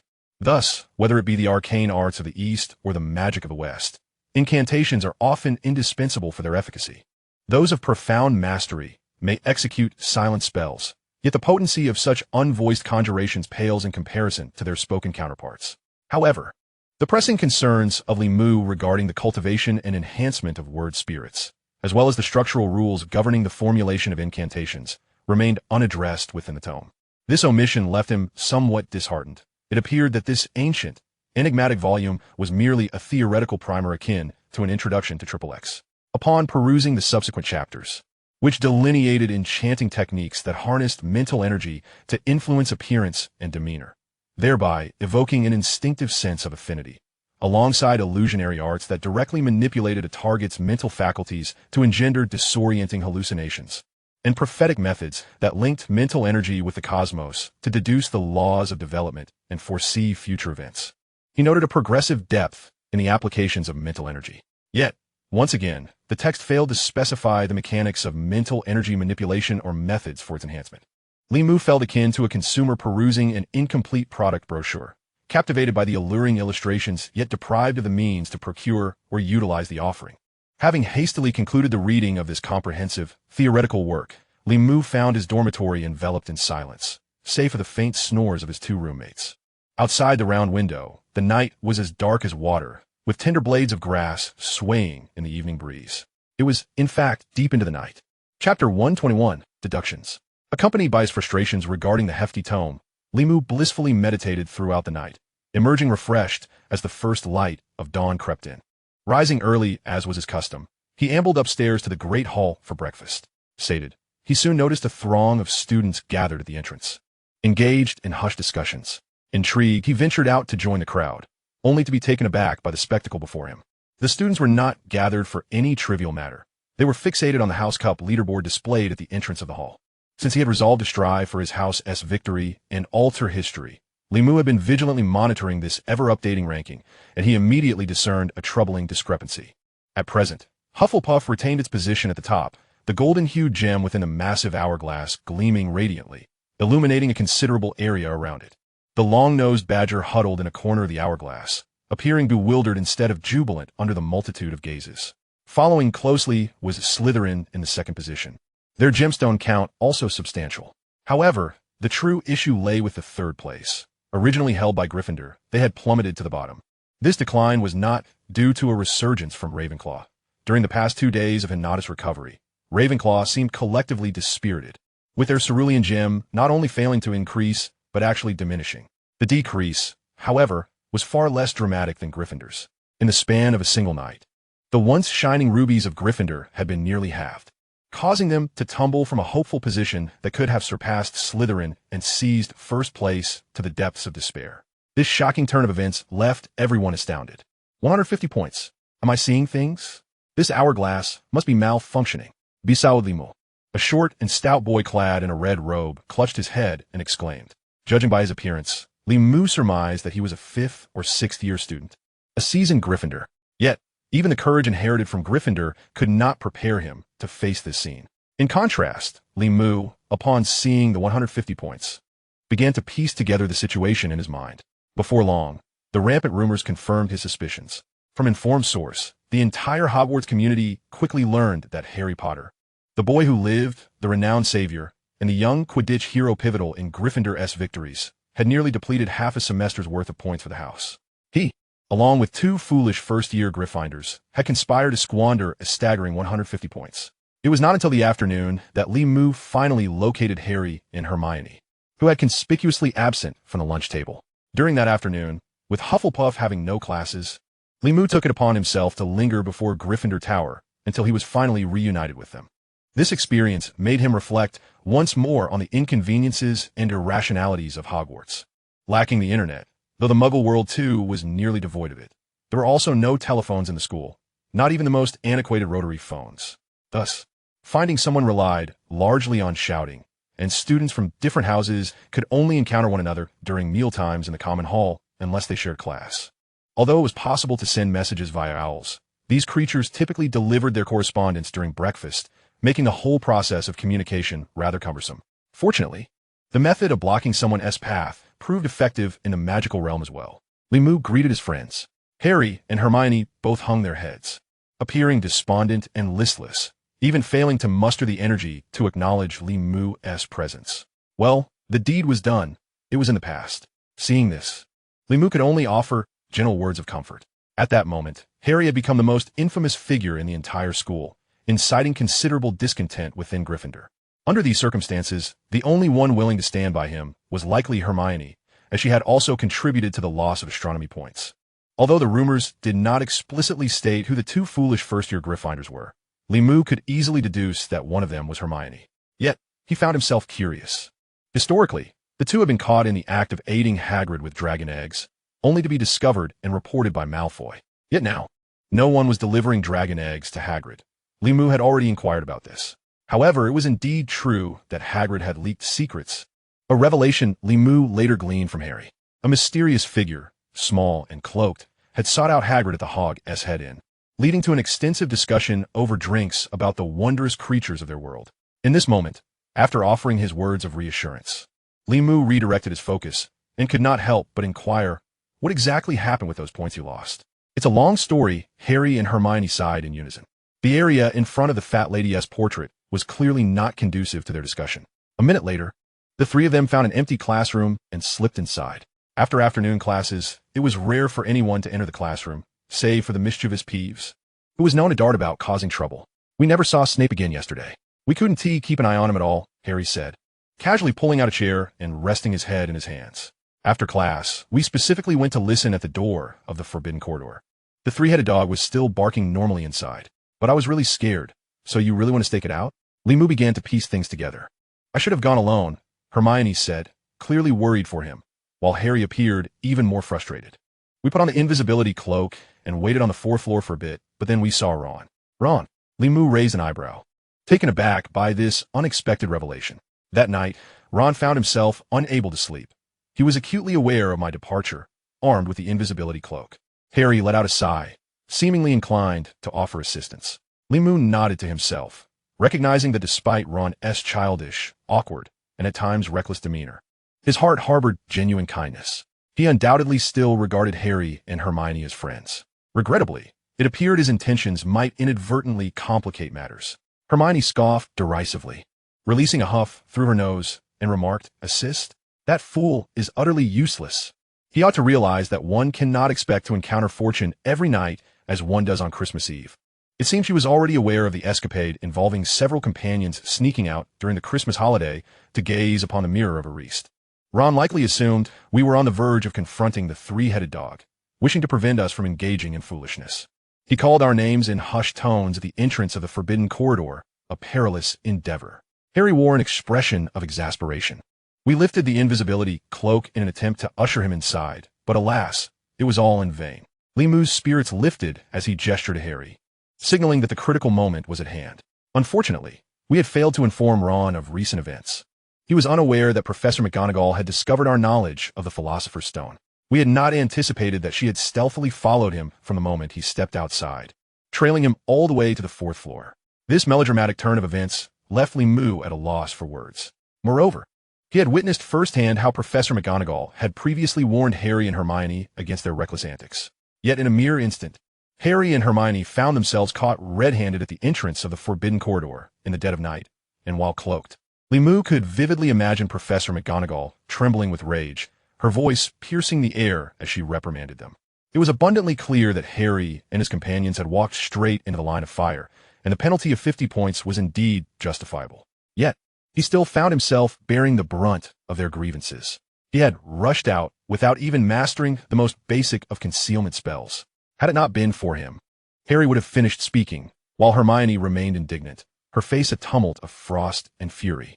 Harry lowered his voice and, with a sense of resignation, whispered to Limu, "As soon as we returned to the dormitory, Ron and she got into another argument. Today, he met with us wearing a sour expression. Worse than the previous days." Limu could easily envision the scene. The rift in Ron's friendship with them seemed more challenging to navigate than anticipated due to various factors. He couldn't help but ponder that perhaps a triangular relationship was essential to forge the most unbreakable bond. Historically, the Gryffindor triad often encounter conflicts, yet they invariably resolve themselves in due time. Now, with his presence, the dynamics among the trio had become rather delicate. With a sigh, Limu deftly steered the conversation back on track. "Well then, what are your plans moving forward?" Hermione remained silent, her gaze fixed on Harry, the true architect of their recent escapades. However, Harry Potter appeared just as bewildered, tugging at his disheveled black hair in frustration, as if he wished to inflict more scars upon his head. "It's impossible to stake out. If we get caught again, I will surely be expelled." Fortunately, when we crept upstairs earlier, we quietly eavesdropped, and Fluffy was still lively. He recalled the brief encounter with the empty classroom, where he and Harry had exchanged farewells. Limu's expression turned quizzical. Ultimately, Harry Potter failed to propose a concrete plan of action. His decisions were limited to quietly checking the iron door separating the forbidden corridor each day, ensuring it remained secure and that Fluffy was still in fine form. A strategy that was rife with dissent. "We cannot return there," Hermione exclaimed, her voice sharp. "If Professor McGonagall sees us loitering there, even if we are merely on the 4th floor yet, Snape will certainly make a move soon. Dumbledore will be back any moment now. We have only these few days that one to do either. By the way, Limu, could you absolutely not?" Limu firmly interjected before Hermione could finish. "I'm going to find Professor McGonagall with you. If she sees me idling on the 4th floor, she will undoubtedly connect the dots to you. Our fates would be doomed." Thus, this hasty meeting concluded without resolution. After their lengthy discussion, darkness once again enveloped the sky. Harry and Hermione hurried back to their dormitory, intent on studying and completing their assignments, striving to present themselves as model students. It seemed the loss of 50 points weighed heavily upon their minds. Limu, however, felt considerably lighter. He descended the staircase, intrigued by a group of portraits gathered in a frame playing bridge, and encountered a few unfamiliar Ravenclaw students returning late. He continued on until reaching the basement level, standing before the large barrels leading to the Hufflepuff common room. Yet one question lingered in his mind. Why hadn't Harry considered it? At this point, why hadn't Harry, like in history, thought to infiltrate the forbidden corridor and seize the Philosopher's Stone first? This was not a complicated question. As he glided through the barrel space, he arrived at the answer. It was because Harry had yet to encounter Voldemort. Originally, Harry's desire to procure the Philosopher's Stone, despite the risk of expulsion, stemmed from a sense of justice in protecting it, but more so from his hatred and fear of Voldemort. However, now, Harry had not ventured into the Forbidden Forest and had yet to connect the Philosopher's Stone with Voldemort. The nightmares of Snape and that scar were evidently insufficient to spur him into action. Herein lies a logical conundrum. Upon returning to the dormitory and greeting his two roommates, Limu sat cross-legged on his bed, silently contemplating. Historically, Harry's grand adventures were orchestrated by Dumbledore, who had deliberately crafted each challenge within the realm of first-year capabilities, as if it were tailored for them. Dumbledore's motives were straightforward. Such arrangements might have been intended to hone Harry's character and capabilities, or perhaps to build his reputation from the outset. Yet, Dumbledore was not a seer. How could he be certain that Harry and his friends would inevitably venture forth for the Philosopher's Stone? He could not predict when Harry would breach school regulations, thus could not arrange for them to be confined in the Forbidden Forest. Even if Harry did enter the Forbidden Forest, Dumbledore had no means of controlling Voldemort's actions. How could he guarantee that Harry would encounter Voldemort? If Harry did not confront Voldemort face to face, enveloped by fear, even if Dumbledore hinted at Voldemort's desire to resurrect, Harry might still refrain from taking risks. If ultimately Harry and his friends did not reach the Forbidden Corridor on the 4th floor, only others could be sent to thwart Voldemort. Thus, wouldn't all of Dumbledore's initial arrangements be rendered futile? Chapter 122, Entanglement. If ultimately the Gryffindor triad did not venture to the Forbidden Corridor on the 4th floor, as Limu pondered this, He became increasingly convinced that the historical developments were illogical. Perhaps there were additional arrangements within the Forbidden Corridor, or perhaps it was not solely Dumbledore's design. Now, with Dumbledore having finally been absent for so many days, Voldemort would not let this opportunity slip by. To a certain extent, Limu found himself agreeing with Harry's assessment. He believed that even if Voldemort had refrained from acting the previous night, he was likely to take action soon, albeit it would be Quirrell, possessed by Voldemort, rather than Snape. Previously, Limu had always awaited Harry, the rightful protagonist. Even though he was aware from the beginning of everything and had confidence in unraveling the secrets of the Forbidden Corridor, he had preferred to watch Harry and his friends seek out the truth and embark on their adventures. His intentions were limited to being an observer of this real-life drama, occasionally stepping in as a supportive yet remarkable secondary character. However, at this moment, the once protagonists have somewhat strayed from their paths. Harry has yet to experience the incident in the Forbidden Forest, and without ever confronting Voldemort directly, he remains oblivious to the connection between the Philosopher's Stone and Voldemort, and he is utterly unfamiliar with the sensation of being enveloped by fear and hatred. Hermione is hardly anxious, and Ron is even less so. It is quite likely that until Quirrell manages to decipher all the enchantments or is apprehended, Harry and his friends will not have the resolve to venture into the corridor of the forbidden section on the 4th floor. Although the Philosopher's Stone is now in Limu's possession, and there is indeed no need for Harry to engage in any adventures, this would lead them to idly await their exams, celebrate the end of the year, and return home to live a life of mediocrity and monotony. As he followed these erratic thoughts, the warnings from Inada during her visits to the hospital echoed in his mind. "You are being watched. Return. It is a trap." Those phrases reverberated in his consciousness as if amplified, creating a persistent hum. Suddenly, an inexplicable notion surged within Limu. Perhaps he should dare to explore the corridor of the forbidden section on the 4th floor. Since he had chosen to come here, if anyone were to be the hero, it must be him. What was there to hesitate or fear? From the three-headed dog to the devil's snare, and ultimately to the potion challenge. He possessed a general understanding of each obstacle. These trivial challenges would hardly daunt him. Once these thoughts took root, they swiftly occupied his mind, as if they had become an addiction, refusing to dissipate. Even while engaging in a game of wizard chess with Ernie and Justin, or when he lay in bed exhausted, leafing through that large black book, or during moments of quiet meditation late into the night, he could not shake off the temptation. By midnight, Limu found himself unable to escape this allure, and even maintaining tranquility had become a luxury. He decided against meditating and quietly opened his suitcase, rummaging through a pile of clothes to retrieve the Philosopher's Stone. The lights in the dormitory had been extinguished, and in the pitch blackness of the night, the stone's crimson glow was no longer distinct. Yet a faint blood-like scent lingered in the air, persistently invading his nostrils. What of the meticulously arranged training grounds? What of the treacherous traps? He had traveled a great distance to England. Not to witness the forbidden section would indeed be a regrettable oversight. However, as Limu caressed the dark red stone in his hand, he hesitated. Deep down, he wished to claim the stone for himself, even though he had yet to derive any conclusions from his research thus far. Throughout these days of study, Limu gradually realized that to comprehend the stone's purpose, he would either need to directly consult Dumbledore and Nicholas Flamel, or bring the stone back to his homeland to seek assistance from the old man.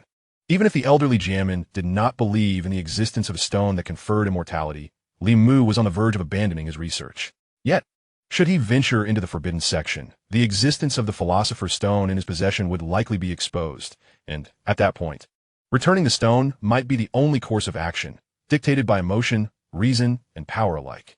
At this stage, he had forsaken his research into immortality, but that did not signify his desire to relinquish the stone. In his 2 lifetimes, Limu had never felt such conflict and hesitation. The yearning for adventure and the desire to further witness and explore this world clashed with a longing for safety and the pursuit of gain, each thought battling for dominance within him, neither able to prevail over the other.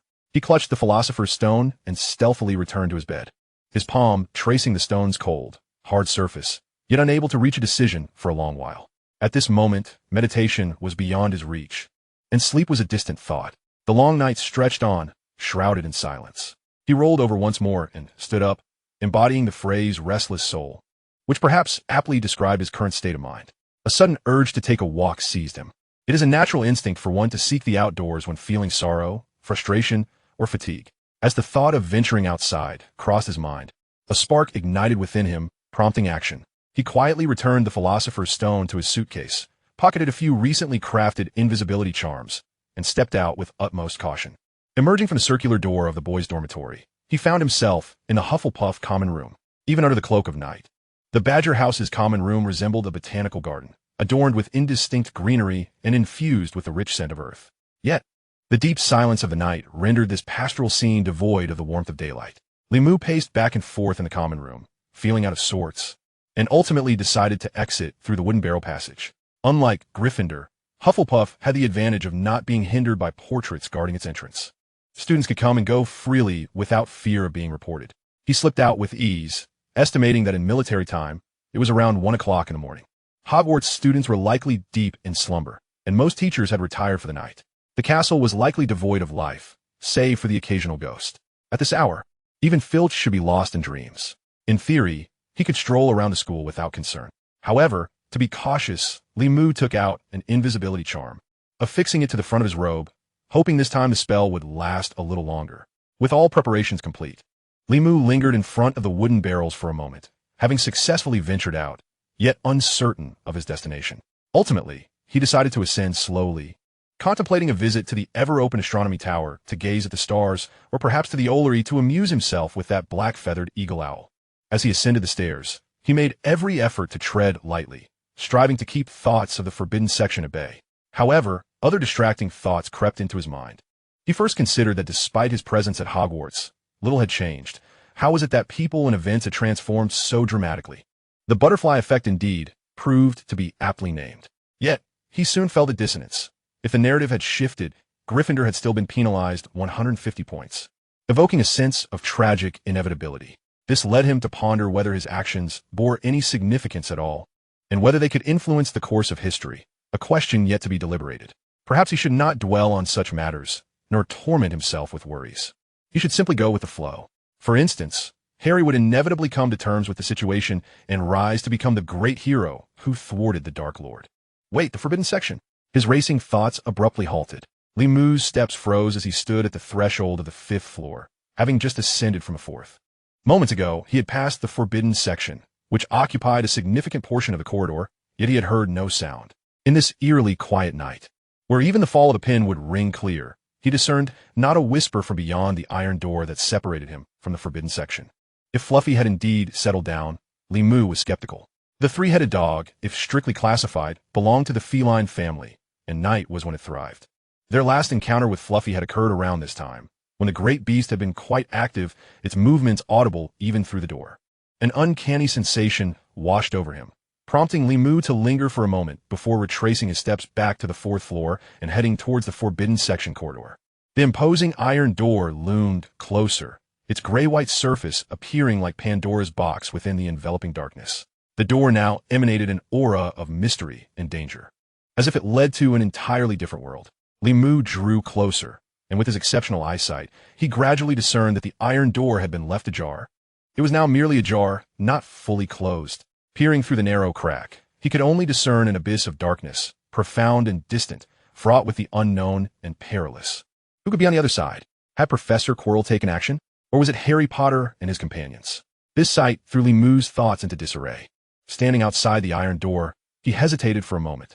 Ultimately, he resolved to step inside. If he did not look, it would be one thing, but now, having fortuitously passed by and noticed the peculiarity of this door, it felt as though it were fate, an arrangement of destiny. As for the Philosopher's Stone, if Voldemort had indeed infiltrated, both the thief and the guardian would soon realize something was amiss. The matter of the stone being in his possession was not something Limu expected to conceal for long.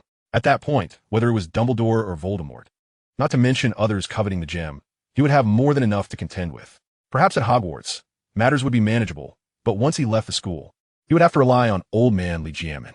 And given the vast distance from England to the Celestial Empire, could he truly bring the Philosopher's Stone back? At this juncture, the final choice lay before him, and Limu's internal conflict finally reached its resolution. He inhaled the cold air of the night, extended his hand, and gently pushed the iron door open, then slipped inside, trying to be as cautious as possible. However, in the stillness of the night, the gray-white door creaked ominously. Accompanied by this sound, a low growl erupted from within the previously silent room. Evidently, the three-headed dog, which might have already been in a deep slumber, was now disturbed by the sound of the opening door. Li Mu could not help but marvel at the advantage of having 3 heads. The 3 pairs of 6 ears provided a heightened sense of hearing. No matter, he reassured himself, I still have the invisibility cloak. He edged along the wall as he ventured deeper into the room. Inside, darkness enveloped him. Only 6 eerie green glows floated in midair, resembling will-o'-the-wisps, serving as the sole source of light. Those were the 6 large eyes of the hellhound Fluffy, watching him intently with a hint of confusion. While its 3 moist black noses twitched incessantly, it seemed that the 3-headed beast could not see Li Mu, but its keen sense of smell could detect every subtle shift in the air. Li Mu felt his heart race. He retreated until his back pressed against the cold hard wall. Fortunately, Fluffy appeared to have just awakened from its slumber and had yet to regain its full awareness. It sniffed the air but did not lunge at him. However, it stood before the trapdoor, its massive form nearly engulfing the surrounding space. Li Mu had no doubt that if he attempted to approach that door, he would be met with a ferocious attack. What to do? The hound's weakness was that it would quiet down and fall asleep upon hearing music. However, at this moment, Li Mu remembered that he had not brought any musical instruments with him. Who goes for a midnight stroll, carrying such things? Just as he pondered this, a rumbling growl erupted from Fluffy's throat. Almost simultaneously, Li Mu felt several hot, humid breaths wash over him, emanating from the hound's 6 nostrils, which were 3 meters above him. Fluffy seemed to have confirmed the presence of something unusual and moved closer. He needed to act quickly. Clenching his fists, Li Mu focused his mind and took a deep breath, humming a haunting melody that had resonated in his mind for decades. Then a whoop. Fluffy appeared startled, its 3 heads freezing in midair, momentarily perplexed. In the next instant, all 3 massive jaws opened simultaneously, revealing sharp white teeth glinting ominously as they lunged toward Li Mu. Hey, no reaction? Brother, do you not like this song? Shall we try a different one? He quipped. Roar. Fluffy seemed unfazed, and Li Mu, realizing the dire situation, quickly performed a roll on the ground, narrowly avoiding the hound's razor-like teeth. Boom! The force of the music seemed to have disoriented Fluffy, as its 3 heads crashed against the wall, nearly bringing the entire room down. Ugh, it stinks. Rising from the ground, Li Mu could not help but mutter a curse under his breath. He had avoided being bitten, but was now overwhelmed by the foul breath emanating from Fluffy, leaving him weak and lightheaded. In that brief moment, Fluffy had already turned its 3 heads back, its 6 eyes scanning the space, and its 3 noses sniffing the air.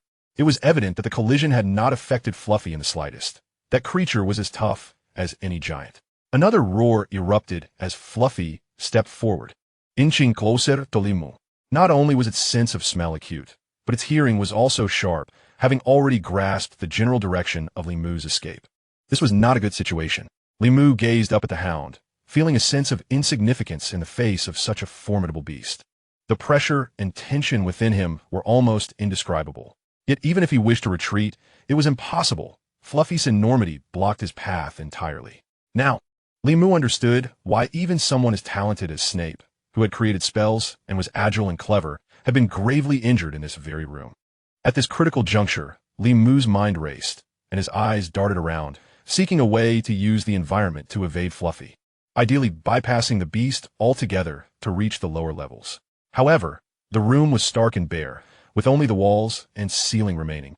And even those spaces were nearly filled by Fluffy's massive form. How was he to maneuver, with no room to evade, and the battlefield being so dark and flat? It was a dire predicament. Li Mu then attempted to inch along the wall toward the door. Leaning against the wall would minimize the noise he made. Yet barely 2 steps in, Fluffy shifted its massive body, its serpent-like tail dropping to the ground and coiling directly in front of Li Mu. His escape route was completely blocked. Fluffy's 3 noses began to sniff even more rapidly, indicating that it had detected something. Just then, a glimmer of light caught Li Mu's eye. To call it a light would be inaccurate. It was merely a small reflective object, lying innocuously in the corner of the room. Were it not for Li Mu's extraordinary vision, he would have never noticed it in the enveloping darkness. However, at this moment, Li Mu found his eyes brimming with tears. This object, he had found it. There was hope. Suddenly, a thunderous roar erupted from Lu Wei, reverberating in his ears like the crack of thunder. It had discovered him, pinpointing his location. Li Mu reacted swiftly, almost instantaneously. As the 3-headed dog let out its furious barks, he bent low and rolled forward, swiftly positioning himself in front of the glimmering light, reaching out to seize it and flee. A hurried glance confirmed his instincts. The faint light was indeed emanating from a small, square box. The box featured several vertical amplifying openings along its sides, and atop it rested a circular tray, upon which stood a diminutive figurine. One leg was straight, while the other was bent, and it held a fan in its hands, appearing to dance in some ethereal performance. It was a music box, a mechanical contraption that operated by winding. There was no need for conjecture. This had to be left behind by the intruders who had trespassed into this forbidden zone and successfully evaded Lu Wei. Li Mu's thoughts immediately turned to Professor Quirrell and Voldemort. Historically, Professor Quirrell had subdued the three-headed hellhound using a magically infused harp that could play itself, a far more substantial instrument than this delicate music box. It appeared that they were employing this quaint mechanical device to lull Lu Wei into a trance. Something felt amiss to Li Mu, yet he could not dwell on it any longer. He clutched the box and sprinted away, twisting the figurine atop it, which was the key to winding it up, an easily recognizable mechanism from over a decade ago, commonly found in vintage music boxes. At that moment, a hot, humid breath swept across his back, reeking of danger. Another furious roar echoed behind him, though he lacked eyes in the back of his head. He could vividly imagine the scene. The three colossal heads of the beast were opening wide, converging from the left, center, and right, preparing to close in on him. This time, evasion was futile, and the winding mechanism of the music box had barely turned halfway. The sensitivity and swiftness of the hound were remarkable. Time was of the essence. Li Mu released his grip. The music resonated melodiously from the rudimentary music box. The wind behind him intensified, howling fiercely, sending a chill across his skin.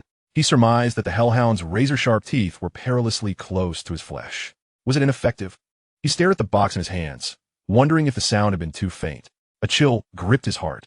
He lunged forward, dodging and fleeing. But it was too late. A tremendous force struck him from behind, akin to a tsunami crashing against him, sending him tumbling forward in a chaotic roll. This was utterly disastrous. Li Mu found himself engulfed in dust, and in the dizzying turmoil, an even more potent stench invaded his nostrils. He sensed that this time, he was entirely ensnared beneath the gaping maw of Lu Wei. It was over. He could almost hear a melancholic tune echoing in his mind. Shadows enveloped him, and the growl thundered like rolling thunder in his ears, growing softer and lighter. The anticipated maw had yet to descend upon him. Suddenly, Li Mu did not concede defeat. Seizing the fleeting moment, he rolled sideways and flipped over, his face now upward, finally discerning his dire situation. The sharp, blade-like teeth and the blood red, gaping maw loomed ominously close, filling his entire field of vision. The mouth nearly engulfed him, yet time seemed to freeze, halting its advance. Looking at Lu Wei, all three pairs of eyes drooped, half-closed and drowsy. Had they succeeded? To his astonishment, 6 greenish lights gradually extinguished, and the 3 massive heads of Lu Wei swayed momentarily before its hillside-like body tilted and collapsed. Li Mu hastily flipped over, using hands and feet to escape in a dog-like crawl toward the trapdoor. The recent commotion of the 3-headed hellhound had finally cleared the entrance. Suddenly, silence fell, and the music ceased. The winding of the music box had barely completed half a turn, and the little dancer atop the tray had halted, indicating that the winding had reached its limit. The melody had concluded. With urgency, Li Mu pressed his hand against the iron handle of the trapdoor, the cold metal offering a fleeting sense of reassurance. Behind him, low growls began to rise once more, and he could envision the massive form of the hellhound stirring back to life. The effect of the music was astonishingly rapid. It lulled them to sleep, yet they awakened the moment it ceased. With a surge of determination, Li Mu exerted force and pulled up the trapdoor. Below lay an abyss of impenetrable darkness. A roar erupted. The stench of death assailed him as Lu Wei finally regained its senses. There was no time for hesitation. Taking a deep breath, Li Mu closed his eyes and leaped, the sensation of weightlessness and descent coursing through him as he plunged into the blackness below. Above him, one of the hellhound's massive jaws clamped onto the trapdoor, producing a crunching sound akin to grinding teeth. Its other 2 heads barked, probing the trapdoor. Although the opening was quite wide for an ordinary human, it was significantly narrower for Lu Wei. Only one head could fit through, leading to a chaotic collision as the 2 heads jostled for position. The cacophony of growls and furious barks gradually receded. Li Mu had no sense of how long he had been falling. From his recollection, the distance from the trapdoor to the bottom was merely a floor or so. Yet, it appeared far greater than that. The darkness was saturated with damp, frigid air, swirling upwards like a tempest, lifting Li Mu's robes and hair skyward. With a soft rustle, The well-worn invisibility charm could no longer withstand the wind's force. The yellow parchment slipped from his robe's front, drifting upwards. Limo silently lamented. It had been this charm that had spared him from becoming dog food upon his arrival. Before he could complete his mourning, a dull thud abruptly halted his fall. He had reached the bottom, landing upon something soft. Though his descent had been long, the surface below was yielding, sparing him from injury, leaving him without a trace of pain. He must be caught in the devil's snare. Limu looked up into the darkness, seeing nothing. The trapdoor's entrance seemed to have vanished. He mused that even in broad daylight, he would struggle to discern that opening. Even if he could see it, it would likely appear as a mere pinprick of light. He then pushed his hands against the ground, attempting to rise. Professor Sprout had once described the devil's snare. Much like common vines such as morning glories and bindweed, these plants despised light and warmth, thriving in shadowy, damp environments. They often extended their tendrils to ensnare nearby creatures, and the more one struggled, the tighter their grip became, potentially leading to fatal consequences. Yet, that had been merely a textbook description. None of the students had ever encountered the real thing. At this moment, Limu's palm made contact with the plants, only to discover that they were not as rigid and unforgiving as typical vines. Rather, they possessed a certain softness, slightly damp and moist to the touch. Unable to discern the true nature of the devil's snare, he found the darkness below to be even more profound than that of the room housing the three-headed hellhound, rendering him unable to see even his own hand. Relying solely on his sense of touch, his mind was suddenly flooded with images of tentacled creatures from infamous romantic films, eliciting a wave of revulsion. He hastily rose to his feet, drawing forth the wand that he had kept close at hand. This wand, white and shaped like a sword, was seldom used outside of class. Now, however, it was time for him to demonstrate the fruits of his magical studies. What were the incantations for the fire-making spell again? He had already sensed something coiling and twisting around his feet. That sensation, no, he could not afford to think of it as a tentacle creature any longer. It felt as though he had entered a snake's lair, provoking countless venomous serpents to slither up his body, which only heightened his nausea. It's fine, it's all right. Just relax. The devil's snare has a peculiar characteristic. The more one struggles, the tighter it constricts. Conversely, if one remains completely relaxed, it will release its hold. Release? Huh. Limu endeavored to keep his body as loose as possible, yet the long, soft tendrils beneath him continued to burrow insistently, sending chills of disgust through him. Fire in the hole. Limu brandished his wand and shouted. At once, a brilliant light erupted from its tip, so intense that it brought tears to the eyes of the caster himself. In a daze, he could only see the dark, long, and robust branches at his feet, which indeed resembled tentacles, causing his stomach to churn. Fortunately, he soon found relief. As the brilliant light appeared, it dissipated into a single, blazing point that detached itself from the wand and floated gracefully toward the intertwining vines below. The vines recoiled, instinctively writhing in retreat from the light and heat. Chapter 124, A Fortunate Event. However, the name Devil's Snare derived from the very nature of these plants, interwoven and dense, forming a net. The small magical light Limu conjured landed on one of the vines, and then, boom, it was as if a lit match had been tossed into a pile of paper, igniting flames that swiftly spread across the vine branches. In no time, a small area was engulfed in roaring fire. Legend has it that flames are the tongues of demons. Wherever the fire swept, everything was devoured by the devil, returning to nothingness. Thus, Prometheus, the Titan, stole fire to teach humanity, only to be eternally punished by the gods. Consequently, hell is forever illuminated by the interplay of molten lava and fierce flames. As Limu gazed at the scene before him, he found himself lost in thought, involuntarily recalling such legends. In the fleeting moment, the point of light made contact with the vine branches. The flames rapidly spread into a conflagration, crackling and dancing across all the vines. Each branch of the devil's snare began to struggle, twisting and thrashing about, yet powerless to resist. In an instant, flames erupted in every direction, engulfing the space around him, leaving Limu awash in orange-red hues, drenched in sweat. Oh, this situation seems to have escalated too quickly. Amidst the raging inferno, Limu even felt as though the devil's snare was howling in fury. He could almost hear its moans and roars, sending a shiver down his spine and igniting a twinge of guilt within him. He was quite perturbed. It felt as though he had carelessly tossed a cigarette, but igniting a forest fire. Why on earth was the thoroughly moist devil's snare so flammable? Were they doused in alcohol and oil? With such a combustible nature, it could only be its own fault if it burned. No blame on him. Muttering to himself, Li Mu quickly retreated to the damp wall, propelling himself forward in a frantic dash. There was no time for self-recrimination. If he did not run, he would find himself trapped in flames. A true case of playing with fire and getting burned. The space was not particularly vast, and with his focus on running, Li Mu swiftly traversed the devil's snare, emerging into a stone corridor. During this escape, the hem of his magical robe caught fire, nearly igniting. Fortunately, the cleansing spell Aqueous proved effective for extinguishing flames. Once he reached the stone corridor, he finally allowed himself a moment of respite. Looking back, he could still glimpse the flickering flames and hear the crackling of the fire. He wondered whether the devil's snare in that room had been entirely consumed, with no survivors. My apologies, he sighed, turning around to continue onward. The stone corridor sloped downward, and at its end, a faint light beckoned. Li Mu quickened his pace.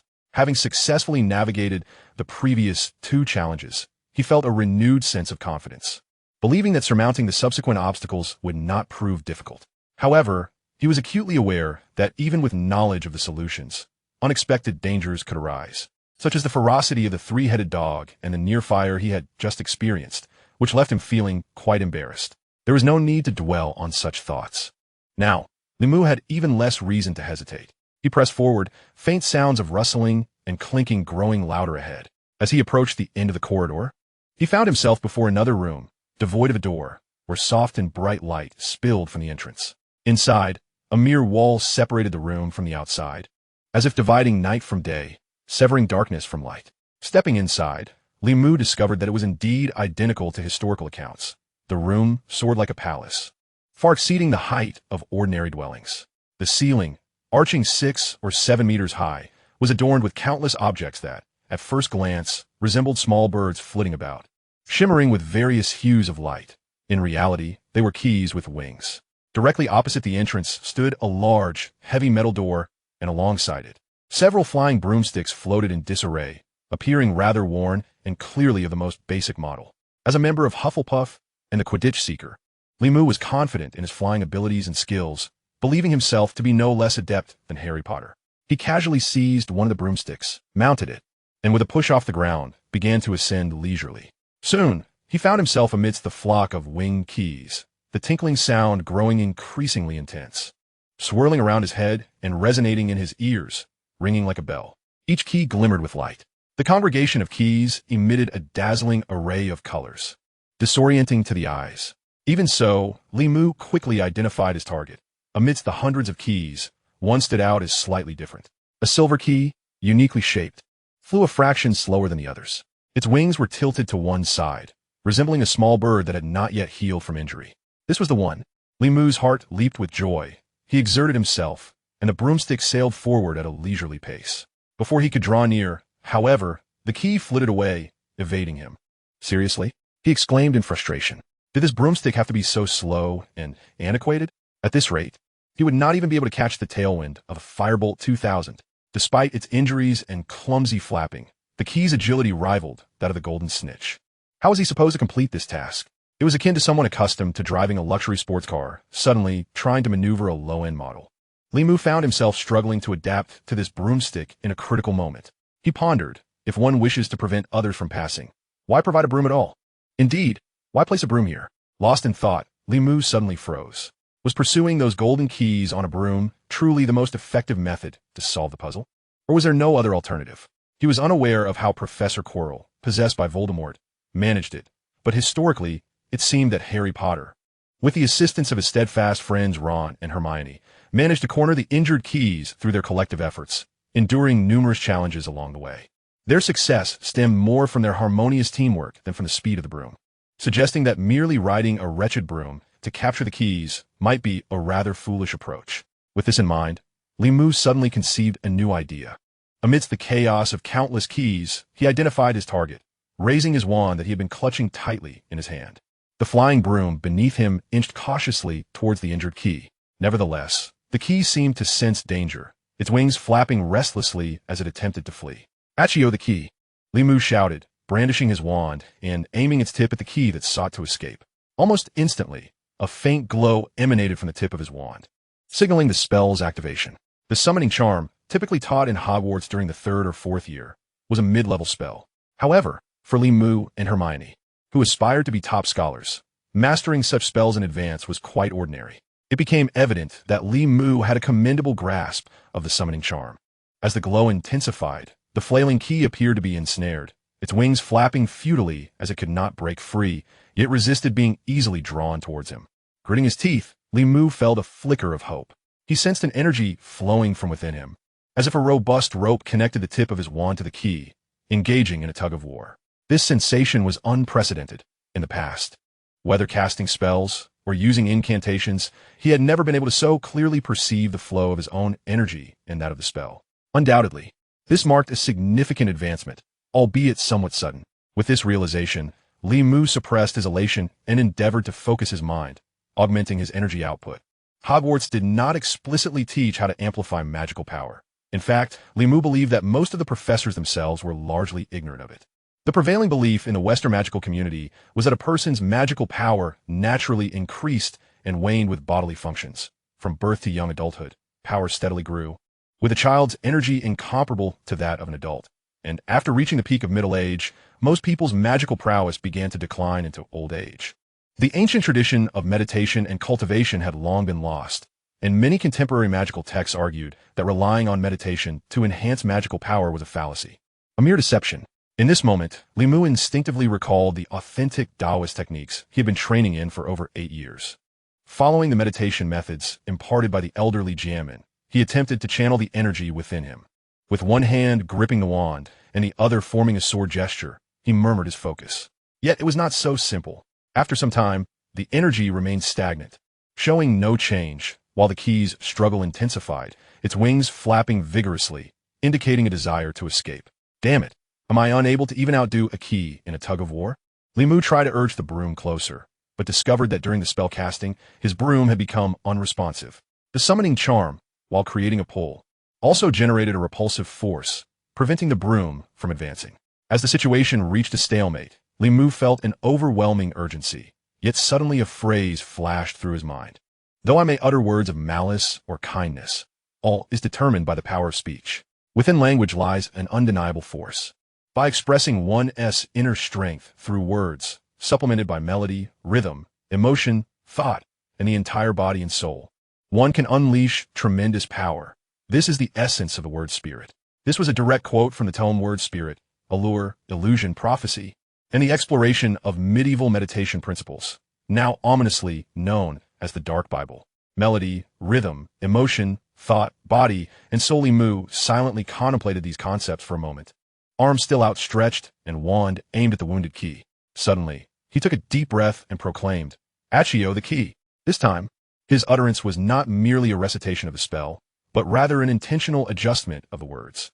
He emphasized Accio, pausing between each word, adopting a tone akin to a lyrical chant, reminiscent of someone whimsically composing a peculiar song. In truth, Li Mu was uncertain why he chose to recite the incantation this way. It was merely instinct, a subconscious reaction after the notions of melody and rhythm swirled in his mind. Then a miracle transpired. The ethereal glow at the tip of his wand surged in intensity, akin to a dim nightlight shifting from its lowest setting to a robust brightness. This effectively diminished the resistance of the flying key.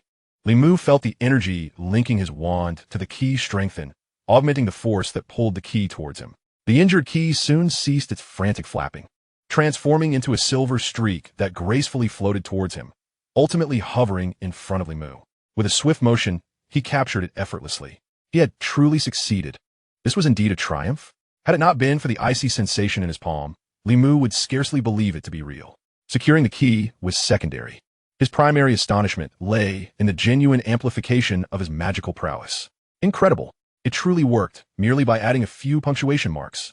He marveled, shaking the key to ensure he was not dreaming. With a sense of fulfillment, he descended from the broom and raced towards the imposing door. Upon reaching the entrance, he brusquely shoved the still-struggling key into the keyhole. With a satisfying click, it aligned perfectly. A firm twist later, the heavy metal door groaned open, revealing its depths. The key, having fulfilled its role, wriggled fiercely in his palm, but Li Mu held on tightly. No need to rush, little one. Initially, he had considered attempting to abduct the key directly to the boss level, making it difficult for others to pass through the metal door. However, a moment's reflection made it clear that such a mischievous notion was likely unfeasible. Instead, he held the key firmly, gently reassuring it, "You've been injured. Let me assist you." Strangely, the key seemed to possess some awareness, as its struggles lessened considerably. Subsequently, with one hand grasping it and the other raised, wand in hand, he softly intoned, "Restore to its original state." A flash of light enveloped them, and as Li Mu released his grip, the key vibrantly flapped its wings. Dancing effortlessly in the air, as if to express gratitude, it circled around Li Mu's head before soaring upward, rejoining its kin in the key family. Today he had indeed accomplished a good deed, Li Mu reflected, watching the key's retreating silhouette. Chapter 125, Outsider. Today he had indeed accomplished a good deed. Li Mu gazed with a sense of relief as the key soared into the distance, shrugged his shoulders, and turned to step into the next chamber. If at the outset he had been plagued by indecision and trepidation about venturing into this forbidden corridor, now he was imbued with an invigorating zeal. This had nothing to do with the Philosopher's Stone or Voldemort. Rather, it was sheer joy at having mastered a new skill. Furthermore, he had come to understand why, after 8 years of cultivation in the deep woods, he had remained stagnant at the foundational stage. Although the old man Li Jianmin had explained that foundational cultivation, body refinement, and chi induction were simultaneous processes, strictly speaking, he was still merely at the foundational level. The recent flurry of activities, dodging a ferocious dog, igniting vines, and capturing the key, had finally made Li Mu realize that his foundation was indeed quite robust. Otherwise, he would not have experienced success with his incantation technique on the first attempt. He had simply grown accustomed to the stable and leisurely life in the mountains, possessing a solid foundation, yet lacking practical experience. He recalled the anime he had watched, which often stated that true strength is forged in the crucible of life and death. Now, Li Mu understood that this was indeed the case. A solid foundation merely represented a baseline for growth and potential development, while the ability to fully unleash that potential to reach the pinnacle of growth depended on the critical moments of life and death struggle. Well, most cultivation games operated on this principle.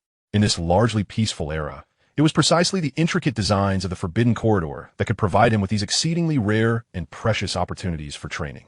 Thus, let whatever challenges may come forth. With this realization, Li Mu felt an exhilarating surge of determination rise from within, compelling him to unleash a resounding roar. "Come fort! Come fort!"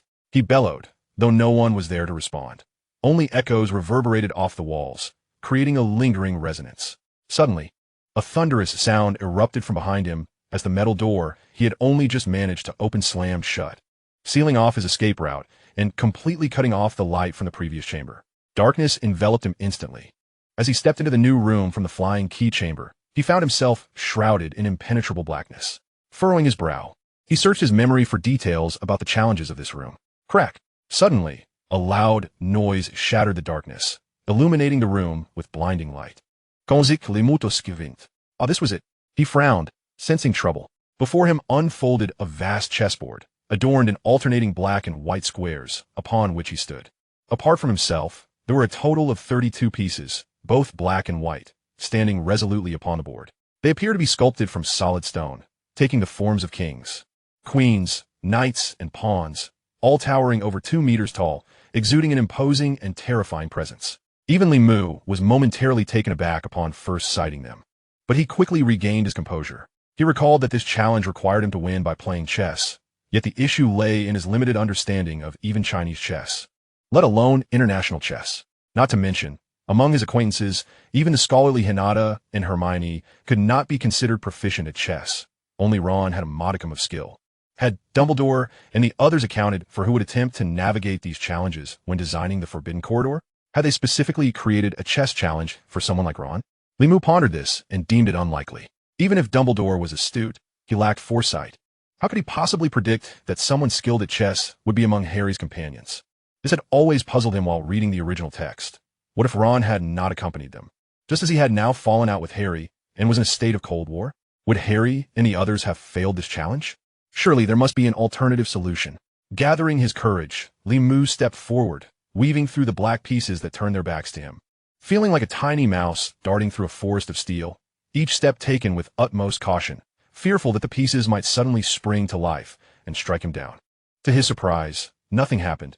He successfully reached the open space at the center of the board. In Chinese chess, this area is known as the Chu River and Han border, the center where 2 armies confront each other, a place most vulnerable to being surrounded and attacked from all sides. Not daring to tarry, Li Mu steeled himself and walked directly towards the opposing white pieces. Closer and closer he approached. Clang. Indeed, as Li Mu neared a certain distance, the white pieces suddenly came to life. The soldiers in the front row turned their faces toward him, drawing their swords with a metallic clang. Their blades aimed directly at him. The king, queen, knights, bishops, and chariots behind them also turned their heads, appearing poised to draw their weapons at any moment. They bore no facial features, yet Li Mu could sense their fierce and wrathful emotions. He had no doubt that should he take another step forward, the soldiers would abandon their black and white squares and strike at him with their swords. He hesitated, but then took a step forward. "By the heavens!" he exclaimed, barely managing to leap back in time. The sharp blades of the front row soldiers clanged against the very spot where he had stood moments before, carving deep fissures into the chessboard surface. In an instant, they had closed in, their attacks swift and ruthless. After Li Mu jumped away, they quickly returned to their original positions, lined up solemnly, resuming their initial stance. "Damn it, do you want me to obliterate you all with a single blow?" Li Mu sweated profusely, unable to restrain himself from cursing. Clearly, they did not believe him. The white soldiers stood tall and resolute, staring blankly ahead, as if they had transformed into the stone statues of Easter Island. As stone chess pieces, it was evident that emotions were absent from their existence. Yet strangely, Li Mu felt as though he could perceive a hint of mockery emanating from their faceless visages. Did these beings truly possess some form of sentience? The more he thought about it, the more peculiar it seemed. He drew his wand and pointed ahead. "Are you looking down on me?" No response came. However, the soldier in the front row, at the center, actually nodded its head. It truly had acknowledged him. They were indeed underestimating Li Mu. He was tempted to unleash a killing curse right then and there. Unfortunately, he did not possess such advanced dark magic, and whether the Avada Kedavra would even affect these stone-like chess pieces remained uncertain. Aside from that, the only aggressive spells he had mastered from Chinese talismans were fire and thunder, which likely would have no effect on stone. From the magic he had learned, the leglocker curse would be ineffective since the pieces had no visible legs. They moved either by jumping or floating. The petrification curse was moot, as they were already stone. Aside from that, the disarming spell could be of use. Yet those hulking figures would still be formidable even without their swords. Thus, Li Mu decisively turned back to the ranks of black chess pieces. He made his way directly toward the king, who was surrounded by the other pieces, and reached out to pat the king's solid thigh. The king's stone statue immediately sprang to life. It shook itself, leaned down, and faced Li Mu with its own featureless visage. "Must I defeat them to pass?" Li Mu inquired. The king nodded in affirmation. "Do I need to rely on your power?" he asked again, implying that he had to engage in a game of chess. The king paused, as if in contemplation, before nodding once more. "Very well," Li Mu sighed, recalling the fearsome demeanor of the white soldiers, unable to suppress his frown. "Can I command you from behind?" This time, the king shook his head vigorously, a resolute denial etched upon his features. He even turned his back to the white pieces, stepping away from the chessboard, as if to imply, "Are you suggesting I take your place? To assume the role of the king?" Li Mu couldn't help but feel a surge of frustration. The Black King, standing outside the board, nodded knowingly. "You're merely afraid of getting a beating, aren't you? Have a modicum of faith in your commander." Despite his grumbling, Li Mu positioned himself on the square designated for the king. If he was to assume the role of a pawn, he might as well choose a favorable position. Indeed, being situated amidst the protective ranks of the king's guard was advantageous. He could comfortably command from the rear, munching on watermelon while bellowing encouragement to his comrades. As he surveyed the towering figures of the queen, soldiers, and knights surrounding him, he felt a sense of security. After all, he was a king, albeit a diminutive one. "Let us commence," he declared. At his utterance, a soldier from the opposing white pieces advanced boldly, striding forward 2 squares with his sword raised high, surveying the battlefield with an air of authority. "Wait a moment. Isn't that the same fool who mocked me earlier?" Li Mu recognized the soldier, gritting his teeth in irritation, only to discover an even more astonishing aspect. How could he move 2 squares? That is a blatant violation of the rules. The ground beneath them, transformed into a chessboard, fell silent. The white pieces, king, queen, rook, knight, bishop, and pawns, all lifted their heads, silently gazing at him. Even the black pieces turned to him, bowing their heads in unison, their silence laden with an unspoken disdain.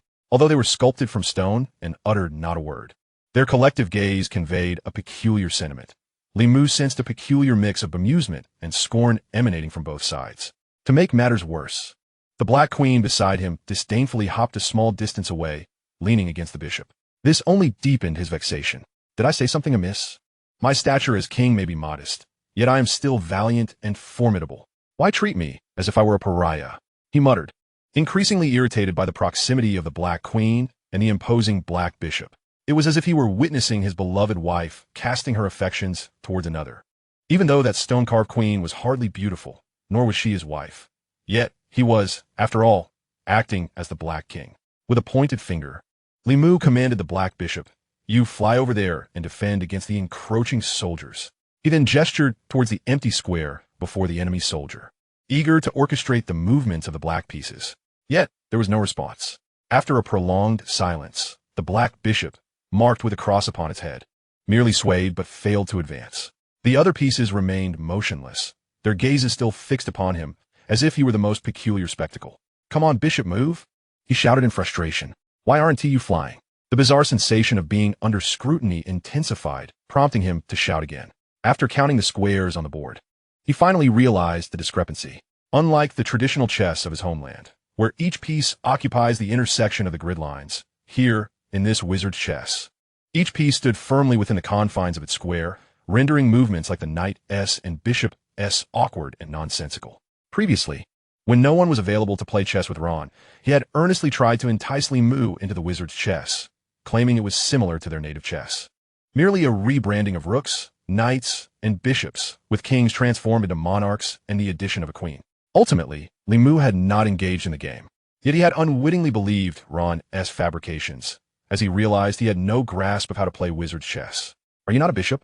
Limu scrutinized the piece once more. The knight indeed bore the form of a horse, with a knight perched atop, while the rook resembled a castle with a soldier partially emerging from its confines. Yet the bishop appeared no different from an ordinary soldier, save for the cross emblazoned on its chest, lacking any resemblance to the esteemed chancellor of their traditional chess. The black pieces remained silent, but a commotion erupted from the white camp, as one of the white pieces began to bend and convulse, seemingly leading a fit of laughter among its ranks. Limu, exasperated yet resigned, declared, "You all may proceed as you wish." If this were a game of traditional chess, he might have bested a few elementary students. However, in this wizard's chess, he genuinely had no understanding of the rules. The pieces fell into silence again, observing the white pieces as they continued their silent revelry. Suddenly, a soldier from the front line of the black camp moved forward, also advancing 2 squares. It seemed that with such an utterly inexperienced commander at the helm, the pieces had resigned themselves to their fate. Chapter 126, The Brutal Battlefield. Bang, bang, bang. The once tranquil expanse of the chessboard, now transformed into a fierce battleground reminiscent of the Verdun meat grinder, erupted in chaos. Under the influence of Limu, the black pieces opted for a reckless charge, employing a head-on strategy, purely confrontational. It was both courageous and tragically heroic. In mere rounds, countless pieces had already been toppled from the board, each turn marked by the fall of a piece. Limu, cowering in the corner designated for kings, watched helplessly as a white knight twisted the head of his steed, advancing 1 square and then diagonally another, executing an uncanny leap towards the black bishop, brandishing a spear in a frenzied assault. The black bishop could not withstand the onslaught. Its stony form emitted a cracking sound beneath the assault of the stone spear. Pierced by multiple javelins, it exploded into a shower of fragmented stone. This scene caused Limu's heart to race and his eyelids to twitch in disbelief. The remaining 2 white soldiers dutifully approached, collecting the debris and tossing it off the board, where several black and white bodies lay in repose. The white soldiers quickly swept the remnants from the ground, returning to their positions with nary a minute spent on the task. The black pieces, steadfast and unyielding, perhaps embodying the adage that desperate soldiers often prevail, embraced their inevitable demise with newfound ferocity. As soon as the white soldiers resumed their ranks, the Black Queen sprang into action, seemingly able to traverse any direction in an instant. Just moments prior, she had dispatched 2 or 3 white soldiers with ease. Now, as the Black Queen appeared, she raised her fist and struck the Black Knight, sending him sprawling from his mount to the ground. Not satisfied, she bent down and delivered another blow, shattering the knight's head along with his helmet into a cascade of debris.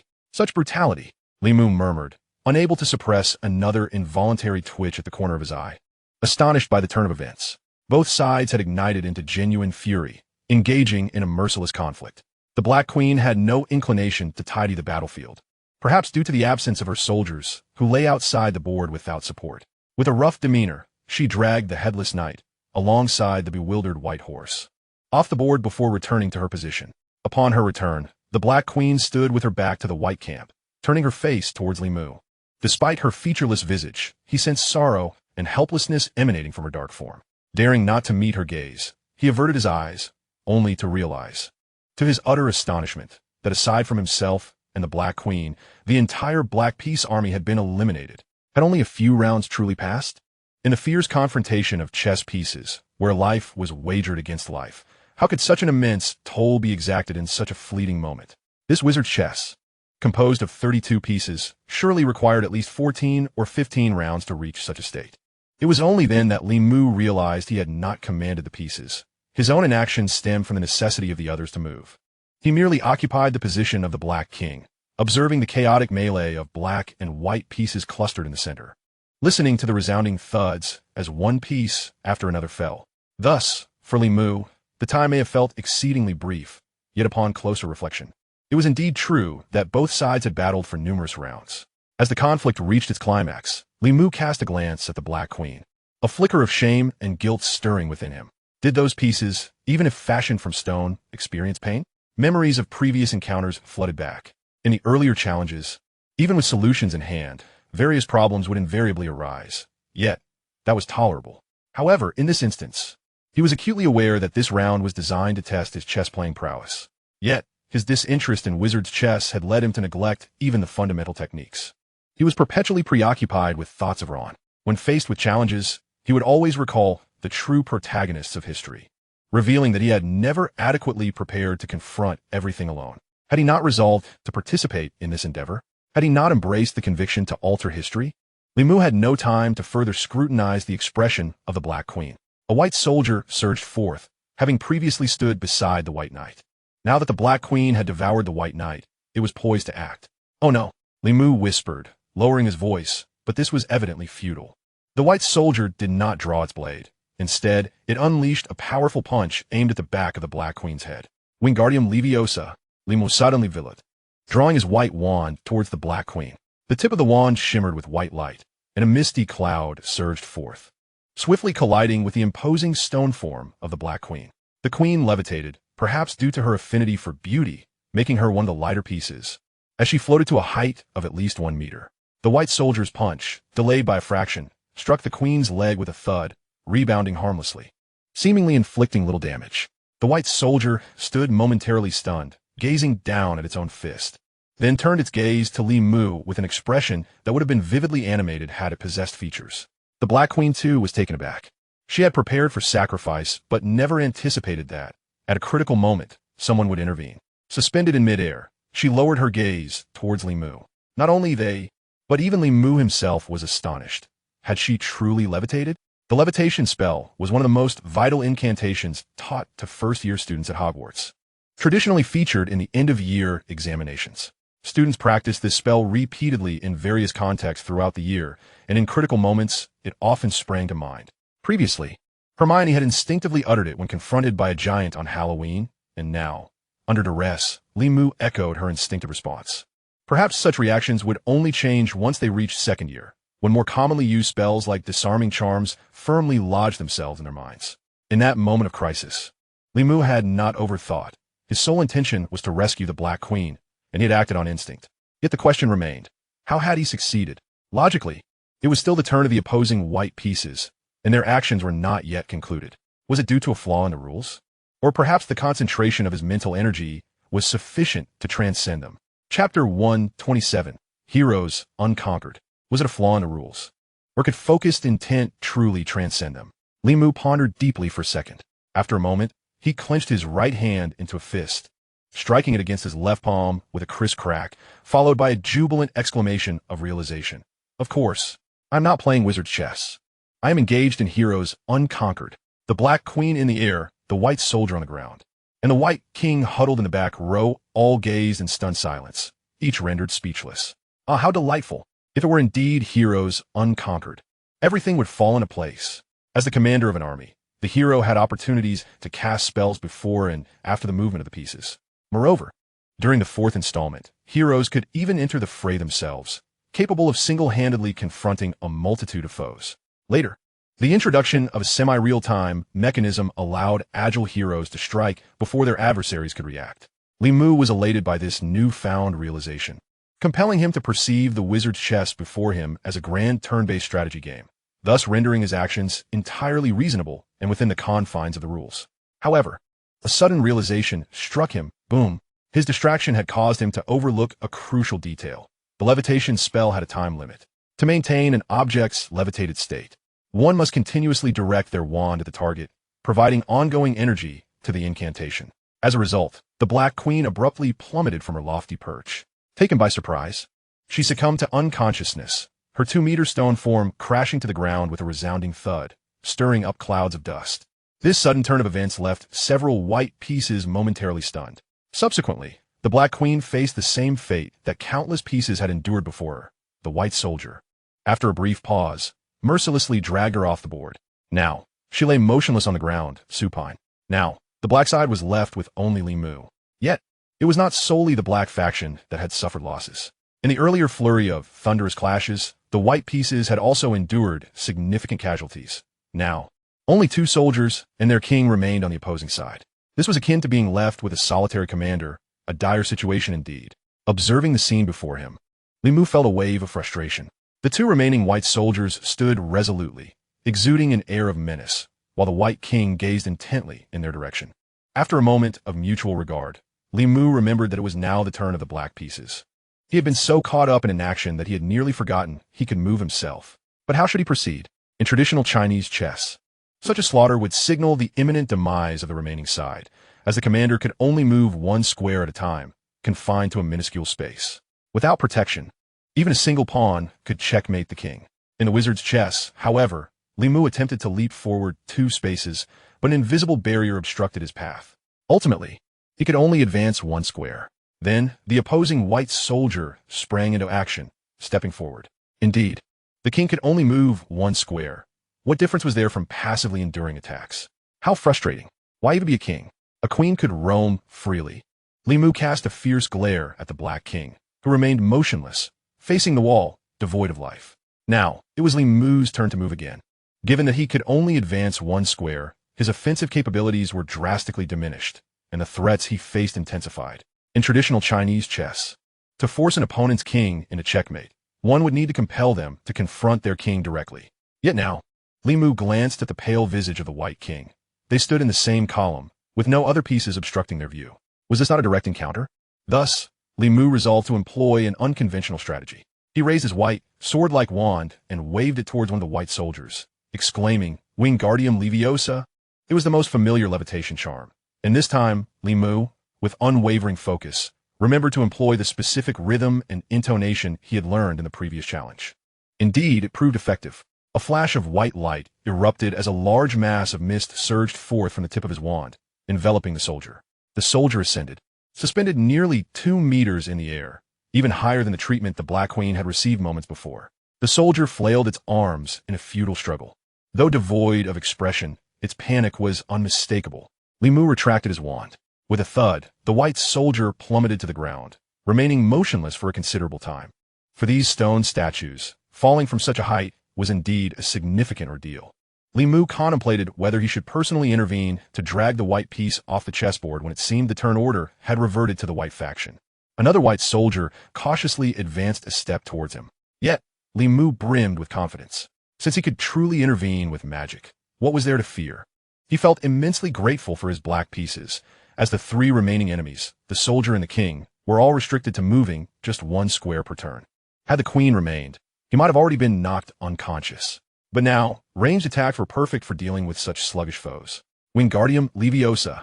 The last white soldier also took flight, and in his excitement, Li Mu executed the spell with even greater potency, lifting the soldier to over 2 meters. He withdrew his wand. Thud! The white soldier crashed to the ground, its arm shattered.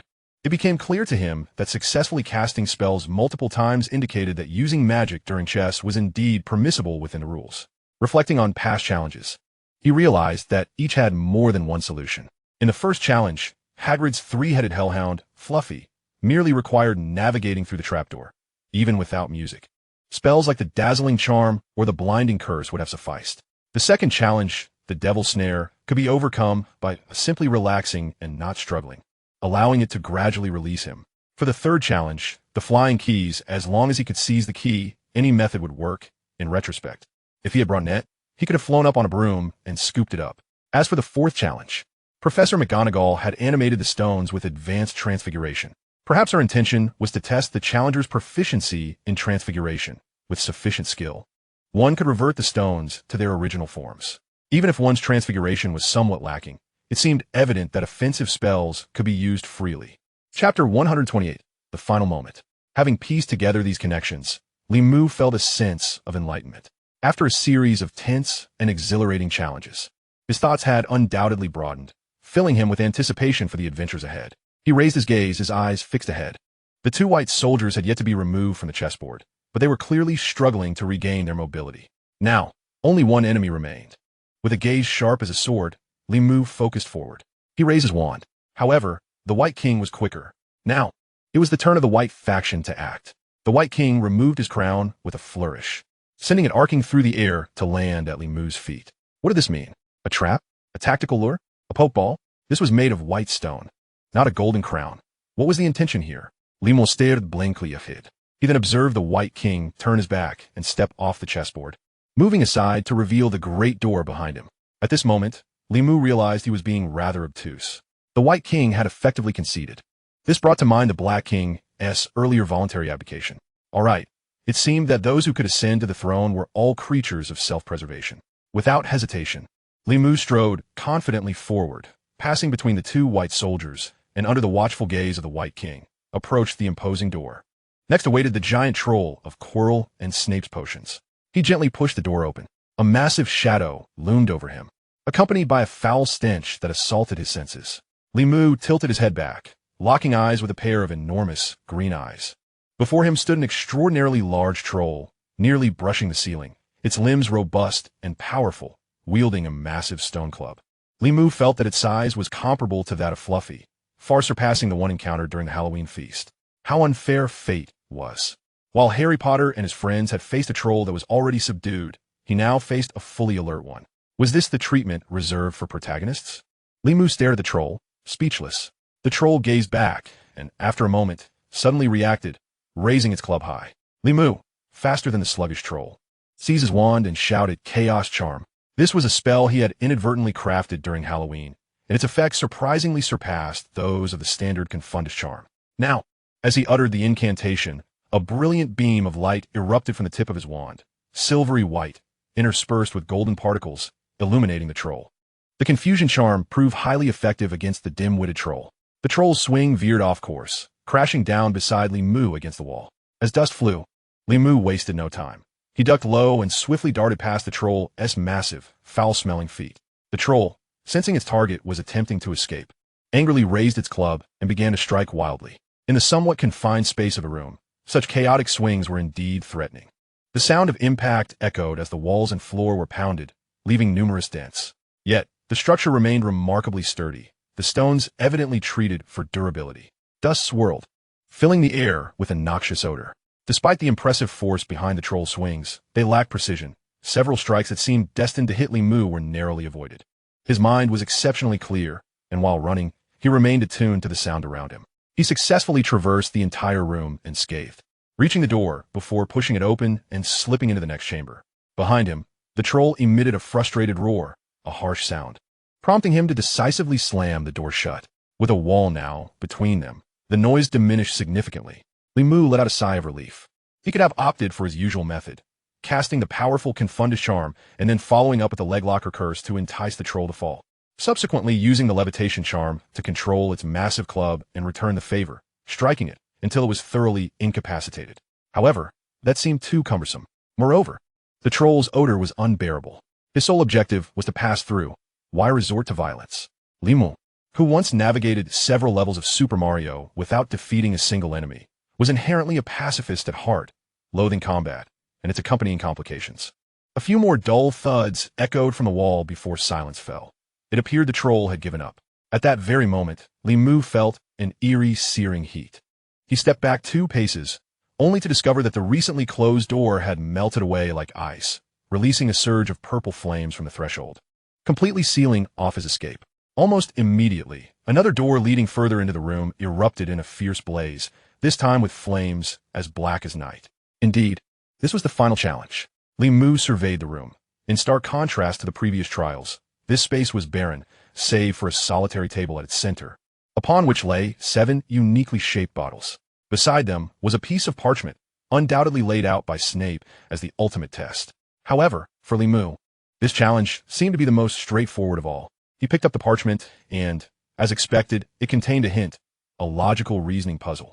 In the realm of magic, many illustrious figures often falter at the most rudimentary of logical deductions. Yet this must exclude the mages from the Celestial Empire. In the Empire, the emphasis placed on mathematical foundations far surpasses Western imaginings. Particularly in the 21st century, opportunities for logical reasoning abound. Aspiring graduate students in management must tackle logic assessments, and public service examinations invariably include logical problems. Indeed, even elementary-level mathematics might occasionally present 1 or 2 logical reasoning questions. Did they really think they could confound him, a native of the Celestial Empire, with logic? Li Mu delved into the parchment for a thorough examination. To be prudent, he decided to take some time to deduce the answer personally. Danger loomed ahead, yet safety lay behind. Among the 7 bottles, 2 would aid him, 1 propelling him forward, while the other would return him to his original location. 2 contained nettle wine, while 3 were lethal poisons. First, regardless of how cunningly the poisons concealed themselves, they resided to the left of the nettle wine. The potion at the far right could not possibly be poison. Second, the contents of the bottles at both ends differed. If he sought to advance, neither would be of any use to him. The potion that would help resist the black flames was amongst the 5 central bottles. Third, he would observe that the sizes of the bottles varied. Neither the largest nor the smallest contained poison. Fourth, the second bottle from the left and the second from the right, though differing in appearance, shared the same scent. If they were poisons, at least 1 bottle of nettle wine would have to be positioned to the left of the poisons, which contradicts the first clue. Hence, they must be nettle wine. And by the second clue's implication, the far right bottle contained the antidote to the purple flames. Next, combining this with the third clue, neither the largest nor the smallest bottles could hold poison. The largest bottle was indeed the second from the left, which had already been confirmed as nettle wine. Li Mu swiftly grasped the smallest bottle, now containing a little less than half its liquid. This was the antidote that would enable him to traverse the black flames and continue onward. A sense of pride welled up within him. It had taken him less than 10 seconds to deduce this conclusion. Even if Hermione were present, she would struggle to keep pace. Yet, he felt a twinge of shame. After all, he was a person of 2 lifetimes. What was there to prove against a mere girl like Hermione? Snapping back to reality, he fixed his gaze upon the raging black flames. At last, he had reached the final threshold. What awaited him beyond? Stealing his breath, Li Mu lifted the potion from the small vial and took a tentative sip. To his surprise, it was quite palatable, reminiscent of chilled mint soda. Good heavens! In this era, within the almost hermetically sealed confines of Hogwarts, how long had it been since he had savored such a flavor, let alone an ice-cold one? Once he started, he couldn't stop, gulping it down with a bravado reminiscent of a television advertisement, and by the time he realized it, he had consumed the precious liquid entirely. With that, no one will be able to pass this trial again. Well, it mattered little to him. Shrugging, he mused over how delightful the antidote to the purple flames might taste.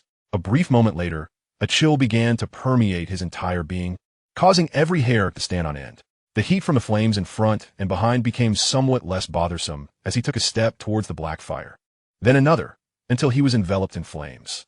Yet, to his astonishment, his body registered no sensation of pain or discomfort. It was as if sight and touch had completely divorced from his experience, a truly surreal sensation. As he took a few more steps, the black flames that encircled him retreated, revealing a circular hall. At its center stood a mirror, towering 2 to 3 meters high, framed in gold with clawed feet, none other than the mirror of Ariste, which Li Mu knew all too well. Before the mirror stood a figure he had anticipated, the beleaguered Professor Quirrell, wrapped in his turban. Upon sensing Li Mu's approach, Quirrell turned, momentarily stunned, before sneering, "You actually came, Li Mu."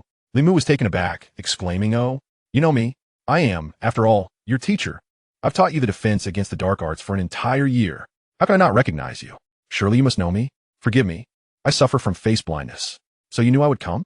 You've been waiting for me all this time?" This was the crux of Li Mu's concern. the true revelation that astonished him. As he entered, he had already gripped his wand tightly in his left hand, now clenching it even more, feeling beads of sweat form in his palm. Not quite. A certain individual made a wager with my master, claiming you would come and thwart us. Oh, someone dares to gamble against the infamous Lord Voldemort? Limu narrowed his eyes, understanding why Quirrell had been taken aback for a moment before speaking. Yet, he could scarcely fathom who in this world would dare challenge the Dark Lord. Those aligned with the dark arts, like Lucius Malfoy, were inherently terrified of Voldemort, while the likes of Barty Crouch Jr. were utterly fanatical and would never dare wager against him. On the other hand, those representing the light would surely engage in battle upon encountering Voldemort, who would have the leisure to wager with the Dark Lord. Only one possibility emerged. The one who dared to gamble with Voldemort was neither a European wizard nor even from the magical community. Strangely, the image of Hinata flashed through Limu's mind. Just an utterly tedious individual, Quirrell replied, his expression unwavering, avoiding a direct answer. At that moment, another voice suddenly emerged from within Quirrell, a hissing, hoarse sound with an unsettling echo, as if it possessed a surround sound effect. Enough chatter, attack. Capture him. Yes, yes. Quirrell, once brimming with bravado, now appeared deflated, meekly raising his hand to snap his fingers. However, Limu was quicker. The moment that repulsive voice emerged, he had already drawn his wand from behind him, aiming it at Quirrell, and shouted, Expelliarmus. This is an exceptionally practical spellbook for dueling enemies, typically studied by second-year students. However, Limu had already practiced it repeatedly, solely to prepare for a real duel like today's. At this moment, he could not afford to concern himself with rhythm or cadence. He merely hastened to articulate the incantation, completing it as swiftly as possible. He succeeded, and a dazzling red light shot forth from the tip of his wand, striking Chi Luo squarely in the chest. Chapter 130, Stalemate. The brilliant red beam landed precisely on Chi Luo's chest. Chi Luo had yet to draw his wand, thus having no weapon to be disarmed. But the impact of that red light caused him to stagger back several paces until he collided heavily with the Eris mirror, finally coming to a halt. Limu felt a deep sense of regret. He recalled that the disarming spell was supposed to send its target flying, rendering them utterly incapacitated. Clearly, his skill was insufficient. As Chi Luo crashed into the mirror, a hissing voice erupted from within him, shrieking, "You fool! Let me talk to him." Talk to you? Nonsense. Petrificus totalis. Limu understood that it was Voldemort, who would never allow them a moment to speak or act. He firmly remembered the lesson of the boss who perished due to excessive chatter. Seizing the opportunity to strike while the iron was hot was his steadfast principle. A swirling, nebulous white light materialized at the tip of his wand, dispersing like mist. A series of cracking sounds emanated from Chi Luo's body as he struggled to draw his wand, only to find it nearly impossible to lift. An invisible force, derived from the spell, bound his arms tightly to his sides and ensnared his feet completely.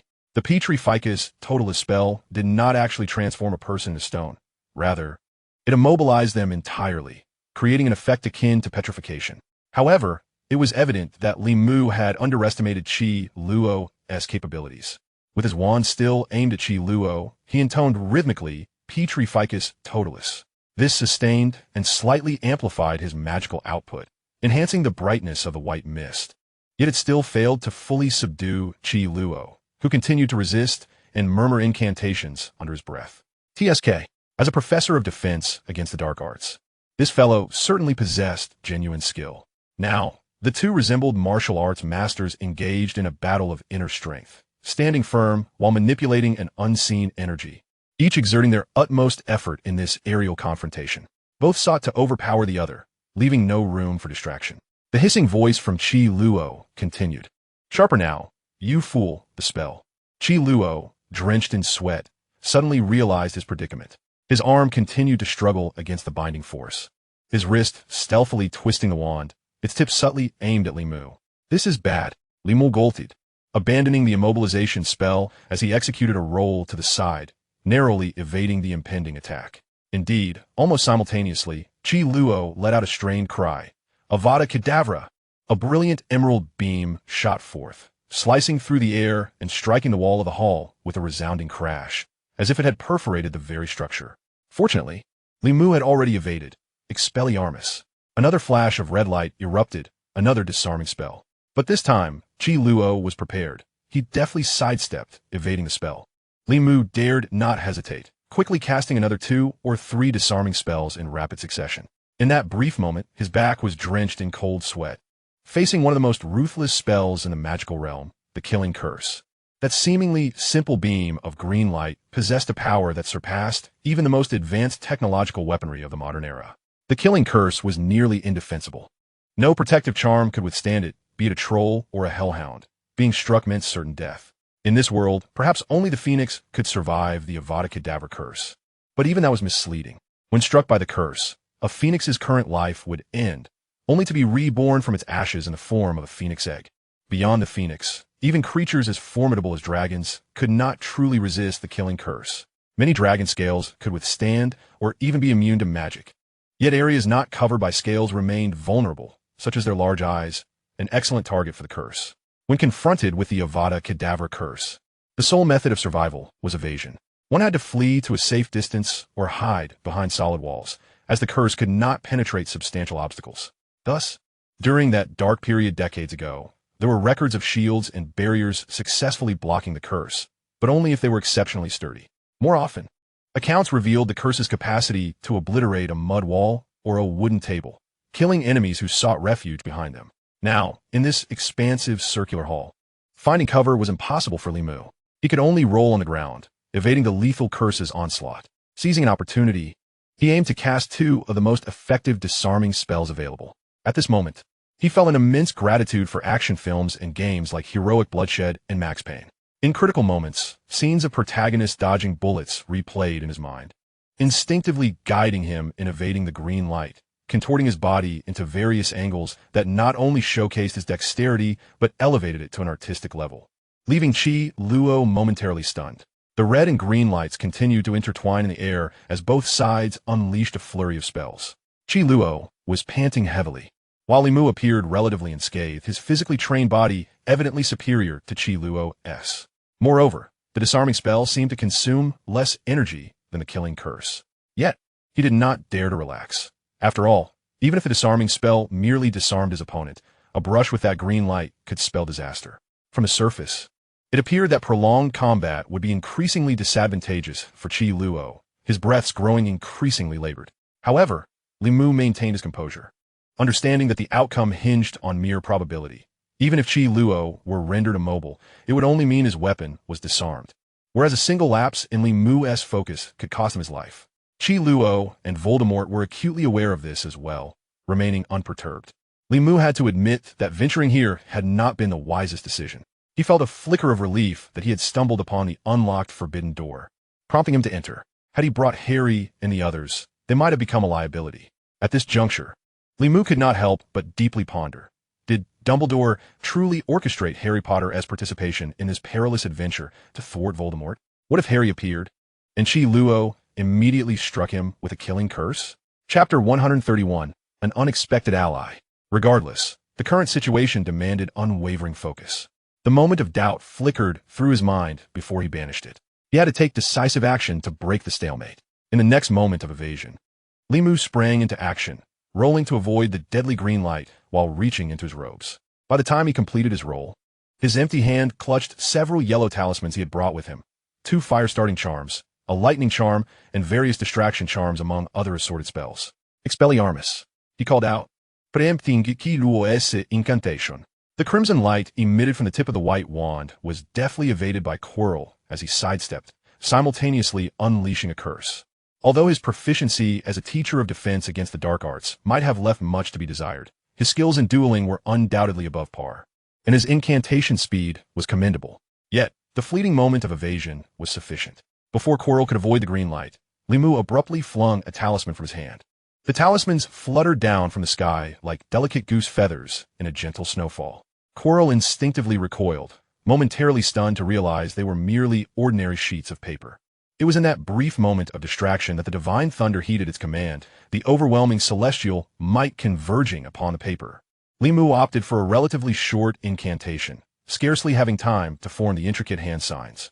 With a thunderous shout, 2 talismans ignited with blinding light, detonating with a resounding boom as they transformed into bolts of lightning, arcing towards Quirrell. These bolts struck from both the left and right, as well as above and below, effectively sealing off a significant escape route. While the lightning might merely have tickled a three-headed hellhound, it posed a substantial threat to a mortal being.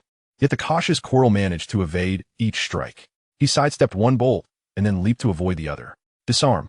However, almost simultaneously, a scarlet beam of light surged forth. This was Limou's true killing blow. The two bolts had forced Quirrell to leap, allowing Limou's disarming curse to intercept in midair. He had nowhere to flee.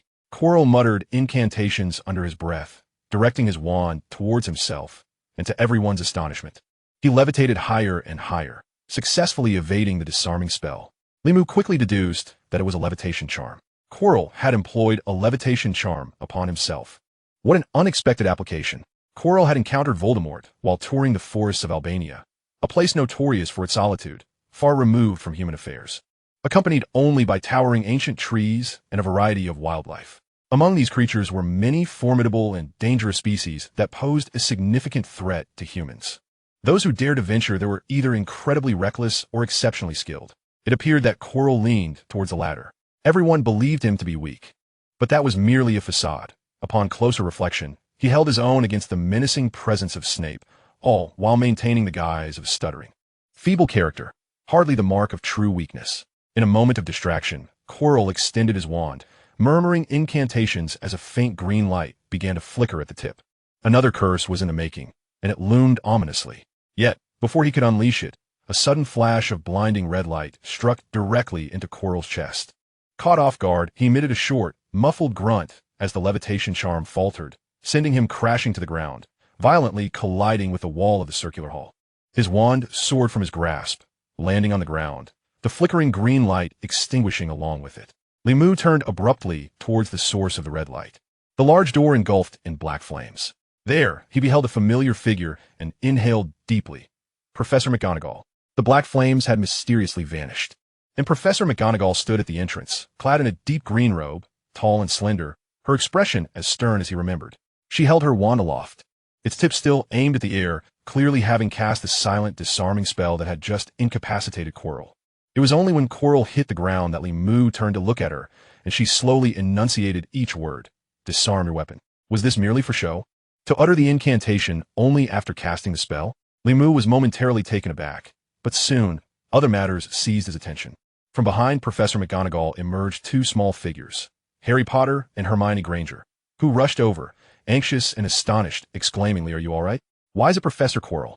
Their expressions reflected both urgency and shock as they hurried to his side. Clearly, Professor McGonagall had been summoned by them. But how had Harry and Hermione, who had been caught eavesdropping on Snape the previous day, found their way into the forbidden corridor today? "What are you doing here?" Limou inquired. "Limou, you need to explain why you are here." Professor McGonagall approached, her face a mixture of seriousness and ire. Before Limou could respond, another voice pierced the air, hissing, hoarse. "Sharp yet weak. Limou, we must talk. You can help me." The voice echoed in Limou's mind, imbued with an innate enchantment. Harry and Hermione instinctively covered their ears, their faces reflecting terror as they scanned the surroundings, realizing there were no others present. The voice seemed to emanate from Quirrell's body. Yet, Quirrell lay unconscious on the ground, having been struck against the wall, his eyes and mouth tightly shut, unable to recover. "Who?" Even Professor McGonagall was taken aback. The voice continued to resonate throughout the hall. "You can help me. It's a simple task. And I can teach you how to avoid death, a most reasonable exchange." Each phrase reverberated in Limou's mind, reminiscent of Hinny's earlier warnings, echoing with a sense of unknown power. After a fleeting moment of disorientation, Limou suddenly regained his senses, startled, his body shivering. He quickly bit his tongue, silently reciting a calming spell. The ominous words ceased their relentless circling. "Humph. Employing charms of seduction against a mere wretch like me hardly befits your reputation, Voldemort." Limou scoffed, identifying his adversary, ensuring Professor McGonagall and the others remained vigilant. Having witnessed Quirrell's prowess in magical combat, he understood the formidable nature of Voldemort, who had become a fragmented soul, yet could forcibly possess Quirrell. How could he not be powerful? As the once dominant Dark Lord, Voldemort likely possessed further means. Chapter 132, A Natural Talent for Face-Slapping. "Humph. Employing charms of seduction against a mere wretch like me hardly befits your reputation, Voldemort." Voldemort. The mere mention of the name elicited an astonished gasp even from Professor McGonagall, while Harry and Hermione were rendered speechless in shock. "Ah, it has been a long time. Minerva." You remain as rigid as ever. I heard you marry that old fellow, Elphinstone. How is it? Surely, life is pleasant? The voice, still that sharp, raspy tone, continued to emanate from Quirrell. Harry Potter let out a muffled groan, clutching his head as the voice triggered a sudden, excruciating pain in his scar. First his lips, then the corners of his eyes, his nostrils, and arms. Professor McGonagall trembled, overwhelmed by a torrent of emotion, whether it be sorrow or fury. Now, she finally recognized the voice's owner. Though Voldemort's voice had changed slightly, his cadence and style remained unchanged, every word chilling the very marrow of one's bones. You persistent wretch. Stupefied, Professor McGonagall managed to rein in her emotions, gritting her teeth as she swiftly cast the stunning spell. A red spark erupted from her wand, hurtling towards Quirrell. The poor professor could only emit a muffled grunt before collapsing face first onto the ground, truly rendered unconscious. However, this was evidently of no use to the possessed Voldemort, whose eerie laughter continued to echo. Do you not comprehend? You cannot kill me, Limu. Have you considered it? There are those who wish to collaborate with me to eliminate you. Yet unlike those foolish individuals, I would rather not witness your demise here. I can teach you the art of immortality. Voldemort's voice dripped with seduction, yet it no longer had any effect on Limu. You were merely attempting to kill me earlier, but failed. The metallic taste of blood lingered in Limu's mouth. He pursed his lips and suddenly strode towards the fallen Quirrell. Danger! Hermione exclaimed in alarm. Harry, still clutching his head and appearing weak, shouted, No, come back. What are you doing? McGonagall was equally astonished. Faced with the former Dark Lord, her pressure intensified. She needed to find a way to confront him while remaining vigilant against any harm he might inflict upon her students. In her moment of distraction, she found herself unable to prevent Limu's actions. From her experience, it seemed Limu was not under any curse, leaving her bewildered as to his intentions. After calling out, she followed Limu, only to be taken aback by his subsequent actions. Limu bent down and yanked off Quirrell's tightly wrapped turban. Harry and Hermione exclaimed in unison, their disbelief palpable. Beneath the turban, where one would expect Quirrell's skull to be, there lay a ghastly pale face, characterized by elongated, sinister eyes that glowed red with menace. The area where his nose should have been had caved in, leaving only two snake-like nostrils, and below that, a similarly pallid mouth, grotesquely deformed, evoking words like ghoul, horrific, and disgusting. No single term could adequately encapsulate the shock felt by those witnessing him for the first time. Even Professor McGonagall inhaled sharply, gripping her wand, yet remained frozen in her tracks. Only Limu had mentally prepared himself in advance, thus remaining unfazed. You? Teach me to evade death? He lifted the unfortunate Quirrell by the scruff of his neck, bringing himself face to face with Voldemort, a strange odor wafting into his nostrils, causing him to wrinkle his nose. In your current state, you might as well collide with a tofu block and perish. You're both ugly and foul. Even striking you would soil my hands.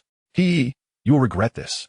Voldemort's strange laughter was abruptly replaced by a cry of pain as Limu's fist collided with his twisted visage, producing a solid thud. This scene caused McGonagall, as well as Harry and Hermione from a distance, to gasp in astonishment. Indeed, even if it would soil his hands, he could not resist striking Voldemort. It seemed this would elicit a sensation of pain for him as well. Limu smirked, reveling in the satisfaction of having struck the face of the Dark Lord. Riddle himself, how many renowned figures had wished to do what he had done, but dared not or were unable to. You fool, you will regret this. Bam. Another punch. Do you wish to die? Ugh. Bam, bam. 2 more blows.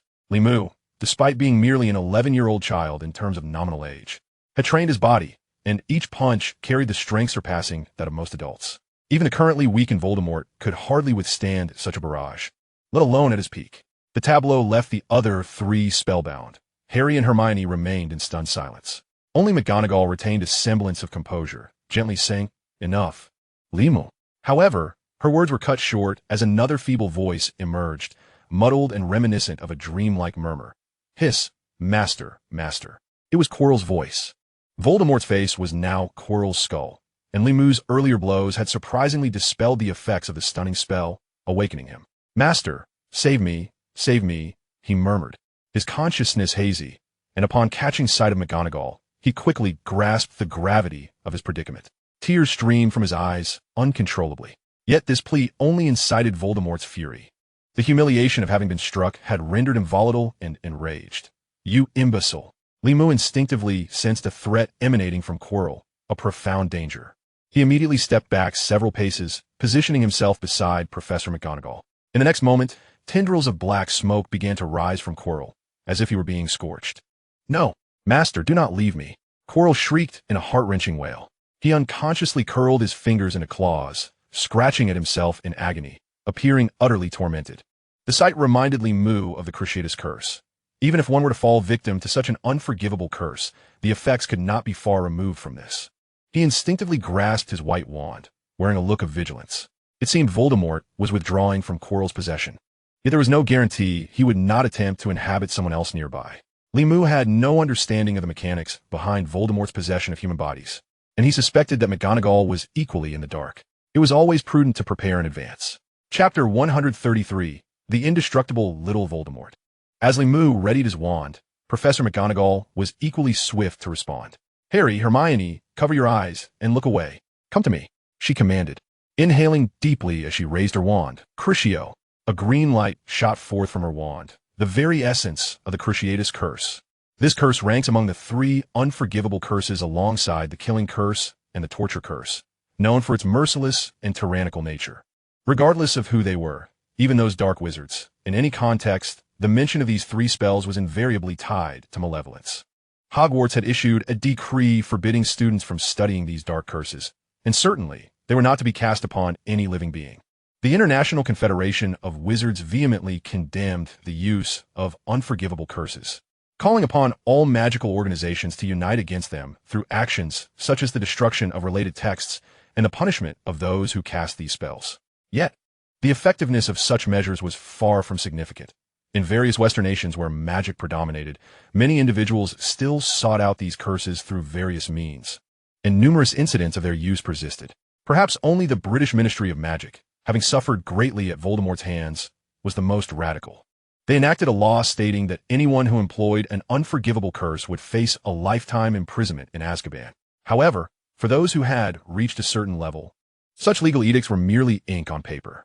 Professor McGonagall was evidently not a rigidly dogmatic individual. When she sensed an overwhelming malevolence emanating from that black smoke and felt a significant threat, she did not hesitate to employ the Cruciatus Curse. Regrettably, this spell seemed to have no effect on the current Voldemort. The green light pierced through the darkness, landing on Quirrell's chest, now shrouded in black smoke and writhing in agony. At this moment, Limu witnessed the true effects of the Cruciatus Curse. Quirrell, in a state of torment, had his hands contorted into claws, gasping for breath as his eyes rolled back in his head, unable to utter a single coherent syllable. Then, Quirrell began to convulse, as if afflicted by epilepsy. After a few spasms, his legs kicked out. It was uncertain whether he had fainted or met his demise. "Damn it," McGonagall frowned, her expression growing more solemn. Meanwhile, the black smoke seemed to dissipate, gradually coalescing in mid-air into the shape of a head, which vaguely resembled Voldemort's visage. "You will regret this." The severed head cried out in a mournful wail, then turned its gaze upon Harry Potter, exclaiming, "And you, Harry Potter, I shall not forget. The reason I have been reduced to this mere shadow and vapor is all due to you." As it spoke, it lunged toward Harry. "Be careful." Both Hermione and Professor McGonagall shouted in unison, simultaneously drawing their wands. "Petri Ficus Totalis, Sleepyhead." The two cast their spells almost in perfect synchrony, beams of magical light shooting forth from the tips of their wands, piercing through the swirling black mist. Given that even the Cruciatus Curse had proven ineffective against that dark smoke, it was clear that ordinary spells would fare no better. Voldemort's current state was rather peculiar. To call him a ghost would be inaccurate, as his essence was even fainter than that of a specter, incapable of forming a complete body. He was neither a wandering soul nor a form of energy.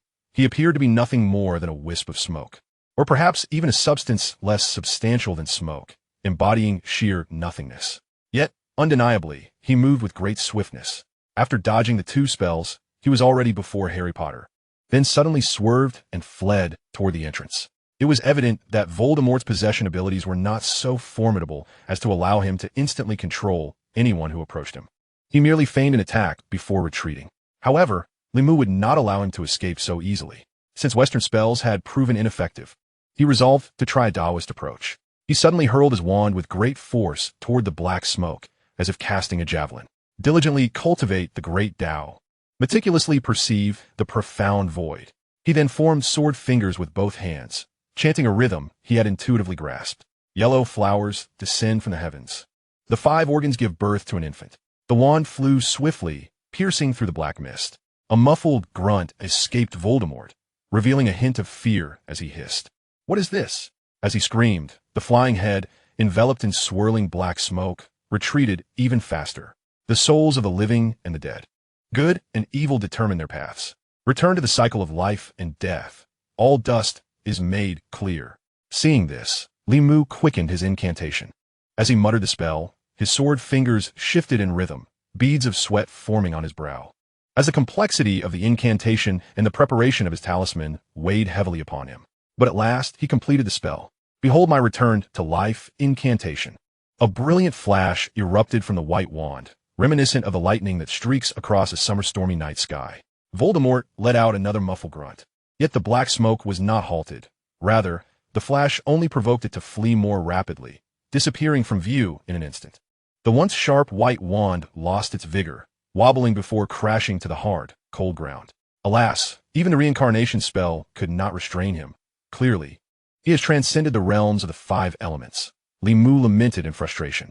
It seemed that to utterly defeat Voldemort, one could only destroy his Horcruxes. Then, an exasperated voice rang out once more. "Limu, I need your explanation." It was, of course, Professor McGonagall's voice. With Voldemort having escaped, her attention turned back to the students. "In the dead of night, out of your dormitories, and in such a dangerous place. Do you comprehend the risks you are taking?" Yes. Limu could only smile wryly and nod, wondering why it wasn't Dumbledore, the headmaster, who had come to their aid. He was usually far more lenient than Professor McGonagall. And you, Harry, Hermione, though you ultimately made the right choice when facing danger, you must— Professor McGonagall's words trailed off. They all heard Harry exclaim, "Look, what is that? Over by the mirror." Deep within Harry Potter's heart, the haunting specters of his parents lingered. Since entering the Grand Hall, he had occasionally cast glances at the mirror of Ariste. Suddenly, he noticed something amiss. By the mirror? What is it? Chapter 134. The Strange Assassination. By the mirror? What is it? Limu had been preoccupied with Voldemort's lingering spirit, his gaze fixed on the entrance of the hall, with his back to the mirror. He was about to turn around when he suddenly heard Hermione's piercing scream. "No. Limu, be careful." He ultimately turned his head. At some point, the mirror of Ariste had begun to glow, its shimmering surface resembling a vast lake. From the depths of that lake, a massive beast emerged, unmistakably formidable. It had a round head, short ears, a wide snout, large eyes, and long, hard whiskers, with runes faintly etched upon its forehead, radiating a dazzling, silvery light. It had already emerged halfway from the mirror, bearing its sharp, dagger-like teeth. And with a sweep of its paw, its long, knife-like claws appeared menacing. When did the mirror of Ariste become a stage for midnight horror? Les pupilles constricted. Is that a tiger? A gigantic tiger, radiating silver light. He had no time for further contemplation. The tiger opened its mouth, and suddenly the hall was engulfed by a tempest, accompanied by 2 almost visible gusts of wind, curving like crescent blades of silver, rushing toward Limu. The overwhelming aura of danger made every hair on his body stand on end. Yet, he had no time to react. There was no time to retrieve talismans, and his wand lay on the ground at the entrance. He could only instinctively raise his hands slightly. Not only Limu, but even the experienced Professor McGonagall had been focused on Voldemort's escape, unable to respond in time. However, someone did react. Watch out! A figure suddenly appeared, using all their strength to shove Limu aside. The 2 wind blades struck that person instead, piercing through their body with a sickening sound, continuing on to crash against the hall's wall, leaving deep marks on the hard stone and raising clouds of dust. Limu was knocked to the ground, rolling several times until he finally stopped against the wall, momentarily ignoring his pain as he craned his neck to see who had saved him. He saw the edge of a red magical robe that had been torn open, revealing 2 massive gashes. He spotted the round glasses lying on the ground, now marred by countless cracks, and he beheld the green eyes that were wide open, yet had become vacant and devoid of life. Tears filled his eyes, brimming with a bittersweet ache, culminating in a heart-wrenching cry. "No, Potter! Harry!" The other 2 in the hall, Professor McGonagall and Hermione, also gasped in disbelief. They quickly raised their wands in unison, aiming at the eerie silver tiger, gritting their teeth as they recited their spells. Cruciatus, Petrificus Totalis. The beams of magic struck the tiger's eyes simultaneously. The Cruciatus Curse elicited a faint grunt from the beast, but the petrification spell seemed to sink into an abyss, unable to stir even the slightest ripple.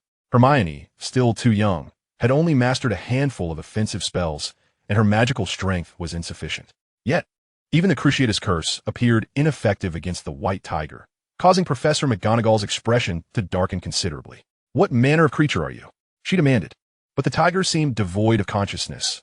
It did not respond, nor did it pause in light of their attacks. It turned its head toward Limu, opened its jaws, and unleashed 2 more silver wind blades, curving like crescent moons. It was evident that its target was Limu. Stupefied, Professor McGonagall let out a shout, casting a brilliant light from her wand that enveloped the 2 slicing wind blades before her.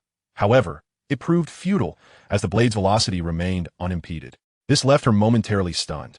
Undoubtedly, Professor McGonagall excelled in transfiguration, yet in this vast hall, there was nothing available for her to transform. To directly transfigure the formidable tiger into a non-threatening creature was out of the question. Transforming living beings was inherently the most challenging task, requiring a mastery of power far exceeding that of the subject. Limu had yet to rise from the ground, his eyes glistening with unshed tears, as overwhelming sorrow and furious rage consumed his heart. A glance revealed a wand lying on the ground beside him. It was Chilo's wand, having been knocked away by Professor McGonagall's disarming spell, and it had fortuitously landed nearby. He remained on the ground, his hand instinctively reaching for the wand. The wind blades approached him at an alarming speed. Now, aside from anger and grief, an intense sense of danger and unease flooded his being. Those emotions surged through his veins like a relentless tide, and Limu could distinctly hear the rapid thrum of his heartbeat, feeling his blood vessels pulsating violently in sync with it. Soon, even his temples began to throb. It seemed an energy surged within him, roaring to burst forth. In the next instant, Limu could feel the wind blades through touch, a sharp pain searing his skin. He offered no resistance, nor did he intend to engage in any futile struggle. Gritting his teeth, he faced the blinding white light of the wind blades and extended the wand, pointing it directly at the silver-white tiger that had emerged halfway from the magical mirror. "Avada Kedavra," he shouted, his voice hoarse and deep, distorted beyond recognition. He clearly articulated the incantation, its rhythm and tone oddly comforting yet eerie, spilling from his lips like the chant of an ancient, mysterious priest. He cast the killing curse. Originally, he had no knowledge of this spell, having no means to learn it. However, after his prolonged duel with Chilo, under immense mental strain, he had memorized it through repeated exposure, and now it emerged instinctively. The spell succeeded. From the tip of Chilo's wand, a massive green beam, as thick as a fluorescent light, shot forth, piercing through the wind blades' obstruction and traveling far beyond. Yet, the wind blades completely enveloped him. He felt an excruciating pain coursing through his body, accompanied by a sizzling sound, as if sharp knives were slicing through his flesh. Indeed, it hurt terribly. Before losing consciousness, Limu could faintly hear the furious roar of the tiger and the sound of armor clanging, the metallic clatter of steel. Y&T he thought to cast a protective spell first. He pondered, questioning whether the armor charms and the formidable protective spells were truly effective. Why'd he still feel pain? It was unbearable, truly, painfully unbearable. Damn it, who wanted him dead? Chapter 135. The journey's end in the distance. The sounds of birds chirping and cicadas buzzing filled the air, their elongated calls evoking the feeling of being nestled within a summer jungle. If only there were the gentle murmur of flowing water and a soft breeze, this setting would be perfect for slumber. However, where was he? Limu struggled to open his eyes, feeling as though his eyelids were weighted down with 1,000 pounds, requiring all his strength to pry them open just a sliver. As his vision cleared, he found himself in a familiar small room, the single room he had rented after starting work. He lay on the warm bed within the room. Opposite the bed stood a customized computer desk, seamlessly integrated. To the left sat his beloved 5th-generation Joshin computer, the power light still blinking, a sign he had forgotten to turn it off after watching a film last night. On the right side was a bookshelf, neatly lined with about 10 books. On the wall adjacent to the desk were several posters, predominantly featuring anime and film themes. The largest and most eye-catching was the poster for the first Harry Potter movie, showcasing Harry's gaunt face at the center, surrounded by the figures of Dumbledore, Hermione, Ron, Hagrid, and others with Hogwarts Castle and the shimmering lake behind them, while Hedwig soared across the night sky above Harry's head. Beneath the ensemble, 2 flickering candle flames framed the words Harry Potter and the Sorcerer's Stone as if marking a portal. Now, That poster appeared aged and yellowed, a testament to the passage of over a decade, dating back to when he was still in elementary school, just as the film had been introduced in China. He had watched the film through a rented pirated DVD, becoming enamored with that magical world, leading him to seek out and collect this poster. He had cherished it, ensuring it remained with him all these years. After gazing at the poster for a moment, Li Mu's fatigued mind began to awaken. He was indeed in his bedroom, in his familiar little sanctuary. Yet, he felt overwhelmingly drowsy. Li Mu turned over, savoring the soft embrace of the mattress, when he noticed an open book lying beside his pillow, the English version of Harry Potter he had purchased recently in hopes of improving his language skills. Where'd he left off? He seemed to recall reaching the sorting ceremony. But what followed? Why did it feel as though he had been journeying elsewhere for quite some time? So that was it. Even while reading, he had indeed drifted off. His disconnection with English evident in how he had succumbed to sleep. So it had all been a dream. Perhaps he could afford to sleep a little longer, he thought, as his eyelids began to droop once more. Bang, bang, bang.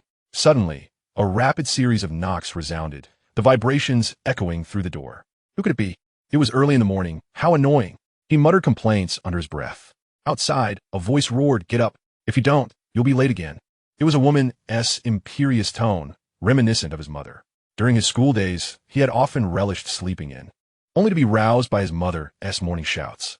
However, this voice sounded crisp and youthful, clearly not that of his mother. Moreover, he was in a rented apartment in the urban area, while his family resided far away in the suburbs and wouldn't come here unannounced. With a belly full of confusion, Li Mu forced himself up, battling the lingering drowsiness as he opened the door. Standing at the threshold was a petite girl with short hair, clad in a striped t-shirt and denim shorts, her pale arms and legs gleaming in the sunlight of the corridor. Li Mu's gaze traveled from her slender legs upward, across her flat stomach, gently curved hills, defined collarbone, and finally to her pouting, delicate face. "Hey, Hinata," he exclaimed, dazed, as something clicked in his mind like a cog suddenly turning. Then, with a thud, he was struck on the head. "What's with the Hinata nonsense? Are you out of your mind?" The girl jumped high, delivering a sharp rap to Li Mu's head with her slender fist. Soda. Li Mu rubbed his head, crouching down, the pain nearly bringing him to tears. Indeed, he must have been muddled from sleep. How did the name Hinata pop into his head? Yet, Hinata felt strangely familiar, as if she were a beloved character from some anime. He resolved never to stay up late watching films again, as it truly scrambled his brains. The pain in his head gradually subsided, and Li Mu still cradled his head as he stood up, only to see the girl with her hands on her hips, exuding impatience. "Why aren't you moving? We're going to be late for class." She huffed. "Class?" For a moment, Li Mu thought his head had been damaged. Hadn't he already graduated from university and started working? It is precisely due to the demands of employment, coupled with the necessity of finding work in this precious metropolis, that I find myself in the unfortunate position of renting a modest single room several dozen kilometers away from my workplace. What now? He gazed at the imposing female figure before him, continuing to rub his temples, when suddenly a thought struck him. Who is this girl? Oh yes, you're not Hinata. Then who are you, pray tell? Thud. Ouch. Once again, Li Mu was met with a sharp blow that compelled him to crouch down, nearly writhing on the ground in anguish. Could you perhaps be a tad gentler? My head feels as though is filled with stars. Oomph. The girl snorted disdainfully, crossing her arms to accentuate her chest and bolster her confidence. Oh, where are these stars? I see none. Wow, there truly are some. She abruptly extended her slender, lotus-like arm, pointing toward a certain direction. What? Li Mu, bewildered and teary-eyed, stood up to follow her gaze. What is that? He could not suppress his exclamation. A star had appeared on the horizon. Despite the brightness of the day and the intensity of the sunlight, this star stood out remarkably. Initially, it was merely a small dot on the skyline, but it rapidly expanded, its brilliance intensifying. First, it resembled a pea, then transformed into a mooncake, a disk, gradually overshadowing the sun's radiance and casting a blue light across the expanse of sky. Indeed, it was a cerulean star, hurtling towards Earth, approaching this very city. At this moment, Li Mu had no time to ponder the identity of the girl beside him. He shouted, "Heavens! An asteroid is plummeting to Earth. Superman, come fort."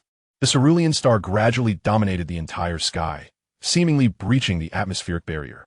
The immense wind pressure caused by its descent reverberated through the ground.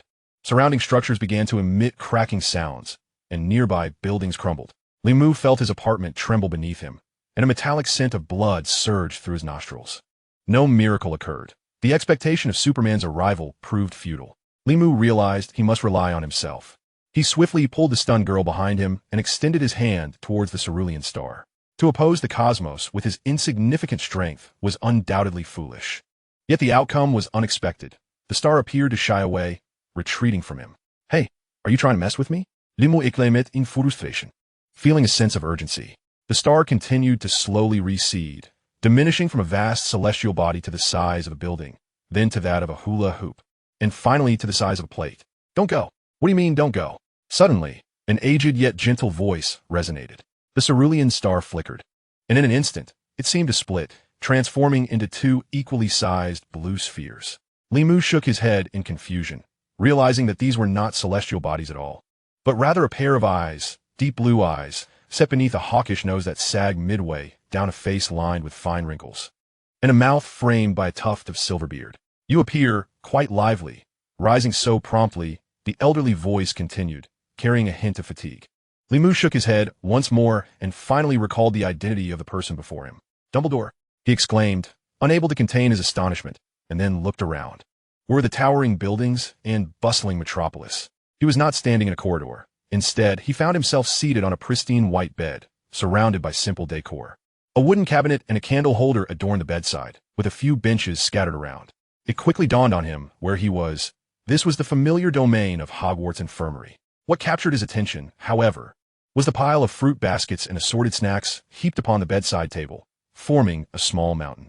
Indeed, the table could no longer accommodate them, and various items lay haphazardly strewn across the floor, including several large banners. He gradually recalled the events: the Philosopher's Stone, Hinny's warning, the Forbidden Corridor, Voldemort, the sudden ambush. Memories surged back like a tidal wave, and Li Mu's keen vision began to sharpen. He could clearly read the inscription on the banners. To the little hero of the Celestial Empire, Li Mu, thank you for thwarting the Dark Lord's conspiracy. When the world is happening. Li Mu felt a twitch at the corner of his eye.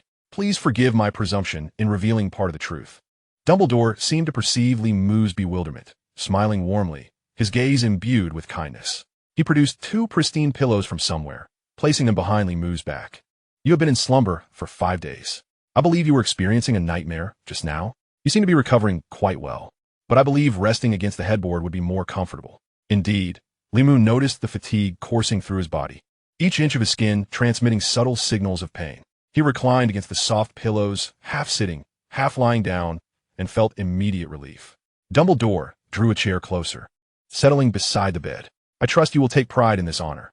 The entire school will celebrate your courageous deeds. I have composed 2 letters detailing the events, one to Professor Li in Shushan, and another to the Celestial Empire's Cultivation Daily. I believe Professor Li will be quite pleased. A vivid image flashed in Li Mu's mind. Professor Li Jianmin, sipping Erguo from Malin Mountain, unfolding the Cultivation Daily, his face flushed as he boasted to those around him. Unfortunately, I am unable to publicly mention Voldemort's name. The Ministry of Magic disapproves. They have long sought to suppress the truth of Voldemort's survival. All textbooks state that he perished a decade ago at the hands of Harry, Dumbledore continued. The cerulean eyes blinked again. However, I have always believed that while the truth may be concealed for a time, it will never be absent. Whispers of these events have already begun circulating privately. Indeed, Li Mu nodded. As for the origin of these private rumors, Dumbledore need not elaborate. He understood. What puzzled him was why he, of all people. If Dumbledore had devised a plan to counter Voldemort, the central figure should have been Harry Potter, the renowned savior of the Western magical world, who had miraculously survived. He barely had time to pose his question when Dumbledore continued, I regret the injuries you sustained. I should have recognized the unusual nature of the mirror earlier. Dumbledore suddenly stood from his chair and bowed deeply to Li Mu, who was reclining on the bed. This gesture left Li Mu feeling stiff and utterly bewildered. I was negligent. I placed the mirror there without further consideration, never anticipating that someone would tamper with it. Dumbledore maintained his bow until Li Mu anxiously urged him to rise, at which point he straightened himself. An urgent letter summoned me to the headquarters of the International Wizarding Federation. Once I sensed something amiss, I rushed back, only to be ensnared by a formidable opponent. Who? Li Mu was taken aback. Dumbledore, heralded as the foremost figure in the Western magical realm and elected as the president of the International Wizarding Federation due to his prowess, must surely have few who could ensnare him. As for that individual, I cannot divulge too much at present. He is a prodigious talent who inspires awe. We all believe we know much about him, yet we are actually quite ignorant. I have not encountered such a powerful adversary in a long while. Capturing someone can sometimes prove more difficult than defeating them, but he has succeeded. Limu fell into a profound silence.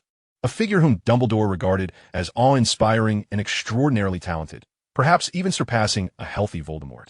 Such a master of this caliber is a rarity in the Western magical community, appearing only once in several decades or even centuries. Furthermore, Dumbledore admitted that he knew little about this individual, subtly acknowledging his own inability to contend with him.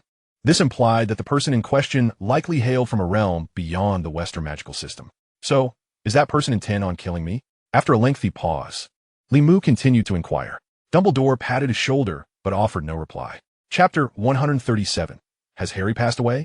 Dumbledore's silence led Limu to understand that pressing the issue further would yield no answers from the old man.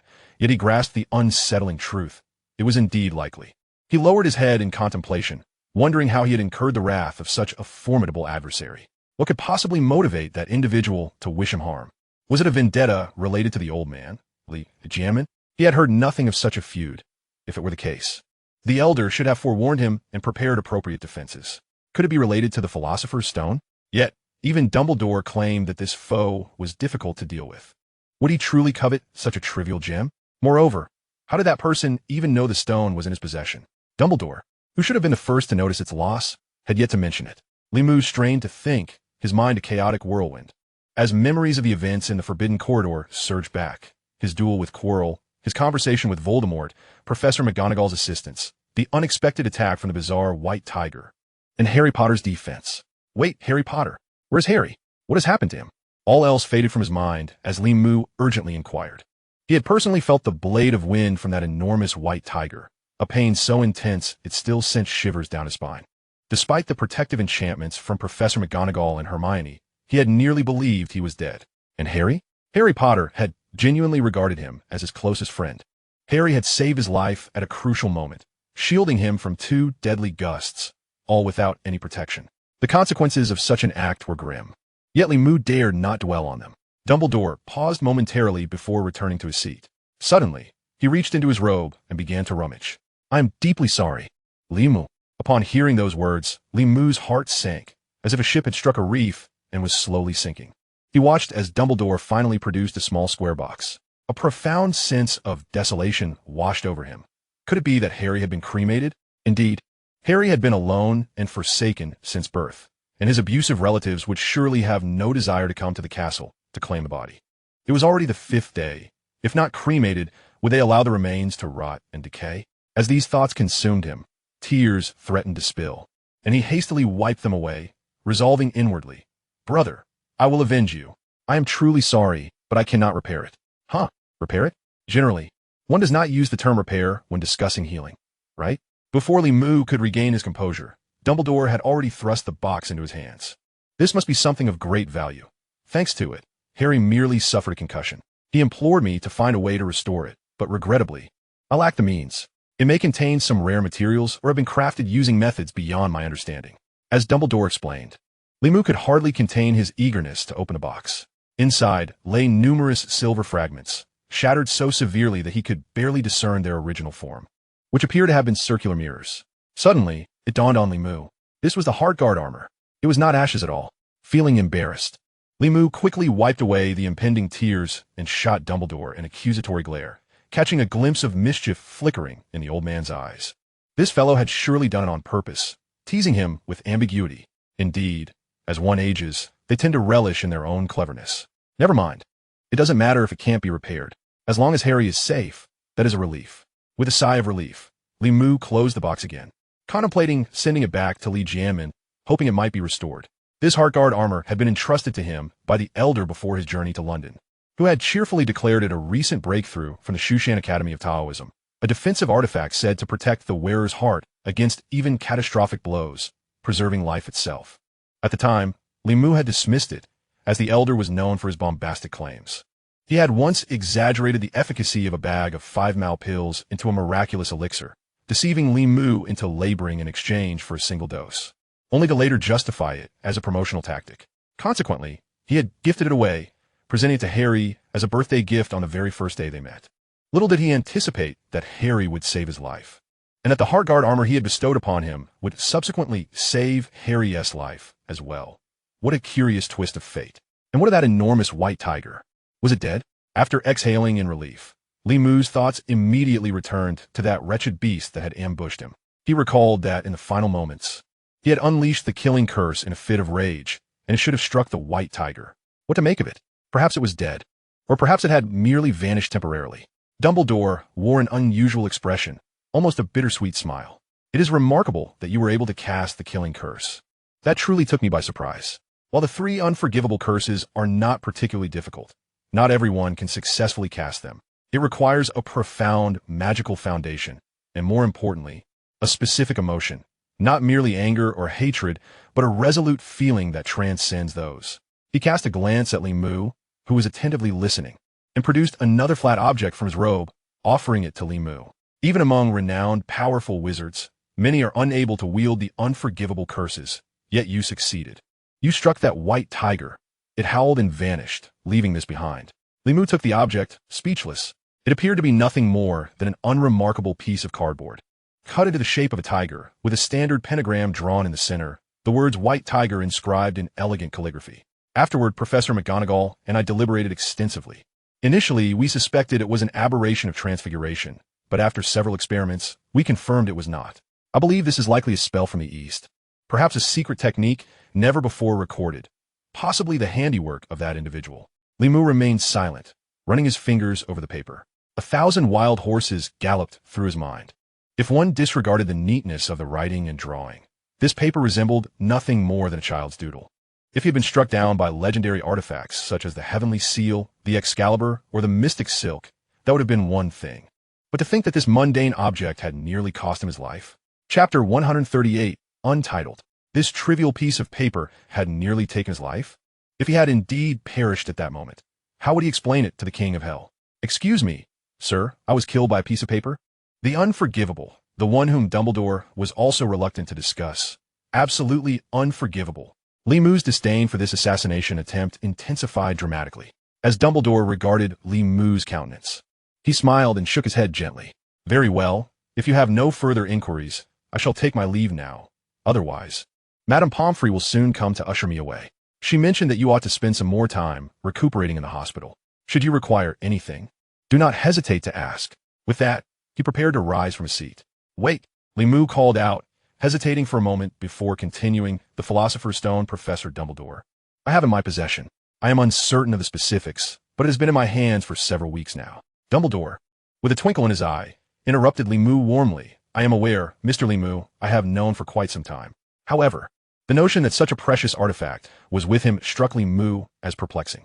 He realized that Dumbledore had forsaken the Mirror of Erist, understanding that the stone was no longer within it, allowing others to exploit this oversight and craft a trap. Yet, he was even more bewildered by the question of why Dumbledore did not demand its return.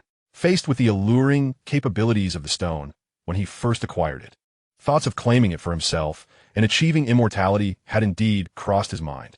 However, he had written to Dramione, who dismissed such legends as mere nonsense. Dumbledore had evidently uncovered this truth long ago, yet the headmaster seemed utterly unconcerned. Moreover, reflecting on Voldemort's actions only intensified his belief that Voldemort did not regard the stone with the reverence one might expect. On that fateful night, when Voldemort proposed an alliance, he never once mentioned the stone. Various signs led Li Mu to suspect that Voldemort was waiting for someone, specifically him, and was not merely intent on seizing the stone.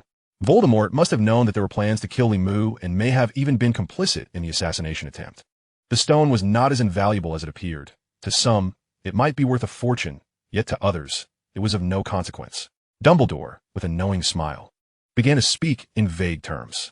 However, he waved his hand, signaling Li Mu to cease his discourse.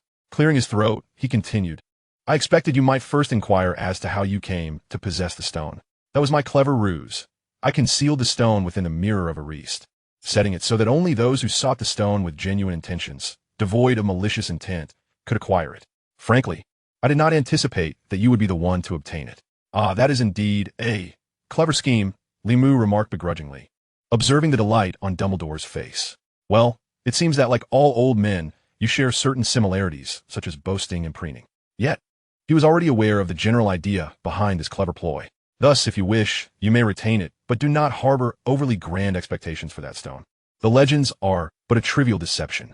Dumbledore winked, clearly a key player in this small deception. As for the true utility of the stone, Nicholas Flamel would wish to elucidate everything to you in due time. Nicholas Flamel? Indeed, but certainly not at this moment. Nicholas prefers to emerge at night, and, given his extensive lifespan, he requires a bit of preparation before venturing out. Now, do you have any further questions? Limu was still pondering the notion of Nicholas Flamel. Historically, Flamel had merely been a legendary figure, mentioned only in stories or historical accounts, never having appeared in person. Thus, he had no inkling of what Flamel might look like or his temperament. The prospect of meeting such a legendary individual made him feel a mix of nervousness and curiosity. Did he truly possess such allure? Speaking of allure, Limu suddenly recalled the details surrounding his assassination attempt in the Forbidden Hall. He hastily inquired, will Voldemort ally with that individual? Before Professors McGonagall and the others arrived, Quirrell mentioned that someone had wagered with Voldemort, asserting that I would attempt to thwart them, and he sought to collaborate with Voldemort. I suspect that this refers to the person who ensnared you. Correct? I have thoroughly examined the circumstances of that event. Clearly, even if that person did not make a direct appearance, they're likely connected to it. However, at present, it is too early to draw conclusions. Dumbledore merely shook his head. Riddle, Voldemort is a reclusive and exceedingly arrogant individual. He prefers to be in control rather than collaborate. Nevertheless, we must remain vigilant, as either of them would be formidable adversaries. Who exactly is that person? Limu pressed on, eager to know. It was evident that Dumbledore considered this individual comparable to Voldemort. However, he at least wished to ascertain who sought his demise. Dumbledore reclined in his chair, gazing at the ceiling. After a moment, his voice floated back to Limu. I truly cannot disclose that information, not at this juncture. During our encounter, that individual was entirely shrouded. I could not discern their features. I have speculated on their identity based on the magic they wielded, yet it remains mere conjecture. Until I can confirm, I cannot share this with you to avoid any adverse repercussions. Limu ultimately relinquished his pursuit, understanding that further inquiries would yield no answers. Yet he could not help but ponder, who could it be, who wished to take his life? He sifted through the information in his mind and realized that his knowledge of the magical world beyond Europe was alarmingly scant. Discussions of South and North America, as well as Oceania, were beyond his grasp. Even his understanding of the Asian magical community was limited to notions of the Kunlun Dao Academy, which was anything but authentic while still boasting of being the abode of the Heavenly Emperor. Where precisely the Heavenly Emperor roamed was a mystery to all. The fairies of the Nanhai Putua Academy were breathtakingly beautiful, with slender waists and long legs, yet unfortunately, the most exceptional among them had all transitioned from Taoist priestesses to Buddhist nuns. Such a tragedy. Recently, the Songzhan Buddhist Academy had launched a 7-day martial arts and cultivation tour, which Limu inferred was merely a desperate attempt to raise funds due to insufficient educational resources. They deserved it. After all, that group of bald monks had thought to expand their enrollment in recent years, naively believing that sheer numbers would yield masters and prodigies. What a farce. He reflected upon these trivialities, and, as he did, a wave of dizziness washed over him. The earlier fatigue and body aches seemed to intensify. He shook his head slightly. It appears you truly need more rest. I too must take my leave, Dumbledore sighed. He rose, shifting the chair slightly and removing excess pillows, assisting Limu in lying down comfortably. I will inform Potter and Miss Granger of your awakening. They have been quite anxious these past few days. Many have been concerned for your well-being, and now they may finally breathe a sigh of relief. Thank you, Limu murmured appreciatively, feeling his eyelids grow heavy. However, they will likely need some time before they can visit you. The school is currently amid final examinations, but fret not, given your unique circumstances. You need not partake in the trivial assessments. Oh, that is indeed fortunate. Then, farewell. Dumbledore exited, gently closing the door behind him with a soft click. Limu lay in the soft embrace of the hospital bed, sleepiness swiftly enveloping him, his eyelids growing heavier and his mind becoming increasingly sluggish. Yet suddenly, it is a trap. Hinata's warning reverberated once more in his mind, and Limu finally grasped the fundamental meaning of her words. Lying there, drowsy, he mused. Regrettably, he had ultimately disregarded Hinata's caution, leading to his current plight. His vision was now filled with ethereal specks of light, predominantly red, interspersed with a few errant colors. With that, Limu closed his eyes entirely, on the brink of slumber. Yet a singular thought flashed suddenly through his mind. Before confirming that the trap was indeed a trap, he certainly would not have thought such a thing. Hinata, how could she have known that it was a trap? Li Mu lay in bed, languidly passing 3 days. Alone in a desolate room, surrounded by blank white walls, he felt that he had nearly recovered, yet was strictly forbidden from getting out of bed. When he secretly slipped out, his legs suddenly gave way beneath him, resulting in an embarrassing tumble. Those were truly tormenting days. Fortunately, he had an abundance of candies and snacks to savor slowly, and Madame Pomfrey had thoughtfully provided him with several bestsellers of the year, including Breaking Up with a Ghost, Traveling with a Ghoul, Sailing with a Vampire, and A Year with the Yeti of Tibet, all renowned works by the best-selling author Jadrola Hart. Well, as a means of escapism, they were rather effective. 3 days later, he finally awaited the arrival of Harry and Hermione. As he reclined on his sickbed engrossed in his reading, he heard a few tentative knocks on the door. He responded, and the door swung open, revealing his 2 companions peering in. "Oh, you finally made it." In an instant, Li Mu was overwhelmed with emotion, tears welling up in his eyes. After such a long time, he had been all alone, and he thought he must be too charming to have any friends. Unlike some people, we actually have exams." Hermione pouted, arms crossed. Throughout the semester, Li Mu's efficiency in snatching points in class had consistently surpassed Hermione's, which had left her secretly bothered, especially when she finally realized that he was merely discerning the professors' personalities to cater to their preferences. Hermione regarded the final exams as a significant opportunity to surpass Li Mu and prove her capabilities, only to discover that he was exempt from participating. This deeply frustrated her. And what did he mean by being too charming to have friends? Did he really think he was that handsome? Hermione fumed inwardly. Aside from the exams, Madame Pomfrey had prohibited visitors from coming to see him. At that moment, Harry Potter spoke up, his mood evidently lightened since the conclusion of the Philosopher's Stone affair. His words laced with mirth. "We've all been turned away by her so many times, including Cho, Cedric, Macmillan, Justin, and even Hagrid. Le monotis de hideous excitement, ahead. Knowing you're all right truly brings me immense joy. Thanks to the gift you gave me, it was indeed a treasure. It's a pity that even Dumbledore couldn't restore it." Harry chuckled softly, tinged with regret. Clearly, Dumbledore had already explained the matter of the heart-shielding armor to Harry. "No worries, if it's convenient. Please thank Cho and the others for me, but there's no need for them to visit. I should be discharged in a couple of days." A warmth surged within Li Mu. He always felt a sense of comfort during such moments. The care and concern from others made him realize that his journey in this world was not in vain. He then asked, somewhat anxiously, "What about Hinata? She didn't come?" Harry Potter immediately adopted a strange expression, his mouth slightly agape, as if he struggled to articulate something. It seems certain individuals have their hearts set on classmate Hinata. She is indeed gentle, virtuous, and formidable. It appears we are all superfluous," Hermione continued with her arms crossed, the tone of her words carrying a hint of sarcasm. Li Mu disregarded the subtle jealousy emanating from the Gryffindor Queen and continued to look at Harry with an inquiring gaze. Harry shrugged and sighed. "Hinata is also hospitalized." "Huh?" Li Mu stared at his 2 friends in astonishment. Harry was not joking, and Hermione's displeasure had dissipated, leaving only a grave silence. "How could that be? She hasn't been discharged yet?" Apparently, just a couple of days ago, she was readmitted. She may have encountered some dangerous magical experiment. "No way," Li Mu exclaimed. "In any case, that's what the Ravenclaw students are saying. They seem to admire her even more now." Harry continued to shrug. "Last time I suspected it was Snape who injured her. Now it seems we were mistaken about Snape regarding both the Philosopher's Stone incident and Hinata's situation. You know, during the Quidditch match when your broom went out of control, Snape was mumbling the counter curse, but he was actually trying to help you. If only I had known. I would never have misjudged Snape." Li Mu's eyes twitched. Yet he thought, however, one thing is indisputable. If Harry Potter's vision wasn't an illusion, then it was indeed Snape who threatened Hinata in the Forbidden Forest, where she took on the role initially intended for Quirrell, being suspected by Snape of attempting to steal the Philosopher's Stone. But why? At that moment, Harry suddenly recalled something and said, "By the way, Malfoy seems to want to visit you." Malfoy? This news astonished Li Mu once again. Aside from the brief encounters at the beginning of the school year, he had hardly interacted with Malfoy at all. Yes, it was last night. Malfoy came very discreetly, looking rather sneaky. Hermione finally calmed down and took the initiative to explain for Harry. "But we happened to be nearby and overheard everything. He wanted to visit you, but was still turned away by Madame Pomfrey. Is that so?" Li Mu fell into silence. The discussion about Draco Malfoy quickly came to an end. Hermione recounted how Draco had previously cautioned them not to meddle, suggesting that he might not be entirely bad at heart. The animosity they felt towards him was largely due to Ron.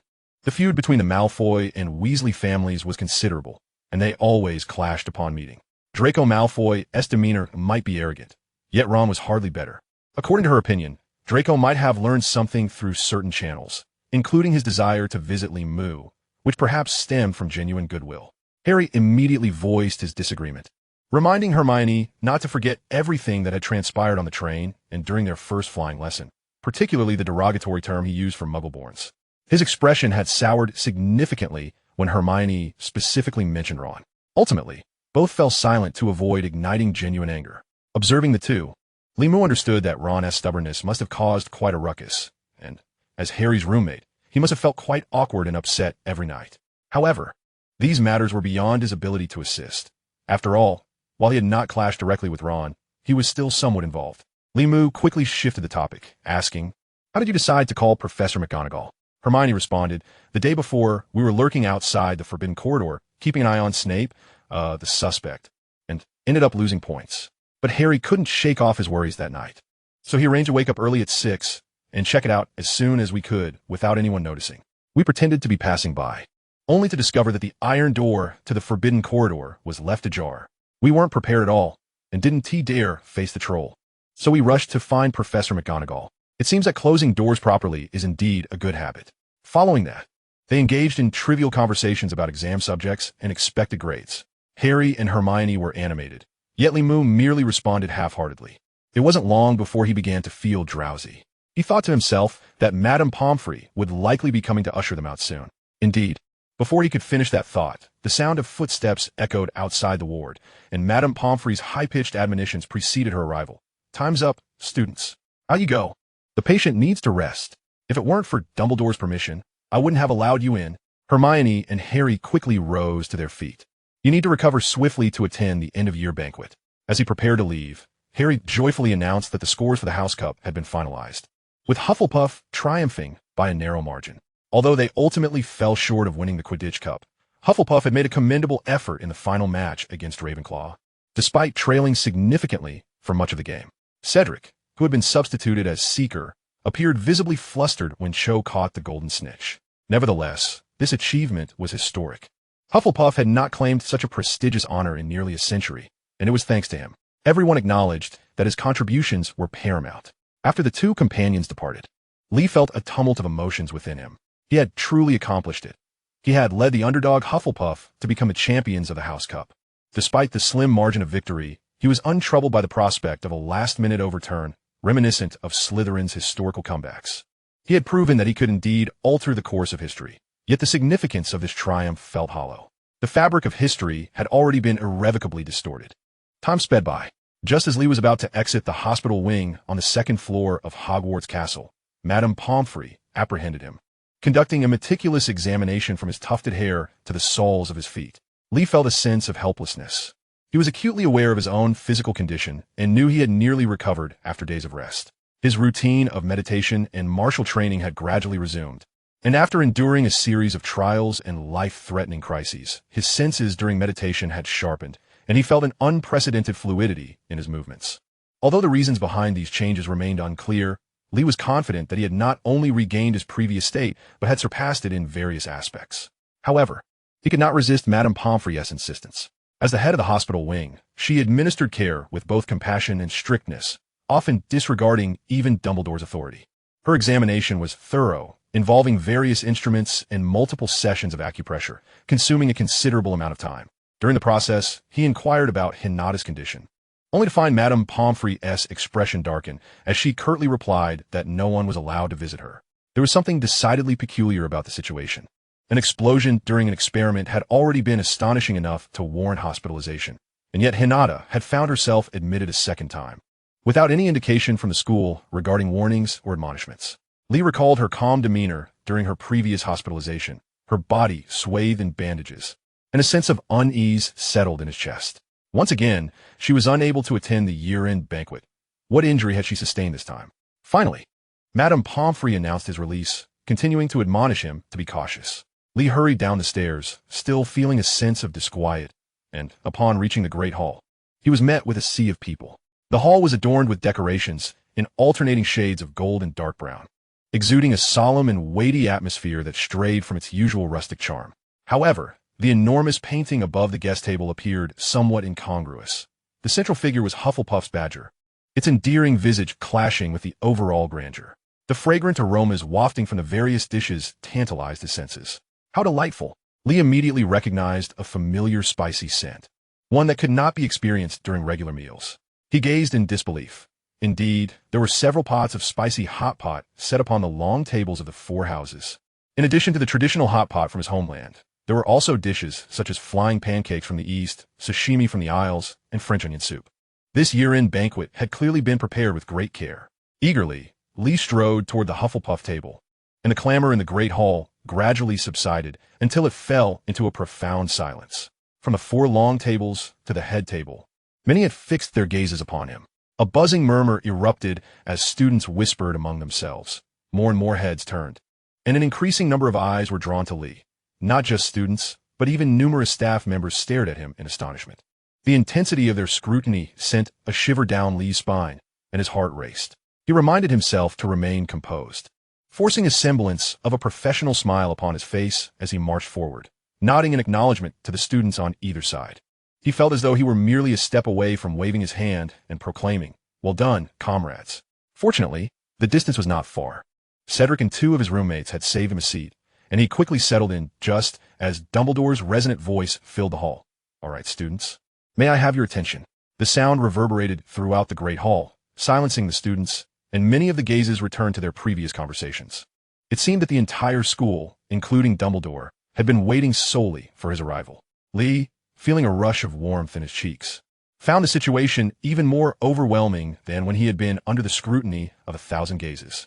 Dumbledore, it seemed, had little regard for the decorum expected from a leader. "Now, we will commence the awards ceremony for the House Cup.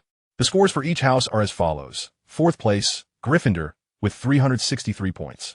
Lee turned to glance at the Gryffindor table, where spirits were notably low, particularly among Harry, Hermione, and Ron, who had their lips pursed and faces ashen after losing 150 points collectively.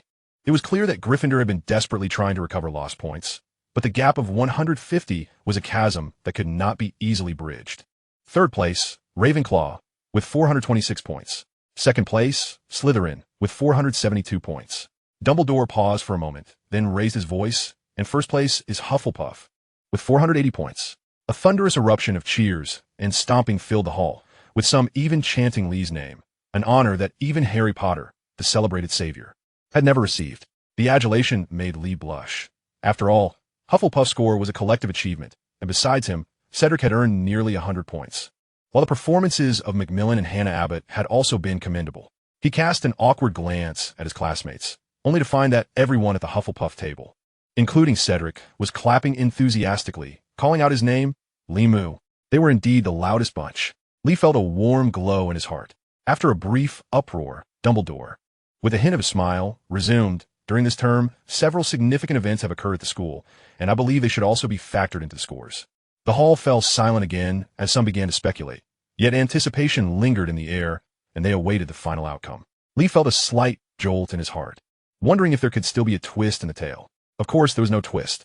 The first item involves Mr. Harry Potter and Miss Hermione Granger, who, upon detecting unusual circumstances, promptly sought Professor McGonagall's assistance and bravely intervened to thwart malevolent forces. Dumbledore smiled warmly toward the Gryffindor table, and once again, applause erupted throughout the hall, as it was evident that everyone had learned much from the recent rumors. Lee discreetly glanced around. Even a few from Slytherin were clapping, including Draco Malfoy, who, while only waving his arm symbolically, bore a smile that lacked genuine warmth, as if to maintain a facade of noble elegance. Yet, this was already a far cry from Lee's previous impressions of Malfoy. Miss Granger's adept magic proved immensely beneficial, while Mr. Potter, Professor Dumbledore, continued to articulate in his resounding voice, pausing deliberately when mentioning Harry Potter, illustrating to us the true essence of courage and friendship through his actions. To risk one's life for the protection of friends and the pursuit of justice is a feat not everyone can achieve. Therefore, I shall bestow upon Gryffindor House 50 and 60 points respectively. The great hall erupted in jubilant uproar. Cheers erupted from the Gryffindor table, soaring to the heavens and causing the entire room to tremble ever so slightly. The applause and accolades from Ravenclaw and Hufflepuff were equally fervent. Only the Slytherin students remained utterly silent. Consequently, Gryffindor amassed a total of 110 points, bringing their grand total to 473, surpassing Slytherin by a single point. Previously, Slytherin had basked in the glory of being the elite house, having secured the House Cup championship for 7 consecutive years. Yet now they found themselves relegated to 3rd place in such a dramatic fashion. Was Dumbledore intentionally sowing discord between the two houses? Perhaps he was also subtly reprimanding the evidently biased and unjust Snape? Limu glanced at the head table, observing Snape, whose face darkened, seemingly emitting a disdainful snort from his nostrils. Amusement flickered within him as he watched the exuberant Gryffindors, yet he also noted Ron, buried in his thoughts, maintaining an unwavering demeanor. Ron must be feeling quite embarrassed now, having deducted 50 points alongside Harry and Hermione, while the other two managed to regain points, even exceeding by 10. Thus, he alone bore the weight of being the house's scapegoat. Limu shook his head, realizing he had no time to navigate the complexities of the Gryffindor trio's dynamics. Once a semblance of calm returned, Dumbledore resumed his speech. Of course, we must not overlook another hero in safeguarding the Philosopher's Stone, Mr. Limu, who valiantly contended with villains for an extended period, demonstrating both indomitable courage and remarkable magical prowess, coupled with a composed and judicious mind. For his commendable efforts, I shall reward Hufflepuff House 80 points. A collective gasp resonated throughout the hall. Throughout the annals of Hogwarts history, few have been able to contribute such a significant score in a single instance. Yet today, they bore witness to a miraculous event. 3 individuals received over 50 points in succession, with Limu alone contributing 80. This may very well be the highest single-instance score since the inception of the House Cup point system. The silence was fleeting, as cheers soon filled the air once again. The Hufflepuffs exuberantly shouted, clapped, and repeatedly called out, Limu, Limu. The rhythmic crescendo nearly drowned out all else. Following the points allocation, Hufflepuff House's score soared to 560, marking their best performance in a century and placing them among the top contenders in the history of the House Cup. Limu, Limu. From the Gryffindor side, Harry and Hermione led the charge, while the Weasley twins, ever the mischief makers, eagerly joined in, followed by Neville and Dean Thomas, with whom Limu had exchanged a few words, and Padma Patil.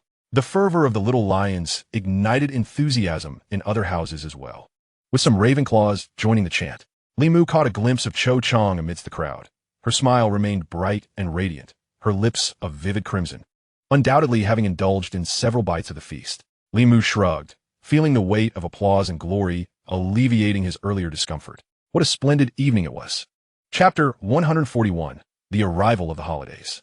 After the year-end feast, students' discussions revolved around final grades and holiday plans. With only 2 days remaining before departure and no classes left, familiar classmates gathered in idle chatter beneath the shade of trees, in cool classrooms, or on windswept rooftops. Some even clutching desserts and drinks smuggled from the Great Hall. Limu's meditative practice had developed into a routine, requiring only evening sit-ins for cultivation, allowing him to mingle with friends. Since arriving at Hogwarts, Limu had seldom enjoyed such leisurely moments. Simple conversations brought him joy, evoking a nostalgic sense of returning to high school life. Hermione had secured the top rank in her year, yet she exhibited little joy, as Hinata, like Limu, had been granted exemption from the final exams. This made Hermione feel as though she had thrown a punch only to strike cotton, finding no solid impact. Mark my words. Next time, I shall defeat you all and earn first place fair and square.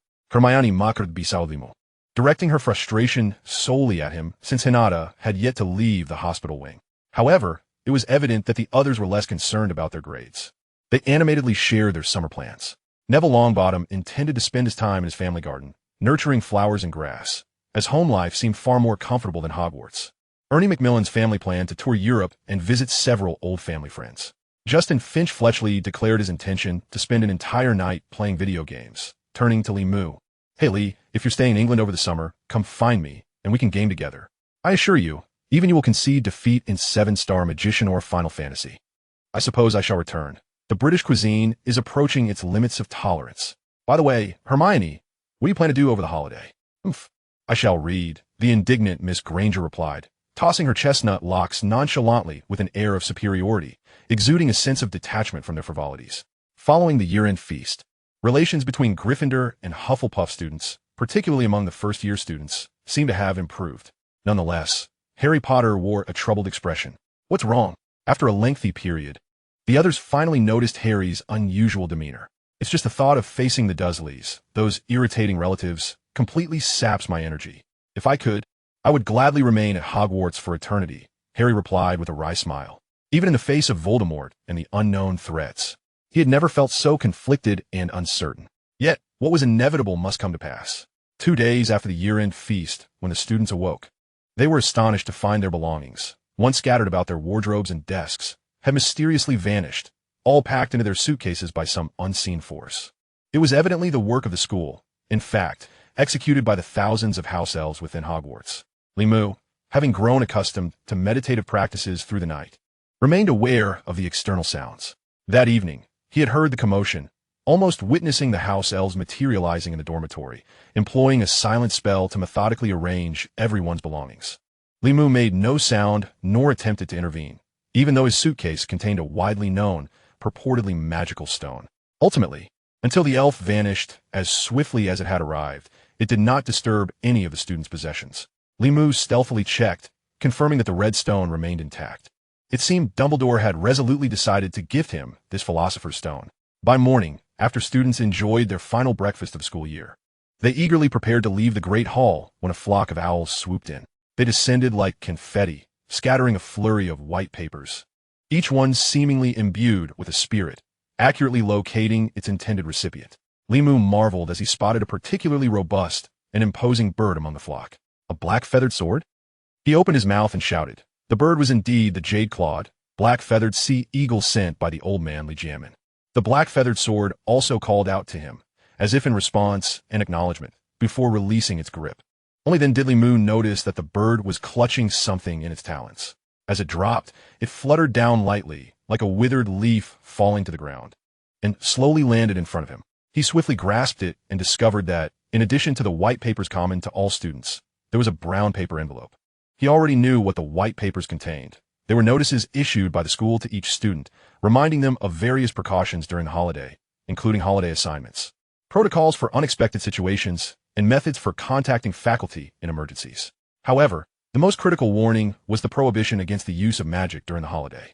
The first-year students around him were already abuzz with discussion over this notice. After a whole year of magical studies, they were eagerly anticipating showcasing their skills before their parents and friends, only to be informed that performing magic outside of school was strictly forbidden. This was indeed disheartening. It was not just them. Even the older students who had received several notifications were lamenting the same fate. I truly wish they would abolish such an absurd regulation. Limu overheard Cedric complaining to someone nearby, questioning why it was acceptable in the Muggle activity zone, but not within the magical realm. The person beside him reassured him. It's all right. I've tried it before. If it's just minor spells, like repairing something or producing a flickering light, the Ministry's misuse of magic office probably won't catch it. Even if they do, they might not bother to intervene. The students quickly finished reading the notice and began to cluster in groups, heading out of the Great Hall. Outside the school gate, carriages drawn by invisible thestrals awaited silently. Limu diverted his attention from the white papers and opened the envelope that the other students did not possess. The familiar handwriting, reminiscent of a dog's pawing, soon came into view. It was a letter from Dramione. Don't come back during the holidays. I intend to explore the world. I've already arranged my accommodations, an internship in London, planning to roam and enjoy for 2 months. You need to worry about your safety. The assassination attempts will no longer occur. What the heck? Just when I needed it most, Limu could only remain speechless. Chapter 142. Farewell at the platform. Well, it seems I will be spending the entire summer in England. Not for leisure, but for work. It was until he settled into his seat on the Hogwarts Express that Limu had the opportunity to announce this to his friends. Impossible. Child labor is illegal throughout Europe. Your master is abusing you. Hermione was the first to spring up, exclaiming, if he is forcing you to work, what should you do? The ever-brilliant Miss Granger faltered, unable to articulate what action should be taken. Reporting to the government? That so-called job might very well involve magic. Would the Muggle government take it seriously? You should write to us. We'll help you. I think, if it's what Master Limu intends, he should comply. Neville timidly suggested, recalling his own family situation. He too had been raised by his grandmother. If she asked him to do something, he would undoubtedly obey without hesitation. But your grandmother wouldn't make you work at such a young age, especially knowing that someone wants. Forget it. Hermione suddenly remembered that the assassination attempt on Lee was still a secret. The compartment could only seat 4 people. And Ernie and Justin had received invitations from Hannah Abbott and Susan Bones, scampering off eagerly, leaving Lee to sit alongside Harry, Neville, and Hermione in the adjacent compartment. I doubt it will involve heavy labor. The old man must have arranged everything. It'll all be fine, probably. Lee could only shake his head and chuckle in response to Hermione's concern, realizing that the one who deserved more care was Harry. Harry Potter, upon boarding the train, still appeared listless, as if he anticipated torturous trials awaiting him at the journey's end. Thus, Lee turned to Harry and offered a suggestion. Harry, you ought to feel a bit happier. Consider this. Although we cannot perform magic outside of school, your relatives are unaware of that. Previously, you were a helpless child they could bully, but now you are a wizard. Do they dare act freely against you? You must remember, first strengthen yourself. Once you are powerful, no one will dare to order you around. That is true. Harry paused, and a radiant smile finally blossomed on his face. The red train began to speed away, the rumbling noises fading into the background as the friends soon observed the mountains and forests outside the window, gradually receding, revealing patches of neatly cultivated fields and scattered villages, appearing like a picturesque landscape painting. They quickly forgot their earlier concerns, captivated by the scenery outside, each having been too tense at the start of the school year, and the events in the carriage had left them no time to appreciate their surroundings. They laughed and chatted, with Lee and Harry pooling their money to buy an assortment of snacks, all the while indulging in the atmosphere of a festive gathering. It seemed no time had passed before Muggle towns began to appear. The train traversed through them, and the surroundings gradually became more vibrant. The ordinary world would never suspect that the old-fashioned train speeding past them was carrying a group of wizards. It appears we are approaching. We should change our clothes in the compartment, Hermione reminded the others, just like at the start of the school year. After saying this, however, Hermione paused, sitting in her seat, lost in thought for a long moment. At the beginning of the term, they had joyfully squeezed into the carriage as a group of 5. But now they were one short. Sounds of commotion began to emanate from outside the carriage, as other students, filled with enthusiasm, had already started changing clothes. Let us go. Lee sighed, grabbing his oversized t-shirt and sweatpants with a casual style, and pushed open the carriage door to exit. At last, the train began to slow down, coming to a complete stop. They arrived at platform 9 3/4 at King S Cross Station. There were no extra people on the platform. To minimize the risk of leaks, the train operators did not allow the students' parents to wait on the platform. The students disembarked, forming 2 long lines under the direction of several guards, pushing their luggage toward the ticket gate. Halfway through, they would enter a dark space, and upon moving forward, they would pass through a solid wall. Beyond the wall lay the authentic King S Cross Station. Friends exchanged farewells there. Let's keep in touch. You must write to me. Hermione waved with a bright smile, her face radiating sunshine. I will ask my grandmother, Neville added, if possible. I hope to invite you all to my home. You are all heroes, and my grandmother would be thrilled. What heroes? Harry bashfully scratched his head. However, he thought visiting Neville's home was a good idea, certainly better than spending time with the Dursleys. Oh, my grandmother is here, Neville suddenly exclaimed in surprise, padding toward a certain direction. His grandmother stood at a distance, and Lee and the others looked in that direction, but could only see a tall, peculiar hat. I think I should also. Harry began, scanning the crowd. The Dursleys had many faults, but they were punctual. Yet, as he turned, he froze. He spotted several heads of fiery red hair. It was the Weasley family, which naturally included his roommate and a close friend from over a month ago, Ron Weasley. Harry felt an urge to greet them, but he deemed it unnecessary, realizing that just a few words could create a rift between friends. Yet, their conversation reached his ears. So, how are my children? That was the voice of Mrs. Weasley, brimming with excitement and resonating with considerable volume. What else could it be, Mother? Percy immediately began to report, mentioning George and Fred, as well as Ron, who had incurred a deduction of 50 points for the house. What? Mrs. Weasley was evidently unaware of this news. Those points had been deducted alongside those of our house heroes. It was unclear whether it was Fred or George who said this, seemingly defending Ron. Unfortunately, the other twin then chuckled, lamenting that while the heroes had regained their points, Ron remained in the negative. Oh, Ron. Mrs. Weasley did not immediately scold him, but her face flushed a deep crimson. Ron, feeling awkward, glanced around nervously. He looked over and spotted Harry and Lee, momentarily taken aback, his expression darkening as he took a step back. Harry Potter felt a pang of despair. Chapter 143, Hinatus Master. Forget about him, Hermione said, having noticed the Weasley family and clearly having witnessed the earlier scene. However, Having been in a silent standoff with Ron for the better part of the term, her feelings were not as complicated as Harry's. My parents are here. I must leave. Suddenly, she turned and gave Harry a gentle hug. Harry no longer glanced in Ron's direction. He felt stiff and embarrassed, but Hermione quickly released him. She then hugged Lee and even gave him a pat on the back, saying, "Be sure to write to us.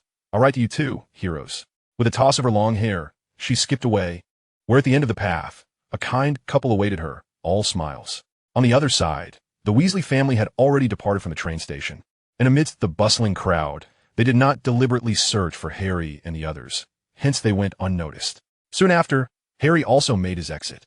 The Dursleys were indeed punctual, and soon they spotted a large, portly man approaching with clumsy steps from a certain direction, his face a shade of purple-red. Boasting a bushy mustache, glaring angrily at Harry.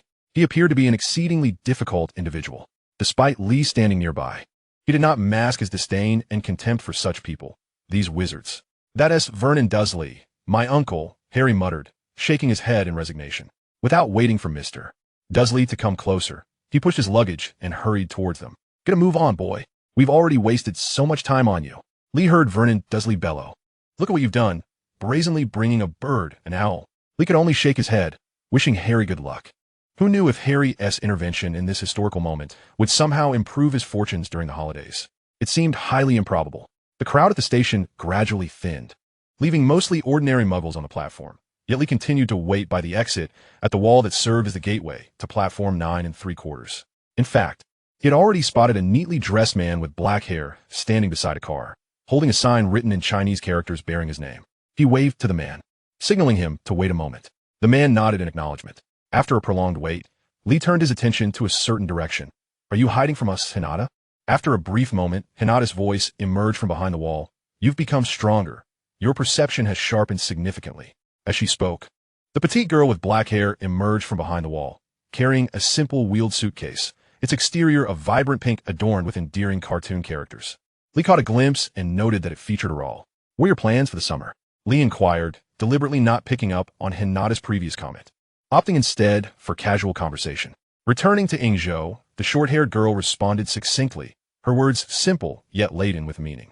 She lowered her gaze, a stark contrast to her usual shy demeanor, and her posture conveyed an unmistakable sense of sorrow. "Your wound." Lee instinctively sensed something amiss with Hinata and spoke softly. However, before he could finish, Hinata suddenly lifted her head and glanced towards the eastern direction of the station, murmuring, "I must go. My master has come to fetch me." "Master?" "Yes. He has been teaching me since my birth. He is the head of our Spirit Academy." Lee's interest was piqued. A whole year had passed, and while he felt a degree of camaraderie with Hinata, he remained in the dark about her background, never truly grasping the depths of her character. Yet, there was no denying Hinata's strength. Whether it was that night they first encountered the three-headed dog, Fluffy, or during the subsequent competition for the House Cup, Lee had sensed her formidable magical prowess and keen intellect. He had long suspected that Hinata, much like himself, had undergone extensive foundational training before entering Hogwarts, and now, this suspicion was finally confirmed. The Spirit Academy. Is that the Inyang Spirit Academy of Ingzhou? Hinata nodded, already dragging her suitcase eastward. Lee felt compelled to follow her for a few steps, quickly noticing someone in the crowd to the east who appeared unusual. The figure was wrapped tightly in layers. Resembling a ninja from Ingzhou, yet atop that ninja-like attire, they donned a billowing cloak. More strikingly, they stood motionless amidst the bustling crowd, their bizarre garb going unnoticed by the muggles passing by, who merely glanced and continued on their way, as if the figure were no more remarkable than a standard street sign or lamppost. After taking a few more steps, Hinata paused, turning to Lee with a smile. "Are you planning to return to Ingzhou with me?" He halted awkwardly, but at that moment, an unfamiliar voice suddenly interrupted their conversation. "It's quite all right, Mr. Lee. If you wish to spend a holiday in Ingzhou, it would be our honor." The voice was youthful, reminiscent of a small boy, yet beneath it lay a subtle depth. Lee was taken aback by the suddenness of the remark. He turned to see that the cloaked figure had silently approached them, their speed astonishing. Truly, one could discern that anyone capable of mentoring a talent like Hinata was extraordinary. Indeed, extraordinary in stature, Lee observed, noting that the figure was significantly shorter than himself. To be fair, Lee's height was above average for his age due to regular exercise, yet even accounting for that, the obscured figure before him barely reached the height of a 12-year-old child. Now he understood why the surrounding passers-by had ignored this individual. They likely assumed it to be some mischievous child causing a ruckus. "Master," Hinata suddenly called out softly. Her demeanor shifted entirely, her smile fading into seriousness as she bowed respectfully. Lee was at a loss for words. He glanced at Hinata, silently questioning, "Sister, are you not jesting with me?" The mysterious master disregarded Hinata and extended a gloved hand toward Lee, saying, "It is a pleasure to meet you, the chosen one of ancient Huaxia, Li Mu." Chapter 144, The Leader of the Immortal Alliance. Hinata's enigmatic master reached out to Lee with a hand encased in a dark leather glove. Lee noticed that the glove bore a design of a hollow circle outlined in silver, within which rested a golden pentagram. "It is also an honor to meet you, esteemed elder." Li Mu also extended his hand, yet the title of senior took a considerable time to articulate, though the figure before him was shrouded. He bore an unmistakable resemblance to a young boy, perhaps not much older than himself. Their hands met in the air, grasping briefly. As they shook hands, a youthful voice emerged from beneath the mask. "I am Akasaka Ko." It was a voice that floated lightly, imbued with a certain charm.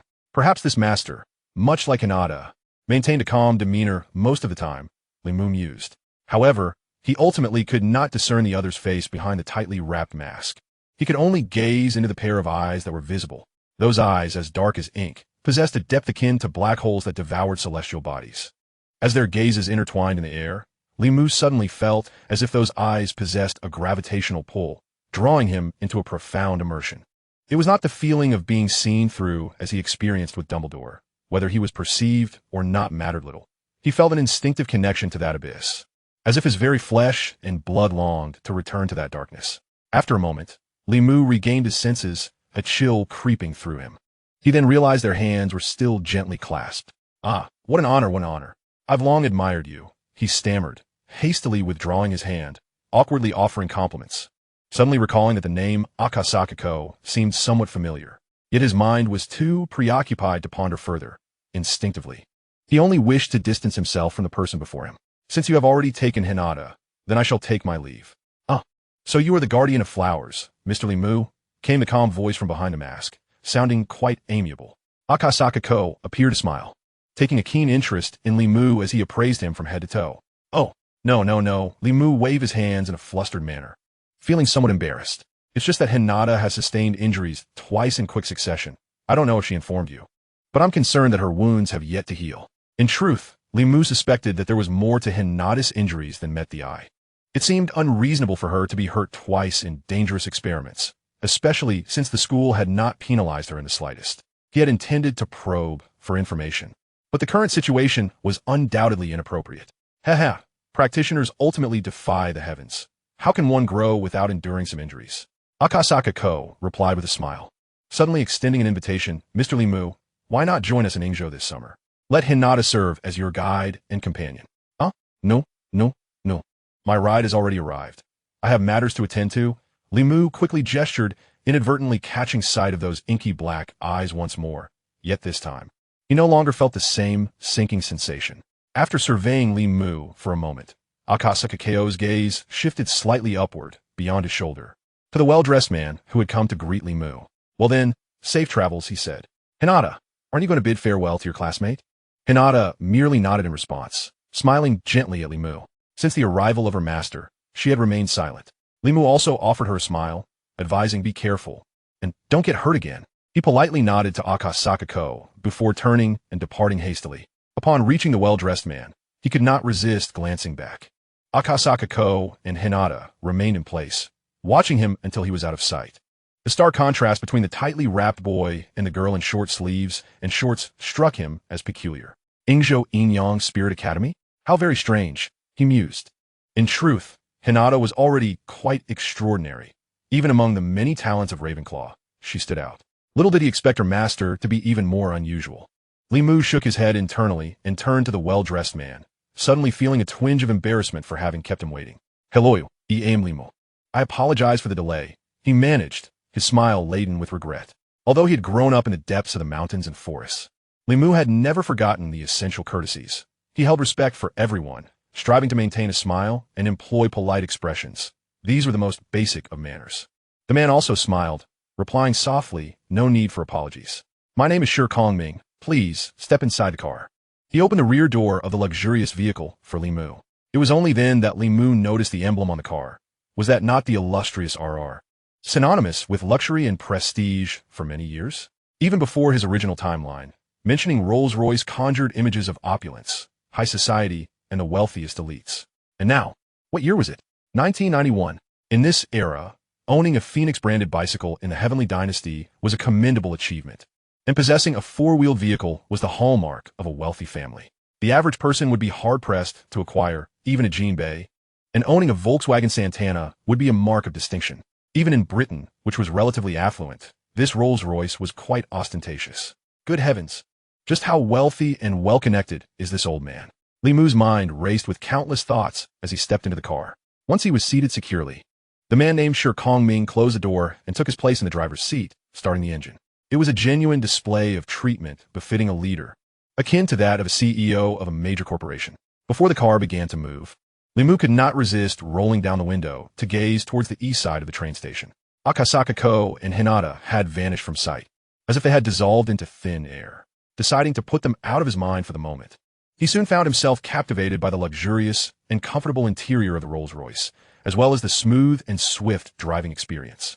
His attention then shifted to Shi Kongming, the driver. "Brother Shi, are you a friend of my master?" he inquired. Shi Kongming had a standard square face and appeared relatively young, looking to be in his 20s. After a moment's contemplation, Li Mu decided to address him as brother. However, he had not anticipated that this would startle Shi Kongming, causing him to nearly lose control of the luxurious vehicle. "I dare not claim such a title. You are the esteemed disciple of Master Li, by seniority. You are above me," Shi Kongming exclaimed. "You may call me Xiao Ming. If that feels strange, you may refer to me as Xiao Kong or Xiao Shi." Xiao Ming seems abitat, Li Murimart. "You mentioned Master Li. Are you referring to the old man Li Jianmin? And what is this alliance?" Shi Kongming's mouth twitched. The casual way Li Mu referred to his master as the old man was undeniably peculiar, yet he answered candidly, "Indeed. Master Li has presided over the Heavenly Dynasty Immortal Alliance for many years, holding significant prestige both within and outside the alliance." "I see," Li Mu mused, stroking his chin. He had not realized that the old man was such a high-ranking official. No wonder he could so casually bestow upon him a substantial sum of galleons and procure materials to craft a custom wand. The luxury of this dedicated car service also made sense now. The old man's letter had mentioned arranging a summer job for him, and given his usual unreliable demeanor, Li Mu had even prepared himself for a menial task like dishwashing. However, now it seemed implausible that anyone would provide a mere dishwasher with such lavish transportation. How intriguing. He gradually became filled with anticipation for the job the old man had arranged. Chapter 145, Executive Vice President. Executive Vice President.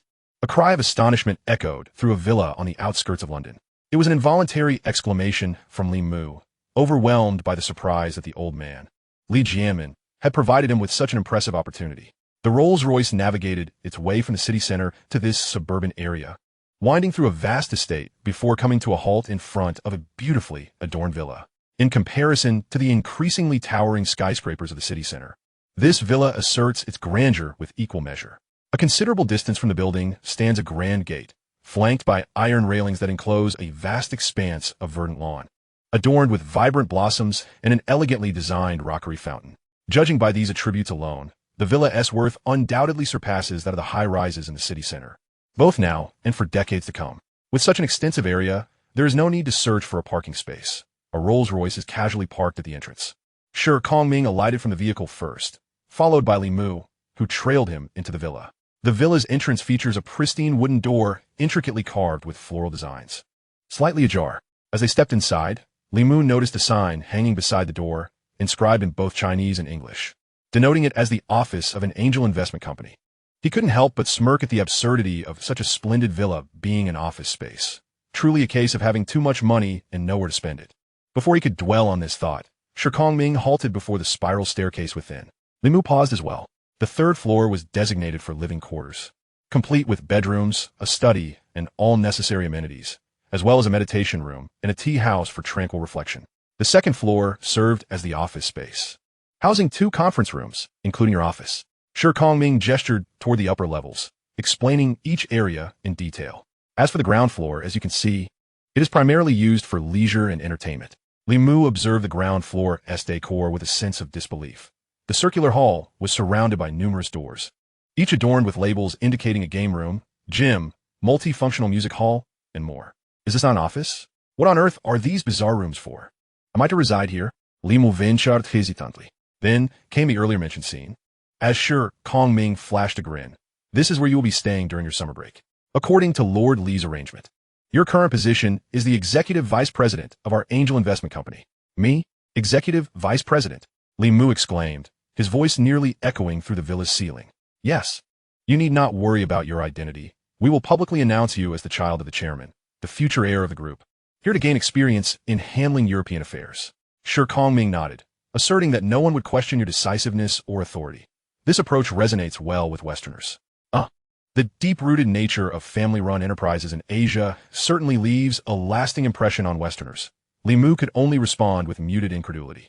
He had not anticipated that the old man would assign him such a role. What connection did managing a company have with cultivation? However, putting that aside, the opulent amenities of the villa left him utterly enchanted. This was truly a taste of earthly delight. The pleasures of wealth were undeniably intoxicating. One could easily think, why endure the hardships of cultivation when one could enjoy such an easy life as a vice president? Let us familiarize ourselves with the upper floors. Sure, Kong Ming suggested, gesturing for him to follow as he ascended the stairs first. I reside in a house at the back of this estate, and my phone number is in your office. Feel free to contact me at any time. Observing Sure Kong Ming's familiarity with the surroundings, Li Mu's curiosity piqued. Who was the previous executive vice president? And who was the company's president? Ah, your predecessor? There was no formal president or vice president. This company is a property of the Immortal Alliance. Previously, I primarily operated here in the capacity of the president's assistant, Sure Kong Ming explained, noting that specific duties were handled by department heads, some local to the UK and others for various countries, all quite capable. We have collaborated effectively over the years. Then why not let you? Haha. I've already expressed my misgivings to the Immortal Alliance numerous times. I truly am not suited for this role. Sure Kong Ming stood before the second-floor office, reaching up to remove something from his head. Li Mu was taken aback for a moment. What did he just see? Sure Kong Ming's thick hair fell away, revealing a gleaming bald head. The combination of a bald head, tailored suit, and his serious, square-jawed visage exuded an impressive aura. Allow me to introduce myself more formally. I am Sure Kong Ming, a disciple of the Inner Gate at the Songzhan Zen Academy, sent here to assist in management due to a shortage of personnel in the Immortal Alliance. He clasped his hands together with a smile, although the expression bore a tinge of bitterness, hinting at the social engagements he had endured over the years to ensure the company's success. I have unfortunately breached many precepts. While the Buddha resides in my heart, this cannot continue indefinitely. This burden of being a monk while managing a company is indeed a rather sorrowful tale. Nevertheless, even if I were to serve as this vice president, it would only last a couple of months, Li Mu calculated, as it was already nearing July, and Hogwarts would reopen on September 1st.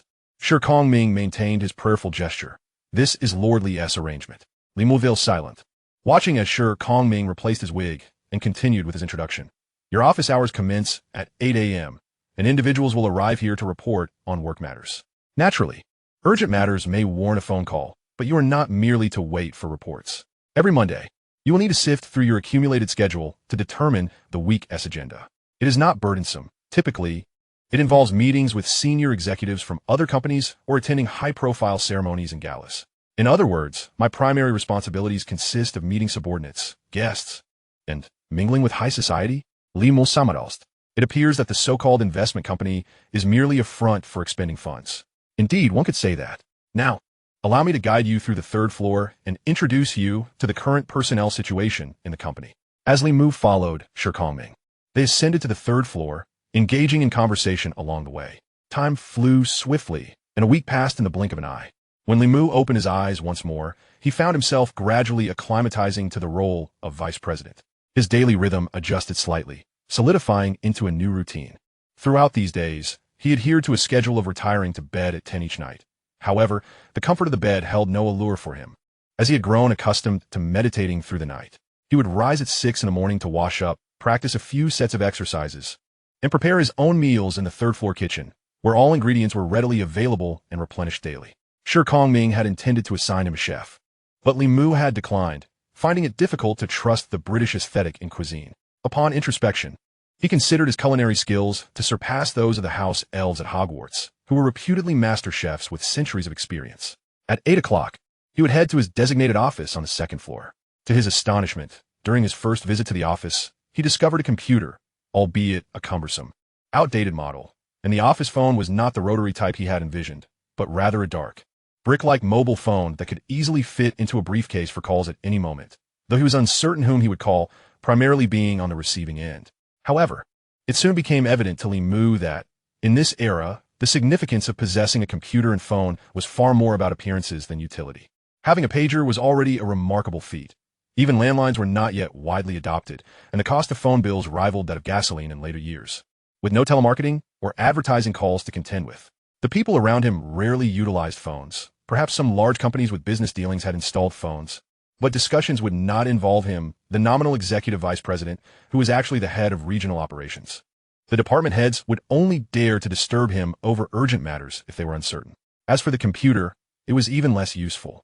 The exorbitant internet fees were one thing, but upon booting it up, he found it was running a DOS system. With its applications remarkably limited, he couldn't even play a single game of Minesweeper. Consequently, daily office work primarily relied on the stacks of paperwork piling up on the desk. The two most crucial documents, the first being the company's most comprehensive personnel files, encompassing detailed information and performance evaluations for each employee, were already ingrained in Li Mu's mind. The second was the financial accounts of the company as of last month, which Li Mu had also committed to memory. This angel investment firm, without a doubt, was affluent.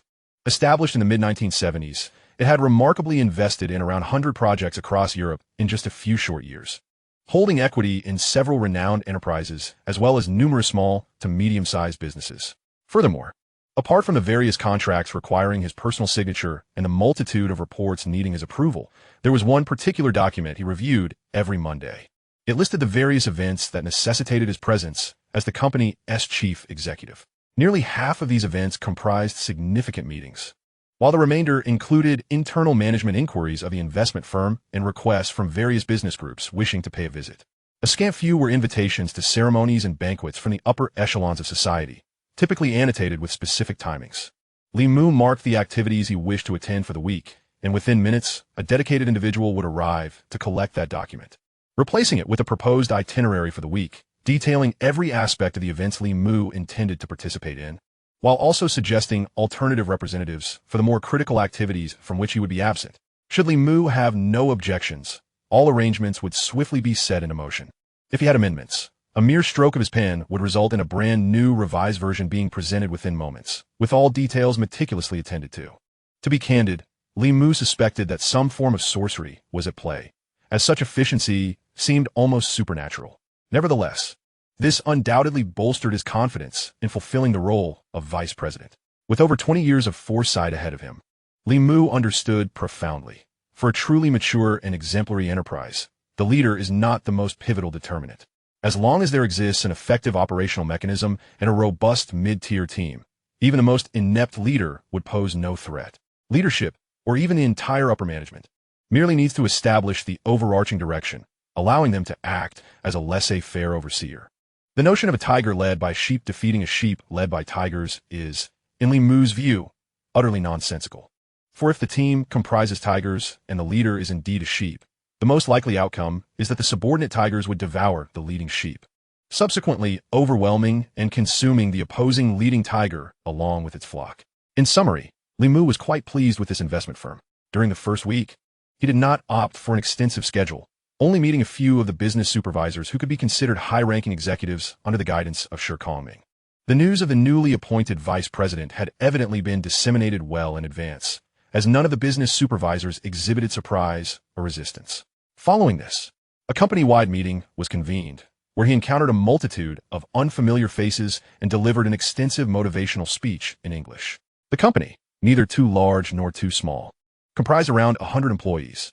The remaining staff had clearly been informed of the news, and the atmosphere during the meeting was both serious and harmonious, with the blonde-haired, blue-eyed employees erupting into applause afterward. Li Mu mused that such an atmosphere of cheerleading for leadership was inevitable in meetings, both in the East and the West. Yet he remained unaware that the respect most employees felt for him was genuine. They had initially presumed that the president's child was merely playing at the company, but were taken aback by how this seemingly young and inexperienced individual spoke confidently before so many, articulating thoughts clearly and passionately. eliciting an emotional response from the audience. Truly a prodigy. The remaining miscellaneous engagements for Li Mu were entirely dismissed, citing his recent arrival and the necessity to allocate time to familiarize himself with the company's various operations. In truth, he devoted extensive time to indulging in the opulence of the premises. The gaming room was rather lackluster. While the Nintendo and Sega consoles were touted as the best of their time, the games, in terms of graphics and gameplay, paled in comparison to the classics of the future. There were arcade machines, yet the games proved unsatisfactory, as his beloved King of Fighters had yet to be developed. The karaoke room, on the other hand, was quite commendable. The sound technology of this era was already advanced, allowing for the selection of many classic songs from memory, which were in fact just beginning to gain popularity, thus providing a delightful surprise. As for the gym, it exceeded Li Mu's expectations.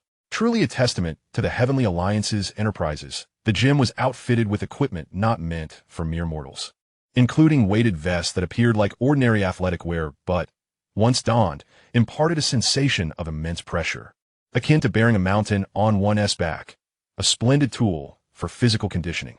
Additionally, there were magical targets designed to withstand certain magical energies, serving as excellent instruments for practicing spell precision and proficiency. Li Mu even speculated that old man Li Jianmin had specifically dispatched him to serve as vice president simply to keep an eye on this training facility, ostensibly a shared asset of the entire alliance. Chapter 146, The Glanning Drill.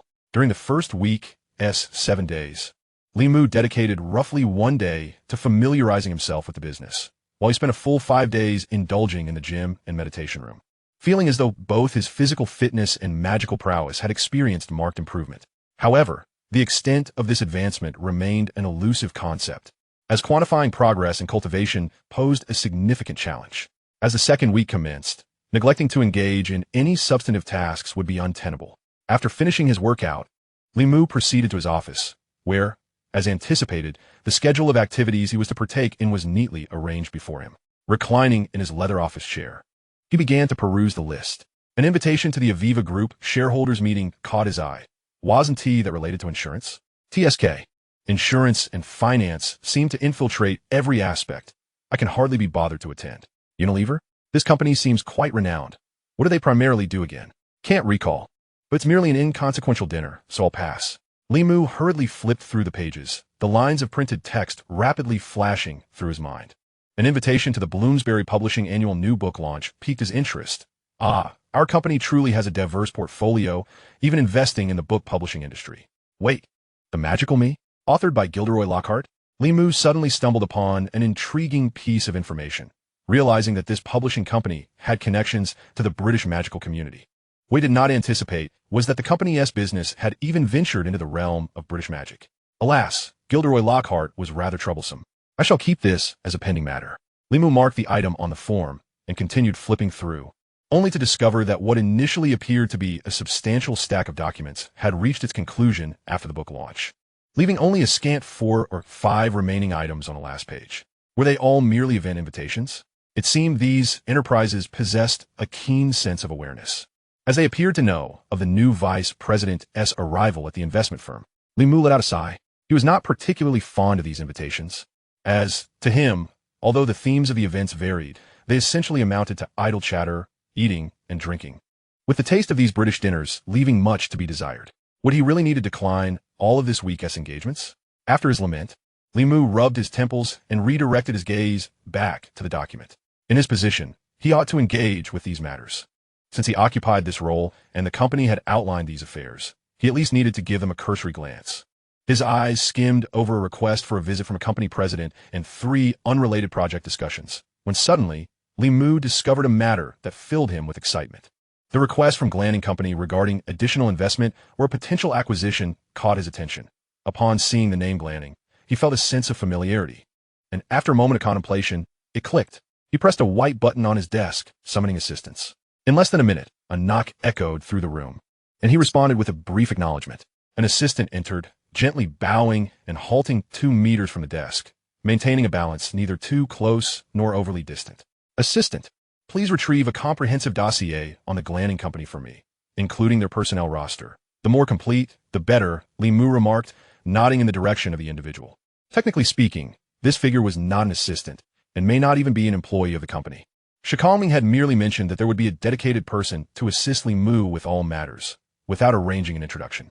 It was only later that Li Mu discovered that all those tasked with maintenance, repairs, and office assistance within this villa hailed from the Celestial Empire, devoid of names and identified solely by code names. To Li Mu, these individuals resembled ninjas from the cinematic world of Ingzhou, yet they were likely of a higher caliber, as they were all practitioners of the mystical arts. He could faintly perceive the ebb and flow of their energy and aura, suggesting they were meticulously selected from the Celestial Alliance. The company's mundane employees, with their golden locks and azure eyes, were undoubtedly oblivious to their true identities. Li Mu found himself at a loss for how to address them, settling on the collective term assistants. The assistant's responsiveness was remarkably swift. He exited and returned shortly with a thick stack of documents, which he presented to Li Mu. Indeed, a mere glance sufficed for Li Mu to ascertain the contents. According to the dossier, Glan & Company was a small enterprise specializing in drill manufacturing, with a market valuation barely reaching £10 million. Its recent financial statements showed stagnation, not yet incurring losses, but lacking in growth. He had not anticipated that the angel investment company where he was currently employed had such a broad portfolio, even holding stakes in a company with such unimpressive profitability. How much capital did they have to spare? The construction sector in the UK had long surpassed its peak, exhibiting signs of fatigue, let alone the market conditions for large machinery closely tied to it. Regarding drills, while there remained opportunities for substantial export or geological exploration, Glanning's modest scale and brand could only cater to the surrounding construction industry. Vernon Dursley was indeed here. Li Mu flipped to the pages detailing the personnel records of Glan & Company and discovered a comprehensive list of information on every employee, from the chairman to the most junior staff, spanning several thick pages. Each entry meticulously detailed job titles, business scopes, contact information, home addresses, and even the names of spouses and children, along with credit histories and criminal records. Truly exhaustive. One could not help but admire the intelligence capabilities of the angel investment firm. It was rare, even in this age of information explosion, to achieve such thoroughness. It was likely that Glan & Company itself could not maintain such comprehensive records of its employees. However, Li Mu's sole focus remained on Vernon Dursley. As the sales manager, he occupied a mid-level position, which could be deemed respectable with commendable performance metrics. A cursory glance at the entry for Vernon Dursley offered him ample insight. Glan & Company employed 4 competing sales managers, all reporting to the company's sales director, each overseeing a team of sales representatives. Notably, Vernon's team had consistently ranked first in average sales performance over the years, with a note indicating that he was currently assuming some responsibilities of the sales director and might be promoted within 3 years. It was no wonder, considering the current sales director was nearing 60. With the European disposition, retirement was inevitable. Many chose to retire early and traverse the globe after amassing sufficient wealth. How intriguing. A playful smile graced Li Mu's face as he flipped back to the cover of the dossier, which also detailed the names and contact information of the business supervisors and specific employees responsible for liaising with Glan & Company. Summoning them both, Li Mu instructed the assistant, who had been patiently waiting nearby, before marking a tick beside the Glan & Company item on his schedule. Chapter 147. A distinguished visitor. Come, let us review all arrangements once more. This was at least the 50th or perhaps even the 70th or 100th time this week. Uncle Vernon, having hastily finished his lunch, stood up from his expansive chair, erect and poised, arms outstretched as if conducting a symphony. He likely believed this pose exuded authority akin to that of a grand maestro. Yet to Harry Potter, it appeared utterly absurd. Can you envision a round potato, 1.80 meters tall and 1.50 meters wide? Can you picture that potato attempting to conduct?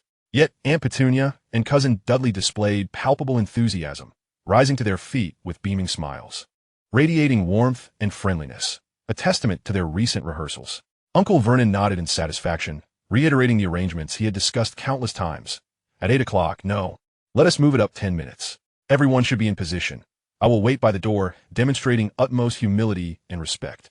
And Petunia, I will be in the living room, preparing drinks and fruits to warmly welcome them. I will actively open the door and greet you, saying, "Esteemed President, respected Mr. Jack. May I take your coats?"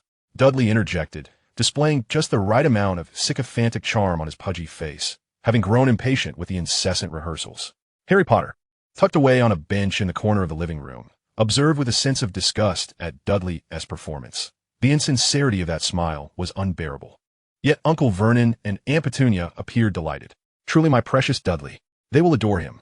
Aunt Petunia's high-pitched voice and affected expressions only intensified Harry's disdain. Indeed, splendid Dudley.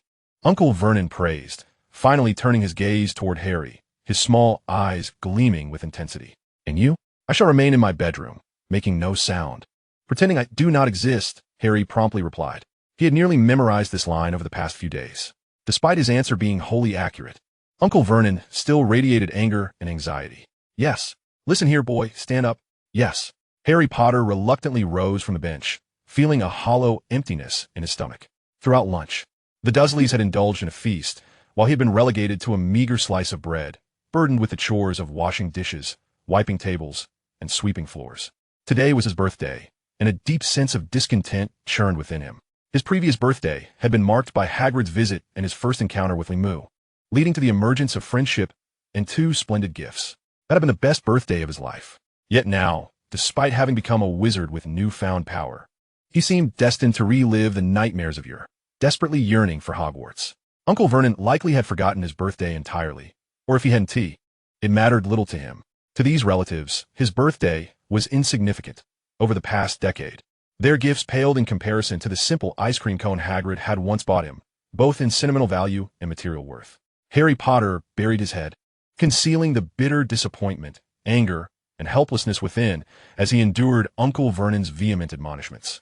Listen, this time it is the chairman of our company's board who has personally come, accompanied by his young boss, the newly appointed president of the Angel Consortium that has just acquired Groening, a true figure of high society who wields control over countless major corporations. Vernon Dursley's face quivered with every word, his eyes narrowing as he spoke. They have heard of me, an exceptional supervisor whose sales performance consistently ranks at the top, diligent and hardworking, uncomplaining in my duties. Thus, they have made a special trip to visit me during personal time rather than in the cold and serious atmosphere of the workplace. Yes, Harry Potter sighed. For days now, Uncle Vernon has been incessantly discussing this matter, his ears practically calloused from the repetition. What a discerning eye for talent. If they are pleased, I could soon be promoted to sales manager or perhaps even a higher position. This holds far greater significance than merely selling a number of drilling machines. As if sensing Harry's distraction, or perhaps to boast of his own capabilities once more, Uncle Vernon's voice rose in volume, threateningly declaring that if I dared to cause any trouble. Yes, I assure you I will not be a bother, Harry murmured softly. Years of life experience had taught him that openly expressing a submissive attitude would mitigate the troubles he faced. Nevertheless, Uncle Vernon shot him another fierce glare before turning back to simulate the subsequent arrangements. The esteemed guests had clearly indicated they would visit after dinner, reportedly because the young president was not accustomed to British cuisine. This was good news, for at their level, they must be accustomed to exquisite delicacies. And our offerings may not measure up, ha. In the end, he chuckled to himself, as though envisioning a future filled with lavish feasts. However, this also signified less time for genuine interaction, so he needed to conjure some words, preferably flattering ones. I would say, gentlemen, your taste in attire is impeccable, and you both appear remarkably vibrant. Aunt Petunia intoned according to plan, gazing into the air with an expression of infatuation. And I would specifically address the young president, saying, Sir, our teacher has asked us to write about someone we admire most, and I have chosen you. At such a young age, you have already mastered such a vast consortium.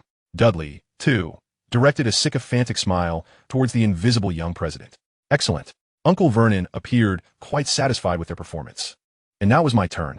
Before he could finish, a strange sound emanated from above, sharp and piercing.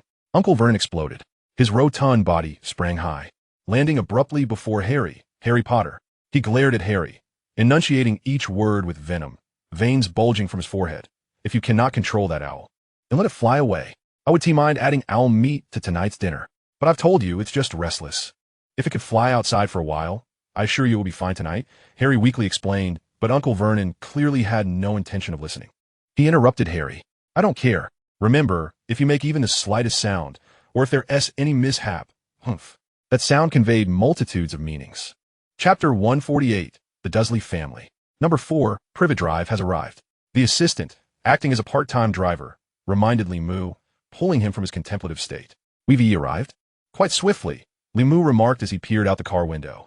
It was 8 in the evening, the sky darkening, street lights illuminating the surroundings, revealing a moderately upscale neighborhood where rows of small houses were neatly arranged, each adorned with a small garden, presenting an aesthetically pleasing sight.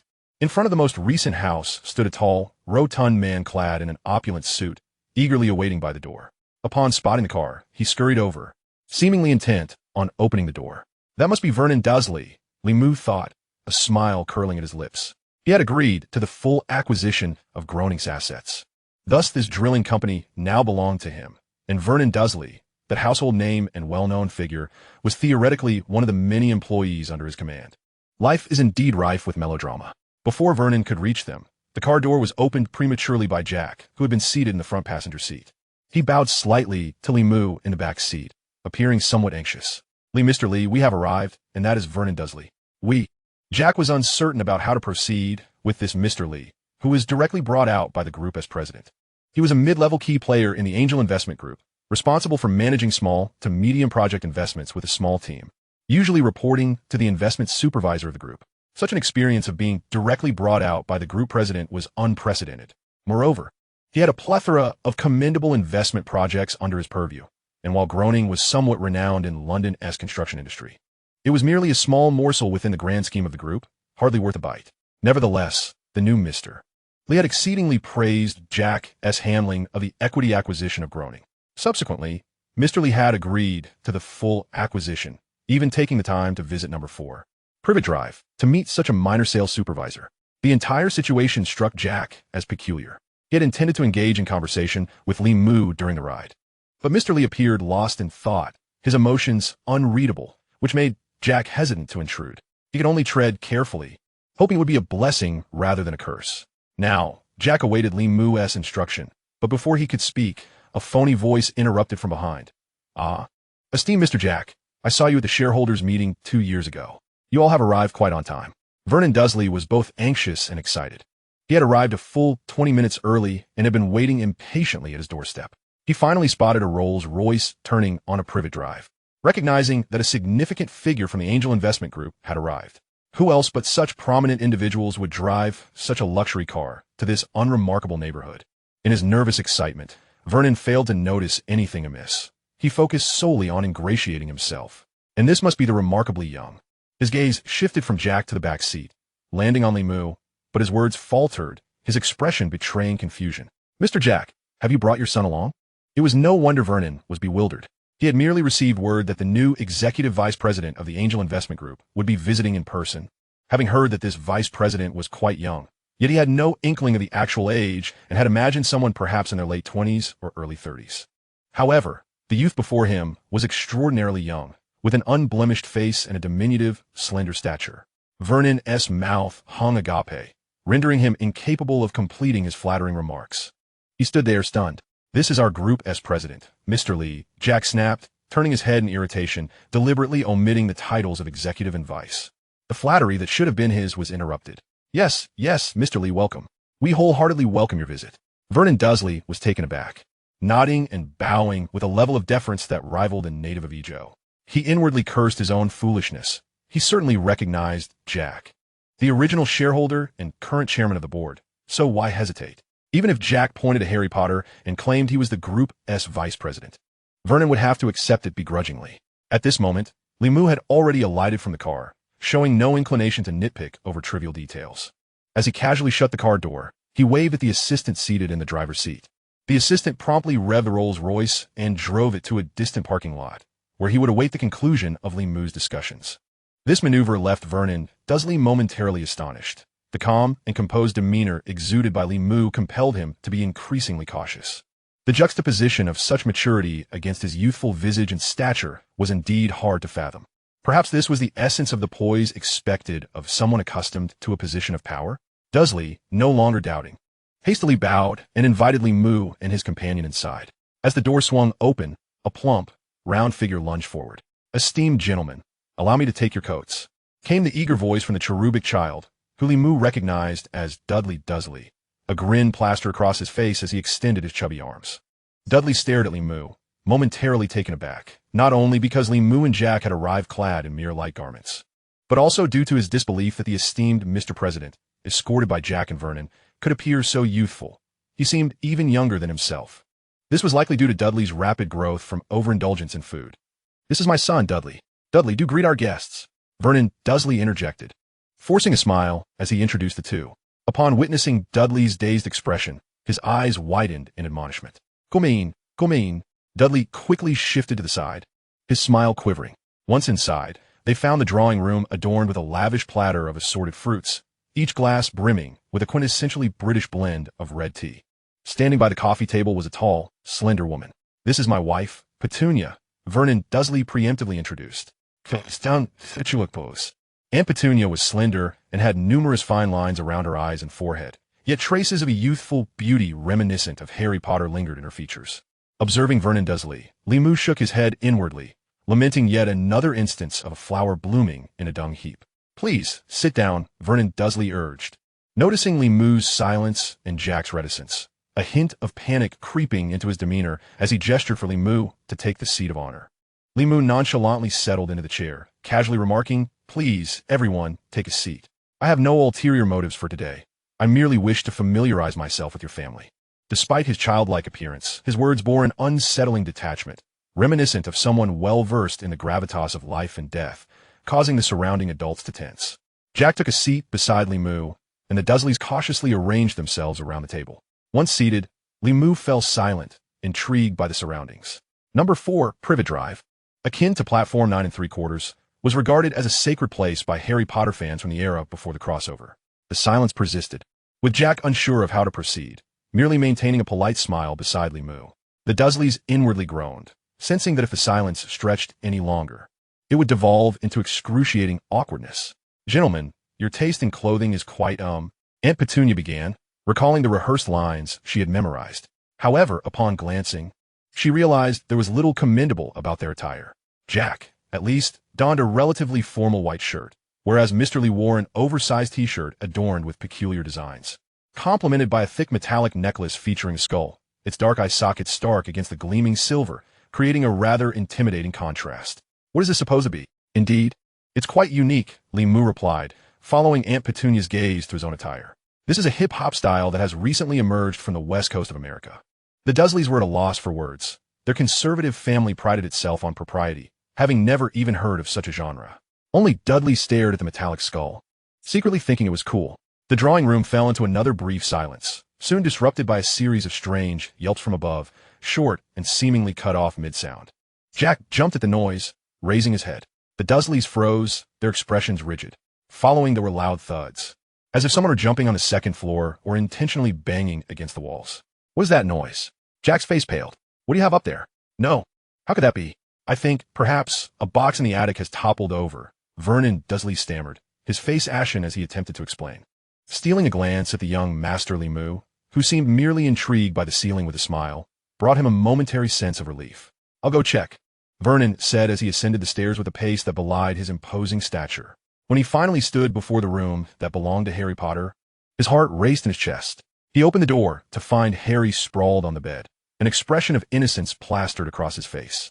Yet Vernon was certain the strange noises had originated from this boy. The peculiar yelp had undoubtedly come from the white owl in its cage, and the thuds were likely Harry's doing.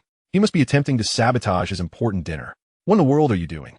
Vernon glared at Harry, his face dark with fury. "And nothing," Harry stammered, his voice lacking conviction. Uncle Vernon had no intention of hearing his defense. "Make another sound, and you shall regret being born." With that harsh warning, Vernon slammed the door shut, descending the stairs, and upon entering the drawing room, he wore a false smile, exclaiming, "My sincerest apologies. The attic is cluttered, and Petunia and I are quite frugal, keeping everything we can." "That's a commendable habit," Limu responded nonchalantly, unable to suppress his amusement. It seemed he had indeed arrived at the perfect moment, as the anticipated spectacle was about to unfold. Upon seeing Limu smile, the Dursleys appeared invigorated, their rehearsed pleasantries flowing as they warmly welcomed their esteemed guest. Aunt Petunia busily distributed fruits to Limu and Jack, hoping they would indulge. Dudley finally managed to utter, "Mr. Lee, for our composition assignment, I wrote about my most admired person, you," his cherubic face brimming with awe, eliciting a hearty laugh from Limu. Vernon, encouraged by the atmosphere, began sharing several British jokes. After a while, Jack also joined the conversation, inquiring about Vernon's work and family life. The ambience appeared to brighten significantly as the fruits and beverages dwindled rapidly. I've also prepared pudding and pastries. Aunt Petunia eagerly stood, saying, "Allow me to fetch them. I believe the gentleman will enjoy them." However, she scarcely had time to move when a cacophonous crash of breaking glass and porcelain erupted from the kitchen next door, sounding like a firecracker. Clearly, someone had smashed a plate, and not just one or two, but a whole stack. Jack, startled, instinctively stood and peered towards the source of the noise. Who's there?" Aunt Petunia stood frozen, and Dudley also stood, wide-eyed, as they all collectively gasped.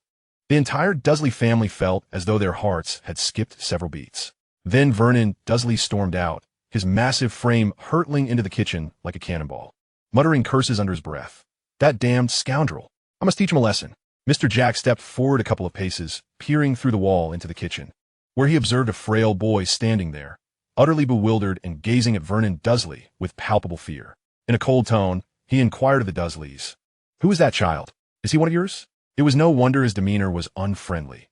He was acutely aware that he had prepared meticulously prior to his arrival, having thoroughly reviewed the investment group's information on the Grunnings Company, particularly the details concerning Vernon Dursley, which notably omitted any mention of this diminutive boy. Now, with the company's newly minted vice president present, should this matter be pursued, it would reflect poorly on him as the project leader. However, Mr. Jack was unaware that Lee Moon not only recognized the boy, but was quite familiar with him. The boy, of course, was none other than Harry Potter. Chapter 149, The Worst Birthday. Harry Potter felt that this day had truly been dreadful. From dawn, the Dursleys had been bustling about in preparation for that ludicrous dinner party, which only served to increase his own burdens. They provided him with a meager slice of bread while assigning him the menial tasks of washing dishes, sweeping floors, cleaning windows, and washing cars, all while his cousin Dudley, now so rotund he could hardly move, indulged in ice cream and mercilessly mocked him. Initially, Harry endured this torment in silence. But when Dudley suddenly remembered that it was Harry's birthday, he derided him for having no friends, receiving not a single birthday gift or even a card. Harry's anger flared. Dudley had struck a nerve. He truly had not heard from any of his friends all summer long. It seemed as though he had been forgotten, a reality that filled him with dread. In a moment of frustration, he instinctively muttered a series of spells at Dudley, which sent his cousin into a wailing panic, further complicating Harry's predicament, as Aunt Petunia gave him a severe reprimand and assigned him the more arduous tasks of mowing the lawn and tending to the flower beds. As he toiled under the scorching sun, drenched in sweat and gasping for breath, Harry longed to wield magic to unleash a fierce curse upon the entire Dursley household. Alas, he was not versed in such dark arts, and even if he were, he dared not use them, under the regulations. Underage wizards were forbidden from practicing magic outside of school, lest they face dual punishment from both the Ministry of Magic and their educational institution. In the gravest of circumstances, expulsion was a possibility, and there were precedents for such actions. As the sun dipped below the horizon, the day's nightmare was far from over. Harry scarcely had time to nibble on a crust of bread before he was shooed upstairs by Uncle Vernon and Aunt Petunia. The insufferable guests were about to arrive, and he could only retreat to his room, enduring the hollow rumbling of his empty stomach while pretending he did not exist. It was truly wretched. Everything felt as though it had reverted to over a year ago. The splendid experiences at Hogwarts seemed but a fleeting fantasy, a beautiful dream. His friends, Lee Moon, Hermione, Hagrid, even the awkward Ron, appeared to be mere figments of his imagination. Were it not for Hedwig, his beloved snowy owl, still confined in her cage on the second floor, he would have likely succumbed to despair. Yet worse was yet to come. When he was banished upstairs, Harry initially thought that perhaps he could simply sleep off his exhaustion, and upon awakening, this dreadful birthday would be behind him. However, upon entering his room, he discovered that sleep eluded him. A peculiar creature with bat-like ears, tennis ball-sized eyes, and a disproportionately large head had taken residence on his bed. The creature, identifying itself as Dobby the house elf, implored him to swear never to return to Hogwarts, claiming that an unspeakable conspiracy was afoot. In the midst of this, the little monster shrieked, wailed, and even banged its head against the wall, frightening Hedwig in the process. Harry received a fierce warning from Uncle Vernon for the commotion. Yet, he would never forsake his place at Hogwarts, the one institution that illuminated his life. He vehemently rejected Dobby's pleas, asserting that there he had teachers and friends. Then, Harry was struck by an astonishing and mortifying revelation. Dobby claimed that he had no friends at school. Otherwise, how could they have failed to send him even a single letter? How did Dobby know that his friends had not written to him? Yes, the letters meant for him had been intercepted, all thwarted by this little creature. In a fit of rage, Harry momentarily fantasized about casting the Avada Kedavra curse on Dobby. But before he could act, the little elf darted out of the room, racing downstairs, leaving Harry powerless to contain it. He had no choice but to pursue Dobby, for to disrupt Uncle Vernon's significant dinner party would surely yield dire consequences. He finally caught up with Dobby in the kitchen, but the situation was dire. Dishes of pudding and fruit hovered in midair. Dobby was practically threatening him, reiterating that Harry must promise not to return to school. But how could Harry make such a promise? Even if he were to deceive the little elf temporarily, he could not bring himself to do so. The subsequent events were predictable. Dishes shattered into countless pieces, pudding and cream splattered across the floor, walls, and windows, rendering the entire kitchen a chaotic mess. Harry stood frozen, splattered with muck from head to toe, while the true instigator of this calamity, Dobby, had vanished. Moments later, Uncle Vernon entered, his face a shade of crimson akin to liver. It was the most dreadful birthday of Harry's life. "You," Uncle Vernon growled, his voice resonating like a low, menacing growl of a large dog. Fortunately, before he could utter another word, a cold voice from the living room inquired, "Who is that child? Is he one of yours?" Harry looked up, his dazed mind finally stirring. He saw a tall, slender man in a white shirt peering in, though the rest of the living room remained obscured from view. Uncle Vernon shot Harry a furious glare, his anger momentarily fading into a disingenuous grin as he turned to Jack, saying, "Ah, Mr. Jack, this is my nephew, a bit slow in the head, which is why we keep him upstairs." Before he could finish, the sharp shrieks of Aunt Petunia and Dudley echoed from the living room. Their cries drew the attention of Jack, Vernon, and Harry entirely towards the living room. They witnessed a brown owl swoop in through the window, almost colliding with someone seated on the living room sofa, who had their back turned to the kitchen. Harry could not see the person's face, but Jack and Vernon could clearly see that it was Lee Moon. Jack's expression shifted to alarm, and he shouted, "Mr. Lee, watch out," as he rushed from the kitchen into the living room to shoo away the owl. But it was too late. The owl dropped something and hurriedly flew away. Everyone noticed that what appeared to be merely a letter floated through the air like a winter leaf. Though just a letter, Jack was drenched in cold sweat, fearing what might transpire should anything happen to the young executive in his presence. A myriad of dire consequences flashed through Jack's mind, causing his face to flush with embarrassment.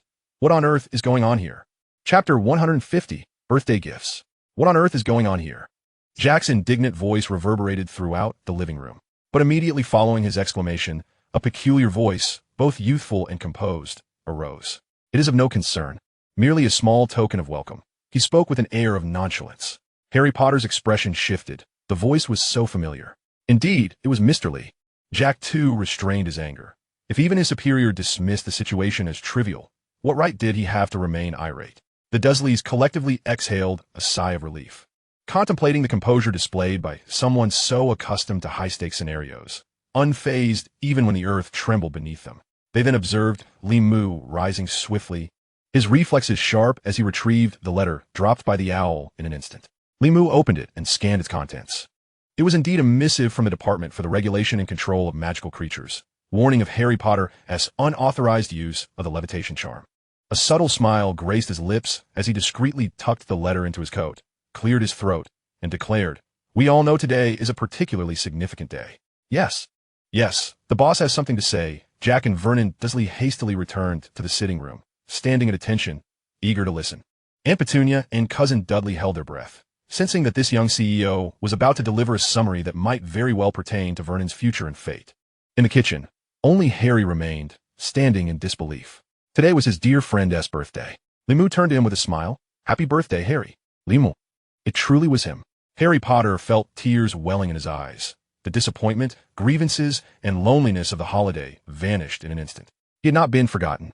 All his experiences were real, and the joyous life at Hogwarts was not just a dream. Unable to contain himself, he dashed from the kitchen and embraced Lee Moo tightly. Despite being smeared with pudding and cream, Jack did not intervene. He finally understood why Lee Moo had chosen to come here, to pay a visit to a seemingly insignificant middle manager of a minor enterprise. It was not for the manager at all, but rather a special trip to celebrate his friend's birthday, and it seemed that this friend, whom even the CEO valued, was not faring well at the Dursleys. He cast a fierce glare at the Dursleys. Meanwhile, the Dursleys stood frozen, their bodies resembling statues, their thoughts seemingly encased in concrete, unable to process what was unfolding. What was happening? Especially Vernon Dursley, who felt as though his brain had been scorched in an instant, his cheeks trembling uncontrollably. After several seconds, Limu gently patted Harry's shoulder, and they finally released each other. Tears streamed from Harry's bright green eyes. He was crying uncontrollably. At that moment, a knock echoed at the door, and the Dursleys remained oblivious.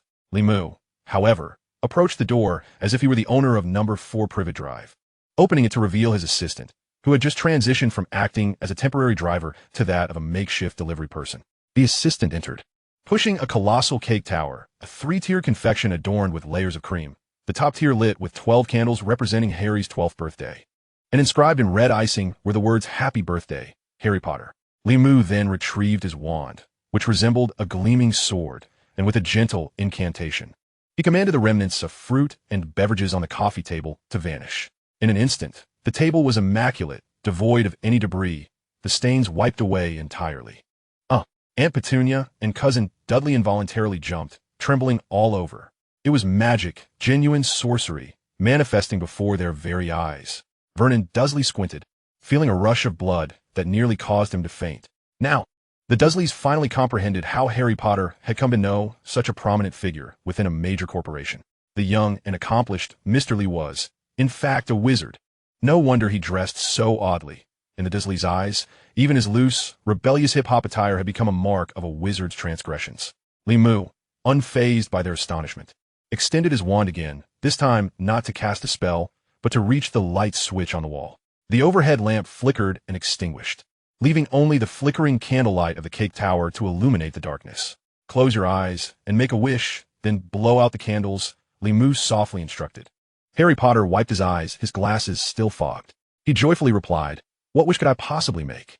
This moment is already splendid enough." Suddenly, a melody filled the air. "Happy birthday to you." It was Limu's assistant, who had magically produced a small music box, crafted from metal, which played the birthday tune as he opened its lid. Limu clapped his hands, and Jack, having finally grasped the situation despite his unfamiliarity with magic, joined in the applause, reminding the Dursleys in a hushed tone, "It's your nephew's birthday. Why not show a bit of joy?" The Dursleys had become utterly numb, their minds nearly ceasing to function. They mechanically clapped along to the rhythm. Amidst the music and applause, Harry Potter took a deep breath and blew out all 12 candles on the cake. The room plunged into darkness, save for the faint light from the street lamp outside. With a flick of his wand, Limu illuminated the sitting room once more. He then accepted the box from his assistant and handed it to Harry Potter. The birthday cake was made by Hermione. She seems to have developed a passion for cooking over the summer. This box was sent to you by Hagrid. This time his taste seems to have improved somewhat. Everyone finally saw the box clearly. It was indeed made of metal, resembling the skeletal head of a monstrous creature. When someone pried open its massive jaws, 2 small winged creatures would emerge, twirling inside and singing. Is this an improvement in taste? Chapter 151. The Most Spectacular Birthday. Despite being taken aback by the music box from Hagrid, Harry was elated, cradling the box as if it were a treasure. Thank you," he murmured, his nose tingling with emotion. So many friends had been thinking of him. He changed his mind. Today was not the worst, but rather the best. Little did he know, even more exhilarating moments lay ahead. Recently, no one could reach you, and you didn't reply to any letters, which worried them terribly. By the way, Hinata also asked me to bring you a card. Limu continued with a smile, moved by the sight of Harry's teary expression. After more than 20 years before his journey, he had never experienced friends celebrating his birthday, and he felt a twinge of envy for Harry. Limu pulled out an exquisitely designed pink card, adorned with cherry blossoms, along with a stack of papers, handing them to Harry. Additionally, "This is your birthday gift for me." Thank you, Harry said again, wiping his eyes and pocketing the card. He then glanced at the stack of papers, stunned. What is this?" Harry's lips trembled as he struggled to believe his eyes, yet the bold black letters on the pages were unmistakable, and the striking red seal at the bottom was eye-catching. "A few days ago, I acted with benevolence and acquiesced to the request of the Groaning Drill Company, which sought to be wholly acquired. Coincidentally, as your birthday was approaching and I had no other suitable gift to offer, I decided to transfer 51% of the shares to you." The document handed to Harry by Limu was a share transfer agreement. Despite enduring the mistreatment from the Dursleys, Harry had received a proper education and was well aware of basic economic principles in the Muggle world. Possessing 51% of Groaning Company's shares meant that he had become the largest shareholder and de facto controller of the company. This entailed that, as long as he wished and acted within legal bounds, he could wield considerable authority over the company and its employees. With a dull thud, Vernon's mind, already numbed, flickered back to life upon hearing the mention of company shares, but he could no longer bear the weight of this revelation and collapsed onto the nearby sofa. "The company is now yours," Lee said, smiling as he patted Harry's shoulder. "No, I cannot." Harry swallowed hard, feeling his lips dry. This gift felt overwhelmingly significant. "You saved my life," Lee asserted, resolute and serious. What gift could possibly compare to such a life-saving grace? "But I am utterly unqualified. I have no understanding of how to manage this," Harry protested. "Fear not. There will be dedicated personnel to manage the company, even if you choose to remain uninvolved. It matters little." With a glance at the slumped figure of Vernon Dursley, Harry instantly comprehended. The significance of this gift lay not only in its immense value, but in its potential to empower him to resist, escape, and even retaliate against the Dursley family.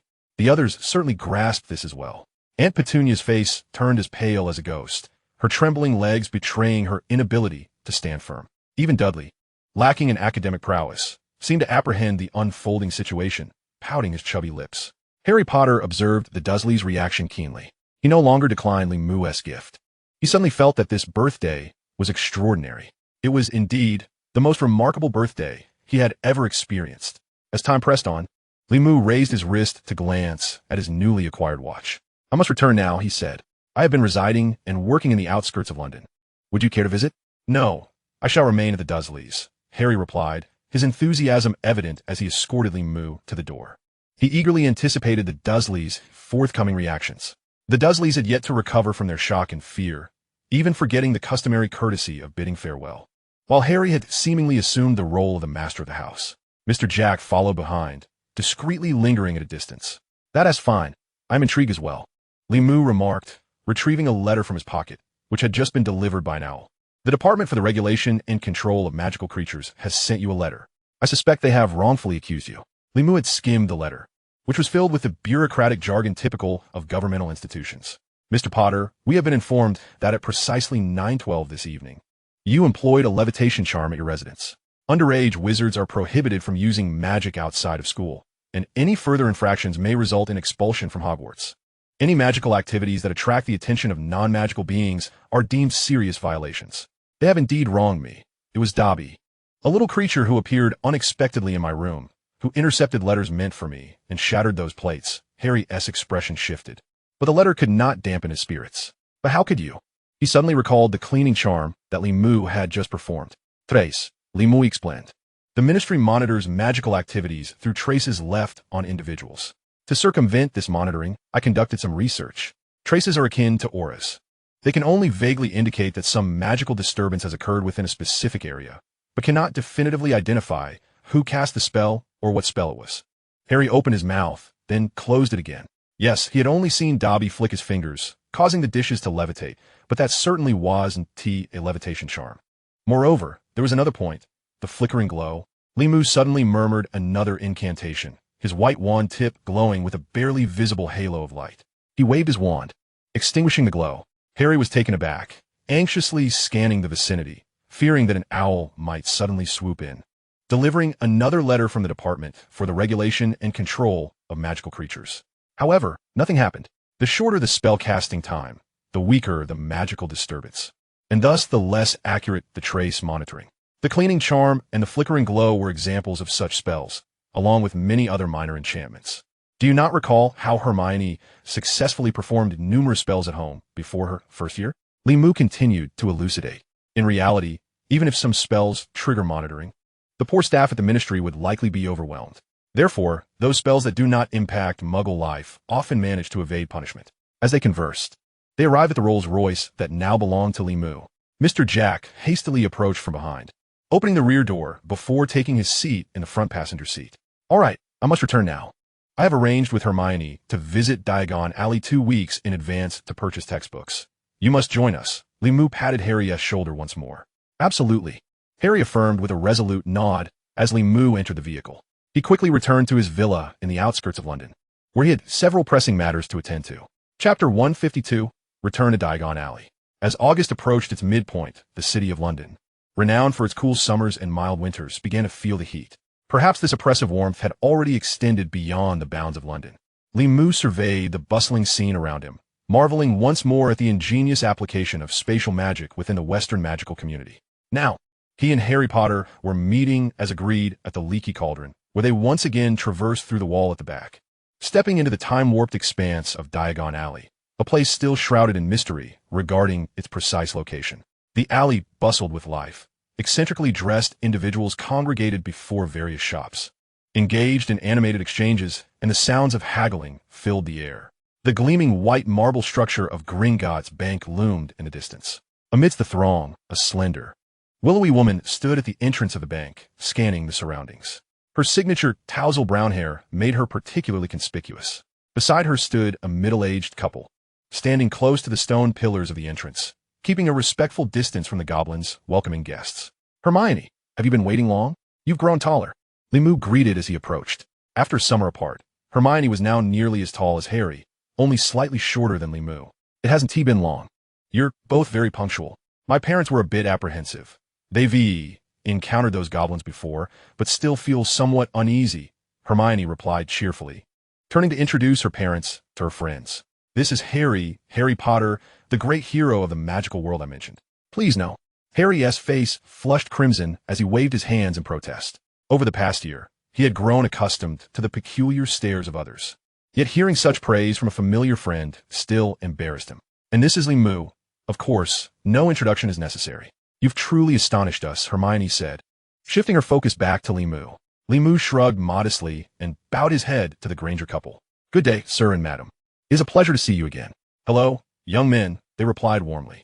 The Granger couple offered friendly smiles to Lee and Harry, refraining from inquiring about the absence of Harry's parents, as Hermione had undoubtedly apprised them of Harry's circumstances beforehand. This semester's textbook list was indeed extensive, and my parents still needed to exchange pounds for wizarding currency at the counter. "Do you need to withdraw some money?"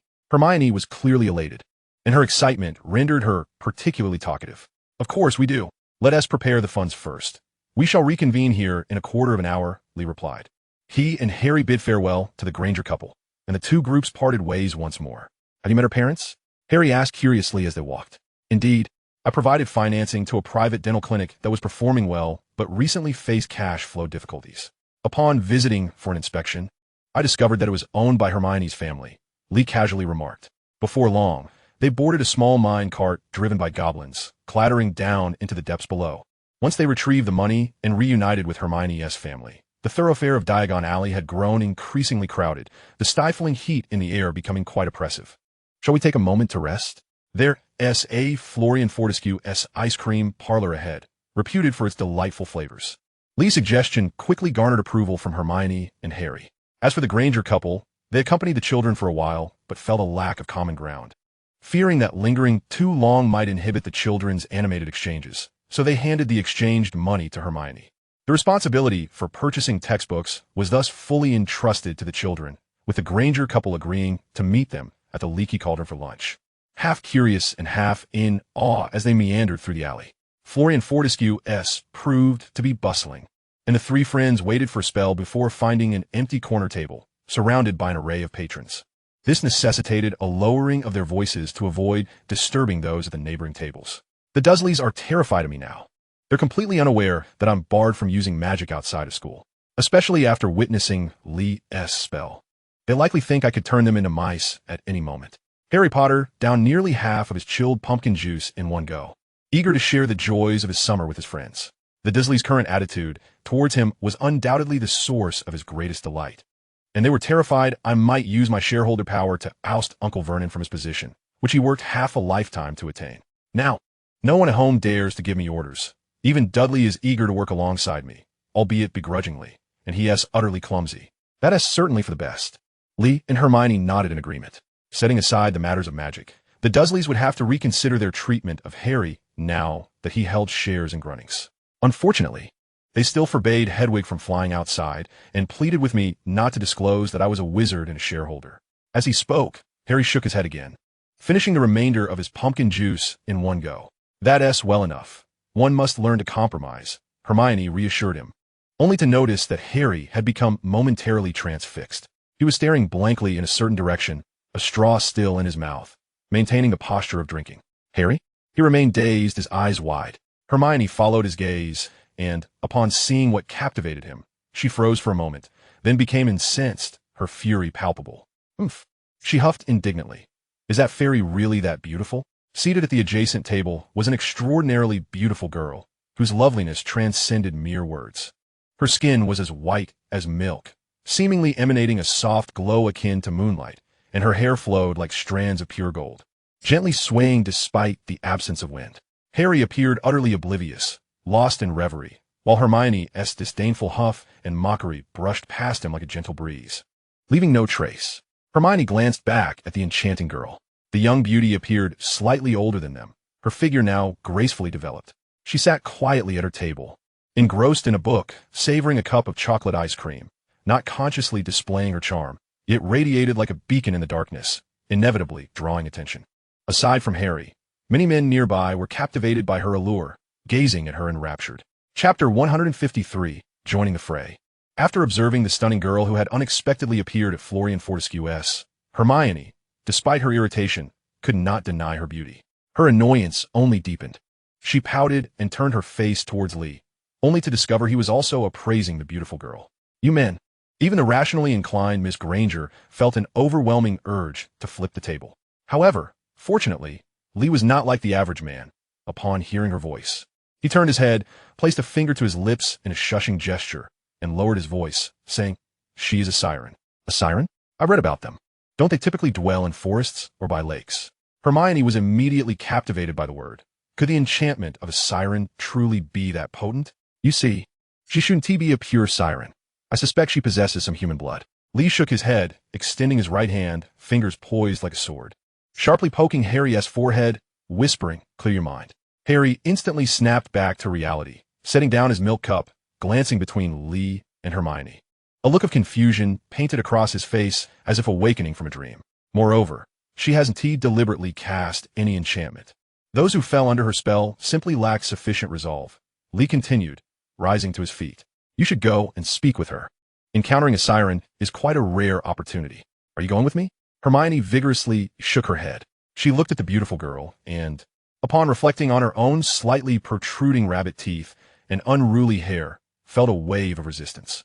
Harry's expression also shifted. Now that he was back to normal, he felt quite uncomfortable. They watched as Lee approached the nearby table, bowing slightly, exuding a gentlemanly demeanor as he addressed the beautiful maiden. My dear lady, if you are unaccompanied, may I have the pleasure of sitting here? The siren girl looked up in surprise. She had grown accustomed to receiving a myriad of complex gazes from both men and women, but never had a man approached her with such calmness. Their eyes met, and there was a moment of stillness. Interesting, the girl's lips curled into a faint smile as she softly replied, There's no one. Please sit. You don't appear to be British, Lee said with a playful grin as he took his seat. You seem even less so than I do, the girl remarked, studying his black hair, dark eyes, and yellowish skin, lingering on him for a moment longer. Today, Lee sported a minimalist t-shirt paired with fitted jeans, which accentuated his physique. In a decade's time, it would become a popular fashion trend, though it felt slightly ahead of its time now. Indeed, Lee nodded, extending a hand. I'm Lee, hailing from the Eastern Celestial Empire, currently studying at Hogwarts. A pleasure to meet you. So you are Lee, the girl said, momentarily taken aback, extending her own hand. Her arm was as luminous as moonlight, and as their hands met in midair, they clasped briefly before she withdrew, leaving behind a delicate, cool, and gentle touch. You know me? Lee's lips curled into a smile. Indeed, Madame Maxim said you thwarted Lord Voldemort's plot to seize the Philosopher's Stone with the prowess of a first-year student. Quite impressive. The young girl spoke softly, yet her demeanor betrayed a hint of pride, as if she believed she could effortlessly vanquish the Dark Lord herself. Finally, she introduced herself. Madame Maxime is the headmistress of our school, and my name is Fleur Delacour, a student at Beauxbatons Academy of Magic. Indeed, it was she. A flicker of delight crossed Limou's face. He had been speculating whether this enchanting half-giant girl might be Fleur, for creatures like her were exceedingly rare, with many wizards considering them mere legend.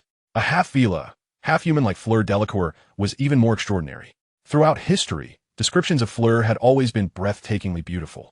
Limou had longed to see what this half-blooded enchantress truly looked like, believing he would have to wait another 2 years, yet serendipitously encountered her here. One could only say that the magical world was indeed small. What brings you to Diagon Alley? Limou inquired.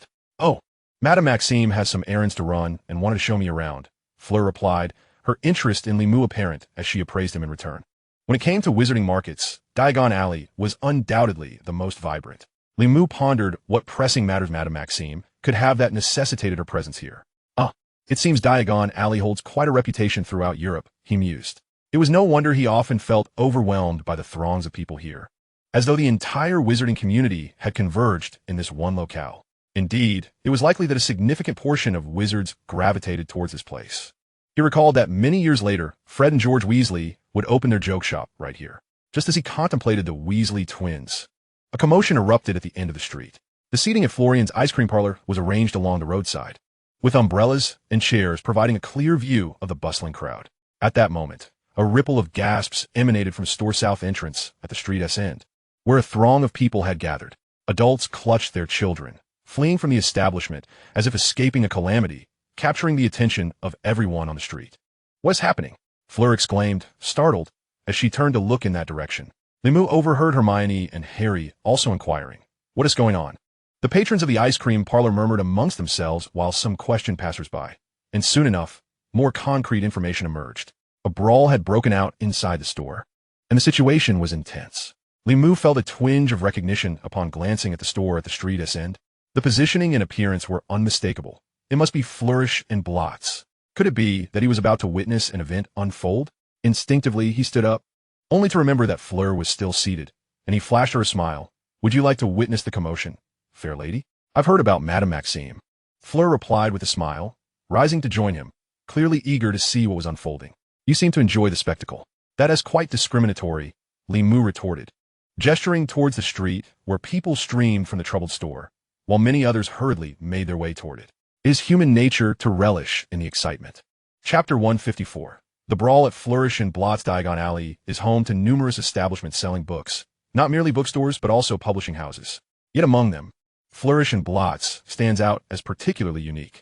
It serves as the designated supplier for Hogwarts textbooks, and this monopolistic standing has solidified its enduring prominence in Diagon Alley. Each year, countless parents bring their children to this venerable shop to procure a hefty load of tomes for the academic year ahead. Limu had also purchased his textbooks here the previous year, accompanied by Harry and Hagrid. However, upon his return to Flourish and Blots, he felt the space had shrunk. Or rather, it was simply overcrowded.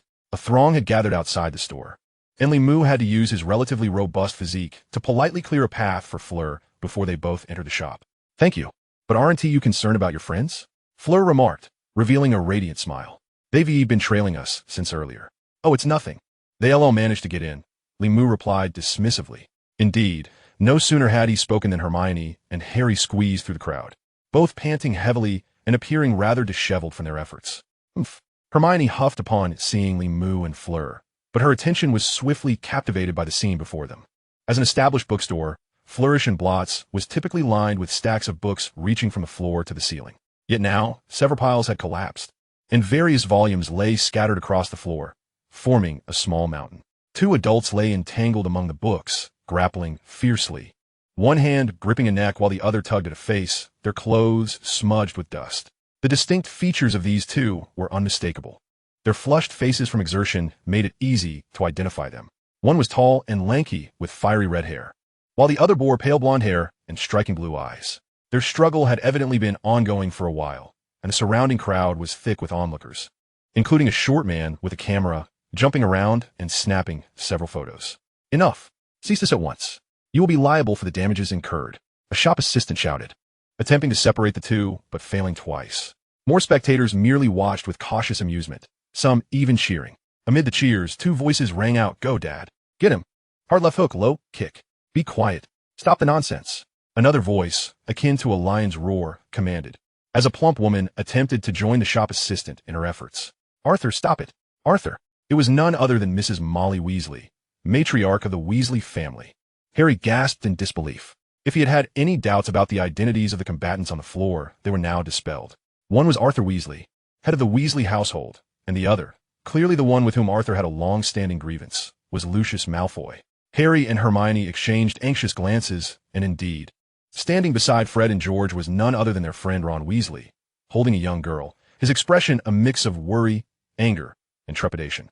They quickly spotted Draco Malfoy, who, unlike the Weasley family, showed no inclination to incite the chaos or assist his father. He merely stood amidst the crowd, observing with a nonchalant expression. Limu noted the peculiar look on Draco's face, finding it somewhat strange, but Hermione and Harry had no time to ponder. Limu, what do we do? We must separate them, Hermione urged, accustomed to seeking Limu's guidance in tricky situations. Fleur Delacour, overhearing, curiously asked, "Are those your friends?" "Just acquaintances," Limu replied, furrowing his brow. It would not be an easy task to disentangle the two grappling men. He felt he lacked the strength, and casting a spell would likely require two powerful offensive incantations. Yet, he keenly heard the approaching heavy footsteps and the booming voice asking, "What is going on? What happened?" "Fear not, our saviors have arrived." He turned his head back to comfort Hermione and the others. Indeed, as soon as he spoke, a shadow loomed over them. "Arthur, what on earth is going on here?" The coarse voice resonated like thunder, exploding in their ears and making their heads buzz. "Hagrid." Harry immediately recognized the voice and turned around to see none other than Rubeus Hagrid, the keeper of keys and grounds at Hogwarts. Hagrid spotted them too, but he had no time to engage. He rushed forward, grasping Lucius and Arthur by their arms and swiftly pulling them apart. The two middle-aged men continued to glare at each other, their faces flushed. Arthur's right eye was swollen, while Lucius's mouth was nearly askew. Their robes were covered in dust, and distinct footprints were visible, with bruises subtly peeking from beneath their garments. Finally, Lucius Malfoy averted his gaze first, casually picking up a book from the ground and brushing off the dust, sneering, "Very well, I shall remember this, Draco. We are leaving." He handed the book, the best gift his impoverished father could offer, to the already stunned red-haired girl, Ginny Weasley. Lucius was preparing to make a move. Limu's heart stirred as he summoned all his focus to scrutinize the book, only to discover it contained no hidden items like a notebook. Could it be that he had already stashed the notebook away? Given that house elves outnumbered the warnings traditionally given to Harry Potter, this confirmed that Lucius and his cohorts were still scheming. They were undoubtedly intent on reopening the Chamber of Secrets this second semester. What Limu aspired to do was to eradicate this conspiracy at its root. In the absence of Hermione, Harry, and himself having minimal contact with the Weasley family, he had not anticipated resolving this matter in Diagon Alley. Yet, unexpectedly, he stumbled upon the brawl at Flourish and Blots, and now that he had indeed encountered it, he intended to seize the opportunity. Ginny Weasley had already taken possession of the book. Chapter 155, Gilderoy Lockhart. Ginny Weasley had indeed taken the book, a tattered, clearly second-hand textbook. Limu fixated on the volume, ensuring there was truly no issue before shifting his gaze back to Lucius. At that moment, Lucius Malfoy wore a sinister sneer as he led Draco Malfoy, preparing to exit the bookstore. As he passed, most of the onlookers shrank back against the walls, silently creating a path. However, a bookstore employee attempted to obstruct him, exclaiming, "Sir, you cannot leave. You must compensate," only to be met with a deep, frigid rebuke. "Do you not know who I am? Look closely at this face. I am Lucius Malfoy, the head of the Malfoy family. Step aside." The employee faltered, indeed stepping back. Lucius dragged Draco away in a fit of rage. "Oh, so he is the infamous Lucius Malfoy." Limu heard Fleur Delacour's voice whispering in his ear, her tone one of mock admiration. "You know him?" "Of course. Madame Maxime mentioned him," Fleur replied. Before she could elaborate, a loud, flamboyant voice filled the bookstore. "Ah, what an exhilarating and intense practical demonstration. Wouldn't you agree?" "Who is that?" Fleur frowned in discontent. The source of the voice was a man clad in a luxurious deep blue robe, wearing a tilted, pointed wizard hat. His golden, wavy hair peeked out from beneath the brim as he sat behind a table, which seemed to have materialized from nowhere, beaming a radiant smile at the crowd. The table bore several large photographs of himself, all of which winked and smiled as if each tooth sparkled brilliantly. "Is that Gilderoy Lockhart?" Hermione exclaimed, her eyes lighting up as she looked in the direction of the voice. "My goodness, it's really him. How'd he end up here?" "Of course he would be here." Limu pointed to the second floor. Flourish and Blots had 2 levels, and a long banner hung above. "Reading, Gilderoy Lockhart book signing event for me, the wizard." The white text on a red background was originally quite striking, but upon entering, Hermione and the others had been captivated by the struggle below, thus neglecting to notice the sign overhead. "You see, today is entirely dedicated to Lockhart's new book signing. He was certainly meant to be here." Limu's tone carried a hint of teasing, though he had indeed not seen Lockhart during the earlier altercation. He had assumed the man had fled the bookstore in fright. Hermione shot him a disapproving look, but before she could respond, Gilderoy Lockhart continued to eloquently elaborate. "I am truly honored that enthusiastic fans would go so far as to engage in a physical tussle to procure my new book. It wasn't a snatcher book. Arthur Weasley muttered in dissatisfaction, having just straightened his clothes with Hagrid's assistance. His voice was loud, but Lockhart appeared oblivious. Of course, I am grateful for everyone's affection, but I do not condone such vigorous methods. Might this event be documented in the Daily Prophet, sir? Lockhart continued, turning to the short man bustling about with a camera. Truly, one must admire Gilderoy Lockhart's audacity, Limou thought, having witnessed the man's shamelessness firsthand. He silently congratulated himself for not attending the me. The Wizard Book launch, it had indeed been a wise decision. At that moment, Hagrid had helped Mr. Weasley adjust his attire. What on earth happened? I was on the other side of the street when I heard the commotion. Let's discuss this outside. He turned, finally taking a moment to greet Limou and the others, saying, Hello, it's a pleasure to see you all again. Harry, Limou, Miss Granger. He glanced at Fleur Delacour, momentarily taken aback by her beauty. Curiosity piqued, particularly because she stood alongside Limou and the others. Fleur Delacour, my senior from Beauxbatons Academy of Magic. We just met today and have been having a pleasant chat, Limou said with a smile. He remembered he had yet to introduce his friends to one another, so he took the opportunity to do so now.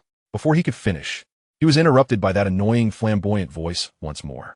Gilderoy Lockhart dramatically sighed. Oh, Harry Potter. For those unaware, one might think a boxing match announcer was declaring the champion or a football commentator announcing a goal. It was evident that Lockhart had overheard Hagrid greet Harry. Before Harry could react, Lockhart had leapt from the table and bounded over the scattered books that had yet to be cleaned up. He seized Harry's arm and pulled him close.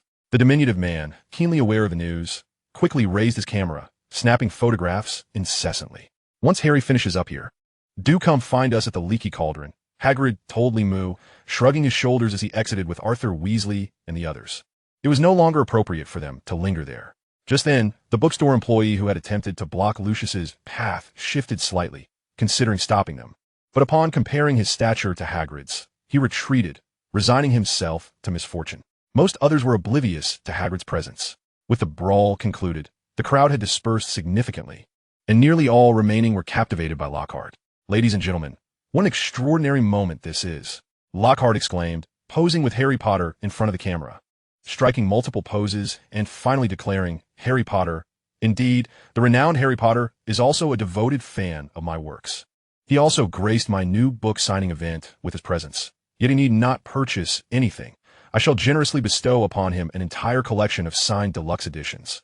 A smattering of applause erupted around us, and Harry's cheeks were visibly flushed. Lockhart raised both hands, signaling for silence among the crowd.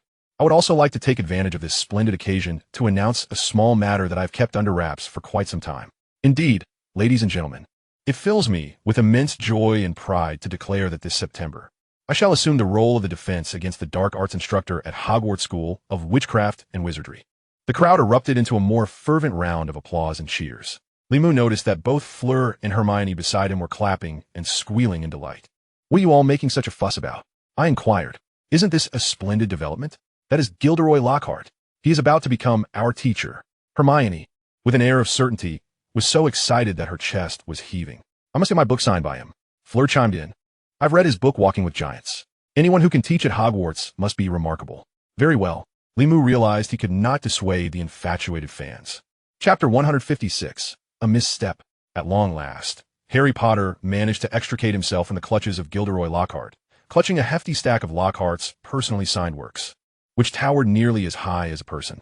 This is truly a monumental collection, Limou mused, offering to share the burden of the tomes. Oh, thank you.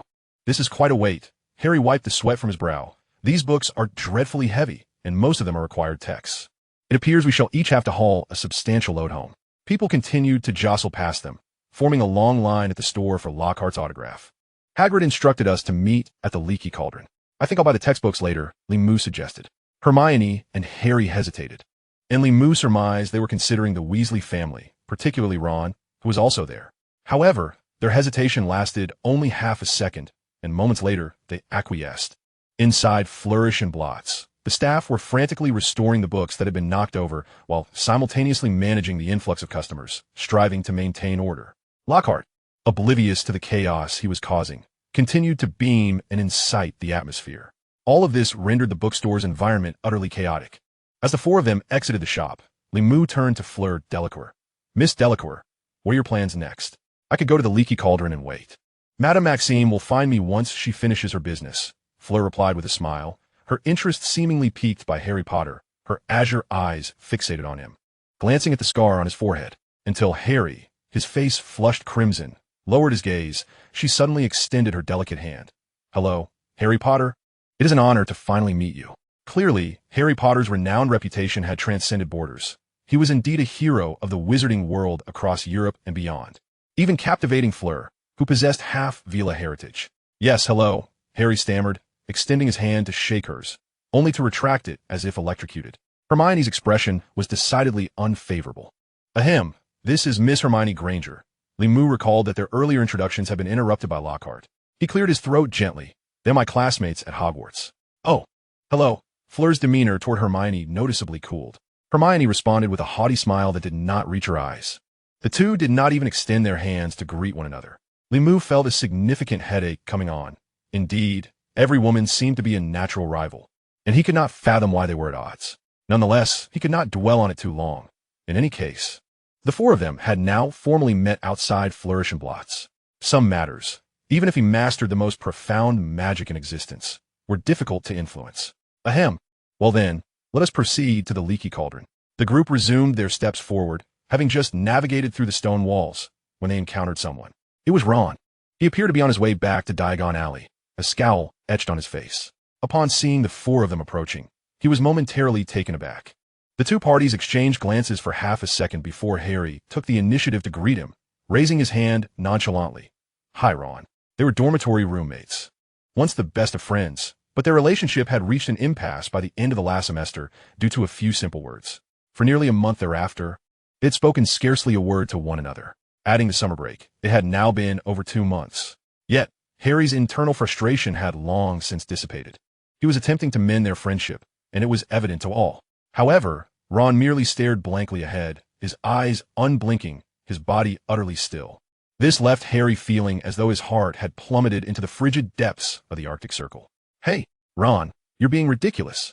Hermione could no longer contain herself and shouted in indignation.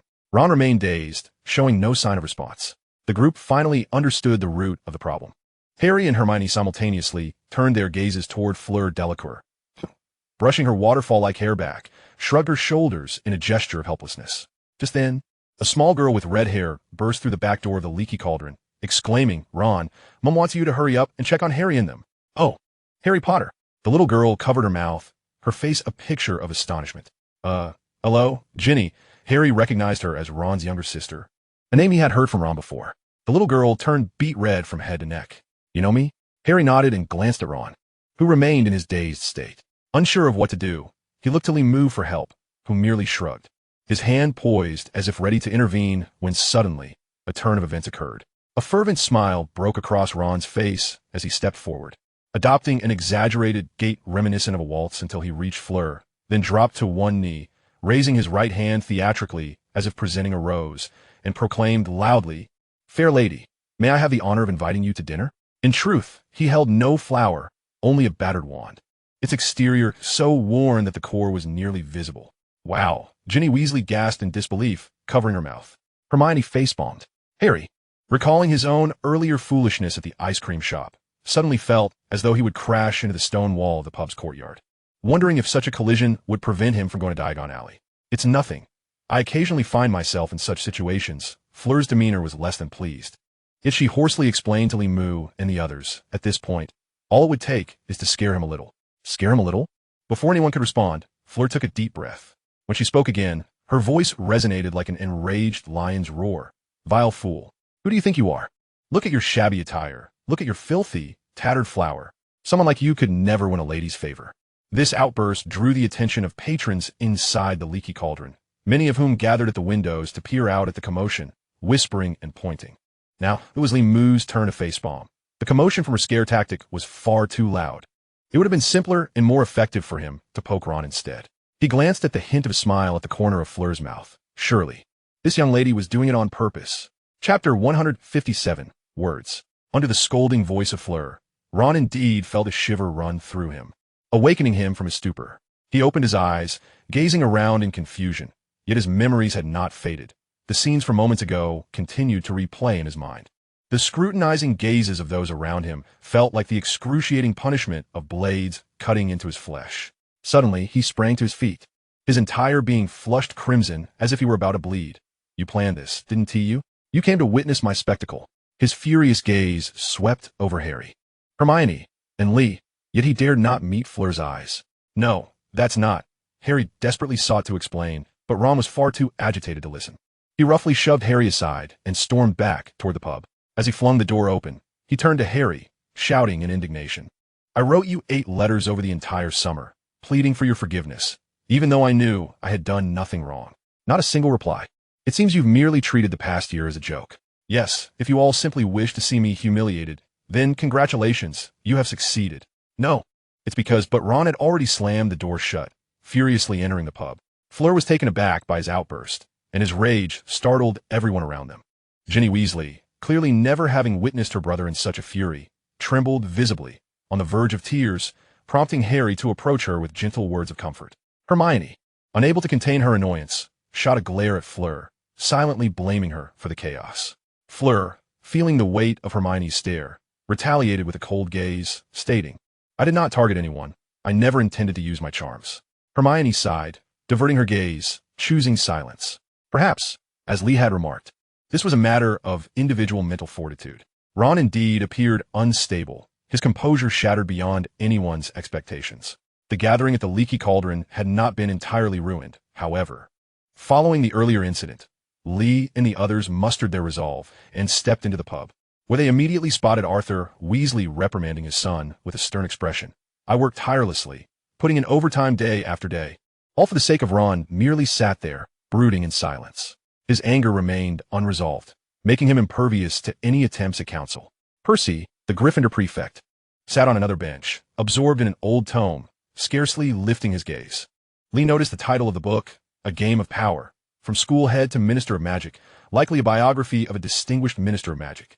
Meanwhile, George and Fred welcomed them enthusiastically, each producing a dazzling firework. This prompted Tom, the pub owner, to admonish them sharply. "Dangerous. No such antics indoors. Even if it's not an open flame, it's unacceptable. That ridiculous joke shop should have been shut down long ago." "It's all right, Tom. They know their limits. How about orange juice for the 4 young ones?" Hagrid, holding a massive barrel large enough for Lee and the others to bathe in, jovially patted Tom on the shoulder. Clearly a familiar patron, Lee noted that the barrel was filled to the brim with beer, its white foam swirling atop.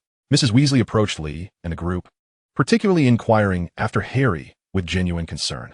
Seizing the moment, Harry introduced Lee, Hermione, and Fleur to everyone. Hermione spotted her parents in the pub and invited Mr. and Mrs. Granger to join them, resulting in a sizable gathering that nearly occupied half the pub. Arthur Weasley, momentarily abandoning the lecture to Ron, became fascinated by Fleur's Vila heritage. "Incredible. I'm sorry. You know, this has always been a part of legend. The union between humans and magical beings is exceedingly rare, and Vila with humans is even more so yet, within a minute." His interest shifted entirely to Hermione's parents. "So pleased to meet you. I've seen Muggle currency, called pounds. Is it? I've heard you can converse over great distances now." "Yes, telephones. I've always wanted to understand how they work." The Grangers struggled to keep up with Arthur's rapid-fire questions, with Hermione often stepping in to respond fluently. The atmosphere gradually lightened. However, Ron remained silent, and Harry appeared sullen, creating an invisible barrier that cloaked the gathering in a veil of melancholy. Fleur engaged Harry in discussions beyond the historical narratives, such as how they defeated the Dark Lord, displaying the same curiosity as any inquisitive youth. Yet Harry seldom had much to contribute, having been merely an infant at that time. Dissatisfied, Fleur redirected her inquiries to Lee regarding matters about the Celestial Empire. Time flowed gradually, and eventually they began to disperse. Fleur received a message from Madame Maxime that it was time for her to leave, while Lee and the others had yet to purchase their textbooks, and Hagrid had business to attend to, with the Weasley family needing to return home via Floo powder. As they prepared to part ways, Lee suddenly remembered and kindly reminded them, "You should double-check your books. It was quite chaotic at the bookstore, and it wouldn't be good to lose anything or inadvertently take something from the shop." He had discreetly observed Ginny Weasley's cauldron and the first-year textbooks she had placed inside, noting there were no peculiar notebooks or unusual energy signatures. This indicated that the notebook leading one to the Chamber of Secrets was not with Ginny, at least not at present, severing that particular trail of clues. Considering the fierce altercation between Lucius Malfoy and Arthur Weasley earlier, perhaps Lucius had become so engrossed in the conflict that he forgot about his nefarious schemes? Lee could only conjure such a flimsy excuse, which he himself found unconvincing, as a form of solace. They bid each other farewell, agreeing to meet again on September 1st for the start of school, and then they scattered. Even as they departed, Ron remained sullen and silent, refusing to listen as Harry attempted to explain several times. Originally, the conflict between Ron and Harry had stemmed from a mere misunderstanding. Yet Ron's letter of apology had gone unanswered, complicating matters beyond simple words. A single phrase had escalated into a multitude of unspoken grievances, rendering their situation all the more intricate. Chapter 158, Nicholas Flamel. By the time Lee returned to the villa from Diagon Alley, it was already late afternoon. Having spent the entire day away from work, he habitually wandered into the office, only to find a deep red invitation resting on his desk, which piqued his curiosity. Having worked at the angel investment firm for over a month, he was well acquainted with the established protocols. Any scheduled events were typically listed on a form for him to select, often accompanied by notes detailing the backgrounds and significance of each activity. Invitations from companies and organizations seldom found their way directly to him. Curiously, he opened the invitation, which contained a simple message. On August 25th at 3 p.m., you are invited to the Royal Opera House to enjoy the new opera Miss Saigon. Yours sincerely, Nicholas Flamel. Enclosed was a ticket for the afternoon performance of Miss Saigon at the Royal Opera House. Lee glanced at the ticket, noting the prime seating in the first row. Yet he pondered, Nicholas, who is this? Li Mu pressed the call bell on the table, and shortly thereafter, his assistant from the Celestial Empire knocked and entered. These enigmatic aides seemed to operate on a rotating schedule, and today a new face appeared, still clad in formal attire and maintaining a stoic demeanor. Something Li Mu had grown accustomed to. He picked up the deep crimson invitation and shook it slightly. What is this invitation about? This is a personal invitation. Hence it was placed directly on your desk. The assistant replied with a courteous bow, articulating his words with fluidity. Mr. Nicholas is fond of opera and has invested a substantial amount in numerous opera houses and original productions. Yet there is no business connection with our group. Personal matters? Li Mu furrowed his brow. His circle of friends in London was rather limited. He couldn't fathom why anyone else would extend a personal invitation to him. Nicholas Flamel, an opera enthusiast. Could this be related to Nicholas Delaney? Upon deeper reflection, Li Mu swiftly recalled that at the end of the previous semester, while he was recuperating in the school infirmary, Dumbledore had mentioned that Nicholas Delaney wished to meet him. Since then, he had awaited news, but gradually became engrossed in other pursuits, allowing that thought to slip from his mind. To his astonishment, as the entire holiday drew to a close and the commencement of the second academic year approached, an invitation from Nicholas Delaney had finally arrived. Li Mu immediately thought of the blood-red Philosopher's Stone, a precious gem that Dumbledore had not reclaimed but generously gifted to him, which still lay quietly within his suitcase. Although he had yet to grasp its usage, he had begun to sense from Dumbledore's demeanor that the stone might not possess the extraordinary qualities or immense value as legend suggested. Thus, it was not merely Nicholas Delaney who desired to meet him. He too was eager to encounter this legendary figure and delve into the secrets of purported immortality. Cancel all other engagements on August 25th. I must meet this esteemed gentleman, Li Mu commanded, setting the invitation down. The ensuing days passed swiftly, and by August 25th, Li Mu had spent the morning exercising at the gym. After enjoying lunch, he changed into more formal attire, meticulously prepared himself, and retrieved the Philosopher's Stone from his suitcase to tuck it into his pocket. That would suffice. With a single call, his assistant arrived, driving a Rolls-Royce that came to a halt at the villa's entrance. The moment Li Mu settled into the vehicle, it surged forward with a roar, heading straight for the Royal Opera House on the north bank of the Thames. Upon arriving and presenting his ticket, Li Mu effortlessly located Nicholas Delaney, who was seated right beside him. Spotting Li Mu from afar, the alchemist rose in greeting. They exchanged handshakes and pleasantries, which amounted to little more than trivial formalities. As the lights in the theater remained aglow, Li Mu scrutinized his companion. The visage of the alchemical master was one of profound age, his face a tapestry of creases, the skin glistening a deep, dark hue, reminiscent of charred wood. His hands resembled gnarled branches, with only a thin layer of flesh clinging to their rigid structure. Li Mu glanced around and noticed a stranger seated next to Nicholas Delaney.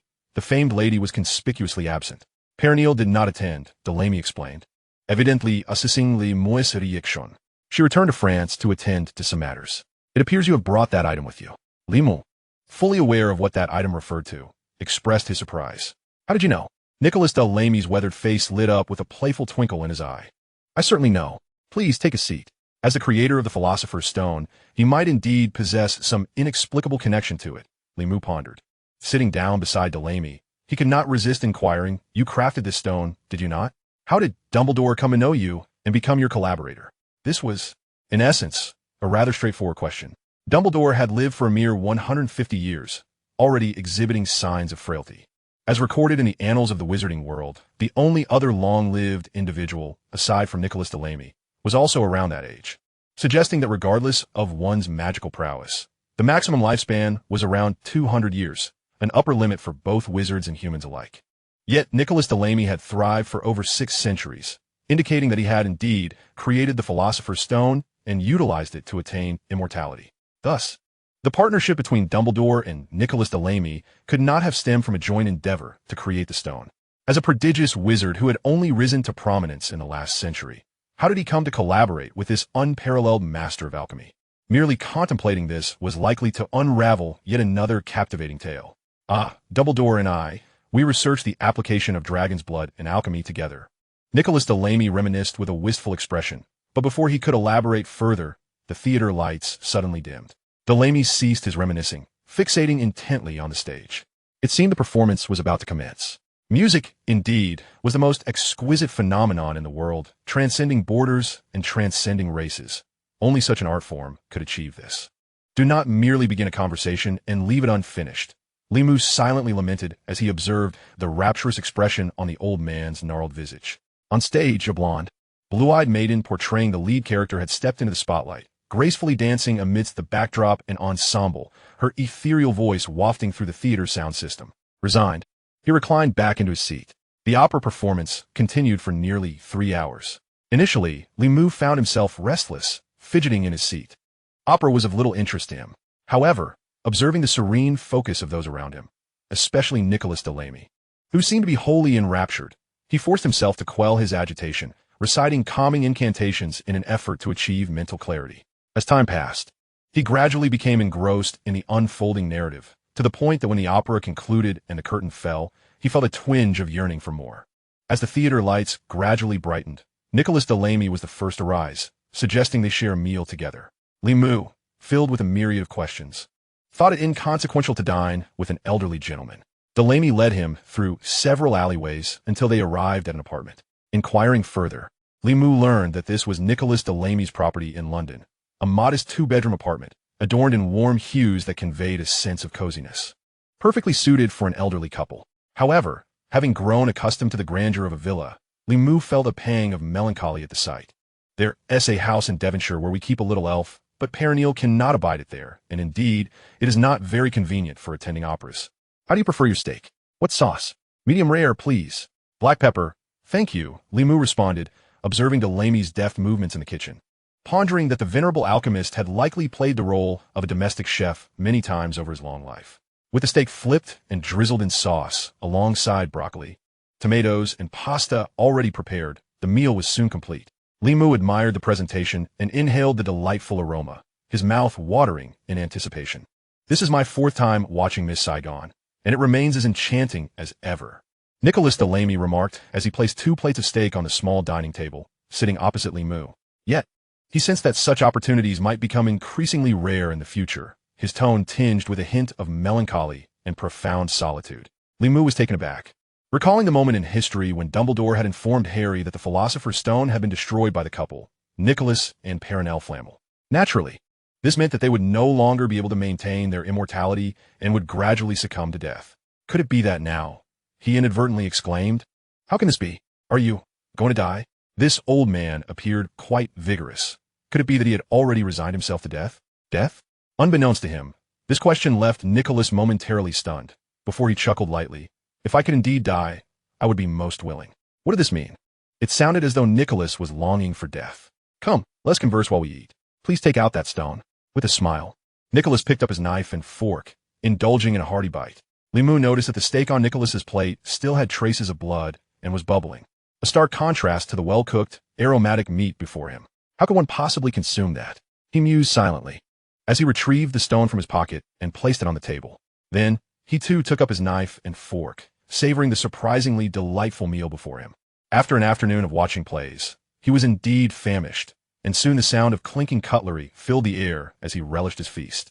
However, Nicholas seemed to lack appetite. He picked up the stone and reached for a goblet, proclaiming, "Watch closely." Limu quickly looked up. Nicholas held the stone in his palm, murmuring incantations in a strange tongue.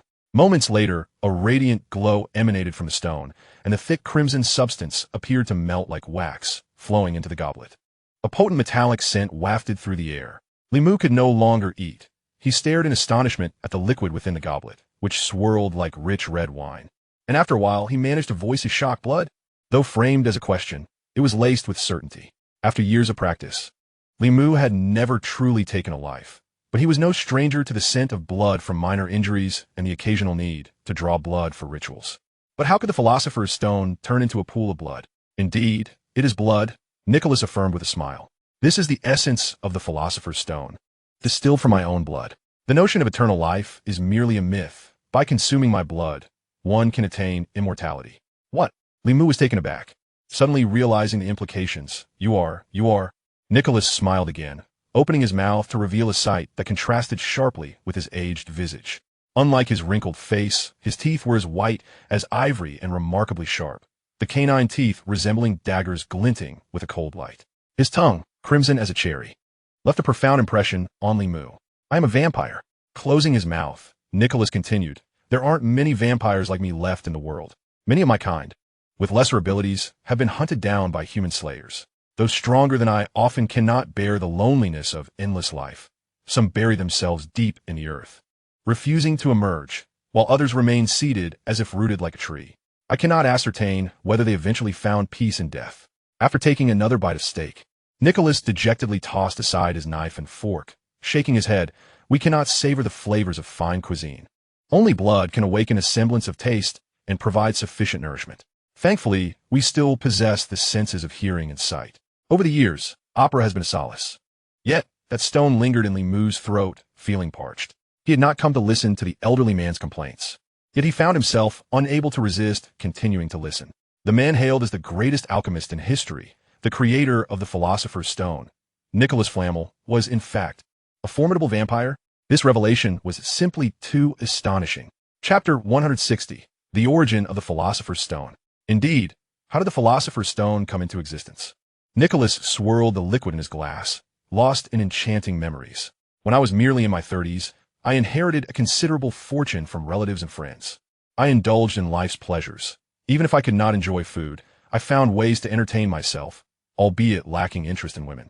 Limu could easily imagine the forms of entertainment he pursued. Opera was evidently one, along with painting and dance, which suited the aesthetic sensibilities of a vampire. However, trouble soon arose. My wealth attracted the envy of many. Some bandits sought to take my life, but they were swiftly dealt with. The greater concern was that many powerful individuals grew curious about me. I could not reveal my identity. Should anyone discover that I was a vampire, I would be hunted down by zealous enforcers. Veit, Limu interjected, Basalt. Did you not just say you long for death? To be eliminated is not to die. Nicholas replied. I was fortunate enough to study an ancient tome of esoteric knowledge that explained that being eliminated does not mean the curse of our existence vanishes. We enter a bizarre state where we become formless and faceless.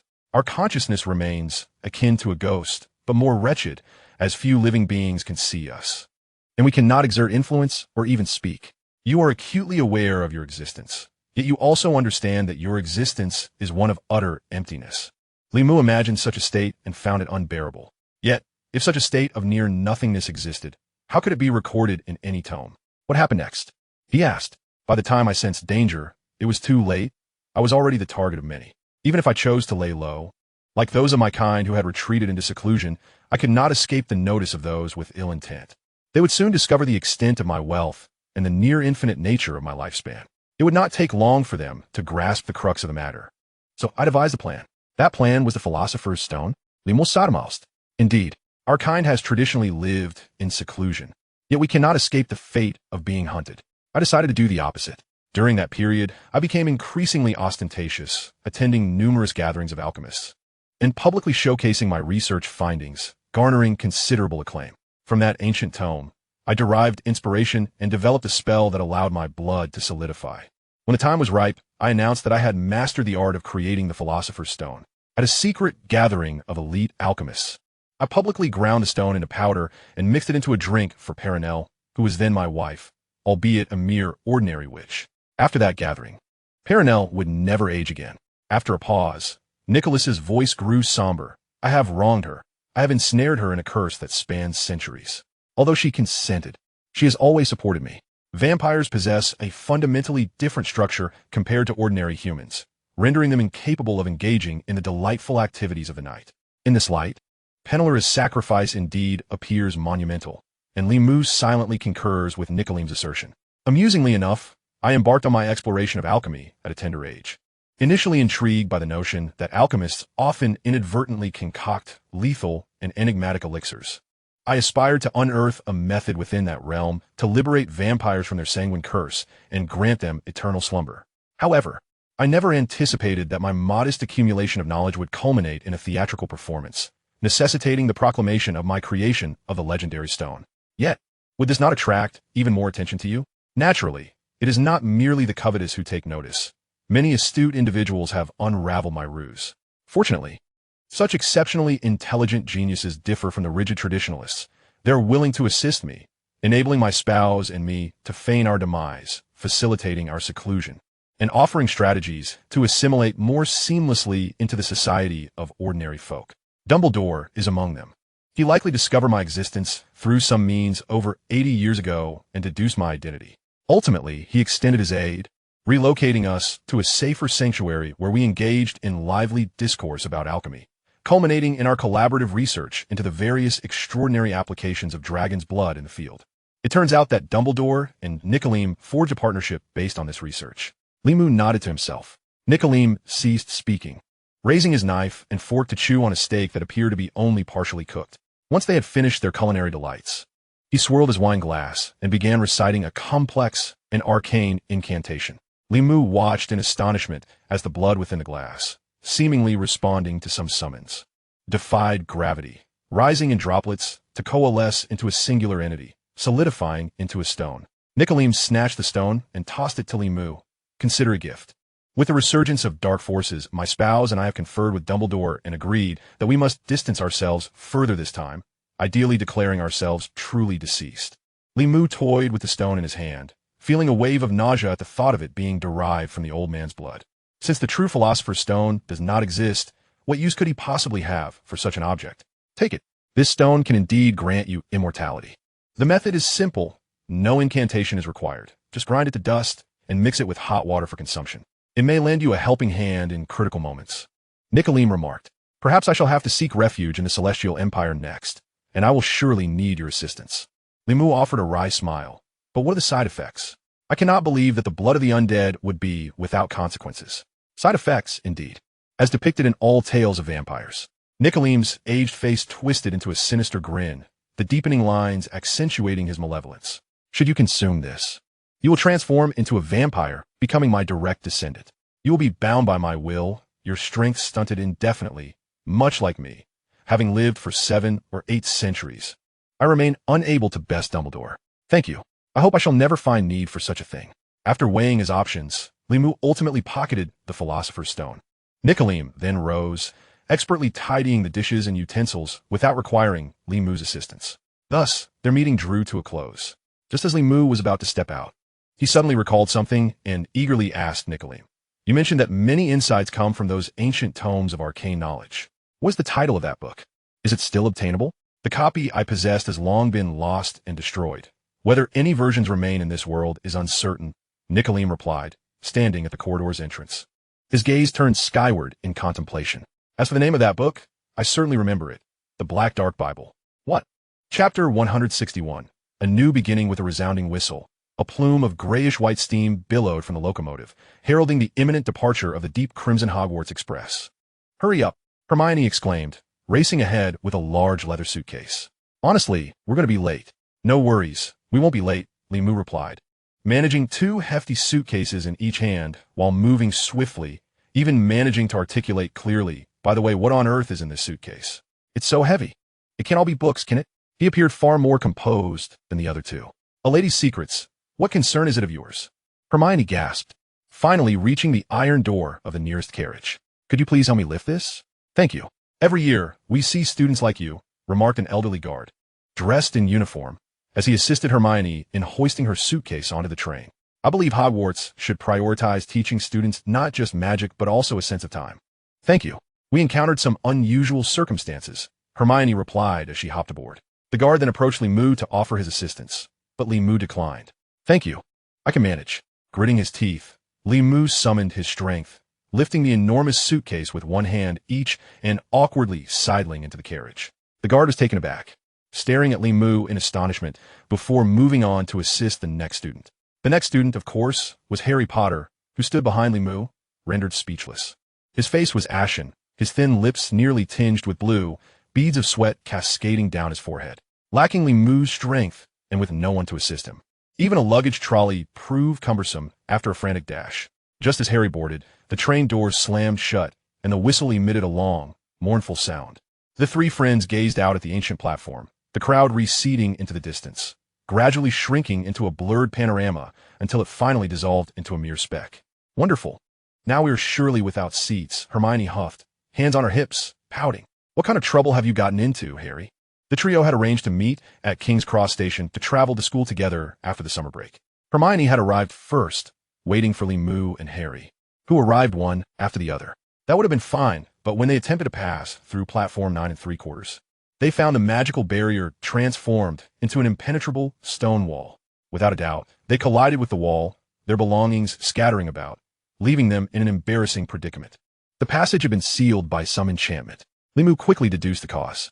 However, at that moment, other wizards effortlessly walked through the wall before their eyes, leaving them stranded while others succeeded in gaining entry. The three of them tried again. Limu and Hermione managed to traverse the stone pillar back and forth. But Harry Potter, upon colliding with the wall, was inevitably rebuffed. Clearly, this was a targeted enchantment, specifically aimed at Harry. They could not simply abandon him.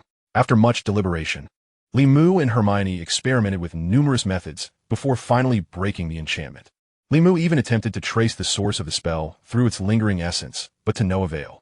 Fortunately, they narrowly made it onto the train. I suspect it was that house elf. As I mentioned before, it had previously implicated me in an offense for using magic outside of school. Harry recalled Dobby's large eyes and pointed ears, feeling a deep sense of resignation. But a house elf? To my knowledge, house elves cannot perform magic without their master's permission. Hermione expressed her confusion. Someone must be orchestrating this. Someone who does not want you to return to school. And that person must come from an ancient wizarding family. Only the noble houses possess house elves. Could it be Malfoy? Limu suggested. To his astonishment, both Harry and Hermione exhibited expressions of uncertainty, questioning. Malfoy? Why would he do such a thing? Hermione even suggested, I believe it could be Pansy Parkinson. Her family is reportedly of noble descent. Moreover, she has always harbored a disdain for Gryffindor. Frankly, I find her far more detestable than Malfoy. Limu was taken aback. Since the flying lessons last semester, Malfoy's behavior had noticeably subdued, leading to such a significant shift in Harry and the others' perceptions. They strolled through the carriage. All the compartment doors firmly shut, and through the glass, they could see it filled to the brim with passengers. Perhaps we shall have to rest in the aisle. Perched upon our luggage, Hermione appeared quite vexed. The train's corridor was relatively untidy, and sitting there would invite judgmental glances from others. No, there is still space here. Limu had already pushed open a compartment door, his keen eyes spotting only one occupant within. He paused momentarily. What a coincidence! Indeed, there was merely one person inside. Seated by the window, a young girl with waist-length golden hair, her features a delightful blend of playfulness and sweetness. However, her unruly tresses seemed even more disheveled than Hermione's. Verging on unkempt, her bright eyes appeared slightly bulging, as though she could see through everything, detracting somewhat from her overall beauty. Even more strikingly, the young girl, reminiscent of a seasoned smoker, had her wand tucked behind her left ear like a cigar, and around her neck hung a necklace made of bottle corks. When Limu opened the door, she was quietly engrossed in a book, albeit upside down. Perhaps the volume was meant to be read in such a manner to truly appreciate its nuances, for it was titled The Upside Down Song. Hello, is anyone sitting here? May we take a seat? Limu endeavored to present a cheerful smile. The girl seemed to have just emerged from her literary reverie. Lifting her gaze to scan Limu's face, then lingering on Hermione and Harry for a moment before returning her focus to Limu. Of course. She suddenly beamed at him. Harry Potter and Limu, I recognize you both. Limu settled down opposite the girl, feigning ignorance. Are you a first-year student? Hermione and Harry joined him, with Harry sitting beside Limu and Hermione snugly next to the quirky girl. The girl's indifference did not irk Hermione. She appeared quite pleased to have finally found a seat instead of awkwardly lingering in the aisle. Yes, my name is Luna Lovegood, the girl announced, putting her book aside. You two are the chosen ones. Do you believe in Nargles and the Crumplehorn Snorkack? What? What chosen ones? What are Nargles and Crumplehorn Snorkacks? Limu and Harry inquired almost in unison, though their focal interests were evidently divergent. Limu had encountered the term chosen ones for the second time, the first being from Hinata's master, leaving him particularly puzzled. Meanwhile, Harry, accustomed to being referred to as the chosen one or the boy who lived, was more intrigued by the fantastical creatures he had never heard of. Luna then lifted her magazine again, obscuring her face. From behind the magazine, her voice emerged, melodious as a song. Great wisdom is humanity's greatest treasure. Limu and Harry exchanged glances, realizing this was an invitation for introspection. They turned their gaze to Hermione, who made a face at them, pouting, clearly indicating her thoughts on the girl as eccentricities. The train continued its rhythmic clatter, and the sounds of vendor pushing a cart filled with snacks began to echo down the aisle. Limu generously purchased a plethora of treats. After all, he was now a person of some prominence and wealth, was he not? As they prepared to invite Luna to join them, they discovered the girl had quietly drifted off to sleep, the magazine still inverted upon her face. This sight only amplified her charm. Consequently, the trio's raucous chatter diminished significantly.